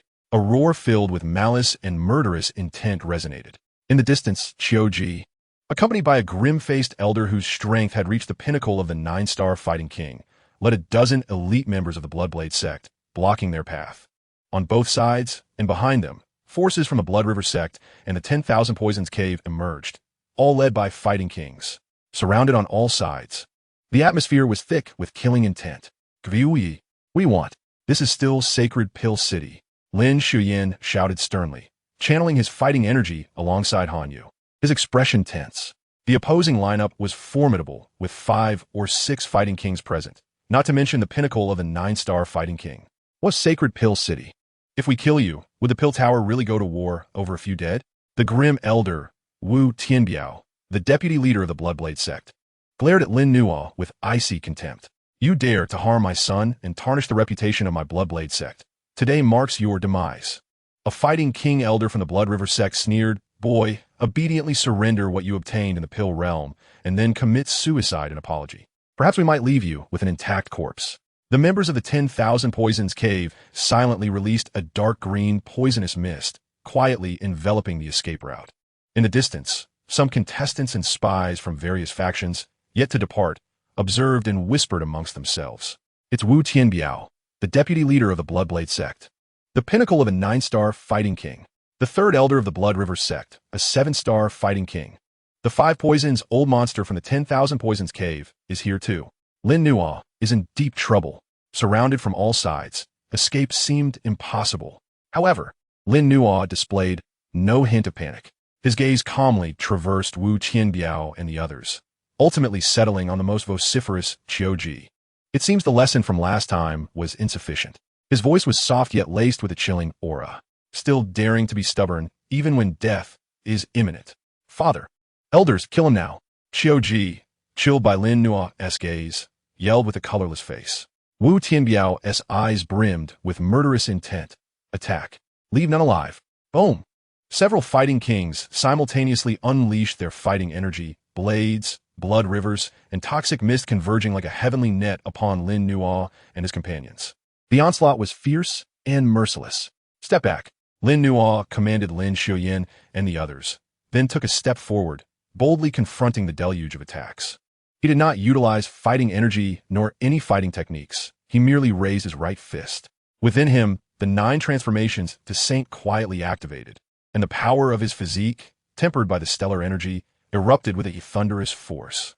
His fist emanated a faint, jade-like sheen, with starlight subtly swirling around it. Facing the tearing blood-colored blade light, he unleashed his punch. Boom! Like a meteor colliding with the earth, the blood-red blade light, which could cleave mountains, shattered upon contact with his fist, crumbling like fragile glass. The violent force rebounded, leaving the attacking member of the Bloodblade sect pale. His long blade flying from his grasp, his hand torn and bleeding. What? Wu Tianbiao's pupils constricted. Yet, Lin Nuo's movements did not falter.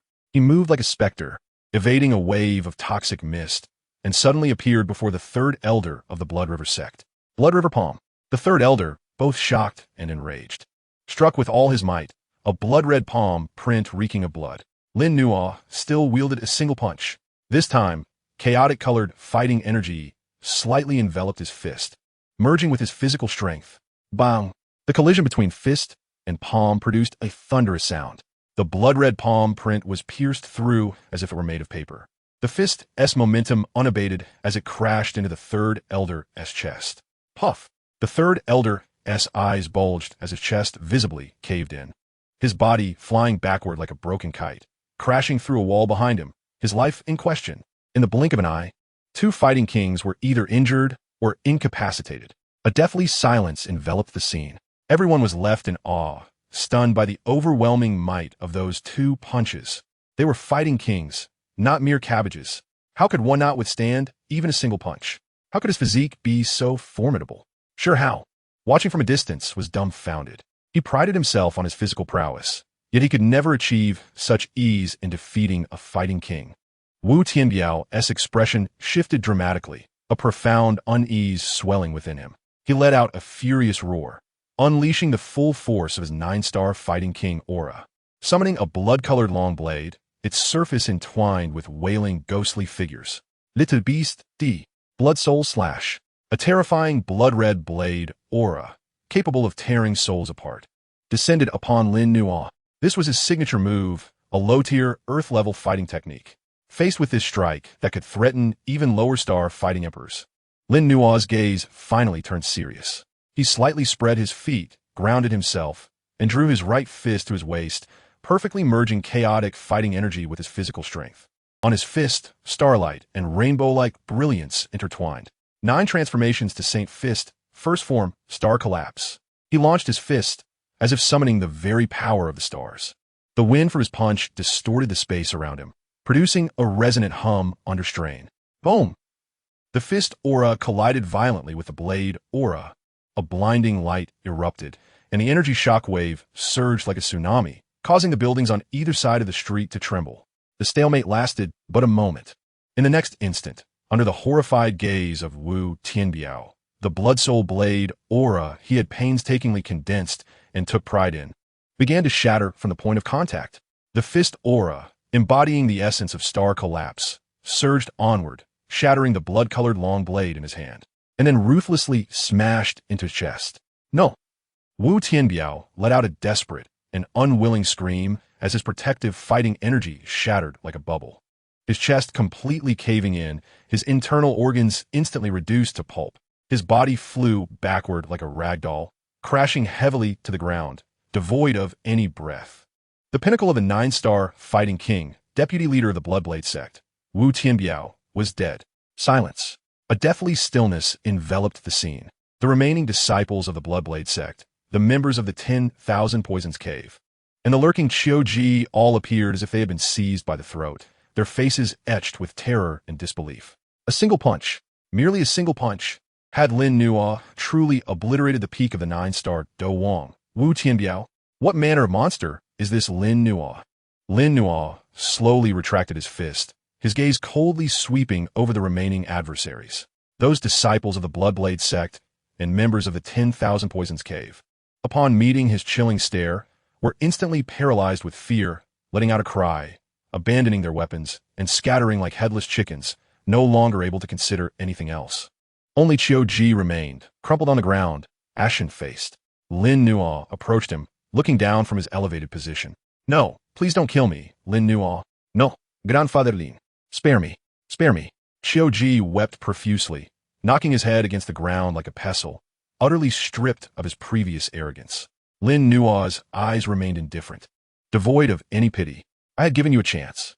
He flicked his finger, and a wisp of chaotic flame penetrated Qiu's dantian. Qiu let out a piercing scream as his cultivation was obliterated, rendering him entirely powerless. Lin Nuo no longer cast a glance at him and turned to the astonished Lin Ziyi and Han Yu, saying, "Let us go." Through this battle, he proclaimed his rise to the entire central continent with overwhelming strength. Outside the Holy Dance City, those spies from various factions who had previously been restless, upon witnessing this scene, were left trembling in fear, hurriedly relaying the message back. This young man is not to be trifled with. The name Lin Nuo would truly shake the central continent with the force of thunder. Chapter 104. The Appearance of the Do Zone. The news of Lin Nuo's annihilation of the 9-star Do Wang, Wu Tianbiao, and the crippling of Qiu, as well as the retreat of the Blood River sect and the 10,000 Poisons Cave, swept through the Holy Dance City like a hurricane, spreading even more rapidly to every corner of the central continent. The name Lin Nuo of the Canaan Academy was no longer merely associated with the genius of alchemy, but was now irrevocably linked to his terrifying combat prowess and decisive lethality. Many factions that had previously harbored designs or coveted his fortunes were compelled to reassess their intentions and postpone their actions. However, true storms often lie hidden beneath a placid surface. Lin Nuo and his companions did not linger in Holy Dance City for long. After a brief respite, they set forth on their journey back to Canaan Academy. They needed to traverse the spatial wormhole at Tianya City to return to the Black Corner region. The journey was silent, and the trio arrived at Tianya City without incident. However, unlike their previous visit, the atmosphere in Tianya City was palpably oppressive.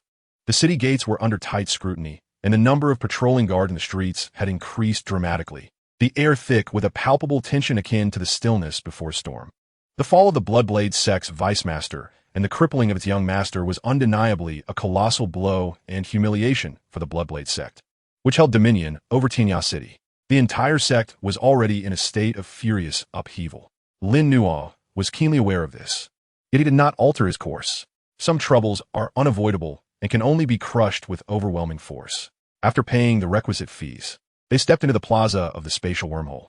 The massive silver vortex spun slowly, emanating stable spatial fluctuations. As long as one stepped into it, They would return to the Black Corner region. However, just as Lin Nuo and his companions were about to enter the wormhole, a low hum resonated. An indescribable, terrifying pressure descended upon them, akin to the weight of a mountain. The very air in the plaza of the spatial wormhole instantly solidified, and everyone felt as if they were sinking into a quagmire, even breathing becoming a monumental challenge. A Dou Zong powerhouse. Lin Nuo's pupils constricted sharply as he quickly raised his gaze. Above the plaza, the space rippled like water waves, and an elder clad in a blood-red robe, gaunt of visage but with eyes as sharp as a hawk's, materialized out of thin air. He emanated no powerful energy, yet the natural resonance of the energy surrounding him clearly indicated his realm, Dou Zong. It was the Bloodblade ancestor. Heavens! He had personally emerged from seclusion. It was for Lin Nuo. This was disastrous. A wave of commotion erupted across the plaza, and everyone retreated in terror, fearing to be caught in the crossfire. A Dou Zong powerhouse in Tinya City was akin to a deity, an existence truly perched at the pinnacle of the pyramid. The Bloodblade ancestor. The true stabilizing force of the Bloodblade sect. A genuine one-star Dou Zong. His icy gaze, akin to twin swords, instantly locked onto Lin Nuo. The murderous intent and fury within it nearly freezing the very air. You little wretch, you killed my vice master and crippled my grandson. Today, I shall extract your soul and refine your essence, making you wish for death but unable to find it. The raspy voice, filled with boundless resentment, echoed in everyone's ears, sending chills down their spines. Lin Ziyi and Han Yu's faces turned ashen. Under the pressure of the Dou Zong, they could not even move a finger, their hearts overwhelmed with despair. The chasm between Dou Zong and Dou Wang was incomprehensible. No matter how monstrous a Dou Wang might be, before a true Dou Zong, they were as insignificant as ants. Lin Nuo took a deep breath, suppressing the tumult of blood and energy within him. Facing the Dou Zong, he felt an unprecedented pressure, yet his gaze was devoid of any fear. He stepped forward, positioning himself protectively in front of Lin Ziyi and Han Yu, calmly meeting the Bloodblade ancestor's gaze. Old dog, you've sent a young one to deal with me. Now an old one has come, and after killing the old, another even older one appears. Is this all the Bloodblade sect is capable of? His voice was not loud, yet it resonated clearly in every ear, laced with unabashed sarcasm. Everyone was stunned. How could he dare to speak to a Dou Zong powerhouse in such a manner? Had he lost his mind? The Bloodblade ancestor, upon hearing this, instead of being enraged, laughed coldly, yet the murderous intent in his laughter was nearly palpable, sharp-tongued. Just wait until I shatter every bone in your body. Let us see if you can still be so defiant. He ceased his banter, raising his skeletal hand slowly towards Lin Nuo, grasping the air as if to crush him from afar. Boom! The space around Lin Nuo instantaneously solidified and compressed. It was as if an invisible hand sought to reduce him and the surrounding space to dust. This was the initial application of spatial power by a Dou Zong powerhouse, an ability far beyond that of a Dou Wang. Lin Ziyi and Han Yu's eyes widened in horror, yet they were powerless to intervene.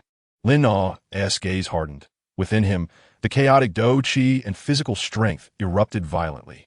The 9 transformations into Saint technique operated at its zenith, his skin shimmering with starlight and jade-like glow, forcibly resisting the terrifying spatial compression. Simultaneously, his heavenly realm soul power transformed into an invisible spike, ruthlessly piercing through the solidified spatial node. Crack! The sound of shattering glass echoed as the solidified space was forcibly shaken open by his combined soul power and brute force. His figure swayed violently, a trickle of blood escaping from the corner of his mouth, yet he ultimately broke free from that lethal grasp. Not without some skill. No wonder you could kill Wu Tianbiao. A flicker of surprise crossed the Bloodblade ancestor's eyes, but it was swiftly eclipsed by a more intense, murderous intent. In the face of absolute strength, all else was futile. He stepped forward, his form vanishing like a ghost, and in the next instant, he appeared before Lin Nuo, his withered hand, infused with the terrifying power to rend space, reaching directly for Lin Nuo's crown. The speed was astonishing. The velocity of a Dou Zong far exceeded that of a Dou Wang. There was no escaping. Lin Nuo's eyes flashed with determination, holding nothing back. Within his dantian, the chaotic cyclone spun violently, and the source fire of the 7-colored glazed flame surged forth, merging with the chaotic Dou Qi, physical strength, and heavenly realm soul, converging in an unprecedented manner. Upon his right fist, chaotic energy, stars, and seven-colored glazed flames intertwined, unleashing a terrifying wave that seemed capable of splitting the heavens and incinerating all. This was his most powerful strike to date, a blow that incorporated all his hidden cards. Chaos, open sky seal. He let out a low roar, his fist as if cradling the nascent chaos of a newly birthed world, boldly colliding with the withered palm of the Bloodblade ancestor. One was a nascent Dou Qi, unleashing his fury, the other, a seven-star Dou Wang, revealing all his hidden cards. Before their fists and palms even met, the space between them could no longer endure, emitting a mournful cry of unbearable strain, cracking with intricate black fissures. Everyone held their breath, eyes wide in disbelief. A seven-star Dou Wang, daring to clash with a Dou Qi? The outcome was unimaginable.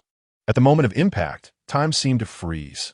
Instead of the anticipated cataclysmic explosion, there was only an exquisite silence that froze the very soul. In the next instant, an indescribable storm of destructive energy erupted violently, centered around the two combatants. The earth trembled, akin to stars shattering, the heavens and earth turning upside down. Blinding light consumed everything, and a terrifying energy shockwave expanded in a spherical form, tearing the solid ground of the spatial wormhole square as if it were mere tofu, shattering it to pieces. Surrounding structures collapsed like sandcastles. Those spectators who were too close did not even have time to scream.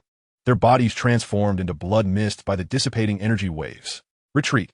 The strong observers in the distance turned pale with horror, frantically retreating, various Dou Qi shields igniting, yet still flickering like candles in a tempest, on the verge of extinguishment. Lin Ziyi and Han Yu were carried away by Lin Nuo with a gentle force to a safe distance, their hearts racing as they gazed at the epicenter of destruction. At the core of the energy storm, Lin Nuo's fist met the Bloodblade ancestor's palm with unwavering force. With a sickening crunch, Lin Nuo felt as if struck by lightning. His right arm's bones cracked, blood gushing from his torn skin. His body flew back like a kite severed from its string, tracing a tragic arc through the air before crashing heavily into the collapsing ruins, dust swirling around him. The power of Dou Qi was far beyond what he could confront head-on. Even with all his hidden cards laid bare, the disparity remained immense. An ant remained an ant. The Bloodblade ancestor staggered slightly, but quickly steadied himself. He glanced at the faintly charred mark in his palm and the lingering chaotic aura that made his heart tremble with unease, his murderous intent intensifying. This boy must not be allowed to live. He took a step forward, intent on plunging into the ruins to utterly annihilate Lin Nuo. However, at that very moment, boom, the ruins exploded violently. A figure, drenched in blood, with a limp right arm, yet eyes ablaze with chaotic flames, erupted forth from the wreckage. It was Lin Nuo. He had not yet lost his fighting spirit. A desperate struggle. The Bloodblade ancestor scoffed coldly, sweeping his sleeve to unleash a refined blood-red blade that tore through space. Targeting Lin Nuo's head, this strike was even more ferocious than before, imbued with the spatial sealing power of a Dou Qi. Inescapable. Faced with this lethal blow, a flash of madness and determination flickered in Lin Nuo's eyes. He ceased both defense and offense, instead throwing his arms wide open, his soul force igniting in an unprecedented manner at his brow. Within his dantian, the chaotic flames fused with seven-colored glazed fire seemed to respond to a call, breaking free from the cyclone and surging through his meridians. "Old dog, you wish to kill me? Then let us both taste the flavor of." He let out a howl to the heavens, his voice hoarse yet suffused with boundless madness, burning the heavens, boiling the seas, accompanied by his roar. That chaotic fire surged upward from the crown of his head. It expanded in the wind, instantly transforming into a chaotic sea of flames that engulfed a substantial portion of the sky. Within the sea of fire, seven-colored glazed light whirled, chaotic energy permeated, and a terrifying aura of destruction and creation intertwined, sweeping through the heavens and earth. The temperature soared to an extreme, warping the very space, melting the debris below into vapor.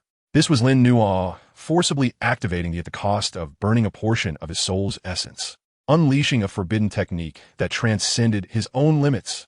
"You actually possess." The Bloodblade ancestor's expression finally changed drastically, fear flickering in his eyes for the first time. The might of was sufficient to threaten a Dou Qi. He frantically channeled his Dou Qi, erecting multiple blood-red barriers before him, retreating in haste, attempting to escape the range of the fire sea. But it was too late. The chaotic sea of flames surged forward as if alive, rapidly expanding to engulf the Bloodblade ancestor and the surrounding space. A scream, more akin to a wail than a human sound, emanated from the fire sea. The Bloodblade ancestor's blood-red shield crumbled like ice melting under the sun, swiftly disintegrating. His formidable Dou Zone body began to twist, char, and decompose within the flames. You little beast, I shall not rest even in death until I have my vengeance. His curse, filled with endless malice, was abruptly silenced. The sea of flames roiled, gradually contracting. When the fire finally dissipated, only a massive, glazed pit remained, alongside a few wisps of ash floating in the air. The Bloodblade ancestor, a one-star Dou Zone, had fallen. Silence. An oppressive stillness enveloped the entirety of Tianya City. Everyone stood as if paralyzed, dumbfounded, gazing at the glazed pit and the bloodied figure, teetering yet defiantly standing at its edge. A 7-star Dou Wang, defying a Dou Zone, and in such a brutal, overwhelming manner. This utterly shattered their understanding. With a thud, Lin Nuo could no longer hold himself upright and fell to one knee, coughing up blood, his breath faint as a flickering candle in the wind. His right arm was utterly ruined, his soul essence damaged, and his Dou Qi almost depleted. To kill the Bloodblade ancestor, he had paid a grievous price. Lin Ziyi and Han Yu finally snapped back from their profound shock, rushing forward to support him. Lin Nuo gazed at the deep pit, then at the silent crowd filled with fear, and managed a weak smile. Now, no one should stand in our way. His voice was soft yet carried a chilling aura. After this battle, the name Lin Nuo would no longer be merely synonymous with genius, but rather a harbinger of doom, a formidable figure capable of defying Dou Zone with the strength of a Dou Wang. Once news broke, the entirety of Zhongzhou would be left speechless. Chapter 106. The name of terror spreads far and wide. Tianya City, Spatial Wormhole Square. Once a bustling plaza, it was now reduced to a scorched expanse of glazed earth.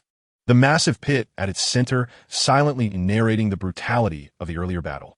The air was thick with the unusual scent of high temperatures and the faint echo of the laws lamenting the fall of a Dou Zone. Amidst the profound silence, Lin Nuo's suppressed coughs rang out clearly. Kneeling on the ground, drenched in blood, his right arm hung limply, his breath faint as a flickering flame. Yet, none of the surviving disciples of the Bloodblade sect, nor the spies from various factions, nor even the local powerhouses of Tianya City dared to approach or utter a word. All eyes were fixed upon that seemingly about to collapse figure, yet one that exuded boundless terror, respect, and an inexplicable shock. A 7-star Dou Wang, defying a Dou Zone. What an astonishing feat. It was enough to be inscribed in the annals of Zhongzhou's history. From this day forth, the name Lin Nuo would no longer merely signify genius, but would be inextricably linked with ferocity, untouchability, and miracles. Lin Ziyi and Han Yu, struggling against the tempest of emotions within, swiftly approached Lin Nuo's side, producing healing elixirs to administer to him while carefully shielding his heart meridian with their fighting spirit. We must leave this place at once, Lin Nuo rasped, forcing himself to muster a flicker of spirit. Though he had vanquished Blood Knife Ancestor, he found himself utterly depleted. Should another formidable foe emerge, the consequences would be dire. Understanding the urgency, Lin Ziyi and Han Yu quickly supported Lin Nuo, disregarding the damaged spatial wormhole, and propelled themselves towards the outskirts of Tianya City. As they passed, the crowd parted like the tide, none daring to impede their passage. It was not until the trio vanished beyond the city gates that the atmosphere in the square shattered like ice, erupting in chaotic exclamations. Dead, dead. Blood Knife Ancestor is truly dead. My heavens, I have witnessed the fall of a Dou Zone. Is that Lin Nuo still human? Quick, relay the news at once. The Central Continent is about to experience a cataclysm. The cries of astonishment and fervent discussions reverberated, as a glow of transmitting jade slips flickered in rapid succession. Everyone understood that a legendary figure capable of stirring the very winds of the Central Continent had risen. News spread like wildfire, swifter than ever before, reaching every corner of the Central Continent. Lin Nuo of the Canaan Academy, in Tianya City, wielding the power of a 7-star Dou Wang, had unleashed it to confront the Dou Zone ancestor of the Blood Knife sect. For a moment, the entire Central Continent fell silent in disbelief. Numerous factions, upon receiving the news, first reacted with incredulity, only to be followed by a protracted silence and profound trepidation. For those forces harboring grievances against Lin Nuo, such as the Blood River sect, and the 10,000 Poisons cave. It felt as though a bucket of ice water had been thrown over them. Any thoughts of vengeance were extinguished, replaced by concern for whether Lin Nuo might seek retribution. Within the Pill Tower, Elder Qiuling was struck dumb upon receiving the news. Lost in thought for an extended period, eventually releasing a complex sigh. This child is no longer one to be trifled with. Dispatch orders. The Pill Tower must avoid antagonism with him and strive to cultivate goodwill. Meanwhile, factions that had previously maintained neutrality or had amicable relations with the Canaan Academy began to actively strategize on how to establish closer ties with this newly emerged prodigy. The new paragon of excellence. The name Lin Nuo resonated throughout the central continent with newfound authority.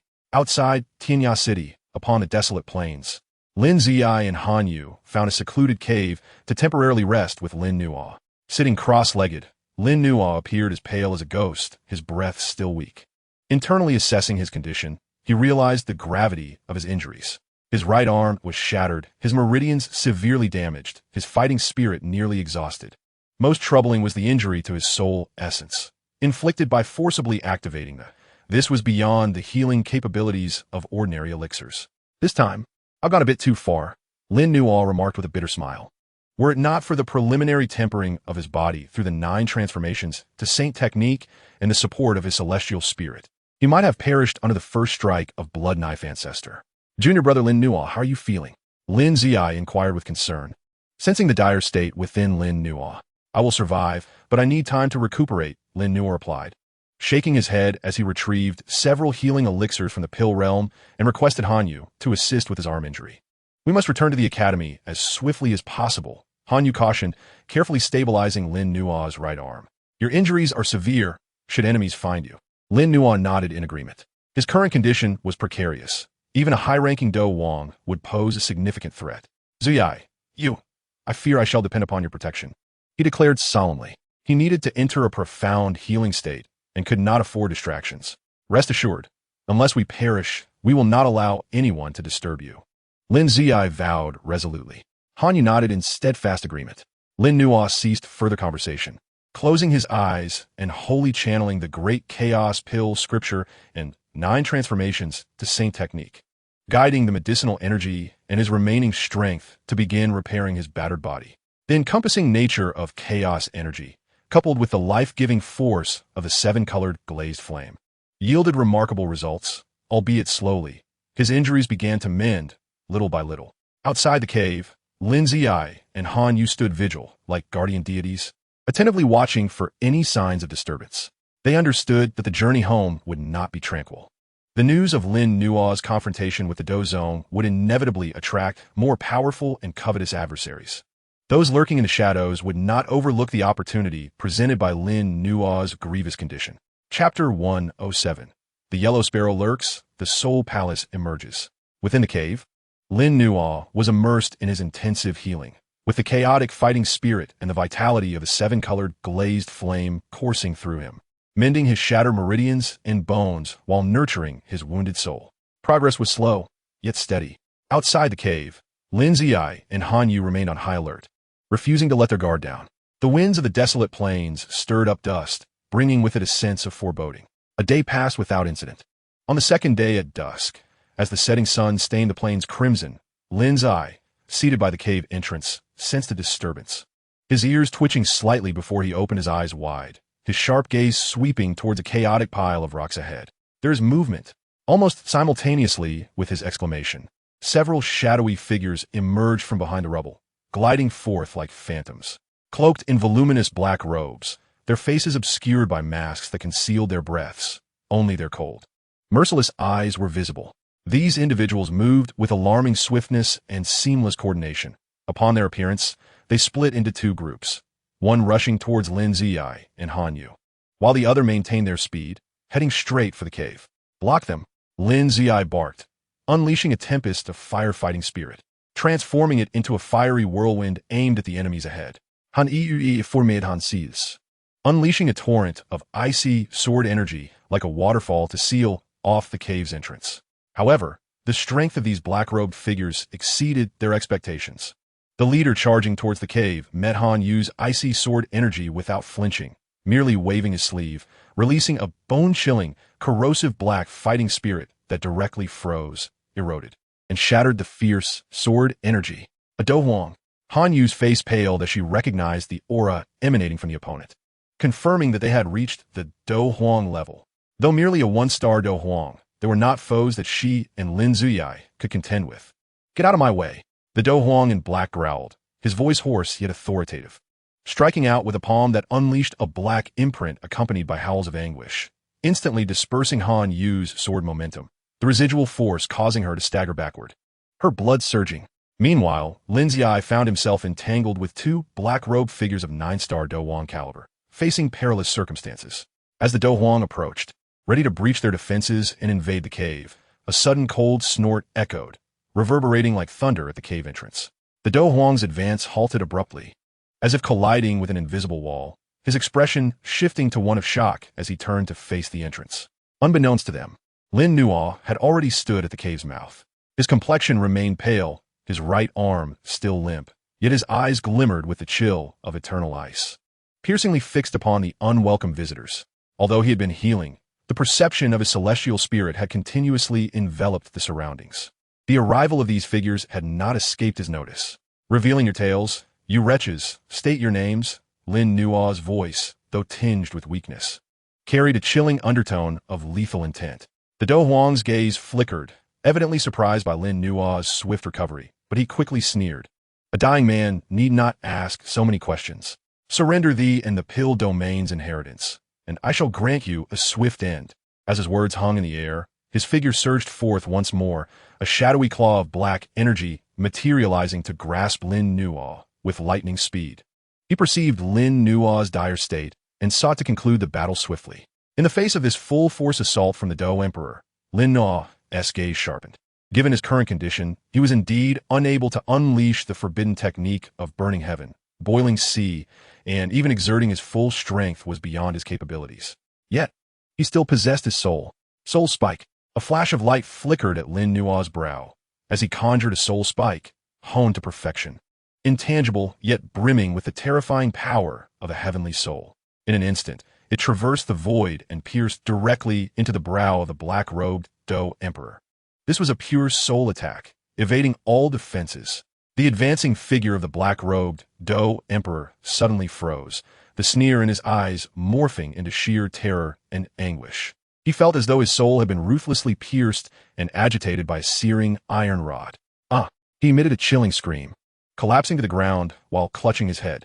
Black blood oozed from his 7 orifices, his body convulsing violently, and his breath rapidly waning, clearly indicating that his soul had sustained a grievous blow. Even when grievously injured, the soul power of a heavenly being was not something a mere low-tier Dou Emperor could easily withstand. This sudden turn of events momentarily stunned the other black-robed figures engaged in combat with Lin Xiuya and Han Yu, revealing openings in their defenses. Seizing the opportunity, Lin Xiuya and Han Yu unleashed their full power, forcing their adversaries back. Lin Na, suppressing the dizziness brought on by the depletion of his soul energy, cast a cold gaze over the remaining black-robed figures. Who else wishes to test their mettle? The black-robed figures, glancing at their leader, who lay convulsing and seemingly on the brink of death. Then at Lin Na, who, though weakened, radiated an aura of ferocity, finally displayed signs of fear in their eyes. They exchanged glances and without hesitation, hoisted their gravely injured Dou Emperor leader, retreating swiftly, vanishing into the depths of the desolate wasteland. They came swiftly and left just as quickly. The immediate threat had been averted. Lin Xiuya and Han Yu breathed a sigh of relief, hastening to Lin Nuo's side. Junior brother Lin Nuo, are you all right?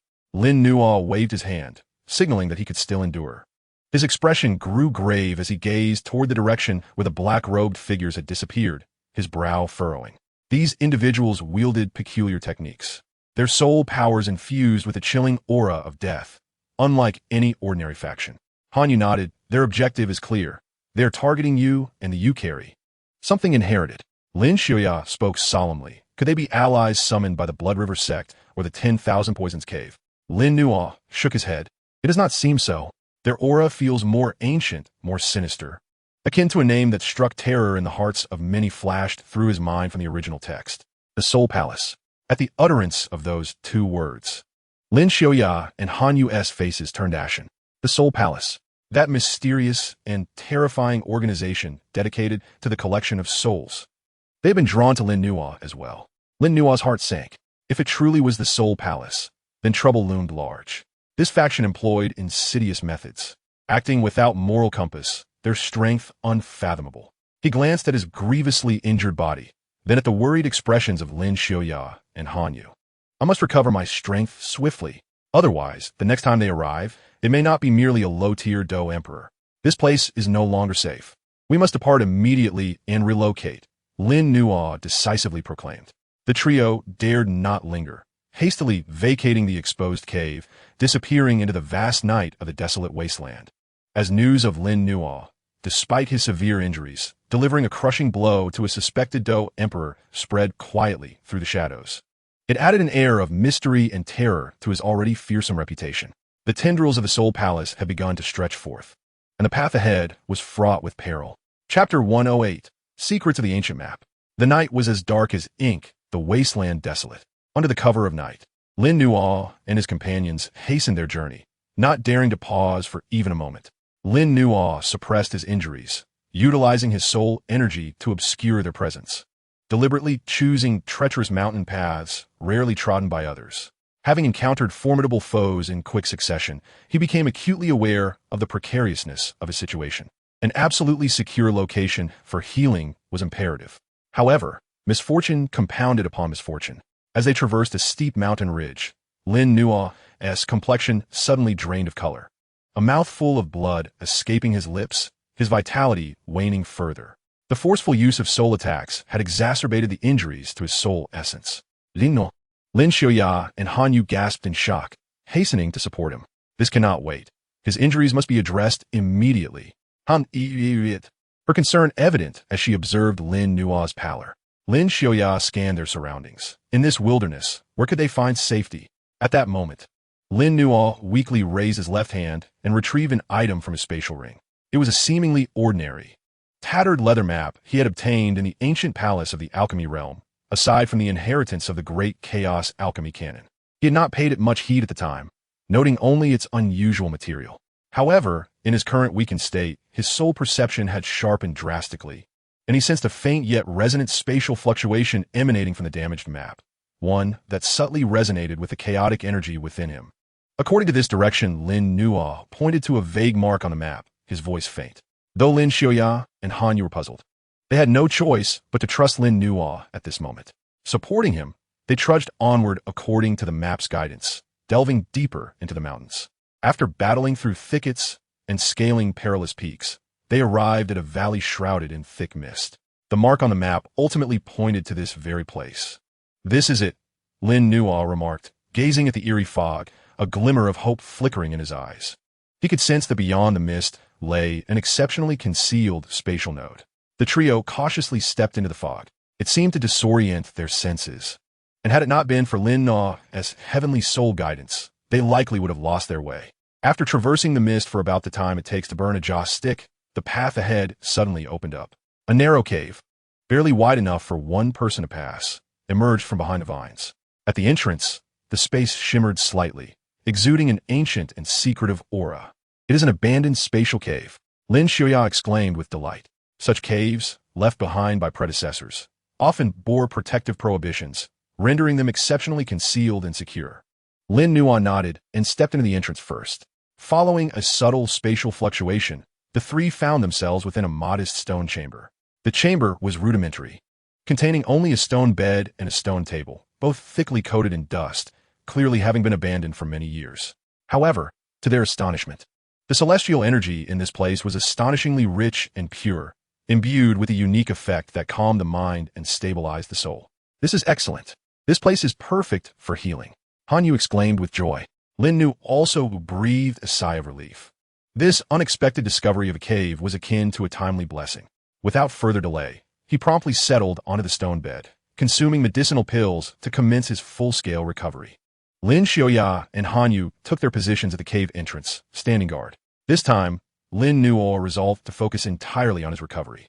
He no longer rushed to achieve results. Instead, he utilized the great chaos alchemy canon as a guide, gradually channeling chaotic Dou Qi to nurture his damaged meridians and bones. Simultaneously, he carefully directed the faint life force of the seven-colored glazed flame, silently mending the fissures in his soul essence. With abundant energy within the cave, coupled with the uniqueness of his cultivation method and the aid of the medicinal pills, the speed at which his injuries healed exceeded his expectations. Days passed. Lin Nua's aura gradually stabilized, and a hint of color returned to his pale visage. The shattered bones of his right arm began to mend slowly under the dual influences of fighting spirit and the power of creation. During this period, he remained vigilant, with his celestial soul maintaining a perception of a certain range outside the cave. On the seventh day, when Lin Nua's soul origin injuries finally stabilized and began to heal gradually, a thought struck him, prompting him to retrieve the tattered leather map once more. With his injuries somewhat alleviated, he found himself with greater energy to study this artifact. His soul power meticulously scanned every inch of the map. The map, made from an unknown beast hide, had withstood the test of time without decay, adorned with intricate lines and vague markings created with some ancient pigment. At its center, there was a peculiar flame-shaped symbol. The spatial fluctuation he had sensed earlier emanated from this flame symbol. Lin Nua attempted to infuse a hint of chaotic fighting spirit into the flame symbol. Buzz! The map trembled slightly, and the flame symbol flickered to life with a soft glow. Immediately afterward, a stream of information surged into his mind along with his fighting spirit. It was not a specific location, but rather a fragmented record. Fire Cloud Ancestor, the place of his passing, the map of the Flame Descendants.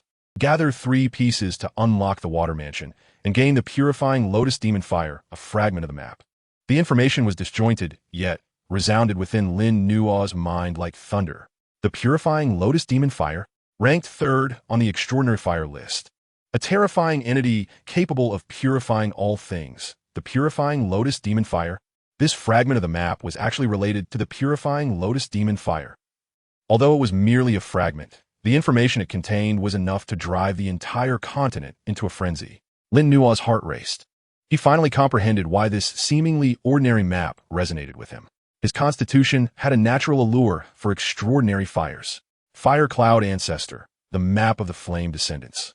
The Water Mansion. Lin Nua absorbed these pieces of information. It appeared that to locate clues about the purifying Lotus Demon Fire, he needed to gather 3 such fragments to unlock the so-called Water Mansion. The one in his possession was just one of them. The purifying Lotus Demon Fire ignited a fervent light in Lin Nua's eyes.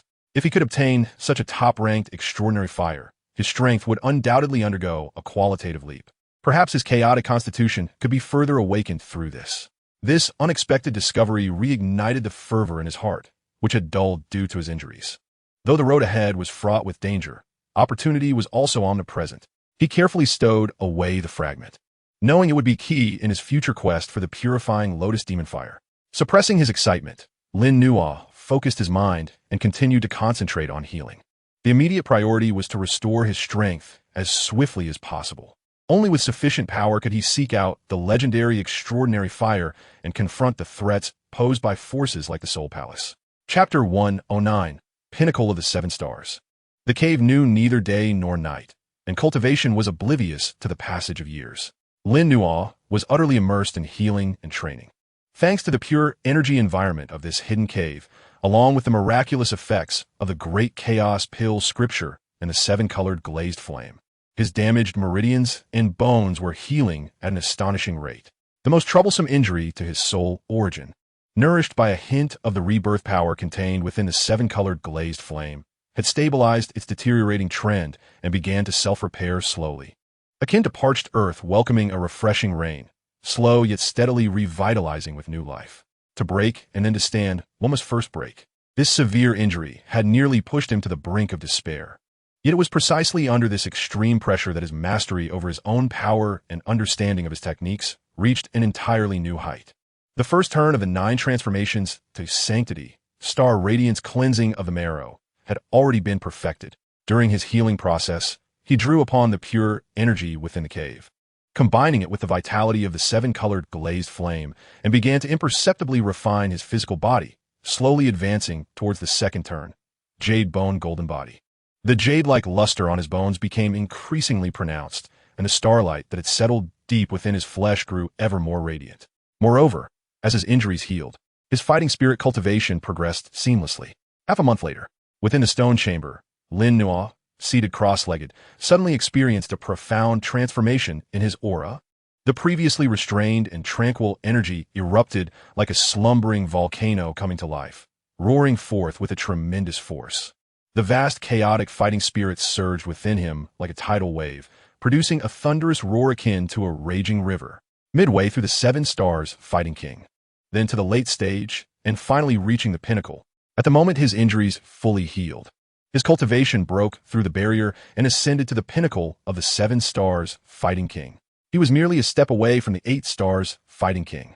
Furthermore, due to the solid foundation he had cultivated, this elevation bore no sense of superficiality. His fighting spirit was condensed and pure, as if it were an extension of his own will. He slowly opened his eyes, and within the depths of his gaze, chaos glimmered, profound as the starry sky. His previously pale complexion had regained its rosy hue, and his aura was deep and robust, even more formidable than before his injuries. Gently moving his right arm, he heard a crisp sound at the joints, fully healed, and even stronger than before due to the refinement of the 9 transformations to sanctity. At last, he had recovered. Lin Nuo rose, feeling the surging power within him, a satisfied smile gracing his lips. This miraculous survival not only restored his injuries, but also advanced his cultivation, while his soul power, after healing, seemed to have become even more refined and pure, deepening his comprehension of the primordial pill soul classic. More importantly, he had uncovered the astonishing secrets regarding the fragment of the purifying lotus demon fire. Lin Nuo, my junior, you've recovered. Lin Ziyi and Han Yu, stationed at the cave entrance, sensed the commotion and turned around in surprise. Gazing at Lin Nuo, whose aura was stronger than ever, they were both utterly astonished. Such severe injuries had completely healed in just half a month, and he had even improved in strength. His recovery ability was simply unfathomable. Lin Nuo nodded and smiled. Thank you, senior brothers and sisters, for guarding me. It's a relief to see you well. Han Yu sighed, a hint of a relieved smile appearing on her usually cold face. Lin Ziyi chuckled. It seems we can return to the academy soon.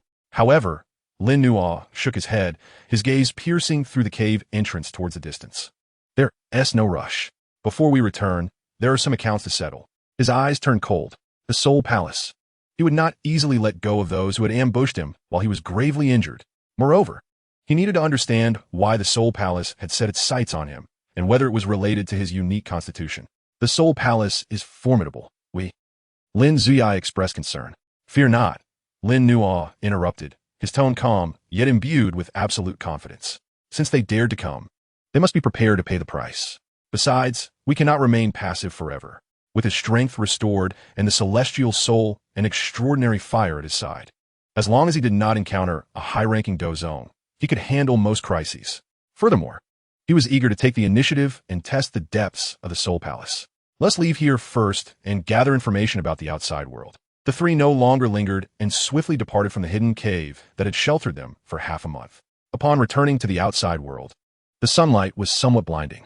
Lin Nuo's soul power quietly spread out, capturing fragments of information circulating in the air.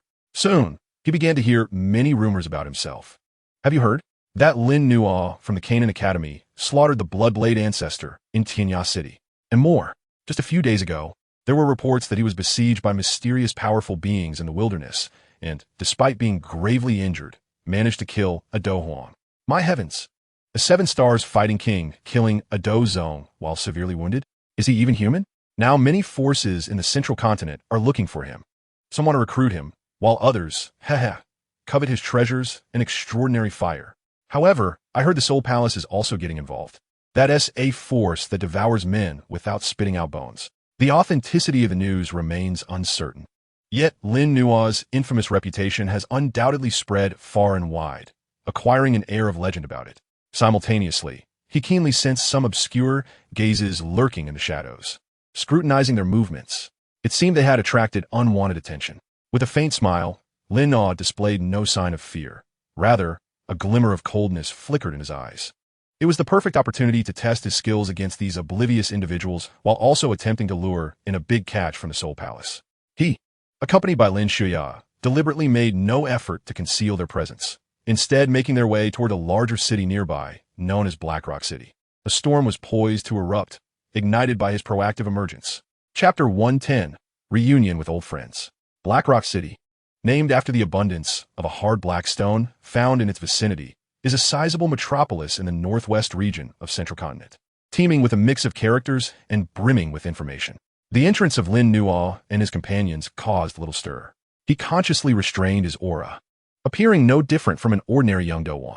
However, his youthful visage and dark attire, reminiscent of the rumors surrounding him, were swiftly recognized by a few keen observers. News spread through the undercurrents of Black Rock City like pebbles cast into a tranquil lake. He had arrived. That Lin Nuo. How dare he make a public appearance? Isn't he afraid of the Soul Palace and his enemies? It seemed his injuries had healed remarkably fast. Let us go and see. Countless curious, fearful, greedy, and wary eyes turned towards the trio, emanating from the sides of the streets, windows of taverns, and dark corners. Unperturbed, Lin Nuo continued towards the largest trading market in the city. He needed to procure some medicinal herbs to concoct elixirs for unforeseen circumstances, while also hoping to gather intelligence concerning the Soul Palace or other remnants. The bustling trading market was alive with noise and a dazzling array of goods. Lin Nuo's presence momentarily silenced the already boisterous market, only to be followed by hushed whispers filled with apprehension. Ignoring the murmurs, he scanned the various stalls and shops. As he passed a secluded stall selling assorted, damaged, ancient books and maps, he paused for a moment. In the corner of the stall lay a piece of weathered leather, yellowed and somewhat reminiscent of the fragment he held, a fragment that piqued his interest. He approached nonchalantly and picked up the piece for inspection. Though small and the patterns indistinct, the unique texture and subtle spatial fluctuations were akin to the fragment in his possession. Could this be the second fragment of the pure Lotus Demon fire map? Lin Nuo's heart raced, though his expression remained composed as he inquired of the drowsy stall owner, "How much for this?" The stall owner lazily lifted his eyelids and replied, 1,000 gold coins, non-negotiable. This price, exorbitant for what appeared to be a worthless scrap of parchment, indicated that the stall owner recognized its extraordinary nature, albeit unable to discern its true value, thus setting a random price. Just as Lin Nuo was about to agree, a crisp, surprised female voice interrupted from nearby. "Lin Nuo, is that really you?" Turning to the source of the voice, he beheld a young woman dressed in a light azure gown, her beauty striking and her demeanor gentle, gazing at him with astonishment. Beside her stood a tall, handsome young man of remarkable bearing. Qing Lin, brother Xiao Ding? Lin Nuo was taken aback, not expecting to encounter them here. The woman was indeed Qing Lin, who had shared a close bond with Xiao Yin back in the Gamma Empire, and possessed the unique three flower eyes of the Green Serpent. And the young man was Xiao Yin's elder brother, Xiao Ding. "It truly is you," Qing Lin exclaimed with a joyful smile. "We heard news from Central Continent and could hardly believe it. Who would have thought you'd actually come to Central Continent and made such a name for yourself?" Xiao Ding nodded, smiling as he clasped his hands in greeting. "Brother Lin Nuo, I trust you are well. Your current fame is indeed resounding." Meeting old friends stirred a sense of nostalgia in Lin Nuo. Back in the Gamma Empire, he had formed a bond with Xiao Yin, Qing Lin, and others. "Qing Lin, brother Xiao Ding, what brings you to Black Rock City?" he inquired. Xiao Ding explained, "Our Miter family has some business interests in Central Continent. We're here to handle some matters." Qing Lin has accompanied sister Yafei for training. He cast a gentle glance at Qing Lin. Lin Nuo nodded. It was not surprising that the Miter family, rooted in commerce, extended its reach to Central Continent. Knowing that Yafei and Qing Lin were together, it seemed they were also managing the family business. "Excuse me, but we will take that fragment," a somewhat effeminate voice interjected. A young man clad in luxurious attire, holding a folding fan and exuding arrogance, approached with several guards. His eyes flickered with lustful intent as he surveyed Qing Lin before pointing at the fragment in Lin Nuo's hand, addressing the stall owner. The stall owner, seeing the young man's opulent attire and imposing presence, immediately donned a fawning smile. "Ah, young Master Lu, are you interested in this item? Let us say 1,000 gold coins, and I'll wrap it up for you." "Wait." Lin Nuo frowned slightly. "I was the one to see it first." The young Master Lu snapped his fan shut, disdainfully gesturing with the fan's bone towards Lin Nuo. "You saw it first? Have you paid for it? If you haven't paid, it's not yours. I'll offer 2,000 gold coins." Clearly, he aimed to flaunt his wealth before Qing Lin, while simultaneously belittling this seemingly inconsequential young man. The stall owner's eyes brightened, glancing at Lin Nuo. "What do you think, sir?" Lin Nuo's gaze turned frosty, yet he remained silent. Xiao Ding stepped forward, his voice steady. "My friend, There's a matter of precedence. Is there not? Young Master Lu cast a sidelong glance at Xiao Ding, scoffing. Precedence? In Black Rock City, what I Lu Mang desire is mine. You must be from out of town, correct? If you know what is good for you, to scram, or don't blame me for being ungracious. His guard stepped forward, baring their teeth and radiating a Dou Ling-level aura. The onlookers began to retreat, their expressions mirroring that of spectators awaiting a show. Young Master Lu was the brother-in-law of the city lord, notorious for bullying the weak. No one dared to provoke him. Qing Lin tugged nervously at Xiao Ding's sleeve. Lin Nuo, however, merely smiled, though the smile was tinged with coldness. He had been seeking an opportunity to assert his dominance, and this fool had presented it on a silver platter. He turned to young Master Lu, speaking with measured calm. Ungracious? I am quite eager to see just how you intend to be ungracious. Chapter 111. A Snap of Thunder. Lin Nuo's words, laced with a hint of provocation, caused the bustling market to fall into an immediate hush. All eyes turned towards him as if he had lost his senses. Although young Master Lu was a wastrel, his sister was the favorite concubine of the city lord, and he himself was a 3-star Dou Ling, with guards of similar strength. He could practically walk with impunity in Black Rock City. How dare this newcomer challenge him so brazenly? Young Master Lu, taken aback for a moment, quickly flushed with rage. He snapped his fan shut and pointed at Lin Nuo, shouting, "You insolent fool! Break his legs and take that girl." His guards, grinning wickedly, unleashed their Dou Qi, lunging at Lin Nuo like ravenous wolves. "Watch out!" Qing Lin exclaimed in alarm. Xiao Ding's expression hardened as he prepared to intervene. However, Lin Nuo moved faster than either of them. Facing the onslaught of Dou Ling fighters, he didn't even shift his stance. He simply raised his left hand, casually rubbing his thumb and index finger together before snapping his fingers. Snap! The crisp sound echoed through the silent market, resonating sharply. The next moment, a thunderous explosion erupted. The few guards who charged forward were, as if struck by an invisible hammer, their bodies stiffening abruptly before they were sent hurtling backward at a speed surpassing their approach. Blood gushed from their mouths as they crashed into several market stalls, collapsing to the ground, their fates uncertain. The entire sequence unfolded with such swiftness that it left onlookers in a state of shock. All present widened their eyes and gaped in disbelief at Lin Nuo, who stood undisturbed, as if merely brushing off dust. A mere snap of the fingers to incapacitate several spirit fighters. What sort of power is this? Lu Mang's sinister grin instantly froze, morphing into sheer terror as he pointed a trembling finger at Lin Nuo. You. Lin Nuo gazed at him with a calm demeanor, remaining silent. Yet, that tranquil gaze made Lu Mang feel as though he were being scrutinized by the Grim Reaper. An icy dread surged from his feet to his head, causing him to involuntarily wet himself in fear. Spare me. Great One, spare me. The map. I no longer desire it. It's yours. Lu Mang collapsed to the ground with a thud, kowtowing fervently, no longer daring to exhibit an ounce of arrogance. Lin Nuo, disinterested in such a waste of life, flicked his finger, causing a gold coin to land precisely before the already stupefied stall owner. The map, I have purchased it. The stall owner jolted awake, hastily presenting the tattered map with both hands, exclaiming, "Great One, please accept it." Lin Nuo took the map, not even casting a glance at it before stowing it away in his spatial ring, as though it were merely a trifling object. He turned to the still-dazed Qing Lin and Xiao Ding, smiling. "Let's find a place to sit and converse." It was only after Lin Nuo and the others departed with Qing Lin and Xiao Ding that the frozen atmosphere of the market erupted into a cacophony. My heavens! A mere snap of the fingers. He only used a snap. Those guards were all spirit fighters, yet they fell like mere chaff before him. Who on earth is he? Could it truly be that Lin Nuo? It must be him, the infamous Lin Nuo, who defied the Dou Zong and gravely injured a Dou Huang. Lu Mang has undoubtedly encountered a formidable opponent. He deserves it. Gasps and discussions surged like a tsunami. Lin Nuo's identity was swiftly confirmed, and his fearsome reputation combined with that nonchalant yet terrifying display of power struck dread into the hearts of all. The news spread like wildfire throughout the entire Black Rock City. Within the Lord's manor, the Lord of Black Rock City, upon hearing the news, wore an expression of fluctuating emotions before finally exhaling a long sigh and issuing orders. Relay this message. No one is to provoke that calamity again. Those who defy the order shall be executed.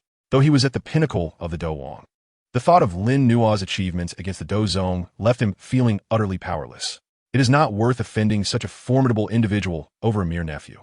After this incident, Lin Nuo had undoubtedly established his authority in Blackrock City. For the time being, it is likely that no one would dare to easily challenge his might. Meanwhile, Lin Nuo, along with Qing Lin and Xiao Ding, settled in a quiet tea house room within the city. Lin Nuo, you have become incredibly formidable. Qing Lin gazed at Lin Nuo, her beautiful eyes sparkling with genuine admiration. Xiao Ding also remarked, I knew you were no ordinary talent back in the Gamma Empire, but I never expected that just a few years would lead you to such heights, renowned throughout the Central State. Lin Nuo smiled and replied, It is merely a stroke of luck and some opportunities. However, what brings you both to this northwestern region? Do you have any news of Xiao Yan? Upon mentioning Xiao Yan, Qing Lin's expression dimmed slightly as she shook her head.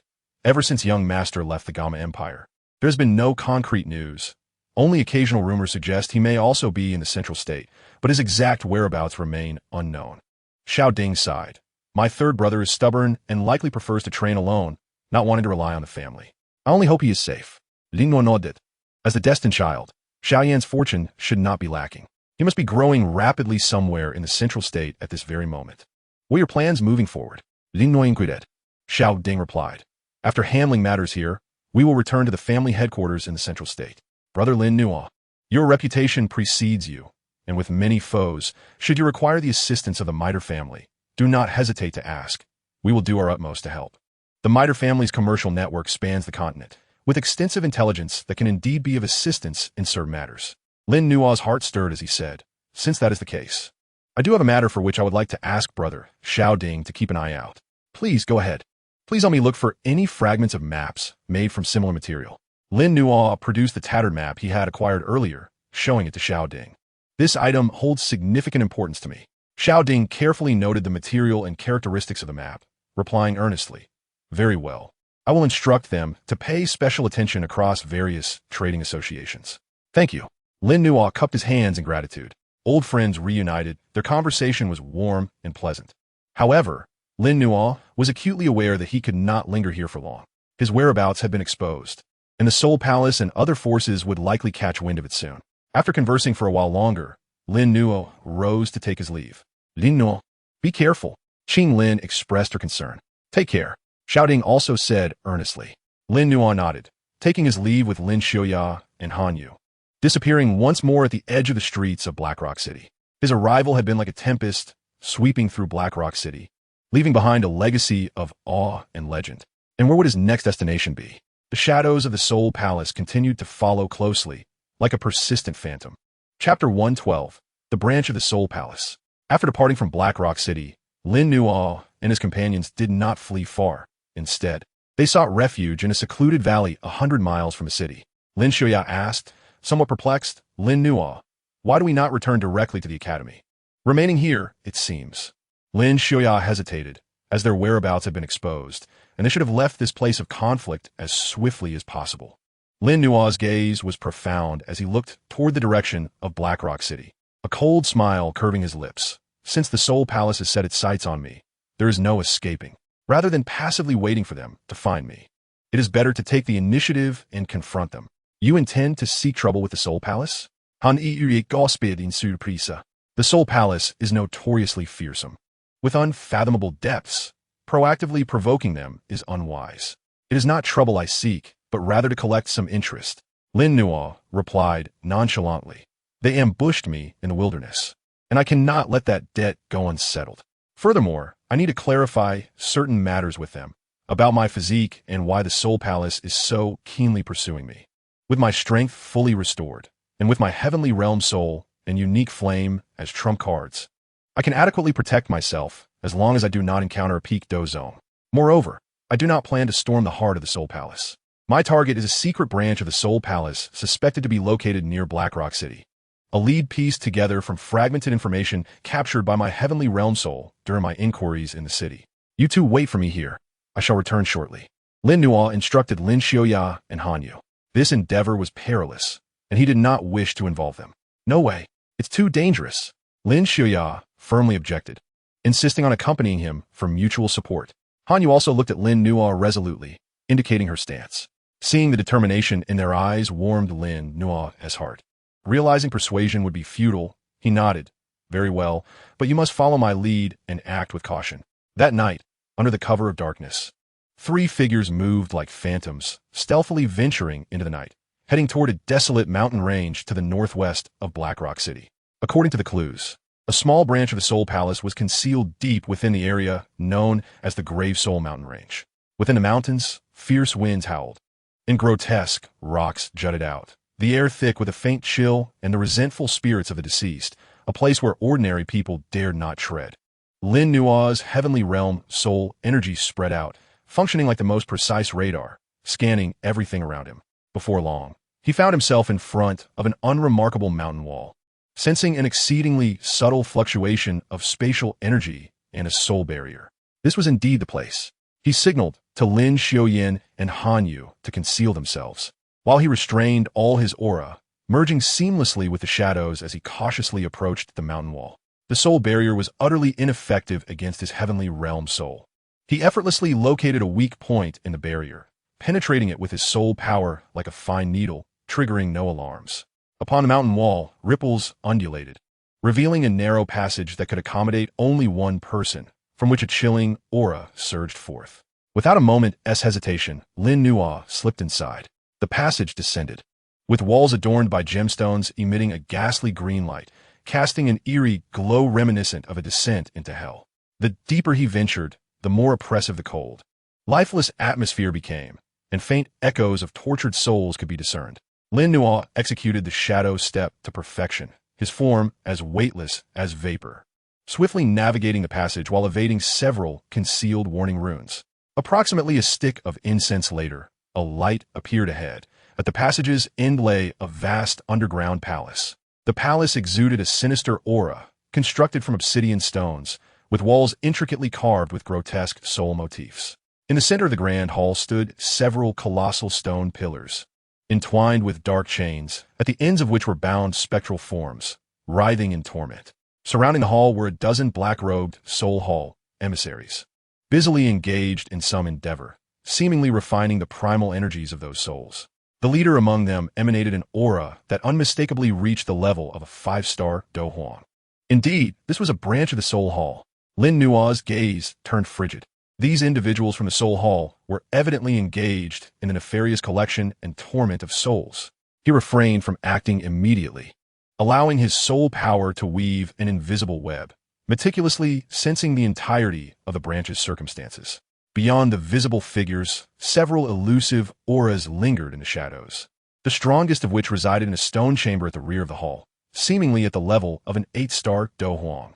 1 8-star Dou Huang, 1 5-star Dou Huang, 3 lower-star Dou Huangs, and the rest were Dou Huangs.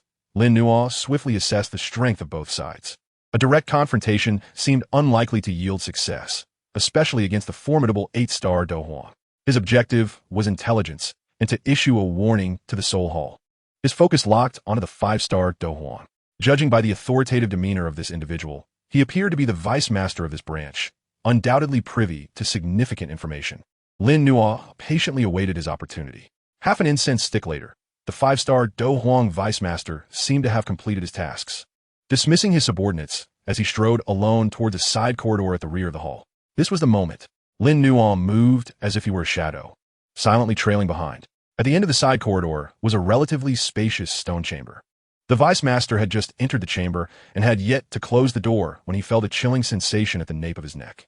An irresistible and terrifying soul power instantly invaded his consciousness, sealing all his actions and voice. His eyes widened in terror as he attempted to struggle, only to find himself paralyzed, unable to move even a finger, helplessly watching a shadow materialize before him like a specter. It was Lin Nua. Without a word, Lin Nua's heavenly realm soul power brutally invaded the vice master's essence, searching for valuable information. A silent wail escaped the vice master as the agony of his soul being extracted far surpassed any physical torment. Moments later, Lin Nua gleaned the information he sought. This branch was indeed tasked with searching for individuals possessing strange fire or unique soul bodies. They had targeted Lin Nua, partly due to his formidable soul power displayed during the Pill Domain trial and the news of his, and partly because it seemed the higher-ups of the Soul Hall had issued directives to focus on individuals with special affinities for. So it truly was due to my unique constitution. Lin Nua's eyes hardened. The Soul Hall had indeed uncovered some truths. Furthermore, he received an unexpected piece of information. The Soul Hall appeared to be covertly seeking clues related to the purifying Lotus demon fire.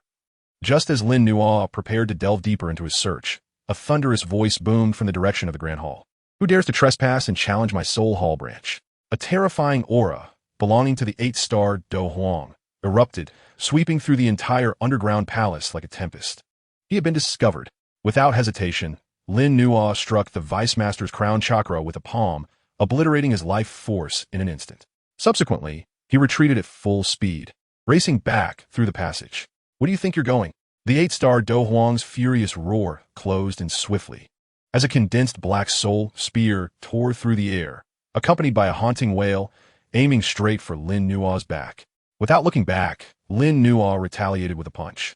Merging chaotic Dou Qi with his physical strength, the force of his fist palpable. Boom! The soul spear collided with his punch, creating a violent explosion that shook the entire passage. Utilizing the rebound force, Lin Nuo surged forward, bursting through the passage and re-emerging into the mountains. Pursue. We must not allow him to escape. The 8-star Dou Huang, accompanied by several Dou Huang experts, charged after him, their murderous intent palpable. Beneath the night sky, a fierce chase ensued. Chapter 113.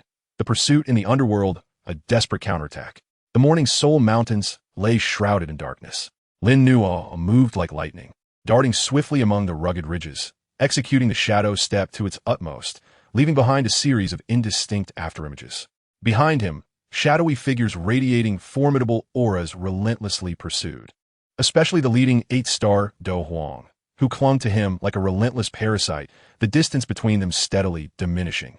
The speed of a Dou Huang, particularly that of an 8-star Dou Huang, was incomparably superior to that of a Dou Huang. Were it not for Lin Nuo's formidable physique and exquisite footwork, he might have already been caught. You little wretch, killing my Soul Hall emissaries and destroying my branch. No one in heaven or on earth can save you. The 8-star Dou Huang's voice was like that of a night owl, filled with venom and murderous intent. He could scarcely believe that someone dared to so audaciously infiltrate the Soul Hall branch to commit murder. It was a profound disgrace. A condensed black handprint, resembling a specter, traversed space, instantaneously appearing behind Lin Nuo, within which countless vengeful souls seemed to howl, instilling terror. Lin Nuo did not look back.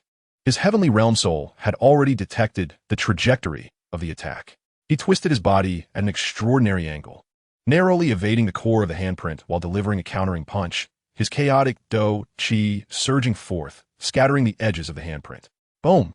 The residual force of the handprint obliterated a massive boulder beside him into dust.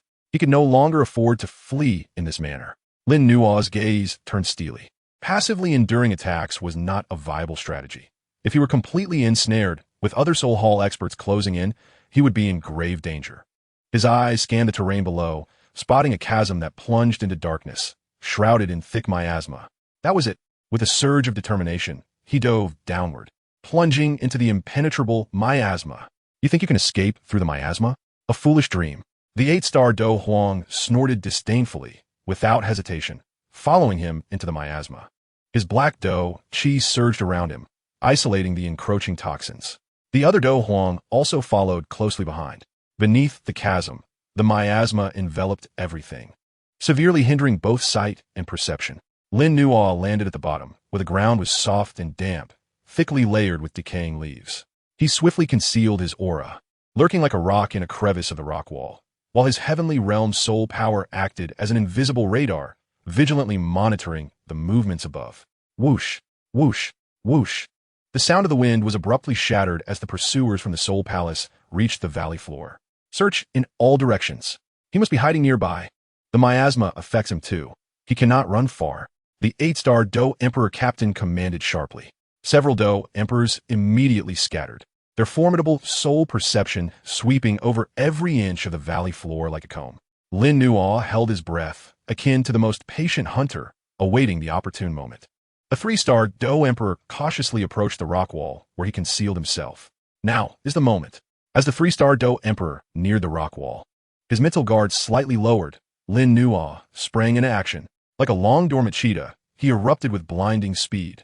Without employing Dou Qi, He relied solely on the terrifying physical prowess honed by the 9 transformations to saintly technique, his velocity reaching its zenith. The 3-star Dou Emperor barely perceived a blur before a fierce gust assaulted him, before he could react. A hand enveloped in chaotic Dou Qi seized his throat like an iron claw. Crack! The crisp sound of bones, a fracturing, echoed.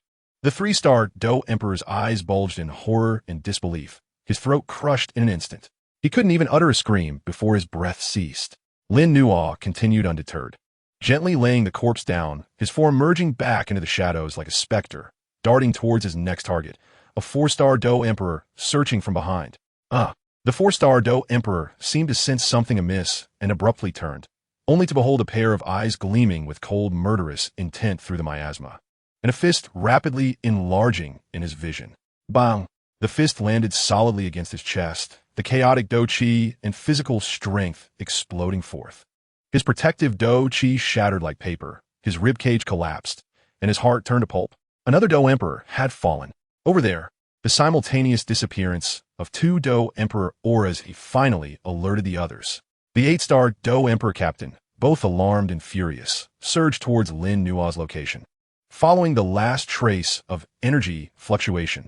"You little beast, die!" he roared, unleashing a gigantic claw of pure soul energy that tore through the miasma, shrieking as it lunged towards Lin Nuo. Before the claw arrived, the overwhelming pressure of his soul forced the surrounding miasma to retreat.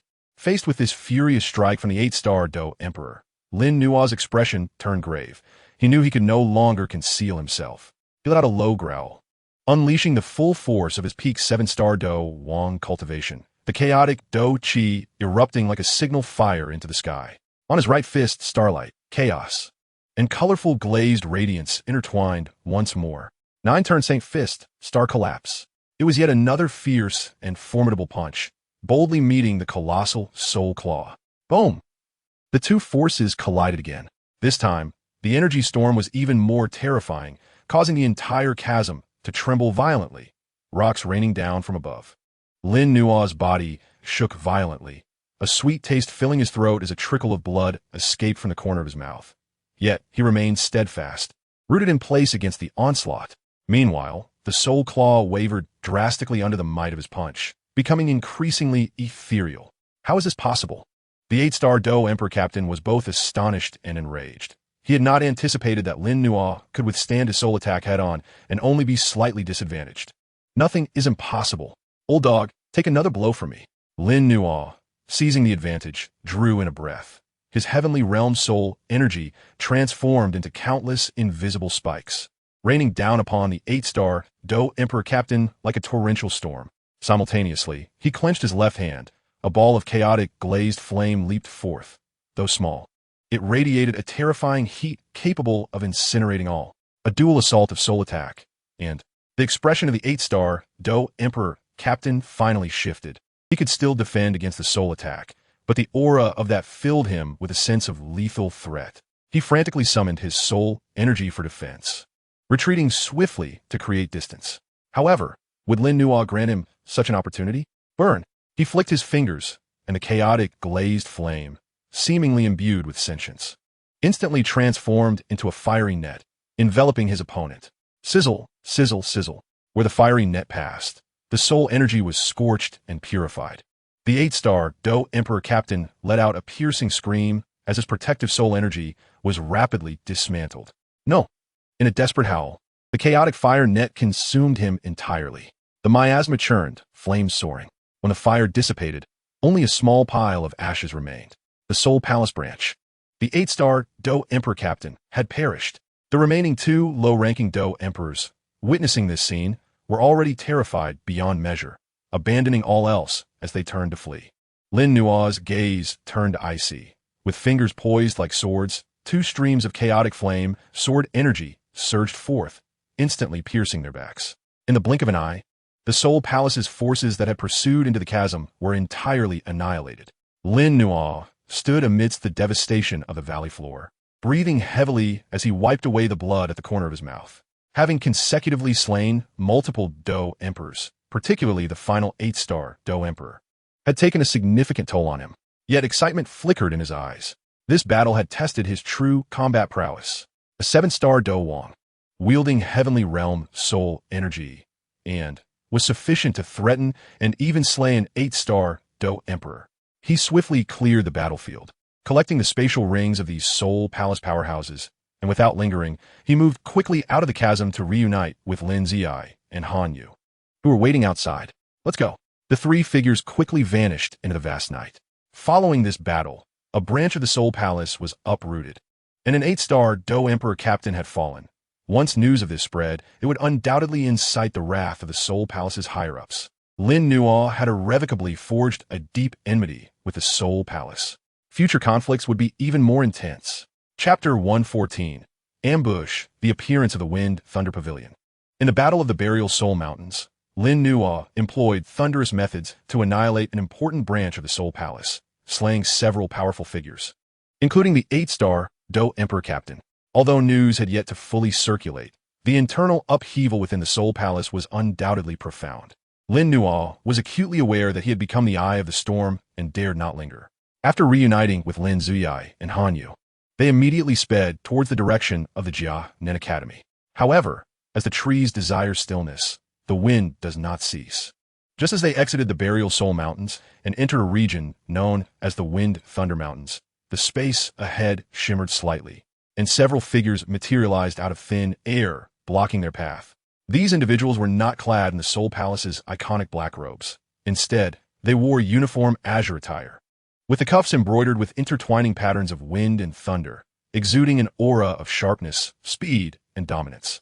The leader, a stern-looking middle-aged man, had glimmers of lightning flickering in his eyes as he spoke, his voice akin to the clash of metal.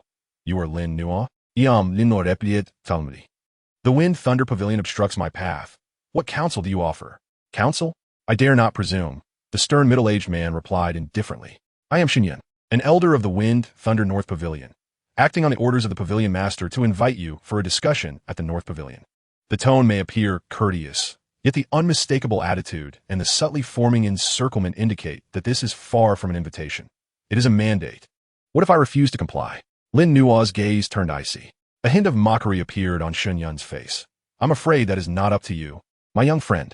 You possess the extraordinary flame and are connected to the traitor Fei Tian from our Wind Thunder Pavilion. The Pavilion Master has decreed that you must return with us for clarification." "Fei Tian?" Lin Nuo raised an eyebrow. He did not recognize this individual. This was evidently a pretext concocted by the Wind Thunder Pavilion. The true objective, it seemed, was the extraordinary flame within him and the inheritance he obtained in the pill domain. To fabricate charges, one need not lack for excuses. Lin Nuo stuffed coldly. If they desired the extraordinary flame, they should come and claim it by their own merit. Unyielding, Xinyan's expression darkened. "If that is the case, do not blame us for resorting to force. Attack and subdue him. Life or death is of no concern." Upon hearing this, the four elders of the Wind Thunder Pavilion simultaneously unleashed their fighting spirit. The azure and silver hues of their wind thunder fighting energy surged into the sky, transforming into four relentless attacks, akin to blades of wind and spears of thunder, assailing Lin Nuo from all directions. The speed was astonishing. The techniques of the Wind Thunder Pavilion were renowned for their swiftness. Faced with the onslaught of four Dou Huang, Lin Nuo dared not be careless. He executed the phantom steps to their fullest extent, moving like a specter amidst the tempest of wind and thunder, while simultaneously enveloping himself in chaotic fighting energy to dissipate the surging energy impacts. Such speed, one elder of the Wind Thunder Pavilion gasped in astonishment. Lin Nuo's agility rivaled that of their pavilion's elite techniques. "Surround him. Wind, thunder, locking formation," Xinyan commanded coldly. The four elders swiftly occupied strategic positions, their hand seals shifting as azure and silver fighting energies intertwined, instantly forming a massive net of wind and thunder that completely sealed off the space around Lin Nuo. Upon the electric net, blades of wind whirled, and arcs of thunder leaped, emitting a terrifying power of cutting and paralysis. Once the formation was established, Lin Nuo immediately felt the surrounding space become exceedingly viscous. His speed drastically reduced as the wind and thunder net constricted inward, aiming to ensnare him completely. Lin Nuo, junior brother, Lin Xiuya and Han Yu were alarmed at this sight, rushing forward to assist. "Do not come closer," Lin Nuo shouted sharply. The wind-thunder locking formation was formidable. Lin Xiaoya and the others would only be walking into their doom. His gaze sharpened, and the chaotic fighting energy within him surged wildly, the overwhelming vitality from the 9 transformations to sainthood roaring forth. Facing the encroaching wind and thundernet, he no longer evaded, but unleashed both fists. 9 transformations Saint Fist, twin stars descend. With both fists striking simultaneously, radiant starlight and chaotic brilliance erupted forth, akin to 2 meteors colliding violently with the wind and thundernet. Boom! Boom! A cacophony of explosive sounds filled the air, the wind and thunder net trembling violently, its light flickering erratically, while the 4 elders maintaining the formation turned pale, evidently shaken by the impact. Such formidable strength! A flicker of astonishment crossed Shenyun's eyes. This young man was indeed as monstrous as the rumor suggested. Change the formation. Wind, thunder massacre. Shenyun personally joined the fray, channeling his peak Dou Huang fighting energy into the formation. Buzz. The power of the wind and thunder net surged dramatically. Countless blades of wind and arcs of thunder seemed to acquire life, transforming into 2 colossal wind and thunder serpents, entwining and lunging towards Lin Nuo with voracious intent. As they passed, the very fabric of space was torn, leaving behind fine black fissures. This strike possessed the might to threaten low-level Dou Zone. Lin Nuo sensed the imminent peril, his eyes sharpening with resolve. He understood that he could no longer hold back. "You leave me no choice," he bellowed, as the chaotic glaze fire erupted skyward from the top of his head. Although its scale was not as vast as when contending against the Bloodblade ancestor, the terrifyingly high temperature capable of incinerating all still distorted and evaporated the surrounding wind and thunder energies. Extraordinary fire. Be cautious. Shenyun's complexion drastically changed as he warned sharply. Yet it was too late. Lin Nuo commanded the chaotic sea of flames, not to clash directly with the wind and thunder serpents, but rather, as if it were alive, the flames transformed into fine threads, frantically eroding and dismantling along the energy nodes of the wind-thunder locking formation. Sizzle, sizzle. The formation's runes quickly dimmed and shattered under the scorching of the extraordinary fire. The 2 wind and thunder serpents emitted anguished cries, their forms becoming ethereal. Not good. The formation is about to collapse. One elder exclaimed in alarm. "Suppress it with all your might," Shenyun roared, desperately urging the 4 to stabilize the formation. However, extraordinary fire possessed an innate restraint against energy, especially Lin Nuo's chaotic glaze fire, which was exceedingly domineering. Crack! A distinct shattering sound echoed as the wind-thunder locking formation crumbled. Puffed. The 4 elders maintaining the formation simultaneously spat out blood, their energies depleted as they were sent flying. Shenyun also coughed, retreating several steps, his face paling drastically. Lin Nuo stood firm, enveloped in swirling flames, resembling a deity of fire, his cold gaze sweeping over Shenyun and the others. "Do you wish to continue?" Shenyun's expression shifted. He had not anticipated Lin Nuo's overwhelming prowess, capable of shattering the wind-thunder locking formation. To continue fighting would likely incur a heavy toll, even if they emerged victorious. He inhaled deeply, suppressing the murderous intent and greed swelling within him. "Lin Nuo, you are indeed formidable. However, opposing our wind-thunder pavilion is far from a wise course of action. We will remember this incident." With that, he swept his robe, gathering the 4 injured elders, and their forms transformed into arcs of lightning, swiftly vanishing into the distance. Watching the wind-thunder pavilion retreat, Lin Xiaoya and Han Yu finally exhaled, hastening to Lin Nuo's side. "Junior brother Lin Nuo, are you unharmed?" Lin Nuo shook his head, dispelling the flames surrounding him, his complexion slightly pale. The continuous exertion of extraordinary fire in combat had taken a significant toll. He gazed coldly in the direction where the wind-thunder pavilion had vanished. This grudge with the wind-thunder pavilion is now sealed. The journey home was fraught with trials, with formidable foes lurking. Yet Lin Nuo remained unafraid. Chapter 115. The Holy Sun? After the brief episode with the wind-thunder pavilion, the subsequent journey proved unexpectedly tranquil. Perhaps it was the formidable strength and ruthless tactics Lin Nuo had displayed that had instilled a sense of deterrence, as no one dared to intervene again. Half a month later, the familiar outline of the mountain range finally appeared on the horizon.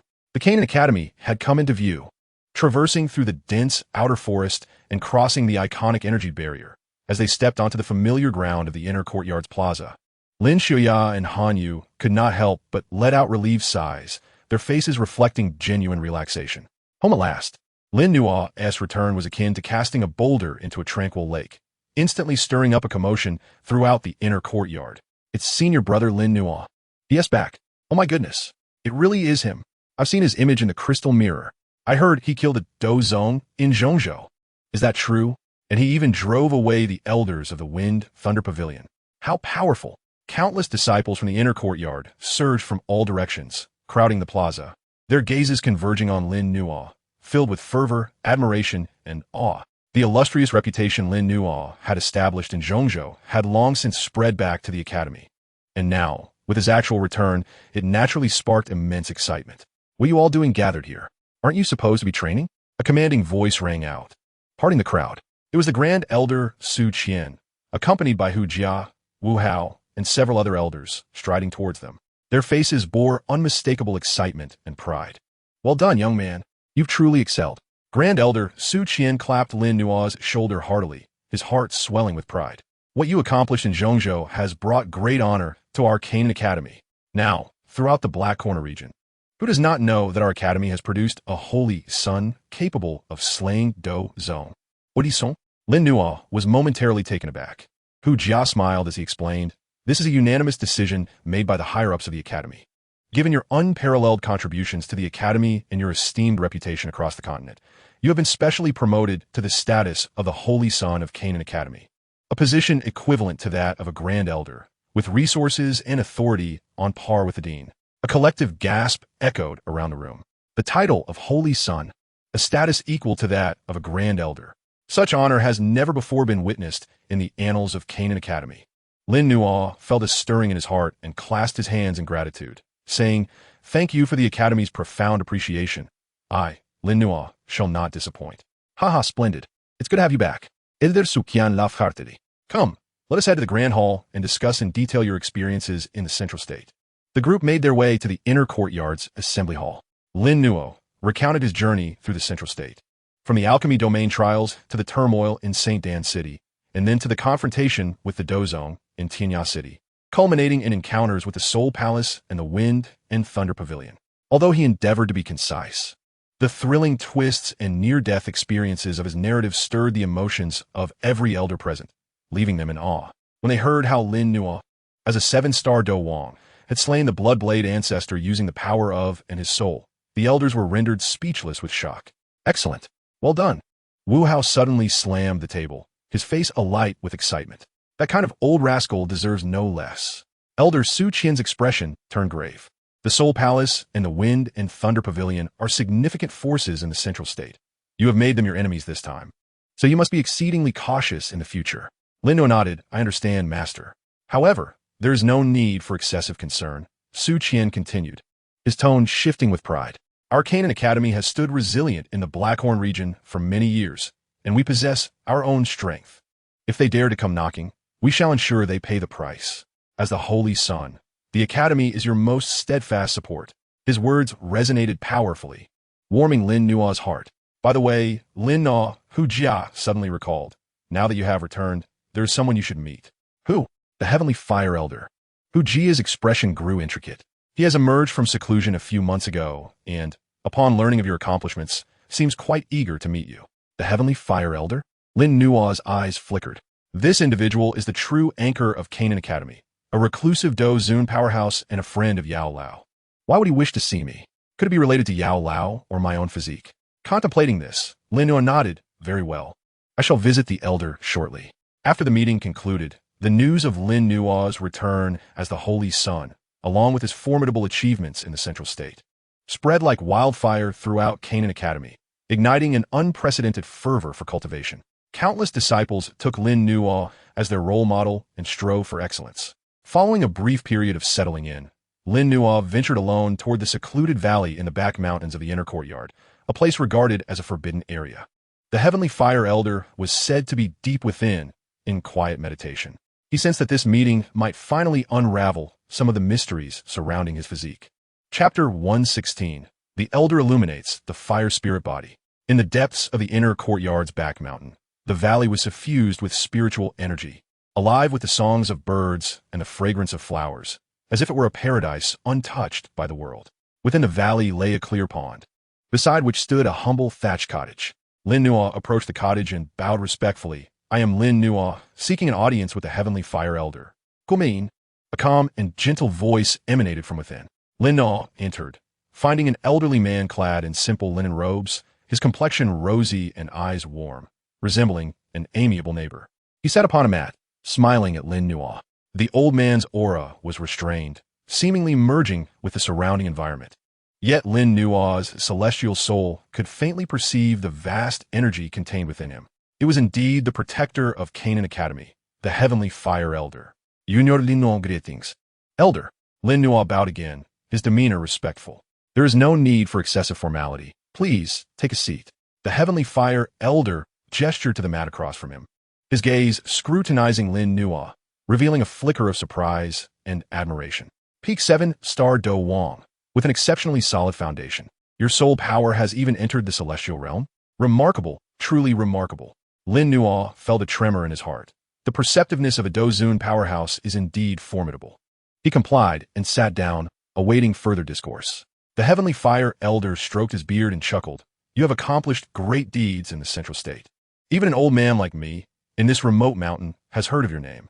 To defy the Dozong, directly challenge the Wind and Thunder Pavilion, and even dare to dismantle a branch of the Soul Palace. Young people are truly formidable. Your praise is undeserved, Elder. I was merely forced by circumstances and seized an opportunity." Lin Nua jumbly replied. "An opportunity?" The Heavenly Fire Elder shook his head, his gaze deepening. "Once is luck, twice or thrice, it is strength and fate.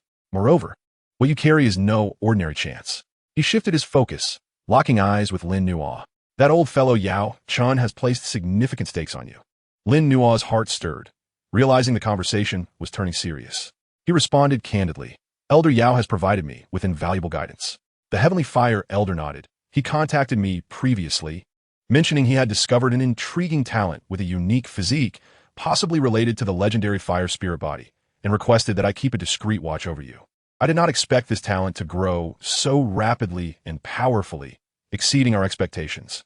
Fire spirit body? Lin Nua's gaze sharpened. This was the first time he had heard a definitive name for his physique. "Elder, could you please elaborate on what the fire spirit body entails?" he asked, suppressing his excitement. The Heavenly Fire Elder pondered for a moment before slowly explaining. "All things in heaven and earth possess spirituality, and fire is no exception. The Ana represents the most spiritually endowed flames in the world.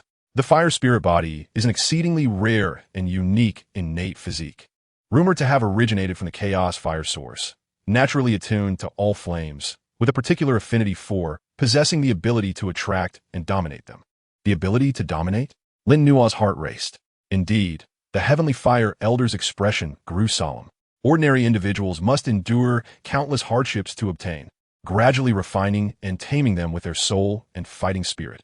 A single misstep could lead to backlash.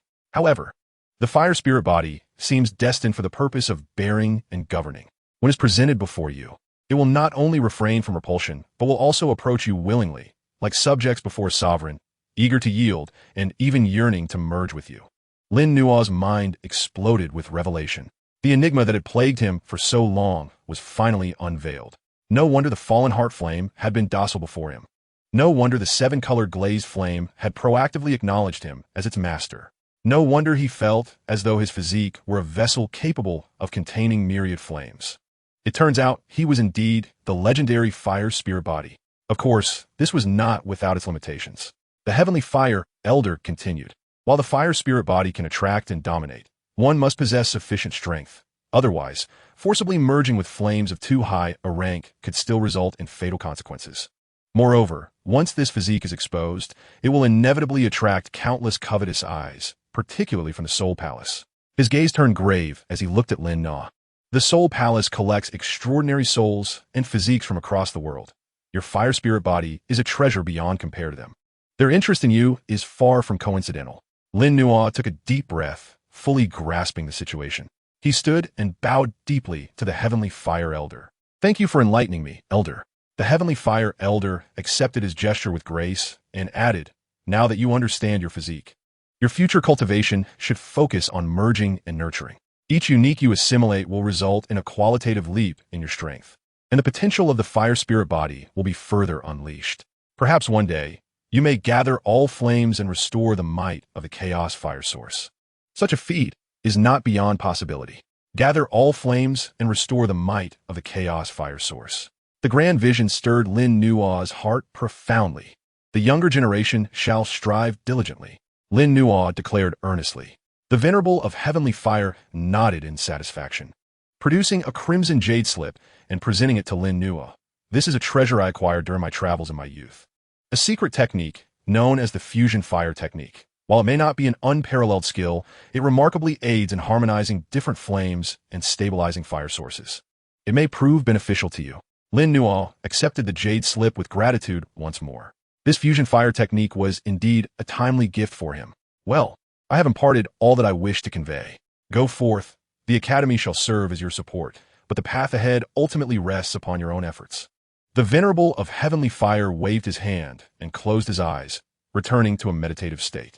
Lin Nuo respectfully exited the thatched cottage, gazing at the crimson jade slip in his hand, flames igniting in his eyes. The fire spirit body. His path had become clear. The next step was to seek out more exotic flames and continuously grow stronger until he stood at the pinnacle of this world. Chapter 117. Comprehending the Fusion Fire Path. Upon returning to the Canaan Academy, endowed with the identity of the Holy Sun and the endorsement of the Venerable of Heavenly Fire, Lin Nuo was granted an unprecedented allocation of resources and absolute freedom. Rather than succumbing to the allure of power, he chose to enter seclusion at the first opportunity. The Holy Sun Peak was a mountain specially designated for him by the Academy, characterized by serene surroundings and abundant energy, fortified with a formidable spirit-gathering array and defensive barrier. Within the secret chamber, Lin Nuo sat cross-legged, not immediately attempting to break through his cultivation, but rather taking out the crimson jade slip gifted by the Venerable of Heavenly Fire, the fusion fire technique, as his mental energy immersed within. A flood of profound information regarding flame manipulation, harmony, and the interplay of opposing forces surged into his mind. This fusion fire technique was not a cultivation method, but an exquisitely intricate fire control secret technique, centered on how to serve as a medium to guide flames of different attributes and characteristics to coexist harmoniously, even to mutually enhance one another. For Lin Nuo, who bore the chaotic glazed flame and aspired to merge more exotic flames, the value of this technique was immeasurable. He immersed himself in the comprehension of the fusion fire technique. With the enlightenment of his transcendent soul and his unique affinity for flames, understanding it proved no challenge.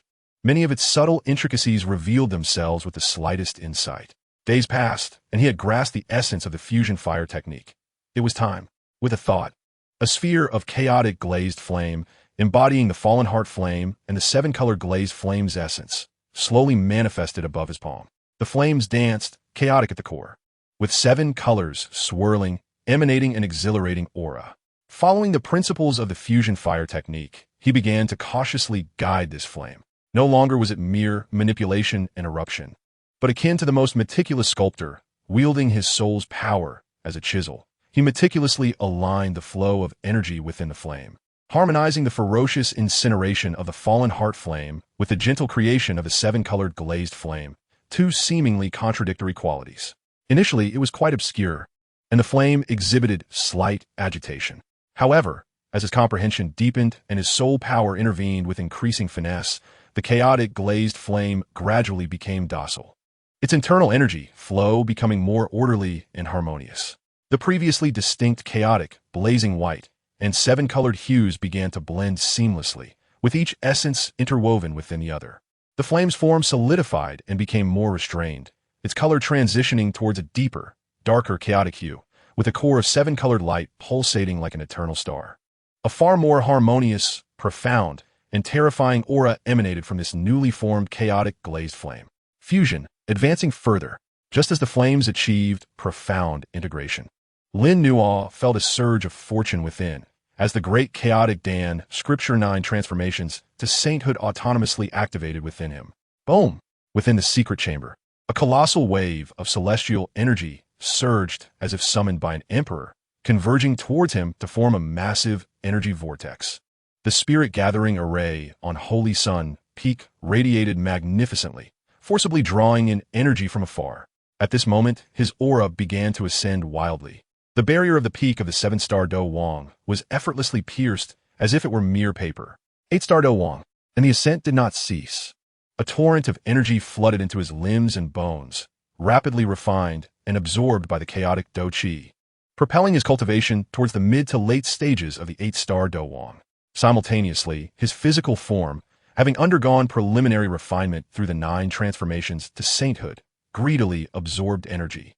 His blood and vitality roaring, the jade-like sheen of his bones growing ever more lustrous, and the starlight within his flesh becoming increasingly resplendent. The power of his soul also became more refined upon the foundation of the heavenly realm. This enhancement was a culmination of accumulated efforts. It represented the inheritance of the Dan domain, the tempering of the star domain, the series of battles, and the enlightenment gained from the fusion fire technique. Time passed unmeasured, and when the tumultuous tide of energy began to subside, Lin Nuo slowly opened his eyes. Within the opening and closing of his gaze, brilliance resided, as if chaotic flames burned deep within his pupils. He gently clenched his fist, feeling the surging Dou Qi within him akin to a mighty river, and the explosive power contained within his body, a satisfied smile gracing his lips. 8-star Do Wang, late stage. He was but a step away from the peak of Do Wang. With his current strength, should he encounter Shun Yun of the Wind Thunder Pavilion again, he was confident that even without relying on exotic flames, he could confront him head-on and perhaps even emerge victorious. The fusion of exotic flames. The fusion fire technique was indeed his path. Lin Nuo felt the increasingly profound and powerful chaotic glazed flame in his palm, understanding within. With each additional fusion of exotic flames, his strength would experience a qualitative leap, and the fusion fire technique would enable him to better control and harmonize these powers. His gaze seemed to pierce through the secret chamber. Gazing into the distant central continent, the pure lotus demon fire, along with other renowned entities on the exotic fire rankings, were all necessities for him. However, before that, he needed to elevate his cultivation to the peak of Do Wang, or even break through to Do Huang. Only with greater strength could he support his quest to seek and conquer those terrifying heavenly and earthly wondrous fires. Next, he would charge forth. Striving for the peak of Do Wang, Lin Nuo calmed his mind, closing his eyes once more to consolidate his recent breakthrough while accumulating strength. Preparing to launch an assault on the final barrier. Outside the Holy Sun Peak, the unusual energy phenomena had already drawn the attention of the Academy's higher-ups. Elder Su Qian gazed towards the direction of Holy Sun Peak, sensing the gradually subsiding tremendous energy.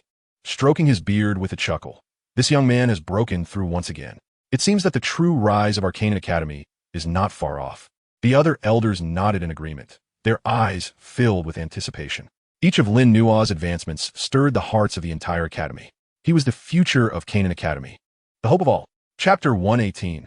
Peak Do Wang, Blue Lotus Core of the Earth. Within the secret chamber of Holy Sun Peak, time flowed quietly as he trained.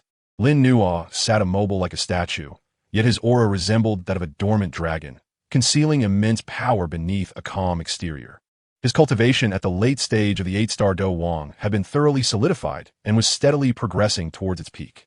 He did not rush for success, but patiently honed his Dou Qi, tempered his physique, and refined his soul. With the great chaotic Dan Scripture 9 transformations to sainthood as his supreme legacies, his foundation was painstakingly polished, nearly flawless. One day, sensing an intuition, he retrieved the reward from winning first place in the Dan domain trial, the Bodhi Enlightenment Dan. Initially, this pill had allowed him to break through his soul's realm to the heavenly realm. Now, with its remaining potency preserved, it was perfect for assisting his push towards the peak of Do Wang. Upon consuming the elixir, a familiar, refreshing aura of the Tao once again permeated his consciousness, awakening a multitude of cultivation insights within him. Lin Nuo deftly guided this burgeoning power, exerting every ounce of his energy to breach the formidable barrier that stood between the 8-star Do Wang and the 9-star Do Wang. Boom, boom, boom. It felt as though tumultuous waves were surging within him. The chaotic fighting spirit surged like a river breaching its dam, relentlessly battering against the bottleneck of his cultivation. The potency of the Bodhi Enlightenment pill served as the most precise guidance, allowing him to keenly grasp the force and timing of each assault. After an indeterminate number of attempts, that steadfast barrier finally emitted a mournful wail of strain, cracking open a slender fissure. Break, l'inno silently commanded, consolidating all his strength for a final, decisive strike. A crisp sound akin to shattering porcelain echoed from within him, as the barrier that had obstructed him for so long crumbled with a resounding crash. An even more magnificent torrent of fighting spirit surged through his limbs and veins, coursing through his now broader and more resilient meridians. At that moment, his aura surged dramatically, ascending to an entirely new pinnacle. Ninth star Do Huang, the summit.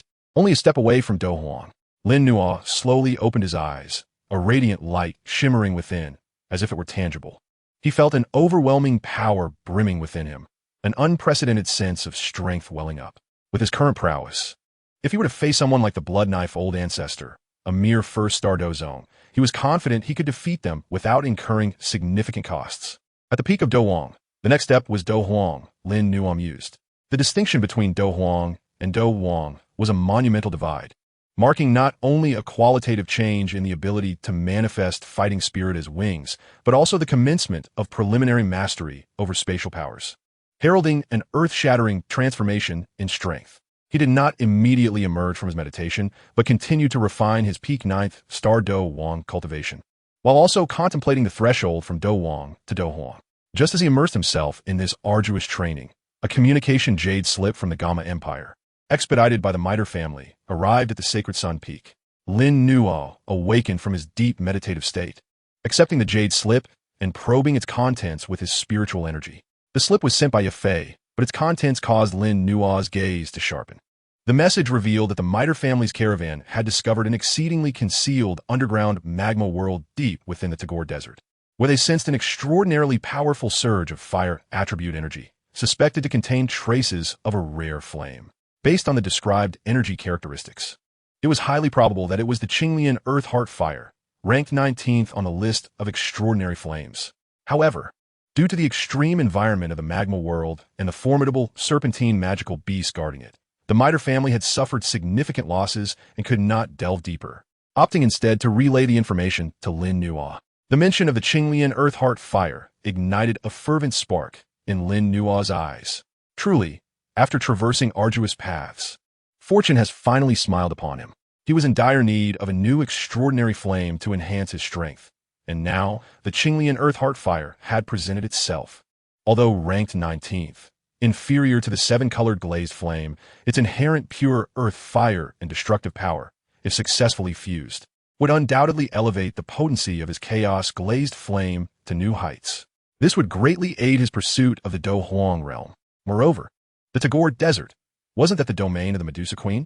He pondered whether Xiao Yan had already ventured there. Without further hesitation, Lin Nuo concluded his seclusion. Having reached the peak of Do Huang, a swift breakthrough to Do Huang seemed unlikely, making this an opportune moment to acquire the Qinglian Earth Heart Fire. He exited the chamber and summoned Lin Xiuya and Han Yu. I shall be departing the academy for a time.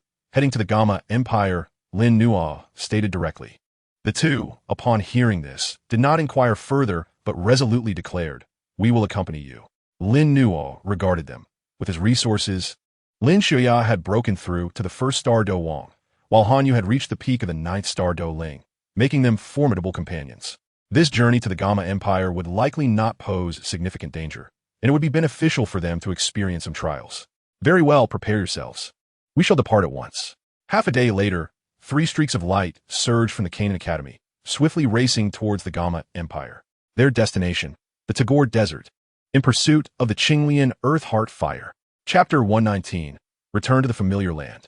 In the Gamma Empire, Tagore Desert, the scorching sun beat down mercilessly upon the boundless yellow sands, distorting the air with waves of heat, rendering the landscape a desolate and lifeless expanse. However, deep within this realm of death, a starkly different scene lay concealed.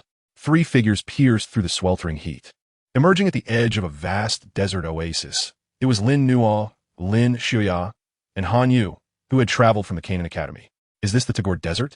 What a harsh environment, Lin Xiuya remarked, feeling the dry, hot winds assault him, his brow furrowing slightly. He specialized in wind and fire attributes, making him somewhat adaptable to this place, but Han Yu's ice attribute faced considerable suppression here. Lin Nua's gaze swept across this familiar terrain, evoking a sense of nostalgia. When he had first arrived, he had tread cautiously, fearful of being caught in the protagonist's vortex, deliberately avoiding this area. Little did he expect to return today, driven by the pursuit of an extraordinary flame. According to the coordinates provided by Yafei, the entrance to the underground magma world should be located deep within this oasis. Lin Nua unfurled a rudimentary map, pointing towards the dense region of drought-resistant vegetation at the oasis's center. The trio concealed their presence as they stepped into the oasis. The oasis was quite expansive, featuring a clear lake at its center that nourished the surrounding flora and attracted various desert magical beasts. Just as they approached the lake, preparing to search for the entrance, the air was suddenly filled with the sounds of fierce combat and the thunderous clash of energies. Someone's fighting? Lin Nua's bro artichet. His spiritual force quietly extending. Across the lake, a chaotic battle was unfolding. One side consisted of dozens of cold-blooded humans clad in black robes, their auras chilling and their attacks ruthless, wielding corrosive and deathly fighting spirit. Clearly, they were members of the Soul Hall. Leading them was an elder whose strength had reached the 3-star Dou Huang level. On the opposing side stood dozens of serpent men. Their upper bodies resembled humans, while their lower halves were massive snake tails, brandishing various weapons with remarkable ferocity. At the forefront was a female serpent man, her figure graceful and her beauty extraordinary, with cold, pale purple eyes radiating authority and murderous intent. Her strength had also reached the Dou Huang level, seemingly having just recently broken through, her aura still somewhat unstable. The Medusa Queen, Lin Nua, instantly recognized the female serpent man. It appeared that even without Xiao Yin seizing the Qinglian Earth Heart Fire, the Medusa Queen had successfully evolved and broken through to Dou Huang, leveraging her innate talent and fortuitous circumstances.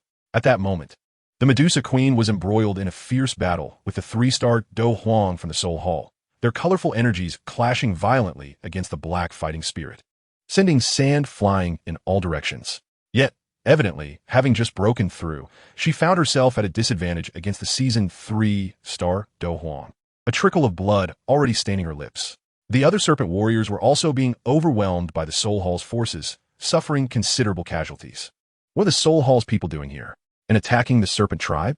Lin Nua's expression turned cold. Their target is likely the Qinglian Earth Heart Fire, or perhaps the Medusa Queen herself. After her evolution, her 7-colored devouring python bloodline is a treasure of immense value to the Soul Hall. What should we do? Lin Xiaoya looked to Lin Nua. Lin Nua's gaze flitzgeret. He had no ties to the serpent tribe, but the Soul Hall was his mortal enemy. The enemy of my enemy is my friend.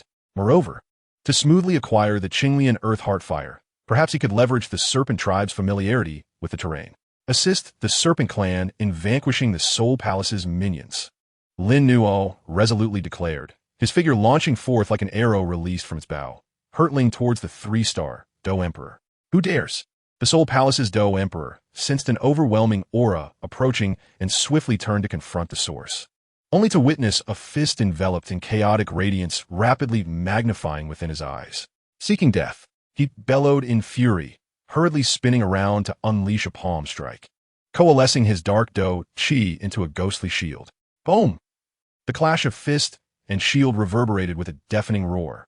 The Soul Palace's Dou Emperor's countenance shifted drastically as he felt an indescribable force surge forth, causing the ghostly shield to fracture instantly, and he staggered back, his vital energy surging tumultuously. Such immense power. Who are you? He gasped in shock, staring at the suddenly materialized Lin Nua. Queen Medusa seized the opportunity to distance herself, her icy gaze filled with a hint of astonishment as she regarded Lin Nua. This unexpected human possessed formidable strength. Lin Nua offered no reply, his cold gaze fixated on the Soul Palace's Dou Emperor, his aura of peak 9-star Dou Huang unfurling without reserve, though his realm fell short of his adversaries. The overwhelming pressure emanating from his vast vital energy and chaotic Dou Qi sent tremors of fear through the Soul Palace's Dou Emperor.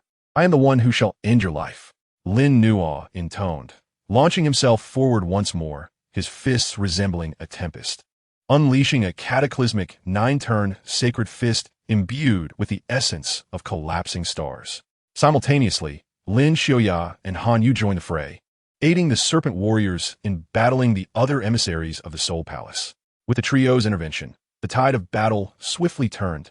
The Soul Palace's 3-star Dou Emperor grew increasingly alarmed. Lin Nua's fists were unbearably heavy. Each strike felt as though it could shatter mountains, accompanied by a bizarre chaotic force that incessantly eroded his Dou Qi.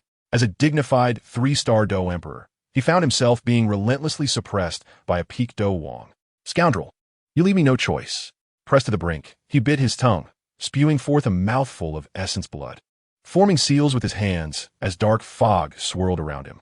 Countless wailing apparitions, filled with vengeful spirits, shrieked as they lunged toward Lin Nua, aiming directly at his soul. Childish tricks. Lin Nua's eyes narrowed with intensity, his soul energy transforming into an invisible barrier. The vengeful spirits collided against the barrier, akin to moths drawn to a flame.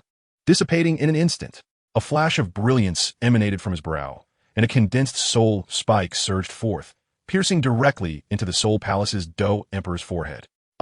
The excruciating agony of his soul being penetrated elicited a chilling scream from the Soul Palace's Dou Emperor, rendering his movements abruptly rigid. Seizing the opportunity, Lin Nua enveloped his fist in chaotic azure flames, delivering a blow that pierced through the Emperor's chest. The flames erupted, incinerating his internal organs into ashes. The 3-star Dou Emperor fell, lifeless. With their leader slain, the remaining Soul Palace emissaries' morale shattered, swiftly eradicated by the Serpent Warriors and Lin Xiuya. As the battle concluded, the battlefield lay in disarray. Queen Medusa gazed at Lin Nua, who had quelled the flames and regained his composure, her beautiful eyes filled with astonishment and wariness. This human was far too powerful. Taking a deep breath to quell the tumult within her, she spoke coldly. "Human, why do you assist my serpent clan?" Lin Nua turned, his gaze calm as he regarded the queen, known for both her beauty and her ferocity, and replied with a nonchalant tone, "It is merely serendipitous. Moreover, I harbor enmity towards the Soul Palace." Pausing briefly, he directly articulated his intentions. "Furthermore, I seek the Azure Lotus Earth Fire hidden deep within this place." The Azure Lotus Earth Fire?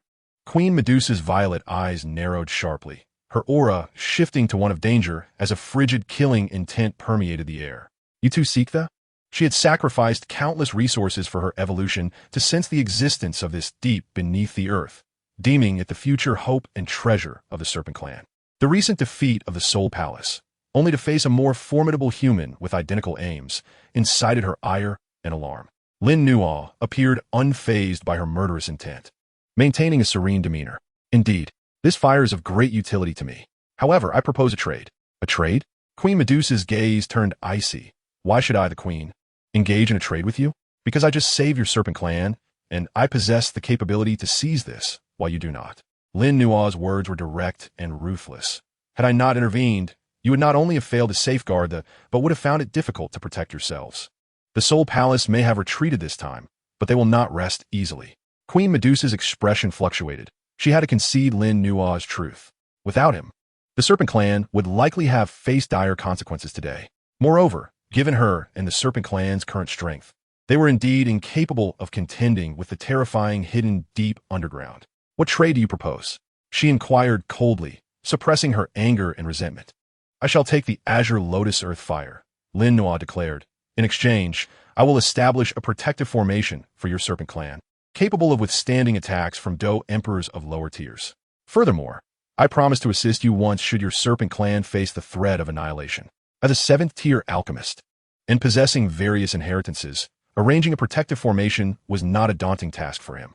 A promise, to him, was merely a matter of convenience. Queen Medusa fell silent. A formation capable of withstanding Dou Emperors was of monumental significance for the Serpent Clan, which had long suffered from the covetousness of human forces. Lin Nua's mere promise held immeasurable value. In contrast, which could not be controlled and might even invite disaster, seemed increasingly expendable. She scrutinized Lin Nua intently. This human was strikingly youthful, yet possessed a terrifying strength, and conducted himself differently from other greedy humans, exuding an air of undeniable confidence and dominance. "Very well. I accept your terms," Queen Medusa ultimately resolved. "However, you must first arrange the formation and swear a soul oath." "Agreed," Lin Nua replied readily. In the following days, Lin Nua expended a significant amount of rare materials, integrating the terrain to establish a protective formation known as the 8 Desolation Rock Formation, a beginner-level 7th-tier protective array around the sacred city of the Serpent Clan. Once the formation was complete, a heavy energy barrier rose, enveloping the entire sacred city and emanating an aura of indestructibility.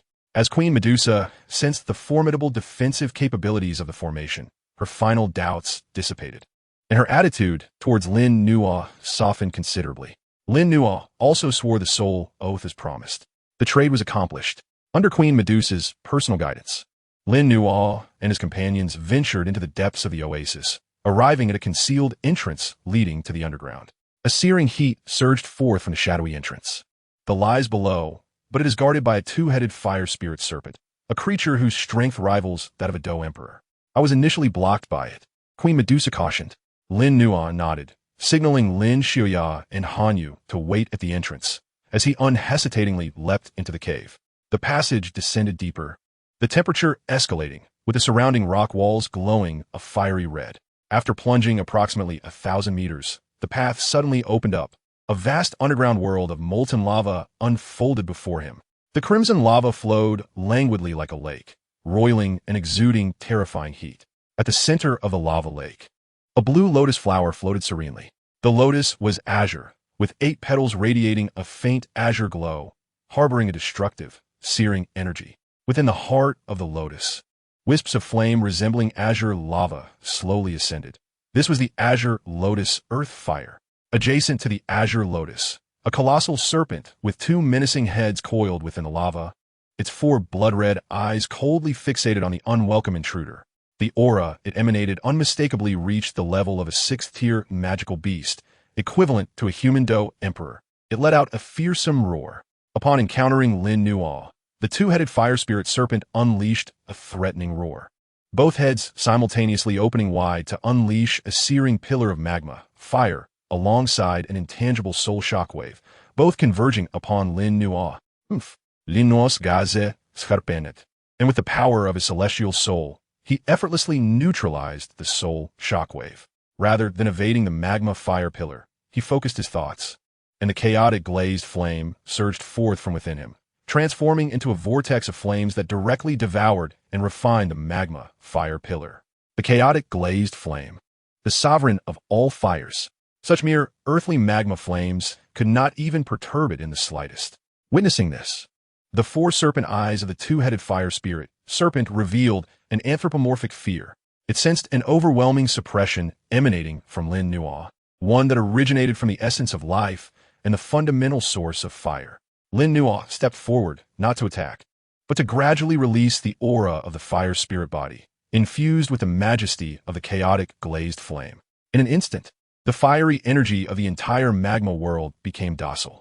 The azure lotus of the core of fire seemed to respond to a call, gently swaying, exuding feelings of joy and submission. The 2-headed fire spirit serpent trembled as if in the presence of a flame sovereign, its massive form shaking. With both heads lowered in prostration within the magma, emitting a whimpering moan, no longer daring to harbor any hostility, the fire spirit body commanded the submission of all flames. Lin Nuo approached the azure lotus, extending his hand to gently touch the core fire. The flames, like a docile pet, eagerly entwined around his fingers, then transformed into a stream of azure light, merging into the chaotic glazed flame within his palm. The brilliance of the chaotic glazed flame pulsed slightly, its hue deepening, and the essence of destruction and creation intertwined became even more pronounced, its power evidently enhanced. The azure lotus core fire was subdued.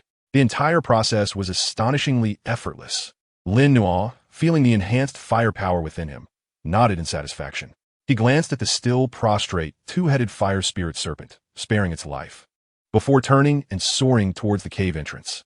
Upon his return to the surface, Queen Medusa gazed at his empty hands and tranquil expression, unable to suppress her curiosity. The erupted linorepplied nonchalantly. A flicker of complexity flashed in Queen Medusa's beautiful eyes, ultimately transforming into a soft sigh. The ease with which he had obtained which had left her powerless, truly revealed the depths of his strength. With matters here concluded, I take my leave, Lin Nuo said with a respectful gesture, no longer lingering, as he departed with Lin Xiaoyan and the others, transforming into a streak of light. Queen Medusa watched their disappearing figures, remaining silent for a long time. With the acquisition of the Azure Lotus Core fire, Lin Nua's chaotic glaze flames power surged once more. Next, he would return to the Academy to prepare for the critical challenge of breaking into the Dou Emperor realm. Chapter 121. The Monarch's Barrier, the Return to Chaos. Upon returning to the Canaan Academy, Lin Nua re-entered the secret chamber of the Holy Sun Peak, commencing his seclusion to break into the Dou Emperor realm. The Dou Emperor represents a significant watershed on the path of cultivation. Entering this realm, Dou Qi will undergo a qualitative transformation, not only surpassing the speed of a Dou Wang, but also enabling one to initially draw upon the energies of heaven and earth, unleashing more potent flying Dou techniques. More importantly, one can begin to sense and utilize a trace of spatial power, which will bring about earth-shattering changes in attack, defense, and movement. However, the breakthrough from the pinnacle of Dou Wang to Dou Emperor is by no means an easy task. It requires the extreme compression and refinement of one's Dou Qi, inducing a qualitative transformation, while the strength of the soul must also reach a certain threshold to awaken that trace of spatial power and establish a void within the body capable of harboring spatial energies. Lin Nua sat cross-legged, his mind delving deep within. The peak of the nine-star Dou Wang's chaotic Dou Qi surged like a torrential river through his broad and resilient meridians, powerful and majestic. Yet, his goal was to compress this river-like Dou Qi into a weighty, mercury-like substance, akin to the core of a star, Dou Emperor energy. He activated the great chaotic pill scripture, and the pathway of the technique grew increasingly intricate and profound, as if tracing the trajectories of stars within him. The vast energies of heaven and earth were frantically absorbed, refined through the technique, and integrated into the Dou Qi, yet were simultaneously forcibly compressed by an invisible force. This was a painstaking endeavor, not to be rushed. Days passed by. Within the secret chamber, Lin Nua's aura fluctuated, at times erupting like a volcano about to spew forth, blazing and tumultuous, and at other times resembling a bottomless cold pool, serene and restrained. The chaotic-colored Dou Qi flickered uncertainly on the surface of his body, subtly resonating with the surrounding space. He could distinctly feel the solid barrier separating the Dou Wang from the Dou Emperor, gradually thinning and weakening. However, just as he sensed that the barrier was on the brink of being breached and prepared to make a final push, he encountered an unexpected complication. The Dou Qi within him was far too unique and complex. The chaotic Dou Qi inherently embraced all things and possessed an exceptionally high quality, later merging with the source powers of the seven-color glazed flame and the Azure Lotus Core fire, resulting in an even more intricate energy attribute that combined the chaos of inclusivity, the creation of the glazed flame, and the destruction of the core fire, intertwining vastly different qualities. For ordinary Dou Wang attempting to break into Dou Emperor, they merely needed to compress and refine their relatively singular Dou Qi. However, Lin Nua's Dou Qi resembled a miniature chaotic world, rife with conflicting attributes, and achieving perfect compression and balance became a challenge exponentially more difficult. Each forced compression was accompanied by violent energy clashes and backlash, as if a storm were about to erupt within him. Were it not for his formidable physique and profound soul realm, he would have undoubtedly been torn apart by this chaotic energy long ago. No, such a forced approach would damage his foundation even if successful, potentially leaving hidden dangers. Lin Nua withdrew from the state of assault, his brow furrowed. He realized that his path diverged from that of others. He could not rely solely on brute force. He must find a method to perfectly integrate the diverse powers within him, achieving a dynamic balance during the compression and refining process, even allowing them to complement one another. Integration balance. A flash of inspiration struck Lin Nua as he recalled certain concepts from the fire fusion technique and the primordial pill soul scripture. The fire fusion technique harmonized different flames, while the essence of the primordial pill soul scripture guided medicinal properties through soul power, balancing yin and yang to forge spiritual pills. Perhaps I could draw from the principles of alchemy, viewing myself as a pill furnace, and perceiving my chaotic Dou Qi and various sources as the ingredients requiring fusion. Using my soul as fire and my will as the guide, I could conduct an internal alchemical process of returning to chaos. Once this thought crystallized, Lin Nua experienced a profound clarity.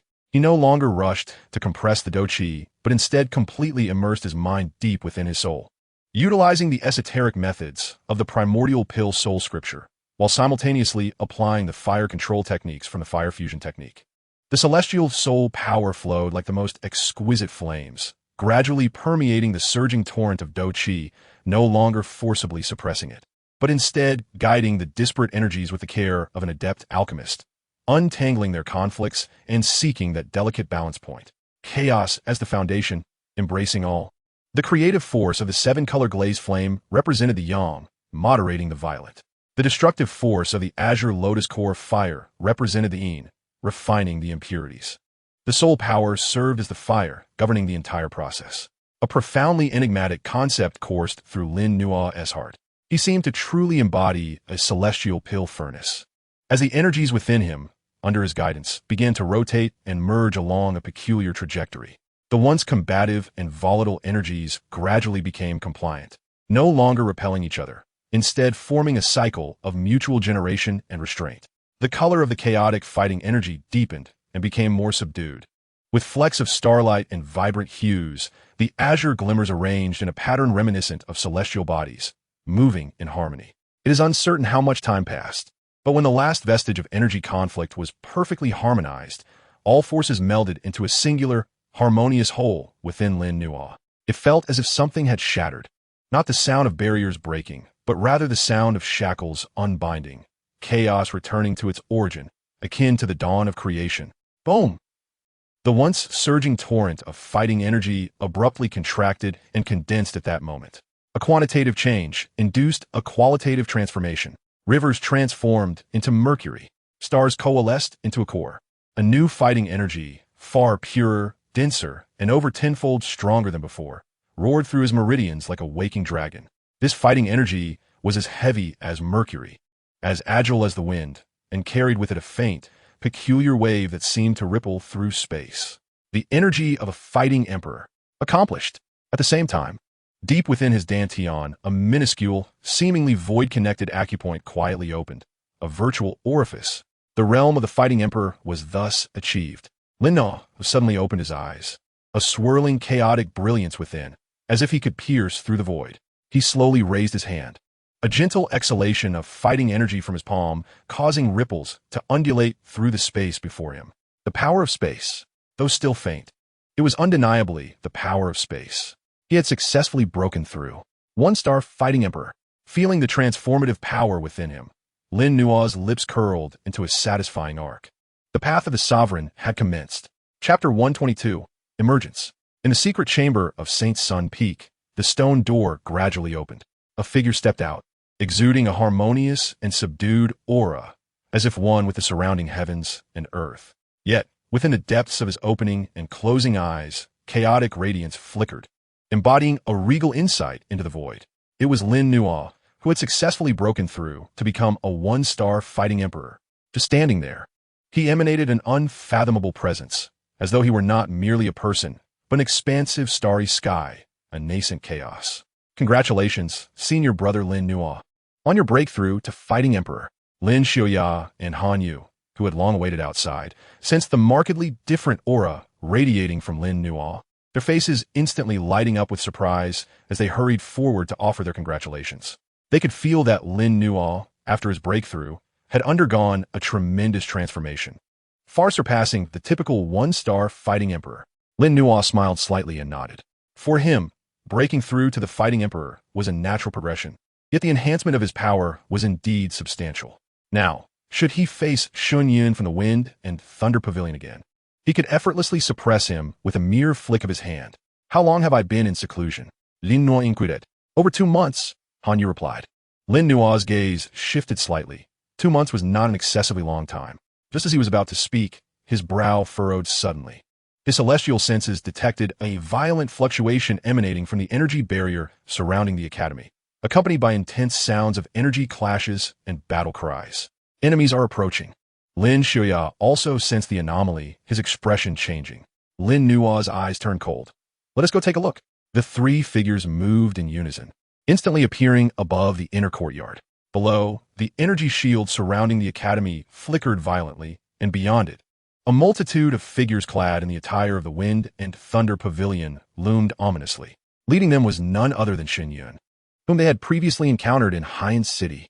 Beside Shun Yun stood an even more formidable elder, whose indifferent countenance and eyes, flashing with lightning, indicated a terrifying aura that reached the pinnacle of 3-star Dou Zone, in addition to the Wind and Thunder Pavilion members. There were also over a dozen powerful figures from the Blood River sect in crimson robes, alongside several cold-hearted minions from the Soul Palace. They had surprisingly joined forces to besiege the Canaan Academy.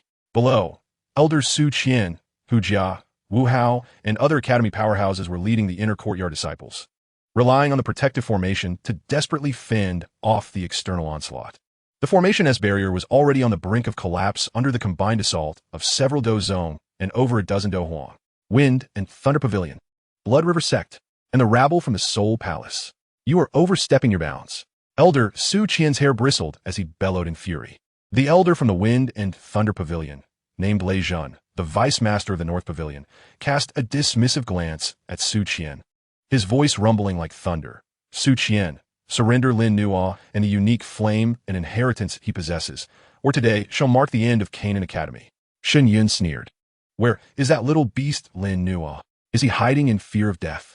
Come out and face your doom. It was clear they had learned of Lin Nuo's return to the academy and surmised that he might be in seclusion attempting to break through to the Fighting Emperor realm. They had thus banded together to seize this opportunity to eradicate Lin Nuo, a significant threat, along with Canaan Academy. To lay a hand on Lin Nuo, you must first step over our corpses. Wu Hao roared, his blood-colored fighting energy erupting as he prepared to charge out of the formation to fight desperately. At that moment, a calm yet chilling voice, resonating as if from the depths of the abyss, clearly echoed in everyone's ears. Who seeks me? Though the voice was not loud, it seemed to carry an extraordinary power that instantly silenced the tumultuous battlefield. All eyes turned toward the source of the voice, and they beheld an unexpected figure clad in black standing in the air above the inner courtyard. He stood with his hands clasped behind his back, indifferently surveying the allied forces below as though they were mere ants. It was Lin Nuo. Lin Nuo, you finally dare to show yourself. Shen Yun's eyes ignited with malice and murderous intent. Today marked your death. Vice Master Lei Zhun's gaze sharpened as he looked at Lin Nuo. Upon sensing the aura of a 1-star fighting emperor emanating from him, a flicker of surprise crossed his eyes, quickly replaced by disdain. A mere 1-star fighting emperor dares to be so arrogant? Kneel and submit, and I may spare your corpse. In the face of their taunts, Lin Nuo merely smiled, though the smile was as cold as ice. You rabble, think you are worthy of demanding my submission? He took a step forward, directly traversing the precarious protective barrier, appearing above the allied forces. Lin Nuo, be careful. Su Qian and the others cried out in alarm, seeking death. Vice Master Lei Zhun's eyes glinted with cold light. A mere 1-star fighting emperor dared to be so brazen? He pointed his finger like a sword, unleashing a bolt of lightning condensed to its utmost, capable of piercing mountains, that instantly tore through the air towards Lin Nuo's forehead. The speed was blinding. This strike contained the terrifying power of a 3-star Dou Zone at its peak and invoked a hint of spatial confinement, making it impossible to evade. Everyone believed Lin Nuo was doomed to meet his end. However, in the face of this lethal strike, Lin Nuo merely slowly raised his right hand, finger splayed, and gently grasped at the incoming lightning. Buzz! The space in his palm seemed to solidify and collapse in an instant. That terrifying lightning, capable of annihilating low-tier Dou Zone, found itself ensnared in an invisible mire, its speed drastically reduced, brilliance rapidly dimming, until ultimately he crushed it bare-handed. The lightning dissipated, transforming into flickering electric fragments. He had crushed the wrathful strike of a 3-star Dou Zone at its peak with his bare hands. A profound silence engulfed the arena. Everyone felt as if their throats had been seized, their eyes wide with disbelief as they gazed upon the unharmed figure in black above them. Shen Yun's cruel smile froze, morphing into terror. Vice Master Lei Zhun's pupils constricted sharply, his face displaying a rare expression of horror. Crushing his lightning strike barehanded? How could this be possible? He was merely a 1-star fighting emperor. Lin Nuo slowly retracted his hand, his cold gaze sweeping over the astounded allied forces, finally fixing upon Lei Zhun, and spoke softly, "Now it is my turn." Before his words could fully escape his lips, he vanished like a wraith. In the blink of an eye, he materialized before Deputy Pavilion Master Lei Zhun, his fist enveloped in chaotic energy, akin to a meteor plummeting from the heavens, imbued with a terrifying will to obliterate all. Crashing down with a thunderous force, the 9 revolutions' sacred fist, the collapse of the universe. Chapter 123. Fist dominates the Dou Zone. Lin Nua's speed reached its zenith. Appearing before Deputy Pavilion Master Lei Zhan as if he had teleported, his fist, containing the intent to annihilate the cosmos, was already upon him. Wherever the fist's wind passed, the space emitted a mournful cry under the unbearable pressure. Fissures like delicate black spider webs erupted all around. Being a peak 3-star Dou Zone, Lei Zhan remained composed despite the shock, roaring fiercely as lightning surged around him, instantly coalescing into a heavy, thunderous shield before him, where lightning serpents danced and runes flickered, emanating a powerful defensive wave. Thunder King Shield. He held great confidence in this defensive technique, a mid-tier Earth-grade skill capable of withstanding the onslaught of a 4-star Dou Zone. However, boom! Lin Nua's fist struck solidly against the Thunder King Shield. There was no stalemate, no struggle. In the astonished gaze of all present, that formidable, thunderous shield shattered like glass struck by a hammer, cracks spreading like a spider's web from the point of impact, before erupting explosively into fragments of dazzling lightning. The momentum of the fist did not diminish, piercing through the exploding lightning, and with a terrifying look in Lei Zhan's eyes, it crashed vehemently into his chest. A sickening sound of bone cracking echoed. Lei Zhan's chest visibly caved in, his protective Dou Qi crumbling like paper, and he was sent flying like a broken kite, blood spurting from his mouth, mingling with fragments of his internal organs, as he hurtled hundreds of feet away, crashing heavily into a distant peak, causing it to collapse, his breath instantly fading to the brink of oblivion. One punch, merely one punch. The Deputy Pavilion Master of the peak 3-star Dou Zone had fallen. Silence. The entire battlefield descended into a profound stillness. Members of the Wind, Thunder Pavilion, Blood River Sect, and Soul Palace stood frozen as if ensorcelled, their faces a canvas of utter terror and disbelief. Shun Yun was so frightened that his soul nearly fled his body, his entire being chilled as if plunged into an icy abyss. One punch to defeat a peak 3-star Dou Zone. Is Lin Nua even human? He is but a 1-star Dou Huang. On the side of the Canaan Academy, Su Qian, Hu Jia, and others were equally dumbfounded. Despite their faith in Lin Nua, they could never have anticipated such overwhelming power. To defeat a Dou Zone with a single punch, what magnificence! Lin Nua slowly retracted his fist, his gaze icy as it swept over the remaining allied forces. Every individual touched by his gaze felt their hearts quiver, trembling in pure fear. Flee quickly. He is not human. He is a monster. Even Deputy Pavilion Master Lei Zhan has been defeated. Run. It was uncertain who first cried out, but the once formidable allied forces crumbled in morale, scattering like headless flies, crying out in desperation, forgetting all tasks and dignity. Now, they wish to escape? It is too late. Lin Nua's eyes sharpened. And how could he allow these foes to flee? His figure moved like a tiger amongst sheep, fists howling and sword energies slicing through the air. Bang, bang, bang. One by one, Dou Huang and Dou Wang level experts fell before him like mere chickens, effortlessly dispatched. Blood rained down, severed limbs splattering everywhere. He specifically targeted the high-ranking members of the Wind, Thunder Pavilion, Blood River Sect, and Soul Palace. Shun Yun, sensing Lin Nua's gaze upon him, was terrified beyond measure, igniting his blood to transform into a beam of crimson light to escape. Let him go. Lin Nua pointed his fingers like a sword. A condensed chaos sword energy surged forward, instantly traversing space and piercing through Shun Yun's back. Shun Yun's body stiffened, looking down at the sword energy protruding from his chest, filled with unwillingness and regret, before his breath ceased, plummeting from the sky. In a mere span of a few breaths, Lin Nua had slaughtered the majority of the Dou Huang and Dou Wang experts among the allied forces. Only a handful of terrified, low-ranking disciples fled in panic into the depths of the mountains and forests. Lin Nua did not pursue them to the end, allowing those small fry to escape. He needed someone to carry the news of today's battle back, to let those factions understand that the Canaan Academy must not be insulted. He, Lin Nua, must not be trifled with. He hovered in the air, his garments flowing, untainted by any dust, with only the chilling aura of murder still permeating the heavens and the earth. Below, all disciples of Canaan Academy gazed up at him with fervent, worshipful eyes, as if beholding an invincible war god. The Saint's Son is mighty. The Saint's Son is invincible. The thunderous cheer surged forth like a tsunami, echoing through the sky. Elders Su Qian and others soared forward, looking at Lin Nuo with tears of joy streaming down their faces. Excellent, excellent, excellent. Lin Nuo, you are the blessing of our Canaan Academy, the true dragon that has not appeared in 1,000 years. Lin Nuo retracted his aura, slightly nodding to Elder Su Qian and the others. Elders, the crisis has been averted, and I apologize for the fright caused. His gaze drifted towards the horizon as if penetrating the void. After this battle, with the body of a 1-star Dou Huang, he had defeated a peak 3-star Dou Zong and slaughtered dozens of powerful foes. His fearsome reputation and might would surely reach an unprecedented pinnacle. The factions in the central continent, which have been stirring, ought to carefully weigh the consequences of offending him. Lin Nuo, Chapter Osuta 24, Ziyan.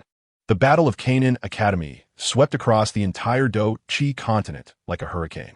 The news spread through various channels at an astonishing speed, causing unprecedented uproar. Have you heard? The Saint's son Lin Nuo of Canaan Academy has broken through to Dou Huang. Not just a breakthrough. Upon emerging from seclusion, he single-handedly incapacitated the deputy pavilion master Lei Zhan of the Wind Thunder North Pavilion with a single punch. He is a peak 3-star Dou Zong. My heavens! One punch to defeat a Dou Zong? Is he even human? And it doesn't stop there. The allied forces of the Wind Thunder Pavilion, Blood River Sect, and Soul Palace were utterly routed by him alone. Over a dozen Dou Huang elders perished. A formidable man, an absolute fiend. Who among the central continent would dare provoke him henceforth? Countless factions receiving the news first reacted with disbelief. After repeated confirmations, they fell into a prolonged silence filled with deep trepidation. A 1-star Dou Huang, defying a peak 3-star Dou Zong, and crushing them with overwhelming force. Such accomplishments defy reason. Bordering on the mythical, Lin Nuo's name had transcended mere youth benchmarks, now possessing the qualification to engage with the continent's top-tier powerhouses. His fearsome reputation and might were unparalleled. Within the headquarters of the Wind Thunder Pavilion, in a grand hall crackling with lightning. Useless. A bunch of useless fools. The furious roar reverberated, causing the hall to tremble. The pavilion master, Master Lei, wore a grim expression, his aura of lightning spiraling uncontrollably, scorching the jade floor beneath him. The elders kneeling below were silent as grave, none daring to utter a word. Lei Zhan was his right-hand man, the very face of the Wind Thunder Pavilion. Now, to be rendered incapacitated by a mere junior who had just broken through to Dou Huang was a catastrophic blow to the Wind Thunder Pavilion's prestige. Lin Nuo, what a Lin Nuo! A murderous intent surged in Master Lei's eyes, ordering a halt to all actions against Canaan Academy and Lin Nuo. This child has now gained prominence and must be approached with caution. Though enraged, he was not foolish. The strength Lin Nuo exhibited was too bizarrely formidable. Without understanding his true capabilities and lacking absolute assurance, it was unwise to act rashly. Similarly, the Blood River Sect and the Soul Palace lurking in the shadows made comparable decisions, temporarily laying low and elevating Lin Nuo's threat level to its highest. Certain factions that had fostered amicable ties with the Canaan Academy, or were inherently neutral, dispatched envoys bearing lavish gifts to extend their congratulations, seeking to cultivate a closer rapport with this newly emerged paragon of unparalleled prowess. No, rather, this celestial prodigy, the renown of Canaan Academy, owing to Lin Nuo's singular brilliance, has reached an unprecedented zenith since its inception. Daily, a myriad of aspiring young talents flock to seek an audience, or even aspire to join the Academy, transforming the sacred sun peak into the focal point of the entire continent. Yet, amid this tempest of attention, Lin Nuo, the epicenter of it all, remained remarkably composed. Upon the summit, within a newly constructed pavilion, he stood with hands clasped behind his back, gazing out over the sea of clouds. The breakthrough to the Emperor of Fighting Realm, a mere manifestation of his cultivation journey, was but a natural progression. His strength, however, still fell short. He murmured to himself. The Soul Palace and the Wind and Thunder Pavilion were merely overt adversaries. The true threats lurked deeper. The Soul Clan and that enigmatic vast world beyond the continent were the ultimate entities he would have to confront. Only through augmenting his strength could he seize control of his destiny and uncover the truths of the world. He required more exotic flames. He could sense that with each new fusion, his fire spirit body awakened further, and the potency of the chaotic glazed flame intensified. This was the swiftest avenue to enhance his power. With a thought, he summoned his soul energy into the storage ring and retrieved the 2 fragments of the map concerning the pure lotus demonic fire. now that his strength had significantly increased. Perhaps he could endeavor to pursue additional clues. As he meticulously studied the fragment, a slight frown creased his brow. His soul perception, heightened by the heavenly realm, detected a subtle, yet familiar aura quietly approaching Sacred Sun Peak. This presence seemed to possess a tenuous connection to the fragment of the pure lotus demonic fire. His gaze sharpened. He stowed the fragment away and vanished from the pavilion in an instant.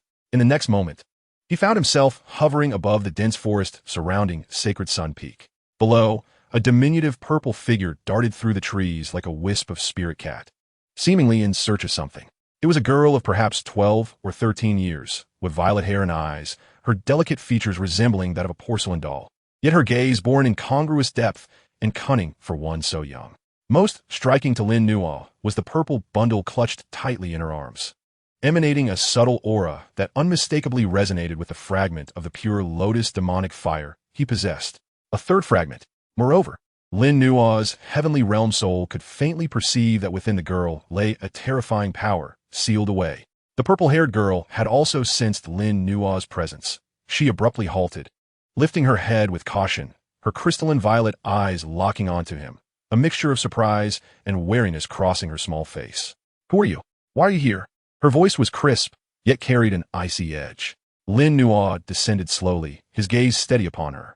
"That question is one I ought to pose to you. What is it that you hold?" The girl instinctively clutched the bundle tighter, her vigilance escalating. "That's none of your business." Lin Nuo smiled gently, not pressing the issue. Instead, he produced his two fragments. The moment the remnants appeared, the bundle in her arms trembled violently, radiating a more pronounced aura. The girl's expression shifted, incredulity washing over her as she stared at the fragments in Lin Nuo's hands. How do you have this?" Observing her astonishment, Lin Nuo felt a sense of certainty. He tucked away the fragments and calmly stated, "Now, will you tell me who you are and the origin of that object?" The girl's expression flickered, as if weighing her options. After a moment, she bit her lip and replied, "My name is Ziyan. I stole this from a group of very formidable individuals. They seem to be searching for it as well, referring to it as the demonic fire fragment." Ziyan? The ancient void dragon? A glimmer of understanding crossed Lin Nuo's eyes. So it was this gluttonous little dragon king. It seemed this third fragment was indeed intertwined with her fate. Were these formidable individuals cloaked in dark energy, possessing potent soul powers? Lin Nuo inquired. Ziyan nodded vigorously. "Yes, that's them." Each one was sinister and utterly detestable. The Soul Palace. They were indeed also in pursuit of the pure lotus demonic fire fragments. Lin Nuo's eyes grew icy. It appeared that assembling the complete map to unlock the so-called Water Palace and locate the pure lotus demonic fire would necessitate confronting the Soul Palace as an insurmountable obstacle. Gazing at the wary yet curious Ziyan before him, he devised a plan. "Would you like to enjoy some delectable treats?" Lin Nuo suddenly smiled, producing a 6th-grade pill exuding a rich medicinal aroma. Ziyan's eyes widened in astonishment. Her small nose sniffed eagerly, nearly drooling, yet she still maintained her guard. "What do you want? Trying to deceive me with pills?" "No." Lin Nuo shook his head with a warm smile. "I merely wish to propose a trade. You give me the fragment, and I will concoct numerous delicious pills for you. What do you say? Additionally, I can assist you in controlling that power within you that sometimes causes discomfort." Ziyan trembled, her violet eyes sparkling with disbelief. You can help me control that power?" As a descendant of the ancient void dragon, her royal dragon blood was potent yet often spiraled out of control, bringing her immense suffering. This was her most profound secret and her greatest torment. Lin Nuo nodded. With his current strength and alchemical skills, aiding her to gain preliminary control over her volatile bloodline was not a daunting task. Ziyan regarded the pill in Lin Nuo's hand, then glanced at her bundle, her face a portrait of struggle. Ultimately, her yearning for the pill and hope for controlling her power eclipsed her attachment to the fragment. "All right, I'll give it to you, but you must keep your word." She extended the bundle toward Lin Nuo. He accepted the bundle, opening it to reveal a fragment of leather that matched precisely with the material of his own. The third fragment of the pure lotus demonic fire was now in his possession. He stowed the fragment away and handed the eagerly awaited pill to Ziyan, smiling. "Rest assured, I, Lin Nuo, always keep my promises." As he watched Ziyan hastily consume the pill, her face alight with satisfaction, Lin Nuo's gaze turned contemplative. With the 3 fragments united, the lead to the pure lotus demonic fire was finally poised to surface. And the Soul Palace, surely, would not relent so easily. A new storm was brewing. Within the secret chamber of Sacred Sun Peak, Lin Nuo meticulously laid out the 3 ancient leather fragments pulsating with primordial energy upon the stone pedestal. Upon the final fragment, sourced from Ziyin, being placed into position, an unexpected transformation occurred. Buzz! The 3 fragments seemed to respond to an unseen force, their edges emanating a soft luminescence as they gradually converged, fusing together. The radiance intensified, culminating in a brilliant pillar of light that shot skyward. Were it not for the barrier surrounding the chamber, it would have surely roused the entire academy. Within the luminous column, the 3 fragments vanished entirely, replaced by a complete, ancient map exuding a gentle warmth. The map retained its archaic material, yet the illustrations became strikingly vivid. Mountains and rivers, solitary smoke above a vast desert, whirlpools of the deep sea. Various terrains sprang to life. At the map's center, a vividly depicted lotus flower radiating a milky white flame emerged. Around the lotus, the space twisted as though light itself were being devoured, emanating an aura of purification and the annihilation of all things. The pure lotus demonic fire, merely a depiction on the map, caused Lin Nuo's soul to quiver, and the chaotic glazed flame within him stirred restlessly, filled with both longing and a primal reverence. Beneath the fiery lotus pattern, a line of ancient, minuscule script beckoned. Demon fire descends upon the world, purifying heaven and earth. Space transactions, south of the black corner. Twin moons in the sky, a rare occurrence in a millennium. Lin Nuo's gaze fixated on the inscription, his heart racing with fervor. Space transactions, south of the black corner, twin moons in the sky. A rare occurrence in a millennium. He murmured softly, his eyes igniting with an unprecedented brilliance. Could it be that the next manifestation of the purifying lotus demon fire would occur in the black corner domain, and that the twin moons would signify the moment of its awakening? This deduction sent tremors through his very being. The black corner domain, the very region where Canaan Academy resides, the place from which he embarked on his journey. He had not anticipated that this third-ranked purifying lotus demon fire would make its appearance there. Twin moons in the sky, a rare occurrence in a millennium. Lin Nuo rapidly recalled the relevant astronomical records and legends. The phenomenon of twin moons in the sky is exceedingly rare, with the next occurrence predicted to be 3 years hence. 3 years. Only 3 years remained for him. He must, within this brief span, elevate his strength to the utmost. The purifying lotus demon fire, a terrifying existence ranked third on the list of, possesses power incomparable to the celestial heart flame. To subdue it, even for one with a fire spirit body, is no trivial task. Absolute, overwhelming strength is requisite. Moreover, the Soul Palace is evidently gathering remnants of the map, and they would undoubtedly not relinquish their pursuit of the purifying lotus demon fire. By then, it is likely that even more hidden forces will emerge from the shadows. A tempest that will sweep across the entire continent is poised to unfold in the black corner domain in 3 years. 3 years is ample time. Lin Nuo clenched his fists, a fierce battle intent igniting in his eyes. With the fire spirit body and the fusion fire technique at his disposal, he is confident that within 3 years he can elevate his strength to contend for the purifying lotus demon fire. He cautiously tucked away the complete map.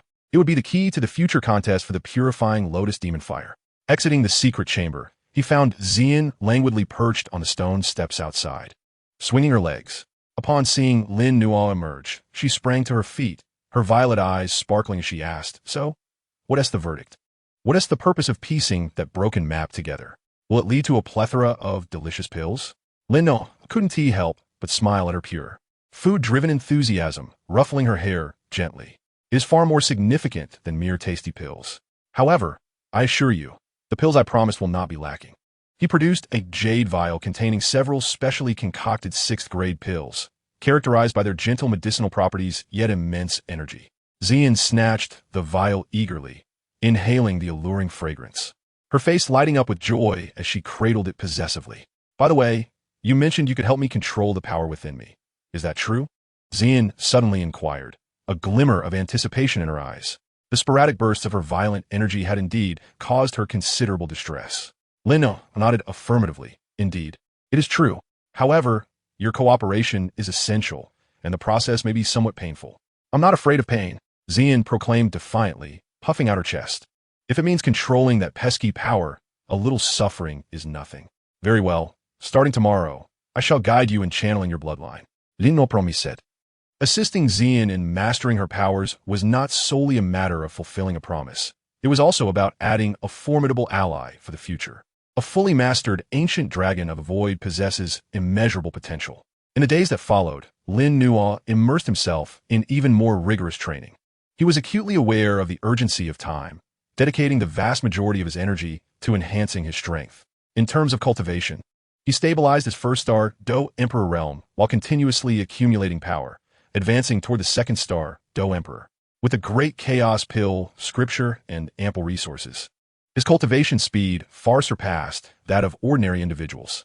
He also diligently pursued the training of the 9 transformations into Saint technique. After breaking through to the Dou Emperor, his physical body could withstand a more potent stellar force, prompting him to attempt the assault on the second transformation of the Jade Bone Golden Body.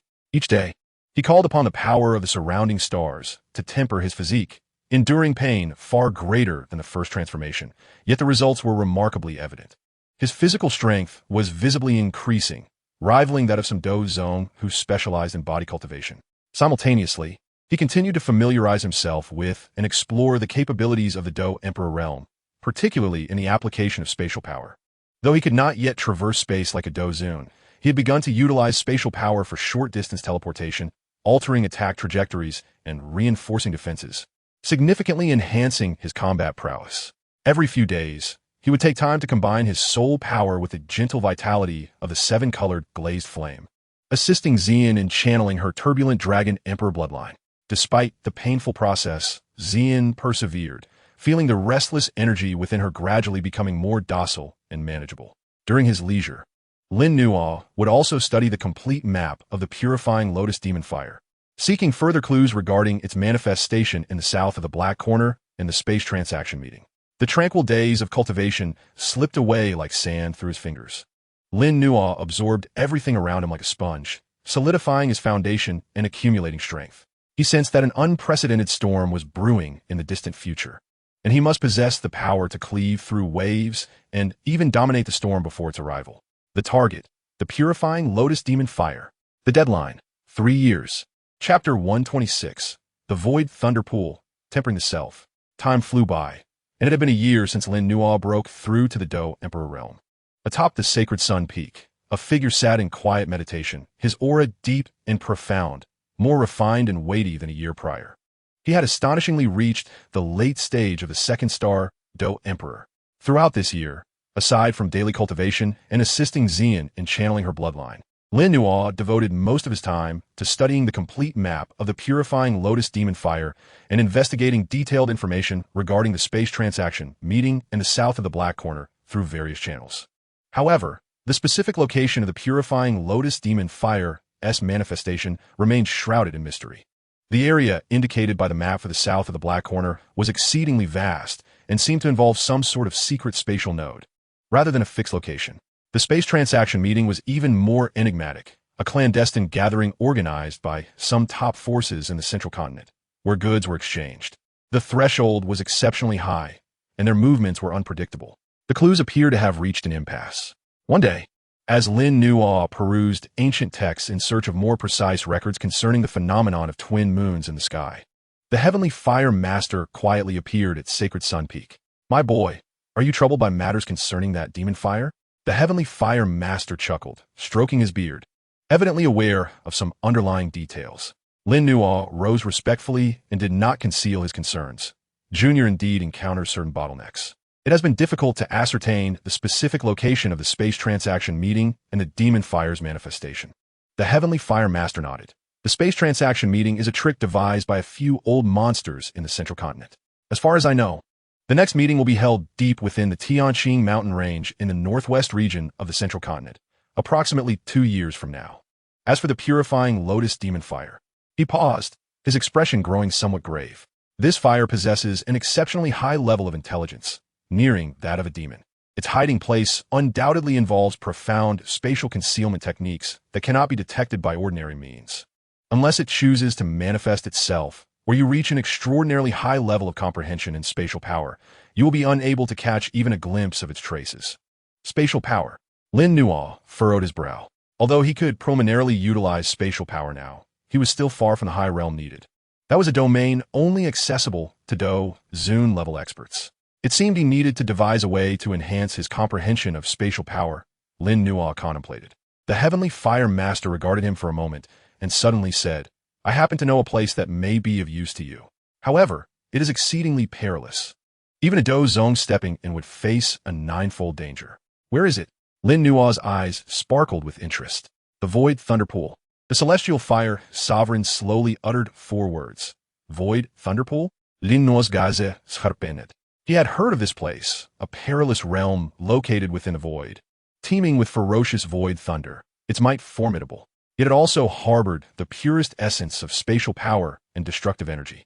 To endure its tempering would yield unparalleled benefits for the physical body, battle aura, and especially comprehension of spatial principles. Indeed, the celestial fire sovereign nodded. The Void Thunder Pool lies deep within the spatial rift at the junction between Central State and the Beast Domain, where the thunder manifests in 9 hues. The deeper one ventures, the more colors and greater power one encounters. It is rumored that at its core, there exists a 9-color divine thunder, capable of threatening even a battle saint. Should you choose to proceed, exercise caution and do not venture too deeply. Thank you for your guidance, Sovereign. Lino replied earnestly, bowing deeply. This Void Thunder Pool was precisely the place he required for his trials. Go forth, and take care. The celestial fire sovereign waved his sleeve, sending forth a jade slip inscribed with intricate spatial runes towards Lin Nuo.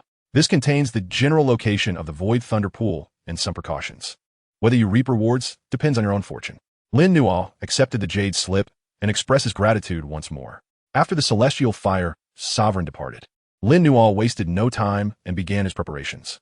He entrusted the affairs of the academy to Elder Su Qian, ensuring that Ziyin had sufficient medicinal pills for a while, and advised her to diligently cultivate and control her bloodline.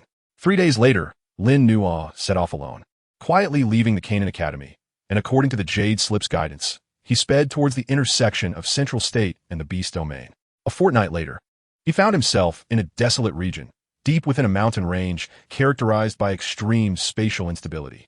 Lin Nuo hovered in the air, gazing at the massive spatial rift that stretched across the sky, constantly twisting and tearing apart. Within the rift, flashes of various colored lightning flickered, emanating a disquieting aura of destruction. This was the entrance to the Void Thunder Pool. Without a moment's hesitation, Lin Nuo moved, transforming into a streak of light and plunging into the terrifying spatial rift. Upon entry, the surroundings transformed dramatically.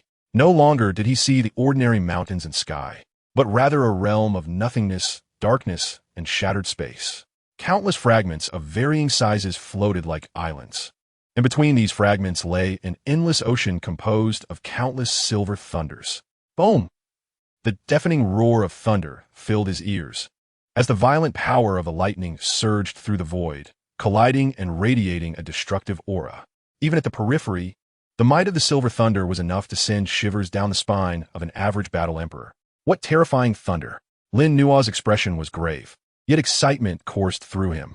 He activated his battle aura, enveloping himself in a layer of chaotic light, and cautiously stepped into the silver thunder sea.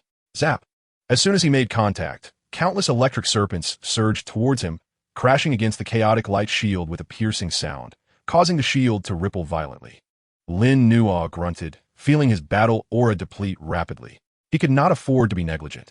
He immediately sat cross-legged on a relatively stable fragment of space, simultaneously channeling the 9 transformations in his saintly decree and great chaos pill scripture, resisting the onslaught of thunder while attempting to guide a trace of the weak thunder power into his body for tempering.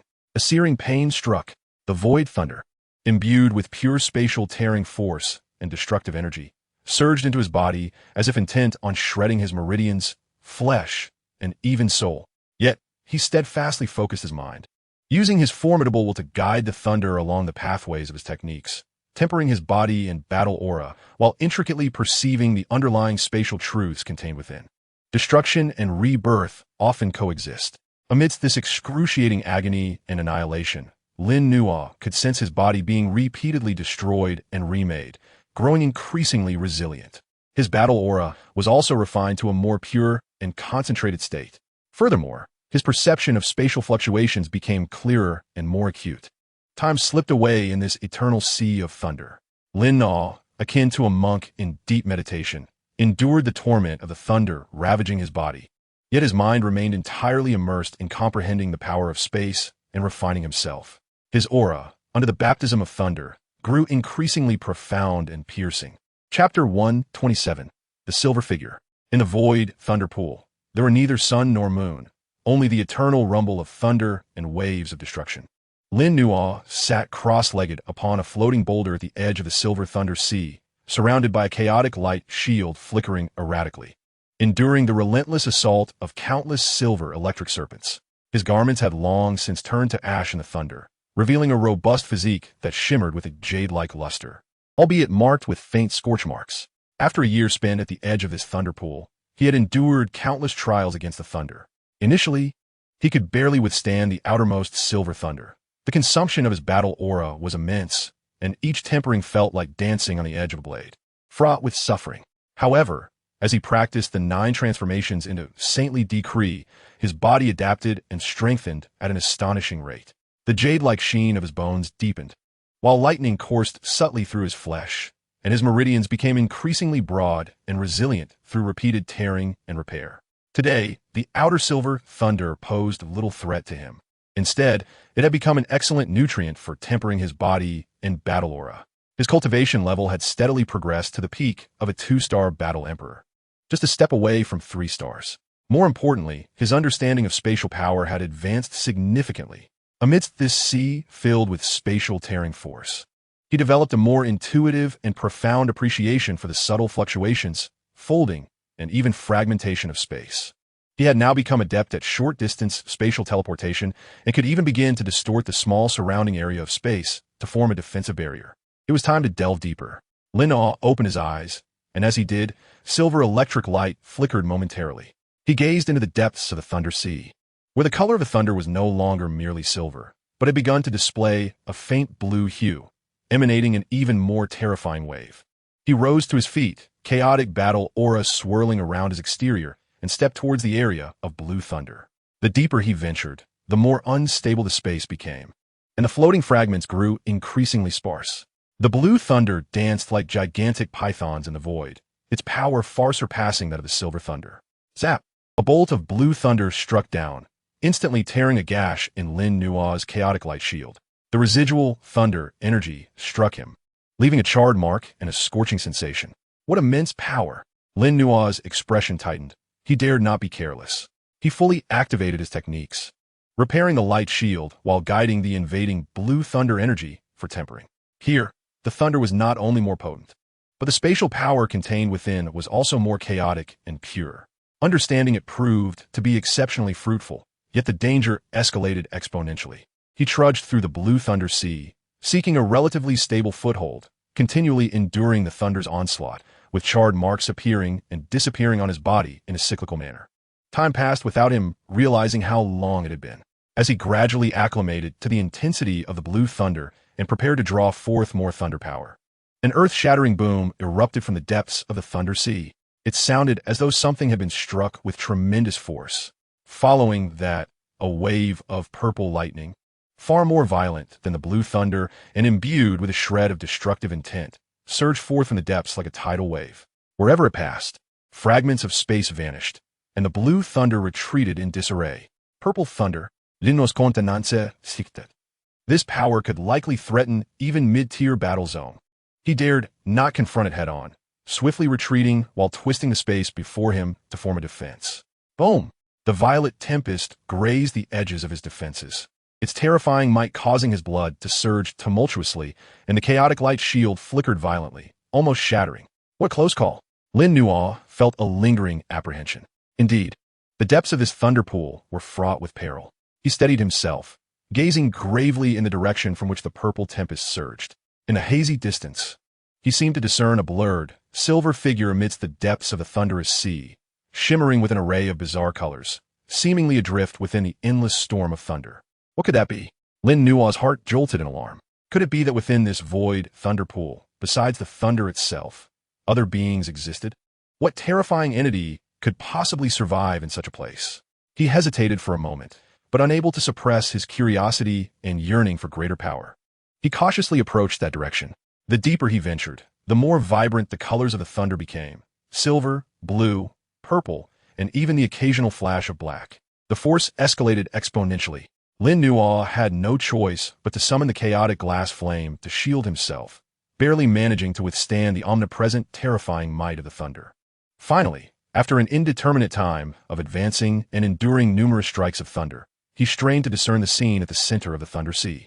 In the most violent core of the thunder, resplendent with a dazzling array of colors, he found not the monstrous being he had imagined, but rather a skeleton, seemingly forged from pure silver.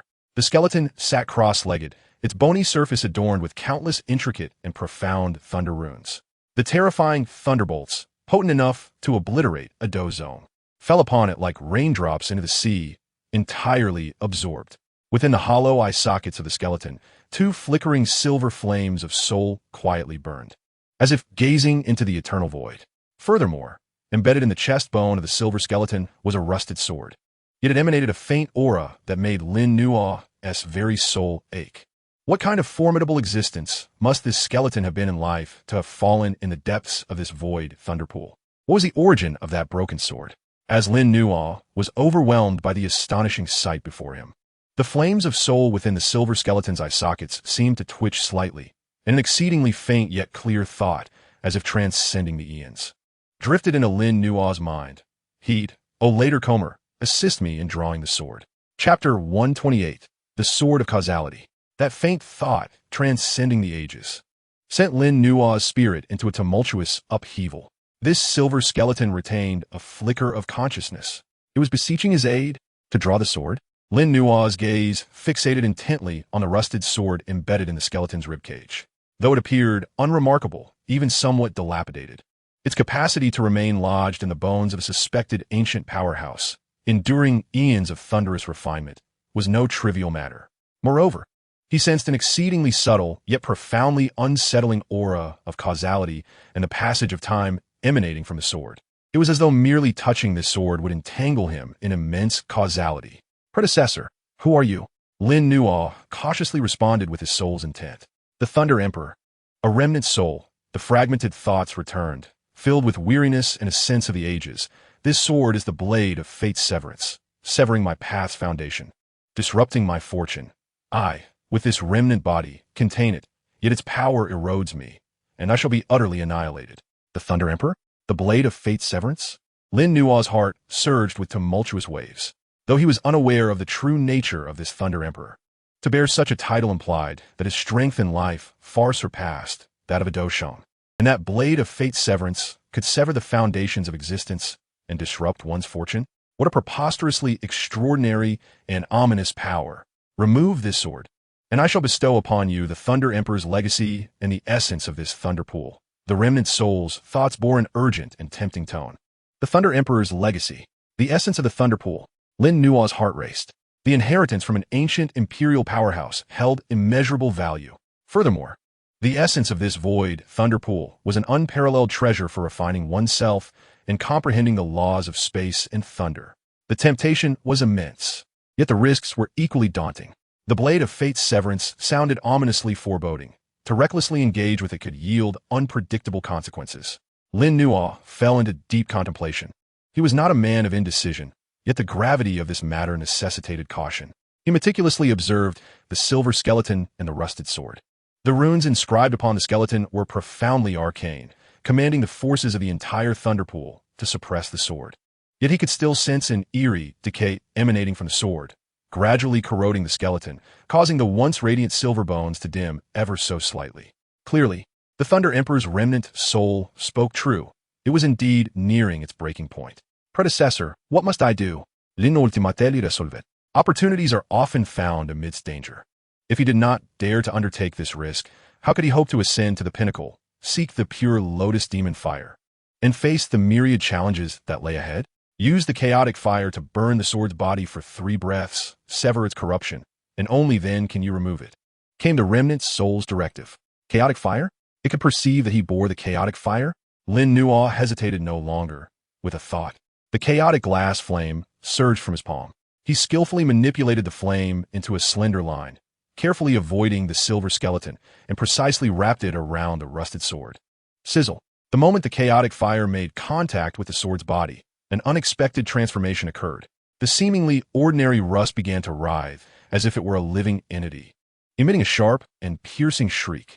An overwhelmingly intense aura of decay, desolation, and curse erupted from the sword, attempting to corrode the chaotic fire. Lin Nuo's eyes narrowed, and he summoned the full might of the chaotic glass flame. The flames blazed brightly. Chaos encompasses all, and the creative power of the colorful glass flame was the nemesis of such curses and desolate forces. Zzzzz. The clash between the decayed aura and the chaotic fire produced a jarring sound that grated on the teeth. The rusted sword trembled violently, as though something were striving to break free from it. 3 breaths passed, fleeting yet interminable. As the third breath elapsed, the decayed aura upon the sword visibly dimmed for a moment, its corrosive power greatly reduced. Now, the remnant soul's thoughts came urgently. Lin Nuo hesitated not a moment longer. With lightning speed, his left hand grasped the hilt of the sword. It felt frigid and bone-chilling. A strange power surged through his arm, as though it sought to sever his life force and extinguish his fortune. Yet he was prepared. Employing the 9 transformations in a saintly will technique, his blood roared. Chaotic battle energy surged, and the power of his soul anchored to its origin, bracing against the onslaught of this force. Come fort, he bellowed, exerting tremendous force with his arm. Clang! The sound reverberated like the clash of metal, akin to the breaking of laws, echoing throughout the Thunder Sea. With sheer determination, he forcibly extracted the rusted sword from the chest of the Thunder Emperor skeleton. At the moment the sword was freed, boom! The entire void thunder pool seemed to lose its core. All the thunder became inexplicably frenzied, wildly converging toward the center, collapsing. Meanwhile, the silver skeleton erupted with unprecedented brilliance of thunder, the runes upon its bones animated, swirling in a frenzy. Ha ha! After millennia of suppression, today I'm finally liberated. The remnant soul of the Thunder Emperor let out a hearty yet sorrowful laugh, as the silver skeleton slowly stood, its hollow eye sockets gazing at Lin Nuo. A beam of condensed silver lightning, along with a radiant orb containing the essence of the entire thunder pool, instantly merged with Lin Nuo's brow. O later comer, accept my cause, and forge your fruit. Take heed. The grand notion reverberated in Lin Nuo's mind, and soon the silver skeletal form, along with the surrounding tumultuous thunder, dissipated slowly into the void like a fleeting dream, as if it had never existed. All that remained was Lin Nuo, standing in place, clutching the cold and rusted broken sword, while his mind was enriched with a supreme inheritance known as the Thunder Emperor Scripture, as well as a luminous sphere containing the pure essence of thunder and fragments of spatial laws. He had succeeded, but he also bore a weighty causality from ancient times. Chapter 129, Refining the Origin. As the Thunder Emperor's skeletal form vanished, the rusted sword felt icy to the touch, emanating an eerie aura that sought to corrode all. Lin Nuo dared not delay. He promptly stored it deep within his spatial ring and sealed it with layers of chaotic battle chi. At this moment, he had no time to meticulously study this peculiar blade of fate. A greater opportunity was erupting within him. The vast information from the Thunder Emperor Scripture flooded into his soul like a torrent, imprinting itself deeply. This inheritance was not merely a cultivation method, but an unparalleled classic elucidating the principles of thunder and commanding the might of heaven and earth. Its value is undoubtedly on par with the Great Chaos Pill Scripture and the Primordial Pill Soul Classic. Moreover, the sphere of Thunder Pool origin was of the utmost purity, containing the primal power of thunder and fragments of spatial laws. The void Thunder Pool, having lost its core, began to destabilize dramatically. The surrounding spatial rifts twisted violently, and the rampant thunder surged uncontrollably, presenting a scene of impending doom. He must leave at once and find a safe place to refine the origin. Lin Nuo suppressed his impulse to immediately comprehend the Thunder Emperor Scripture, transforming his form into a streak of thunder, not through the wings of battle chi, but employing the thunder escape technique recorded in the Scripture, achieving a speed that surpassed his previous capabilities several times over. Dangerously weaving through the collapsing sea of thunder and spatial rifts, shooting back towards the direction he had come from. Just as he burst forth from the void thunder pool, Returning to the desolate mountain range, a thunderous rumble erupted behind him. The enormous spatial rift collapsed inward with a deafening roar, ultimately obliterating itself. As if the fearsome void thunderpool had never existed, Lin Nuo cast a lingering glance at the now tranquil sky, not pausing any longer. Seeking a concealed cave where he set up a barrier and promptly began to enter seclusion to refine the thunderpool origin. As soon as the origin sphere entered his body, it unleashed an unimaginable torrent of energy. The pure thunderous power surged through his meridians like a wild stallion, bringing waves of tingling and excruciating pain, while also containing numerous fragments of information regarding thunder and spatial laws. Lin Nuo concentrated his mind, simultaneously activating the Great Chaos Pill Scripture and the Thunder Emperor Scripture. The chaotic battle chi embraced all, guiding the tumultuous thunder energy into an orderly flow, refining and absorbing it. The Thunder Emperor Scripture acted as a compass, enhancing his understanding and mastery of this thunderous power, integrating it with his own comprehension of spatial principles. His body transformed into a colossal furnace, with thunder as the fire and space as the fuel, fervently tempering himself. His cultivation began to surge at a visible pace. The barrier of peak 2-star Dou Emperor was shattered like thin paper.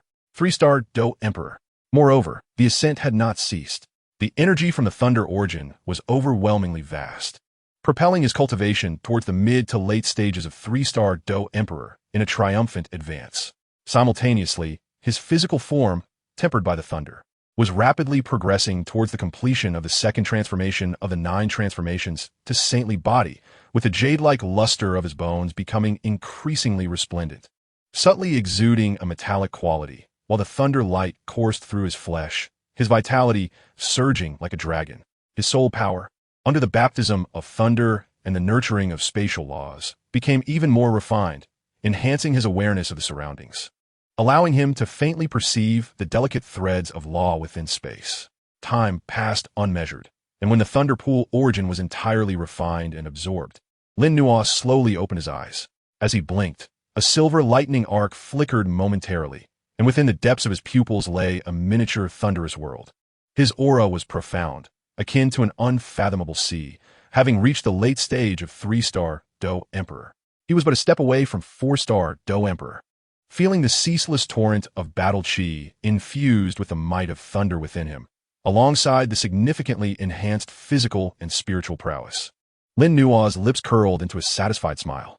This journey to the void thunderpool had yielded results far beyond his expectations.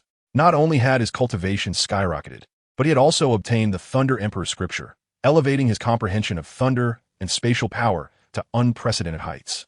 Now, should he employ Thunder Escape once more, his speed could rival that of high-tier Dou Emperors. The power of his attacks, imbued with thunder, would be astonishing. It was time to return. Lin Nuo rose to his feet and dispelled the barrier. Calculating the time, he realized he had been away from the academy for nearly 2 years.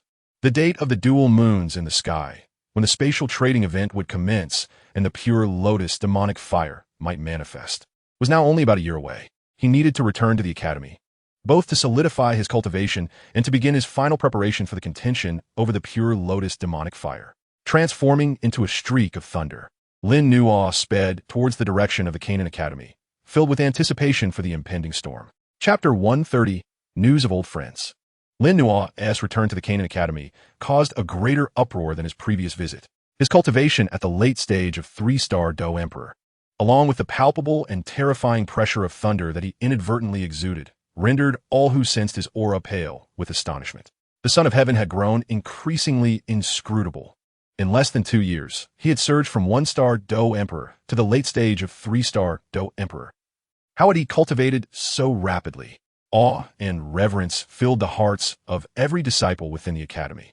Lin Nuo had become the spiritual symbol and indomitable faith of the Canaan Academy. Elder Su Qian and others, upon seeing Lin Nuo, felt a sense of immense relief, yet it was accompanied by a slight urgency. Lin Nuo's growth was so swift that it left even these seasoned veterans struggling to keep pace. At the Son of Heaven peak, as Lin Nuo settled in, a familiar silhouette hurriedly approached, none other than Qing Lin. After 2 years, Qing Lin had blossomed into an even more exquisite beauty, her aura significantly strengthened, clearly indicating her diligence in cultivation. Yet at this moment, Her face bore an unmistakable trace of anxiety and worry. "Lin, you have finally returned," Qing Lin exclaimed upon seeing him, her beautiful eyes momentarily flashing with surprise before being replaced by concern. "Qing Lin, what is wrong? What has happened?" Lin Nuo asked, noticing her unusual demeanor, furrowing his brow. "It's young Master Xiao Yan," Qing Lin replied urgently. "We have received news that young Master Xiao Yan is in the central continent and seems to have encountered serious trouble." "Xiao Yan? Lin Nuo egazes herpenet. What has happened to him? Please elaborate." Qing Lin took a moment to steady her breath, speaking quickly. "The specifics are unclear, but the Maitel family's influence in the central continent has discovered that young Master Xiao Yan appears to be associated with a force called the Starfall Pavilion, and it seems he has become embroiled in a conflict with the Soul Palace. Not long ago, news surfaced that the Soul Palace dispatched numerous powerful individuals to hunt down the Starfall Pavilion members in the northwest region, and young Master Xiao Yan is likely among them." "The Starfall Pavilion?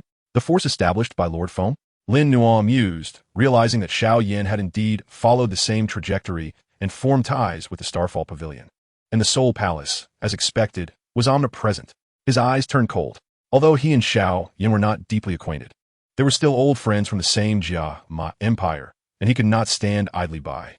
Moreover, the adversary was the Soul Palace. "Is the source of this news reliable? Do we know their exact whereabouts in the northwest?" Lin Nuo asked in a deep tone. The message was personally delivered by Sister Yafei, thus it should be deemed reliable. However, the precise location remains elusive. The Soul Palace operates with utmost secrecy, rendering our attempts at pinpointing their whereabouts futile, with only a general indication that they are situated near the Tianqing mountain range. Qing Lin expressed her concerns. "Lin Nuo, could it be that young Master Xiao Yan is in danger? The Soul Palace is exceedingly formidable." A flicker of realization ignited within Lin Nuo. Was this not the very location mentioned by the Lord of Heavenly Fire as the site for the forthcoming spatial trading event? The timing aligns closely with the present. It appears that he must wade into this murky water without fail. Rest assured that lad Xiao Yan possesses an indomitable spirit. He is not so easily ensnared by misfortune. Lin Nuo reassured Qing Lin, though a sharp glimmer danced in his eyes. "I too must venture into the northwest domain. It would serve as an opportunity to assess the situation." Initially, he had intended to attend the spatial trading event in hopes of uncovering more concrete leads regarding the pure Lotus Demon Fire. Now, with the news of Xiao Yan's plight, his resolve has solidified. "You intend to rescue young Master Xiao Yan?" Qing Lin's eyes sparkled with hope, only to be quickly clouded by concern. "But the Soul Palace is teeming with powerful adversaries. It is far too perilous for you to undertake this alone." "Fear not," Lin Nuo replied with a calm smile, his tone imbued with unwavering confidence. "In this present age, as long as the Soul Palace does not dispatch a Dou Zun to confront me personally, they shall not be able to restrain me." His strength had surged considerably, bolstered by various hidden trump cards. Unless a celestial-level powerhouse were to be dispatched by the Soul Palace, he harbored no fear. After assuaging Qing Lin's worries, Lin Nuo promptly sought an audience with Elder Su Qian to elucidate the circumstances. Upon learning of Lin Nuo's intention to venture into the northwest domain to confront the Soul Palace, Elder Su Qian, though apprehensive, recognized the futility of dissuasion. He repeatedly urged Lin Nuo to exercise utmost caution and entrusted him with a precious escape talisman, capable of transporting him vast distances instantaneously, as a precaution. Lin Nuo accepted the talisman without hesitation. He then visited Ziyin, observing how the little one was advancing rapidly in strength due to his medicinal support and bloodline guidance. Now able to effectively control her internal power, currently in a deep sleep phase of digestion, Lin Nuo refrained from disturbing her, leaving behind ample medicinal supplies and a soul imprint. With all matters arranged, Lin Nuo delayed no further. On the following morning, a bolt of lightning erupted from the Canaan Academy, tearing through the clouds as it raced towards the northwest domain of Zhongzhou with astonishing speed. The destination, Tianqing mountain range. This journey was not solely to seek out clues regarding the spatial trading event and the pure Lotus Demon Fire, but also to confront the tenacious Soul Palace and discern the extent of their capabilities. The turbulent winds of Zhongzhou would undoubtedly grow even more tempestuous due to his renewed involvement. Chapter 131. First Encounter at Tianqing Mountain Range. In the northwest domain of Zhongzhou, the Tianqing mountain range sprawled for hundreds of thousands of miles, characterized by towering peaks and ancient trees. Its depths were perpetually shrouded in mist. rife with toxic miasma and rampant magical beasts, rendering it a perilous realm seldom trodden by human feet. It was precisely for this reason that it had been chosen as the clandestine venue for the spatial trading event. Following the coordinates provided by the Lord of Heavenly Fire, Lin Nuo traversed swiftly, and after several days, he finally arrived at the periphery of the Tianqing mountain range. He did not recklessly delve deeper. Rather, he meticulously concealed his presence, resembling an ordinary explorer as he glided along the mountain's edge. Simultaneously, his soul power, akin to an invisible web, silently expanded, keenly attuned to the energy fluctuations and spatial anomalies surrounding him. The spatial trading event would undoubtedly be cloaked in formidable concealment barriers, rendering conventional methods ineffectual. Additionally, he remained vigilant for any signs of the Soul Palace and Xiao Yan's whereabouts. After approximately half a day's flight, as he traversed a canyon adorned with bizarre rock formations, his soul perception suddenly detected a faint yet intense wave of energy collisions emanating from ahead. One of the energies bore a familiar heat and dominance, while the other was chillingly malevolent, infused with the distinctive aura of the Soul Palace's deathly silence. A battle raged on. It was Xiao Yan's presence. Lin Nuo's gaze sharpened, and in an instant, he transformed into a streak of lightning, silently darting towards the source of the disturbance. Deep within the canyon, a fierce confrontation unfolded. One combatant was Xiao Yan, wielding the Xian heavy ruler, his form enveloped in azure and intangible flames. At that moment, his aura surged. Having attained the level of a 2-star Dou Huang, his cultivation speed nothing short of terrifying. He swung the massive ruler, its wind ferocious and flames soaring, engaging in combat with a sinister elder clad in black robes. The black-robed elder exuded an overpowering aura, having reached the pinnacle of a 5-star Dou Huang. With every strike, swirling black mist enveloped the battlefield, and his soul power was bizarre and unfathomable, firmly suppressing Xiao Yan. Although Xiao Yan struggled valiantly, using his formidable combat techniques, he found himself in a precarious position, blood trickling from the corner of his mouth, his strength waning. Not far from the fray lay several disciples garbed in Starfall Pavilion attire, their energies depleted, clearly having sustained severe injuries. Elder Mugiu, does your Soul Palace truly intend to exterminate us all? Xiao Yan thrust his ruler forcefully to push back his opponent, his voice brimming with fury and defiance. The Soul Palace elder known as Mu Gu cackled menacingly. Xiao Yan, you have only yourself to blame for possessing multiple and opposing my Soul Palace. Today, I shall capture you and extract your soul to refine your flames. With his hands forming intricate seals, the surrounding black mist surged, morphing into a colossal ghostly claw, accompanied by a horrifying wail as it lunged toward Xiao Yan. The claw was imbued with a terrifying power capable of corroding souls. Xiao Yan's expression shifted. He sensed the sheer terror of the impending strike and was about to muster all his strength when a calm voice unexpectedly resonated throughout the canyon. The dogs of the Soul Palace still delight in overpowering the weak with numbers. The voice was not loud, yet it penetrated the ears of all present.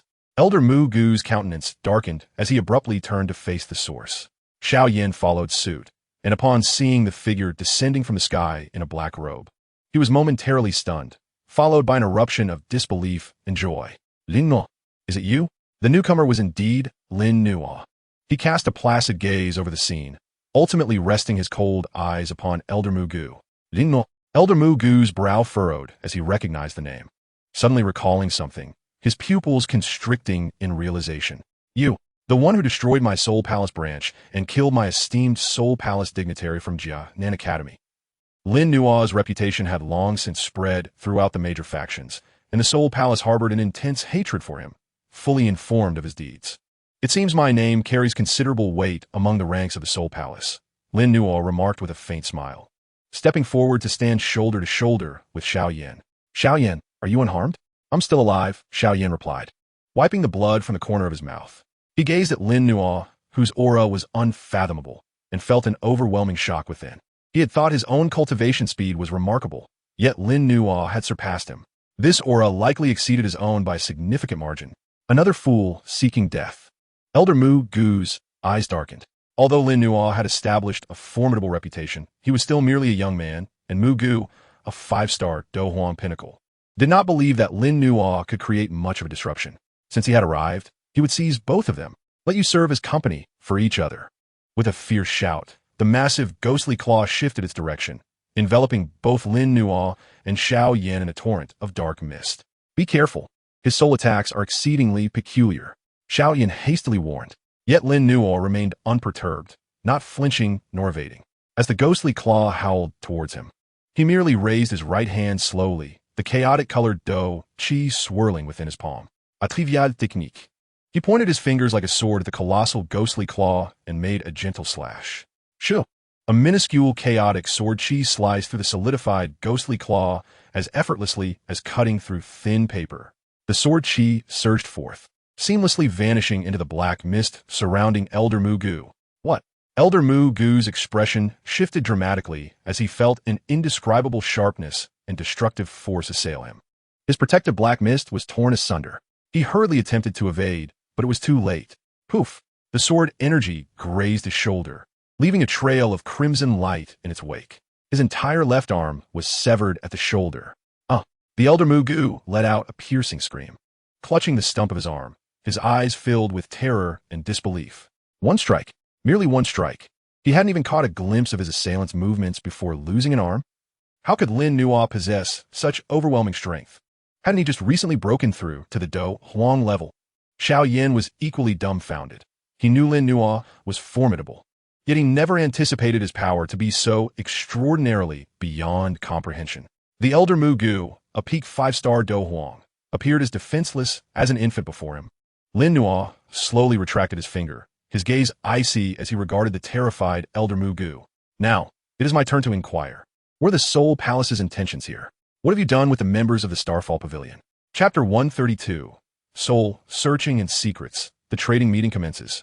The Elder Mu Gu's severed arm gushed blood, and the agony intertwined with fear rendered his face as pale as parchment. He glared at Lin Nuo, his eyes brimming with resentment and disbelief. You little bastard, how dare you? Before he could finish, Lin Nuo's eyes turned frigid and in a ghostly apparition. He appeared before him, a hand enveloped in chaotic Dou Qi clutching his throat like an iron vice, cutting off his words. My patience is limited. Lin Nuo's voice was devoid of emotion. Answer my questions. The overwhelming force constricting his throat made it difficult for the Elder Mu Gu to breathe, his very soul trembling under Lin Nuo's terrifying murderous aura. He harbored no doubt that should he utter even a single word of defiance, his throat would be crushed without hesitation. Cough, cough, you dare to kill me? The Soul Palace will never let you go. The Elder Mu Gu croaked hoarsely. The Soul Palace? Lin Nuo scoffed. Have I not killed enough of you? He ceased his idle chatter, and the power of the heavenly realm surged like a tidal wave, brutally flooding into the Elder Mu Gu's consciousness. Soul searching? No. The Elder Mu Gu let out a desperate howl, the agony of having his soul forcibly extracted far exceeding any corporeal torment. His body convulsed violently, and his eyes quickly glazed over. Xiao Yan watched in horror. The soul-searching technique was exceedingly perilous and tyrannical. A moment's mishap could lead to the complete collapse of the subject's soul, and the practitioner would also face certain backlash. Lin Nuo was astonishingly decisive and ruthless. Moments later, Lin Nuo released his grip. The Elder Mu Gu collapsed to the ground like a broken doll, his gaze vacant, frothing at the mouth. Transformed into a complete imbecile, Lin Nuo closed his eyes, digesting the information gleaned from the Elder Mu Gu's soul, his expression gradually turning solemn. According to the Soul Search, the Soul Palace had amassed a considerable force at the Tianqing mountain range, personally led by a formidable Dou Zun known as the Nine Heaven Sovereign. Their objective was not merely to encircle the Starfall Pavilion. A deeper purpose lay behind it, namely, the space trading meeting. It seemed the Soul Palace had obtained some precise intelligence indicating that a crucial item closely related to the purifying Lotus Demon Fire would appear at this trading meeting. They were intent on acquiring it at all costs. Meanwhile, the Feng Zun and others from the Starfall Pavilion had indeed fallen victim to an ambush by the Soul Palace. Suffering considerable losses, yet appeared they had managed to break free, with their current whereabouts unknown. Xiao Yan had become separated while covering for his fellow disciples during their retreat, which was how the Elder Mu Gu had targeted him. The Nine Heaven Sovereign. A Dou Zun powerhouse, Lin Nuo's eyes widened with gravity. A Dou Zun was an existence he could not yet confront head-on. Lin Nuo, what is the situation? Any news about Elder Feng and the others? Xiao Yan asked urgently. Lin Nuo succinctly relayed the details. Upon hearing this, Xiao Yin's expression soured. The Nine Heaven Sovereign? I never imagined the Soul Palace would deploy a sovereign. We must locate Elder Feng and the others without delay. The space trading meeting Lin Nuo contemplated. The Soul Palace's objective is a certain item at the meeting. If Elder Feng and the others were to learn of this, they might also head there. It could be the key to finding them. He looked at Xiao Yin. Do you know the specific entrance to the space trading meeting? Xiao Yin shook his head. The space trading meeting is exceedingly secretive. The entrance changes with each occurrence and is protected by powerful barriers. Only those possessing specific tokens or invited factions can locate it. I only learned its general vicinity by following Elder Feng. Then we shall head to the vicinity of the trading meeting, Lin Nuo resolved. Knowing that since the Soul Palace was making such a grand show, they could not be far from the meeting's commencement. He flicked his fingers, unleashing a wisp of chaotic flame, reducing the now idiotic Elder Mu Gu to ashes, erasing all traces of him. The two did not linger any longer, with Xiao Yin leading the way deeper into the Tianqing mountain range, where the space trading meeting was likely to be located. Throughout their journey, they remained exceedingly cautious, suppressing their auras and avoiding areas with discernible energy fluctuations. Lin Nuo's celestial soul was ever vigilant, sensing numerous concealed, powerful auras weaving through the mountains, all evidently converging towards the space trading meeting. A day later, they arrived at the edge of a primordial forest shrouded in thick mists. According to Elder Feng, the entrance to the trading meeting should lie somewhere within this elusive, fog-laden forest. Xiao Yin whispered, the mists here disrupt perception. We must thoroughly search for spatial nodes. Lin Nuo nodded, his soul power flowing like quicksilver as he meticulously sensed the space ahead. Indeed, the spatial structure here was exceedingly complex, riddled with various concealment and confusion barriers. Without a profound understanding of the soul realm, one would hardly detect any anomalies. After searching for about half an hour, Lin Nuo's gaze sharpened, locking onto what appeared to be an ordinary ancient tree to the left front. There, he could sense that the space there exhibited subtle distortions and folds, forming a hidden entrance. The two stealthily approached, just as they were about to reach the spatial node. The mist ahead rippled, and two figures materialized out of thin air, blocking their path. These two individuals wore matching gray robes, their auras subdued. Yet their strength unmistakably reached the Dou Huang level. Their sharp gazes swept over Lin Nuo and Xiao Yin, and they spoke in a low voice. This is a private, restricted area. Trespassers are unwelcome. Do you possess a token or invitation? These were indeed the guards of the space trading meeting. Lin Nuo and Xiao Yin exchanged glances. Naturally, they had no invitation, just as Lin Nuo pondered whether to force their way through or seek an alternative. Xiao Yin stepped forward, producing a uniquely shaped star token. The two guards' expressions shifted upon seeing the token, their demeanor becoming considerably more respectful. It is a distinguished guest from the Starfall Pavilion. We apologize for the oversight. Please enter, they said, stepping aside and forming a seal with their hands. The space before the ancient tree rippled like water, revealing a silver vortex entrance, barely large enough for one person to pass through. Lin Nuo cast a surprised glance at Xiao Yin. Xiao Yin communicated telepathically. This is the token Elder Feng gave me. I never expected it would prove useful. The two no longer hesitated and stepped into the silver vortex one after the other. As they traversed through the spatial vortex, the scene before them suddenly opened up. Chapter 133. Entering the venue. The remnants of the demon fire map. Upon passing through the spatial vortex, Lin Nuo and Xiao Yin were momentarily taken aback by the sight before them. It was not the bustling market they had envisioned, but rather a vast plaza suspended in the void. The plaza was paved with a type of smooth white jade, surrounded by an endless abyss of darkness, with countless stars twinkling above, casting a gentle glow for illumination. On the plaza, figures moved about, yet it was not noisy. Most of these individuals exuded formidable auras, with the weakest being of the Dou Huang tier, Dou Huang, appearing frequently, and occasionally they could sense the subtle yet heart-pounding fluctuations emanating from Dou Zone powerhouses. They either sat in solitude or gathered in small groups, engaging in hushed conversations. Before each individual, various items were displayed, radiating a luminous aura. Some were rare herbs, elixirs, or uniquely crafted weapons and scrolls, while others were peculiar materials that even Lin Nuo could not identify. The entire trading fair was enveloped in a subtle, yet enigmatic atmosphere. This was the space trading fair, as Xiao Yin quietly remarked. It was said that those who could come here were either exceptionally powerful individuals or those with profound backgrounds. The method of trading was straightforward. If one desired an item, they would approach the owner to negotiate, either through barter or exchange of elixirs, techniques, and the like. Lin Nuo nodded, his gaze sweeping over the plaza. His objectives were clear: to seek clues possibly related to the pure lotus demon fire, and to ascertain whether he could locate someone from the Starfall Pavilion. The two concealed their auras, moving through the crowd like ordinary participants, leisurely perusing the various stalls. The items on display were indeed extraordinary: grade 7 elixirs, earth-tier combat techniques, and rare grade 8 magic cores from the outside world, among other treasures that dazzled the eyes. However, Lin Nuo did not linger, for while these items were enticing, they were not what he urgently needed. His soul power quietly radiated, meticulously sensing the fluctuations emitted by each item, particularly those related to flame and space. As he navigated through the fair, he noticed several exceptionally powerful auras subtly distributed throughout the plaza, likely the formidable figures maintaining order, whose strength was presumably no less than that of the dozo. After about the time it takes for a stick of incense to burn, Lin Nuo's steps suddenly halted at an inconspicuous corner.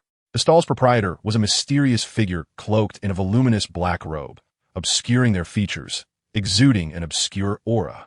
Upon the stall were only 3 items: a rusted metal fragment, a withered black twig, and a seemingly ancient, slightly damaged leather map fragment. When Lin Nuo's gaze fell upon the map fragment, his heart skipped a beat.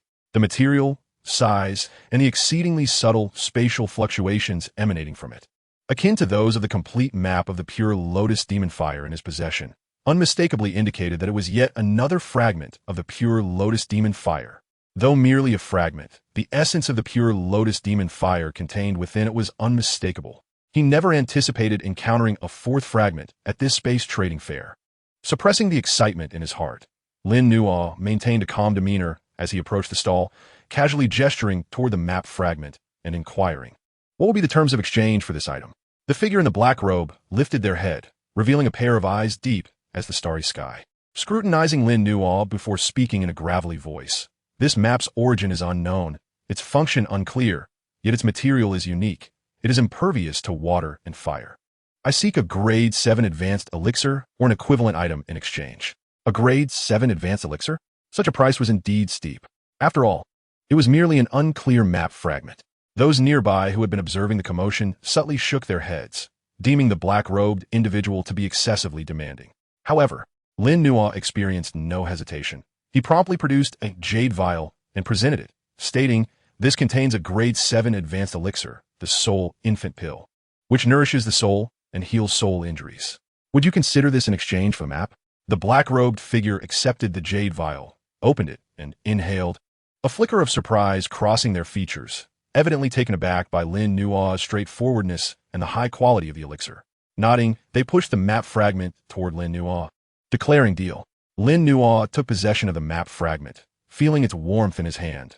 The familiar fluctuations reassured him. Just as he was about to leave, he caught sight of several figures clad in Soul Palace attire approaching from a distance.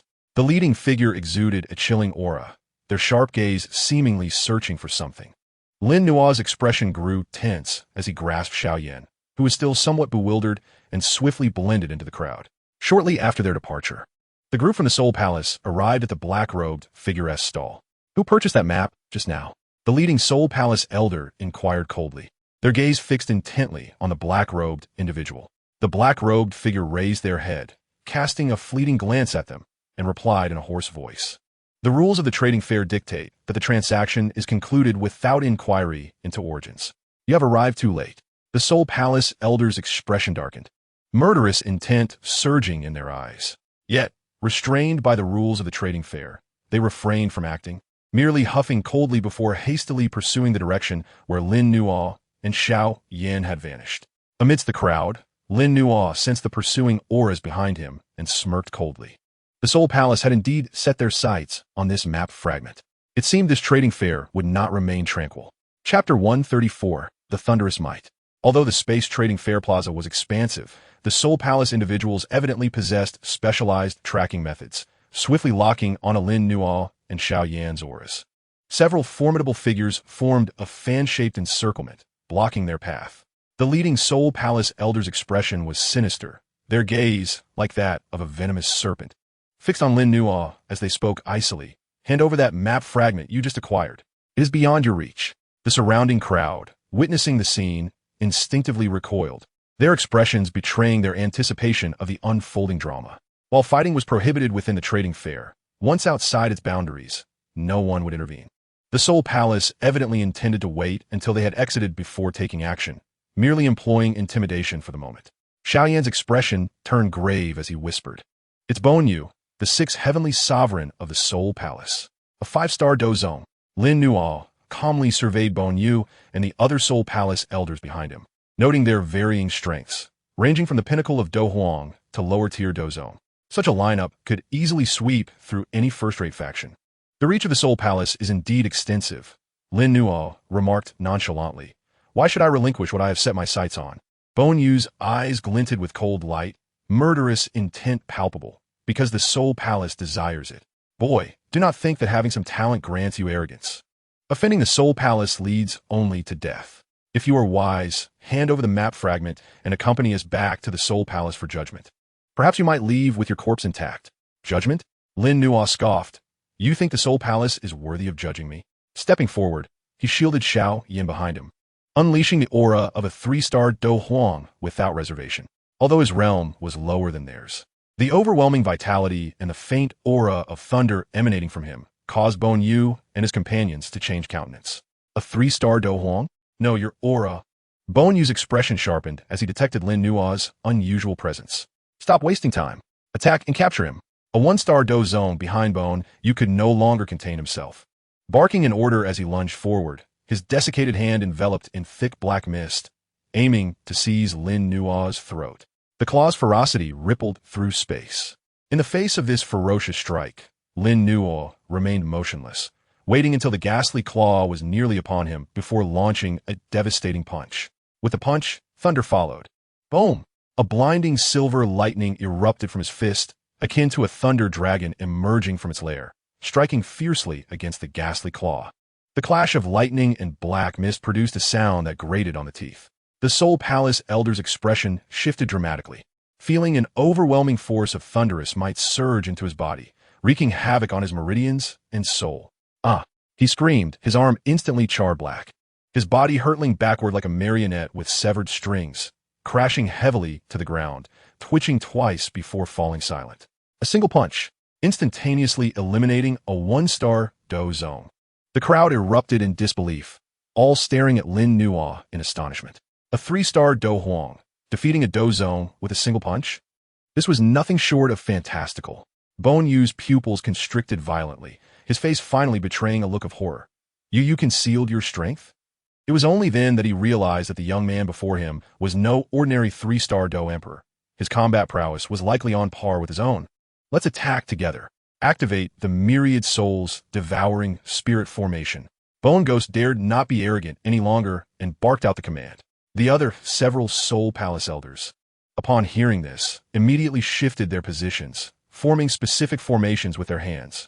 A torrent of soul energy and dark Dou Qi surged forth, instantaneously intertwining in the air to craft a colossal black soul net. Above the soul net, countless ghastly wraiths emerged, emitting piercing shrieks as they descended upon Lin Nuo and Xiao Yin.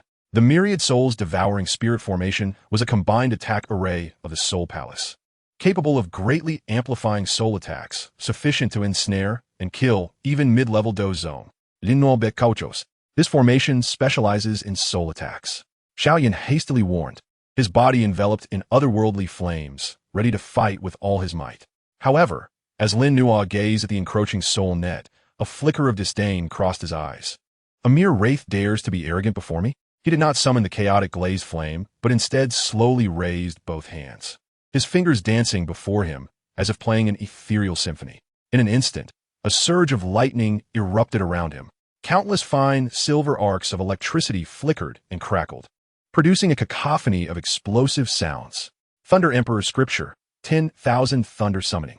With a thunderous roar, the void above the entire plaza seemed to transform into a tempestuous ocean of thunder. Countless robust silver bolts of lightning materialized from thin air. As if summoned by an emperor, and plunged down violently toward the black soul net. Thunder, the epitome of yang and the embodiment of strength, was the nemesis of all malevolent soul entities. As the silver lightning collided with the black soul net, the multitude of wraiths shrieked in excruciating terror, rapidly dissolving and being purified within the radiant lightning. The soul net thinned and dimmed at a visibly accelerated pace. How could this be? How can he summon such terrifying, thunderous power? Bone Ghost and the others turned pale, desperately channeling their Dou Qi to maintain the formation. But their resistance seemed futile before the overwhelming might of the lightning. In mere moments, the myriad souls devouring spirit formation shattered. Puff, puff, puff. As the formation was forcibly dismantled, Bone Ghost and the others suffered backlash, each spitting out blood, their energies instantly waning. With icy determination, Lin Nua's figure flickered like a bolt of lightning, appearing in front of one of the Soul Palace elders, his thunderous fist piercing through their chest. He then reappeared behind another, striking with a hand like lightning, decapitating them effortlessly. Amidst the flickering lightning, it was as if a tiger had entered a flock of sheep. The remaining Soul Palace elders stood no chance of resistance, being ruthlessly annihilated under his overwhelming might. At last, only Bone Ghost remained, pale-faced and filled with dread. You cannot kill me. I am a heavenly sovereign of the Soul Palace. If you kill me, the Soul Palace will never let you go. Bone Ghost trembled as he gazed at Lin Nua, who resembled a god of thunder, threatening with a quivering voice. Lin Nua advanced step by step, arcs of lightning dancing around him, his expression indifferent. I have heard that before, many times. He raised his hand, gathering lightning in his palm. Wait, I know the secret of the pure, lotus demon fire. Bone Ghost exclaimed in a frantic plea. If you spare me, I will tell you everything. Lin Nua hesitated for a moment. Seeing this, Bone Ghost clung desperately to the last thread of hope, hastily continuing. The final item at this trading event is a key that can unlock the space where the pure lotus demon fire resides. Our Soul Palace's objective this time is precisely that. A key to unlock the demon fire space. Lin Nua's eyes flickered. This was indeed crucial information. And what else? He coldly inquired. Additionally, it is said that the entrance to the demon fire space is located near the Shuangdi Abyss in the southern region of the Black Corner domain, but it requires a specific timing and the key to unlock it. In a bid for survival, Bone Ghost divulged all the information he knew. Shuangdi Abyss? Lin Nua noted the name. Very well. He nodded. Just as Bone Ghost sighed in relief, he witnessed the lightning in Lin Nua's palm erupting suddenly. Bone Ghost's eyes were filled with terror and unwillingness. Boom! The lightning completely engulfed him. The sixth heavenly sovereign of the Soul Palace, Bone Ghost, had perished. Lin Nua retracted the thunder, his expression calm, as if he had merely accomplished an insignificant task. The surroundings fell into a profound silence, all gazes fixated upon that figure cloaked in black. After this battle, Lin Nua's name would undoubtedly spread through the Central Plains with even greater ferocity. Xiao Yin stepped forward, surveying the multitude of Soul Palace corpses strewn about, and chuckled wryly. You, my friend, are becoming increasingly monstrous. Lin no smilet. Yet his gaze turned toward the depths of the plaza. Let us go. The real spectacle has only just begun. That key to unlock the demon fire space was something he was determined to obtain. Chapter 135. The contest for the key. Lin Nua, employing his thunderous might, swiftly annihilated several elders of the Soul Palace, including the 5-star Dou Zone Bone Ghost, instilling fear across the entire trading plaza. Those who had previously coveted the remnants of the map in his possession or harbored animosity toward him now quietly reined in their ambitions, fearing to make any rash moves. Power, indeed, was the finest passport. Lin Nua and Xiao Yin disregarded the myriad gazes surrounding them, making their way directly toward the center of the plaza. According to the information Bone Ghost had revealed before his demise, the key pertaining to the pure lotus demon fire would be presented as the final item. As they drew closer to the center, the presence of formidable warriors grew denser and more potent. Lin Nua even sensed several concealed auras that rivaled or surpassed Bone Ghost's, evidently all drawn to the final item of the auction. It seemed that a considerable number of individuals had set their sights on this key. There are at least 10 Dou Zone powerhouses present. Xiao Yin conveyed through sound transmission, his expression grave as he felt the immense pressure. Lin Nua nodded, his gaze sweeping over those powerful figures. Besides the potential hidden forces of the Soul Palace, he also spotted elders clad in the attire of the Pill Tower. Some seasoned members of ancient clans, and even individuals from the Taishu ancient dragon clan, whose aura bore some resemblance to Ziyan's. It appeared that representatives from all the major powers in the Central Plains were present. The allure of the pure lotus demon fire was indeed irresistible. The two halted at a relatively open area as they neared the center, awaiting the commencement of the auction. Approximately half an hour later, on the elevated platform at the center of the plaza, the space subtly rippled, and an elderly figure clad in a plain white robe, possessing an ordinary visage but whose eyes sparkled like stars, materialized from thin air. Upon the elder's appearance, the previously somewhat noisy plaza fell into an immediate hush. All gazes converged upon him, filled with reverence. It was one of the three overseers of the Space Trading Conference, Xian Kongzi. It was said that he was a semi-holy powerhouse. A hushed murmur of astonishment rippled through the crowd as they recognized the elder's identity.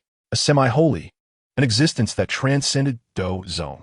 Lin Nua's expression sharpened. He had not anticipated that a semi-holy powerhouse would preside over this trading event. It seemed that any attempt to seize something by force here would be utterly impossible. Xian Kongzi's serene gaze swept over the crowd. His voice calm, yet clear enough to reach every ear. Welcome, everyone, to this space trading conference. The rules are presumably well understood, so I shall not belabor the point.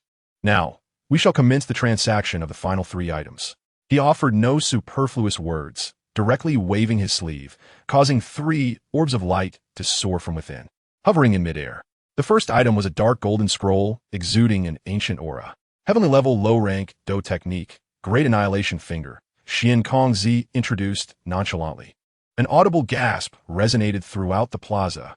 A heavenly level Dou technique. This was a treasure that could even entice some Dou Zone powerhouses. However, Xian Kongzi's subsequent words extinguished most of their hopes. This Dou technique can be exchanged for a Bodhi Great Return pill or an item of equivalent value. The Bodhi Great Return elixir, an 8th grade pill. Its worth is in no way inferior to the Heavenly Stage combat techniques. Ultimately, this scroll of Heavenly Stage combat techniques was exchanged by a mysterious figure shrouded in mist for a single Bodhi Great Return elixir. The second item was a peculiar metal the size of a fist, translucent and seemingly filled with liquid flowing within. This was Void Divine Gold, one of the primary materials used to forge spatial sacred artifacts. Zhuang Kongzi explained that it could be exchanged for a mature Rainbow Moon Orchid or an equivalent item. The Rainbow Moon Orchid, likewise, is a top-tier medicinal herb that has become extinct in the outside world. This treasure was traded by a burly man from the ancient Void Dragon clan in exchange for a moon orchid radiating a colorful aura. The first 2 grand items were both exchanged through barter, with stringent conditions that left the vast majority of people merely sighing in admiration. At last, it was time for the final grand item. Zhuang Kongzi held the last sphere of light in his palm. As the light dissipated, it revealed an ancient token, roughly the size of a palm, with an irregular shape and a chaotic hue, its surface adorned with natural flame patterns. The moment the token appeared, the chaotic, glazed flame within Lin Nua stirred violently, sending forth an intense yearning. The map of the pure lotus demon fire within his storage ring also began to radiate warmth. This was it, the key to unlocking the demon fire realm. This item is known as the demon fire token. Zhuang Kongzi's tone grew solemn. It is the crucial item for accessing the hiding place of the pure lotus demon fire. Only those who possess this token are qualified to attempt to unlock the demon fire realm on the day of twin moons in the Black Corner Domain's twin emperor abyss. His gaze swept over the fervent eyes of the crowd below, and he spoke slowly. This token is not to be exchanged for pills or techniques, but rather for a promise. A promise? The crowd was taken aback. The holder of this token must pledge that when their abilities are sufficient in the future, they will perform a task for me. This task shall not contravene moral principles nor endanger life. It may prove somewhat arduous, Zhuang Kongzi stated gravely. To exchange a key concerning the pure lotus demon fire for a promise of future endeavors? This condition, although seemingly straightforward, is in fact exceedingly harsh. The difficulty of a task deemed challenging even by a half-saint is readily apparent. Moreover, it is merely a promise without tangible guarantees. The square fell into silence. Numerous factions weighed the pros and cons. The allure of the pure lotus demon fire was undeniable, yet an unknown, potentially arduous promise seemed a steep price to pay. Lin Nua's Gaze Flitzgeret. To him, this condition was actually more palatable than those specific treasures. He harbored unwavering confidence in his future growth. Just as the crowd hesitated, A cold voice suddenly rang out. This token, I, the Soul Hall, shall take. Before the words had fully escaped, an overwhelming and terrifying pressure of the soul descended upon the entire square, akin to a mountain crashing down. The space on one side of the high platform warped, revealing a figure clad in a black robe, their face obscured in shadows, who slowly stepped forward. The aura emanating from them caused the surrounding void to continuously collapse and reform, far surpassing that of the previously encountered bone specter. The Nine Heavens Sovereign. Someone gasped in astonishment, revealing the identity of the newcomer. The Nine Heavens Sovereign of the Soul Hall. The leader of this Soul Hall operation mentioned by the old man Mugu, a genuine fighting sovereign. He had finally made his appearance. The Nine Heavens Sovereign's gaze swept disdainfully over the crowd, ultimately landing on the demon fire token in Zhuangkongzi's hand, his tone leaving no room for dispute. Zhuangkongzi, hand this token over to my Soul Hall, and we shall promise to do a task for you in the future. Zhuangkongzi's brow furrowed slightly. He did not immediately acquiesce. The appearance of the Nine Heavens Sovereign also caused the other factions, which had previously shown signs of interest, to retreat. Competing with the Soul Hall required immense courage. Just as the demon fire token seemed poised to fall into the hands of the Soul Hall, a calm voice suddenly rang out. I accept this promise. The crowd turned to see that the speaker was none other than Lin Nuo, the young man who had just dispatched a Soul Hall elder with thunderous force. He stepped forward, his gaze steady as he met the Nine Heavens Sovereign's eyes, unflinching. The demon fire token, I shall claim it. Lin Nuo's voice, though not loud, reverberated like thunder, echoing across the silent square. Everyone looked at him in disbelief. Did he dare to speak up for a claim after the Nine Heavens Sovereign had made his intentions clear? And he did so with such calmness yet undeniable resolve. Did he not understand what it meant to offend a fighting sovereign, especially one from the Soul Hall? The shadow-cloaked face of the Nine Heavens Sovereign seemed to emit a chilling glare directed at Lin Nuo, causing the temperature around them to plummet. Youngster, are you seeking death? The terrifying pressure of the fighting sovereign bore down on Lin Nuo, as if it were a tangible force, causing the space around him to hum under the strain. Yet, in the face of this pressure that could make a fighting zone tremble, Lin Nuo remained as steadfast as a mountain, his form subtly enveloped in a chaotic glow that quietly dissolved the oppressive weight. His gaze remained calm as he addressed Zhuangkongzi on the high platform. Zhuangkongzi, esteemed elder. The rules of the trade fair dictate that the highest bidder or the one with superior conditions prevails. I am willing to pledge that when my abilities are sufficient in the future, I will perform a task for you that does not contravene moral principles or endanger life. In exchange for this demon fire token, I wonder if this promise could rival that of the Soul Hall. Zhuangkongzi regarded Lin Nuo with keen interest. This young man not only possessed extraordinary strength, but also exhibited a terrifying composure, remaining unperturbed in the face of the fighting sovereign's pressure. Moreover, he could sense a potential within Lin Nuo that even he found somewhat inscrutable. While the Soul Hall's promise certainly carried weight, their actions were often shrouded in mystery, and their commitments might not be reliable. Conversely, the talent and mindset displayed by this Lin Nuo inclined Zhuangkongzi to invest in his future. Seeing Zhuangkongzi seemingly wavering, the Nine Heavens Sovereign's voice turned even colder. Zhuangkongzi, you must consider carefully. Is it worth offending my Soul Hall for an untested brat? This statement was laden with overt threats. Zhuangkongzi's brow furrowed. As a half-saint, he possessed his own pride and would not tolerate threats from others. He cast a calm glance at the Nine Heavens Sovereign, his voice steady yet imbued with undeniable authority. The rules of the trade fair are determined by me. Nine Heavens Sovereign, are you instructing me on how to conduct my affairs? The Nine Heavens Sovereign's breath caught, facing a half-saint. He dared not act too recklessly and could only let out a cold snort, refraining from further words, though the chilling intent to kill remained fixed on Lin Nuo. Zhuangkongzi chose to disregard him, turning his attention back to Lin Nuo, nodding slightly. I accept your promise.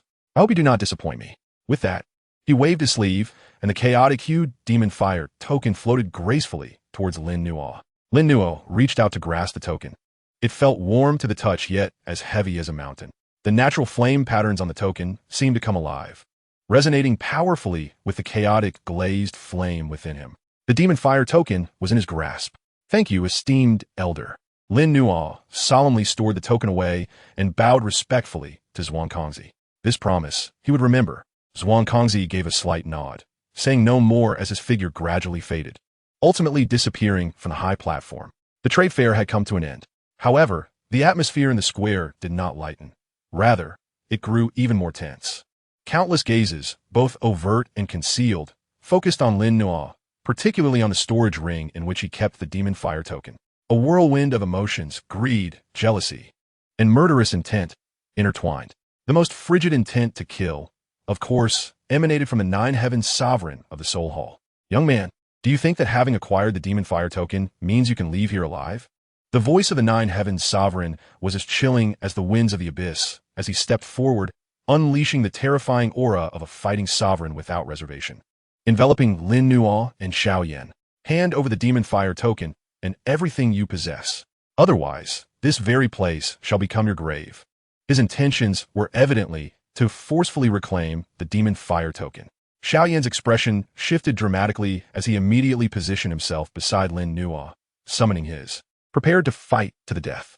The surrounding crowd hastily retreated, fearful of being caught in a battle of such magnitude. Yet, in the face of the imposing presence of the Nine Heavens sovereign, Lin Nuo remained composed. He glanced at the sovereign and suddenly smiled. Are you so certain that you can detain me?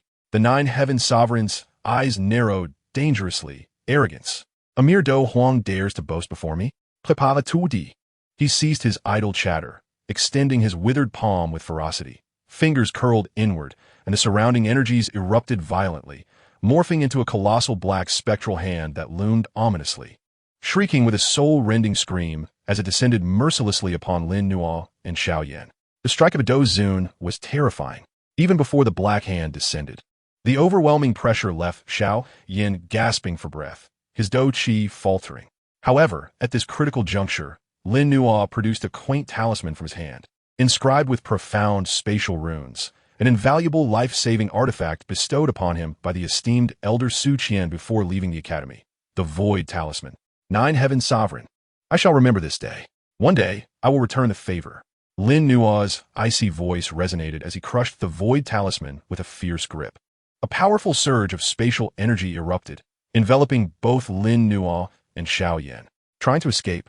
You will not get away, roared the Nine Heavens Sovereign, hastening the descent of the Black Hand to disrupt the spatial transmission. However, the Void Talisman was a treasured life-saving artifact of the Canaan Academy, possessing extraordinary power of spatial transmission, far from easy to interrupt. Just as the Black Hand was about to strike them, the space twisted violently, and Lin Nuo and Xiao Yan's figures vanished in an instant. The Black Hand slammed into empty air, causing that section of space to collapse. It grasped nothing but void. Damn it! The furious roar of the Nine Heavens sovereign reverberated throughout the trading square, causing countless eardrums to ache. He had not anticipated that Lin Nuo possessed such a high-grade void talisman, allowing him to slip away right beneath his nose. Search. Scour the entire Tianqing mountain range. They cannot have gone far. Notify the palace. Seal off the northwest region. They must not be allowed to return to the Black Corner domain with the demon fire token. The Nine Heavens sovereign barked in a fit of rage. The Soul Palace members obeyed his command and dispersed immediately. In the square, onlookers regarded the enraged Nine Heavens sovereign with various thoughts. The fact that Lin Nuo had absconded with the demon fire token meant that, 3 years hence, when the twin moons aligned and the demon fire space opened, a fierce clash was inevitable. Chapter 137. Escape through the Void. The power of the Void Talisman enveloped Lin Nuo and Xiao Yan as they traversed the void, surrounded by chaotic spatial currents that seemed poised to shred them to pieces at any moment. This talisman was of exceptional quality, a prized item of the Canaan Academy, capable of long-distance transmission with an unpredictable trajectory. Nevertheless, Lin Nuo sensed a chilling and potent soul mark, like a parasite, firmly locking onto them, an enduring trace left by the Nine Heavens sovereign. The means of a Do Zun were indeed formidable. We must swiftly rid ourselves of his soul mark. Otherwise, no matter where we are transmitted, he will find us, Xiao Yan said, his expression grave as he too felt the oppressive sensation of being tracked. Lin Nuo nodded, a glint of determination flashing in his eyes. With a thought, he summoned the power of his heavenly realm soul, transforming it into an invisible blade that struck fiercely at the soul mark. A resounding clash echoed through the realm of souls. The soul mark was exceptionally resilient. Despite Lin Nuo's full force, he was unable to obliterate it completely, merely diminishing its brightness. Oof! The Nine Heavens sovereign, far away in the trading square, grunted, his expression darkening further. Such powerful soul energy. It could even disturb my mark. Yet you shall not escape. He formed seals with his hands, pouring forth an immense wave of soul energy from afar, causing the dimmed soul mark to regain its clarity. Inside the spatial passage, Lin Nuo furrowed his brow. Continuing in this manner was not a solution. The energy of the void talisman would eventually deplete. As his gaze swept over the turbulent spatial currents, a sudden thought struck him. He recalled a secret technique mentioned in the Thunder Emperor canon, using the power of thunder to disrupt space and confuse fate. Xiaoyan, protect yourself, Lin Nuo commanded, then exerted all his energy into the Thunder Emperor cannon. A brilliant silver lightning erupted from within him, not as an attack, but spreading like a web, merging into the walls of the spatial passage. The might of the thunder, unyielding and ferocious, triggered intense chaos as it merged with the spatial energies. The entire passage began to twist and tremble violently, as though on the verge of collapse. The soul mark affixed to the passage became increasingly unstable amidst the chaos of the space and thunder, flickering erratically. Now, Lin Nuo seized the opportunity, his heavenly realm soul power once again morphing into a blade, striking down with unyielding ferocity. This time, the already wavering soul mark, besieged from within and without, was finally obliterated. Puff! The nine heaven sovereign spat out a mouthful of blood, his complexion turning ashen, his eyes filled with disbelief and fury. Had he truly severed his own mark? He lost all connection to Lin Nuo and Xiaoyan. Ah, you little beast! I swear to kill you! His enraged roar echoed through the trading square, yet could no longer affect Lin Nuo and Xiaoyan, who were already far removed. Uncertain how long they traversed the spatial passage, as the surrounding violent energy gradually subsided, a luminous exit appeared ahead. Their figures flickered, tumbling through the exit and landing in a desolate mountainous region. This place is. Xiaoyan steadied himself, cautiously surveying his surroundings. An eerie silence enveloped the area, the rocks exuding a dark red hue, and the air was tinged with a faint sulfuric scent, with the celestial energies notably thin. Lin Nuo's soul power swept across. His gaze fixated ahead. Before them lay two immense, bottomless chasms, as if cleaved by a giant axe. The chasms stretched parallel into the distance, their depths unfathomable, radiating an ancient, vast, and perilous aura. A subtle yet palpable wave emanated from the depths of these chasms, causing Lin Nuo's chaotic glazed flame to stir restlessly within him. The twin Emperor's abyss, Lin Nuo slowly articulated. According to the intel from Bone Ghost and the guidance of the Pure Lotus Demon fire map, the location of the Pure Lotus Demon fire space was near this twin Emperor's abyss. To his astonishment, the Void Talisman had directly transported them to the vicinity of their destination. Is this really the twin Emperor's abyss? Xiaoyan also expressed surprise, gazing at the two enormous chasms with a solemn demeanor. What a terrifying place. I sense an extreme chaos within that space. It seems there lingers some powerful remnants of will. Lin Nuo nodded. The twin Emperor's abyss, as rumored, was a battleground of two ancient Dou emperors, their residual energies having persisted through the ages, infused with terrifying destructive energies and chaotic spatial rules, a perilous realm where even ordinary Dou zones dared not tread lightly. And the fact that the Pure Lotus Demon fire had chosen to conceal itself nearby was indeed a case of darkness beneath the lamp. The most dangerous places were often the most secure. With nearly 2 years until the twin moons align, the demon fire space had yet to open. Lin Nuo sensed a certain rhythm in the cosmos and deduced that they must conceal themselves in this place, awaiting the opportune moment. The Soul Palace would undoubtedly pursue them relentlessly, conducting widespread searches. Xiaoyan concurred. Having acquired the demon fire token, they had become the targets of many and needed to exercise utmost caution. The two sought a secluded cave, establishing layers of barriers and concealment formations, beginning their seclusion. This would serve to restore their previous energy expenditures, while also preparing for the imminent competition for the demon fire in 2 years' time. Lin Nuo retrieved the demon fire token, carefully attuning himself to its essence. The fiery patterns etched upon the token resonated with his chaotic, glazed flame, subtly guiding him toward a specific direction, presumably the precise location of the spatial entrance. He then compared the newly acquired fragmentary map with a complete one. The new fragment augmented the information regarding the potential phenomena at the spatial entrance during a dual moon event, alongside critical warnings, rendering the information more comprehensive. 2 years. Within this time frame, they must elevate their powers to a level capable of confronting any unforeseen circumstances. Lin Nuo clenched his fist, determination igniting in his eyes. He settled into a cross-legged position, beginning to digest the fruits of this transaction while simultaneously harnessing the still unrefined essence of the Thunder Pool to further enhance his cultivation and comprehend the Thunder Emperor scripture. Xiaoyan, too, did not dare to be negligent. He consumed medicinal pills and operated his cultivation techniques, solidifying his status as a 2-star Dou Emperor and familiarizing himself with the powers of various. Chapter 138. Abyssal Retreat at the brink of the Twin Emperor's Abyss. In a desolate mountain cave, time slipped away silently amidst their tranquil cultivation, and before long, over a year had passed. Within the cave, energies swirled, with flashes of lightning and bursts of flames intermittently illuminating the surroundings. Lin Nuo sat at the cave's center, his aura akin to a dormant volcano, contained yet formidable.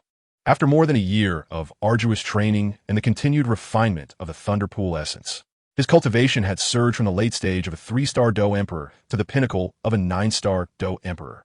He was but a step away from reaching the Dou Zone realm. However, this final step loomed like an insurmountable chasm. The distinction between Dou Zone and Dou Emperor was of a qualitative nature. It was not merely a matter of accumulating Dou Qi, but also entailed a deeper comprehension and application of spatial laws. One needed to condense a spatial seed within themselves to truly step into the realm of Zone. Lin Nuo sensed that his Dou Qi had already reached or even surpassed the limits of an ordinary 9-star Dou Emperor, and both his body and soul were sufficiently robust. Yet the opportunity to condense the spatial seed remained elusive. Although the Thunder Emperor scripture contained profound insights into spatial techniques, it leaned more towards the integration of thunder and space, lacking foundational guidance for the initial condensation of the spatial seed. Clearly, solitary efforts would not suffice. Awakening from his profound meditation, a spark of understanding flickered in Lin Nuo's eyes.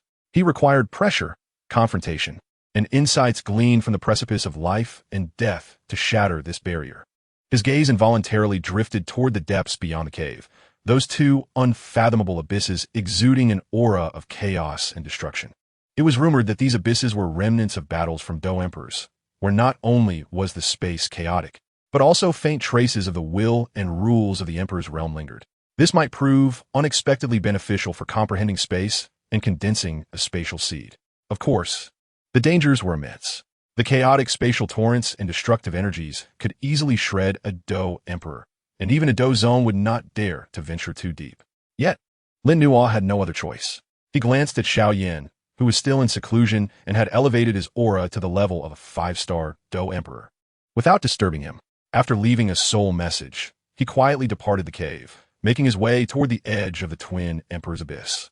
As he approached the abyss, the overwhelming, ancient, and destructive essence intensified. Standing at the abyss's edge and gazing downward, he found himself confronted by a realm of darkness and chaos, evoking a chill within him. Within the abyss, vibrant spatial rifts flickered in and out of existence, emanating a disquieting resonance.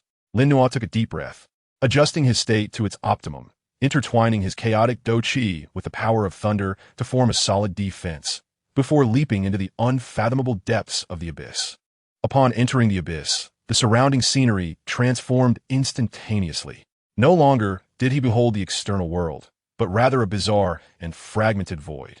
Countless shards of space, varying in size, shot forth like blades, while the violent energy currents roared like enraged dragons.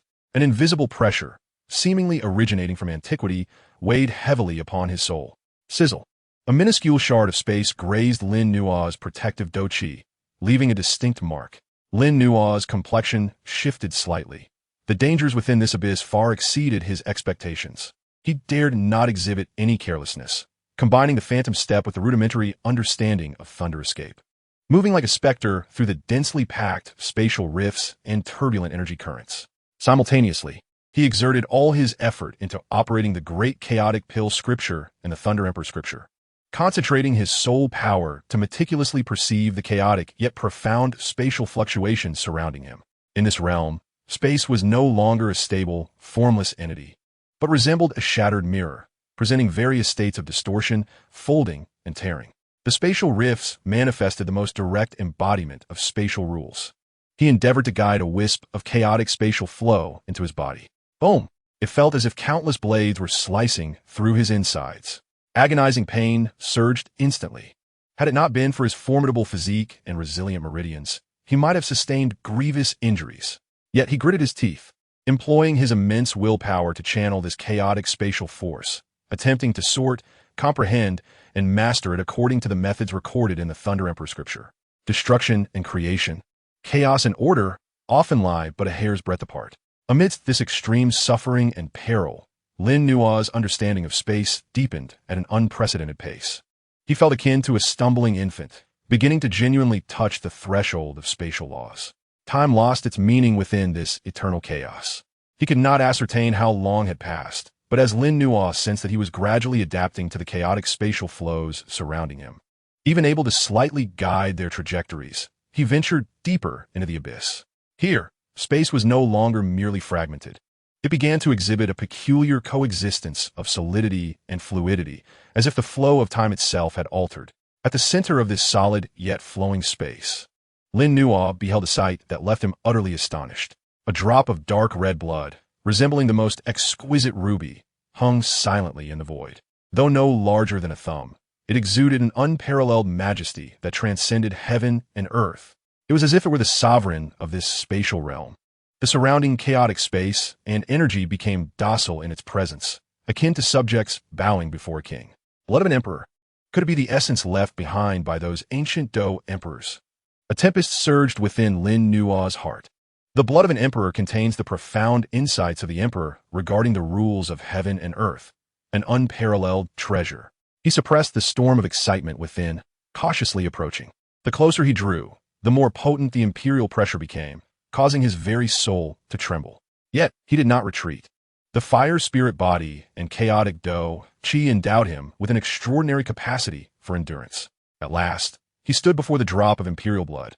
Experiencing it up close allowed him to perceive the vastness and profundity contained within, as if facing an infinite starry sky. He attempted to extend a wisp of his soul power toward the drop of imperial blood. The moment his soul power made contact with the imperial blood, boom!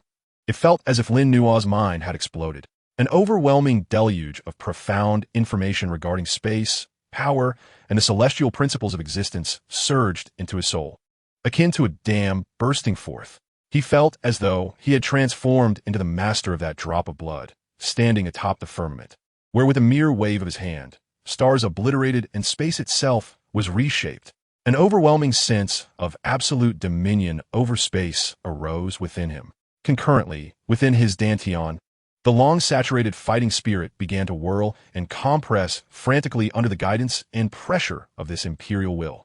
All his insights and accumulated experiences erupted in a cataclysmic moment. A seed, no larger than a grain of rice, yet radiating a chaotic luminescence, which seemed to harbor myriad spatial veins within, slowly coalesced at the center of his dantian. The seed of space had come to fruition. Thunderous roars echoed as Lin Nua's aura surged dramatically, shattering an invisible shackle. The magnificent fighting spirit melded seamlessly with spatial power, transforming into a more advanced and formidable energy of the Dou Zone, coursing through his limbs and bones. A potent sensation of controlling space and transcending all beings flooded his heart. The realm of Dou Zone had been attained. Furthermore, due to his exceptionally solid foundation, he had even grasped a fragment of the Dou Di's will, making his initial foray into Dou Zone far surpass that of an ordinary one-star Dou Zone in terms of the refinement of his fighting spirit and the finesse of his spatial control. Lin Nua abruptly opened his eyes, within which swirled chaotic radiance, seemingly capable of piercing through layers of void. He slowly raised his hand and gently grasped at the tumultuous space before him. Buzz! The once violent spatial turbulence instantly solidified and calmed, as if smoothed by an invisible hand. Chapter 139, Dual Moons in the Sky, Space Unveiled. Dou Zone. Feeling the relentless power within him, perfectly intertwined with space, Lin Nua's heart brimmed with pride. After more than a year of profound seclusion in the abyss, enduring trials of life and death, he had finally taken this crucial step. With his current strength, should he face the nine heavens sovereign again, even if he were to falter, he would no longer be as powerless as before. Possessing at least the means to evade and maneuver, his gaze fell once more upon the drop of suspended dark red imperial blood. This object was an unparalleled treasure. Yet the imperial will it contained was far too vast for him to harness at his present level. Any forceful contact would result in the shattering of his soul. I shall return for you when my strength is sufficient. Lin Nuo cast a deep glance at the imperial blood, memorizing its position, then swiftly moved upwards toward the abyss's surface. Achieving Dou's zone greatly enhanced his spatial control, allowing him to traverse the chaotic abyss with ease, far exceeding his previous efforts. He deftly avoided numerous spatial rifts like a fish in water, soon returning to the edge of the abyss. Upon his return to the concealed cave, Xiaoyan had also concluded his seclusion, his aura now reaching the level of a 7-star Dou Huang, progressing at a remarkable pace. You have broken through to Dou's zone. Xiaoyan, sensing the distinctly different aura emanating from Lin Nuo, which seemed to meld with the very fabric of the heavens and earth, was momentarily taken aback, his eyes widening in disbelief. It has only been a little over a year, from a 3-star Dou Huang to directly stepping into Dou's zone. Such a pace of cultivation is simply astonishing. Lin Nuo smiled gently and nodded. Fortuitously, I have made a breakthrough. Xiaoyan took a deep breath, suppressing his shock, and chuckled wryly. Compared to you, I feel as if I've been training like a dog. Joking aside, both understood that Lin Nuo's breakthrough to Dou's zone undoubtedly added a crucial advantage in the upcoming contest for the pure Lotus Demon Fire. Calculating the time, the dual moons in the sky would soon appear. Lin Nuo gazed towards the dim sky outside the cave, his expression growing solemn. Xiaoyan also sobered, nodding. I can sense the energy in the air becoming somewhat agitated, and spatial fluctuations are increasingly frequent. The final moment approaches. The two cease their training, adjusting their states to the peak, vigilantly attuned to the movements of the outside world. 3 days later, night fell. However, this night, the sky was distinctly different from usual. A radiant moon ascended slowly in the celestial dome, casting its clear light. Yet, immediately thereafter, in the heavens not far from this bright moon, the space subtly distorted, and a second moon, slightly ethereal and exhibiting a faint pink hue, began to materialize. Dual moons in the sky, as the two moons hung fully in the firmament, intertwining their silvery and rosy luminescence upon the earth. A tremendous hum resonated. The entire region of the Twin Emperor Abyss trembled violently. An indescribable, vast wave of energy erupted from the very center of the two parallel abysses. Lin Nuo and Xiao Yin simultaneously burst from the cave, gazing towards the source of the disturbance. Above the center of the Twin Emperor Abyss, the space rippled like water, twisting wildly, ultimately forming a colossal, slowly rotating, milky white spatial vortex.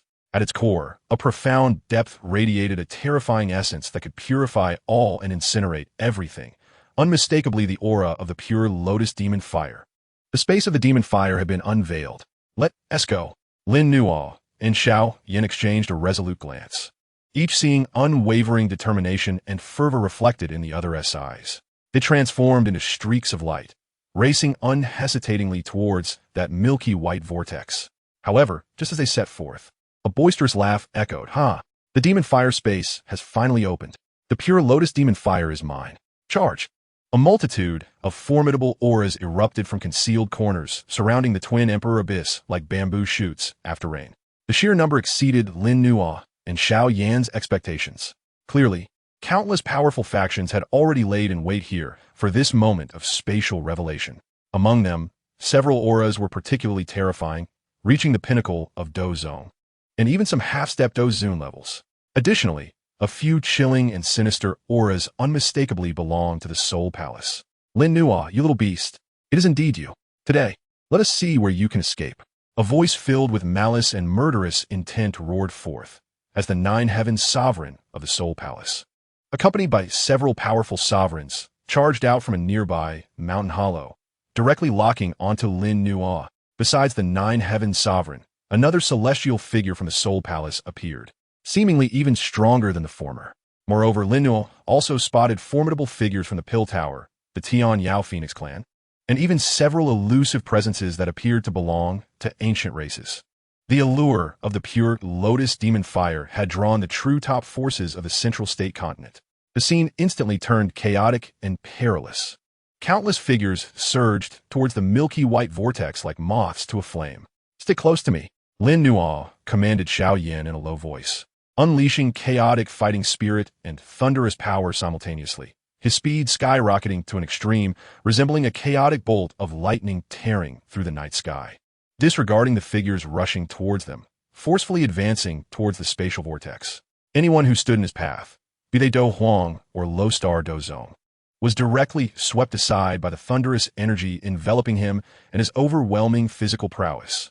Unstoppable, the Nine Heavens' sovereign-esque gaze turned even colder upon witnessing this. Block him. He must not enter first. He and the other sovereign from the Soul Palace struck simultaneously, unleashing two colossal black palm prints capable of rending space. One from the left and one from the right, imbued with an overwhelming aura of death. Crashing towards Lin Nuo. Get out of my way. Lin Nuo's eyes gleamed fiercely, advancing rather than retreating, unleashing both fists. His left fist erupted with lightning, while his right ignited with chaotic flames. Thunder Emperor Fist. Chaotic flames of annihilation. Boom! Boom! The two terrifying punches collided ferociously with the massive black palm prints, unleashing an earth-shattering explosion that resonated throughout the heavens. The energy storm surged forth in an instant, causing several formidable figures caught off guard to spit blood and be thrown backward. Lin Nuo's figure swayed slightly, but soon steadied himself. While both the Nine Heavens Sovereign and the Soul Palace Sovereign were jolted back a step, their faces reflecting astonishment. How could his power have increased so dramatically? The Nine Heavens Sovereign found it hard to believe, in a mere year, the opponent could contend with both of them without faltering. Seizing this moment, Lin Nuo grasped Xiaoyan and, with a burst of speed akin to teleportation, rushed into the milky white spatial vortex, disappearing from sight. Chase! The Nine Heavens Sovereign's face darkened with rage as he, along with the members of the Soul Palace, immediately plunged into the vortex. Observers from other factions, witnessing this turn of events, hurriedly followed suit. Chapter 140. The Demon Fire Space. Upon passing through the milky white spatial vortex, a searing yet strangely purifying aura assaulted them. Lin Nuo and Xiaoyan steadied themselves, vigilantly surveying their surroundings. What lay before them was not the anticipated realm of flames, but an endless expanse of milky white space. The sky was a pristine white, the ground equally so, devoid of sun, moon, and stars, mountains, and rivers. Only an omnipresent, purifying energy seemed capable of permeating their very souls. In the far distance, a colossal milky white lotus flower could be faintly discerned, standing tall, as if supporting the entirety of heaven and earth. The lotus spun slowly, emanating a disquieting aura. This was the essence of the purifying lotus demon fire. Yet, beneath the seemingly tranquil surface of this space lay boundless peril. Be cautious. This purifying energy is corroding our battle energy and souls. Xiaoyan's expression shifted as it surged, forming a protective barrier against the insidious purifying force. Lin Nuo also sensed that his chaotic battle energy was sluggish under this purifying influence. With waves of sharp pain piercing his soul, the purifying power of the purifying lotus demon fire was indeed formidable. He focused his thoughts, allowing the chaotic glazed flame to manifest, enveloping him in a thin veil of flame. The chaotic fire embraced all things. The seven-colored glazed flame contained the essence of creation, providing a commendable resistance to this purifying force. We must hasten towards the core of that demon fire, Lin Nuo declared solemnly. He could feel the demon fire emitting a potent resonance, guiding them towards its source. The two did not dare to delay and swiftly surged toward the massive lotus flower. However, just as they covered a few miles, the surrounding milky white space suddenly twisted and transformed. In the blink of an eye, the scenery before them shifted dramatically. No longer was it a pure white space, but a veritable mountain of corpses and a sea of blood. Countless grotesque demons and formidable foes surged forth from all directions like a tidal wave, roaring thunderously, their killing intent palpable. It's an illusion, Xiaoyan barked, channeling his soul power to protect his essence, while the green lotus earth heart fire and the falling heart flame erupted simultaneously, attempting to incinerate the phantasms. Yet, those demons and adversaries seemed to exist in reality, their attacks fierce and powerful, even repelling his. Lin Nuo's gaze turned icy. He too found himself ensnared in the illusion.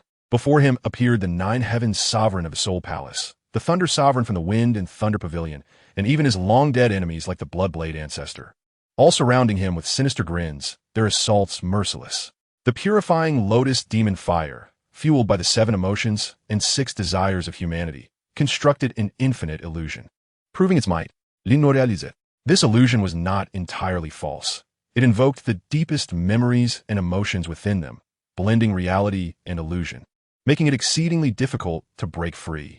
If one's will was not steadfast, one would be trapped in this illusion, ultimately being rendered to nothingness by the purifying force. Yet, to attempt to hinder me with this is insufficient. Lin Nuo murmured, refraining from using brute force against the illusions. Instead, he sat cross-legged, closed his eyes, and activated the heart-preserving method from the primordial Dan Soul Canon, allowing the soul power of the heavenly realm to illuminate his consciousness, fortifying his heart against external demons. Let the illusions come in myriad forms. I shall remain unyielding.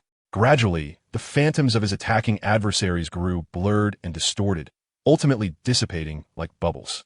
The vision of the corpse mountain and blood sea slowly faded, revealing once more the pure, milky white space.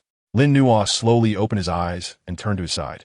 He noticed Xiao Yan still locked in a fierce battle against the illusions, sweat beading on his forehead, clearly struggling immensely.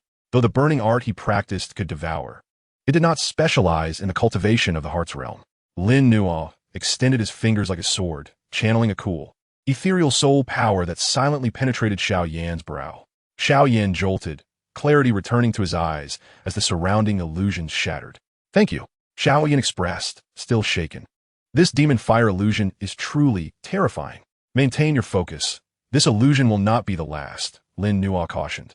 Indeed, as they continued onward, new illusions triggered at intervals. Sometimes it was the temptation of power, other times the allure of beauty, and sometimes the tragic fates of friends and family. Each illusion targeting the most vulnerable aspects of the human heart. Even Lin Nuo, while experiencing a vividly realistic illusion of the destruction of the Canaan Academy and the loss of loved ones, nearly faltered in his resolve, but thankfully, the strength of his heavenly realm soul was sufficient to pierce through the deception. This demon fire space was not merely a test of power, but an ultimate tempering of the heart and will. The two persevered through the illusions, their pace slow, yet their resolve became ever more crystalline and unbreakable through each trial. Time passed unmeasured, and after breaking through yet another layer of extraordinarily realistic, nearly indistinguishable illusions that promised the purifying lotus demon fire and the title of Dou Emperor, the scenery ahead suddenly opened up. The gigantic milky white lotus flower that supported the heavens was now within reach. The lotus, divided into 9 tiers, spun slowly, each petal perfectly sculpted like the finest jade, exuding a sacred aura that purifies all. At the heart of the flower, a fist-sized, ever-changing milky white flame quietly burned. Though it appeared gentle, the destructive energy contained within sent shivers through the souls of Lin Nuo and Xiao Yan. The purifying lotus demon fire, the third on the ranking. However, surrounding the lotus were dozens of figures. The 9 heavens sovereign of the Soul Palace, another unknown sovereign from the Soul Palace, an elder from the Pill Tower, a powerful being from the Tian Yao Phoenix clan, and several obscure but powerful Dou Zong Ro cultivators. All the strong individuals who had successfully traversed the illusions gathered here. They eyed each other warily, facing off, yet none dared to approach the lotus, for they could all sense the terrifying pressure emanating from the purifying lotus demon fire, which had reached an unfathomable level. To advance recklessly would likely result in instant obliteration. The arrival of Lin Nuo and Xiao Yan immediately drew the attention of all present, especially the 2 Soul Palace sovereigns, whose gazes locked onto Lin Nuo like venomous serpents, their murderous intent unabashed. "You little beast, you have finally arrived. Today shall be your demise." The 9 heaven sovereigns' voice was frigid as he and the other sovereigns slowly closed in, their auras firmly targeting Lin Nuo. The others merely observed coldly, reveling in the conflict brewing between the Soul Palace and Lin Nuo. The atmosphere was charged, ready to explode. Lin Nuo's gaze swept across the gathering, finally settling on the purifying lotus demon fire just within arm's reach, a cold smile gracing his lips. "You wish to kill me? With just you, I fear you lack the qualifications." With a flick of his hand, the chaos-colored demon fire token appeared in his palm. Chapter 141. The demon fire acknowledges its master. All fires bow in reverence. The moment the demon fire order manifested, the colossal milky white lotus seemed to respond to an unseen summons, gently swaying as the pure lotus demon fire at its core flickered. its purifying power suddenly magnifying several-fold. The demon fire order. It was indeed in his grasp. A chorus of astonished gasps erupted around him, all eyes fervently fixed on the token in Lin Nua's hand. An almost tangible mix of greed and murderous intent filling the air. The Nine Heaven Sovereign's gaze turned ever colder. Hand over the demon fire order. He and another sovereign from the Soul Hall unleashed their formidable auras simultaneously, like two towering black mountains, bearing down upon Lin Nua. This time, they held nothing back. The terrifying pressure of their Dou Zun-level power was unrestrained, vowing to obliterate Lin Nua in one fell swoop and seize the token. However, to the astonishment of all present, Lin Nua made an unexpected move in the face of the two enraged sovereigns from the Soul Hall. He neither defended himself nor counterattacked. Instead, wielding the demon fire order, he stepped forward, resolutely approaching the massive pure lotus demon fire. What was he attempting? Seeking his own demise, without the protection of the demon fire order. Drawing near to the pure lotus demon fire was akin to courting death. As the crowd looked on in horror, Lin Nua's figure was instantly enveloped by the luminescent milky white aura. Lin Xiaoyan's expression changed dramatically as he rushed forward. Yet, in the next heartbeat, an unbelievable scene unfolded. The once fearsome pure lotus demon fire, capable of inducing trepidation even in Dou Zun experts, softened as it made contact with the chaotic glazed flame enveloping Lin Nua, transforming from a violent tempest into a gentle flow, as if recognizing a kin. The milky flames entwined around Lin Nua's form, causing no harm. Instead, they radiated waves of jubilant reverence, akin to a loyal subject bowing before a monarch. Meanwhile, the demon fire order blazed with renewed brilliance, resonating intensely with the pure lotus demon fire, morphing into a streak of light that merged into the flames at the lotus's heart. A resounding hum reverberated through the entire demon fire space. The enormous milky white lotus erupted with an unprecedented brilliance, rapidly shrinking until it transformed into a refined milky flame, swirling around Lin Nua as if imbued with life. Before gently resting upon his brow, forming a faint lotus mark, the pure lotus demon fire has acknowledged its master. The entire sequence transpired in the blink of an eye, from Lin Nua entering the purifying aura to the pure lotus demon fire recognizing its master. A mere few breaths had elapsed. Everyone stood dumbfounded, as if petrified in place. How could this be possible? That was the third-ranked pure lotus demon fire. Its spiritual essence and formidable power were capable of incinerating even Dou Sheng. How could it so easily recognize a mere one-star Dou Zong as its master? Even possessing the demon fire order, such smoothness was unfathomable. History was replete with instances of those holding such tokens being devoured by the demon fire instead. Little did they know that Lin Nua bore the fire spirit body, akin to the source of myriad fires, endowing him with an innate dominion over strange flames. The demon fire order merely served as an introduction. What truly compelled the pure lotus demon fire to willingly recognize him was his unique constitution capable of accommodating and mastering myriad flames, coupled with the inherently high quality of the chaotic glazed flame, which contained the essence of creation. It harmonized rather than repelled the purifying attributes of the pure lotus demon fire, suggesting a complementary relationship. All these factors converged to create this seemingly inconceivable spectacle. No, this cannot be. The Nine Heavens sovereign roared in a frenzy, his eyes turning blood red. Their Soul Hall had long plotted and expended countless efforts, only to have their aspirations turned into a wedding gown for another. You little beast, hand over the demon fire. The Bone Ghost Saint was equally driven to madness, launching an attack alongside the Nine Heavens sovereign, unleashing two pillars of black light imbued with soul-destroying power, tearing through space directly towards Lin Nua's brow. They aimed to eliminate him while he had just tamed the demon fire and had yet to fully master it, forcefully seizing it. However, just as the two black pillars were about to strike Lin Nua, he slowly lifted his head.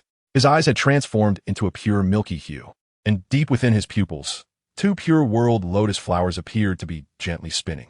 An overwhelming aura, one that transcended all beings, purifying all and judging everything, surged forth from his being like a tempest. With merely a lift of his right hand, he directed it toward the two black pillars and gently grasped. Buzz! The milky purification aura rippled outward. The two Soul Hall secret techniques, powerful enough to seriously injure low-rank Dou Qi, melted away silently upon contact with the purifying aura, vanishing without a trace. What? What kind of power is this? The Nine Heavens Sovereign and the Bone Ghost Saint turned pale with fright, feeling their very souls tremble beneath the milky light as if facing a natural enemy. Lin Nuo gazed calmly at them, like a deity surveying mere ants. Now is my turn. With a thought, the lotus mark at his brow radiated brilliantly. The primordial powers of the pure lotus demon fire, chaotic glazed flame. An azure core fire began to fuse in an unprecedented manner, mediated by his fire spirit body.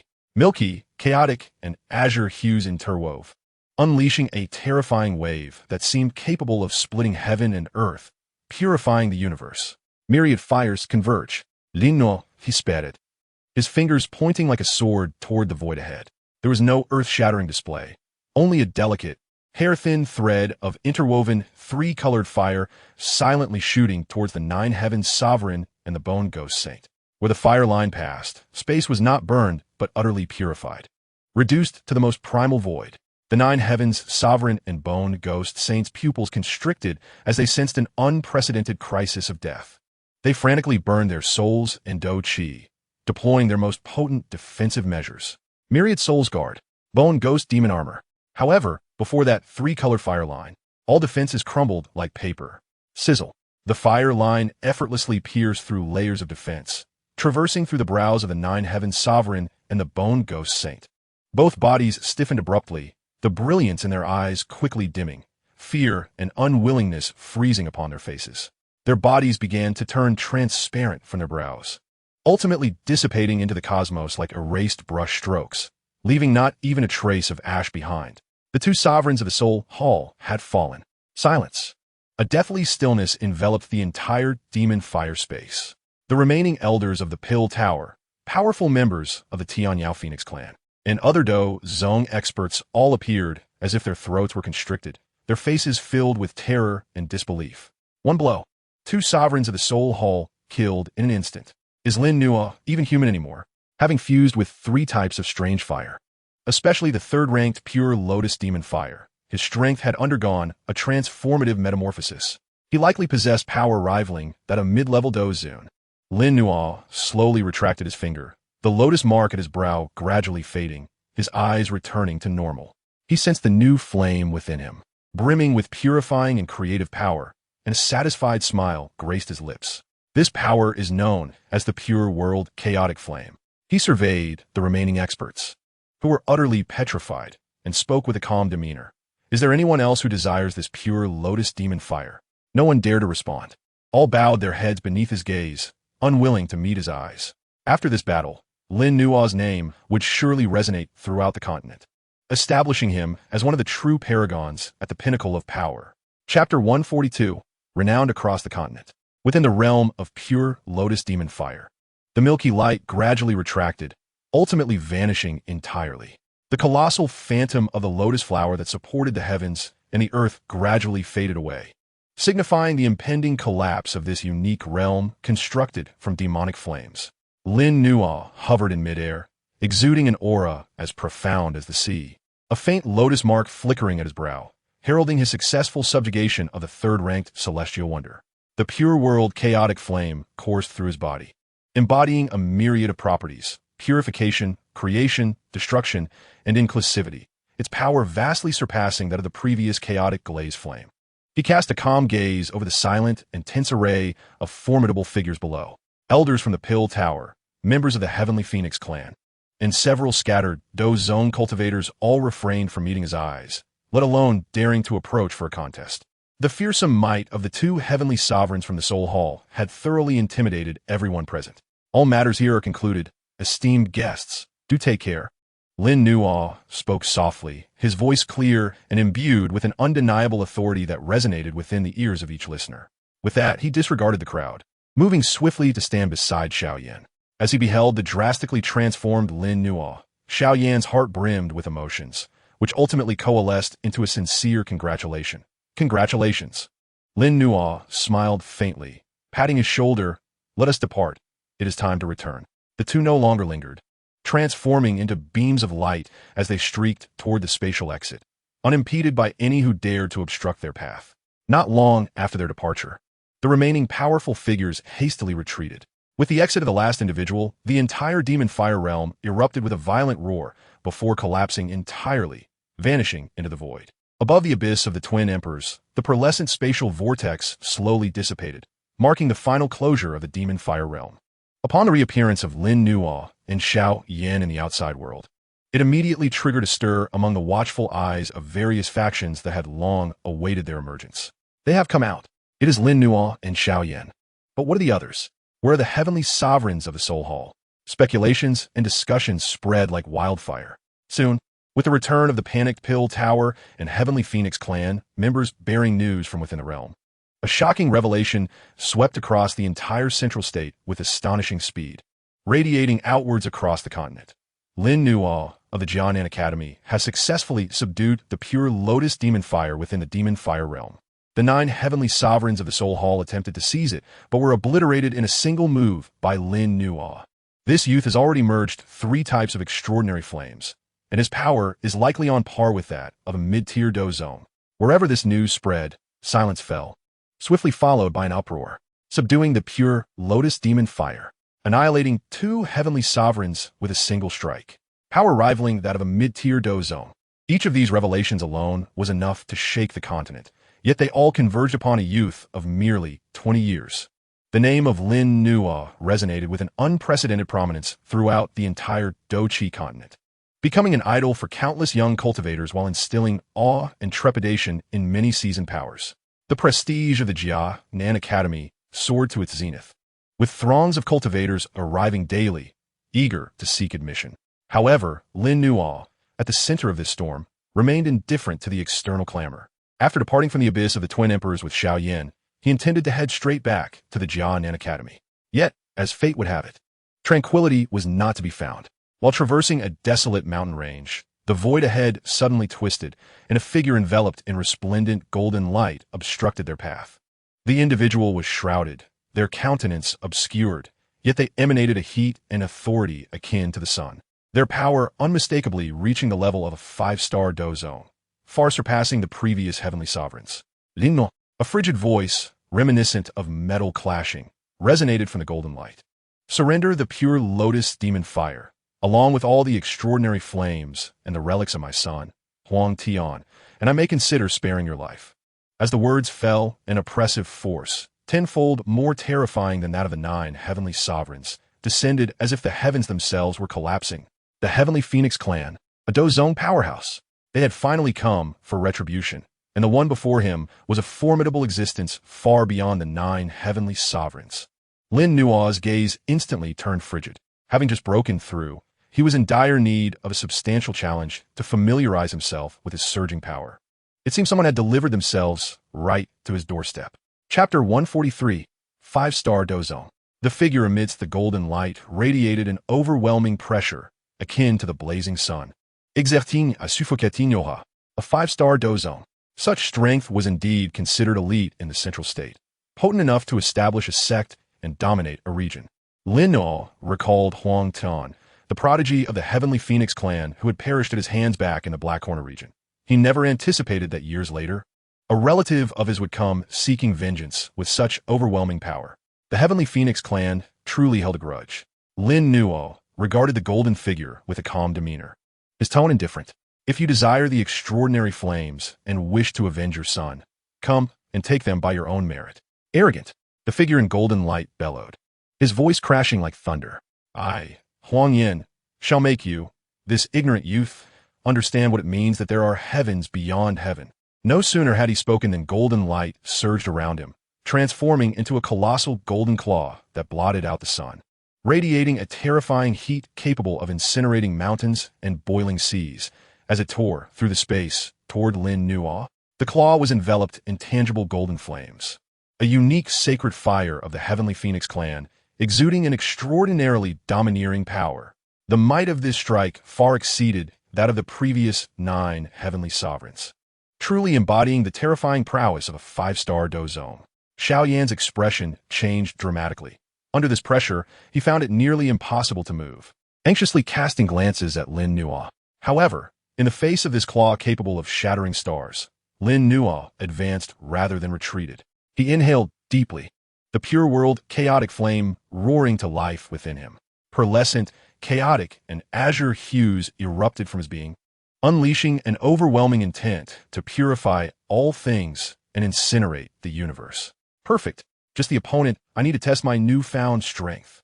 Lin Nuo's eyes gleamed with determination as he clenched his right fist, the three-colored flames coalescing fiercely, ultimately morphing into an exquisitely refined flame fist imprint, seemingly capable of piercing through the very fabric of space. Pure world, chaotic fist. With a silent yet thunderous punch, he unleashed the strike, as if it had summoned the laws of a universe. Where the fist imprint passed, space was not merely distorted, but directly purified, returning to nothingness, leaving behind a clear black trace. Boom! The flaming fist imprint collided violently with the golden claw in midair, contrary to expectations of an explosive energy release. There was instead an extreme sense of annihilation and purification. The sacred fire of the demon phoenix, potent enough to melt gold and stone, let out a mournful wail upon encountering the pure world chaotic flame, rapidly fading and disintegrating.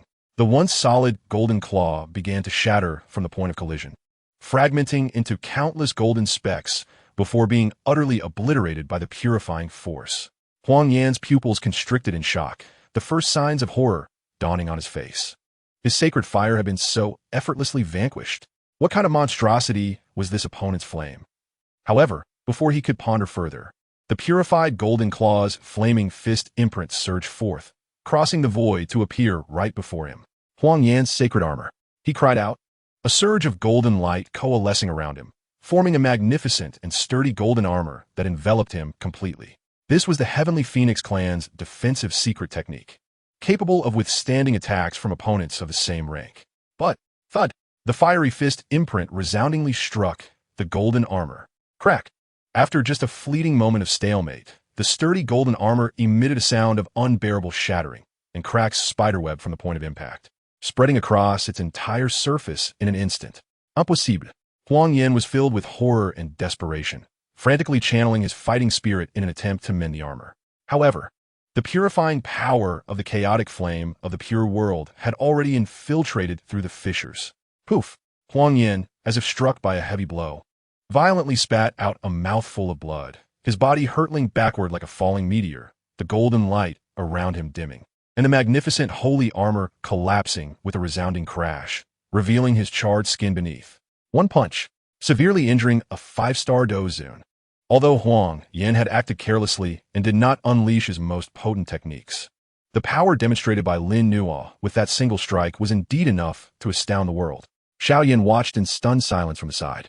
He was aware that Lin Nuo's strength had surged after subduing the pure lotus demon fire, yet he had never anticipated it would reach such formidable heights. A 5-star Dou Zun, severely wounded by a single blow. Lin Nuo slowly withdrew his fist, feeling the slight expenditure of fighting spirit within him, and was quite satisfied.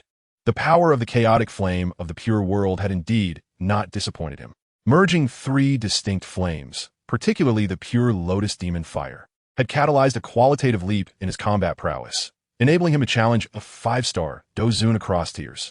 He cast a cold gaze toward Huang Yan, who was stabilizing himself at a distance, his face pale, filled with terror and resentment. A 5-star Dou Zun, merely this. Upon hearing those words, Huang Yan was so infuriated that he nearly spat out another mouthful of blood. Yet what surged more within him was fear. He could sense that the opponent had not unleashed his full power. This individual's strength was undoubtedly far beyond the mere appearance of a 1-star Dou Zun. Who? What kind of monster are you? Huang Yan's voice was hoarse, stripped of its previous arrogance. Who I am is of no importance. Lin Nuo stepped forward, the 3 colored flames around him surging once more. What matters is that today, you shall likely remain here. Having forged a deadly enmity, he would not allow the other to escape, leaving future hazards unaddressed. Sensing the unabashed killing intent emanating from Lin Nuo, Huang Yan's complexion drastically changed, and he dared not hesitate any longer. He abruptly ignited his essence blood, transforming it into a streak of golden light, and fled frantically towards the distant skies. Trying to flee? Too late. Lin Nuo's gaze sharpened, and the lotus mark on his brow radiated with brilliance. The pure lotus demon fire, spatial confinement. Buzz. The milky white purifying halo expanded instantaneously from his center, enveloping a vast area of thousands of feet. Within the confines of this halo, space seemed to freeze, becoming exceedingly viscous. Huang Yin's rapidly fleeing figure was ensnared as if caught in a quagmire, his speed plummeting. No! Huang Yin let out a desperate scream, struggling frantically, yet found it impossible to escape the spatial confinement imbued with purifying power. Lin Nua's figure flickered like a specter, appearing behind him in an instant. A hand cloaked in the chaotic flame of the pure world, resembling the scythe of death, gently pressed against his back. Purification. The two calm words were uttered. The milky white flames surged into Huang Yin's body in an instant. His body froze abruptly, his eyes filled with boundless fear and unwillingness. And then, his form emanated a milky light from within, rapidly becoming transparent as if purified from filth, ultimately dissipating entirely between heaven and earth. The Tian Yao Phoenix clan. 5-star Dou Zun. Huang Yin has fallen. Lin Nua slowly retracted his hand, his expression unchanging, as though he had merely accomplished a trivial task. After this battle, he gained a clearer understanding of his current strength. Below the intermediate Dou Zun, he feared no one. Let us go back to the academy, he said to the still-dazed Xiao Yin, then transformed into a streak of light, racing towards the direction of the Canaan Academy. Xiao Yin took a deep breath, suppressing the shock within him, and hurriedly followed. Behind them lay a desolate mountain, silent save for the slowly dissipating, chilling, purifying fluctuations. Chapter 144. Returning to the Academy. Canaan Academy, Inner Court Square. Today, the square was bustling with activity, the atmosphere extraordinarily vibrant. Not only were all the inner court disciples gathered, but even the elders and outstanding students from the outer court had been granted special access. On the high platform, the esteemed Elder Su Qian, Hu Jia, Wu Hao, and other academy leaders were all present, and even the long-absent master of heavenly fire quietly stood in the void, gazing into the distance. Everyone awaited, anticipating the return of the Saint Son who had created countless legends and now commanded renown across the continent. I heard the Saint Son has subdued the pure lotus demon fire. Not only that, the two heavenly sovereigns from the Soul Palace were annihilated by him in an instant. My heavens, those are Dou Zun powerhouses. Moreover, the 5-star Dou Zun of the Tian Yao Phoenix clan was also slain beneath the Saint Son's hand. The Saint Son is magnificent. Long live the Academy. Excited discussions surged like a tide across the square, each disciple's face radiating with fervent pride and joy. Lin Nua's illustrious achievements had already reached the Academy through various channels, causing an unprecedented sensation. He had become the very embodiment of the Canaan Academy, an irreplaceable faith in the hearts of all disciples. He is here, someone shouted, and instantly, the crowd fell silent, all gazes directed towards the distant horizon. Two streaks of light, akin to comets, sliced through the sky, drawing nearer and eventually landing gently upon the high platform at the center of the square under countless fervent stares. As the brilliance faded, Lin Nua and Xiao Yan's figures emerged. At this moment, Lin Nua donned a simple black robe, his aura restrained, as though merging with the surrounding world. Were it not for the eyewitness accounts, one might scarcely perceive his presence. Yet when his gaze swept across the crowd, that intangible authority compelled all to bow their heads in reverence. Standing beside him, Xiao Yin, though equally distinguished in demeanor, appeared somewhat overshadowed in Lin Nua's luminescence. Welcome back, Saint Son. Led by Elder Su Qian, all academy leaders, elders, and disciples simultaneously bowed in respect, their voices resonating like a tidal wave, echoing through the heavens. This was sincere admiration for a powerful figure, and a tribute to the pride of the academy. Lin Nua nodded slightly, his gaze warmly encompassing the excited faces below, ultimately resting upon Su Qian and the others. Elder, everyone, I have returned. It's good to be back. It's good to be back. Elder Su Qian, overwhelmed with emotion, tears streaming down his cheeks, stepped forward and firmly patted Lin Nua's shoulder, his voice choked with emotion. Well done, my boy. You are the true dragon that Canaan Academy has not seen in millennia. The pride of the academy. Other elders also approached, their faces aglow with genuine joy and admiration. In the void, the figure of the master of heavenly fire gradually solidified, landing upon the high platform. He gazed at Lin Nua, his eyes filled with astonishment and complexity. Little fellow, You truly continue to surprise me time and again. The master of heavenly fire sighed, stroking his beard. The pure lotus demon fire, a heavenly marvel that even the Dou Qi must treat with caution, has actually been subdued by you. Moreover, your current strength. He carefully sensed Lin Nuo's aura. Though Lin Nuo had deliberately concealed it, the subtle fluctuations that perfectly harmonized with space, along with the trace of purifying essence at his brow that even he found disconcerting, indicated that this young man had truly attained the qualifications to engage in dialogue as an equal with him, even to surpass him. A stroke of luck in breaking through. I thank the revered one for your concern. Lin Nuo clasped his hands in respect to the master of heavenly fire, his demeanor remaining respectful. This elder had provided significant assistance during his early growth, a kindness he would not forget. Luck? The revered lord of heavenly fire shook his head with a bitter smile. If subduing the pure lotus demon fire and slaying a 5-star Dou Zun could be deemed a stroke of luck, then the formidable beings on this continent would surely be consumed by shame. He then shifted his tone, his expression turning grave. However, your recent prominence has undoubtedly placed you in direct opposition to both the Soul Palace and the Celestial Phoenix clan. These two factions possess profound depths and are not to be trifled with. You must exercise utmost caution in the days to come. Lin Nuo nodded in acknowledgement. I understand. Esteemed elder. He was acutely aware that defeating the Soul Palace's Heavenly Sovereign and the Celestial Phoenix clan's Dou Zun carried significant implications. Yet, he recognized that this was a path of no return. The only way to safeguard what he cherished was to grow ever stronger, instilling dread in all adversaries. In the ensuing hours, Lin Nuo briefly recounted his experiences within the demon fire space to Su Qian and the others, deliberately omitting core secrets such as the fire spirit physique. Nonetheless, the thrilling narrative left everyone captivated and in awe. The welcoming ceremony lasted an entire day, concluding amidst the fervent and reluctant gazes of countless students. That night, atop the Holy Sun Peak, Lin Nuo stood alone, gazing into the starry expanse.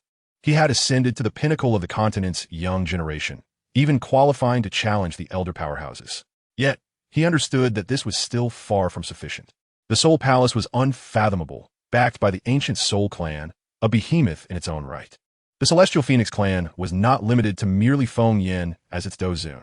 Moreover, beyond the continent lay the vast and mysterious Great Thousand World. The road ahead remained long and arduous. It was time to take a moment to consolidate his gains and firmly establish his realm.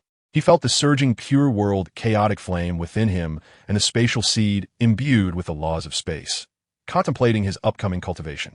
However, just as he prepared to return to his cave dwelling, he felt a slight furrow in his brow and his gaze sharpened, scanning a shadow lurking beneath the Holy Sun Peak. Since you have come, why hide in the shadows? Chapter 145. The Saint Strikes. Lin Nuo's voice echoed through the tranquil night, imbued with a hint of icy murderous intent. From the shadow below, the Holy Sun Peak, the space rippled slightly as a figure, shrouded in a distorted darkness, slowly emerged. The visage of this person was obscured, save for a pair of eyes exhibiting an eerie grayish-white hue, devoid of any emotional fluctuations, only pure coldness and desolation. Their aura was so subtle that, had it not been for Lin Nuo's profound soul realm and his recent breakthrough, granting him heightened senses, he might have failed to perceive their presence. Truly worthy of one who can subdue the pure lotus demon fire. Your perception is indeed sharp. A raspy voice emerged from the shadow, akin to sandpaper scraping together. Lin Nuo's gaze narovit. This individual exuded a far greater sense of danger than the previous heavenly sovereign or Feng Yin. Although their aura was tightly restrained, the chilling and decayed essence emanating from their soul stirred Lin Nuo's pure world chaotic flame into a restless state. A member of the Soul clan? Lin Nuo spoke slowly, his tone resolute. The pure essence of death and the aura of the soul resonated with the Soul Palace. Yet it felt even more ancient and refined. Only the legendary ancient Soul clan could possess such power. The shadow seemed to shift slightly, the grayish eyes fixated on Lin Nuo. It appears you know quite a bit. I am Saint Hun Miesheng, acting on the orders of my clan to bring you back. Saint Hun Miesheng. Lin Nuo's heart tightened. Within the Soul clan, only a Dou Qi could bear the title of saint. This individual was indeed a Dou Qi. Even if they were merely at the lowest tier of 1-star Dou Qi, the chasm between a Dou Qi and a Dou Zun was insurmountable. The Soul clan had dispatched a Dou Qi for him. Bring me back? Lin Nuo maintained a fade of composure. Yet his Dou Qi had already surged to its zenith, the pure world chaotic flame coursing through his meridians, ready to erupt at any moment. Just based on you? A flicker of derision crossed Han Mieshing's gray eyes. Young man, confidence is commendable, yet excessive arrogance is folly. Do you believe that with the pure lotus demon fire and your meager cultivation, you can contend with a saint? He slowly raised a withered hand, a grayish-white aura of death coalescing within his palm, as if it could siphon away all vitality. Beneath the saint, all are but ants. Submit willingly, and you may avoid the torment of soul extraction. Before his words had fully dissipated, the grayish aura in his palm vanished without a sound. In the next instant, the space surrounding Lin Nuo abruptly solidified. An indescribable force of deathly laws surged forth like countless icy chains, emerging from the void to ensnare his body and soul, seeking to strip him of all vitality and seal him away. The power of a Dousheng had already transcended the realm of mere Douzun. Lin Nuo's complexion paled dramatically, feeling as if his Dou Qi, soul, and even thoughts were sluggish, as if he were on the verge of succumbing to an eternal slumber. Pure world, chaotic flame, burn. He roared inwardly, the lotus mark on his brow erupting with resplendent light. A triad of flames, milk-white, chaotic, and azure, exploded forth, striving to incinerate the intangible chains of death. The pure world, chaotic flame, a supreme conflagration born from the amalgamation of three distinct fires. Particularly the purifying power of the pure lotus demon fire possessed a certain restraint against such deathly, soul-related laws. The invisible chains of death emitted faint sounds as they were scorched by the flames, their constricting grip momentarily faltering. It was merely a momentary reprieve. A flicker of surprise crossed Han Mieshing's eyes. Indeed, there is some merit here. This flame can slightly counteract my obliterating death aura. Alas, the disparity in realms cannot be bridged by external forces. He raised his other hand slowly, cradling his palms, as an even more formidable and terrifying deathly aura surged forth, coalescing into a massive grayish-white vortex that descended upon Lin Nuo. Within the vortex, it felt as though countless souls were wailing in despair, intent on dragging Lin Nuo and his flames into the abyss of death. This time, Lin Nuo sensed the true peril of death. The Dousheng was overwhelmingly powerful. Even if he unleashed all his hidden cards, it would likely be futile. Did he truly have to resort to his final trump card? At this critical juncture, a voice boomed like thunder from the heavens. You vile wretch of the Soul Clan, dare you wreak havoc within my Canaan Academy, as if I do not exist? An ancient yet commanding snort resonated, akin to a celestial thunderclap, shattering the silence. Following this, a colossal hand, entirely composed of blazing red flames, seemed to transcend space itself, appearing above the Holy Sun Peak with an overwhelming might that threatened to incinerate all in its path, crashing down upon the grayish-white vortex. Boom! The fiery hand collided violently with the deathly vortex. There was no earth-shattering explosion, only an overwhelming obliteration. The crimson flames and grayish death aura clashed fiercely, eroding and negating each other, transforming the very space into chaos. The energy storm erupted, instantaneously vaporizing the clouds surrounding the Holy Sun Peak.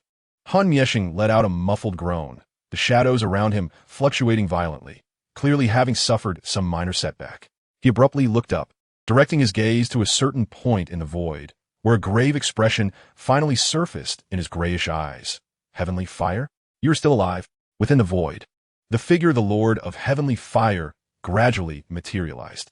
At this moment, he exuded none of his usual gentleness. Crimson flames surged around him, his aura vast as the ocean, evidently reaching the level of a Dousheng. Although he seemed to be merely at the entry level of one-star Dousheng, his mastery over the path of flames was evidently profound. You old specter have yet to perish. How could I possibly leave before you? The Lord of Heavenly Fire scoffed, his gaze like lightning, locking onto Han Mieshing. Dare to lay hands on the people of my academy? Today, you shall leave something behind. Before his words could fully escape his lips, he clasped his hands together, and flames erupted around him, morphing into 9 colossal fire dragons, each emitting a thunderous roar as they surged towards Soul Annihilator. Each fire dragon encapsulated the terrifying power of incineration. Old ghost of heavenly fire, you seek death. Soul Annihilator exclaimed, astonished and enraged, realizing that this heavenly fire sovereign had indeed taken that fateful step, achieving the rank of battle saint. He dare not delay, channeling all his energy into the deathly silence, clashing with the 9 fire dragons. The 2 battle saints engaged in a cataclysmic battle above the Canaan Academy. Meanwhile, Lin Nuo seized this opportunity to swiftly withdraw from the fray, his heart trembling as he beheld the apocalyptic turmoil of their conflict. The might of the battle saints was indeed terrifying. Had it not been for the timely intervention of the heavenly fire sovereign, the consequences would have been unimaginable. Simultaneously, a profound sense of urgency welled within him. The emergence of a battle saint signified that his future adversaries would be even more formidable. He must elevate his strength post-haste. Chapter 146. The Battle of Saints, the Inheritance of the Fire Ancestor. In the skies above Saint Sun Peak, the clash between the 2 battle saints transcended the comprehension of ordinary cultivators. The heavenly fire sovereign commanded 9 towering fire dragons, each vividly animated, with scales and claws on full display. The flames they exhaled were not mere fire, but the primal flames imbued with the essence of incineration, reducing the very space they traversed to its most elemental particles, returning to nothingness. Soul Annihilator, shrouded in the swirling, deathly silence, transformed into a realm of ash and white, where life withered and even light was consumed. The 9 fire dragons charged into the realm of death, although they could incinerate substantial amounts of deathly energy. Their own flames were rapidly corroded, dimming in intensity. The collision of rules occurred silently, yet was fraught with peril. Each engagement caused the energy within the entire expanse of Canaan Academy to erupt violently. Had it not been for the heavenly fire sovereign's deliberate choice to contain the battlefield high above and his distraction in erecting barriers, the academy below would have long been reduced to ruins. Su Qian, Hu Jia, and other high-ranking officials of the academy, alongside countless disciples, gazed anxiously at the sky, where a scene reminiscent of a battle between gods and demons unfolded, their hearts filled with awe and concern. The battle of battle saints was beyond their qualification to interfere. Lin Nuo stood at a distance, his gaze fixed intently on the unfolding conflict, his soul power fully attuned to the profound intricacies of the clash of rules. Such a battle, at this level, represented both a crisis and a rare opportunity for him. Old ghost of heavenly fire, you have just entered the saint realm. Your rules are unstable, yet you dare to contend with this saint? Today, you shall learn the disparity between an established saint and a newly ascended one. Soul Annihilator, increasingly agitated from a prolonged stalemate, bellowed fiercely, his hands forming a decisive gesture. Yellow Springs' heavenly wrath. Boom! The realm of death behind him suddenly contracted, transforming into a grayish-white river of shadows that spanned the heavens. Within the river, countless remnants of divine and demonic beings floated, emitting soul-shattering roars. This was the Soul Clan's premier sonic combat technique, directly assaulting the essence of the soul. As the sound waves traversed, space shattered like a mirror, and the 9 towering fire dragons emitted anguished cries, their forms becoming ephemeral. The heavenly fire sovereign's complexion paled, evidently shaken. After all, he had only recently entered the realm of battle saints, and in terms of the application of rules and foundational strength, he was indeed somewhat inferior to the seasoned Soul Annihilator. Despicable tricks. Let me show you the 8 destruction flames. The heavenly fire sovereign drew in a deep breath, his hands cradling an unseen force, as crimson flames coalesced wildly around him, eventually forming a palm-sized, resplendent fire lotus displaying 8 vibrant colors. The fire lotus spun slowly, emanating a terrifying essence capable of obliterating all existence and bringing everything to an end. Its power had already surpassed the combined might of the previous 9 fire dragons. Go! He flicked his fingers, and the 8-colored fire lotus glided silently toward the river of Yellow Springs. At the moment of their contact, there was neither sound nor light. Only an overwhelming void remained. Centered around the point of collision, a 1,000-zhang radius of space, including the Yellow Springs River and the 8-colored fire lotus, instantaneously dissolved into an absolute nothingness, as if an invisible hand had completely erased them from existence. Puff! Both Soul Annihilator and the heavenly fire sovereign simultaneously spat out blood. Staggering backward, their breaths significantly weakened. Clearly, the recent clash had inflicted substantial injuries upon both. Old ghost of heavenly fire, you indeed possess formidable strength. Soul Annihilator's gray-white eyes brimmed with resentment and bitterness, Yet he understood that with the Heavenly Fire Sovereign's intervention today, it was utterly impossible for him to take Lin Nuo away. Continuing the battle would likely exact a heavy toll on himself as well. This matter shall be remembered by my soul clan. The mountains are high and the waters long. We shall see. After leaving behind a fierce declaration, Soul Annihilator melded into the shadows, vanishing without a trace, leaving not even a hint of his presence. The Heavenly Fire Sovereign did not pursue. He too was significantly wounded and required urgent recuperation. He waved his hand, dispelling the barriers, and gradually descended on his Saint Sun peak, his complexion somewhat pale. Sovereign, are you all right? Lin Nuo hurriedly approached, concern etched across his face. Had it not been for the Heavenly Fire Sovereign today, his fate would have been dire. No worries. Just a minor injury. A few days of rest will suffice. The Heavenly Fire Sovereign waved his hand, then turned to Lin Nuo with a complex expression. I had not anticipated that the Soul Clan would value you so highly as to send a battle saint. It seems your fire spirit body is even more extraordinary than I had imagined. Lin Nuo's heart tightened, realizing the Heavenly Fire Sovereign had discerned his unique constitution. Sovereign, there is no need to be alarmed. The Heavenly Fire Sovereign smiled. Everyone has their own opportunities. Bearing such a constitution is both a blessing and a curse. The blessing lies in the smooth path of cultivation, while the curse stems from the many who covet your abilities. From this day onward, you must exercise greater caution.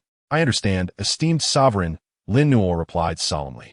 The Heavenly Fire Sovereign nodded, contemplating for a moment before suddenly saying, since you have tamed the pure Lotus Demon Fire and integrated 3 types of, you have already carved your own path in the realm of flames. I possess an item that may prove beneficial to you. Saying so, he produced an ancient token, crimson like jade and adorned with flame patterns, and handed it to Lin Nuo. This is.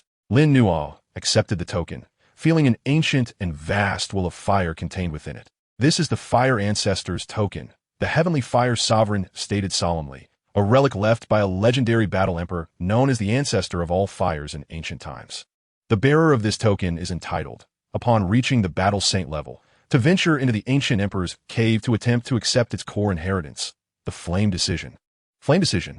Lin Nuo's pupils constricted.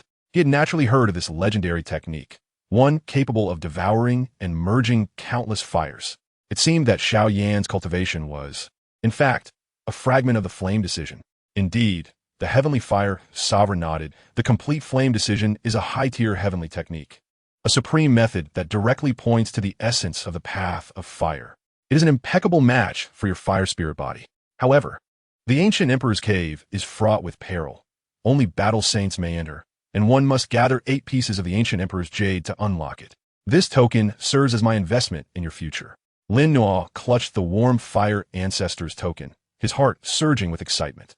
The inheritance of the Fire Ancestor and the Flame Decision were undoubtedly supreme opportunities tailored for him.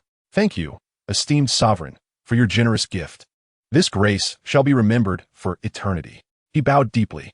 The Heavenly Fire Sovereign accepted his gesture with composure, smiling, trained diligently, young one. The future continent, and indeed the vast myriad of worlds, shall be your true stage. I eagerly anticipate how far you will go. With that, his figure gradually faded, disappearing from sight. Clearly returning to recuperate, Lin Nuo tightly gripped the Fire Ancestors token, gazing into the boundless void, flames of ambition igniting in his eyes. Battle Saints, the Ancient Emperor's Cave. The Flame Decision. Chapter 147. The Visit of the Ancient Clan, Secrets of the Imperial Clan. Although the turmoil caused by the Soul Clan's Battle Saints attack was thwarted by the Heavenly Fire Sovereign, the shockwaves and repercussions it generated lingered for a long time. The atmosphere enveloping Canaan Academy was thick with a blend of tension and fervor. The emergence of a Dou Saint signified that the Academy had been drawn into the maelstrom of the continent's highest stakes. Only through the cultivation of greater strength could one ensure self-preservation and safeguard the Academy.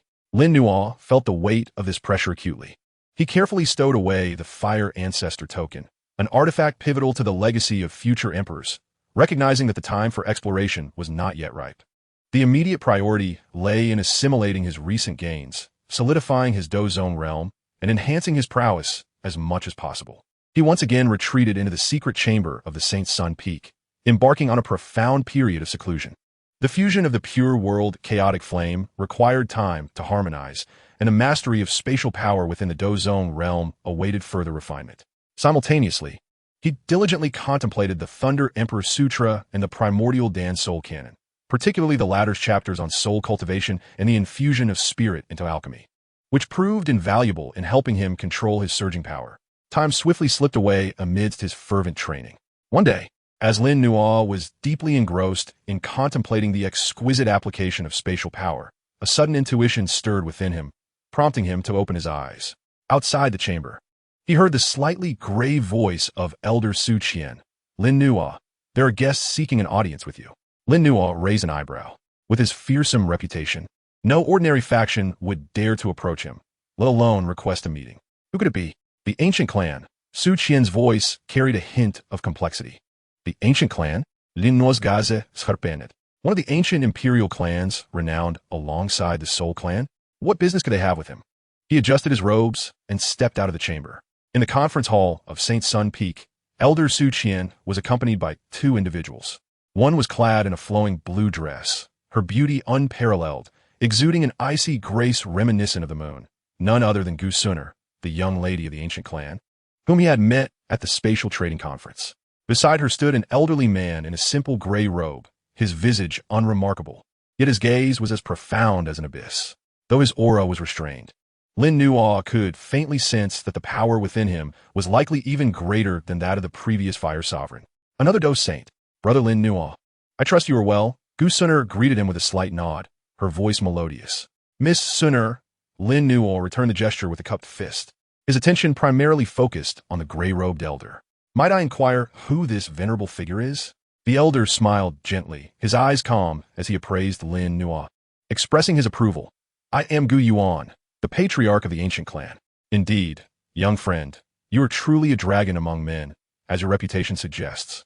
Gu Yuan, the patriarch of the ancient clan, a superlative powerhouse at the pinnacle of the five-star Dou Saint. Lin Nuo's heart quaked, yet his expression remained composed as he cupped his fist in respect. It is an honor to meet you, esteemed Elder Gu Yuan. May I ask the purpose of your esteemed visit alongside Miss Suner? He did not believe that such figures would approach him without reason. Gu Yuan stroked his beard and chuckled. There is no need for you to feel anxious. I have come to express my gratitude for your assistance during the incident at the Tianqing mountain range, where my daughter was in peril.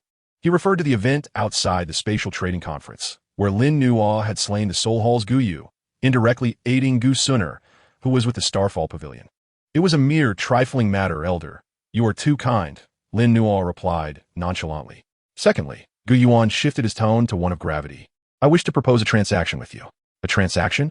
Lin Nuo felt a flicker of curiosity within him. Indeed, Gu Yuan nodded. I seek to exchange a secret concerning your origins and the source of your fire spirit body for a promise from you. Origins? The source of the fire spirit body? Lin Nuo's pupils constricted. His lineage had always been a mystery, a solitary existence since his arrival in this world. And even the Fire Sovereign could only speculate about the fire spirit body. How did Gu Yuan come to know of it? He suppressed the tumult within. Speaking in a steady tone, I am all ears, Elder. Gu Yuan glanced at Su Qian, who understood the conversation's sensitive nature and withdrew, activating the hall's isolation barrier. Once only the three of them remained, Gu Yuan began to speak slowly, his voice imbued with reminiscence and seriousness. This tale originates from the ancient times. Back then, the Dou emperors were not extinct, and numerous emperors coexisted across the continent. Among them was a remarkably gifted fire attribute Dou emperor, known as the Flame Emperor, who possessed the fire spirit body. The Flame Emperor? The fire spirit body? Lin Nuo's mind reeled. Could it be that his physique was linked to an ancient Dou emperor? Gu Yuan continued. The Flame Emperor wielded the fire spirit body to traverse the continent, gathering myriad flames, rendering him nearly invincible. However, during his attempt to breach the ultimate realm, he failed for reasons unknown, perishing in the process. His lifetime of cultivation and essence scattered across the heavens, yet the most crucial fragment of chaotic flame, his core, remains lost to this day. Sensing he was on the brink of a crucial revelation. According to records from the ancient clan, Gu Yuan's gaze bore into Lin Nuo's. That chaotic flame contains a portion of the Flame Emperor's legacy and bloodline imprint, and it is exceedingly rare that, through the cycles of heaven and earth, it might attach itself to a new soul, thus giving rise to a new fire spirit body. And you, Lin Nuo, are highly likely to be the host of this chaotic flame in this incarnation. Boom! Like thunderclaps resounding in his mind. Lin Nuo comprehended everything now. No wonder he possessed an innate attraction and dominion over. No wonder his Dou Qi exhibited chaotic attributes. All of this traced back to the legacy of the ancient flame emperor and his chaotic flame. His fire spirit body was not a natural endowment, but rather an inheritance of the flame emperor's heritage. The Soul Clan values you so highly, even dispatching a Dou Saint. Likely because they sense your connection to the flame emperor, Gu Yuan stated gravely.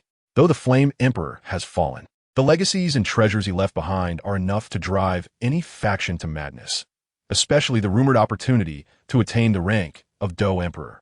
Lino inhaled deeply. Processing this monumental secret, he turned to Gu Yuan and asked, "Esteemed elder, what promise do you seek in exchange for divulging this information?" Gu Yuan's expression grew solemn as he articulated each word with care.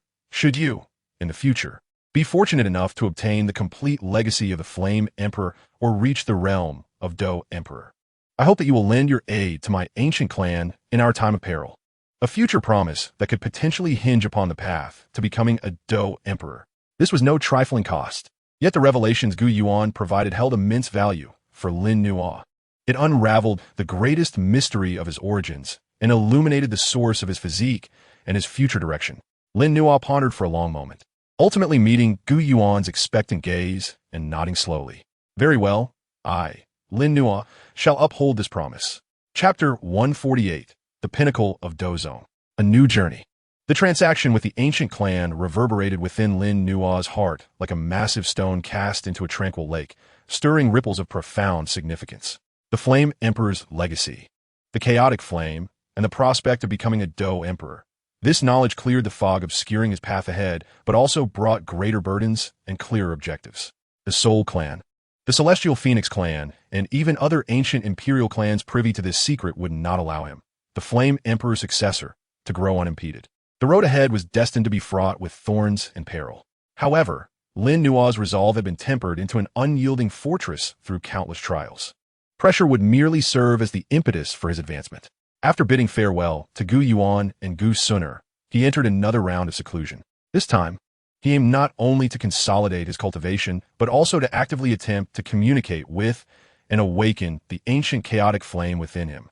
Within the secret chamber, Lin Nuo immersed his consciousness in his dantian, cautiously enveloping the slowly rotating spatial seed and the surging pure world chaotic flame with his soul power. His intent was akin to the most delicate of tendrils, probing into the depths of Dou Qi and flame. Initially, there was only chaos, with no signs of anomaly. Yet he did not surrender, drawing upon the ancient insights imparted by Gu Yuan and his own unique attunement to the flames. He continued to nurture and summon with soul power.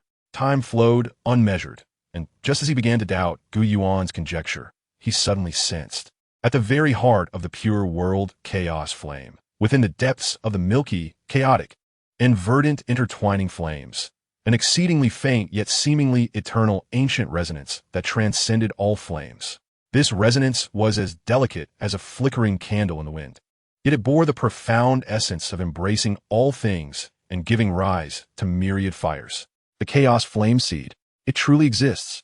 Lin Nuo's heart soared with joy, yet he swiftly quelled his excitement, approaching the resonance with utmost caution using his soul power. As if awakening a slumbering monarch of eons, the resonance subtly intensified, conveying a vague intent filled with curiosity and scrutiny. There was no concrete exchange, only a primal resonance. In that fleeting moment, Lin Nuo felt his mastery over the pure world chaos flame ascend to an entirely new echelon. The three types of exotic flames no longer merely fused. They began to truly complement one another, akin to subjects finding their sovereign, operating with greater harmony and fluidity. He could even perceive a dramatic increase in his ability to sense and absorb the fire attribute energies of the world. During his cultivation of the Great Chaos Pill Scripture and the Thunder Emperor Scripture, many previously obscure concepts became clear. And this was merely the initial awakening of a fragment of the flame seed's consciousness. Should he succeed in fully activating this chaos flame seed and attain the complete legacy of the Flame Emperor, what magnificent vistas might await. Lin Nuo's heart brimmed with anticipation. He no longer rushed for immediate results, nurturing the flame seed daily with his soul while simultaneously leveraging its enhancements to fervently elevate his own cultivation and understanding of techniques. Time, in this selfless pursuit of cultivation, sped by swiftly. Seasons changed, and in the blink of an eye, 3 years had passed since Lin Nuo entered seclusion. On this day, above the sacred sun peak, the energies of heaven and earth suddenly converged wildly, forming a colossal energy vortex. At the center of the vortex, the chaotic light and purifying fire intertwined. A majestic aura, far exceeding that of a typical peak Dou zone, surged forth from the confines of his chamber. The stone door of the chamber burst open, and Lin Nuo stepped out with measured grace. At this moment, his aura had reached the peak of the 9-star Dou zone. He was but a step away from Dou zone. Moreover, bolstered by the nascent awakening of the Chaos Flame seed, the pure world Chaos Flame, and various supreme legacies, his true combat prowess could likely rival any Dou zone below the 3-star level. 3 years of seclusion had yielded remarkable results. News of his emergence quickly spread throughout the academy. Elder Su Qian and others rushed over, their expressions a mixture of astonishment and elation upon sensing Lin Nuo's unfathomable aura. Excellent. Truly excellent, Su Qian exclaimed, excitement rendering him momentarily speechless. After exchanging pleasantries with everyone, Lin Nuo gazed into the distance, a glimmer of determination flickering in his eyes. Elder, esteemed colleagues, I am preparing to leave the academy for a time. Upon hearing this, Su Qian and the others were not taken aback. Given Lin Nuo's current strength and circumstances, it was evident that the confines of Canaan Academy had become somewhat too small for him. A true eagle requires a broader sky to soar. Go forth, my child, Su Qian encouraged, patting his shoulder, his eyes filled with both expectation and reluctance. The academy will always be your home, no matter where you go or what challenges you encounter. Remember, this place will forever be your support. Thank you, Elder. And thank you all. Lin Nuo bowed deeply to everyone. 3 days later, he bade farewell to all and ascended the back mountain to take his leave of the Heavenly Fire Elder. The Heavenly Fire Elder gazed at him with satisfaction, saying, Go forth. A dragon must inevitably enter the sea. Remember the decree of the Fire Ancestor. When you attain Dou Sheng, the ancient Emperor's Cave may well hold your next opportunity. And be wary of the Soul Clan. I will heed your words, Lin Nuo replied solemnly. He did not disturb many, and on a dawn tinged with the first light, he quietly departed Canaan Academy alone. His destination lay deeper within the Central Continent, where ancient legacies, formidable adversaries, and abundant resources awaited. He sought battles, opportunities, and the means to shatter the barriers of Dou Zong in his quest to ascend to Dou Zun, and ultimately, Dou Sheng, standing atop the mountain outside the academy. He cast one last glance at the serene and peaceful academy bathed in morning light, inhaled deeply, and turned away, transforming into a streak of light that vanished into the horizon. Chapter 149. The Fallen Saint Mountain Domain. The ruins are set to unveil. After leaving Canaan Academy, Lin Nuo did not head directly to the core region of the Central Continent. Instead, he followed a secret piece of information provided by the Heavenly Fire Elder, redirecting his course toward the ancient mountain range at the junction of the northwestern region of the Central Continent and the Beast Domain, the Fallen Saint Mountain Domain. It is said that this place was once a cataclysmic battlefield of yore, where several Dou Sheng powerhouses fell in fierce combat, leaving behind the remnants of their saintly wills and shattered laws, rendering the environment perilous, with chaotic space and violent energies that even ordinary Dou Zone would not dare to traverse lightly. Yet precisely because of this, the area nurtured many rare natural treasures and concealed ancient ruins. The Heavenly Fire Elder mentioned that recently, there seemed to be signs of an ancient sect's ruins emerging deep within the Fallen Saint Mountain Domain, possibly harboring opportunities that could aid him in breaking through to Dou Zun. Lin Nuo, now at the peak of 9-star Dou Zone, needed but a single opportunity to break through that thin barrier, and he was determined not to miss such ruins. Half a month later, an endless expanse of gray, lifeless energy shrouded mountain ranges came into view. Above the mountains, the fabric of space twisted, occasionally revealing fleeting dark spatial rifts that emitted disquieting waves. This was indeed the Fallen Saint Mountain Domain. Before truly entering, Lin Nuo could already feel the heavy oppressive atmosphere and the chaotic law energies permeating the air. He concealed his aura like an ordinary explorer and flew deeper into the mountains. Along the way, he encountered numerous cultivators who had also come to seek their fortunes. Most at the levels of Dou Huang or Dou Zong, each wary of one another as they sought their own paths. He also encountered some ferocious beasts, corrupted by death energy and remnants of saintly thoughts, which he dispatched with ease. The deeper he ventured, the more treacherous the environment became. Violent energy currents surged like blades, and shattered fragments of space littered the area. Occasionally, he glimpsed remnants of skeletal remains, faintly glowing, evidence of the unfortunate strong ones who had perished here. One day, as Lin Nuo traversed a valley strewn with bizarre stones, he suddenly heard the sounds of fierce combat and the thunderous clash of energies ahead. He extended his soul power discreetly, and saw that in the depths of the valley, two factions were vying for a peculiar plant, crystal clear as jade, growing in the crevice of a cliff, radiating vibrant life and soul fluctuations. The soul infant demon tree, Lin Nuo's gaze sharpenet. This was a principal ingredient for crafting high-tier, soul-nourishing elixirs, possessing remarkable efficacy against soul injuries, and had long since become extinct in the outside world. He never expected to encounter it here. The opposing factions consisted of several individuals clad in uniform black robes, exuding a chilling aura, with the leader boasting strength at the 8-star Dou Zone level. The other side comprised a few scattered cultivators, the strongest of whom was merely a 5-star Dou Zone, and they were currently at a disadvantage, perilously close to defeat. A mere scattered cultivator dares to compete with my soul hall for treasures? They know not the meaning of death. The soul hall's 8-star Dou Zone laughed wickedly, striking a scattered cultivator with a palm, sending him flying with a mouthful of blood before reaching out to seize the soul infant demon tree. Lin Nuo's expression darkened. He had long since been locked in a deadly feud with the soul hall, and encountering one of their members left him no choice but to act. He vanished like a wraith, appearing before the soul infant demon tree in an instant, blocking the soul hall elder's hand. Who? The soul hall elder was taken aback, and upon recognizing Lin Nuo's face, his countenance shifted drastically. You, Lin Nuo, a name for a man, a shadow for a tree. Lin Nuo's notorious reputation now looms large. Having slain the esteemed heavenly sovereign of the Soul Palace, his visage widely circulated within the palace's confines. Leave or perish, he uttered with a tone devoid of emotion, yet laced with an unmistakable intent to kill. The Soul Palace elder's countenance shifted, a tempest of fear and resentment swirling in his eyes. Yet ultimately, he dared not gamble with his life. Gritting his teeth, he declared, "We depart." With that, he and several subordinates retreated in a disheveled haste. The surviving wandering cultivators, witnessing this, hastily approached Lin Nuo, expressing their profound gratitude with deep bows. "Thank you, my lord, for your timely rescue." Lin Nuo merely gestured dismissively, his gaze falling upon the soul infant demon tree. While it held little value for him, it could serve as a material for alchemical concoctions, a precautionary measure for unforeseen circumstances. Just as he was about to pluck it, an instinct compelled him to abruptly raise his head and peer deeper into the valley. What had once been an atmosphere of eerie stillness now roiled as if boiling water. An ancient, vast presence, seemingly awakened from slumber of millennia, began to stir.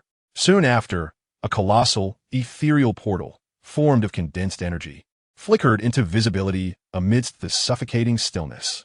Beyond the portal, glimpses of pavilions, towers, and floating celestial mountains could be discerned. The ancient ruins were awakening. Moreover, judging by the commotion and scale, this was no ordinary sex relic. The ruins have opened. Quickly, if we delay, the opportunity will be lost. All cultivators, sensing the tremors of this disturbance, surged toward the ethereal portal like a tidal wave. A flicker of excitement ignited in Lin Nuo's eyes. He could sense that within the ruins lay something that resonated with the chaotic fire seed within him.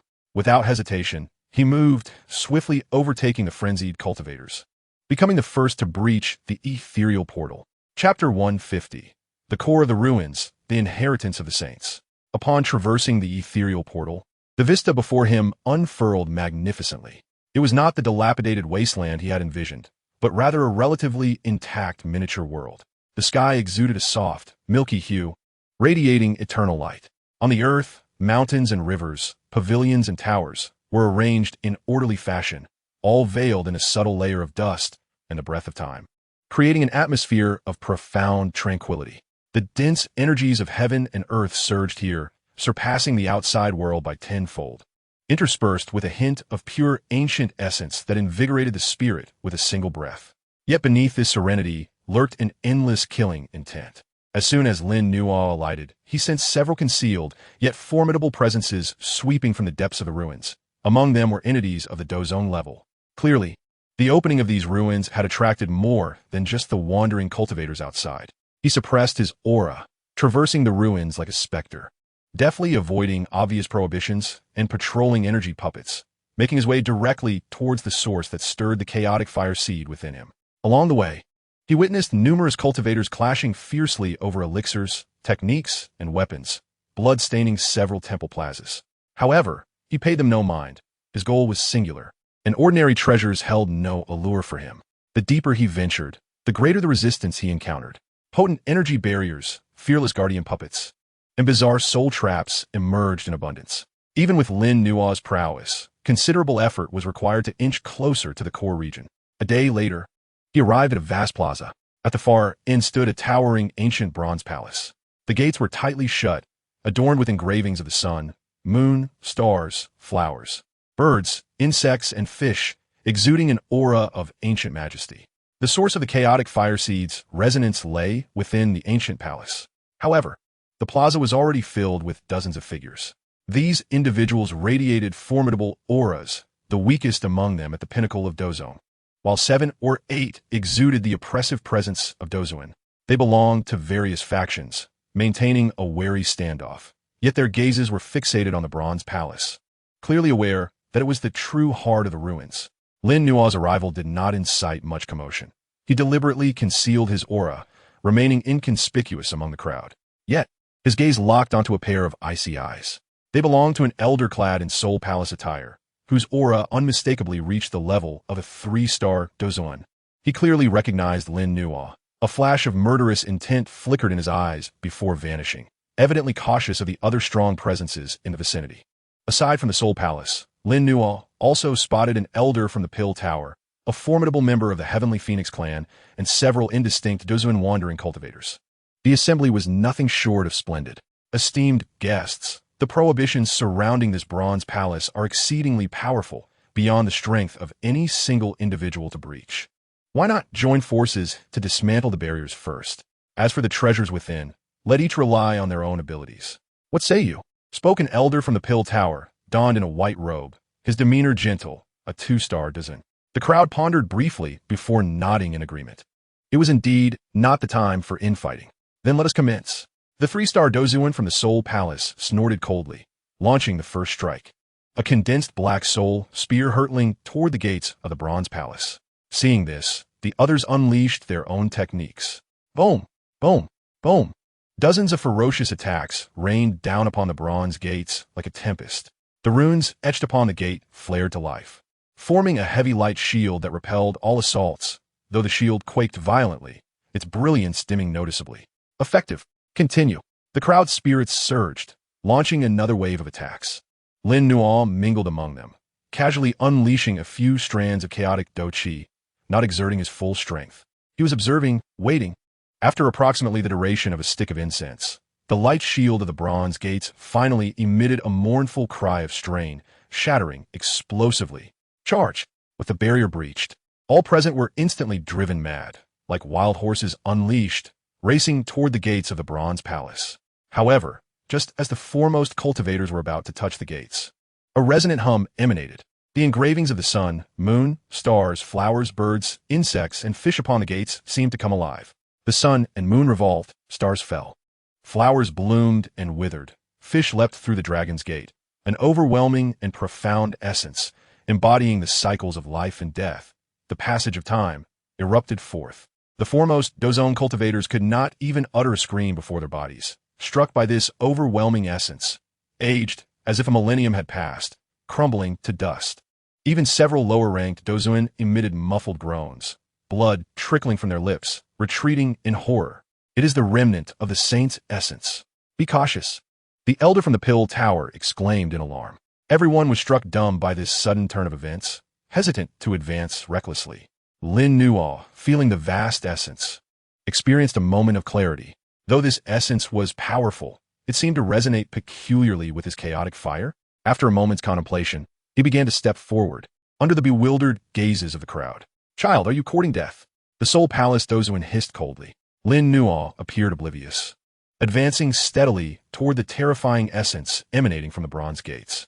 As he drew near, the manifestations of the sun, moon, stars, flowers, birds, insects, and fish re-emerged, pressing toward him.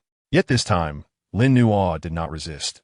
Instead, he slowly closed his eyes, the chaotic fire seed within him stirring slightly, the pure chaos flame circulating gently around him. An extraordinary scene unfolded.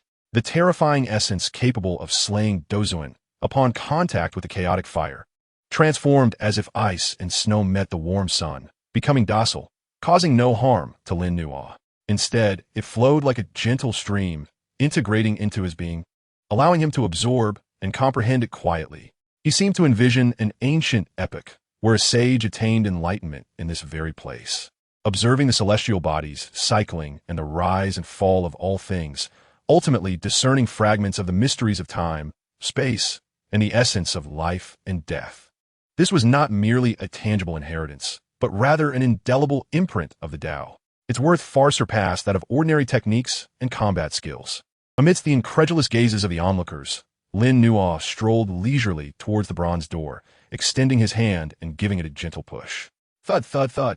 The heavy bronze door slowly creaked open, revealing the interior of the hall. A wave of even more ancient and pure aura surged forth. Lin Nuo glanced back at the astonished crowd behind him, offering a faint smile before stepping into the ancient hall. Stop him. The Soul Hall Dozuan was the first to react, bellowing fiercely as he, along with several other Dozuan, charged towards the door. However, just as they were about to breach the entrance, the bronze door slammed shut with a resounding bang. No matter how they attacked, it remained impervious.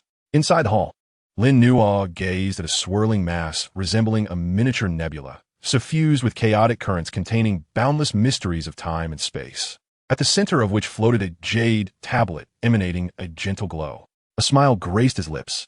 Chapter 151, The Seed of Time and Space. Within the bronze ancient hall, the atmosphere was vast and silent. Only at the center did the swirling chaotic currents reminiscent of a diminutive nebula emit vibrations of eternity and grandeur. At the heart of the currents, an ancient jade tablet hung in tranquil suspension, its Tao rhythm naturally resonating, as if it recorded the ultimate truths of heaven and earth. Lin Nuo could distinctly sense the intense yearning of the chaotic fire seed within him for this mass of chaotic energy. This object seemed to hold immense benefit for the growth of the fire seed. He took a deep breath, choosing not to immediately seize the jade tablet, but instead sat cross-legged, allowing his soul's power to gently reach towards the nebula-like currents. Just as his soul made contact, a thunderous sound erupted. His consciousness felt as if it were being drawn into an endless starry expanse. Stars flared and extinguished, rivers of stars surged, and within this realm, time and space lost their meaning, leaving only the eternal flow of the river of laws.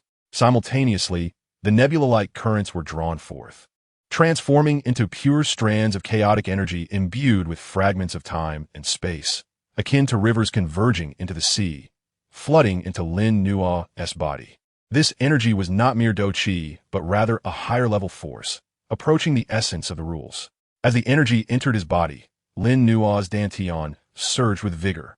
The space seed, already saturated, emitted a resonant hum under the pressure of this chaotic energy rich with the mysteries of time and space, and cracks began to surface. However, this was not destruction, but metamorphosis, from ruin to rebirth, guided by the chaotic fire seed. The influx of time-space energy began an unprecedented deep fusion with Lin Nuo's own Dou Qi and the essence of the three extraordinary fires. His body transformed into a chaotic furnace, utilizing time and space as its foundation and myriad fires as fuel, undergoing a final sublimation. The solid barrier separating the pinnacle of the nine-star Dou Zone and the Dozuan crumbled under the impact of this chaotic energy infused with the power of time and space, melting away like ice under the sun. Crack! A crisp sound, akin to the shattering of the very essence of the soul, echoed. Within the dantian, the space seed, now riddled with cracks, exploded. Yet this explosion heralded not destruction, but new life. A new seed, more refined and intricate, seemingly containing countless temporal and spatial threads, coalesced at the epicenter of the explosion, presenting a chaotic hue. This seed was no longer merely a space seed. It now contained a trace of the mystery of time, a seed of the Tao of time and space. At the moment the seed of the Tao of time and space took form, a resounding boom filled the air. Lin Nua's aura erupted like a volcano that had long been suppressed.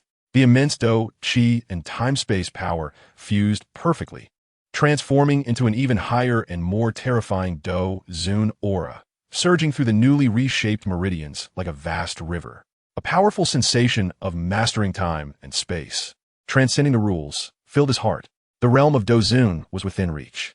Moreover, due to the condensation of the higher Tao of time and space seed, his initial entry into Dou Zun was marked by Dou Qi of unparalleled purity and mastery over time-space power, far exceeding that of an ordinary one-star Dou Zun, rivaling even that of a three-star Dou Zun. Lin Nua suddenly opened his eyes, and within their depths, the left appeared as if stars had extinguished, while the right seemed to flow with the passage of time. He slowly raised his hand and made a delicate gesture towards the void ahead. Swish! A minuscule black fissure silently appeared, the edges of which seemed to disrupt the flow of time. This was not a simple rupture of space, but a cutting into the very fabric of time. This seed of the Tao of time and space was indeed extraordinary. He suppressed the excitement within, his gaze settling upon the floating jade tablet. Extending his hand, he drew it closer, allowing his soul's power to penetrate. The time-space Tao manual. 5 ancient characters imprinted themselves in his mind. This was not a cultivation technique, but rather the insights and methods of application regarding the Tao of time and space from an ancient sage. Its worth was immeasurable for Lin Nua, who had condensed the seed of the Tao of time and space. He stored the jade tablet away, his attention returning to the now significantly diminished nebula-like currents. This object, known as the source chi of time and space, was the manifestation of the sage's laws and partial essence after his demise, possessing remarkable efficacy in solidifying the seed of the Tao of time and space and enhancing cultivation. He hesitated no longer, activating his techniques to absorb and refine the remaining source chi of time and space. As Lin Nua accepted the inheritance within the ancient hall, breaking through to Dou Zun. Outside the hall, chaos erupted. The bronze door remained firmly shut, impervious to the relentless assaults of the Soul Hall, the Dan Tower, and the Celestial Phoenix Clan's Dou Zun experts, even when they combined their efforts to unleash advanced Earth-tier techniques. The celestial patterns of the sun, moon, and stars on the door swirled, effortlessly nullifying all attacks. Damn it, that kid must have obtained an immense fortune inside. We cannot allow him to monopolize it. We must find a way in. The 3-star Dou Zun from the Soul Hall turned pale with rage, his eyes glinting with murderous intent. The other factions shared his resentment, but felt utterly helpless. At that moment, the entire relic small world suddenly trembled violently. Cracks appeared in the sky. The ground began to collapse, and the distant mountains toppled like sandcastles. Not good. The relic is going to collapse. The core inheritance has been taken, and this small world has lost its support. Run. Panic gripped everyone's faces as they abandoned thoughts of the bronze ancient hall and fled frantically towards the exit they had come from. Boom! The space of the relic disintegrated at a visible rate, vanishing into oblivion. Yet amidst this scene of destruction, the bronze ancient hall stood steadfast, as if impervious to all. Inside, Lin Nua had completely refined and absorbed the last trace of the source chi of time and space, solidifying his cultivation at the pinnacle of a 1-star Dou Zun. He was merely a step away from achieving 2 stars. He felt the tumultuous power of time and space within him, mingled with the pure, chaotic flame. A satisfied smile curving his lips. This journey through the relic had yielded far beyond his expectations. He glanced at the collapsing world outside, and with a thought, the seed of the Tao of time and space began to rotate gently. Buzz! A wave of spatial fluctuation enveloped him, and he vanished as if merging into water within the ancient hall. In the next moment, he found himself hovering above the outer reaches of the fallen Saint Mountain domain. Turning back, he saw the depths of the mountain range collapsing like a burst bubble, rapidly vanishing, ultimately reverting to the appearance of an ordinary mountain. Though the air of death within seemed considerably diminished, the ancient relic had become a mere memory of history. Chapter 152, Secrets of the Continent. Having successfully transcended to the rank of Dou Zun and obtained the inheritance of the chronicles of temporal and spatial evolution, Lin Nua felt a surge of exhilaration. Not lingering excessively in the fallen Saint Mountain region, he swiftly discerned his direction and set forth towards the heart of the central continent, the middle domain. Achieving the status of Dou Zun marked his entry into the realm of formidable powerhouses, granting him the qualifications to establish a sect and dominate a territory. Yet, he was acutely aware that this was merely the beginning. The Soul Clan loomed ominously, and the ancient imperial clans were inscrutable. Only by attaining greater strength could he seize control of his own destiny.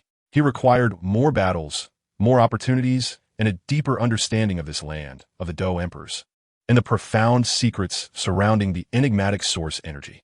The middle domain, as the most prosperous and pivotal area of the central continent, was teeming with formidable beings, with intertwined powers and a wealth of information. Half a month later, a magnificent ancient city, resembling a colossal beast lying prostrate, emerged on the horizon.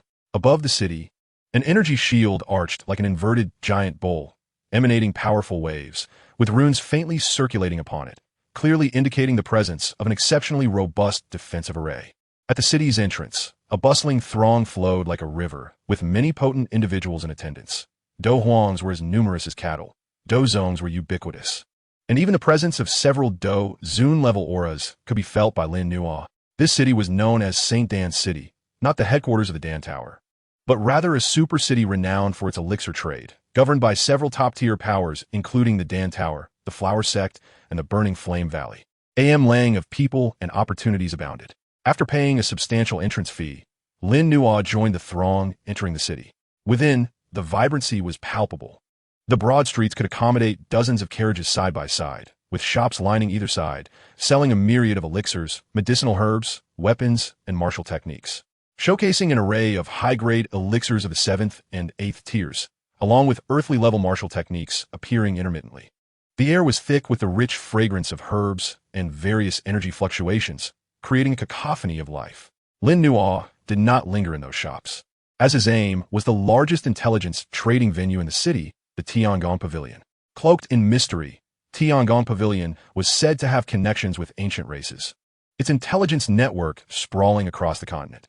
As long as one could afford the price, no information was deemed unattainable.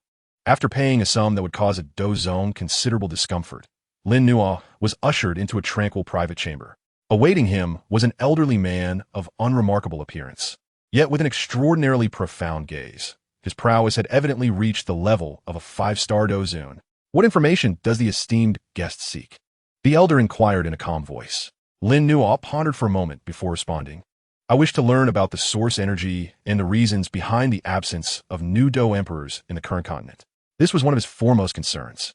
As he understood, ever since ancient times, the Dou Qi Continent had not witnessed the emergence of a new Dou emperor, which could not be mere coincidence.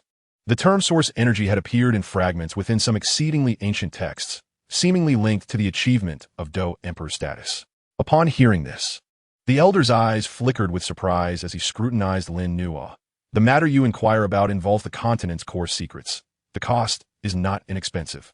Lin Nuo flicked his finger, and an 8th-tier magic core imbued with pure spatial power, obtained from a relic, landed on the table. Is this sufficient? The elder picked up the magic core and sensed its energy, his eyes shining with brilliance as he nodded. It is sufficient. He stowed away the magic core, his demeanor becoming grave. According to the knowledge of Tiangong Pavilion, in ancient times, Dou emperors did not simply rely on the accumulation of energy to achieve their status. The crux of the matter lies in the necessity to absorb a type of primordial energy known as source energy. Source energy is the primordial energy that has existed since the dawn of the world, foundational to the construction of the rules of heaven and earth and the evolution of all things. Only by absorbing source energy can one thoroughly transform their Dou Qi, condense the essence of an emperor, and attain the rank of Dou Emperor. Lin Nuo's gaze sharpened. This was indeed the case. The chaotic fire seed within him stirred slightly upon hearing the term source energy. Where can one find source energy today? Why has it disappeared? Lin Nuo pressed further. The elder sighed, stating, according to ancient records, it seems a cataclysmic war erupted during the late ancient period, involving all Dou emperors. After the war, the continent's primordial source was damaged, and the passageway connecting to the sea of source energy was utterly shattered and sealed. Since then, source energy has vanished from the continent. Without source energy, even the most gifted individuals, no matter how profound their accumulation, can only reach the pinnacle of Dou Saint and cannot take that final step to become a Dou Emperor. This is the root cause of the continent's lack of emperors for millennia. The passageway was shattered, the sea of source energy sealed, Linno's broth furovid. This news was undoubtedly gravely burdensome. It implied that his path to becoming a Dou Emperor via the chaotic fire seed was fundamentally obstructed. Is there truly no way to regain source energy? Lin Nuo asked, unwilling to accept this fate. The elder hesitated for a moment before lowering his voice. There is, however, not entirely without hope. According to some extremely secretive rumors, during that ancient war, there was a supreme being known as the ancient Emperor Dou Qi, who seemingly foresaw the future situation and, using his unparalleled powers, left behind an ancient emperor's cave. It is said that within the cave, not only is there a complete inheritance, but it also seals a complete source energy. This is perhaps the only opportunity left in the world to help one achieve the status of Dou Emperor. Ancient Emperor Dou Qi, the ancient emperor's cave, a complete source energy. Lin Nuo's heart raced. Did this not correspond directly with the fire ancestor token given to him by the heavenly fire venerable, which required gathering 8 pieces of Dou Qi ancient jade to unlock the cave? So, within that ancient emperor's cave, a complete source energy was indeed sealed. If this news were to spread, it would surely drive all the top powers across the continent into a frenzy. Where's the ancient emperor's cave? How can one enter? Lin Nuo suppressed his excitement and asked in a hushed tone. The elder shook his head. The location of the ancient emperor's cave is a closely guarded secret, known to no one. It is only known that one must gather 8 pieces of Dou Qi ancient jade to sense and unlock the cave's entrance at a specific time. Those 8 ancient jades are said to have scattered across the continent, controlled by various ancient imperial clans, making it exceedingly difficult to gather them. Just as he thought, Lin Nuo understood. It seemed that to reach the realm of Dou Emperor, the ancient emperor's cave was an unavoidable key. After inquiring further about the recent movements of major powers in the Middle Domain, he rose to depart from the Tiangong Pavilion. As he walked through the bustling streets, Lin Nuo's gaze was profound. Source energy, the ancient emperor's cave, Dou Qi ancient jade. Though the road ahead was fraught with challenges, at least his direction was now clear. Moving forward, he needed to establish a foothold in the Middle Domain, continuously enhance his strength, and begin to pay attention to news regarding the scattered ancient jades. The prerequisite for all this was to possess the power to negotiate with those ancient imperial clans that controlled the jades. His gaze shifted towards the center of St. Dan City, to the most towering structure, the Dan Tower branch. Perhaps this was where his journey should commence. Chapter 153, Dan Tower Assessment. The Dan Tower branch in St. Dan City served as a pivotal hub for the Dan Tower's influence in the Middle Domain, its grandeur far surpassing any structure Lin Nuo had previously encountered. The tower soared 1,000 zhang into the sky, constructed entirely from a warm, lustrous white jade. Its surface etched with countless intricate alchemical patterns that exuded overwhelming spiritual pressure and a rich aroma of herbs. Each day, countless alchemists flocked from all directions, either seeking rank certification, engaging in alchemical exchanges, or purchasing rare medicinal materials. Lin Nuo's objectives for coming here were twofold. First, to obtain certification as an 8th-tier alchemist, as possessing a high-ranking alchemist identity would facilitate his endeavors in the Middle Domain and grant him access to higher-level information and resources. Second, to explore whether he could uncover any leads on other or ancient jades through the channels of the Dan Tower. Upon entering the Dan Tower's Grand Hall, the air was thick with the clamor of voices, yet an undeniable order prevailed. At the heart of the hall hung a colossal crystal mirror, which displayed a continuous flow of various tasks, procurement listings, and assessment schedules. Lin Nuo made his way directly to the area designated for the certification of alchemists. The receptionist, a 4th-tier alchemist, barely regarded the youthful Lin Nuo, proceeding with customary routine to inquire name, age, and desired certification tier. Lin Nuo, 23, seeking certification for Tier 8, came his composed reply. Tier 8 what? Tier 8. The receptionist abruptly lifted his head, eyes wide with disbelief as he stared at Lin Nuo. You wish to certify as an 8th-tier alchemist? At only 23? His exclamation drew the attention of several onlookers. An 8th-tier alchemist at 23 years of age was indeed a rarity throughout the annals of Dan Tower's history. Is there a problem? Lin Nuo raised an eyebrow. And no problem. The receptionist snapped back to reality, his demeanor shifting to one of utmost respect.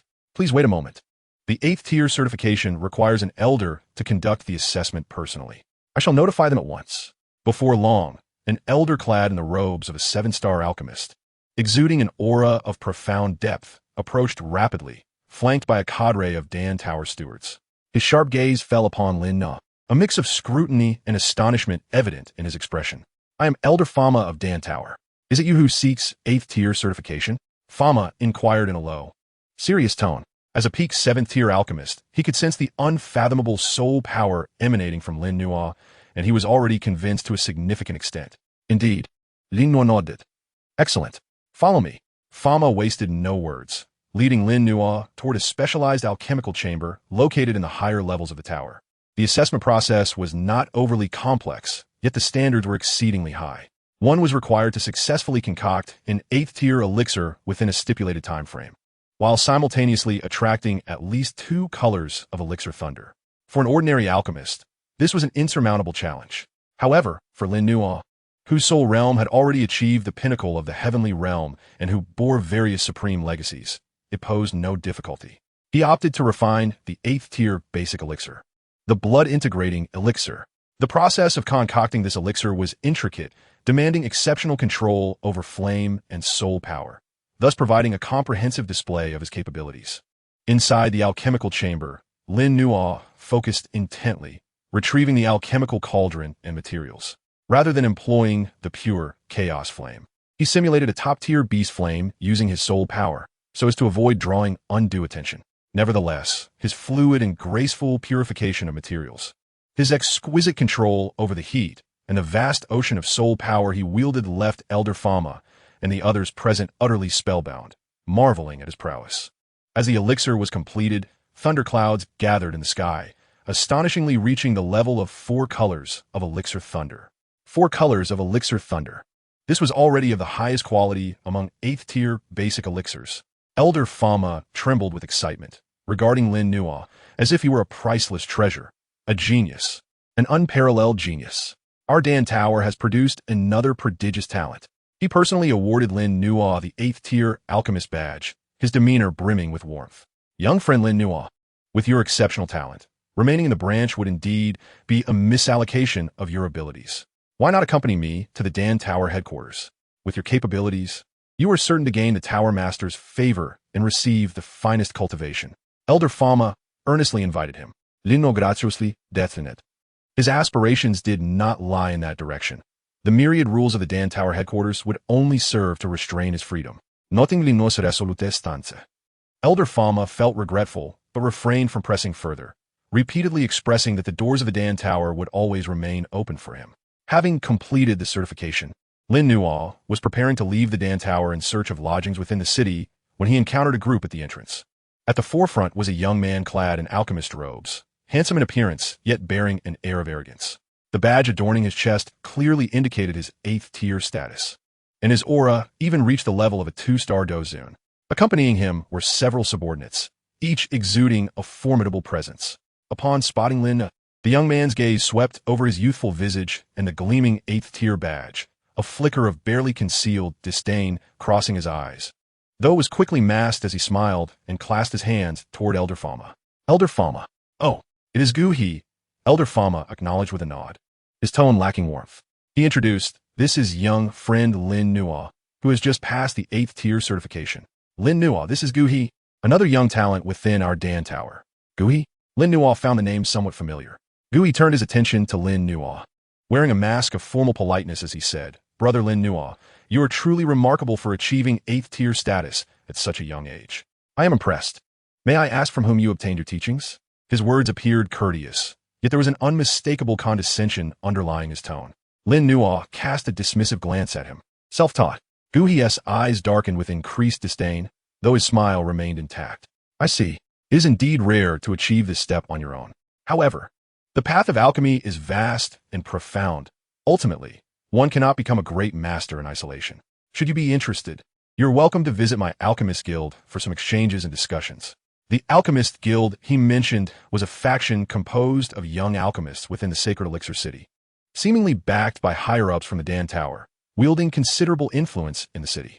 Not interested, Lin Nua flatly rejected, disinterested in further entanglements with such individuals.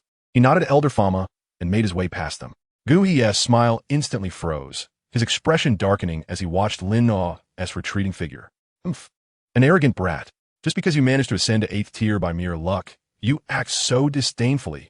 One of his subordinates remarked indignantly. Gu He waved his hand dismissively, sneering, no matter.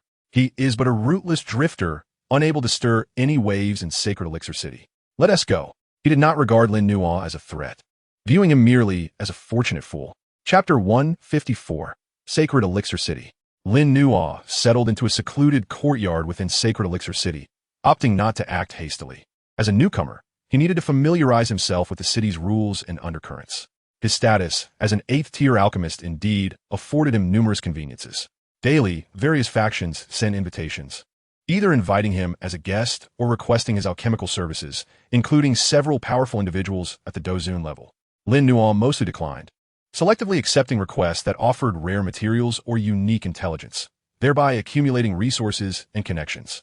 During this time, he also gleaned more about the situation in the central region through channels like the Heavenly Mechanism Pavilion. Although Sacred Elixir City was governed by multiple factions, the underlying competition was exceptionally fierce. The Dan Tower Branch, Flower Sect, Flame Valley, and Ice River Valley, among other top-tier powers, dominated the area, each carving out their territories, with countless smaller factions under their influence. Among the younger generation, several prominent figures had surfaced. Gu He from the Dan Tower Branch, the Saintess of the Flower Sect, the Fire Fairy from Flame Valley, and the Ice Sovereign from Ice River Valley were all exceptionally talented and powerful, supported by vast forces, holding significant sway not just in Sacred Elixir City, but throughout the entire central region. Although Lin Nuo's name drew some attention due to his 8th-tier alchemist status, it did not immediately connect to his prior notorious reputation. After all, the distance between the central region and the northwestern region was vast, and information transmission was inevitably delayed. Furthermore, Lin Nuo had deliberately kept a low profile, concealing his true strength. One day, while Lin Nuo was in the courtyard pondering a spatial secret art from the Chronicles of Time and Space, a commotion suddenly erupted outside. Those inside, you have 1 incense sticks time to come out and pay your respects to our Master Gu He. Otherwise, do not blame us for demolishing your shabby courtyard. Boomed an arrogant voice, accompanied by a formidable surge of Dou Qi, clearly indicating hostile intentions. Lin Nuo frowned slightly, his soul power sweeping outward. He observed 5 or 6 individuals outside, led by a 5-star Dozong, one of Gu He's former subordinates. The others were also of the Dozong level, their auras interlinked, subtly forming a battle formation. It appears that the ancient He clan has sent individuals to create trouble. Surely, my previous refusal has caused them to feel humiliated. I had no desire to engage with these petty clowns, but their aggressive demeanor leaves me no choice. If I do not teach them a lesson, I fear future troubles will be inevitable. Lin Nuo slowly rose to his feet and pushed open the courtyard door. As he emerged, the faces of the few individuals outside contorted into malicious grins. One of the 5-star Dozong subordinates stepped forward, pointing his chin at Lin Nuo with an air of arrogance, declaring, "Kid, you know what's good for you? Come with us. Master Gu He wishes to see you." Lin Nuo regarded him with a calm gaze, akin to observing a buzzing fly. "Leave." The subordinate's expression darkened. "You refuse to drink the toast and instead seek the punishment. Seize him." Before his words had even faded, several Dozong behind him unleashed their Dou Qi, transforming into sharp attacks that enveloped Lin Nuo. These individuals coordinated seamlessly, blocking all possible avenues of retreat, evidently intent on capturing him in one fell swoop. Yet, faced with this assault, which would send even ordinary low-ranked Dozong into a frenzy, Lin Nuo did not even budge. He merely raised his right hand, finger splayed, and gently grasped at the air before him. Buzz! In an instant, the space around the assailants seemed to solidify. Their attacks appeared ensnared in an invisible mire. Their velocity drastically diminished, eventually halting midair. Even their own movements became painfully sluggish, their faces etched with terror and disbelief. Space confinement. With Lin Nuo's current mastery over the forces of time and space, dealing with these Dozong, who had yet to even graze the surface of spatial manipulation, was a trivial endeavor. Seeing this, the leading 5-star Dozong was struck with a paralyzing fear and turned to flee. Lin Nuo shifted his gaze towards him. Thud! The 5-star Dozong felt an irresistible force pressing down upon him. His legs buckled, and he felt his knees, unable to lift his head. Return and inform Gu He. Lin Nuo spoke in a calm tone, his voice resonating clearly in everyone's ears. If he wishes to see me, let him come himself. Should you send these worthless fools to disturb me again, I would not hesitate to rid Sacred Dance City of a few trash. With that, he waved his sleeve lightly. Bang, bang, bang. The few Dou Zong ensnared in the spatial confinement were struck as if by an invisible hammer, spewing blood as they were sent flying dozens of feet, crashing heavily onto the street, unconscious. The kneeling 5-star Dou Zong was also tossed aside, rolling away in a disheveled manner. The entire ordeal transpired in the blink of an eye. The once curious onlookers had fallen silent, their gazes towards Lin Nuo filled with awe and fear. To suppress several Dou Zong with a mere wave of his hand, such power was hardly that of an ordinary 8th-grade alchemist. Lin Nuo did not even glance at the trash behind him, turning back into the courtyard as if he had merely swatted away a few flies. News swiftly reached Gu He's ears. What? A bunch of useless fools. Gu He seethed, his face turning ashen as he crushed the teacup in his hand. He had not anticipated that the seemingly insignificant youth possessed such formidable power. Master, that youth is likely quite extraordinary. He may indeed be a Dou Zun. Moreover, his control over spatial power is exceedingly refined, reported the 5-star Dou Zong who had managed to escape, still trembling at the memory. Dou Zun. Gu He's gaze darkened. Such a young Dou Zun could not be underestimated. However, having operated in Sacred Dan City for many years with the support of the Dan Tower branch behind him, he would not fear an outsider. It seems I must personally confront him, Gu He stated coldly. Go, on my behalf, issue a challenge. 3 days hence. At the Dan Tower Plaza, a public competition in alchemy. The loser shall be expelled from Sacred Dan City.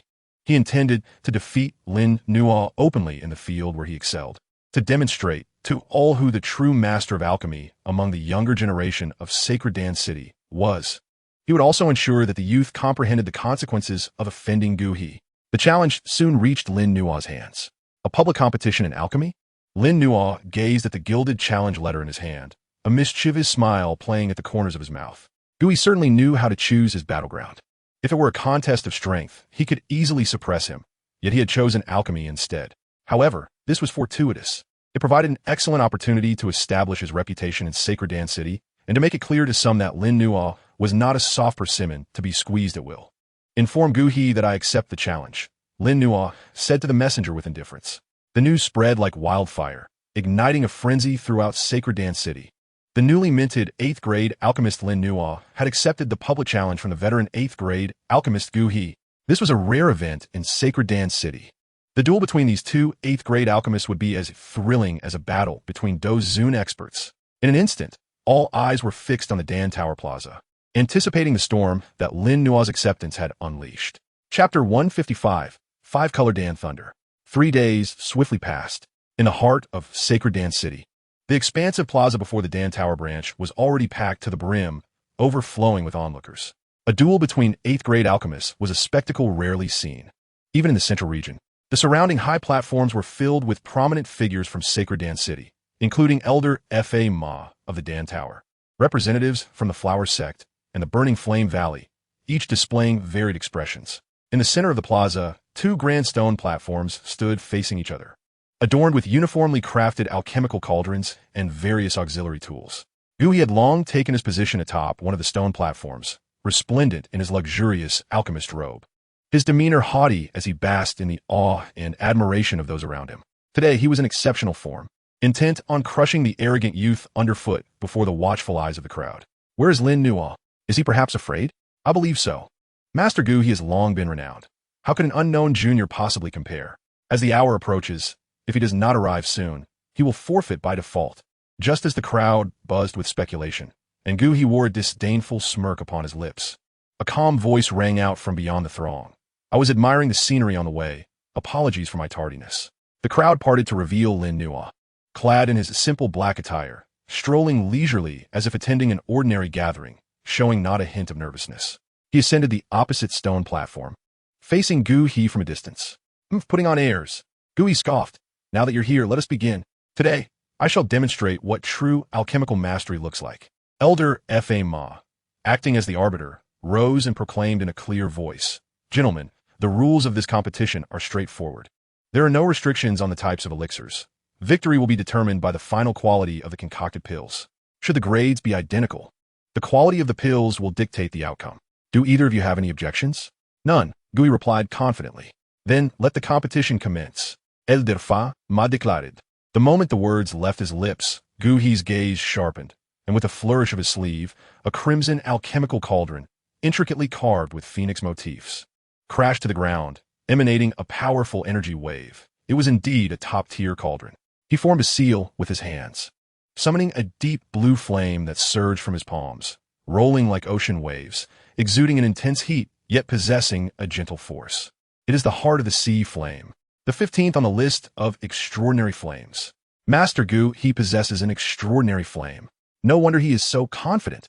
Lin Nuo likely does not even have a single extraordinary flame to compare. Gasps erupted from the crowd as Gu, he reveled in their amazement. The heart of the sea flame was one of his greatest advantages. Without further delay, he unleashed his spiritual energy, meticulously processing the rare herbs displayed on the stone platform with movements that flowed like water, captivating the audience with their elegance and precision, eliciting a chorus of applause. In stark contrast, Lin Nuo merely produced an unassuming dark red medicinal cauldron. He did not immediately proceed with his task. Instead, he closed his eyes and focused for a moment, seemingly adjusting his mental state. What was he doing? Was he merely engaging in theatrics? Perhaps. Upon witnessing Master Gu's extraordinary flames and techniques, he recognized his own inferiority and chose to concede. The sounds of derision gradually emerged. Gui stole a glance at Lin Nuo, a cold smirk forming in his heart. Yet in the next instant, Lin Nuo opened his eyes. There was no earth-shattering aura. He simply extended a finger and gently flicked the cauldron. Buzz! A wisp of chaotic flame leaped from his fingertip and landed within the cauldron. Initially feeble, the flame rapidly transformed into a roaring inferno, engulfing the interior of the cauldron. The flames, while chaotic in color, seemed to contain scenes of the sun, moon, and stars within, depicting the cycle of life and death. An ancient essence, encompassing all things and evolving the heavens and earth, quietly permeated the air.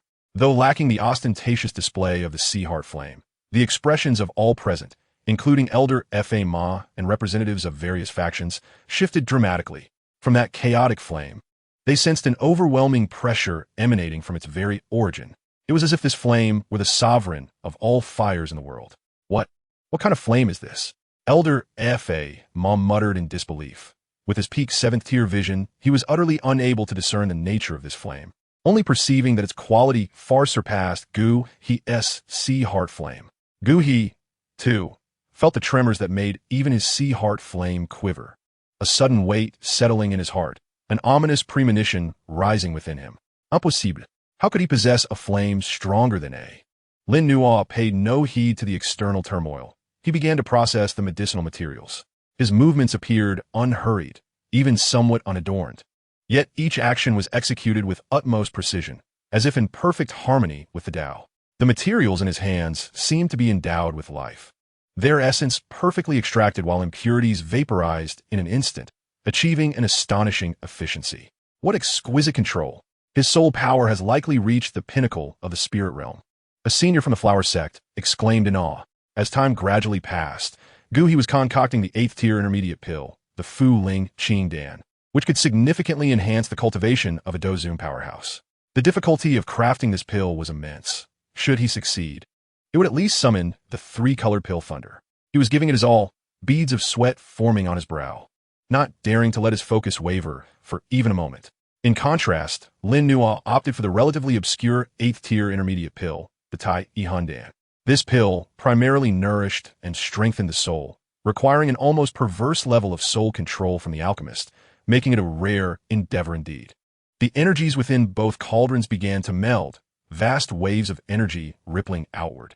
Above in the sky, dark clouds began to gather, accompanied by distant rumbles of thunder. Gu was the first to succeed in refining his pill. Boom! A pill thunder, as thick as an arm, crashed down, displaying hues of green, silver, and blue. The 3-colored pill thunder. Success. Master Gu, he had triumphed.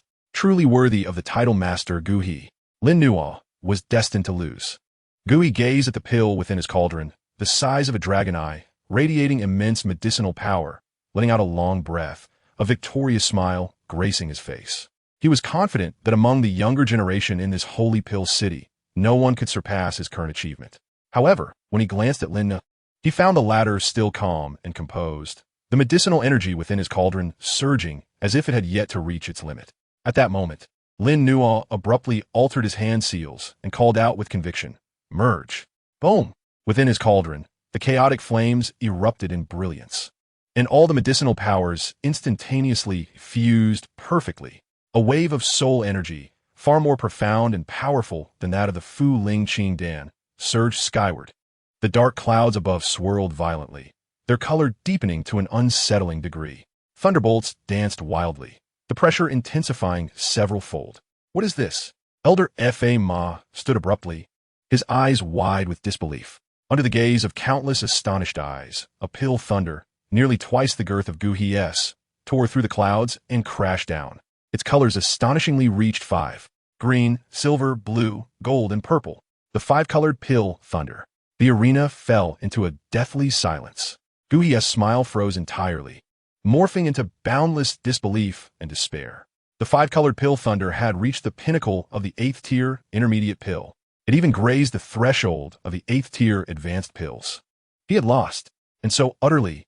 Lin Nu raised his hand gracefully, drawing the Tai Ihun Dan, perfectly round and the size of a dragon eye, which seemed to have a soul-esque glow swirling within, into a jade vial.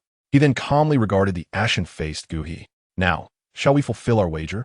His voice was soft, yet resonated like thunder in everyone's ears. Chapter 156. A name resounding through the holy Pill City. The square remained silent for several moments before being shattered by an uproar of disbelief.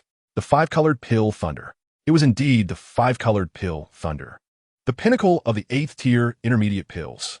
Who is this person to possess such terrifying alchemical prowess? Master Gu Hi has lost. Lin Nu, I remember now. The prodigy from several years ago during the pill domain trials. That 3-round superlative genius. Had he not vanished? Yet here he stands in the central domain. Countless gazes converged upon the black-clad figure. Previous doubts and derisions transformed into shock, reverence, and incredulity. The emergence of the 5-colored pill thunder solidified Lin Nu's absolute victory in this alchemical contest and proclaimed the rise of a top-tier alchemical prodigy to the entire holy Pill City. Upon the high platform, Elder Fa Ma took a deep breath, forcibly suppressing the tumultuous waves within his heart. His gaze toward Lin Nu filled with complexity and admiration. He had initially thought this was merely a farce of Gu Hi suppressing a newcomer, yet he had witnessed the birth of a miracle. This youth's alchemical talent likely rivaled those prodigies nurtured at the Pill Tower. Representatives from the Flower Sect, the Burning Flame Valley, and other factions exchanged glances, all reflecting the solemnity in each other's eyes. An 8th-tier alchemist capable of summoning the 5-color pill thunder would undoubtedly be a prime target for recruitment by all major factions. Moreover, this youth was so young. His future achievements were boundless. Gu Hi's complexion turned as pale as paper, his body swaying slightly, struggling to accept this harsh reality. His prideful sea heart flame, his years of dedication to alchemy, appeared utterly feeble before Lin Nu's mysterious chaotic flame and his unfathomable control. The brilliance of that 5-colored pill thunder struck him like a resounding slap, shattering all his pride and arrogance. The wager. Gu Hi's lips trembled as he gazed at Lin Nu, who held the alluring Tai Ihun Dan, his eyes filled with struggle and reluctance. That ancient scroll of soul cultivation was a treasure he had obtained through a fortuitous encounter, invaluable and crucial for his aspirations to reach greater heights. What? Does Master Gu Hi intend to go back on his word before the esteemed peers of Holy Pill City?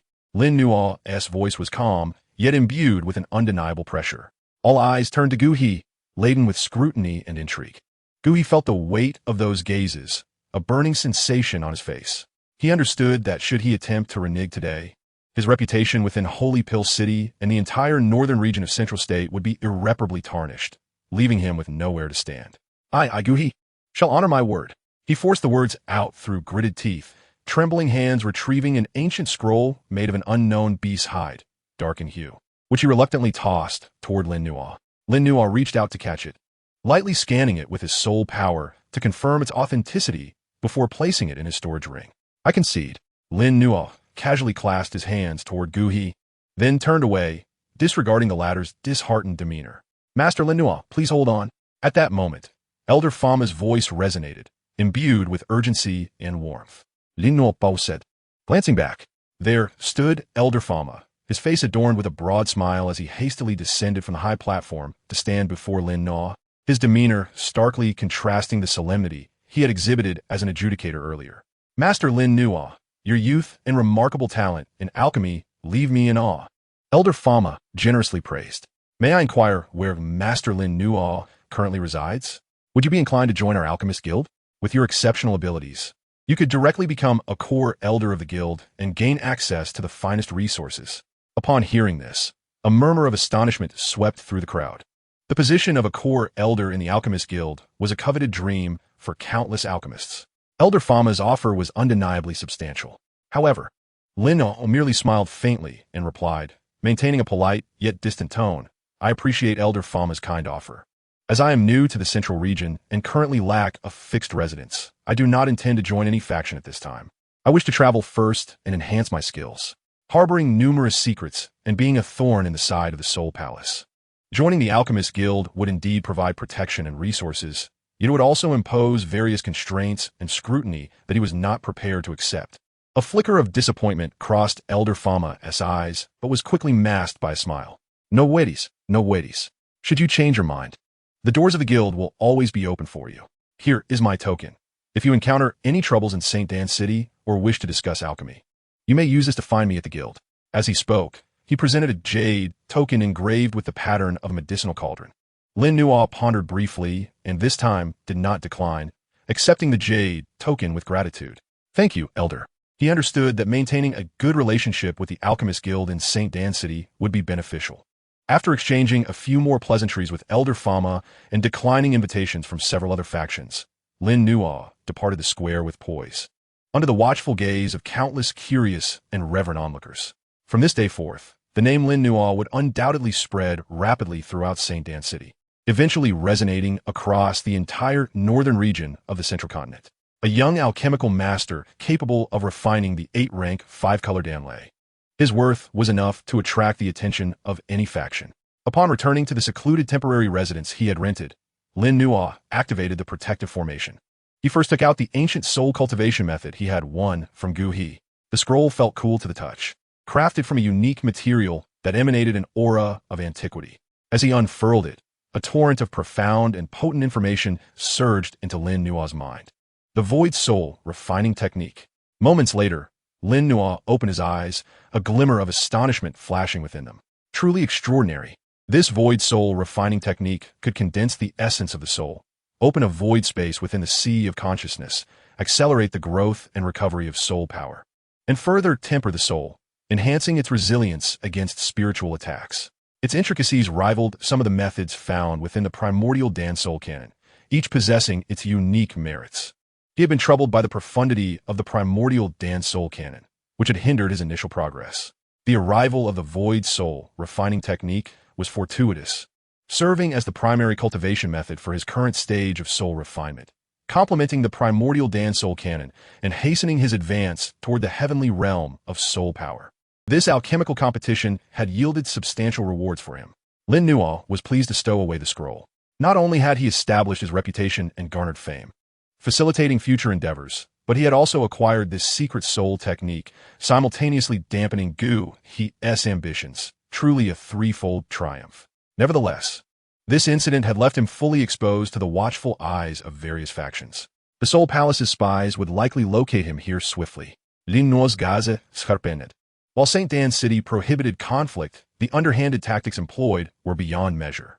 He needed to enhance his strength promptly and grasp the fundamentals of the chronospatial transformation record. His current cultivation level stood at a 1-star Dozun, capable of battling a 3-star Dozun through various means. Yet in this place where dragons and tigers lay concealed, that was far from sufficient.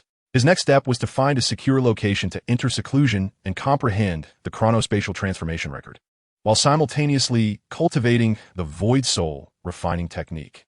Once his strength had advanced, he could then seek other exotic flames and opportunities.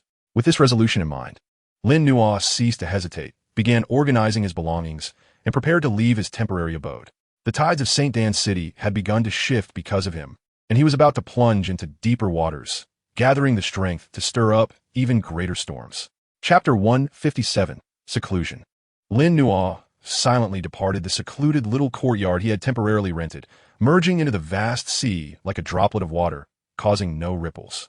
Less than half a day after his departure, several obscure and chilling presences materialized like phantoms around the courtyard. Clad in black robes, their restrained auras exuded a chilling stillness that starkly contrasted with the vibrant life of St. Dan City. "The aura stops here," a hoarse voice murmured, as the sharp gaze beneath the black robe swept across the empty courtyard. Quite vigilant, winning the 5-color Danlei from Gu He. "He is indeed not to be trifled with," another voice coldly remarked. "Notify the others to intensify the search, focusing on the training towers throughout St. Dan City, the spatial docks, and the teleportation arrays leading to other domains. This individual possesses various exotic flames and is a prime target on the Soul Palace's kill list.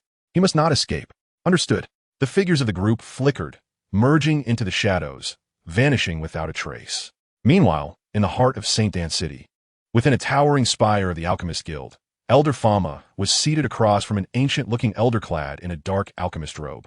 The elder's aura was as deep as an abyss, and when his eyes opened and closed, it seemed as if stars were flickering. He was none other than Xian Kongzi, a senior elder stationed here. The 5-color Danlei, known as Lin Nuo, Xian Kongzi gently tapped the table, contemplating. "It is only natural that this young man declined your invitation." "What do you mean by that?" Elder Fama inquired, puzzled.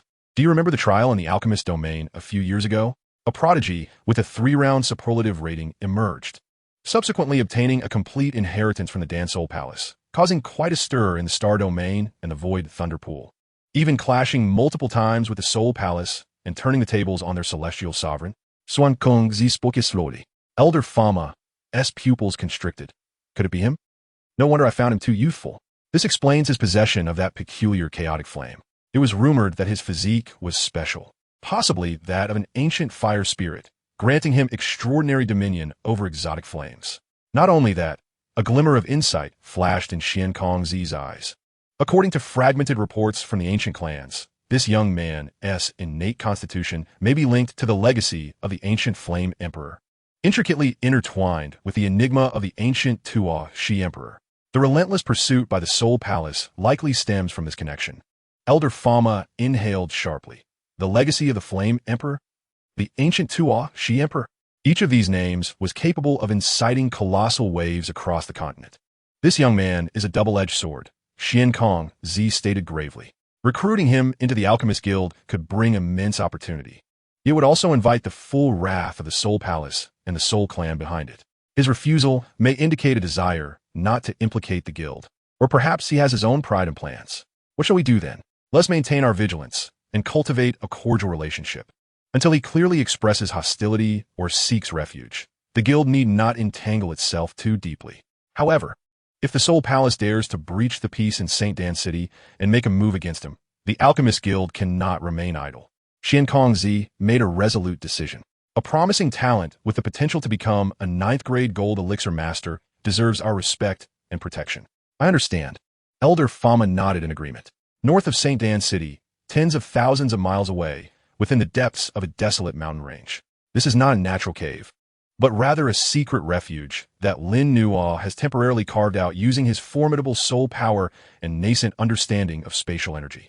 Outside the cave, he has not only set up multiple concealment and defensive formations, but has also, with the profound knowledge gleaned from the Chronicles of Time and Space, distorted the spatial coordinates at the entrance, making it exceedingly difficult to detect unless one possesses far superior spatial prowess. Within the refuge, Lin Nuo sits cross-legged, not immediately commencing his cultivation. He gently caresses the jade token he obtained from Fama, his gaze profound and contemplative. The cautious demeanor of the Dan Tower was anticipated.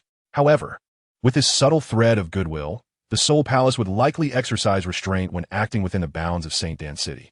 He stows the jade token away and retrieves the scroll titled Void Soul Refinement Technique. The urgent task at hand is to enhance his strength.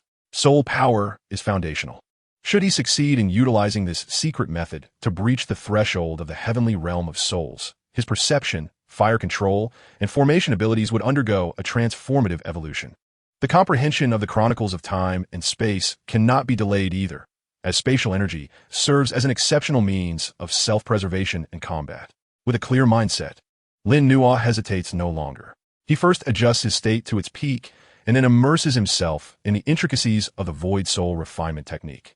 Following the guidance of the scroll, he channels his soul power and begins to outline and construct a phantasmal, yet stable foundation within the vast ocean of his consciousness, the seed of the void. This process is immensely taxing on the mind, demanding meticulous control over soul power. Fortunately, Lin Nuo's soul foundation is robust, bolstered by fragments of the primordial Dan soul canon. Although progress is slow, it is steady. Time slips away quietly during his secluded meditation. After an indeterminate period, a minuscule yet seemingly devouring point, capable of condensing all soul light, finally stabilizes within Lin Nuo's sea of consciousness. The seed of the void is formed. In an instant, Lin Nuo feels as though his soul has discovered a core. The previously scattered soul power begins to converge spontaneously towards the seed of the void, gradually purifying and refining itself. The range and clarity of his soul perception have seen subtle enhancements. Truly marvelous.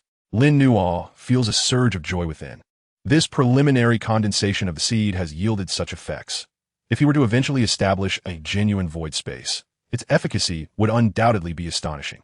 Having preliminarily grasped the foundational techniques of the Void Soul refinement technique, Lin Nuo instinctively continues to cultivate his soul. Subsequently, he devotes all his primary focus to comprehending the chronicles of time and space.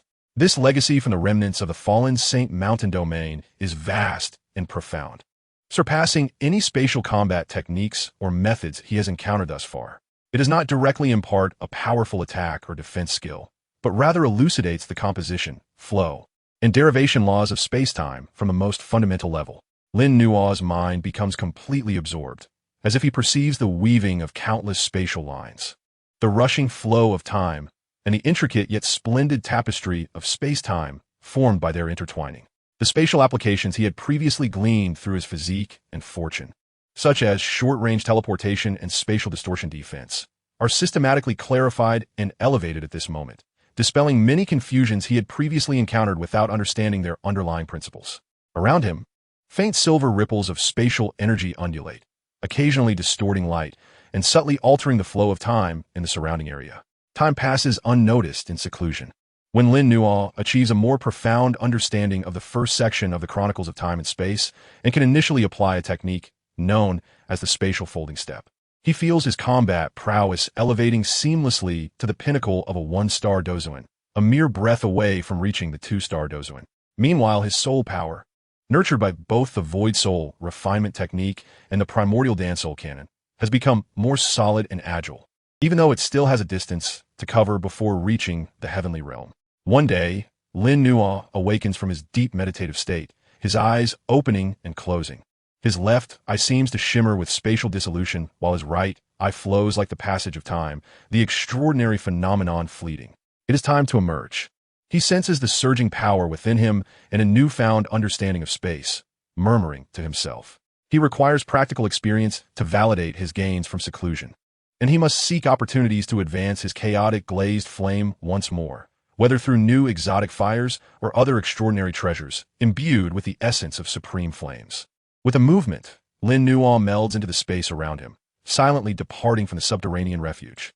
Outside, the ripples stirred by his presence have yet to fully subside, and a new storm may soon brew with his reappearance. Chapter 158, Spatial Folding Step. The entrance of the subterranean refuge experiences a slight distortion, akin to rippling water, as Lin Nuo's figure silently steps forth. He stands upon a desolate ridge, inhaling the crisp external air, the oppressive feeling from his prolonged seclusion dissipating. His gaze sweeps over the undulating mountains below and the distant, vaguely discernible outlines of cities, his eyes sharp as a hawk. The remnants of the Soul Palace are likely still prowling about like hounds, he muses, a cold smile curling at the corners of his mouth. With his newfound strength and preliminary mastery of the Chronicles of Time and Space, his mindset regarding the previous pursuit has fundamentally shifted. He does not immediately head towards St. Dan City. Instead, with a thought, he directs his internal fighting spirit to circulate along the unique path recorded in the Chronicles of Time and Space, while simultaneously manipulating the surrounding spatial energy with precision. Spatial folding step. With a single step, the space before him seems to transform into a folded piece of paper, although it appears he has only taken a small stride. His figure instantaneously appears hundreds of feet away. As his foot touches down, it is utterly silent, not even disturbing a single breath of air. A flicker of delight flashes in Lin Nua's eyes. The spatial folding step is not merely a simple teleportation. Rather, it achieves an extraordinary speed of movement far exceeding ordinary techniques through the subtle folding and crossing of localized space, and it is remarkably discrete. Difficult to detect by means that sense spatial fluctuations. He continues to stride forward, his figure flashing among the mountains, soon finding himself several dozen miles away. The speed surpasses all previous journeys he made using his Dou Qi wings or ordinary spatial powers, and the consumption of Dou Qi is relatively minimal. Truly, this is the legacy of a sage. Even a basic technique possesses such remarkable efficacy. Lin Nua marvels. He senses that should he cultivate this technique to a profound level, traveling 1,000 miles in a single step would not be beyond his reach. As he familiarizes himself with the spatial folding step, he makes his way towards a location he remembers, known as the 10,000 Beasts mountain range. This area is notorious as one of the perilous zones surrounding St. Dan City, home to countless powerful magical beasts and a plethora of rare medicinal herbs, making it an excellent place for honing skills and seeking opportunities. More importantly, according to ancient texts and rumors he has encountered deep within the 10,000 Beasts mountain range, there may exist a rare entity known as the Earth-Fire Mushroom, which contains exceptionally pure Earth-Fire attribute energy, a boon for any fire attribute cultivator. It may aid his chaotic, glazed flame in advancing further. Several days later, Lin Nua's figure appears at the periphery of the 10,000 Beasts mountain range. In stark contrast to the splendor of St. Dan City, this area is imbued with a primal and savage aura. Towering ancient trees obscure the sun, and the roars of beasts echo incessantly, while the air is thick with a mingling scent of faint blood and the freshness of vegetation. Lin Nua conceals his presence, moving through the forest like a phantom. The spatial folding step thrives in this environment. Often, when magical beasts sense even the slightest anomaly, his figure has already vanished into the depths of the dense woods. Along the way, he encounters several mercenaries and adventurer teams hunting magical beasts and gathering herbs. But he preemptively perceives their presence and quietly avoids them, wishing to avoid unnecessary conflict. However, some events cannot be evaded merely by desire. As he ventured deep into the mountains for hundreds of miles, approaching a volcanic region enveloped in a searing aura, a cacophony of fierce combat and the frenzied roars of beasts reached his ears. The essence of his soul quietly unfurled, revealing the scene ahead. Upon a charred expanse of land, a mercenary squad of approximately 10 individuals found themselves embroiled in a desperate struggle. Their adversaries were two colossal magical beasts, draped in crimson scales, adorned with a singular horn, the red flame rhinoceros at the pinnacle of the 6th tier. These beasts possessed tough hides and immense strength, capable of unleashing scorching flames, proving to be exceedingly formidable opponents. The strongest among the mercenaries was merely a middle-aged man of 5-star Do Huang rank, drenched in blood, wielding a massive axe in a valiant yet futile effort to hold his ground, while the remaining members bore grievous wounds, their formation teetering on the brink of collapse. "Captain, we can't hold on any longer. These beasts are too powerful," a young mercenary exclaimed, his hands raw from blocking a blaze, his voice quivering in desperation.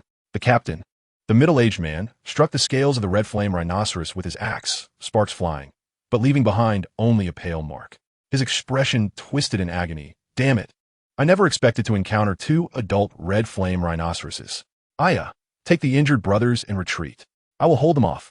"Captain," a green-clad woman, wielding a staff and straining to maintain a protective barrier, urged anxiously. "Hurry," the captain bellowed, a flicker of determination igniting in his gaze. At that moment, one of the red flame rhinoceroses seemed to be incensed, rearing back with a deafening roar, its horn glowing with an intense crimson light. A fire pillar, significantly thicker than before, surged forward, exuding a cataclysmic aura, aimed directly at the precariously wavering barrier and the mercenaries behind it. The captain and the woman named Aya turned pale, a wave of despair washing over them. There was no way they could withstand this strike. Just as the situation became dire, a shadowy figure materialized before the fiery column, as if conjured from thin air. In the face of such a terrifying assault capable of severely injuring even a low-tier Do zone, the newcomer merely extended a hand in calm defiance. Without the eruption of a cataclysmic force, the raging fire pillar, upon contact with his palm, seemed to encounter an invisible abyss, as if a great whale were drinking water, and was entirely consumed, leaving not even a ripple in its wake. The sudden turn of events left both parties stunned. The crimson eyes of the two red flame rhinoceroses flickered with uncertainty. The mercenaries stared dumbfounded at the slender black silhouette, their minds swirling with disbelief and the relief of survival. Lin Nuo slowly lowered his hand, sensing a wave of satisfaction emanating from the chaotic, glazed flame within him. The fiery essence of the red flame rhinoceros was of considerable quality, a significant boon for him. He turned to gaze at the mercenaries, finally fixing his eyes upon the captain, and spoke softly. What has transpired here? His voice was tranquil, yet carried an intangible authority that sent a shiver down the spine of the five-star Dou Huang captain, who promptly responded with respect. Thank you, Senior, for your timely intervention. We are from the Blood Rose mercenary group. We intended to gather some fire attribute herbs here, but inadvertently disturbed the lair of these two red flame rhinoceroses. Lin Nuo nodded, his gaze shifting towards the two unsettled red flame rhinoceroses that had been thwarted in their assault. One of the beasts, perceiving a provocation, let out another thunderous roar, its massive form shaking the ground as it lowered its horn, charging at Lin Nuo with reckless abandon. Senior, be careful, the mercenary captain exclaimed in horror. However, Lin Nuo merely glanced at the charging behemoth, his feet shifting slightly. In the blink of an eye, he appeared at the creature's side, effortlessly placing a hand upon its thick scales. With a dull thud, what appeared to be a feeble strike contained an unimaginable inner force and a hint of spatial shockwave. The titanic red flame rhinoceros, once charging with unstoppable momentum, abruptly halted, its massive body stiffening, and its crimson eyes dimmed rapidly before it collapsed, breathless. Its insides had been utterly shattered by the force akin to striking a cow from behind a mountain. The second red flame rhinoceros, witnessing its companion's demise, emitted a terrified low growl and immediately turned to flee without hesitation. Lin Nuo did not pursue. Instead, he flicked his fingers, a wisp of chaotic fire darting forth, precisely entering the creature's head. The second red flame rhinoceros stumbled a few steps before crashing to the ground, its body consumed from within by flames, leaving behind only a hollow skeleton. With a mere flick of his hand, two pinnacle 6-tier magical beasts lay slain. The entire Blood Rose mercenary group fell into a profound silence, all gazing at the black figure with awe, as if beholding a deity. A Dou Zone. Undoubtedly a Dou Zone powerhouse, and certainly not an ordinary low-tier Dou Zone. The captain took a deep breath, suppressing his shock, and stepped forward, bowing deeply. Thank you, Senior, for saving our lives. I am Tai Shan, the captain of the Blood Rose mercenary group, eternally grateful. Should you require anything, we would not hesitate to face death. Lin Nuo waved his hand dismissively, his gaze shifting towards the direction of the red flame rhinoceros lair, sensing a wave of exceptionally pure fire attribute energy emanating from that locale. No trouble, it was merely a matter of convenience. Do you know where I might find information regarding the geocentric fire lotus in this vicinity? Chapter 160, The Fire Lotus and the Flames of Refinement. Lin Nuo cautiously plucked the geocentric fire lotus. The petals, akin to red jade, felt warm to the touch, yet harbored a terrifying energy capable of incinerating even the hardest metals. The flame at the heart of the lotus pulsated, stirring a wave of desire within the chaotic, glazed flame inside him. He did not immediately depart from this energy-rich location, having just experienced a fierce battle. The chaotic aura made it a rather suitable spot for temporary seclusion. He waved his hand, casting several soul barriers and spatial concealment arrays to isolate the platform from the outside world. Seated cross-legged, Lin Nuo adjusted his breathing, restoring himself to peak condition. Subsequently, he held the geocentric fire lotus in his hands, quietly activating the great chaos dance scriptures within him as the chaotic glazed flame surged forth from his palms, enveloping the lotus like gentle tendrils. Refined. With a single thought, the power of the chaotic glazed flame surged dramatically, igniting and extracting the most refined essence of fire energy from the geocentric fire lotus. Sizzle. The geocentric fire lotus quaked violently, its red, jade-like petals dimming at a visible rate, as the fiery essence coursing within was forcibly drawn out, transforming into torrents of crimson energy akin to lava, continuously flooding into Lin Nuo's body. This energy was extremely volatile. Should an ordinary fire attribute Dou Zone recklessly absorb such a colossal amount of energy from the geocentric fire lotus. They would likely find their meridians ruptured or even face self-immolation. However, Lin Nuo possessed a unique physique born of the chaotic fire seed, a vessel for myriad fires. As the torrential red energy surged into his meridians, it was swiftly assimilated, devoured, and transformed by the chaotic glazed flame, becoming pure Dou Qi and fire essence that nourished his body and the extraordinary fire within him. His Dou Qi began to swell at an astonishing pace. The previous bottleneck at the pinnacle of one-star Dou Zun beginning to loosen under the pressure of this overwhelming energy. Simultaneously, the chaotic glazed flame underwent subtle changes. A hint of the geocentric fire lotus's crimson hue gradually infused into the originally chaotic colored flames, rendering the temperature and destructive aura more subdued yet profoundly terrifying. As if capable of incinerating all things while also nurturing life. Time flew by in the midst of his cultivation. After an indeterminate duration, as the last vestige of energy from the geocentric fire lotus was fully absorbed and dissipated into ash, an invisible sound akin to a barrier shattering resonated within Lin Nuo. Boom! A formidable aura, exponentially more powerful than before, erupted from within him. The surrounding space trembled, and the black rock platform beneath him was marred by intricate fissures. Two-star Dou Zun. Lin Nuo suddenly opened his eyes, a fleeting flash of chaotic flames igniting deep within their depths. His aura surged mightily, solidifying at the level of two-star Dou Zun.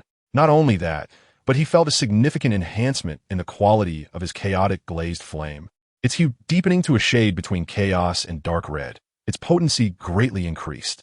Excellent. Not only had he broken through to two-star Dou Zun, but the chaotic glazed flame had also reaped immense benefits. Sensing the tumultuous power coursing through him, Lin Nuo nodded in satisfaction. This expedition to the Beast Mountain Range had yielded results far beyond his expectations. With a wave of his hand, he dispelled the barrier and disappeared from the cave's interior in a flash. As anticipated, the Blood Rose mercenary corps awaited him outside, having thoroughly cleaned the battlefield, and the valuable materials from the two red flame rhinos had been properly processed. Upon seeing Lin Nuo emerge, particularly feeling the increasingly unfathomable aura emanating from him, Taishan and the others were filled with awe. Senior, Taishan hastily stepped forward, presenting a storage ring with both hands. These are the materials from the two red flame rhinos. Please have a look. Lin Nuo scanned the contents with his spiritual power, finding neatly arranged magic cores, scales, and horns, all processed with remarkable professionalism. He nodded, but only took the two pinnacle 6th-grade magic cores, deeming the energy they contained useful. You may handle the rest. Lin Nuo said nonchalantly. Taishan and the others were momentarily taken aback before overwhelming joy surged within them. This senior had graciously left the majority of the invaluable materials for them. It was an extraordinary boon. Thank you, senior. Thank you, senior. They hurriedly bowed in gratitude, their voices trembling with excitement. Lin Nuo waved his hand dismissively and inquired, How long have I been in seclusion? Senior, it has been precisely 3 days. Taishan replied respectfully. 3 days, Lin Nuo mused, nodding slightly, as it fell within his expectations. What are your plans next, senior? If the Blood Rose Mercenary Corps can be of assistance, please do not hesitate to command us. Taishan earnestly offered. Forming a connection with such a powerful figure was an immense opportunity for their mercenary group. Just as Lin Nuo was about to respond, his brow furrowed slightly, and his gaze sharpened as it swept toward the depths of the dense forest to the side, his expression instantly turning cold.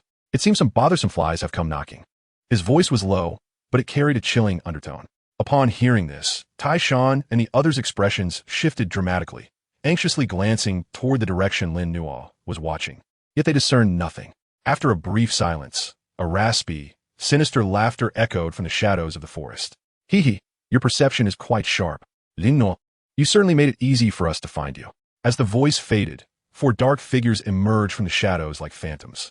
Each donned the Soul Palace's signature black robes, exuding an eerie and sinister aura. The leader, gaunt and hollow-eyed, emanated an aura that unmistakably reached the level of 5-star Dou Zun. The other 3 were 3-star and 4-star Dou Zun. The overwhelming pressure descended like a storm cloud, instantly enveloping the area. The members of the Blood Rose Mercenary Corps turned pale under this oppressive force, struggling to breathe, their eyes filled with terror. Soul Palace elders, and 4 of them at once. Taishan's heart sank to the depths. He never anticipated that this senior Lin Nuo would provoke such a terrifying presence as the Soul Palace. I had thought you would hide in St. Dan City. Never did I expect you to dare venture into this desolate wilderness. You've saved us quite a bit of effort. The 5-star Dou Zun elder, named Wu Ying, fixed his cold gaze on Lin Nuo, as if looking upon a corpse. Surrender and hand over the...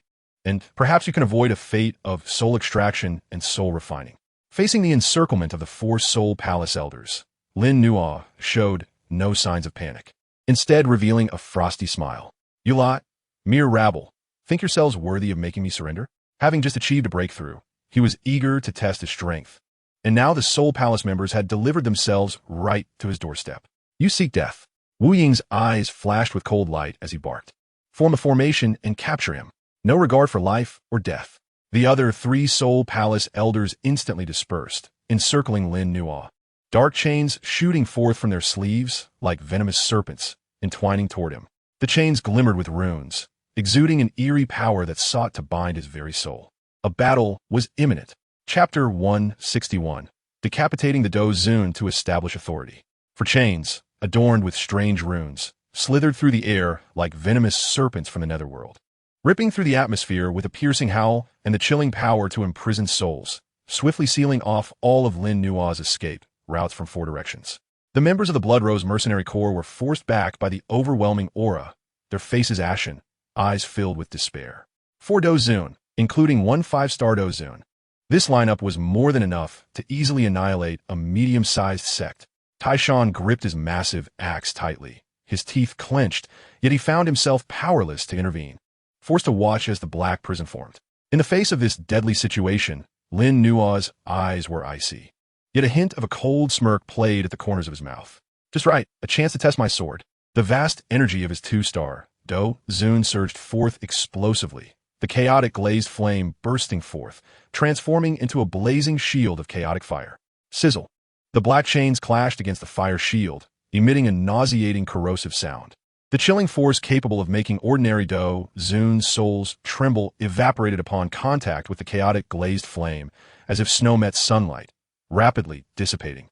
The runes on the chains flickered violently, their light becoming erratic. What?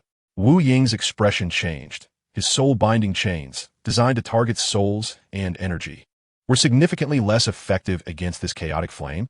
This fire is peculiar. Unleash all our strength. Wu Ying commanded, dark mist surging from within him and flowing into the chains. The other 3 also urged their Dou Qi, causing the chains to radiate ominous light, tightening in an attempt to forcibly break through the fire shield. Shatter. Lin Nuo called out, his spatial power resonating. Space twisted. Buzz. Around him, the space within several meters transformed into a shattered mirror, contorting in irregular shapes. The 4 resilient, soul-binding chains emitted creaking sounds under the immense pressure of the spatial distortion, their trajectories forced to deviate, colliding and tangling, instantly throwing their formation into disarray. Spatial power. How could he master such exquisite spatial manipulation? One of the 3-star Dou Zun exclaimed in horror. Normally, a Dou Zun could only perform short-range teleportation. Such large-scale, high-intensity spatial distortion techniques were unheard of. Seizing the moment of vulnerability in their formation, Lin Nuo moved. Spatial folding step. His figure left behind a slowly dissipating afterimage, while his true self, like a specter, penetrated the distorted space and appeared before the astonished 3-star Dou Zun. Lin Nuo's finger was poised like a sword, the chaotic flames at his fingertip compressed to an extreme point of destructive brilliance, with a glimmer of silver entwined around it. Emperor Flame Finger. This strike was swift, precise, and ruthless. It contained the dual forces of fire and spatial destruction. The 3-star Dou Zun felt a blur before his eyes, a deadly sense of crisis descending upon him. He frantically urged the protective black mist, and a black shield materialized instantaneously before him. Yet, before the Emperor Flame Finger, infused with the power to tear space, all defenses were as fragile as paper. His fingertip pierced through the black shield effortlessly, striking directly at the center of the 3-star Dou Zun's forehead. Time seemed to freeze in that moment.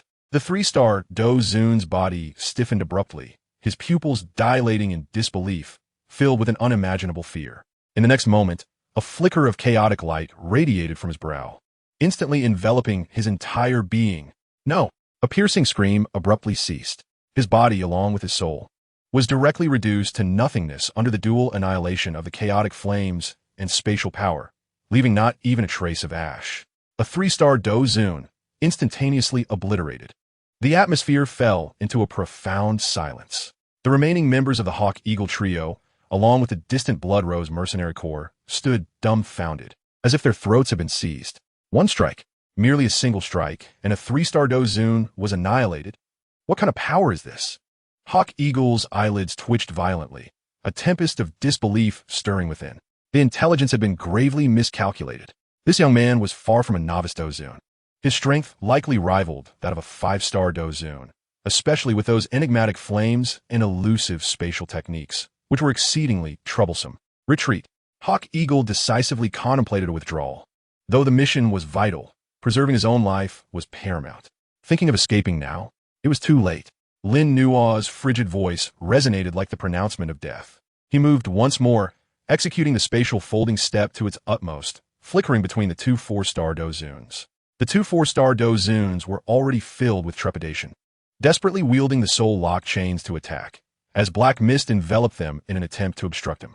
Yet, Lin Nua's movements were exceedingly elusive, always managing to evade their assaults at the last possible moment, while simultaneously unleashing his palms. Shattering Void Palm. Chaotic Fire Seal. The silver radiance flickered from his left hand, the edge slicing through space, directly severing one of the soul lock chains. Meanwhile, his right hand condensed the Chaotic Fire Seal, resembling a mountain of flames, and ruthlessly stamped it onto the chest of the other 4-star Dou Zun. Bang! Boom! One 4-star Dou Zun's arm, along with the chain, was crushed by the spatial force. Shrieking as he was sent flying, the other was struck squarely by the Chaotic Fire Seal. His protective Dou Qi instantly crumbled. His chest caved in as the chaotic flames surged into his body, raging uncontrollably, emitting a heart-wrenching wail, and within mere breaths, he was reduced to a charred remains. In the blink of an eye, 3 of the 4 esteemed beings had perished. Hawk Eagle, witnessing the scene, felt his soul leave his body, his fighting spirit evaporating entirely.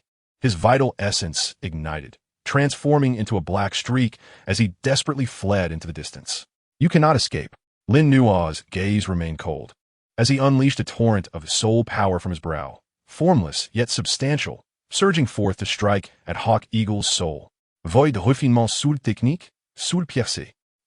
Hawk Eagle's figure suddenly faltered, emitting a painful groan as his fleeing speed drastically diminished. Although the disparity in soul realms was not vast enough for a direct crippling, this momentary disruption was adequate. Lin Nua stepped onto the void, folding space in an instant to pursue him. It is over. The chaotic glazed flame burst forth from within him, transforming into a vast sea of fire, completely submerging Hawk Eagle. No, the Soul Palace will not let you go. From within the inferno, Hawk Eagle's desperate yet defiant roar echoed. Moments later, the roar abruptly ceased. As the flames dissipated, the area was left utterly barren, not even a fragment of a soul remaining. The 4 esteemed beings of the Soul Palace had been entirely vanquished. Lin Nua stood suspended in the air, clad in black.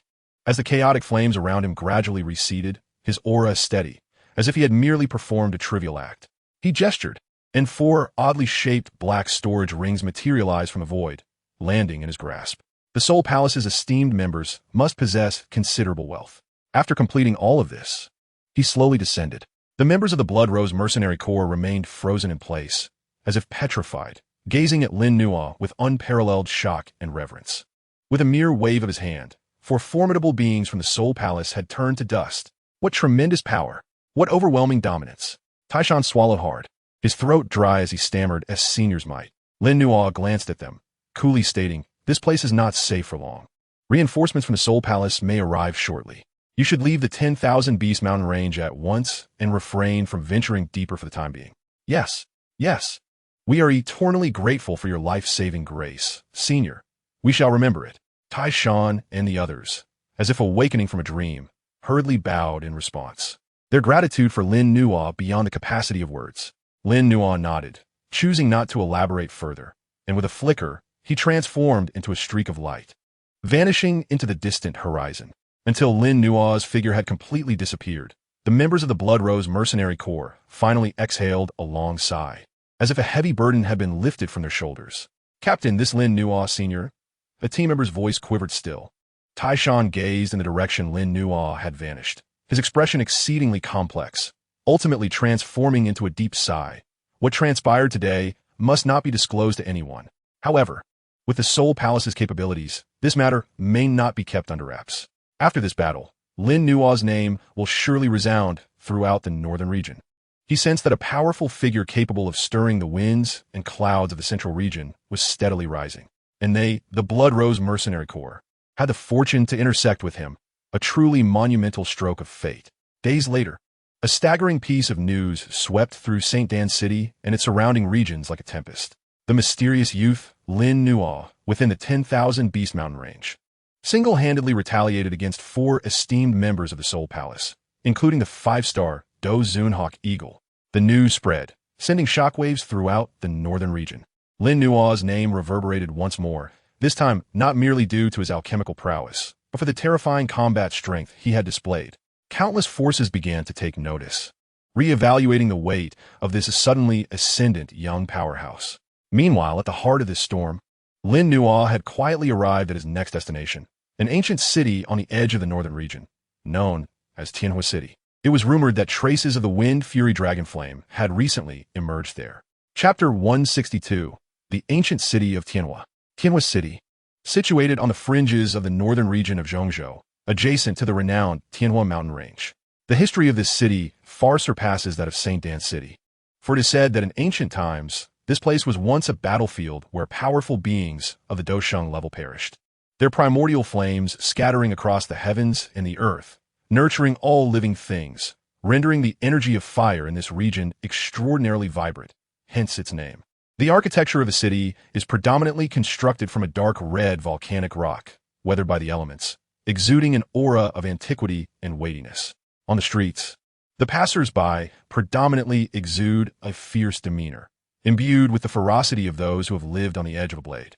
With a notably high proportion of fire attribute cultivators among them, Lin Nuo paid a considerable entrance fee and joined the throng entering Tianhua City. He remained clad in an unremarkable black robe, his aura subdued, resembling an ordinary adventurer. However, his keen soul perception allowed him to discern that beneath the seemingly rugged surface of this city, turbulent currents were afoot. An almost imperceptible tension hung in the air, as patrols of uniformed guards with sharp gazes swept through the streets, meticulously scrutinizing the bustling crowd. Clearly, the news of the Wind Fury Dragonflame had attracted numerous covetous eyes. Lin Nuo understood this all too well. The allure of the 16th ranked, exotic flame, on the flame ranking the Wind Fury Dragonflame, was sufficient to drive any force to madness. He did not hasten to inquire about information, but instead sought refuge in an apparently old inn. Such inns are often a melting pot of diversions, where various tidbits of information circulate the fastest. He ordered a pot of the local specialty, fire mulberry tea, and settled in a corner of the hall, appearing to meditate with closed eyes, while his soul power subtly spread like an invisible web, quietly capturing the conversations around him. Damn, the Tianhua Mountain Range is becoming increasingly unstable. A whole squad from the Black Wind Mercenary Corps entered a few days ago, and not a single one emerged. I heard that not only is there the Wind Fury Dragonflame, but it seems there are also signs of ancient ruins surfacing deep within the Tianhua Mountain Range.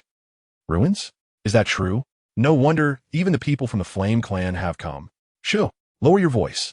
The Flame Clan is not someone you can casually discuss. Nevertheless, it must be said that the Flame Clan's determination to acquire thee is unwavering. This time, it seems unlikely that anyone can rival their ambition.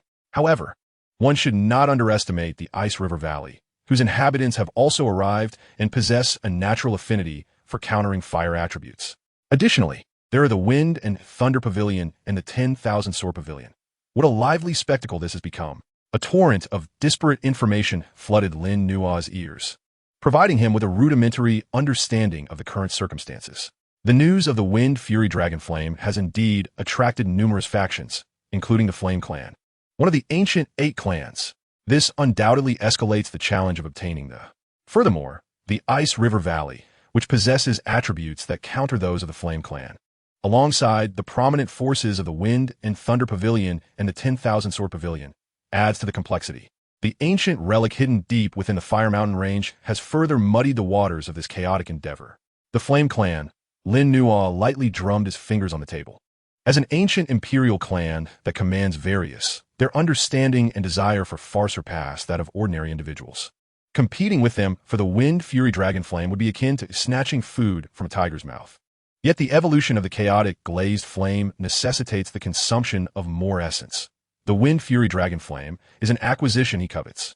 It seems that extraordinary measures will be required. A glimmer of determination flashed in Lin Nuo's eyes. A direct confrontation would obviously be unwise. Perhaps he could leverage other factions to stir the waters, or simply bide his time. Just as he was deep in thought, a commotion arose at the inn's entrance. Several individuals clad in crimson robes, adorned with flame totems on their sleeves, strode in. At the forefront was a haughty young man, whose aura burned fiercely. Having already reached the pinnacle of the Dou Huang realm, accompanied by two elders whose presence was as profound as the ocean, clearly, they were Dou's Zong powerhouses. They are members of the Flame Clan. That young man must be Yan Jin, the prodigy of this generation, rumored to possess two types of beast flames and extraordinary talent. The two elders beside him are likely the Flame Clan's deacon elders, their strength unfathomable. The murmurs within the hall abruptly hushed, as all eyes turned toward these newcomers. Filled with awe and apprehension, Yan Jin scanned the hall with a condescending gaze, ultimately resting his eyes upon Lin Nuo, who sat alone in a corner, his brow slightly furrowing in curiosity. He sensed that the figure in black robes seemed somewhat different, though he could not pinpoint exactly how. He dismissed the thought and made his way to an empty table, his tone laced with impatience. "Innkeeper, bring forth the finest wine. This wretched place is teeming with restless energy." The innkeeper hurriedly approached with a forced smile, eager to serve. Lin Nuo retracted his spiritual perception, lifting a cup of slightly warm fire mulberry tea to his lips, his gaze serene and untroubled. A prodigy of the Flame Clan? A Dou Zone guardian? Indeed, their lineup is formidable. However, when it comes to the competition the outcome remains uncertain. He now required more detailed intelligence regarding the precise location of the Wind Fury Dragon Flame and information concerning that ancient relic. With a decision made, Lin Nuo placed several gold coins on the table and rose to leave the inn. He needed to visit the information trading post in Tianhua City or perhaps inquire with some local informants. After his departure, the young man Yan Jin cast another glance at the spot Lin Nuo had just vacated, leaning toward an elder beside him and whispering, "Elder Kuei, what are your thoughts on that individual?" The elder known as Kuei, his murky eyes flashing with a hint of brilliance, pondered for a moment before replying. His aura is restrained, his steps steady, and his spiritual power is not to be underestimated. Young master, this person may be concealing his true strength.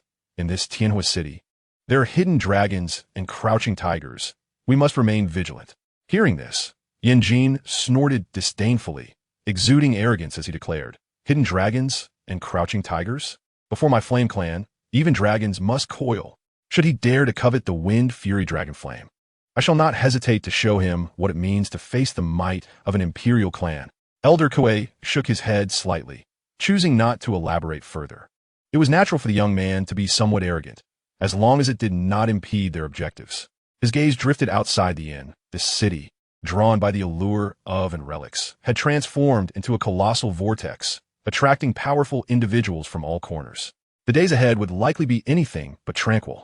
Meanwhile, Lin Nuo had seamlessly blended into the bustling crowd of Tianhua City, akin to a patient hunter weaving his web in preparation for the impending contest. Chapter 163, The Black Market Bounty. The flow of information in Tianhua City, aside from the well-known large mercantile associations and mercenary guilds, is predominantly held by local informants or exists within the shadows of the black market. Lin Nuo appeared to meander aimlessly through the city, yet his spiritual power functioned like a sophisticated radar, scanning through the streets until it settled upon a secluded alleyway in the southwestern corner of the city. The entrance bore no markings, yet those entering and exiting possessed veiled auras and hurried demeanors, with faint but formidable waves of spiritual barriers emanating from deep within the alley. "This is the place." Lin Nuo lowered his hood and stepped into the alley. The light dimmed abruptly, and a chill filled the air, accompanied by an ominous aura. At the end of the alley stood an unremarkable ironwood door, guarded by an elderly man with a sinister presence, a scar etched across his face, who sat with eyes closed in meditation. As Lin Nuo approached, the elder did not lift his gaze, his voice a gravelly rasp. Do you understand the rules? Lin Nuo flicked a finger, causing a spatial ring filled with a sufficient amount of gold coins to land in the elder's lap. This served as both an entrance fee and a test of the visitor's qualifications, a tacit understanding among those who frequented this place. The elder's spiritual power swept over the ring, and with a slight nod, the ironwood door silently slid open a crack. Beyond the door lay an entirely different world. A spacious underground hall unfolded before him, dimly lit, with only a few moonstone gems embedded in the walls casting a cold light. The hall was filled with shadows, yet an unusual silence prevailed, with transactions conducted in hushed tones or through mental transmissions. This was one of the black market strongholds in Tianhua City. Lin Nuo's entrance did not attract much attention. Those who came here understood the importance of discretion. His gaze swept across the stalls lining the hall, which displayed various weapons tainted with the aura of bloodshed. Scrolls of martial techniques, as well as rare herbs and minerals. He did not squander time at these stalls, heading directly toward a private booth located at the innermost part of the hall. This was where bounties were posted and accepted, and the best avenue for acquiring high-value intelligence. Inside the booth sat a figure shrouded in a gray cloak, their features obscured and aura fluctuating unpredictably, clearly employing expert concealment techniques. Are you here to post a task or accept one? The gray-cloaked figure spoke in a neutral tone, devoid of emotion.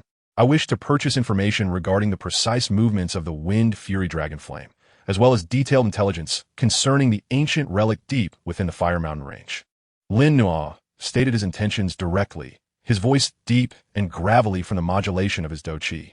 The gray-cloaked figure fell silent for a moment before replying.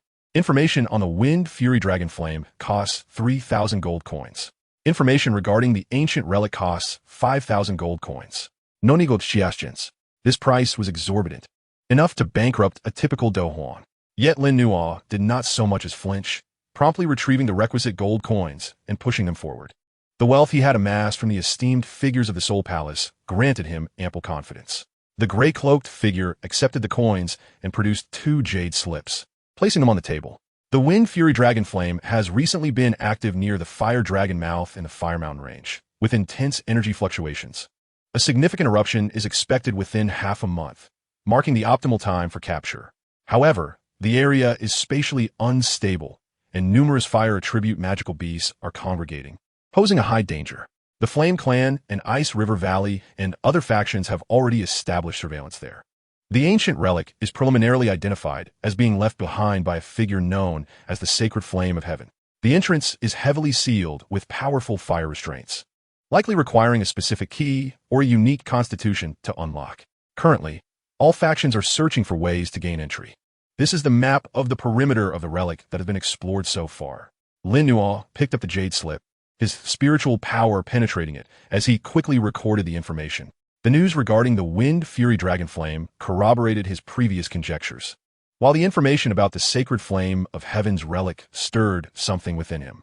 In the sacred ruins of the Fighting Saints, countless opportunities undoubtedly await, perhaps aiding him in his quest for source energy. Lin Nuo inquired further about the key to the ruins or any information on special physiques. There is no definitive news.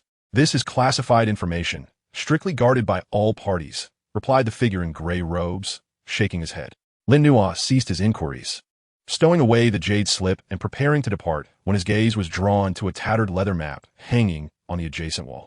The map, crafted from ancient material, bore singed and curled edges, depicting unfamiliar mountains and terrains that did not correspond to any known regions of the central state.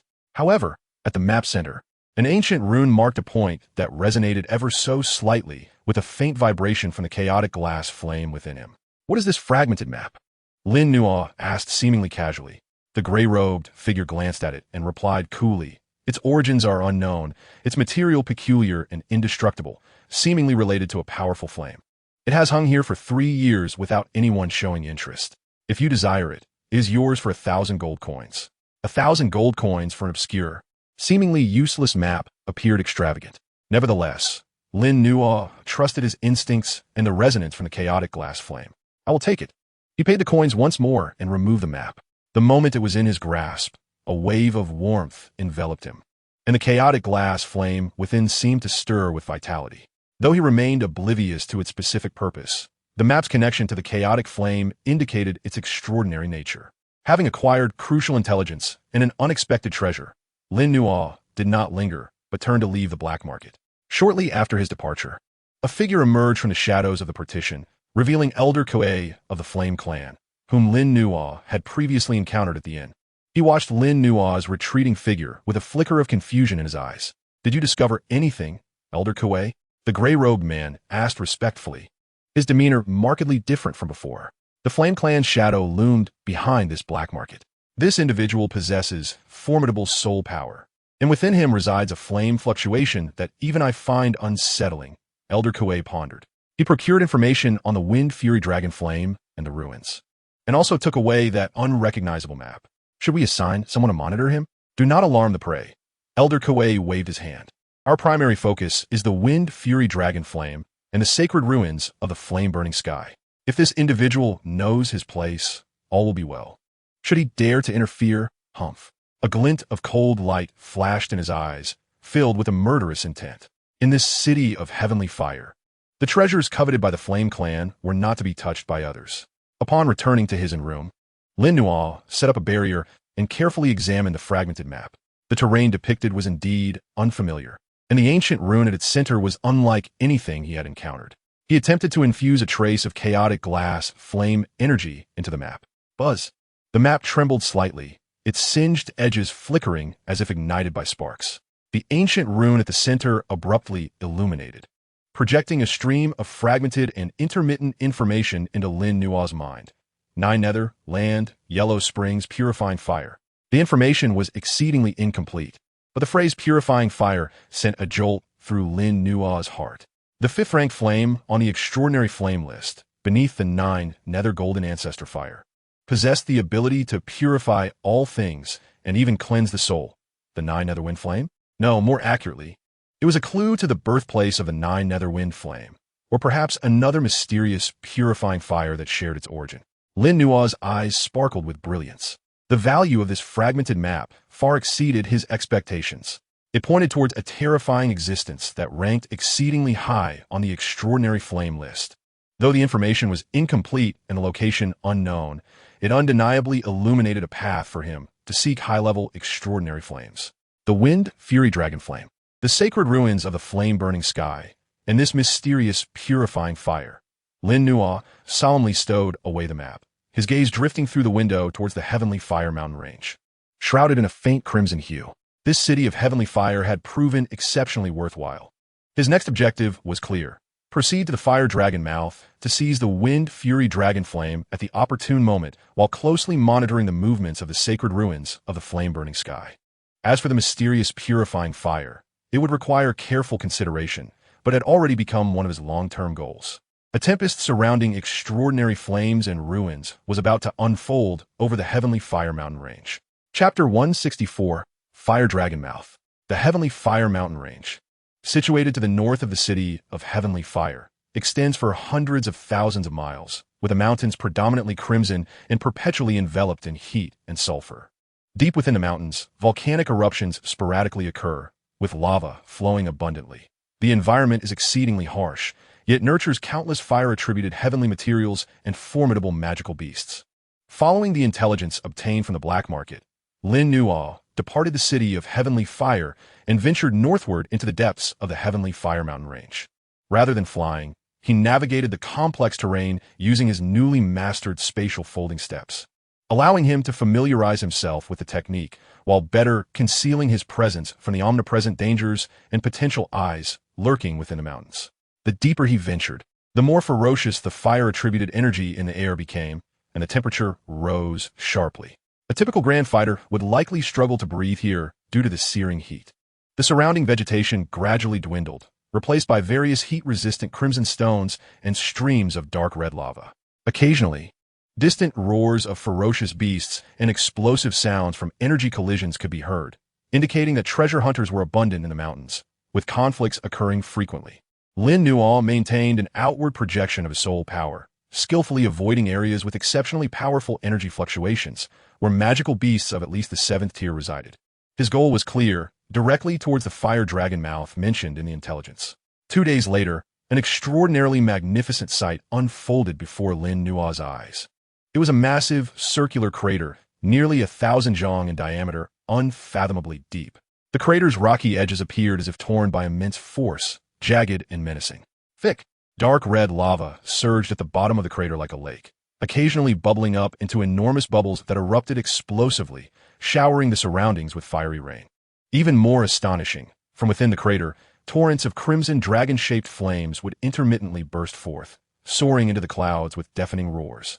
As if true fire dragons were writhing within. The very air above the crater shimmered due to the extreme heat, permeated with a palpably destructive aura. This was the fire dragon mouth, the most likely location for the wind fury dragon flame to manifest. Lin Nuo did not rashly approach. Instead, he halted at a concealed cliff several miles from the fire dragon mouth, suppressing all his presence and scanning his surroundings with keen eyes. His soul perception spread out like mercury, swiftly detecting no less than 10 concealed, yet powerful auras lurking in various corners around the fire dragon mouth. On a flat boulder, directly facing the fire dragon mouth, sat a group from the Flame Clan. Yin Jun was seated cross-legged, surrounded by swirling crimson, fighting energy, seemingly acclimatizing to the environment. Beside him, Elder Ke and another Flame Clan attendant vigilantly surveyed their surroundings, their formidable soul power forming an invisible barrier against external scrutiny. Not far to the left of the Flame Clan, by a lava lake, was a group clad in icy blue robes, members of the Ice River Valley. They emanated a chilling aura, starkly contrasting with the scorching environment, yet they had managed to freeze the surrounding lava into a frosty region. At the forefront, a strikingly beautiful woman radiated a peak fighting sect aura, rivaling that of Elder Koei. On the right ridge, silhouettes entwined with wind and lightning could be discerned, members of the Wind and Thunder Pavilion. Further out, other powerful lone warriors or small teams lurked, akin to hidden leopards in the shadows, awaiting the opportune moment. As expected, they have all arrived, Lin Nuo mused. The Flame Clan, Ice River Valley, Wind and Thunder Pavilion. And several concealed powerhouses had converged here, their intentions unmistakable.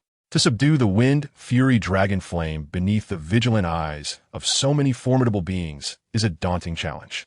He meticulously observed the situation at the mouth of the fire dragon. The erupting draconic flames were astonishingly potent, each blast comparable to the full-force strike of a low-level Dou zone, and utterly unpredictable.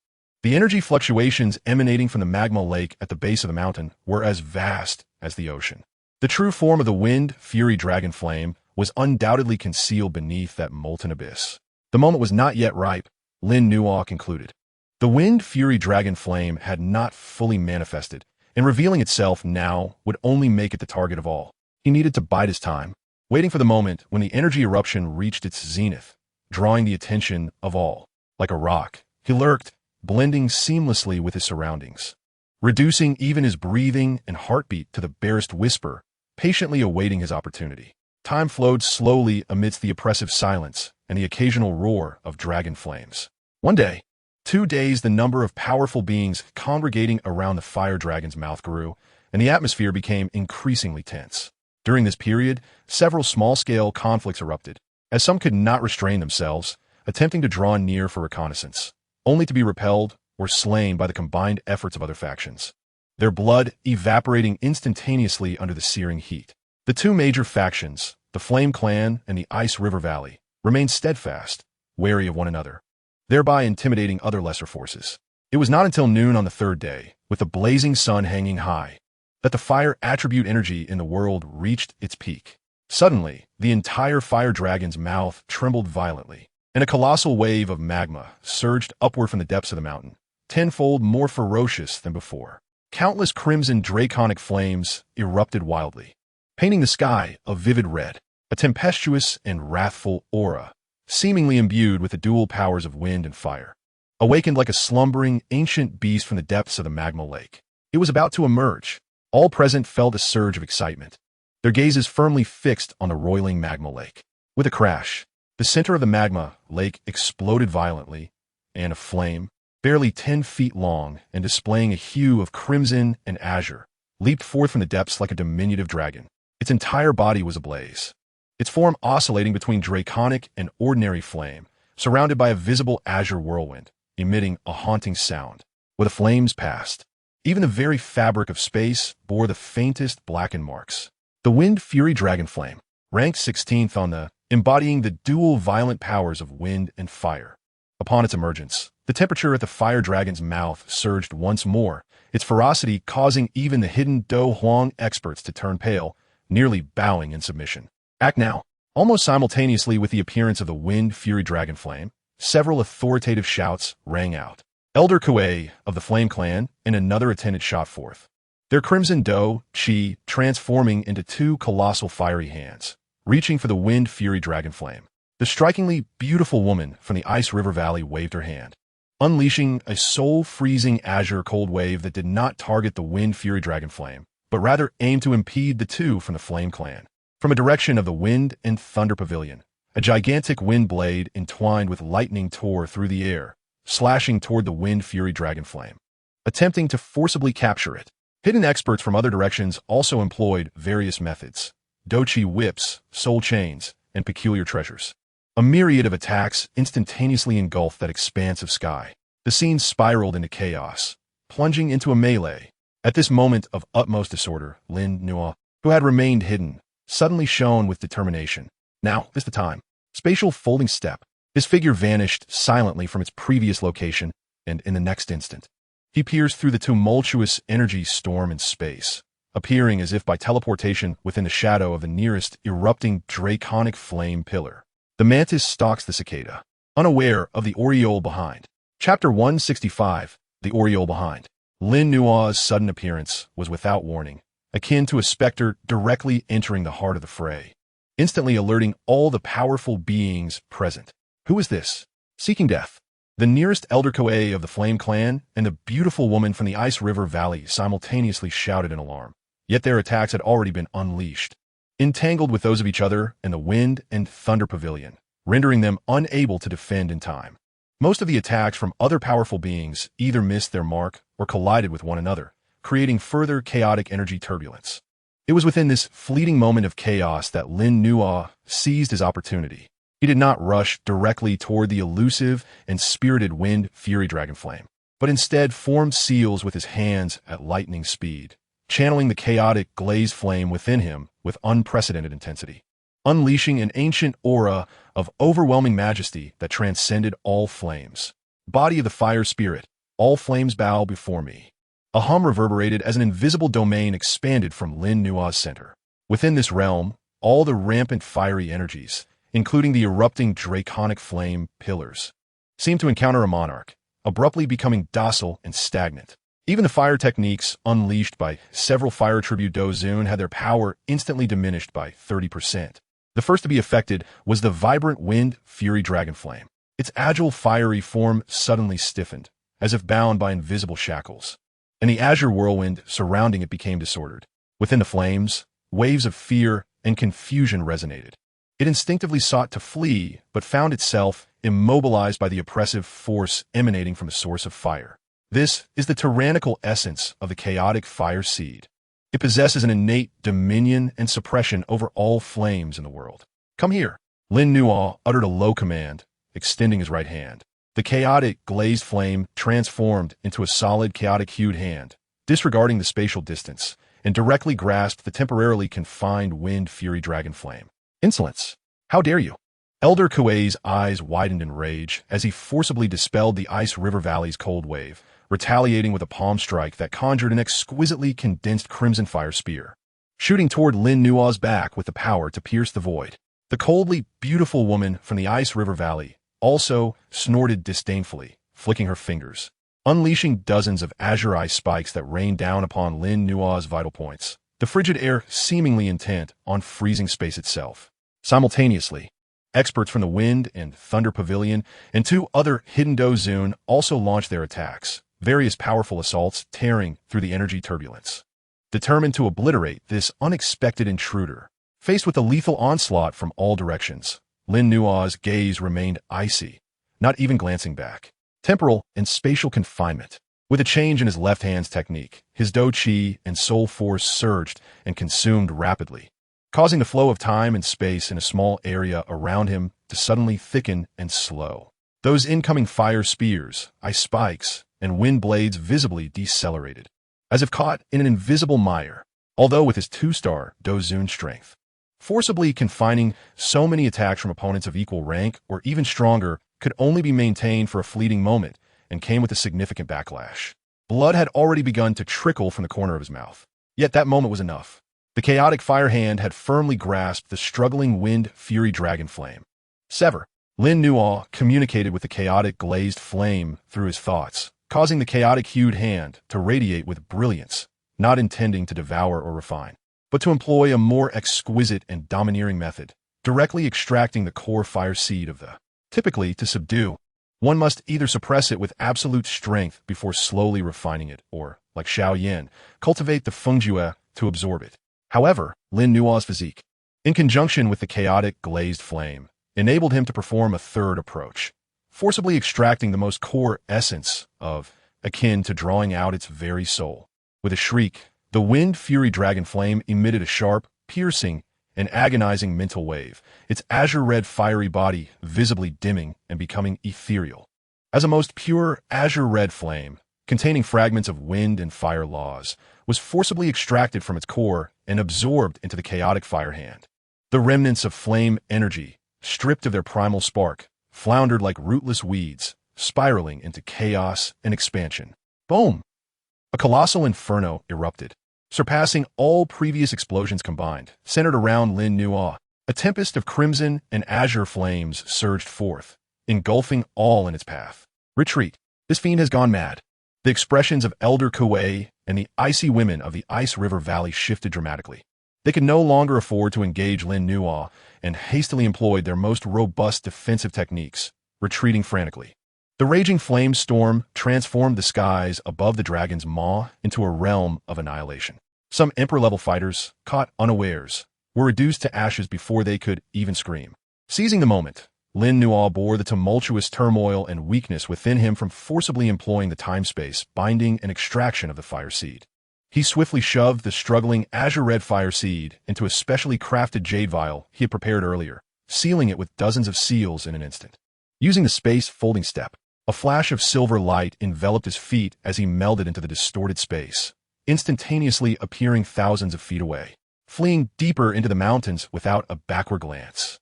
The entire process from emergence, suppression, binding, extraction to escape transpired in a mere 2 or 3 breaths.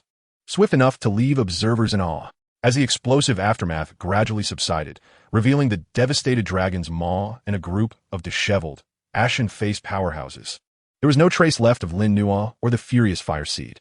Only the remnants of the uncontrolled explosion lingered, dissipating like an aimless entity in the vastness of heaven and earth.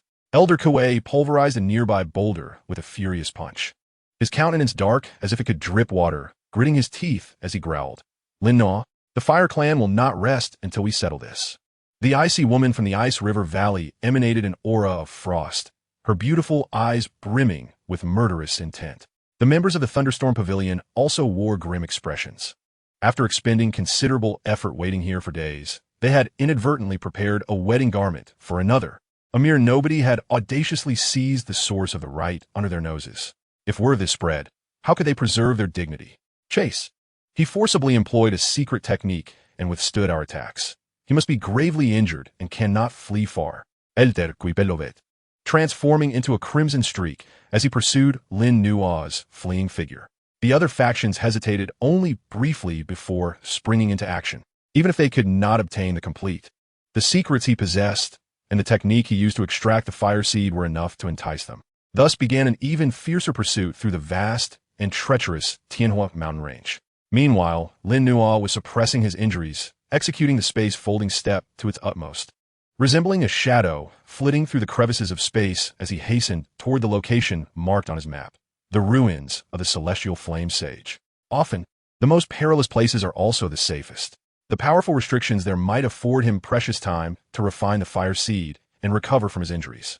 Chapter 166. The Place of Utmost Danger. Lin Nuo's shadow flickered among the crimson peaks of the Tianhua mountain range before vanishing entirely. He drove the space-folding step to its limits, each stride covering several miles, his form merging seamlessly with the distorted light around him, rendering him nearly impossible to catch. Behind him, several formidable presences pursued him relentlessly, particularly Elder Kuei's aura, blazing like the sun, drawing ever closer, his murderous intent nearly palpable. Lin Nuo fought to suppress the metallic taste rising in his throat. The turmoil within him from the forced use of time-space binding continued to roil, and his had been severely depleted. Yet, his gaze remained calm, his soul's power serving as a precise navigator, steering him clear of several energy-wrought beast nests and natural hazards, propelling him toward the entrance of the celestial flame sage's ruins nestled in his memory. He needed to shake off his pursuers quickly and find a relatively safe location to refine the fire seed of the furious dragon flame. Otherwise, burdened with this hot potato, he would become a target throughout the entire Tianhua mountain range. An hour later, he encountered a peculiar region. The mountains here were no longer a vibrant crimson, but instead glimmered with an eerie dark gold hue, and the air was thick with a heavy, ancient pressure of fire attribute energy that was far from chaotic. Massive, broken rune stone pillars littered the ground, alongside the remnants of ancient, dilapidated architecture. The outskirts of the celestial flame sage's ruins. Upon arriving, Lin Nuo could distinctly sense a powerful restraining force pervading the air, his soul perception significantly suppressed. The pursuing presences behind him slowed, noticeably, clearly wary of this ruin. This is it. A glimmer of resolve flashed in Lin Nuo's eyes. He did not reduce his speed, but rather accelerated, plunging headlong into the dark golden mountain domain. At the very moment he crossed into the ruin's boundary, the surrounding space suddenly felt heavy, as if he had plunged into viscous glue, making flight exceedingly difficult, and even the execution of the space-folding step faced substantial interference. Simultaneously, a scorching yet ancient pressure emanated from all directions, attempting to infiltrate his body and soul. Oomph! Lin Nuo grunted, his chaos-glazed flame instinctively activating, forming a thin layer of chaotic light on his surface to ward off the ancient pressure. His fire spirit body seemed not entirely rejected here. Rather, it faintly resonated with the fire restrictions of the ruins. This realization invigorated him, and suppressing his discomfort, he dashed toward the depths of the ruins, where the energy fluctuations were most enigmatic and the aura of restrictions most potent. He had entered the celestial flame ruins. Damn it! Even Peak would not dare to barge in there. The pursuers halted at the ruins' periphery, Elder Kuei's expression darkening as he gazed toward the direction Lin Nuo had vanished. He attempted to take a step forward, but felt an overwhelming pressure descend upon him like a mountain, causing the within him to stir restlessly as if it had provoked some supreme existence, prompting him to retreat in haste. The members of the Ice River Valley and Thunderstorm Pavilion also came to a standstill, exchanging glances that reflected both gravity and reluctance. Could it be that this brat's physique is connected to these celestial flame ruins? Speculated the icy woman from the Ice River Valley, her brow furrowed. Very likely. Otherwise, how would he dare venture so deep? A strong member from the Thunderstorm Pavilion said solemnly, "What do we do? Just wait here? Wait. I refuse to believe he can remain inside forever. The ruins will open soon. He must eventually emerge. Notify the clan to send more personnel and seal off this area." Elder Kuei gritted his teeth, resolute.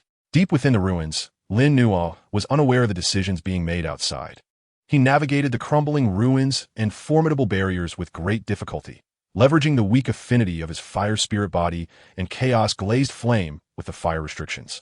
Finally, after circumventing a colossal, broken stone sculpture that resembled a towering pillar, he discovered an inconspicuous cave entrance, partially obscured by rubble. Pure fire, attribute, energy, faintly emanated from within, and the barrier at the entrance was relatively weak, subtly resonating with the fluctuations of his chaos-glazed flame. This should provide temporary refuge. He cautiously dispelled the remaining restrictions at the cave entrance, slipped inside, and quickly set up several soul barriers and spatial concealment formations within, completely sealing off the entrance. Having completed these tasks, he finally exhaled a long breath, unable to suppress his injuries any longer, and coughed up a mouthful of congealed blood, his complexion paling. The backlash from forcibly extracting and employing the time-space binding was far more severe than it appeared. He dared not delay, immediately sitting cross-legged, retrieving a medicinal pill to consume, and began to circulate the 9 transformations to Saintly Realm and the Great Chaos Pill Cannon, initiating his healing and recovery. 3 days swiftly passed. Within the cavern, Lino gradually opened his eyes, the brilliance within them now subdued, his breath having returned to its zenith, and even slightly advanced due to the recent extreme exertion. It was time. He retrieved a specially crafted jade vial and unsealed it. A flicker of azure-red flame surged forth, emanating waves of anger and fear, attempting to flee. Refine. Lino's gaze sharpened as the chaotic glazed flame erupted, transforming into a chaotic furnace that enveloped the seed of the wind fury dragon flame.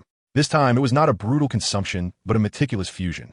The chaotic glazed flame, akin to a master craftsman, delicately dissected and absorbed the elemental fragments of wind and fire contained within the wind fury dragon flame, along with its exceptionally pure fire attribute energy. Inside the cavern, azure red and chaotic hues flickered in alternation, energy fluctuations intense, yet contained by the formation, causing no disturbance to escape. The seed of the wind fury dragon flame struggled violently, but deprived of its source energy and facing the innate suppression of the chaotic flame. Its resistance proved futile. As time trickled by, the chaotic glazed flame within Lino began to undergo subtle changes. The dark red that had mingled within the chaotic hue gradually faded, replaced by a vibrant azure-red sheen. The flame's form became increasingly unpredictable, at times solid as glass, at others ethereal as a whirlwind. The power of the flames, after integrating the characteristics of the wind fury dragon flame, experienced a qualitative leap. Not only was the temperature heightened and destructive force amplified, but it also acquired the swiftness and tearing properties of wind. After an indeterminate span, the last flicker of azure-red flame within the jade vial was completely absorbed and fused. Boom! L'Inoès aura surgi explosively, breaking through the barrier of a 2-star Dou Zone and solidifying at the 3-star Dou Zone level, with an exceptionally firm foundation. He spread his palm. A brand new flame danced in his hand. This flame, predominantly a profound chaotic hue, seemed to harbor a ceaselessly swirling azure-red vortex, exuding a terrifying aura capable of incinerating the heavens and rending the earth. The newly merged chaotic glazed flame, integrating the fallen heart flame, the azure lotus earth fire, a portion of the pure lotus demon fire's essence, the earth heart fire lotus, and the essence of the wind fury dragon flame, had reached an astonishing level of quality. Its power far surpassed that of ordinary. Success. Lino's eyes sparkled with joy. His strength elevated to 3-star Dou Zone. The potency of the chaotic glazed flame significantly enhanced. Now endowed with the swiftness and tearing characteristics of the wind fury dragon flame, his combat prowess underwent a remarkable transformation. He sensed the presence outside the cave, confirming that his pursuers were indeed still stationed at the periphery. Waiting for a rabbit? Unfortunately, this rabbit has already transformed into a fierce tiger. Lino stood up, stretching his limbs, the sound of cracking bones echoing around him. He gazed deeper into the ruins, where the calling sensation grew increasingly distinct. Since he had come, how could he leave the relic of the flame heaven saint empty-handed? Perhaps this ruin held the greatest opportunity of his journey. Chapter 167. The Saintess Trial. Lino dispelled the concealment formation at the cave entrance and stepped forth. After merging with the characteristics of the wind fury dragon flame, he distinctly felt the pressure from the surrounding relics diminish significantly. The pervasive ancient oppression no longer radiated rejection, but rather bore a subtle, guiding intent. Following that enigmatic sensation, he ventured deeper into the ruins. Along the way, the crumbled walls gradually became more intact, faint outlines of past grandeur emerging. On the dark golden ground, flowing flame runes began to appear, winding forward like living creatures, coalescing into a fiery path leading to the depths. The ancient path of flame, Lino realized, was likely a guide from the ruins for those who met certain conditions.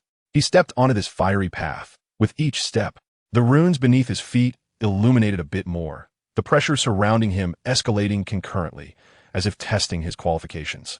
Simultaneously, streams of pure and ancient fire attribute energy surged into his body from beneath his feet, refining his Dou Qi and meridians. This was both a path of trial and a path of refinement. Lino operated his cultivation method, advancing with composure. His 3-star Dou Zone prowess, combined with the reborn chaotic glazed flame, enabled him to withstand the pressure and swiftly refine and absorb the incoming energy.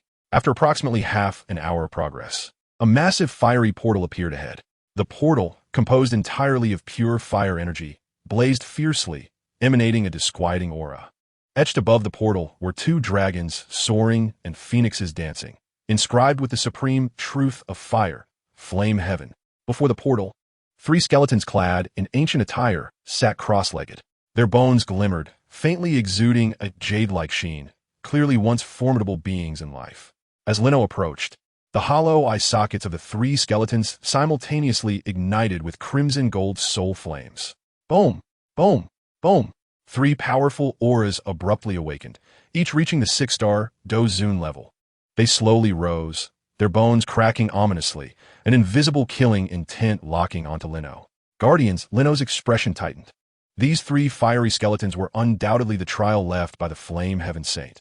Only by defeating them could he enter the true realm of inheritance. Without further ado, the three fiery skeletons launched their assault simultaneously. Their movements were as swift as lightning, crimson gold flames igniting upon their bones, fists, palms, and fingers imbued with terrifying power that threatened to scorch mountains and boil seas, attacking Lino from three distinct directions, instantaneously sealing off all his escape routes. Faced with the onslaught of three 6-star Dou Qi beings, Lino did not dare to exhibit even the slightest carelessness. Space folding step. His figure flickered, leaving behind three afterimages torn apart by the attacks, while his true self, like a specter, appeared behind one of the skeletons on the left. Shattering void palm. The edge of his palm shimmered with silver light, the power of space highly compressed, carrying the capacity to rip apart everything as it struck fiercely at the skeleton's cervical vertebra. The skeleton reacted with remarkable speed, countering with a punch. Crimson gold flames coalescing into a fist imprint, clashing violently with the shattering void palm. Boom! The energy erupted, causing Lino to sway slightly. While the skeleton was forced back several steps, a fine crack appearing at its neck. The sharpness of the spatial power, coupled with his surging strength, was now capable of threatening a 6-star Dou Qi. The other two skeletons' attacks were already upon him. A stream of crimson gold flame energy pierced through the void, targeting Lino's brow. While the other skeleton struck downward with both palms, flames transforming into two massive hands, sealing him above and below. Chaotic fire domain. Lino shouted. The brand new chaotic glazed flame erupted violently, forming a chaotic colored flame domain with a radius of 10 zhong centered around him. Within the domain, azure red whirlwinds whirled rapidly, tearing and slaughtering all intruders. The piercing energy entering the fire domain slowed dramatically, its power diminished layer by the combined force of wind and fire, ultimately being shattered by Lino's fingertip. Meanwhile, the two massive fiery hands were directly ignited and assimilated by the raging chaotic flames within the domain, even replenishing the energy of the fire domain. After merging with the wind fury dragon flame, the domain capabilities of the chaotic glazed flame had been significantly enhanced. Flame Emperor Finger. Seizing the opportunity, Lino pointed decisively, his target still the skeleton with the damaged cervical vertebra. This time, the energy coalescing at his fingertip was no longer merely chaotic flames, but rather the highly compressed force of the chaotic fire domain, infused with the swiftness of wind and the devastation of fire. Swoosh! The energy surged faster than the skeleton could react, instantly striking its skull. Boom! The skeleton's head exploded like a watermelon, the crimson gold soul flame emitting a silent wail, abruptly extinguished. The massive skeleton collapsed, devoid of all vitality. Eliminating one significantly alleviated the pressure. Lin Nuo swiftly advanced, deliberately approaching the other two skeletons. He combined the spatial folding step with the chaotic fire domain. Moving through the flames as if teleporting, his strikes elusive and unpredictable. Time-space confinement. He unleashed this deadly move once more, though it demanded a tremendous toll. Its effects were remarkable. The movements of the remaining two skeletons were instantaneously hindered. Chaotic Fire Lotus. Two exquisitely perilous chaotic fire lotuses coalesced in his palms, accompanied by the sounds of thunder and wind, hurtling towards the cores of the skeletons, the soul flames residing in their chests. Boom!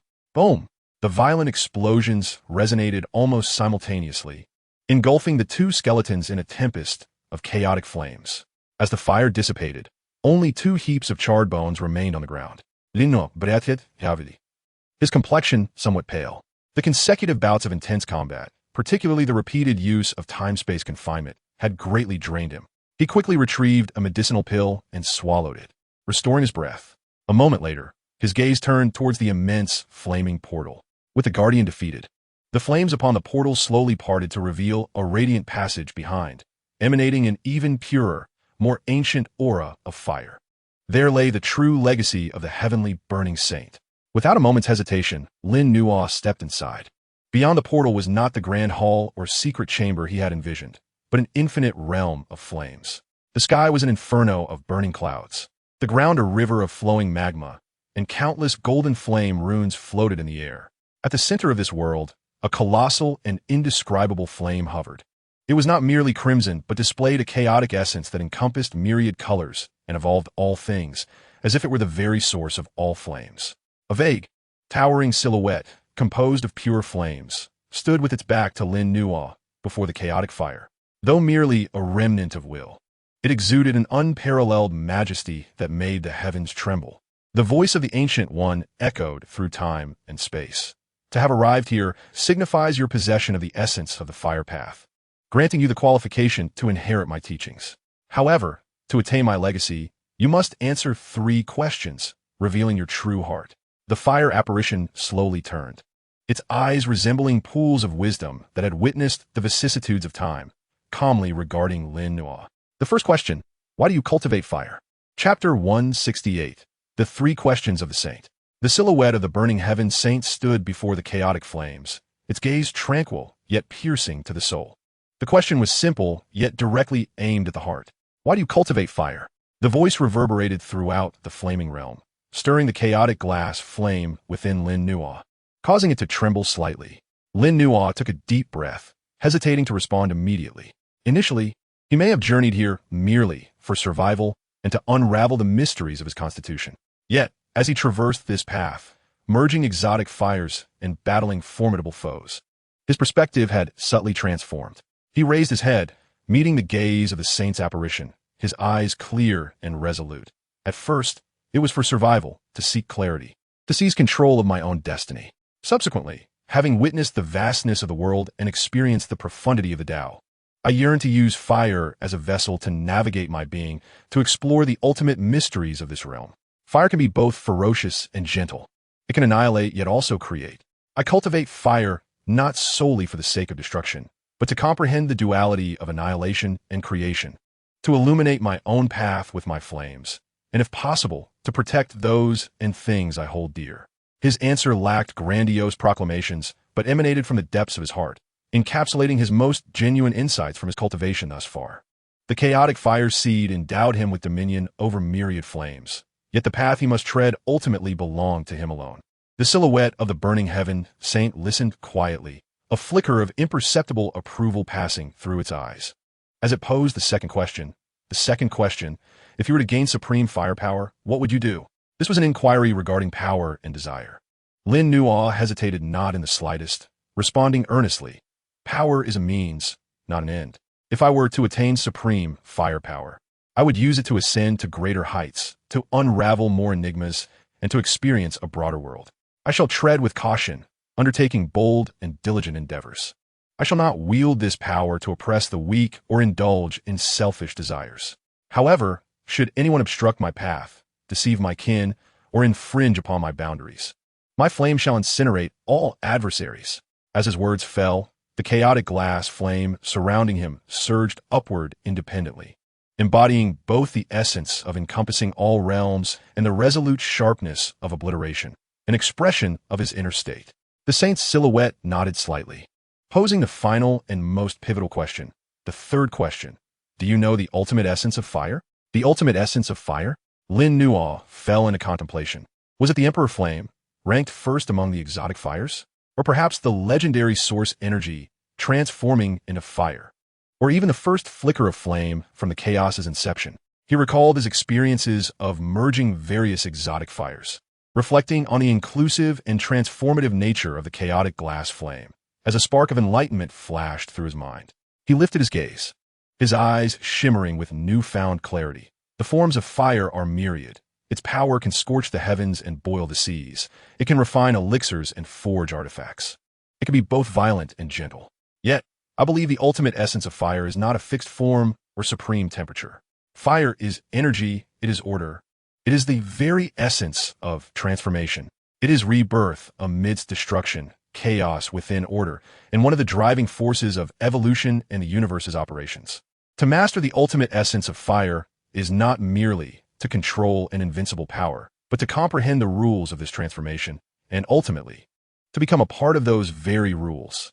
This answer transcended the mere pursuit of power, touching upon the philosophical realm of the Tao. As Lin Nuo articulated these thoughts, the chaotic glass flame within him resonated in an unprecedented manner, harmonizing deeply with this flaming world, with the chaotic source fire, and even with the saint's apparition before him. Boom! The brilliance of the entire flaming realm seemed to converge upon Lin Nuo.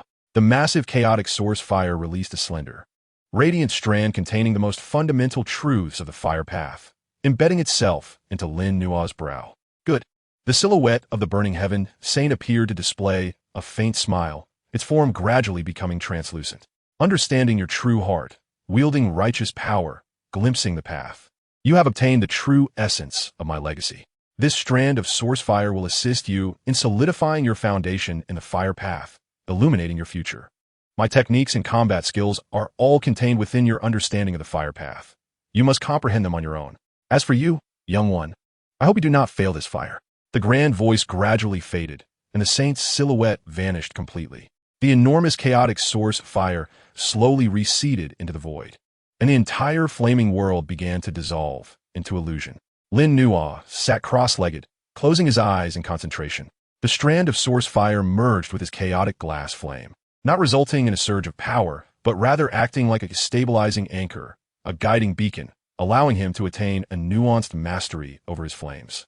While his understanding of the laws of fire ascended several levels in an instant, the various exotic fires he had fused previously began to blend seamlessly under the influence of this source fire, no longer hindered in the slightest. The color of his chaotic glass flame deepened and became more introspective, and, at its core, a point resembling the chaotic light capable of giving rise to myriad things quietly ignited. His soul, under the baptism of this pure essence of the fire path, felt as though it had been cast into a furnace for reforging, becoming denser, more translucent, and his perception of the energies of the universe multiplied exponentially. The stagnation of his soul realm began to surge toward the threshold of the heavenly realm. Simultaneously, profound insights regarding the application of flames, energy control, and the invocation of laws naturally surfaced in his mind. This is not merely a specific combat technique, but rather a profound understanding of the Tao and principles at a higher level, encapsulating the essence of the fire Tao cultivated throughout the lifetime of the burning heaven saint. Time seemed to stretch indefinitely as Lin Nuo slowly opened his eyes. His cultivation level remained at the 3-star Do zone, unchanged, yet his entire demeanor had undergone a dramatic transformation. His gaze was deeper, his aura more harmonious and restrained, and with every gesture, it was as if he had become one with the surrounding fire element energy. He opened his palm, and a wisp of chaotic glass flame danced upon it. The flames remained, but the intelligence and Tao rhythm contained within were incomparable to before. So this is the legacy of the burning heaven saint, Lin Nuo murmured softly. The greatest gain from this inheritance was not power, but direction, clarity regarding his own path, and a deeper understanding of the essence of fire. With a thought, the flames around him retracted, and he felt as if he had returned to his true self. It was time to leave this place. Outside the ruins, those waiting in ambush had likely grown impatient. A faint smile curved at the corners of Lin Nuo's lips, and confidence gleamed in his eyes. Now, even when faced with 7-star or 8-star Do zone, he possessed the strength to fight back. He turned, stepping towards the direction he had come from. With each step, the fiery world around him rippled like water. Pardon to clear a path. Chapter 169. Exiting the realm with authority. At the outskirts of the burning heaven ruins, on the edge of the dark golden mountain domain, various factions led by Elder Kuei of the Flame Clan continued to wait, though the atmosphere had become increasingly fraught with impatience and anxiety compared to 2 weeks prior. It had been nearly 20 days. Had that brat perished within? A frowning elder from the Wind and Thunder Pavilion spoke, irritation evident in his tone. The ruins were fraught with danger, and it was not uncommon for Dozong to fall within. Perhaps he had already been obliterated by the restrictions. The cold and elegant woman from the Ice River Valley remarked, yet her gaze remained fixed on the depths of the ruins. Elder Kuei's expression was grim, and he remained silent. Deep down, he had a premonition that the boy was not so easily defeated, especially considering his peculiar physique and audacious style of action. Just then, the previously silent, dark, golden mountain domain, emanating a heart-pounding aura, suddenly rippled like water as the barrier at its edge surged violently. There was movement, Everyone perked up, their gazes instantly converging. The barrier parted like curtains, revealing a tall figure clad in black robes stepping forth with measured strides. He appeared calm, his aura restrained, as if he had merely taken a leisurely stroll. It was Lin Nuo, who had been missing for half a month. He has emerged, but his aura, it seems, has not changed. Still a 3-star dozone? After half a month in the ruins, could he have gained nothing? The crowd was initially astonished, followed by confusion. They did not sense the anticipated surge in strength or powerful energy fluctuations emanating from Lin Nuo. A cold glint flashed in Elder Kuei's eyes, revealing a murderous intent as he bellowed. Lin Nuo, hand over the wind, fury dragon flame seed, and forfeit your cultivation, or I may allow you to keep your body intact. He stepped forward, unleashing the full force of a 5-star dozone. His crimson battle aura erupting like a storm of flames, scorching the ground until it cracked. 2 other Flame Clan attendants simultaneously released their auras, forming a triangular encirclement around him.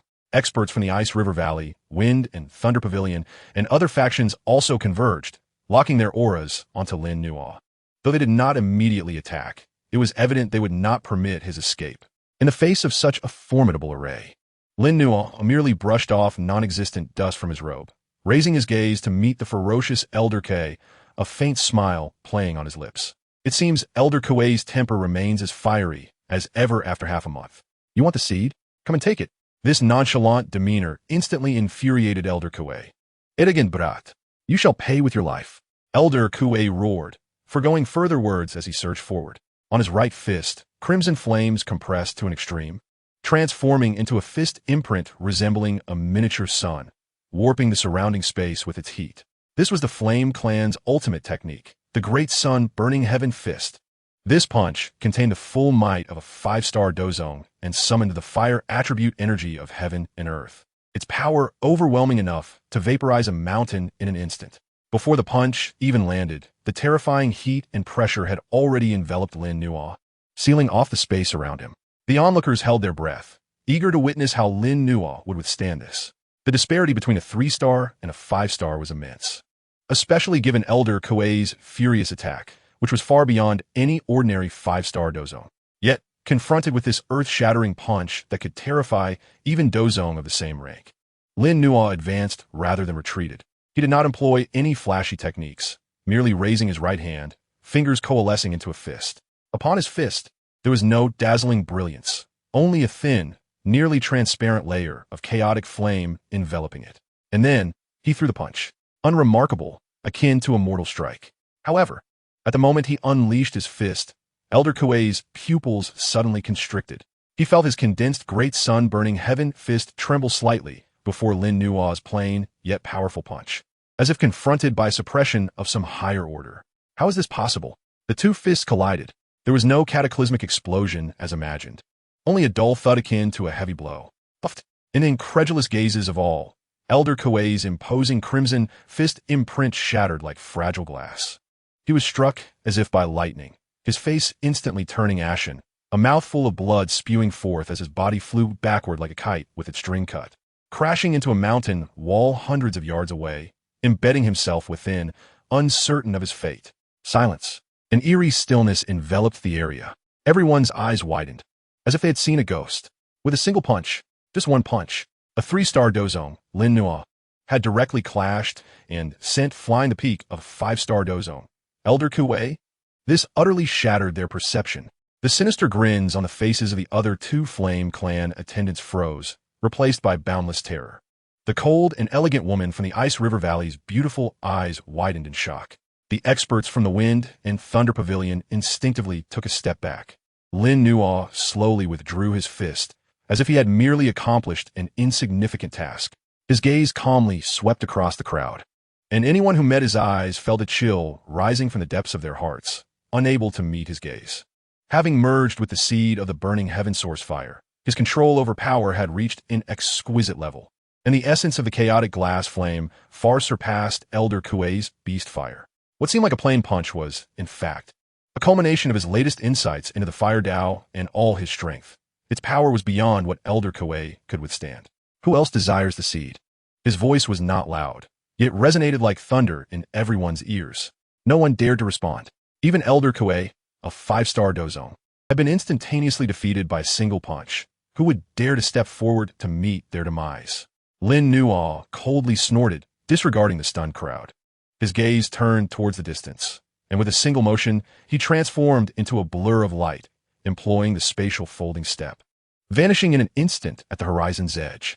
Until his aura completely disappeared, the crowd outside the ruins exhaled a collective sigh of relief, their backs drenched in cold sweat. They exchanged glances, each seeing the profound fear and dread reflected in the other's eyes. This young man had reached a critical juncture. An expert from the Wind and Thunder Pavilion spoke hoarsely. The cold and elegant woman from the Ice River Valley gazed towards the direction Lin Nuo had vanished. Her expression complex, ultimately culminating in a soft sigh. The northern region of the Central Domain is about to undergo a transformation. After this battle, Lin Nuo's name would no longer be merely associated with alchemy and exotic fires, but would resonate throughout the northern domain with his terrifying combat prowess, truly making waves across the Central Continent. At this moment, Lin Nuo has embarked on a new journey. His next objective is a mysterious location, potentially associated with the purifying fire as indicated by the tattered map, the 9 Underworlds in Yellow Springs. Chapter 170, The 9 Underworlds in Yellow Springs. Departing from the Tianhua mountain range, Lin Nuo did not return to Tianhua City, but instead ventured westward, following the vague guidance of the ancient map. The vast expanse of Zhongzhou contrasts sharply with the northern territories. Here, the terrain gradually flattens while the vegetation becomes increasingly dense and foreboding. The air is thick with a damp, decaying aroma, the elemental energy of fire becoming sparse, replaced by a chilling, deathly essence. As he delves deeper, human presence dwindles, and the occasional towns he encounters are shrouded in a hazy gray mist, with a populace that is both fierce and insular. Tales of the western region's eerie legends begin to reach Lin Nuo's ears, swamps that devour lives, wandering vengeful spirits. And the most enigmatic of all, the 9 Underworlds and Yellow Springs, a boundary between life and death. Half a month later, Lin Nuo arrives at the narrow pass between two colossal mountain ranges, known as the Yinyang Pass, a crucial route leading deeper into the Western Territory, regarded as the boundary of the living world. Beyond the pass, a dense fog envelopes the area, dimming the light as if it belongs to another realm. At the entrance stands a rudimentary stone fortress, established by outlaws and adventurers who have made a life here, serving as the last supply point. Lin Nuo steps into the fortress's solitary tavern, where the cacophony of raucous voices mingles with the scent of cheap ale and blood. He orders a glass of water and settles in a corner, allowing his soul power to quietly expand. Have you heard? The Black Skull Tomb's people discovered an ancient tomb by the Yellow Springs River a few days ago, and they were annihilated. Only a madman returned, incessantly shouting about the purifying fire burning souls. The Yellow Springs River? That's a tributary of the 9 Underworlds. Approaching there shortens one's lifespan, and they dare to excavate tombs? They say the tomb structure is unlike that of humans.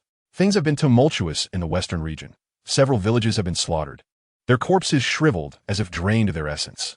I suspect the Soul Hall's minions are up to their old tricks again. Sure, do you want to die? The Soul Hall is not something you can discuss lightly. A torrent of disjointed information floods Lin Nuo's mind.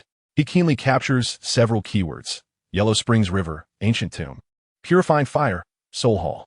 He retrieves the tattered map, infusing it once more with a hint of chaotic azure flame. This time, the map reacts more vigorously. The charred edges flicker with sparks, and the ancient runes at its center project information that, while still fragmented, is significantly clearer.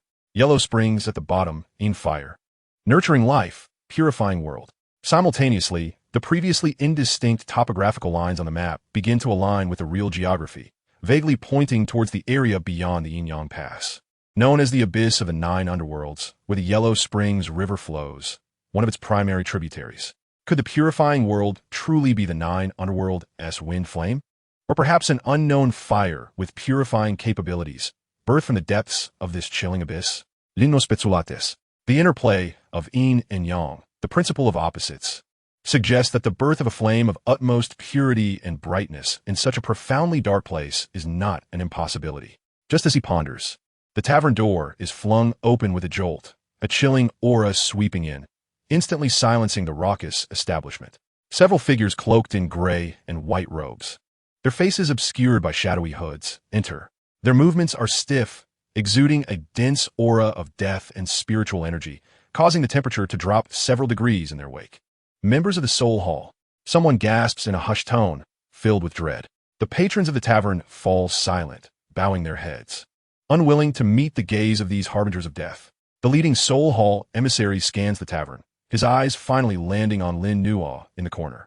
The shadow beneath his hood seems to ripple, releasing a raspy chuckle. Haha, I never expected to encounter a big fish at the Yin Pass. Lin Nuo, you have chosen a fine place for your burial. Evidently, Lin Nuo's likeness and aura have already circulated within the Soul Hall. The tavern's patrons are struck with terror at the mention of his name, Lin Nuo, the rising star rumored to have slain a 5-star Dou Zun from the Flame Clan with a single punch. How could he be here? And why is he being targeted by the Soul Hall? Lin Nuo slowly sets down his cup of water and raises his gaze to the Soul Hall emissaries. His expression calm and unperturbed. He had anticipated that the Soul Hall spies were spread throughout Zhongzhou. It was only a matter of time before his whereabouts were discovered. Burial place? Lin Nuo stands up, an invisible momentum radiating from him, dispelling the chilling aura brought by the Soul Hall emissaries. What, you mere specters? He senses the leading emissary's aura to be around 4-star Dou Zun, while the others are at the pinnacle of Dou Huan. Given this formation, he might have needed to exert considerable effort a month ago, but now, arrogant. Seize him. The leading emissary bellows, sweeping his sleeve, sending forth several black chains entwined with wailing souls, akin to venomous serpents, hurtling toward Lin Nuo. Simultaneously, a powerful soul attack strikes at Lin Nuo's sea of consciousness like a spear. The other emissaries also launch their assaults. Grayish-white, deathly Dou Qi morphing into various ghostly claws and bone spikes, blocking Lin Nuo's escape route. The tavern patrons scramble to the corners, fearful of being caught in the crossfire. Faced with the onslaught, Lin Nuo's gaze sharpens, yet he remains unmoved. Noise. He points a finger as if wielding a sword, casually gesturing forward. A thread of chaos-infused fire, honed to perfection, shoots forth from his fingertip. The fire line, as slender as a hair, embodies the true essence of the burning heaven's source fire and the furious dragon flame. With a sizzling sound, the chains of wailing souls vaporize upon contact with the fire line, along with the souls bound within, purged into nothingness. The soul attack crashes against Lin Nuo's soul, tempered like steel, leaving not a ripple in its wake. The fire line continues unabated, tracing an intricate arc through the air. With several soft thuds, the bodies of the Dou Huang-level Soul Hall emissaries come to an abrupt halt, tiny charred holes appearing in their foreheads, the flames of their souls extinguished in an instant as they crumple to the ground lifeless. Only the 4-star Dou Zun emissary, at a critical moment, tilts his head sharply, the fire line grazing his hood and setting it ablaze, revealing a pale, twisted face adorned with bizarre runes. He stares at Lin Nuo in horror, as if beholding a demon. What kind of power is this? Instantaneously killing Dou Huang and gravely wounding a 4-star Dou Zun with such ease. Flee. He feels no trace of combat spirit left, igniting his blood and transforming into a gray streak, rushing towards the tavern's exit. Did I permit you to leave? Lin Nuo's cold voice resonates like a death knell. He thrusts out a palm, not utilizing any Dou technique, but simply channeling a strike imbued with the insights of the burning heaven saint's fire path. As the palm wind passes, the chilling energies in the space are instantaneously dispelled, transforming into waves of scorching fire. The escaping gray streak is caught by the flames, emitting a short, mournful scream before erupting into a cloud of ashes, soul extinguished. From the moment the Soul Hall emissaries entered to their utter annihilation, scarcely a few breaths have passed. The tavern is enveloped in a profound silence, the sound of a pin dropping audible. All eyes are fixed upon Lin Nuo, the figure cloaked in black, with a mix of fear and reverence. Ignoring the corpses on the ground, Lin Nuo raises his hand and retrieves the spatial ring from the 4-star Dou Zun emissary, forcefully breaking its restrictions with his soul power. Inside, aside from some materials and techniques belonging to the Soul Hall, there's also a jade slip recording information. As Lin Nuo's soul infiltrates it, his expression slightly tightens. The slip reveals that the Soul Hall has been active in the western region recently, seemingly having discovered a site related to the ancient Yellow Springs demon sage somewhere downstream of the Yellow Springs River, and are conducting secret investigations. The companion entity of the Hades demon sage is said to be an extraordinary flame known as the Hades demon fire, whose unique characteristic lies in its ability to purify and devour souls. A glimmer of brilliance flickered in Lin Nua's eyes upon hearing of the Hades demon fire. It appears that his aspirations align once more with those of the Soul Palace. He stowed away his storage ring, casting a sweeping gaze over the trembling patrons of the tavern, leaving behind a pouch of gold coins as recompense before turning to depart from the stone fortress. He stepped into the mist-laden unknown beyond the Yin Pass, a path leading to the abyss of the Nine Nether. His silhouette vanished within the gray haze, leaving behind a room filled with astonishment and legend.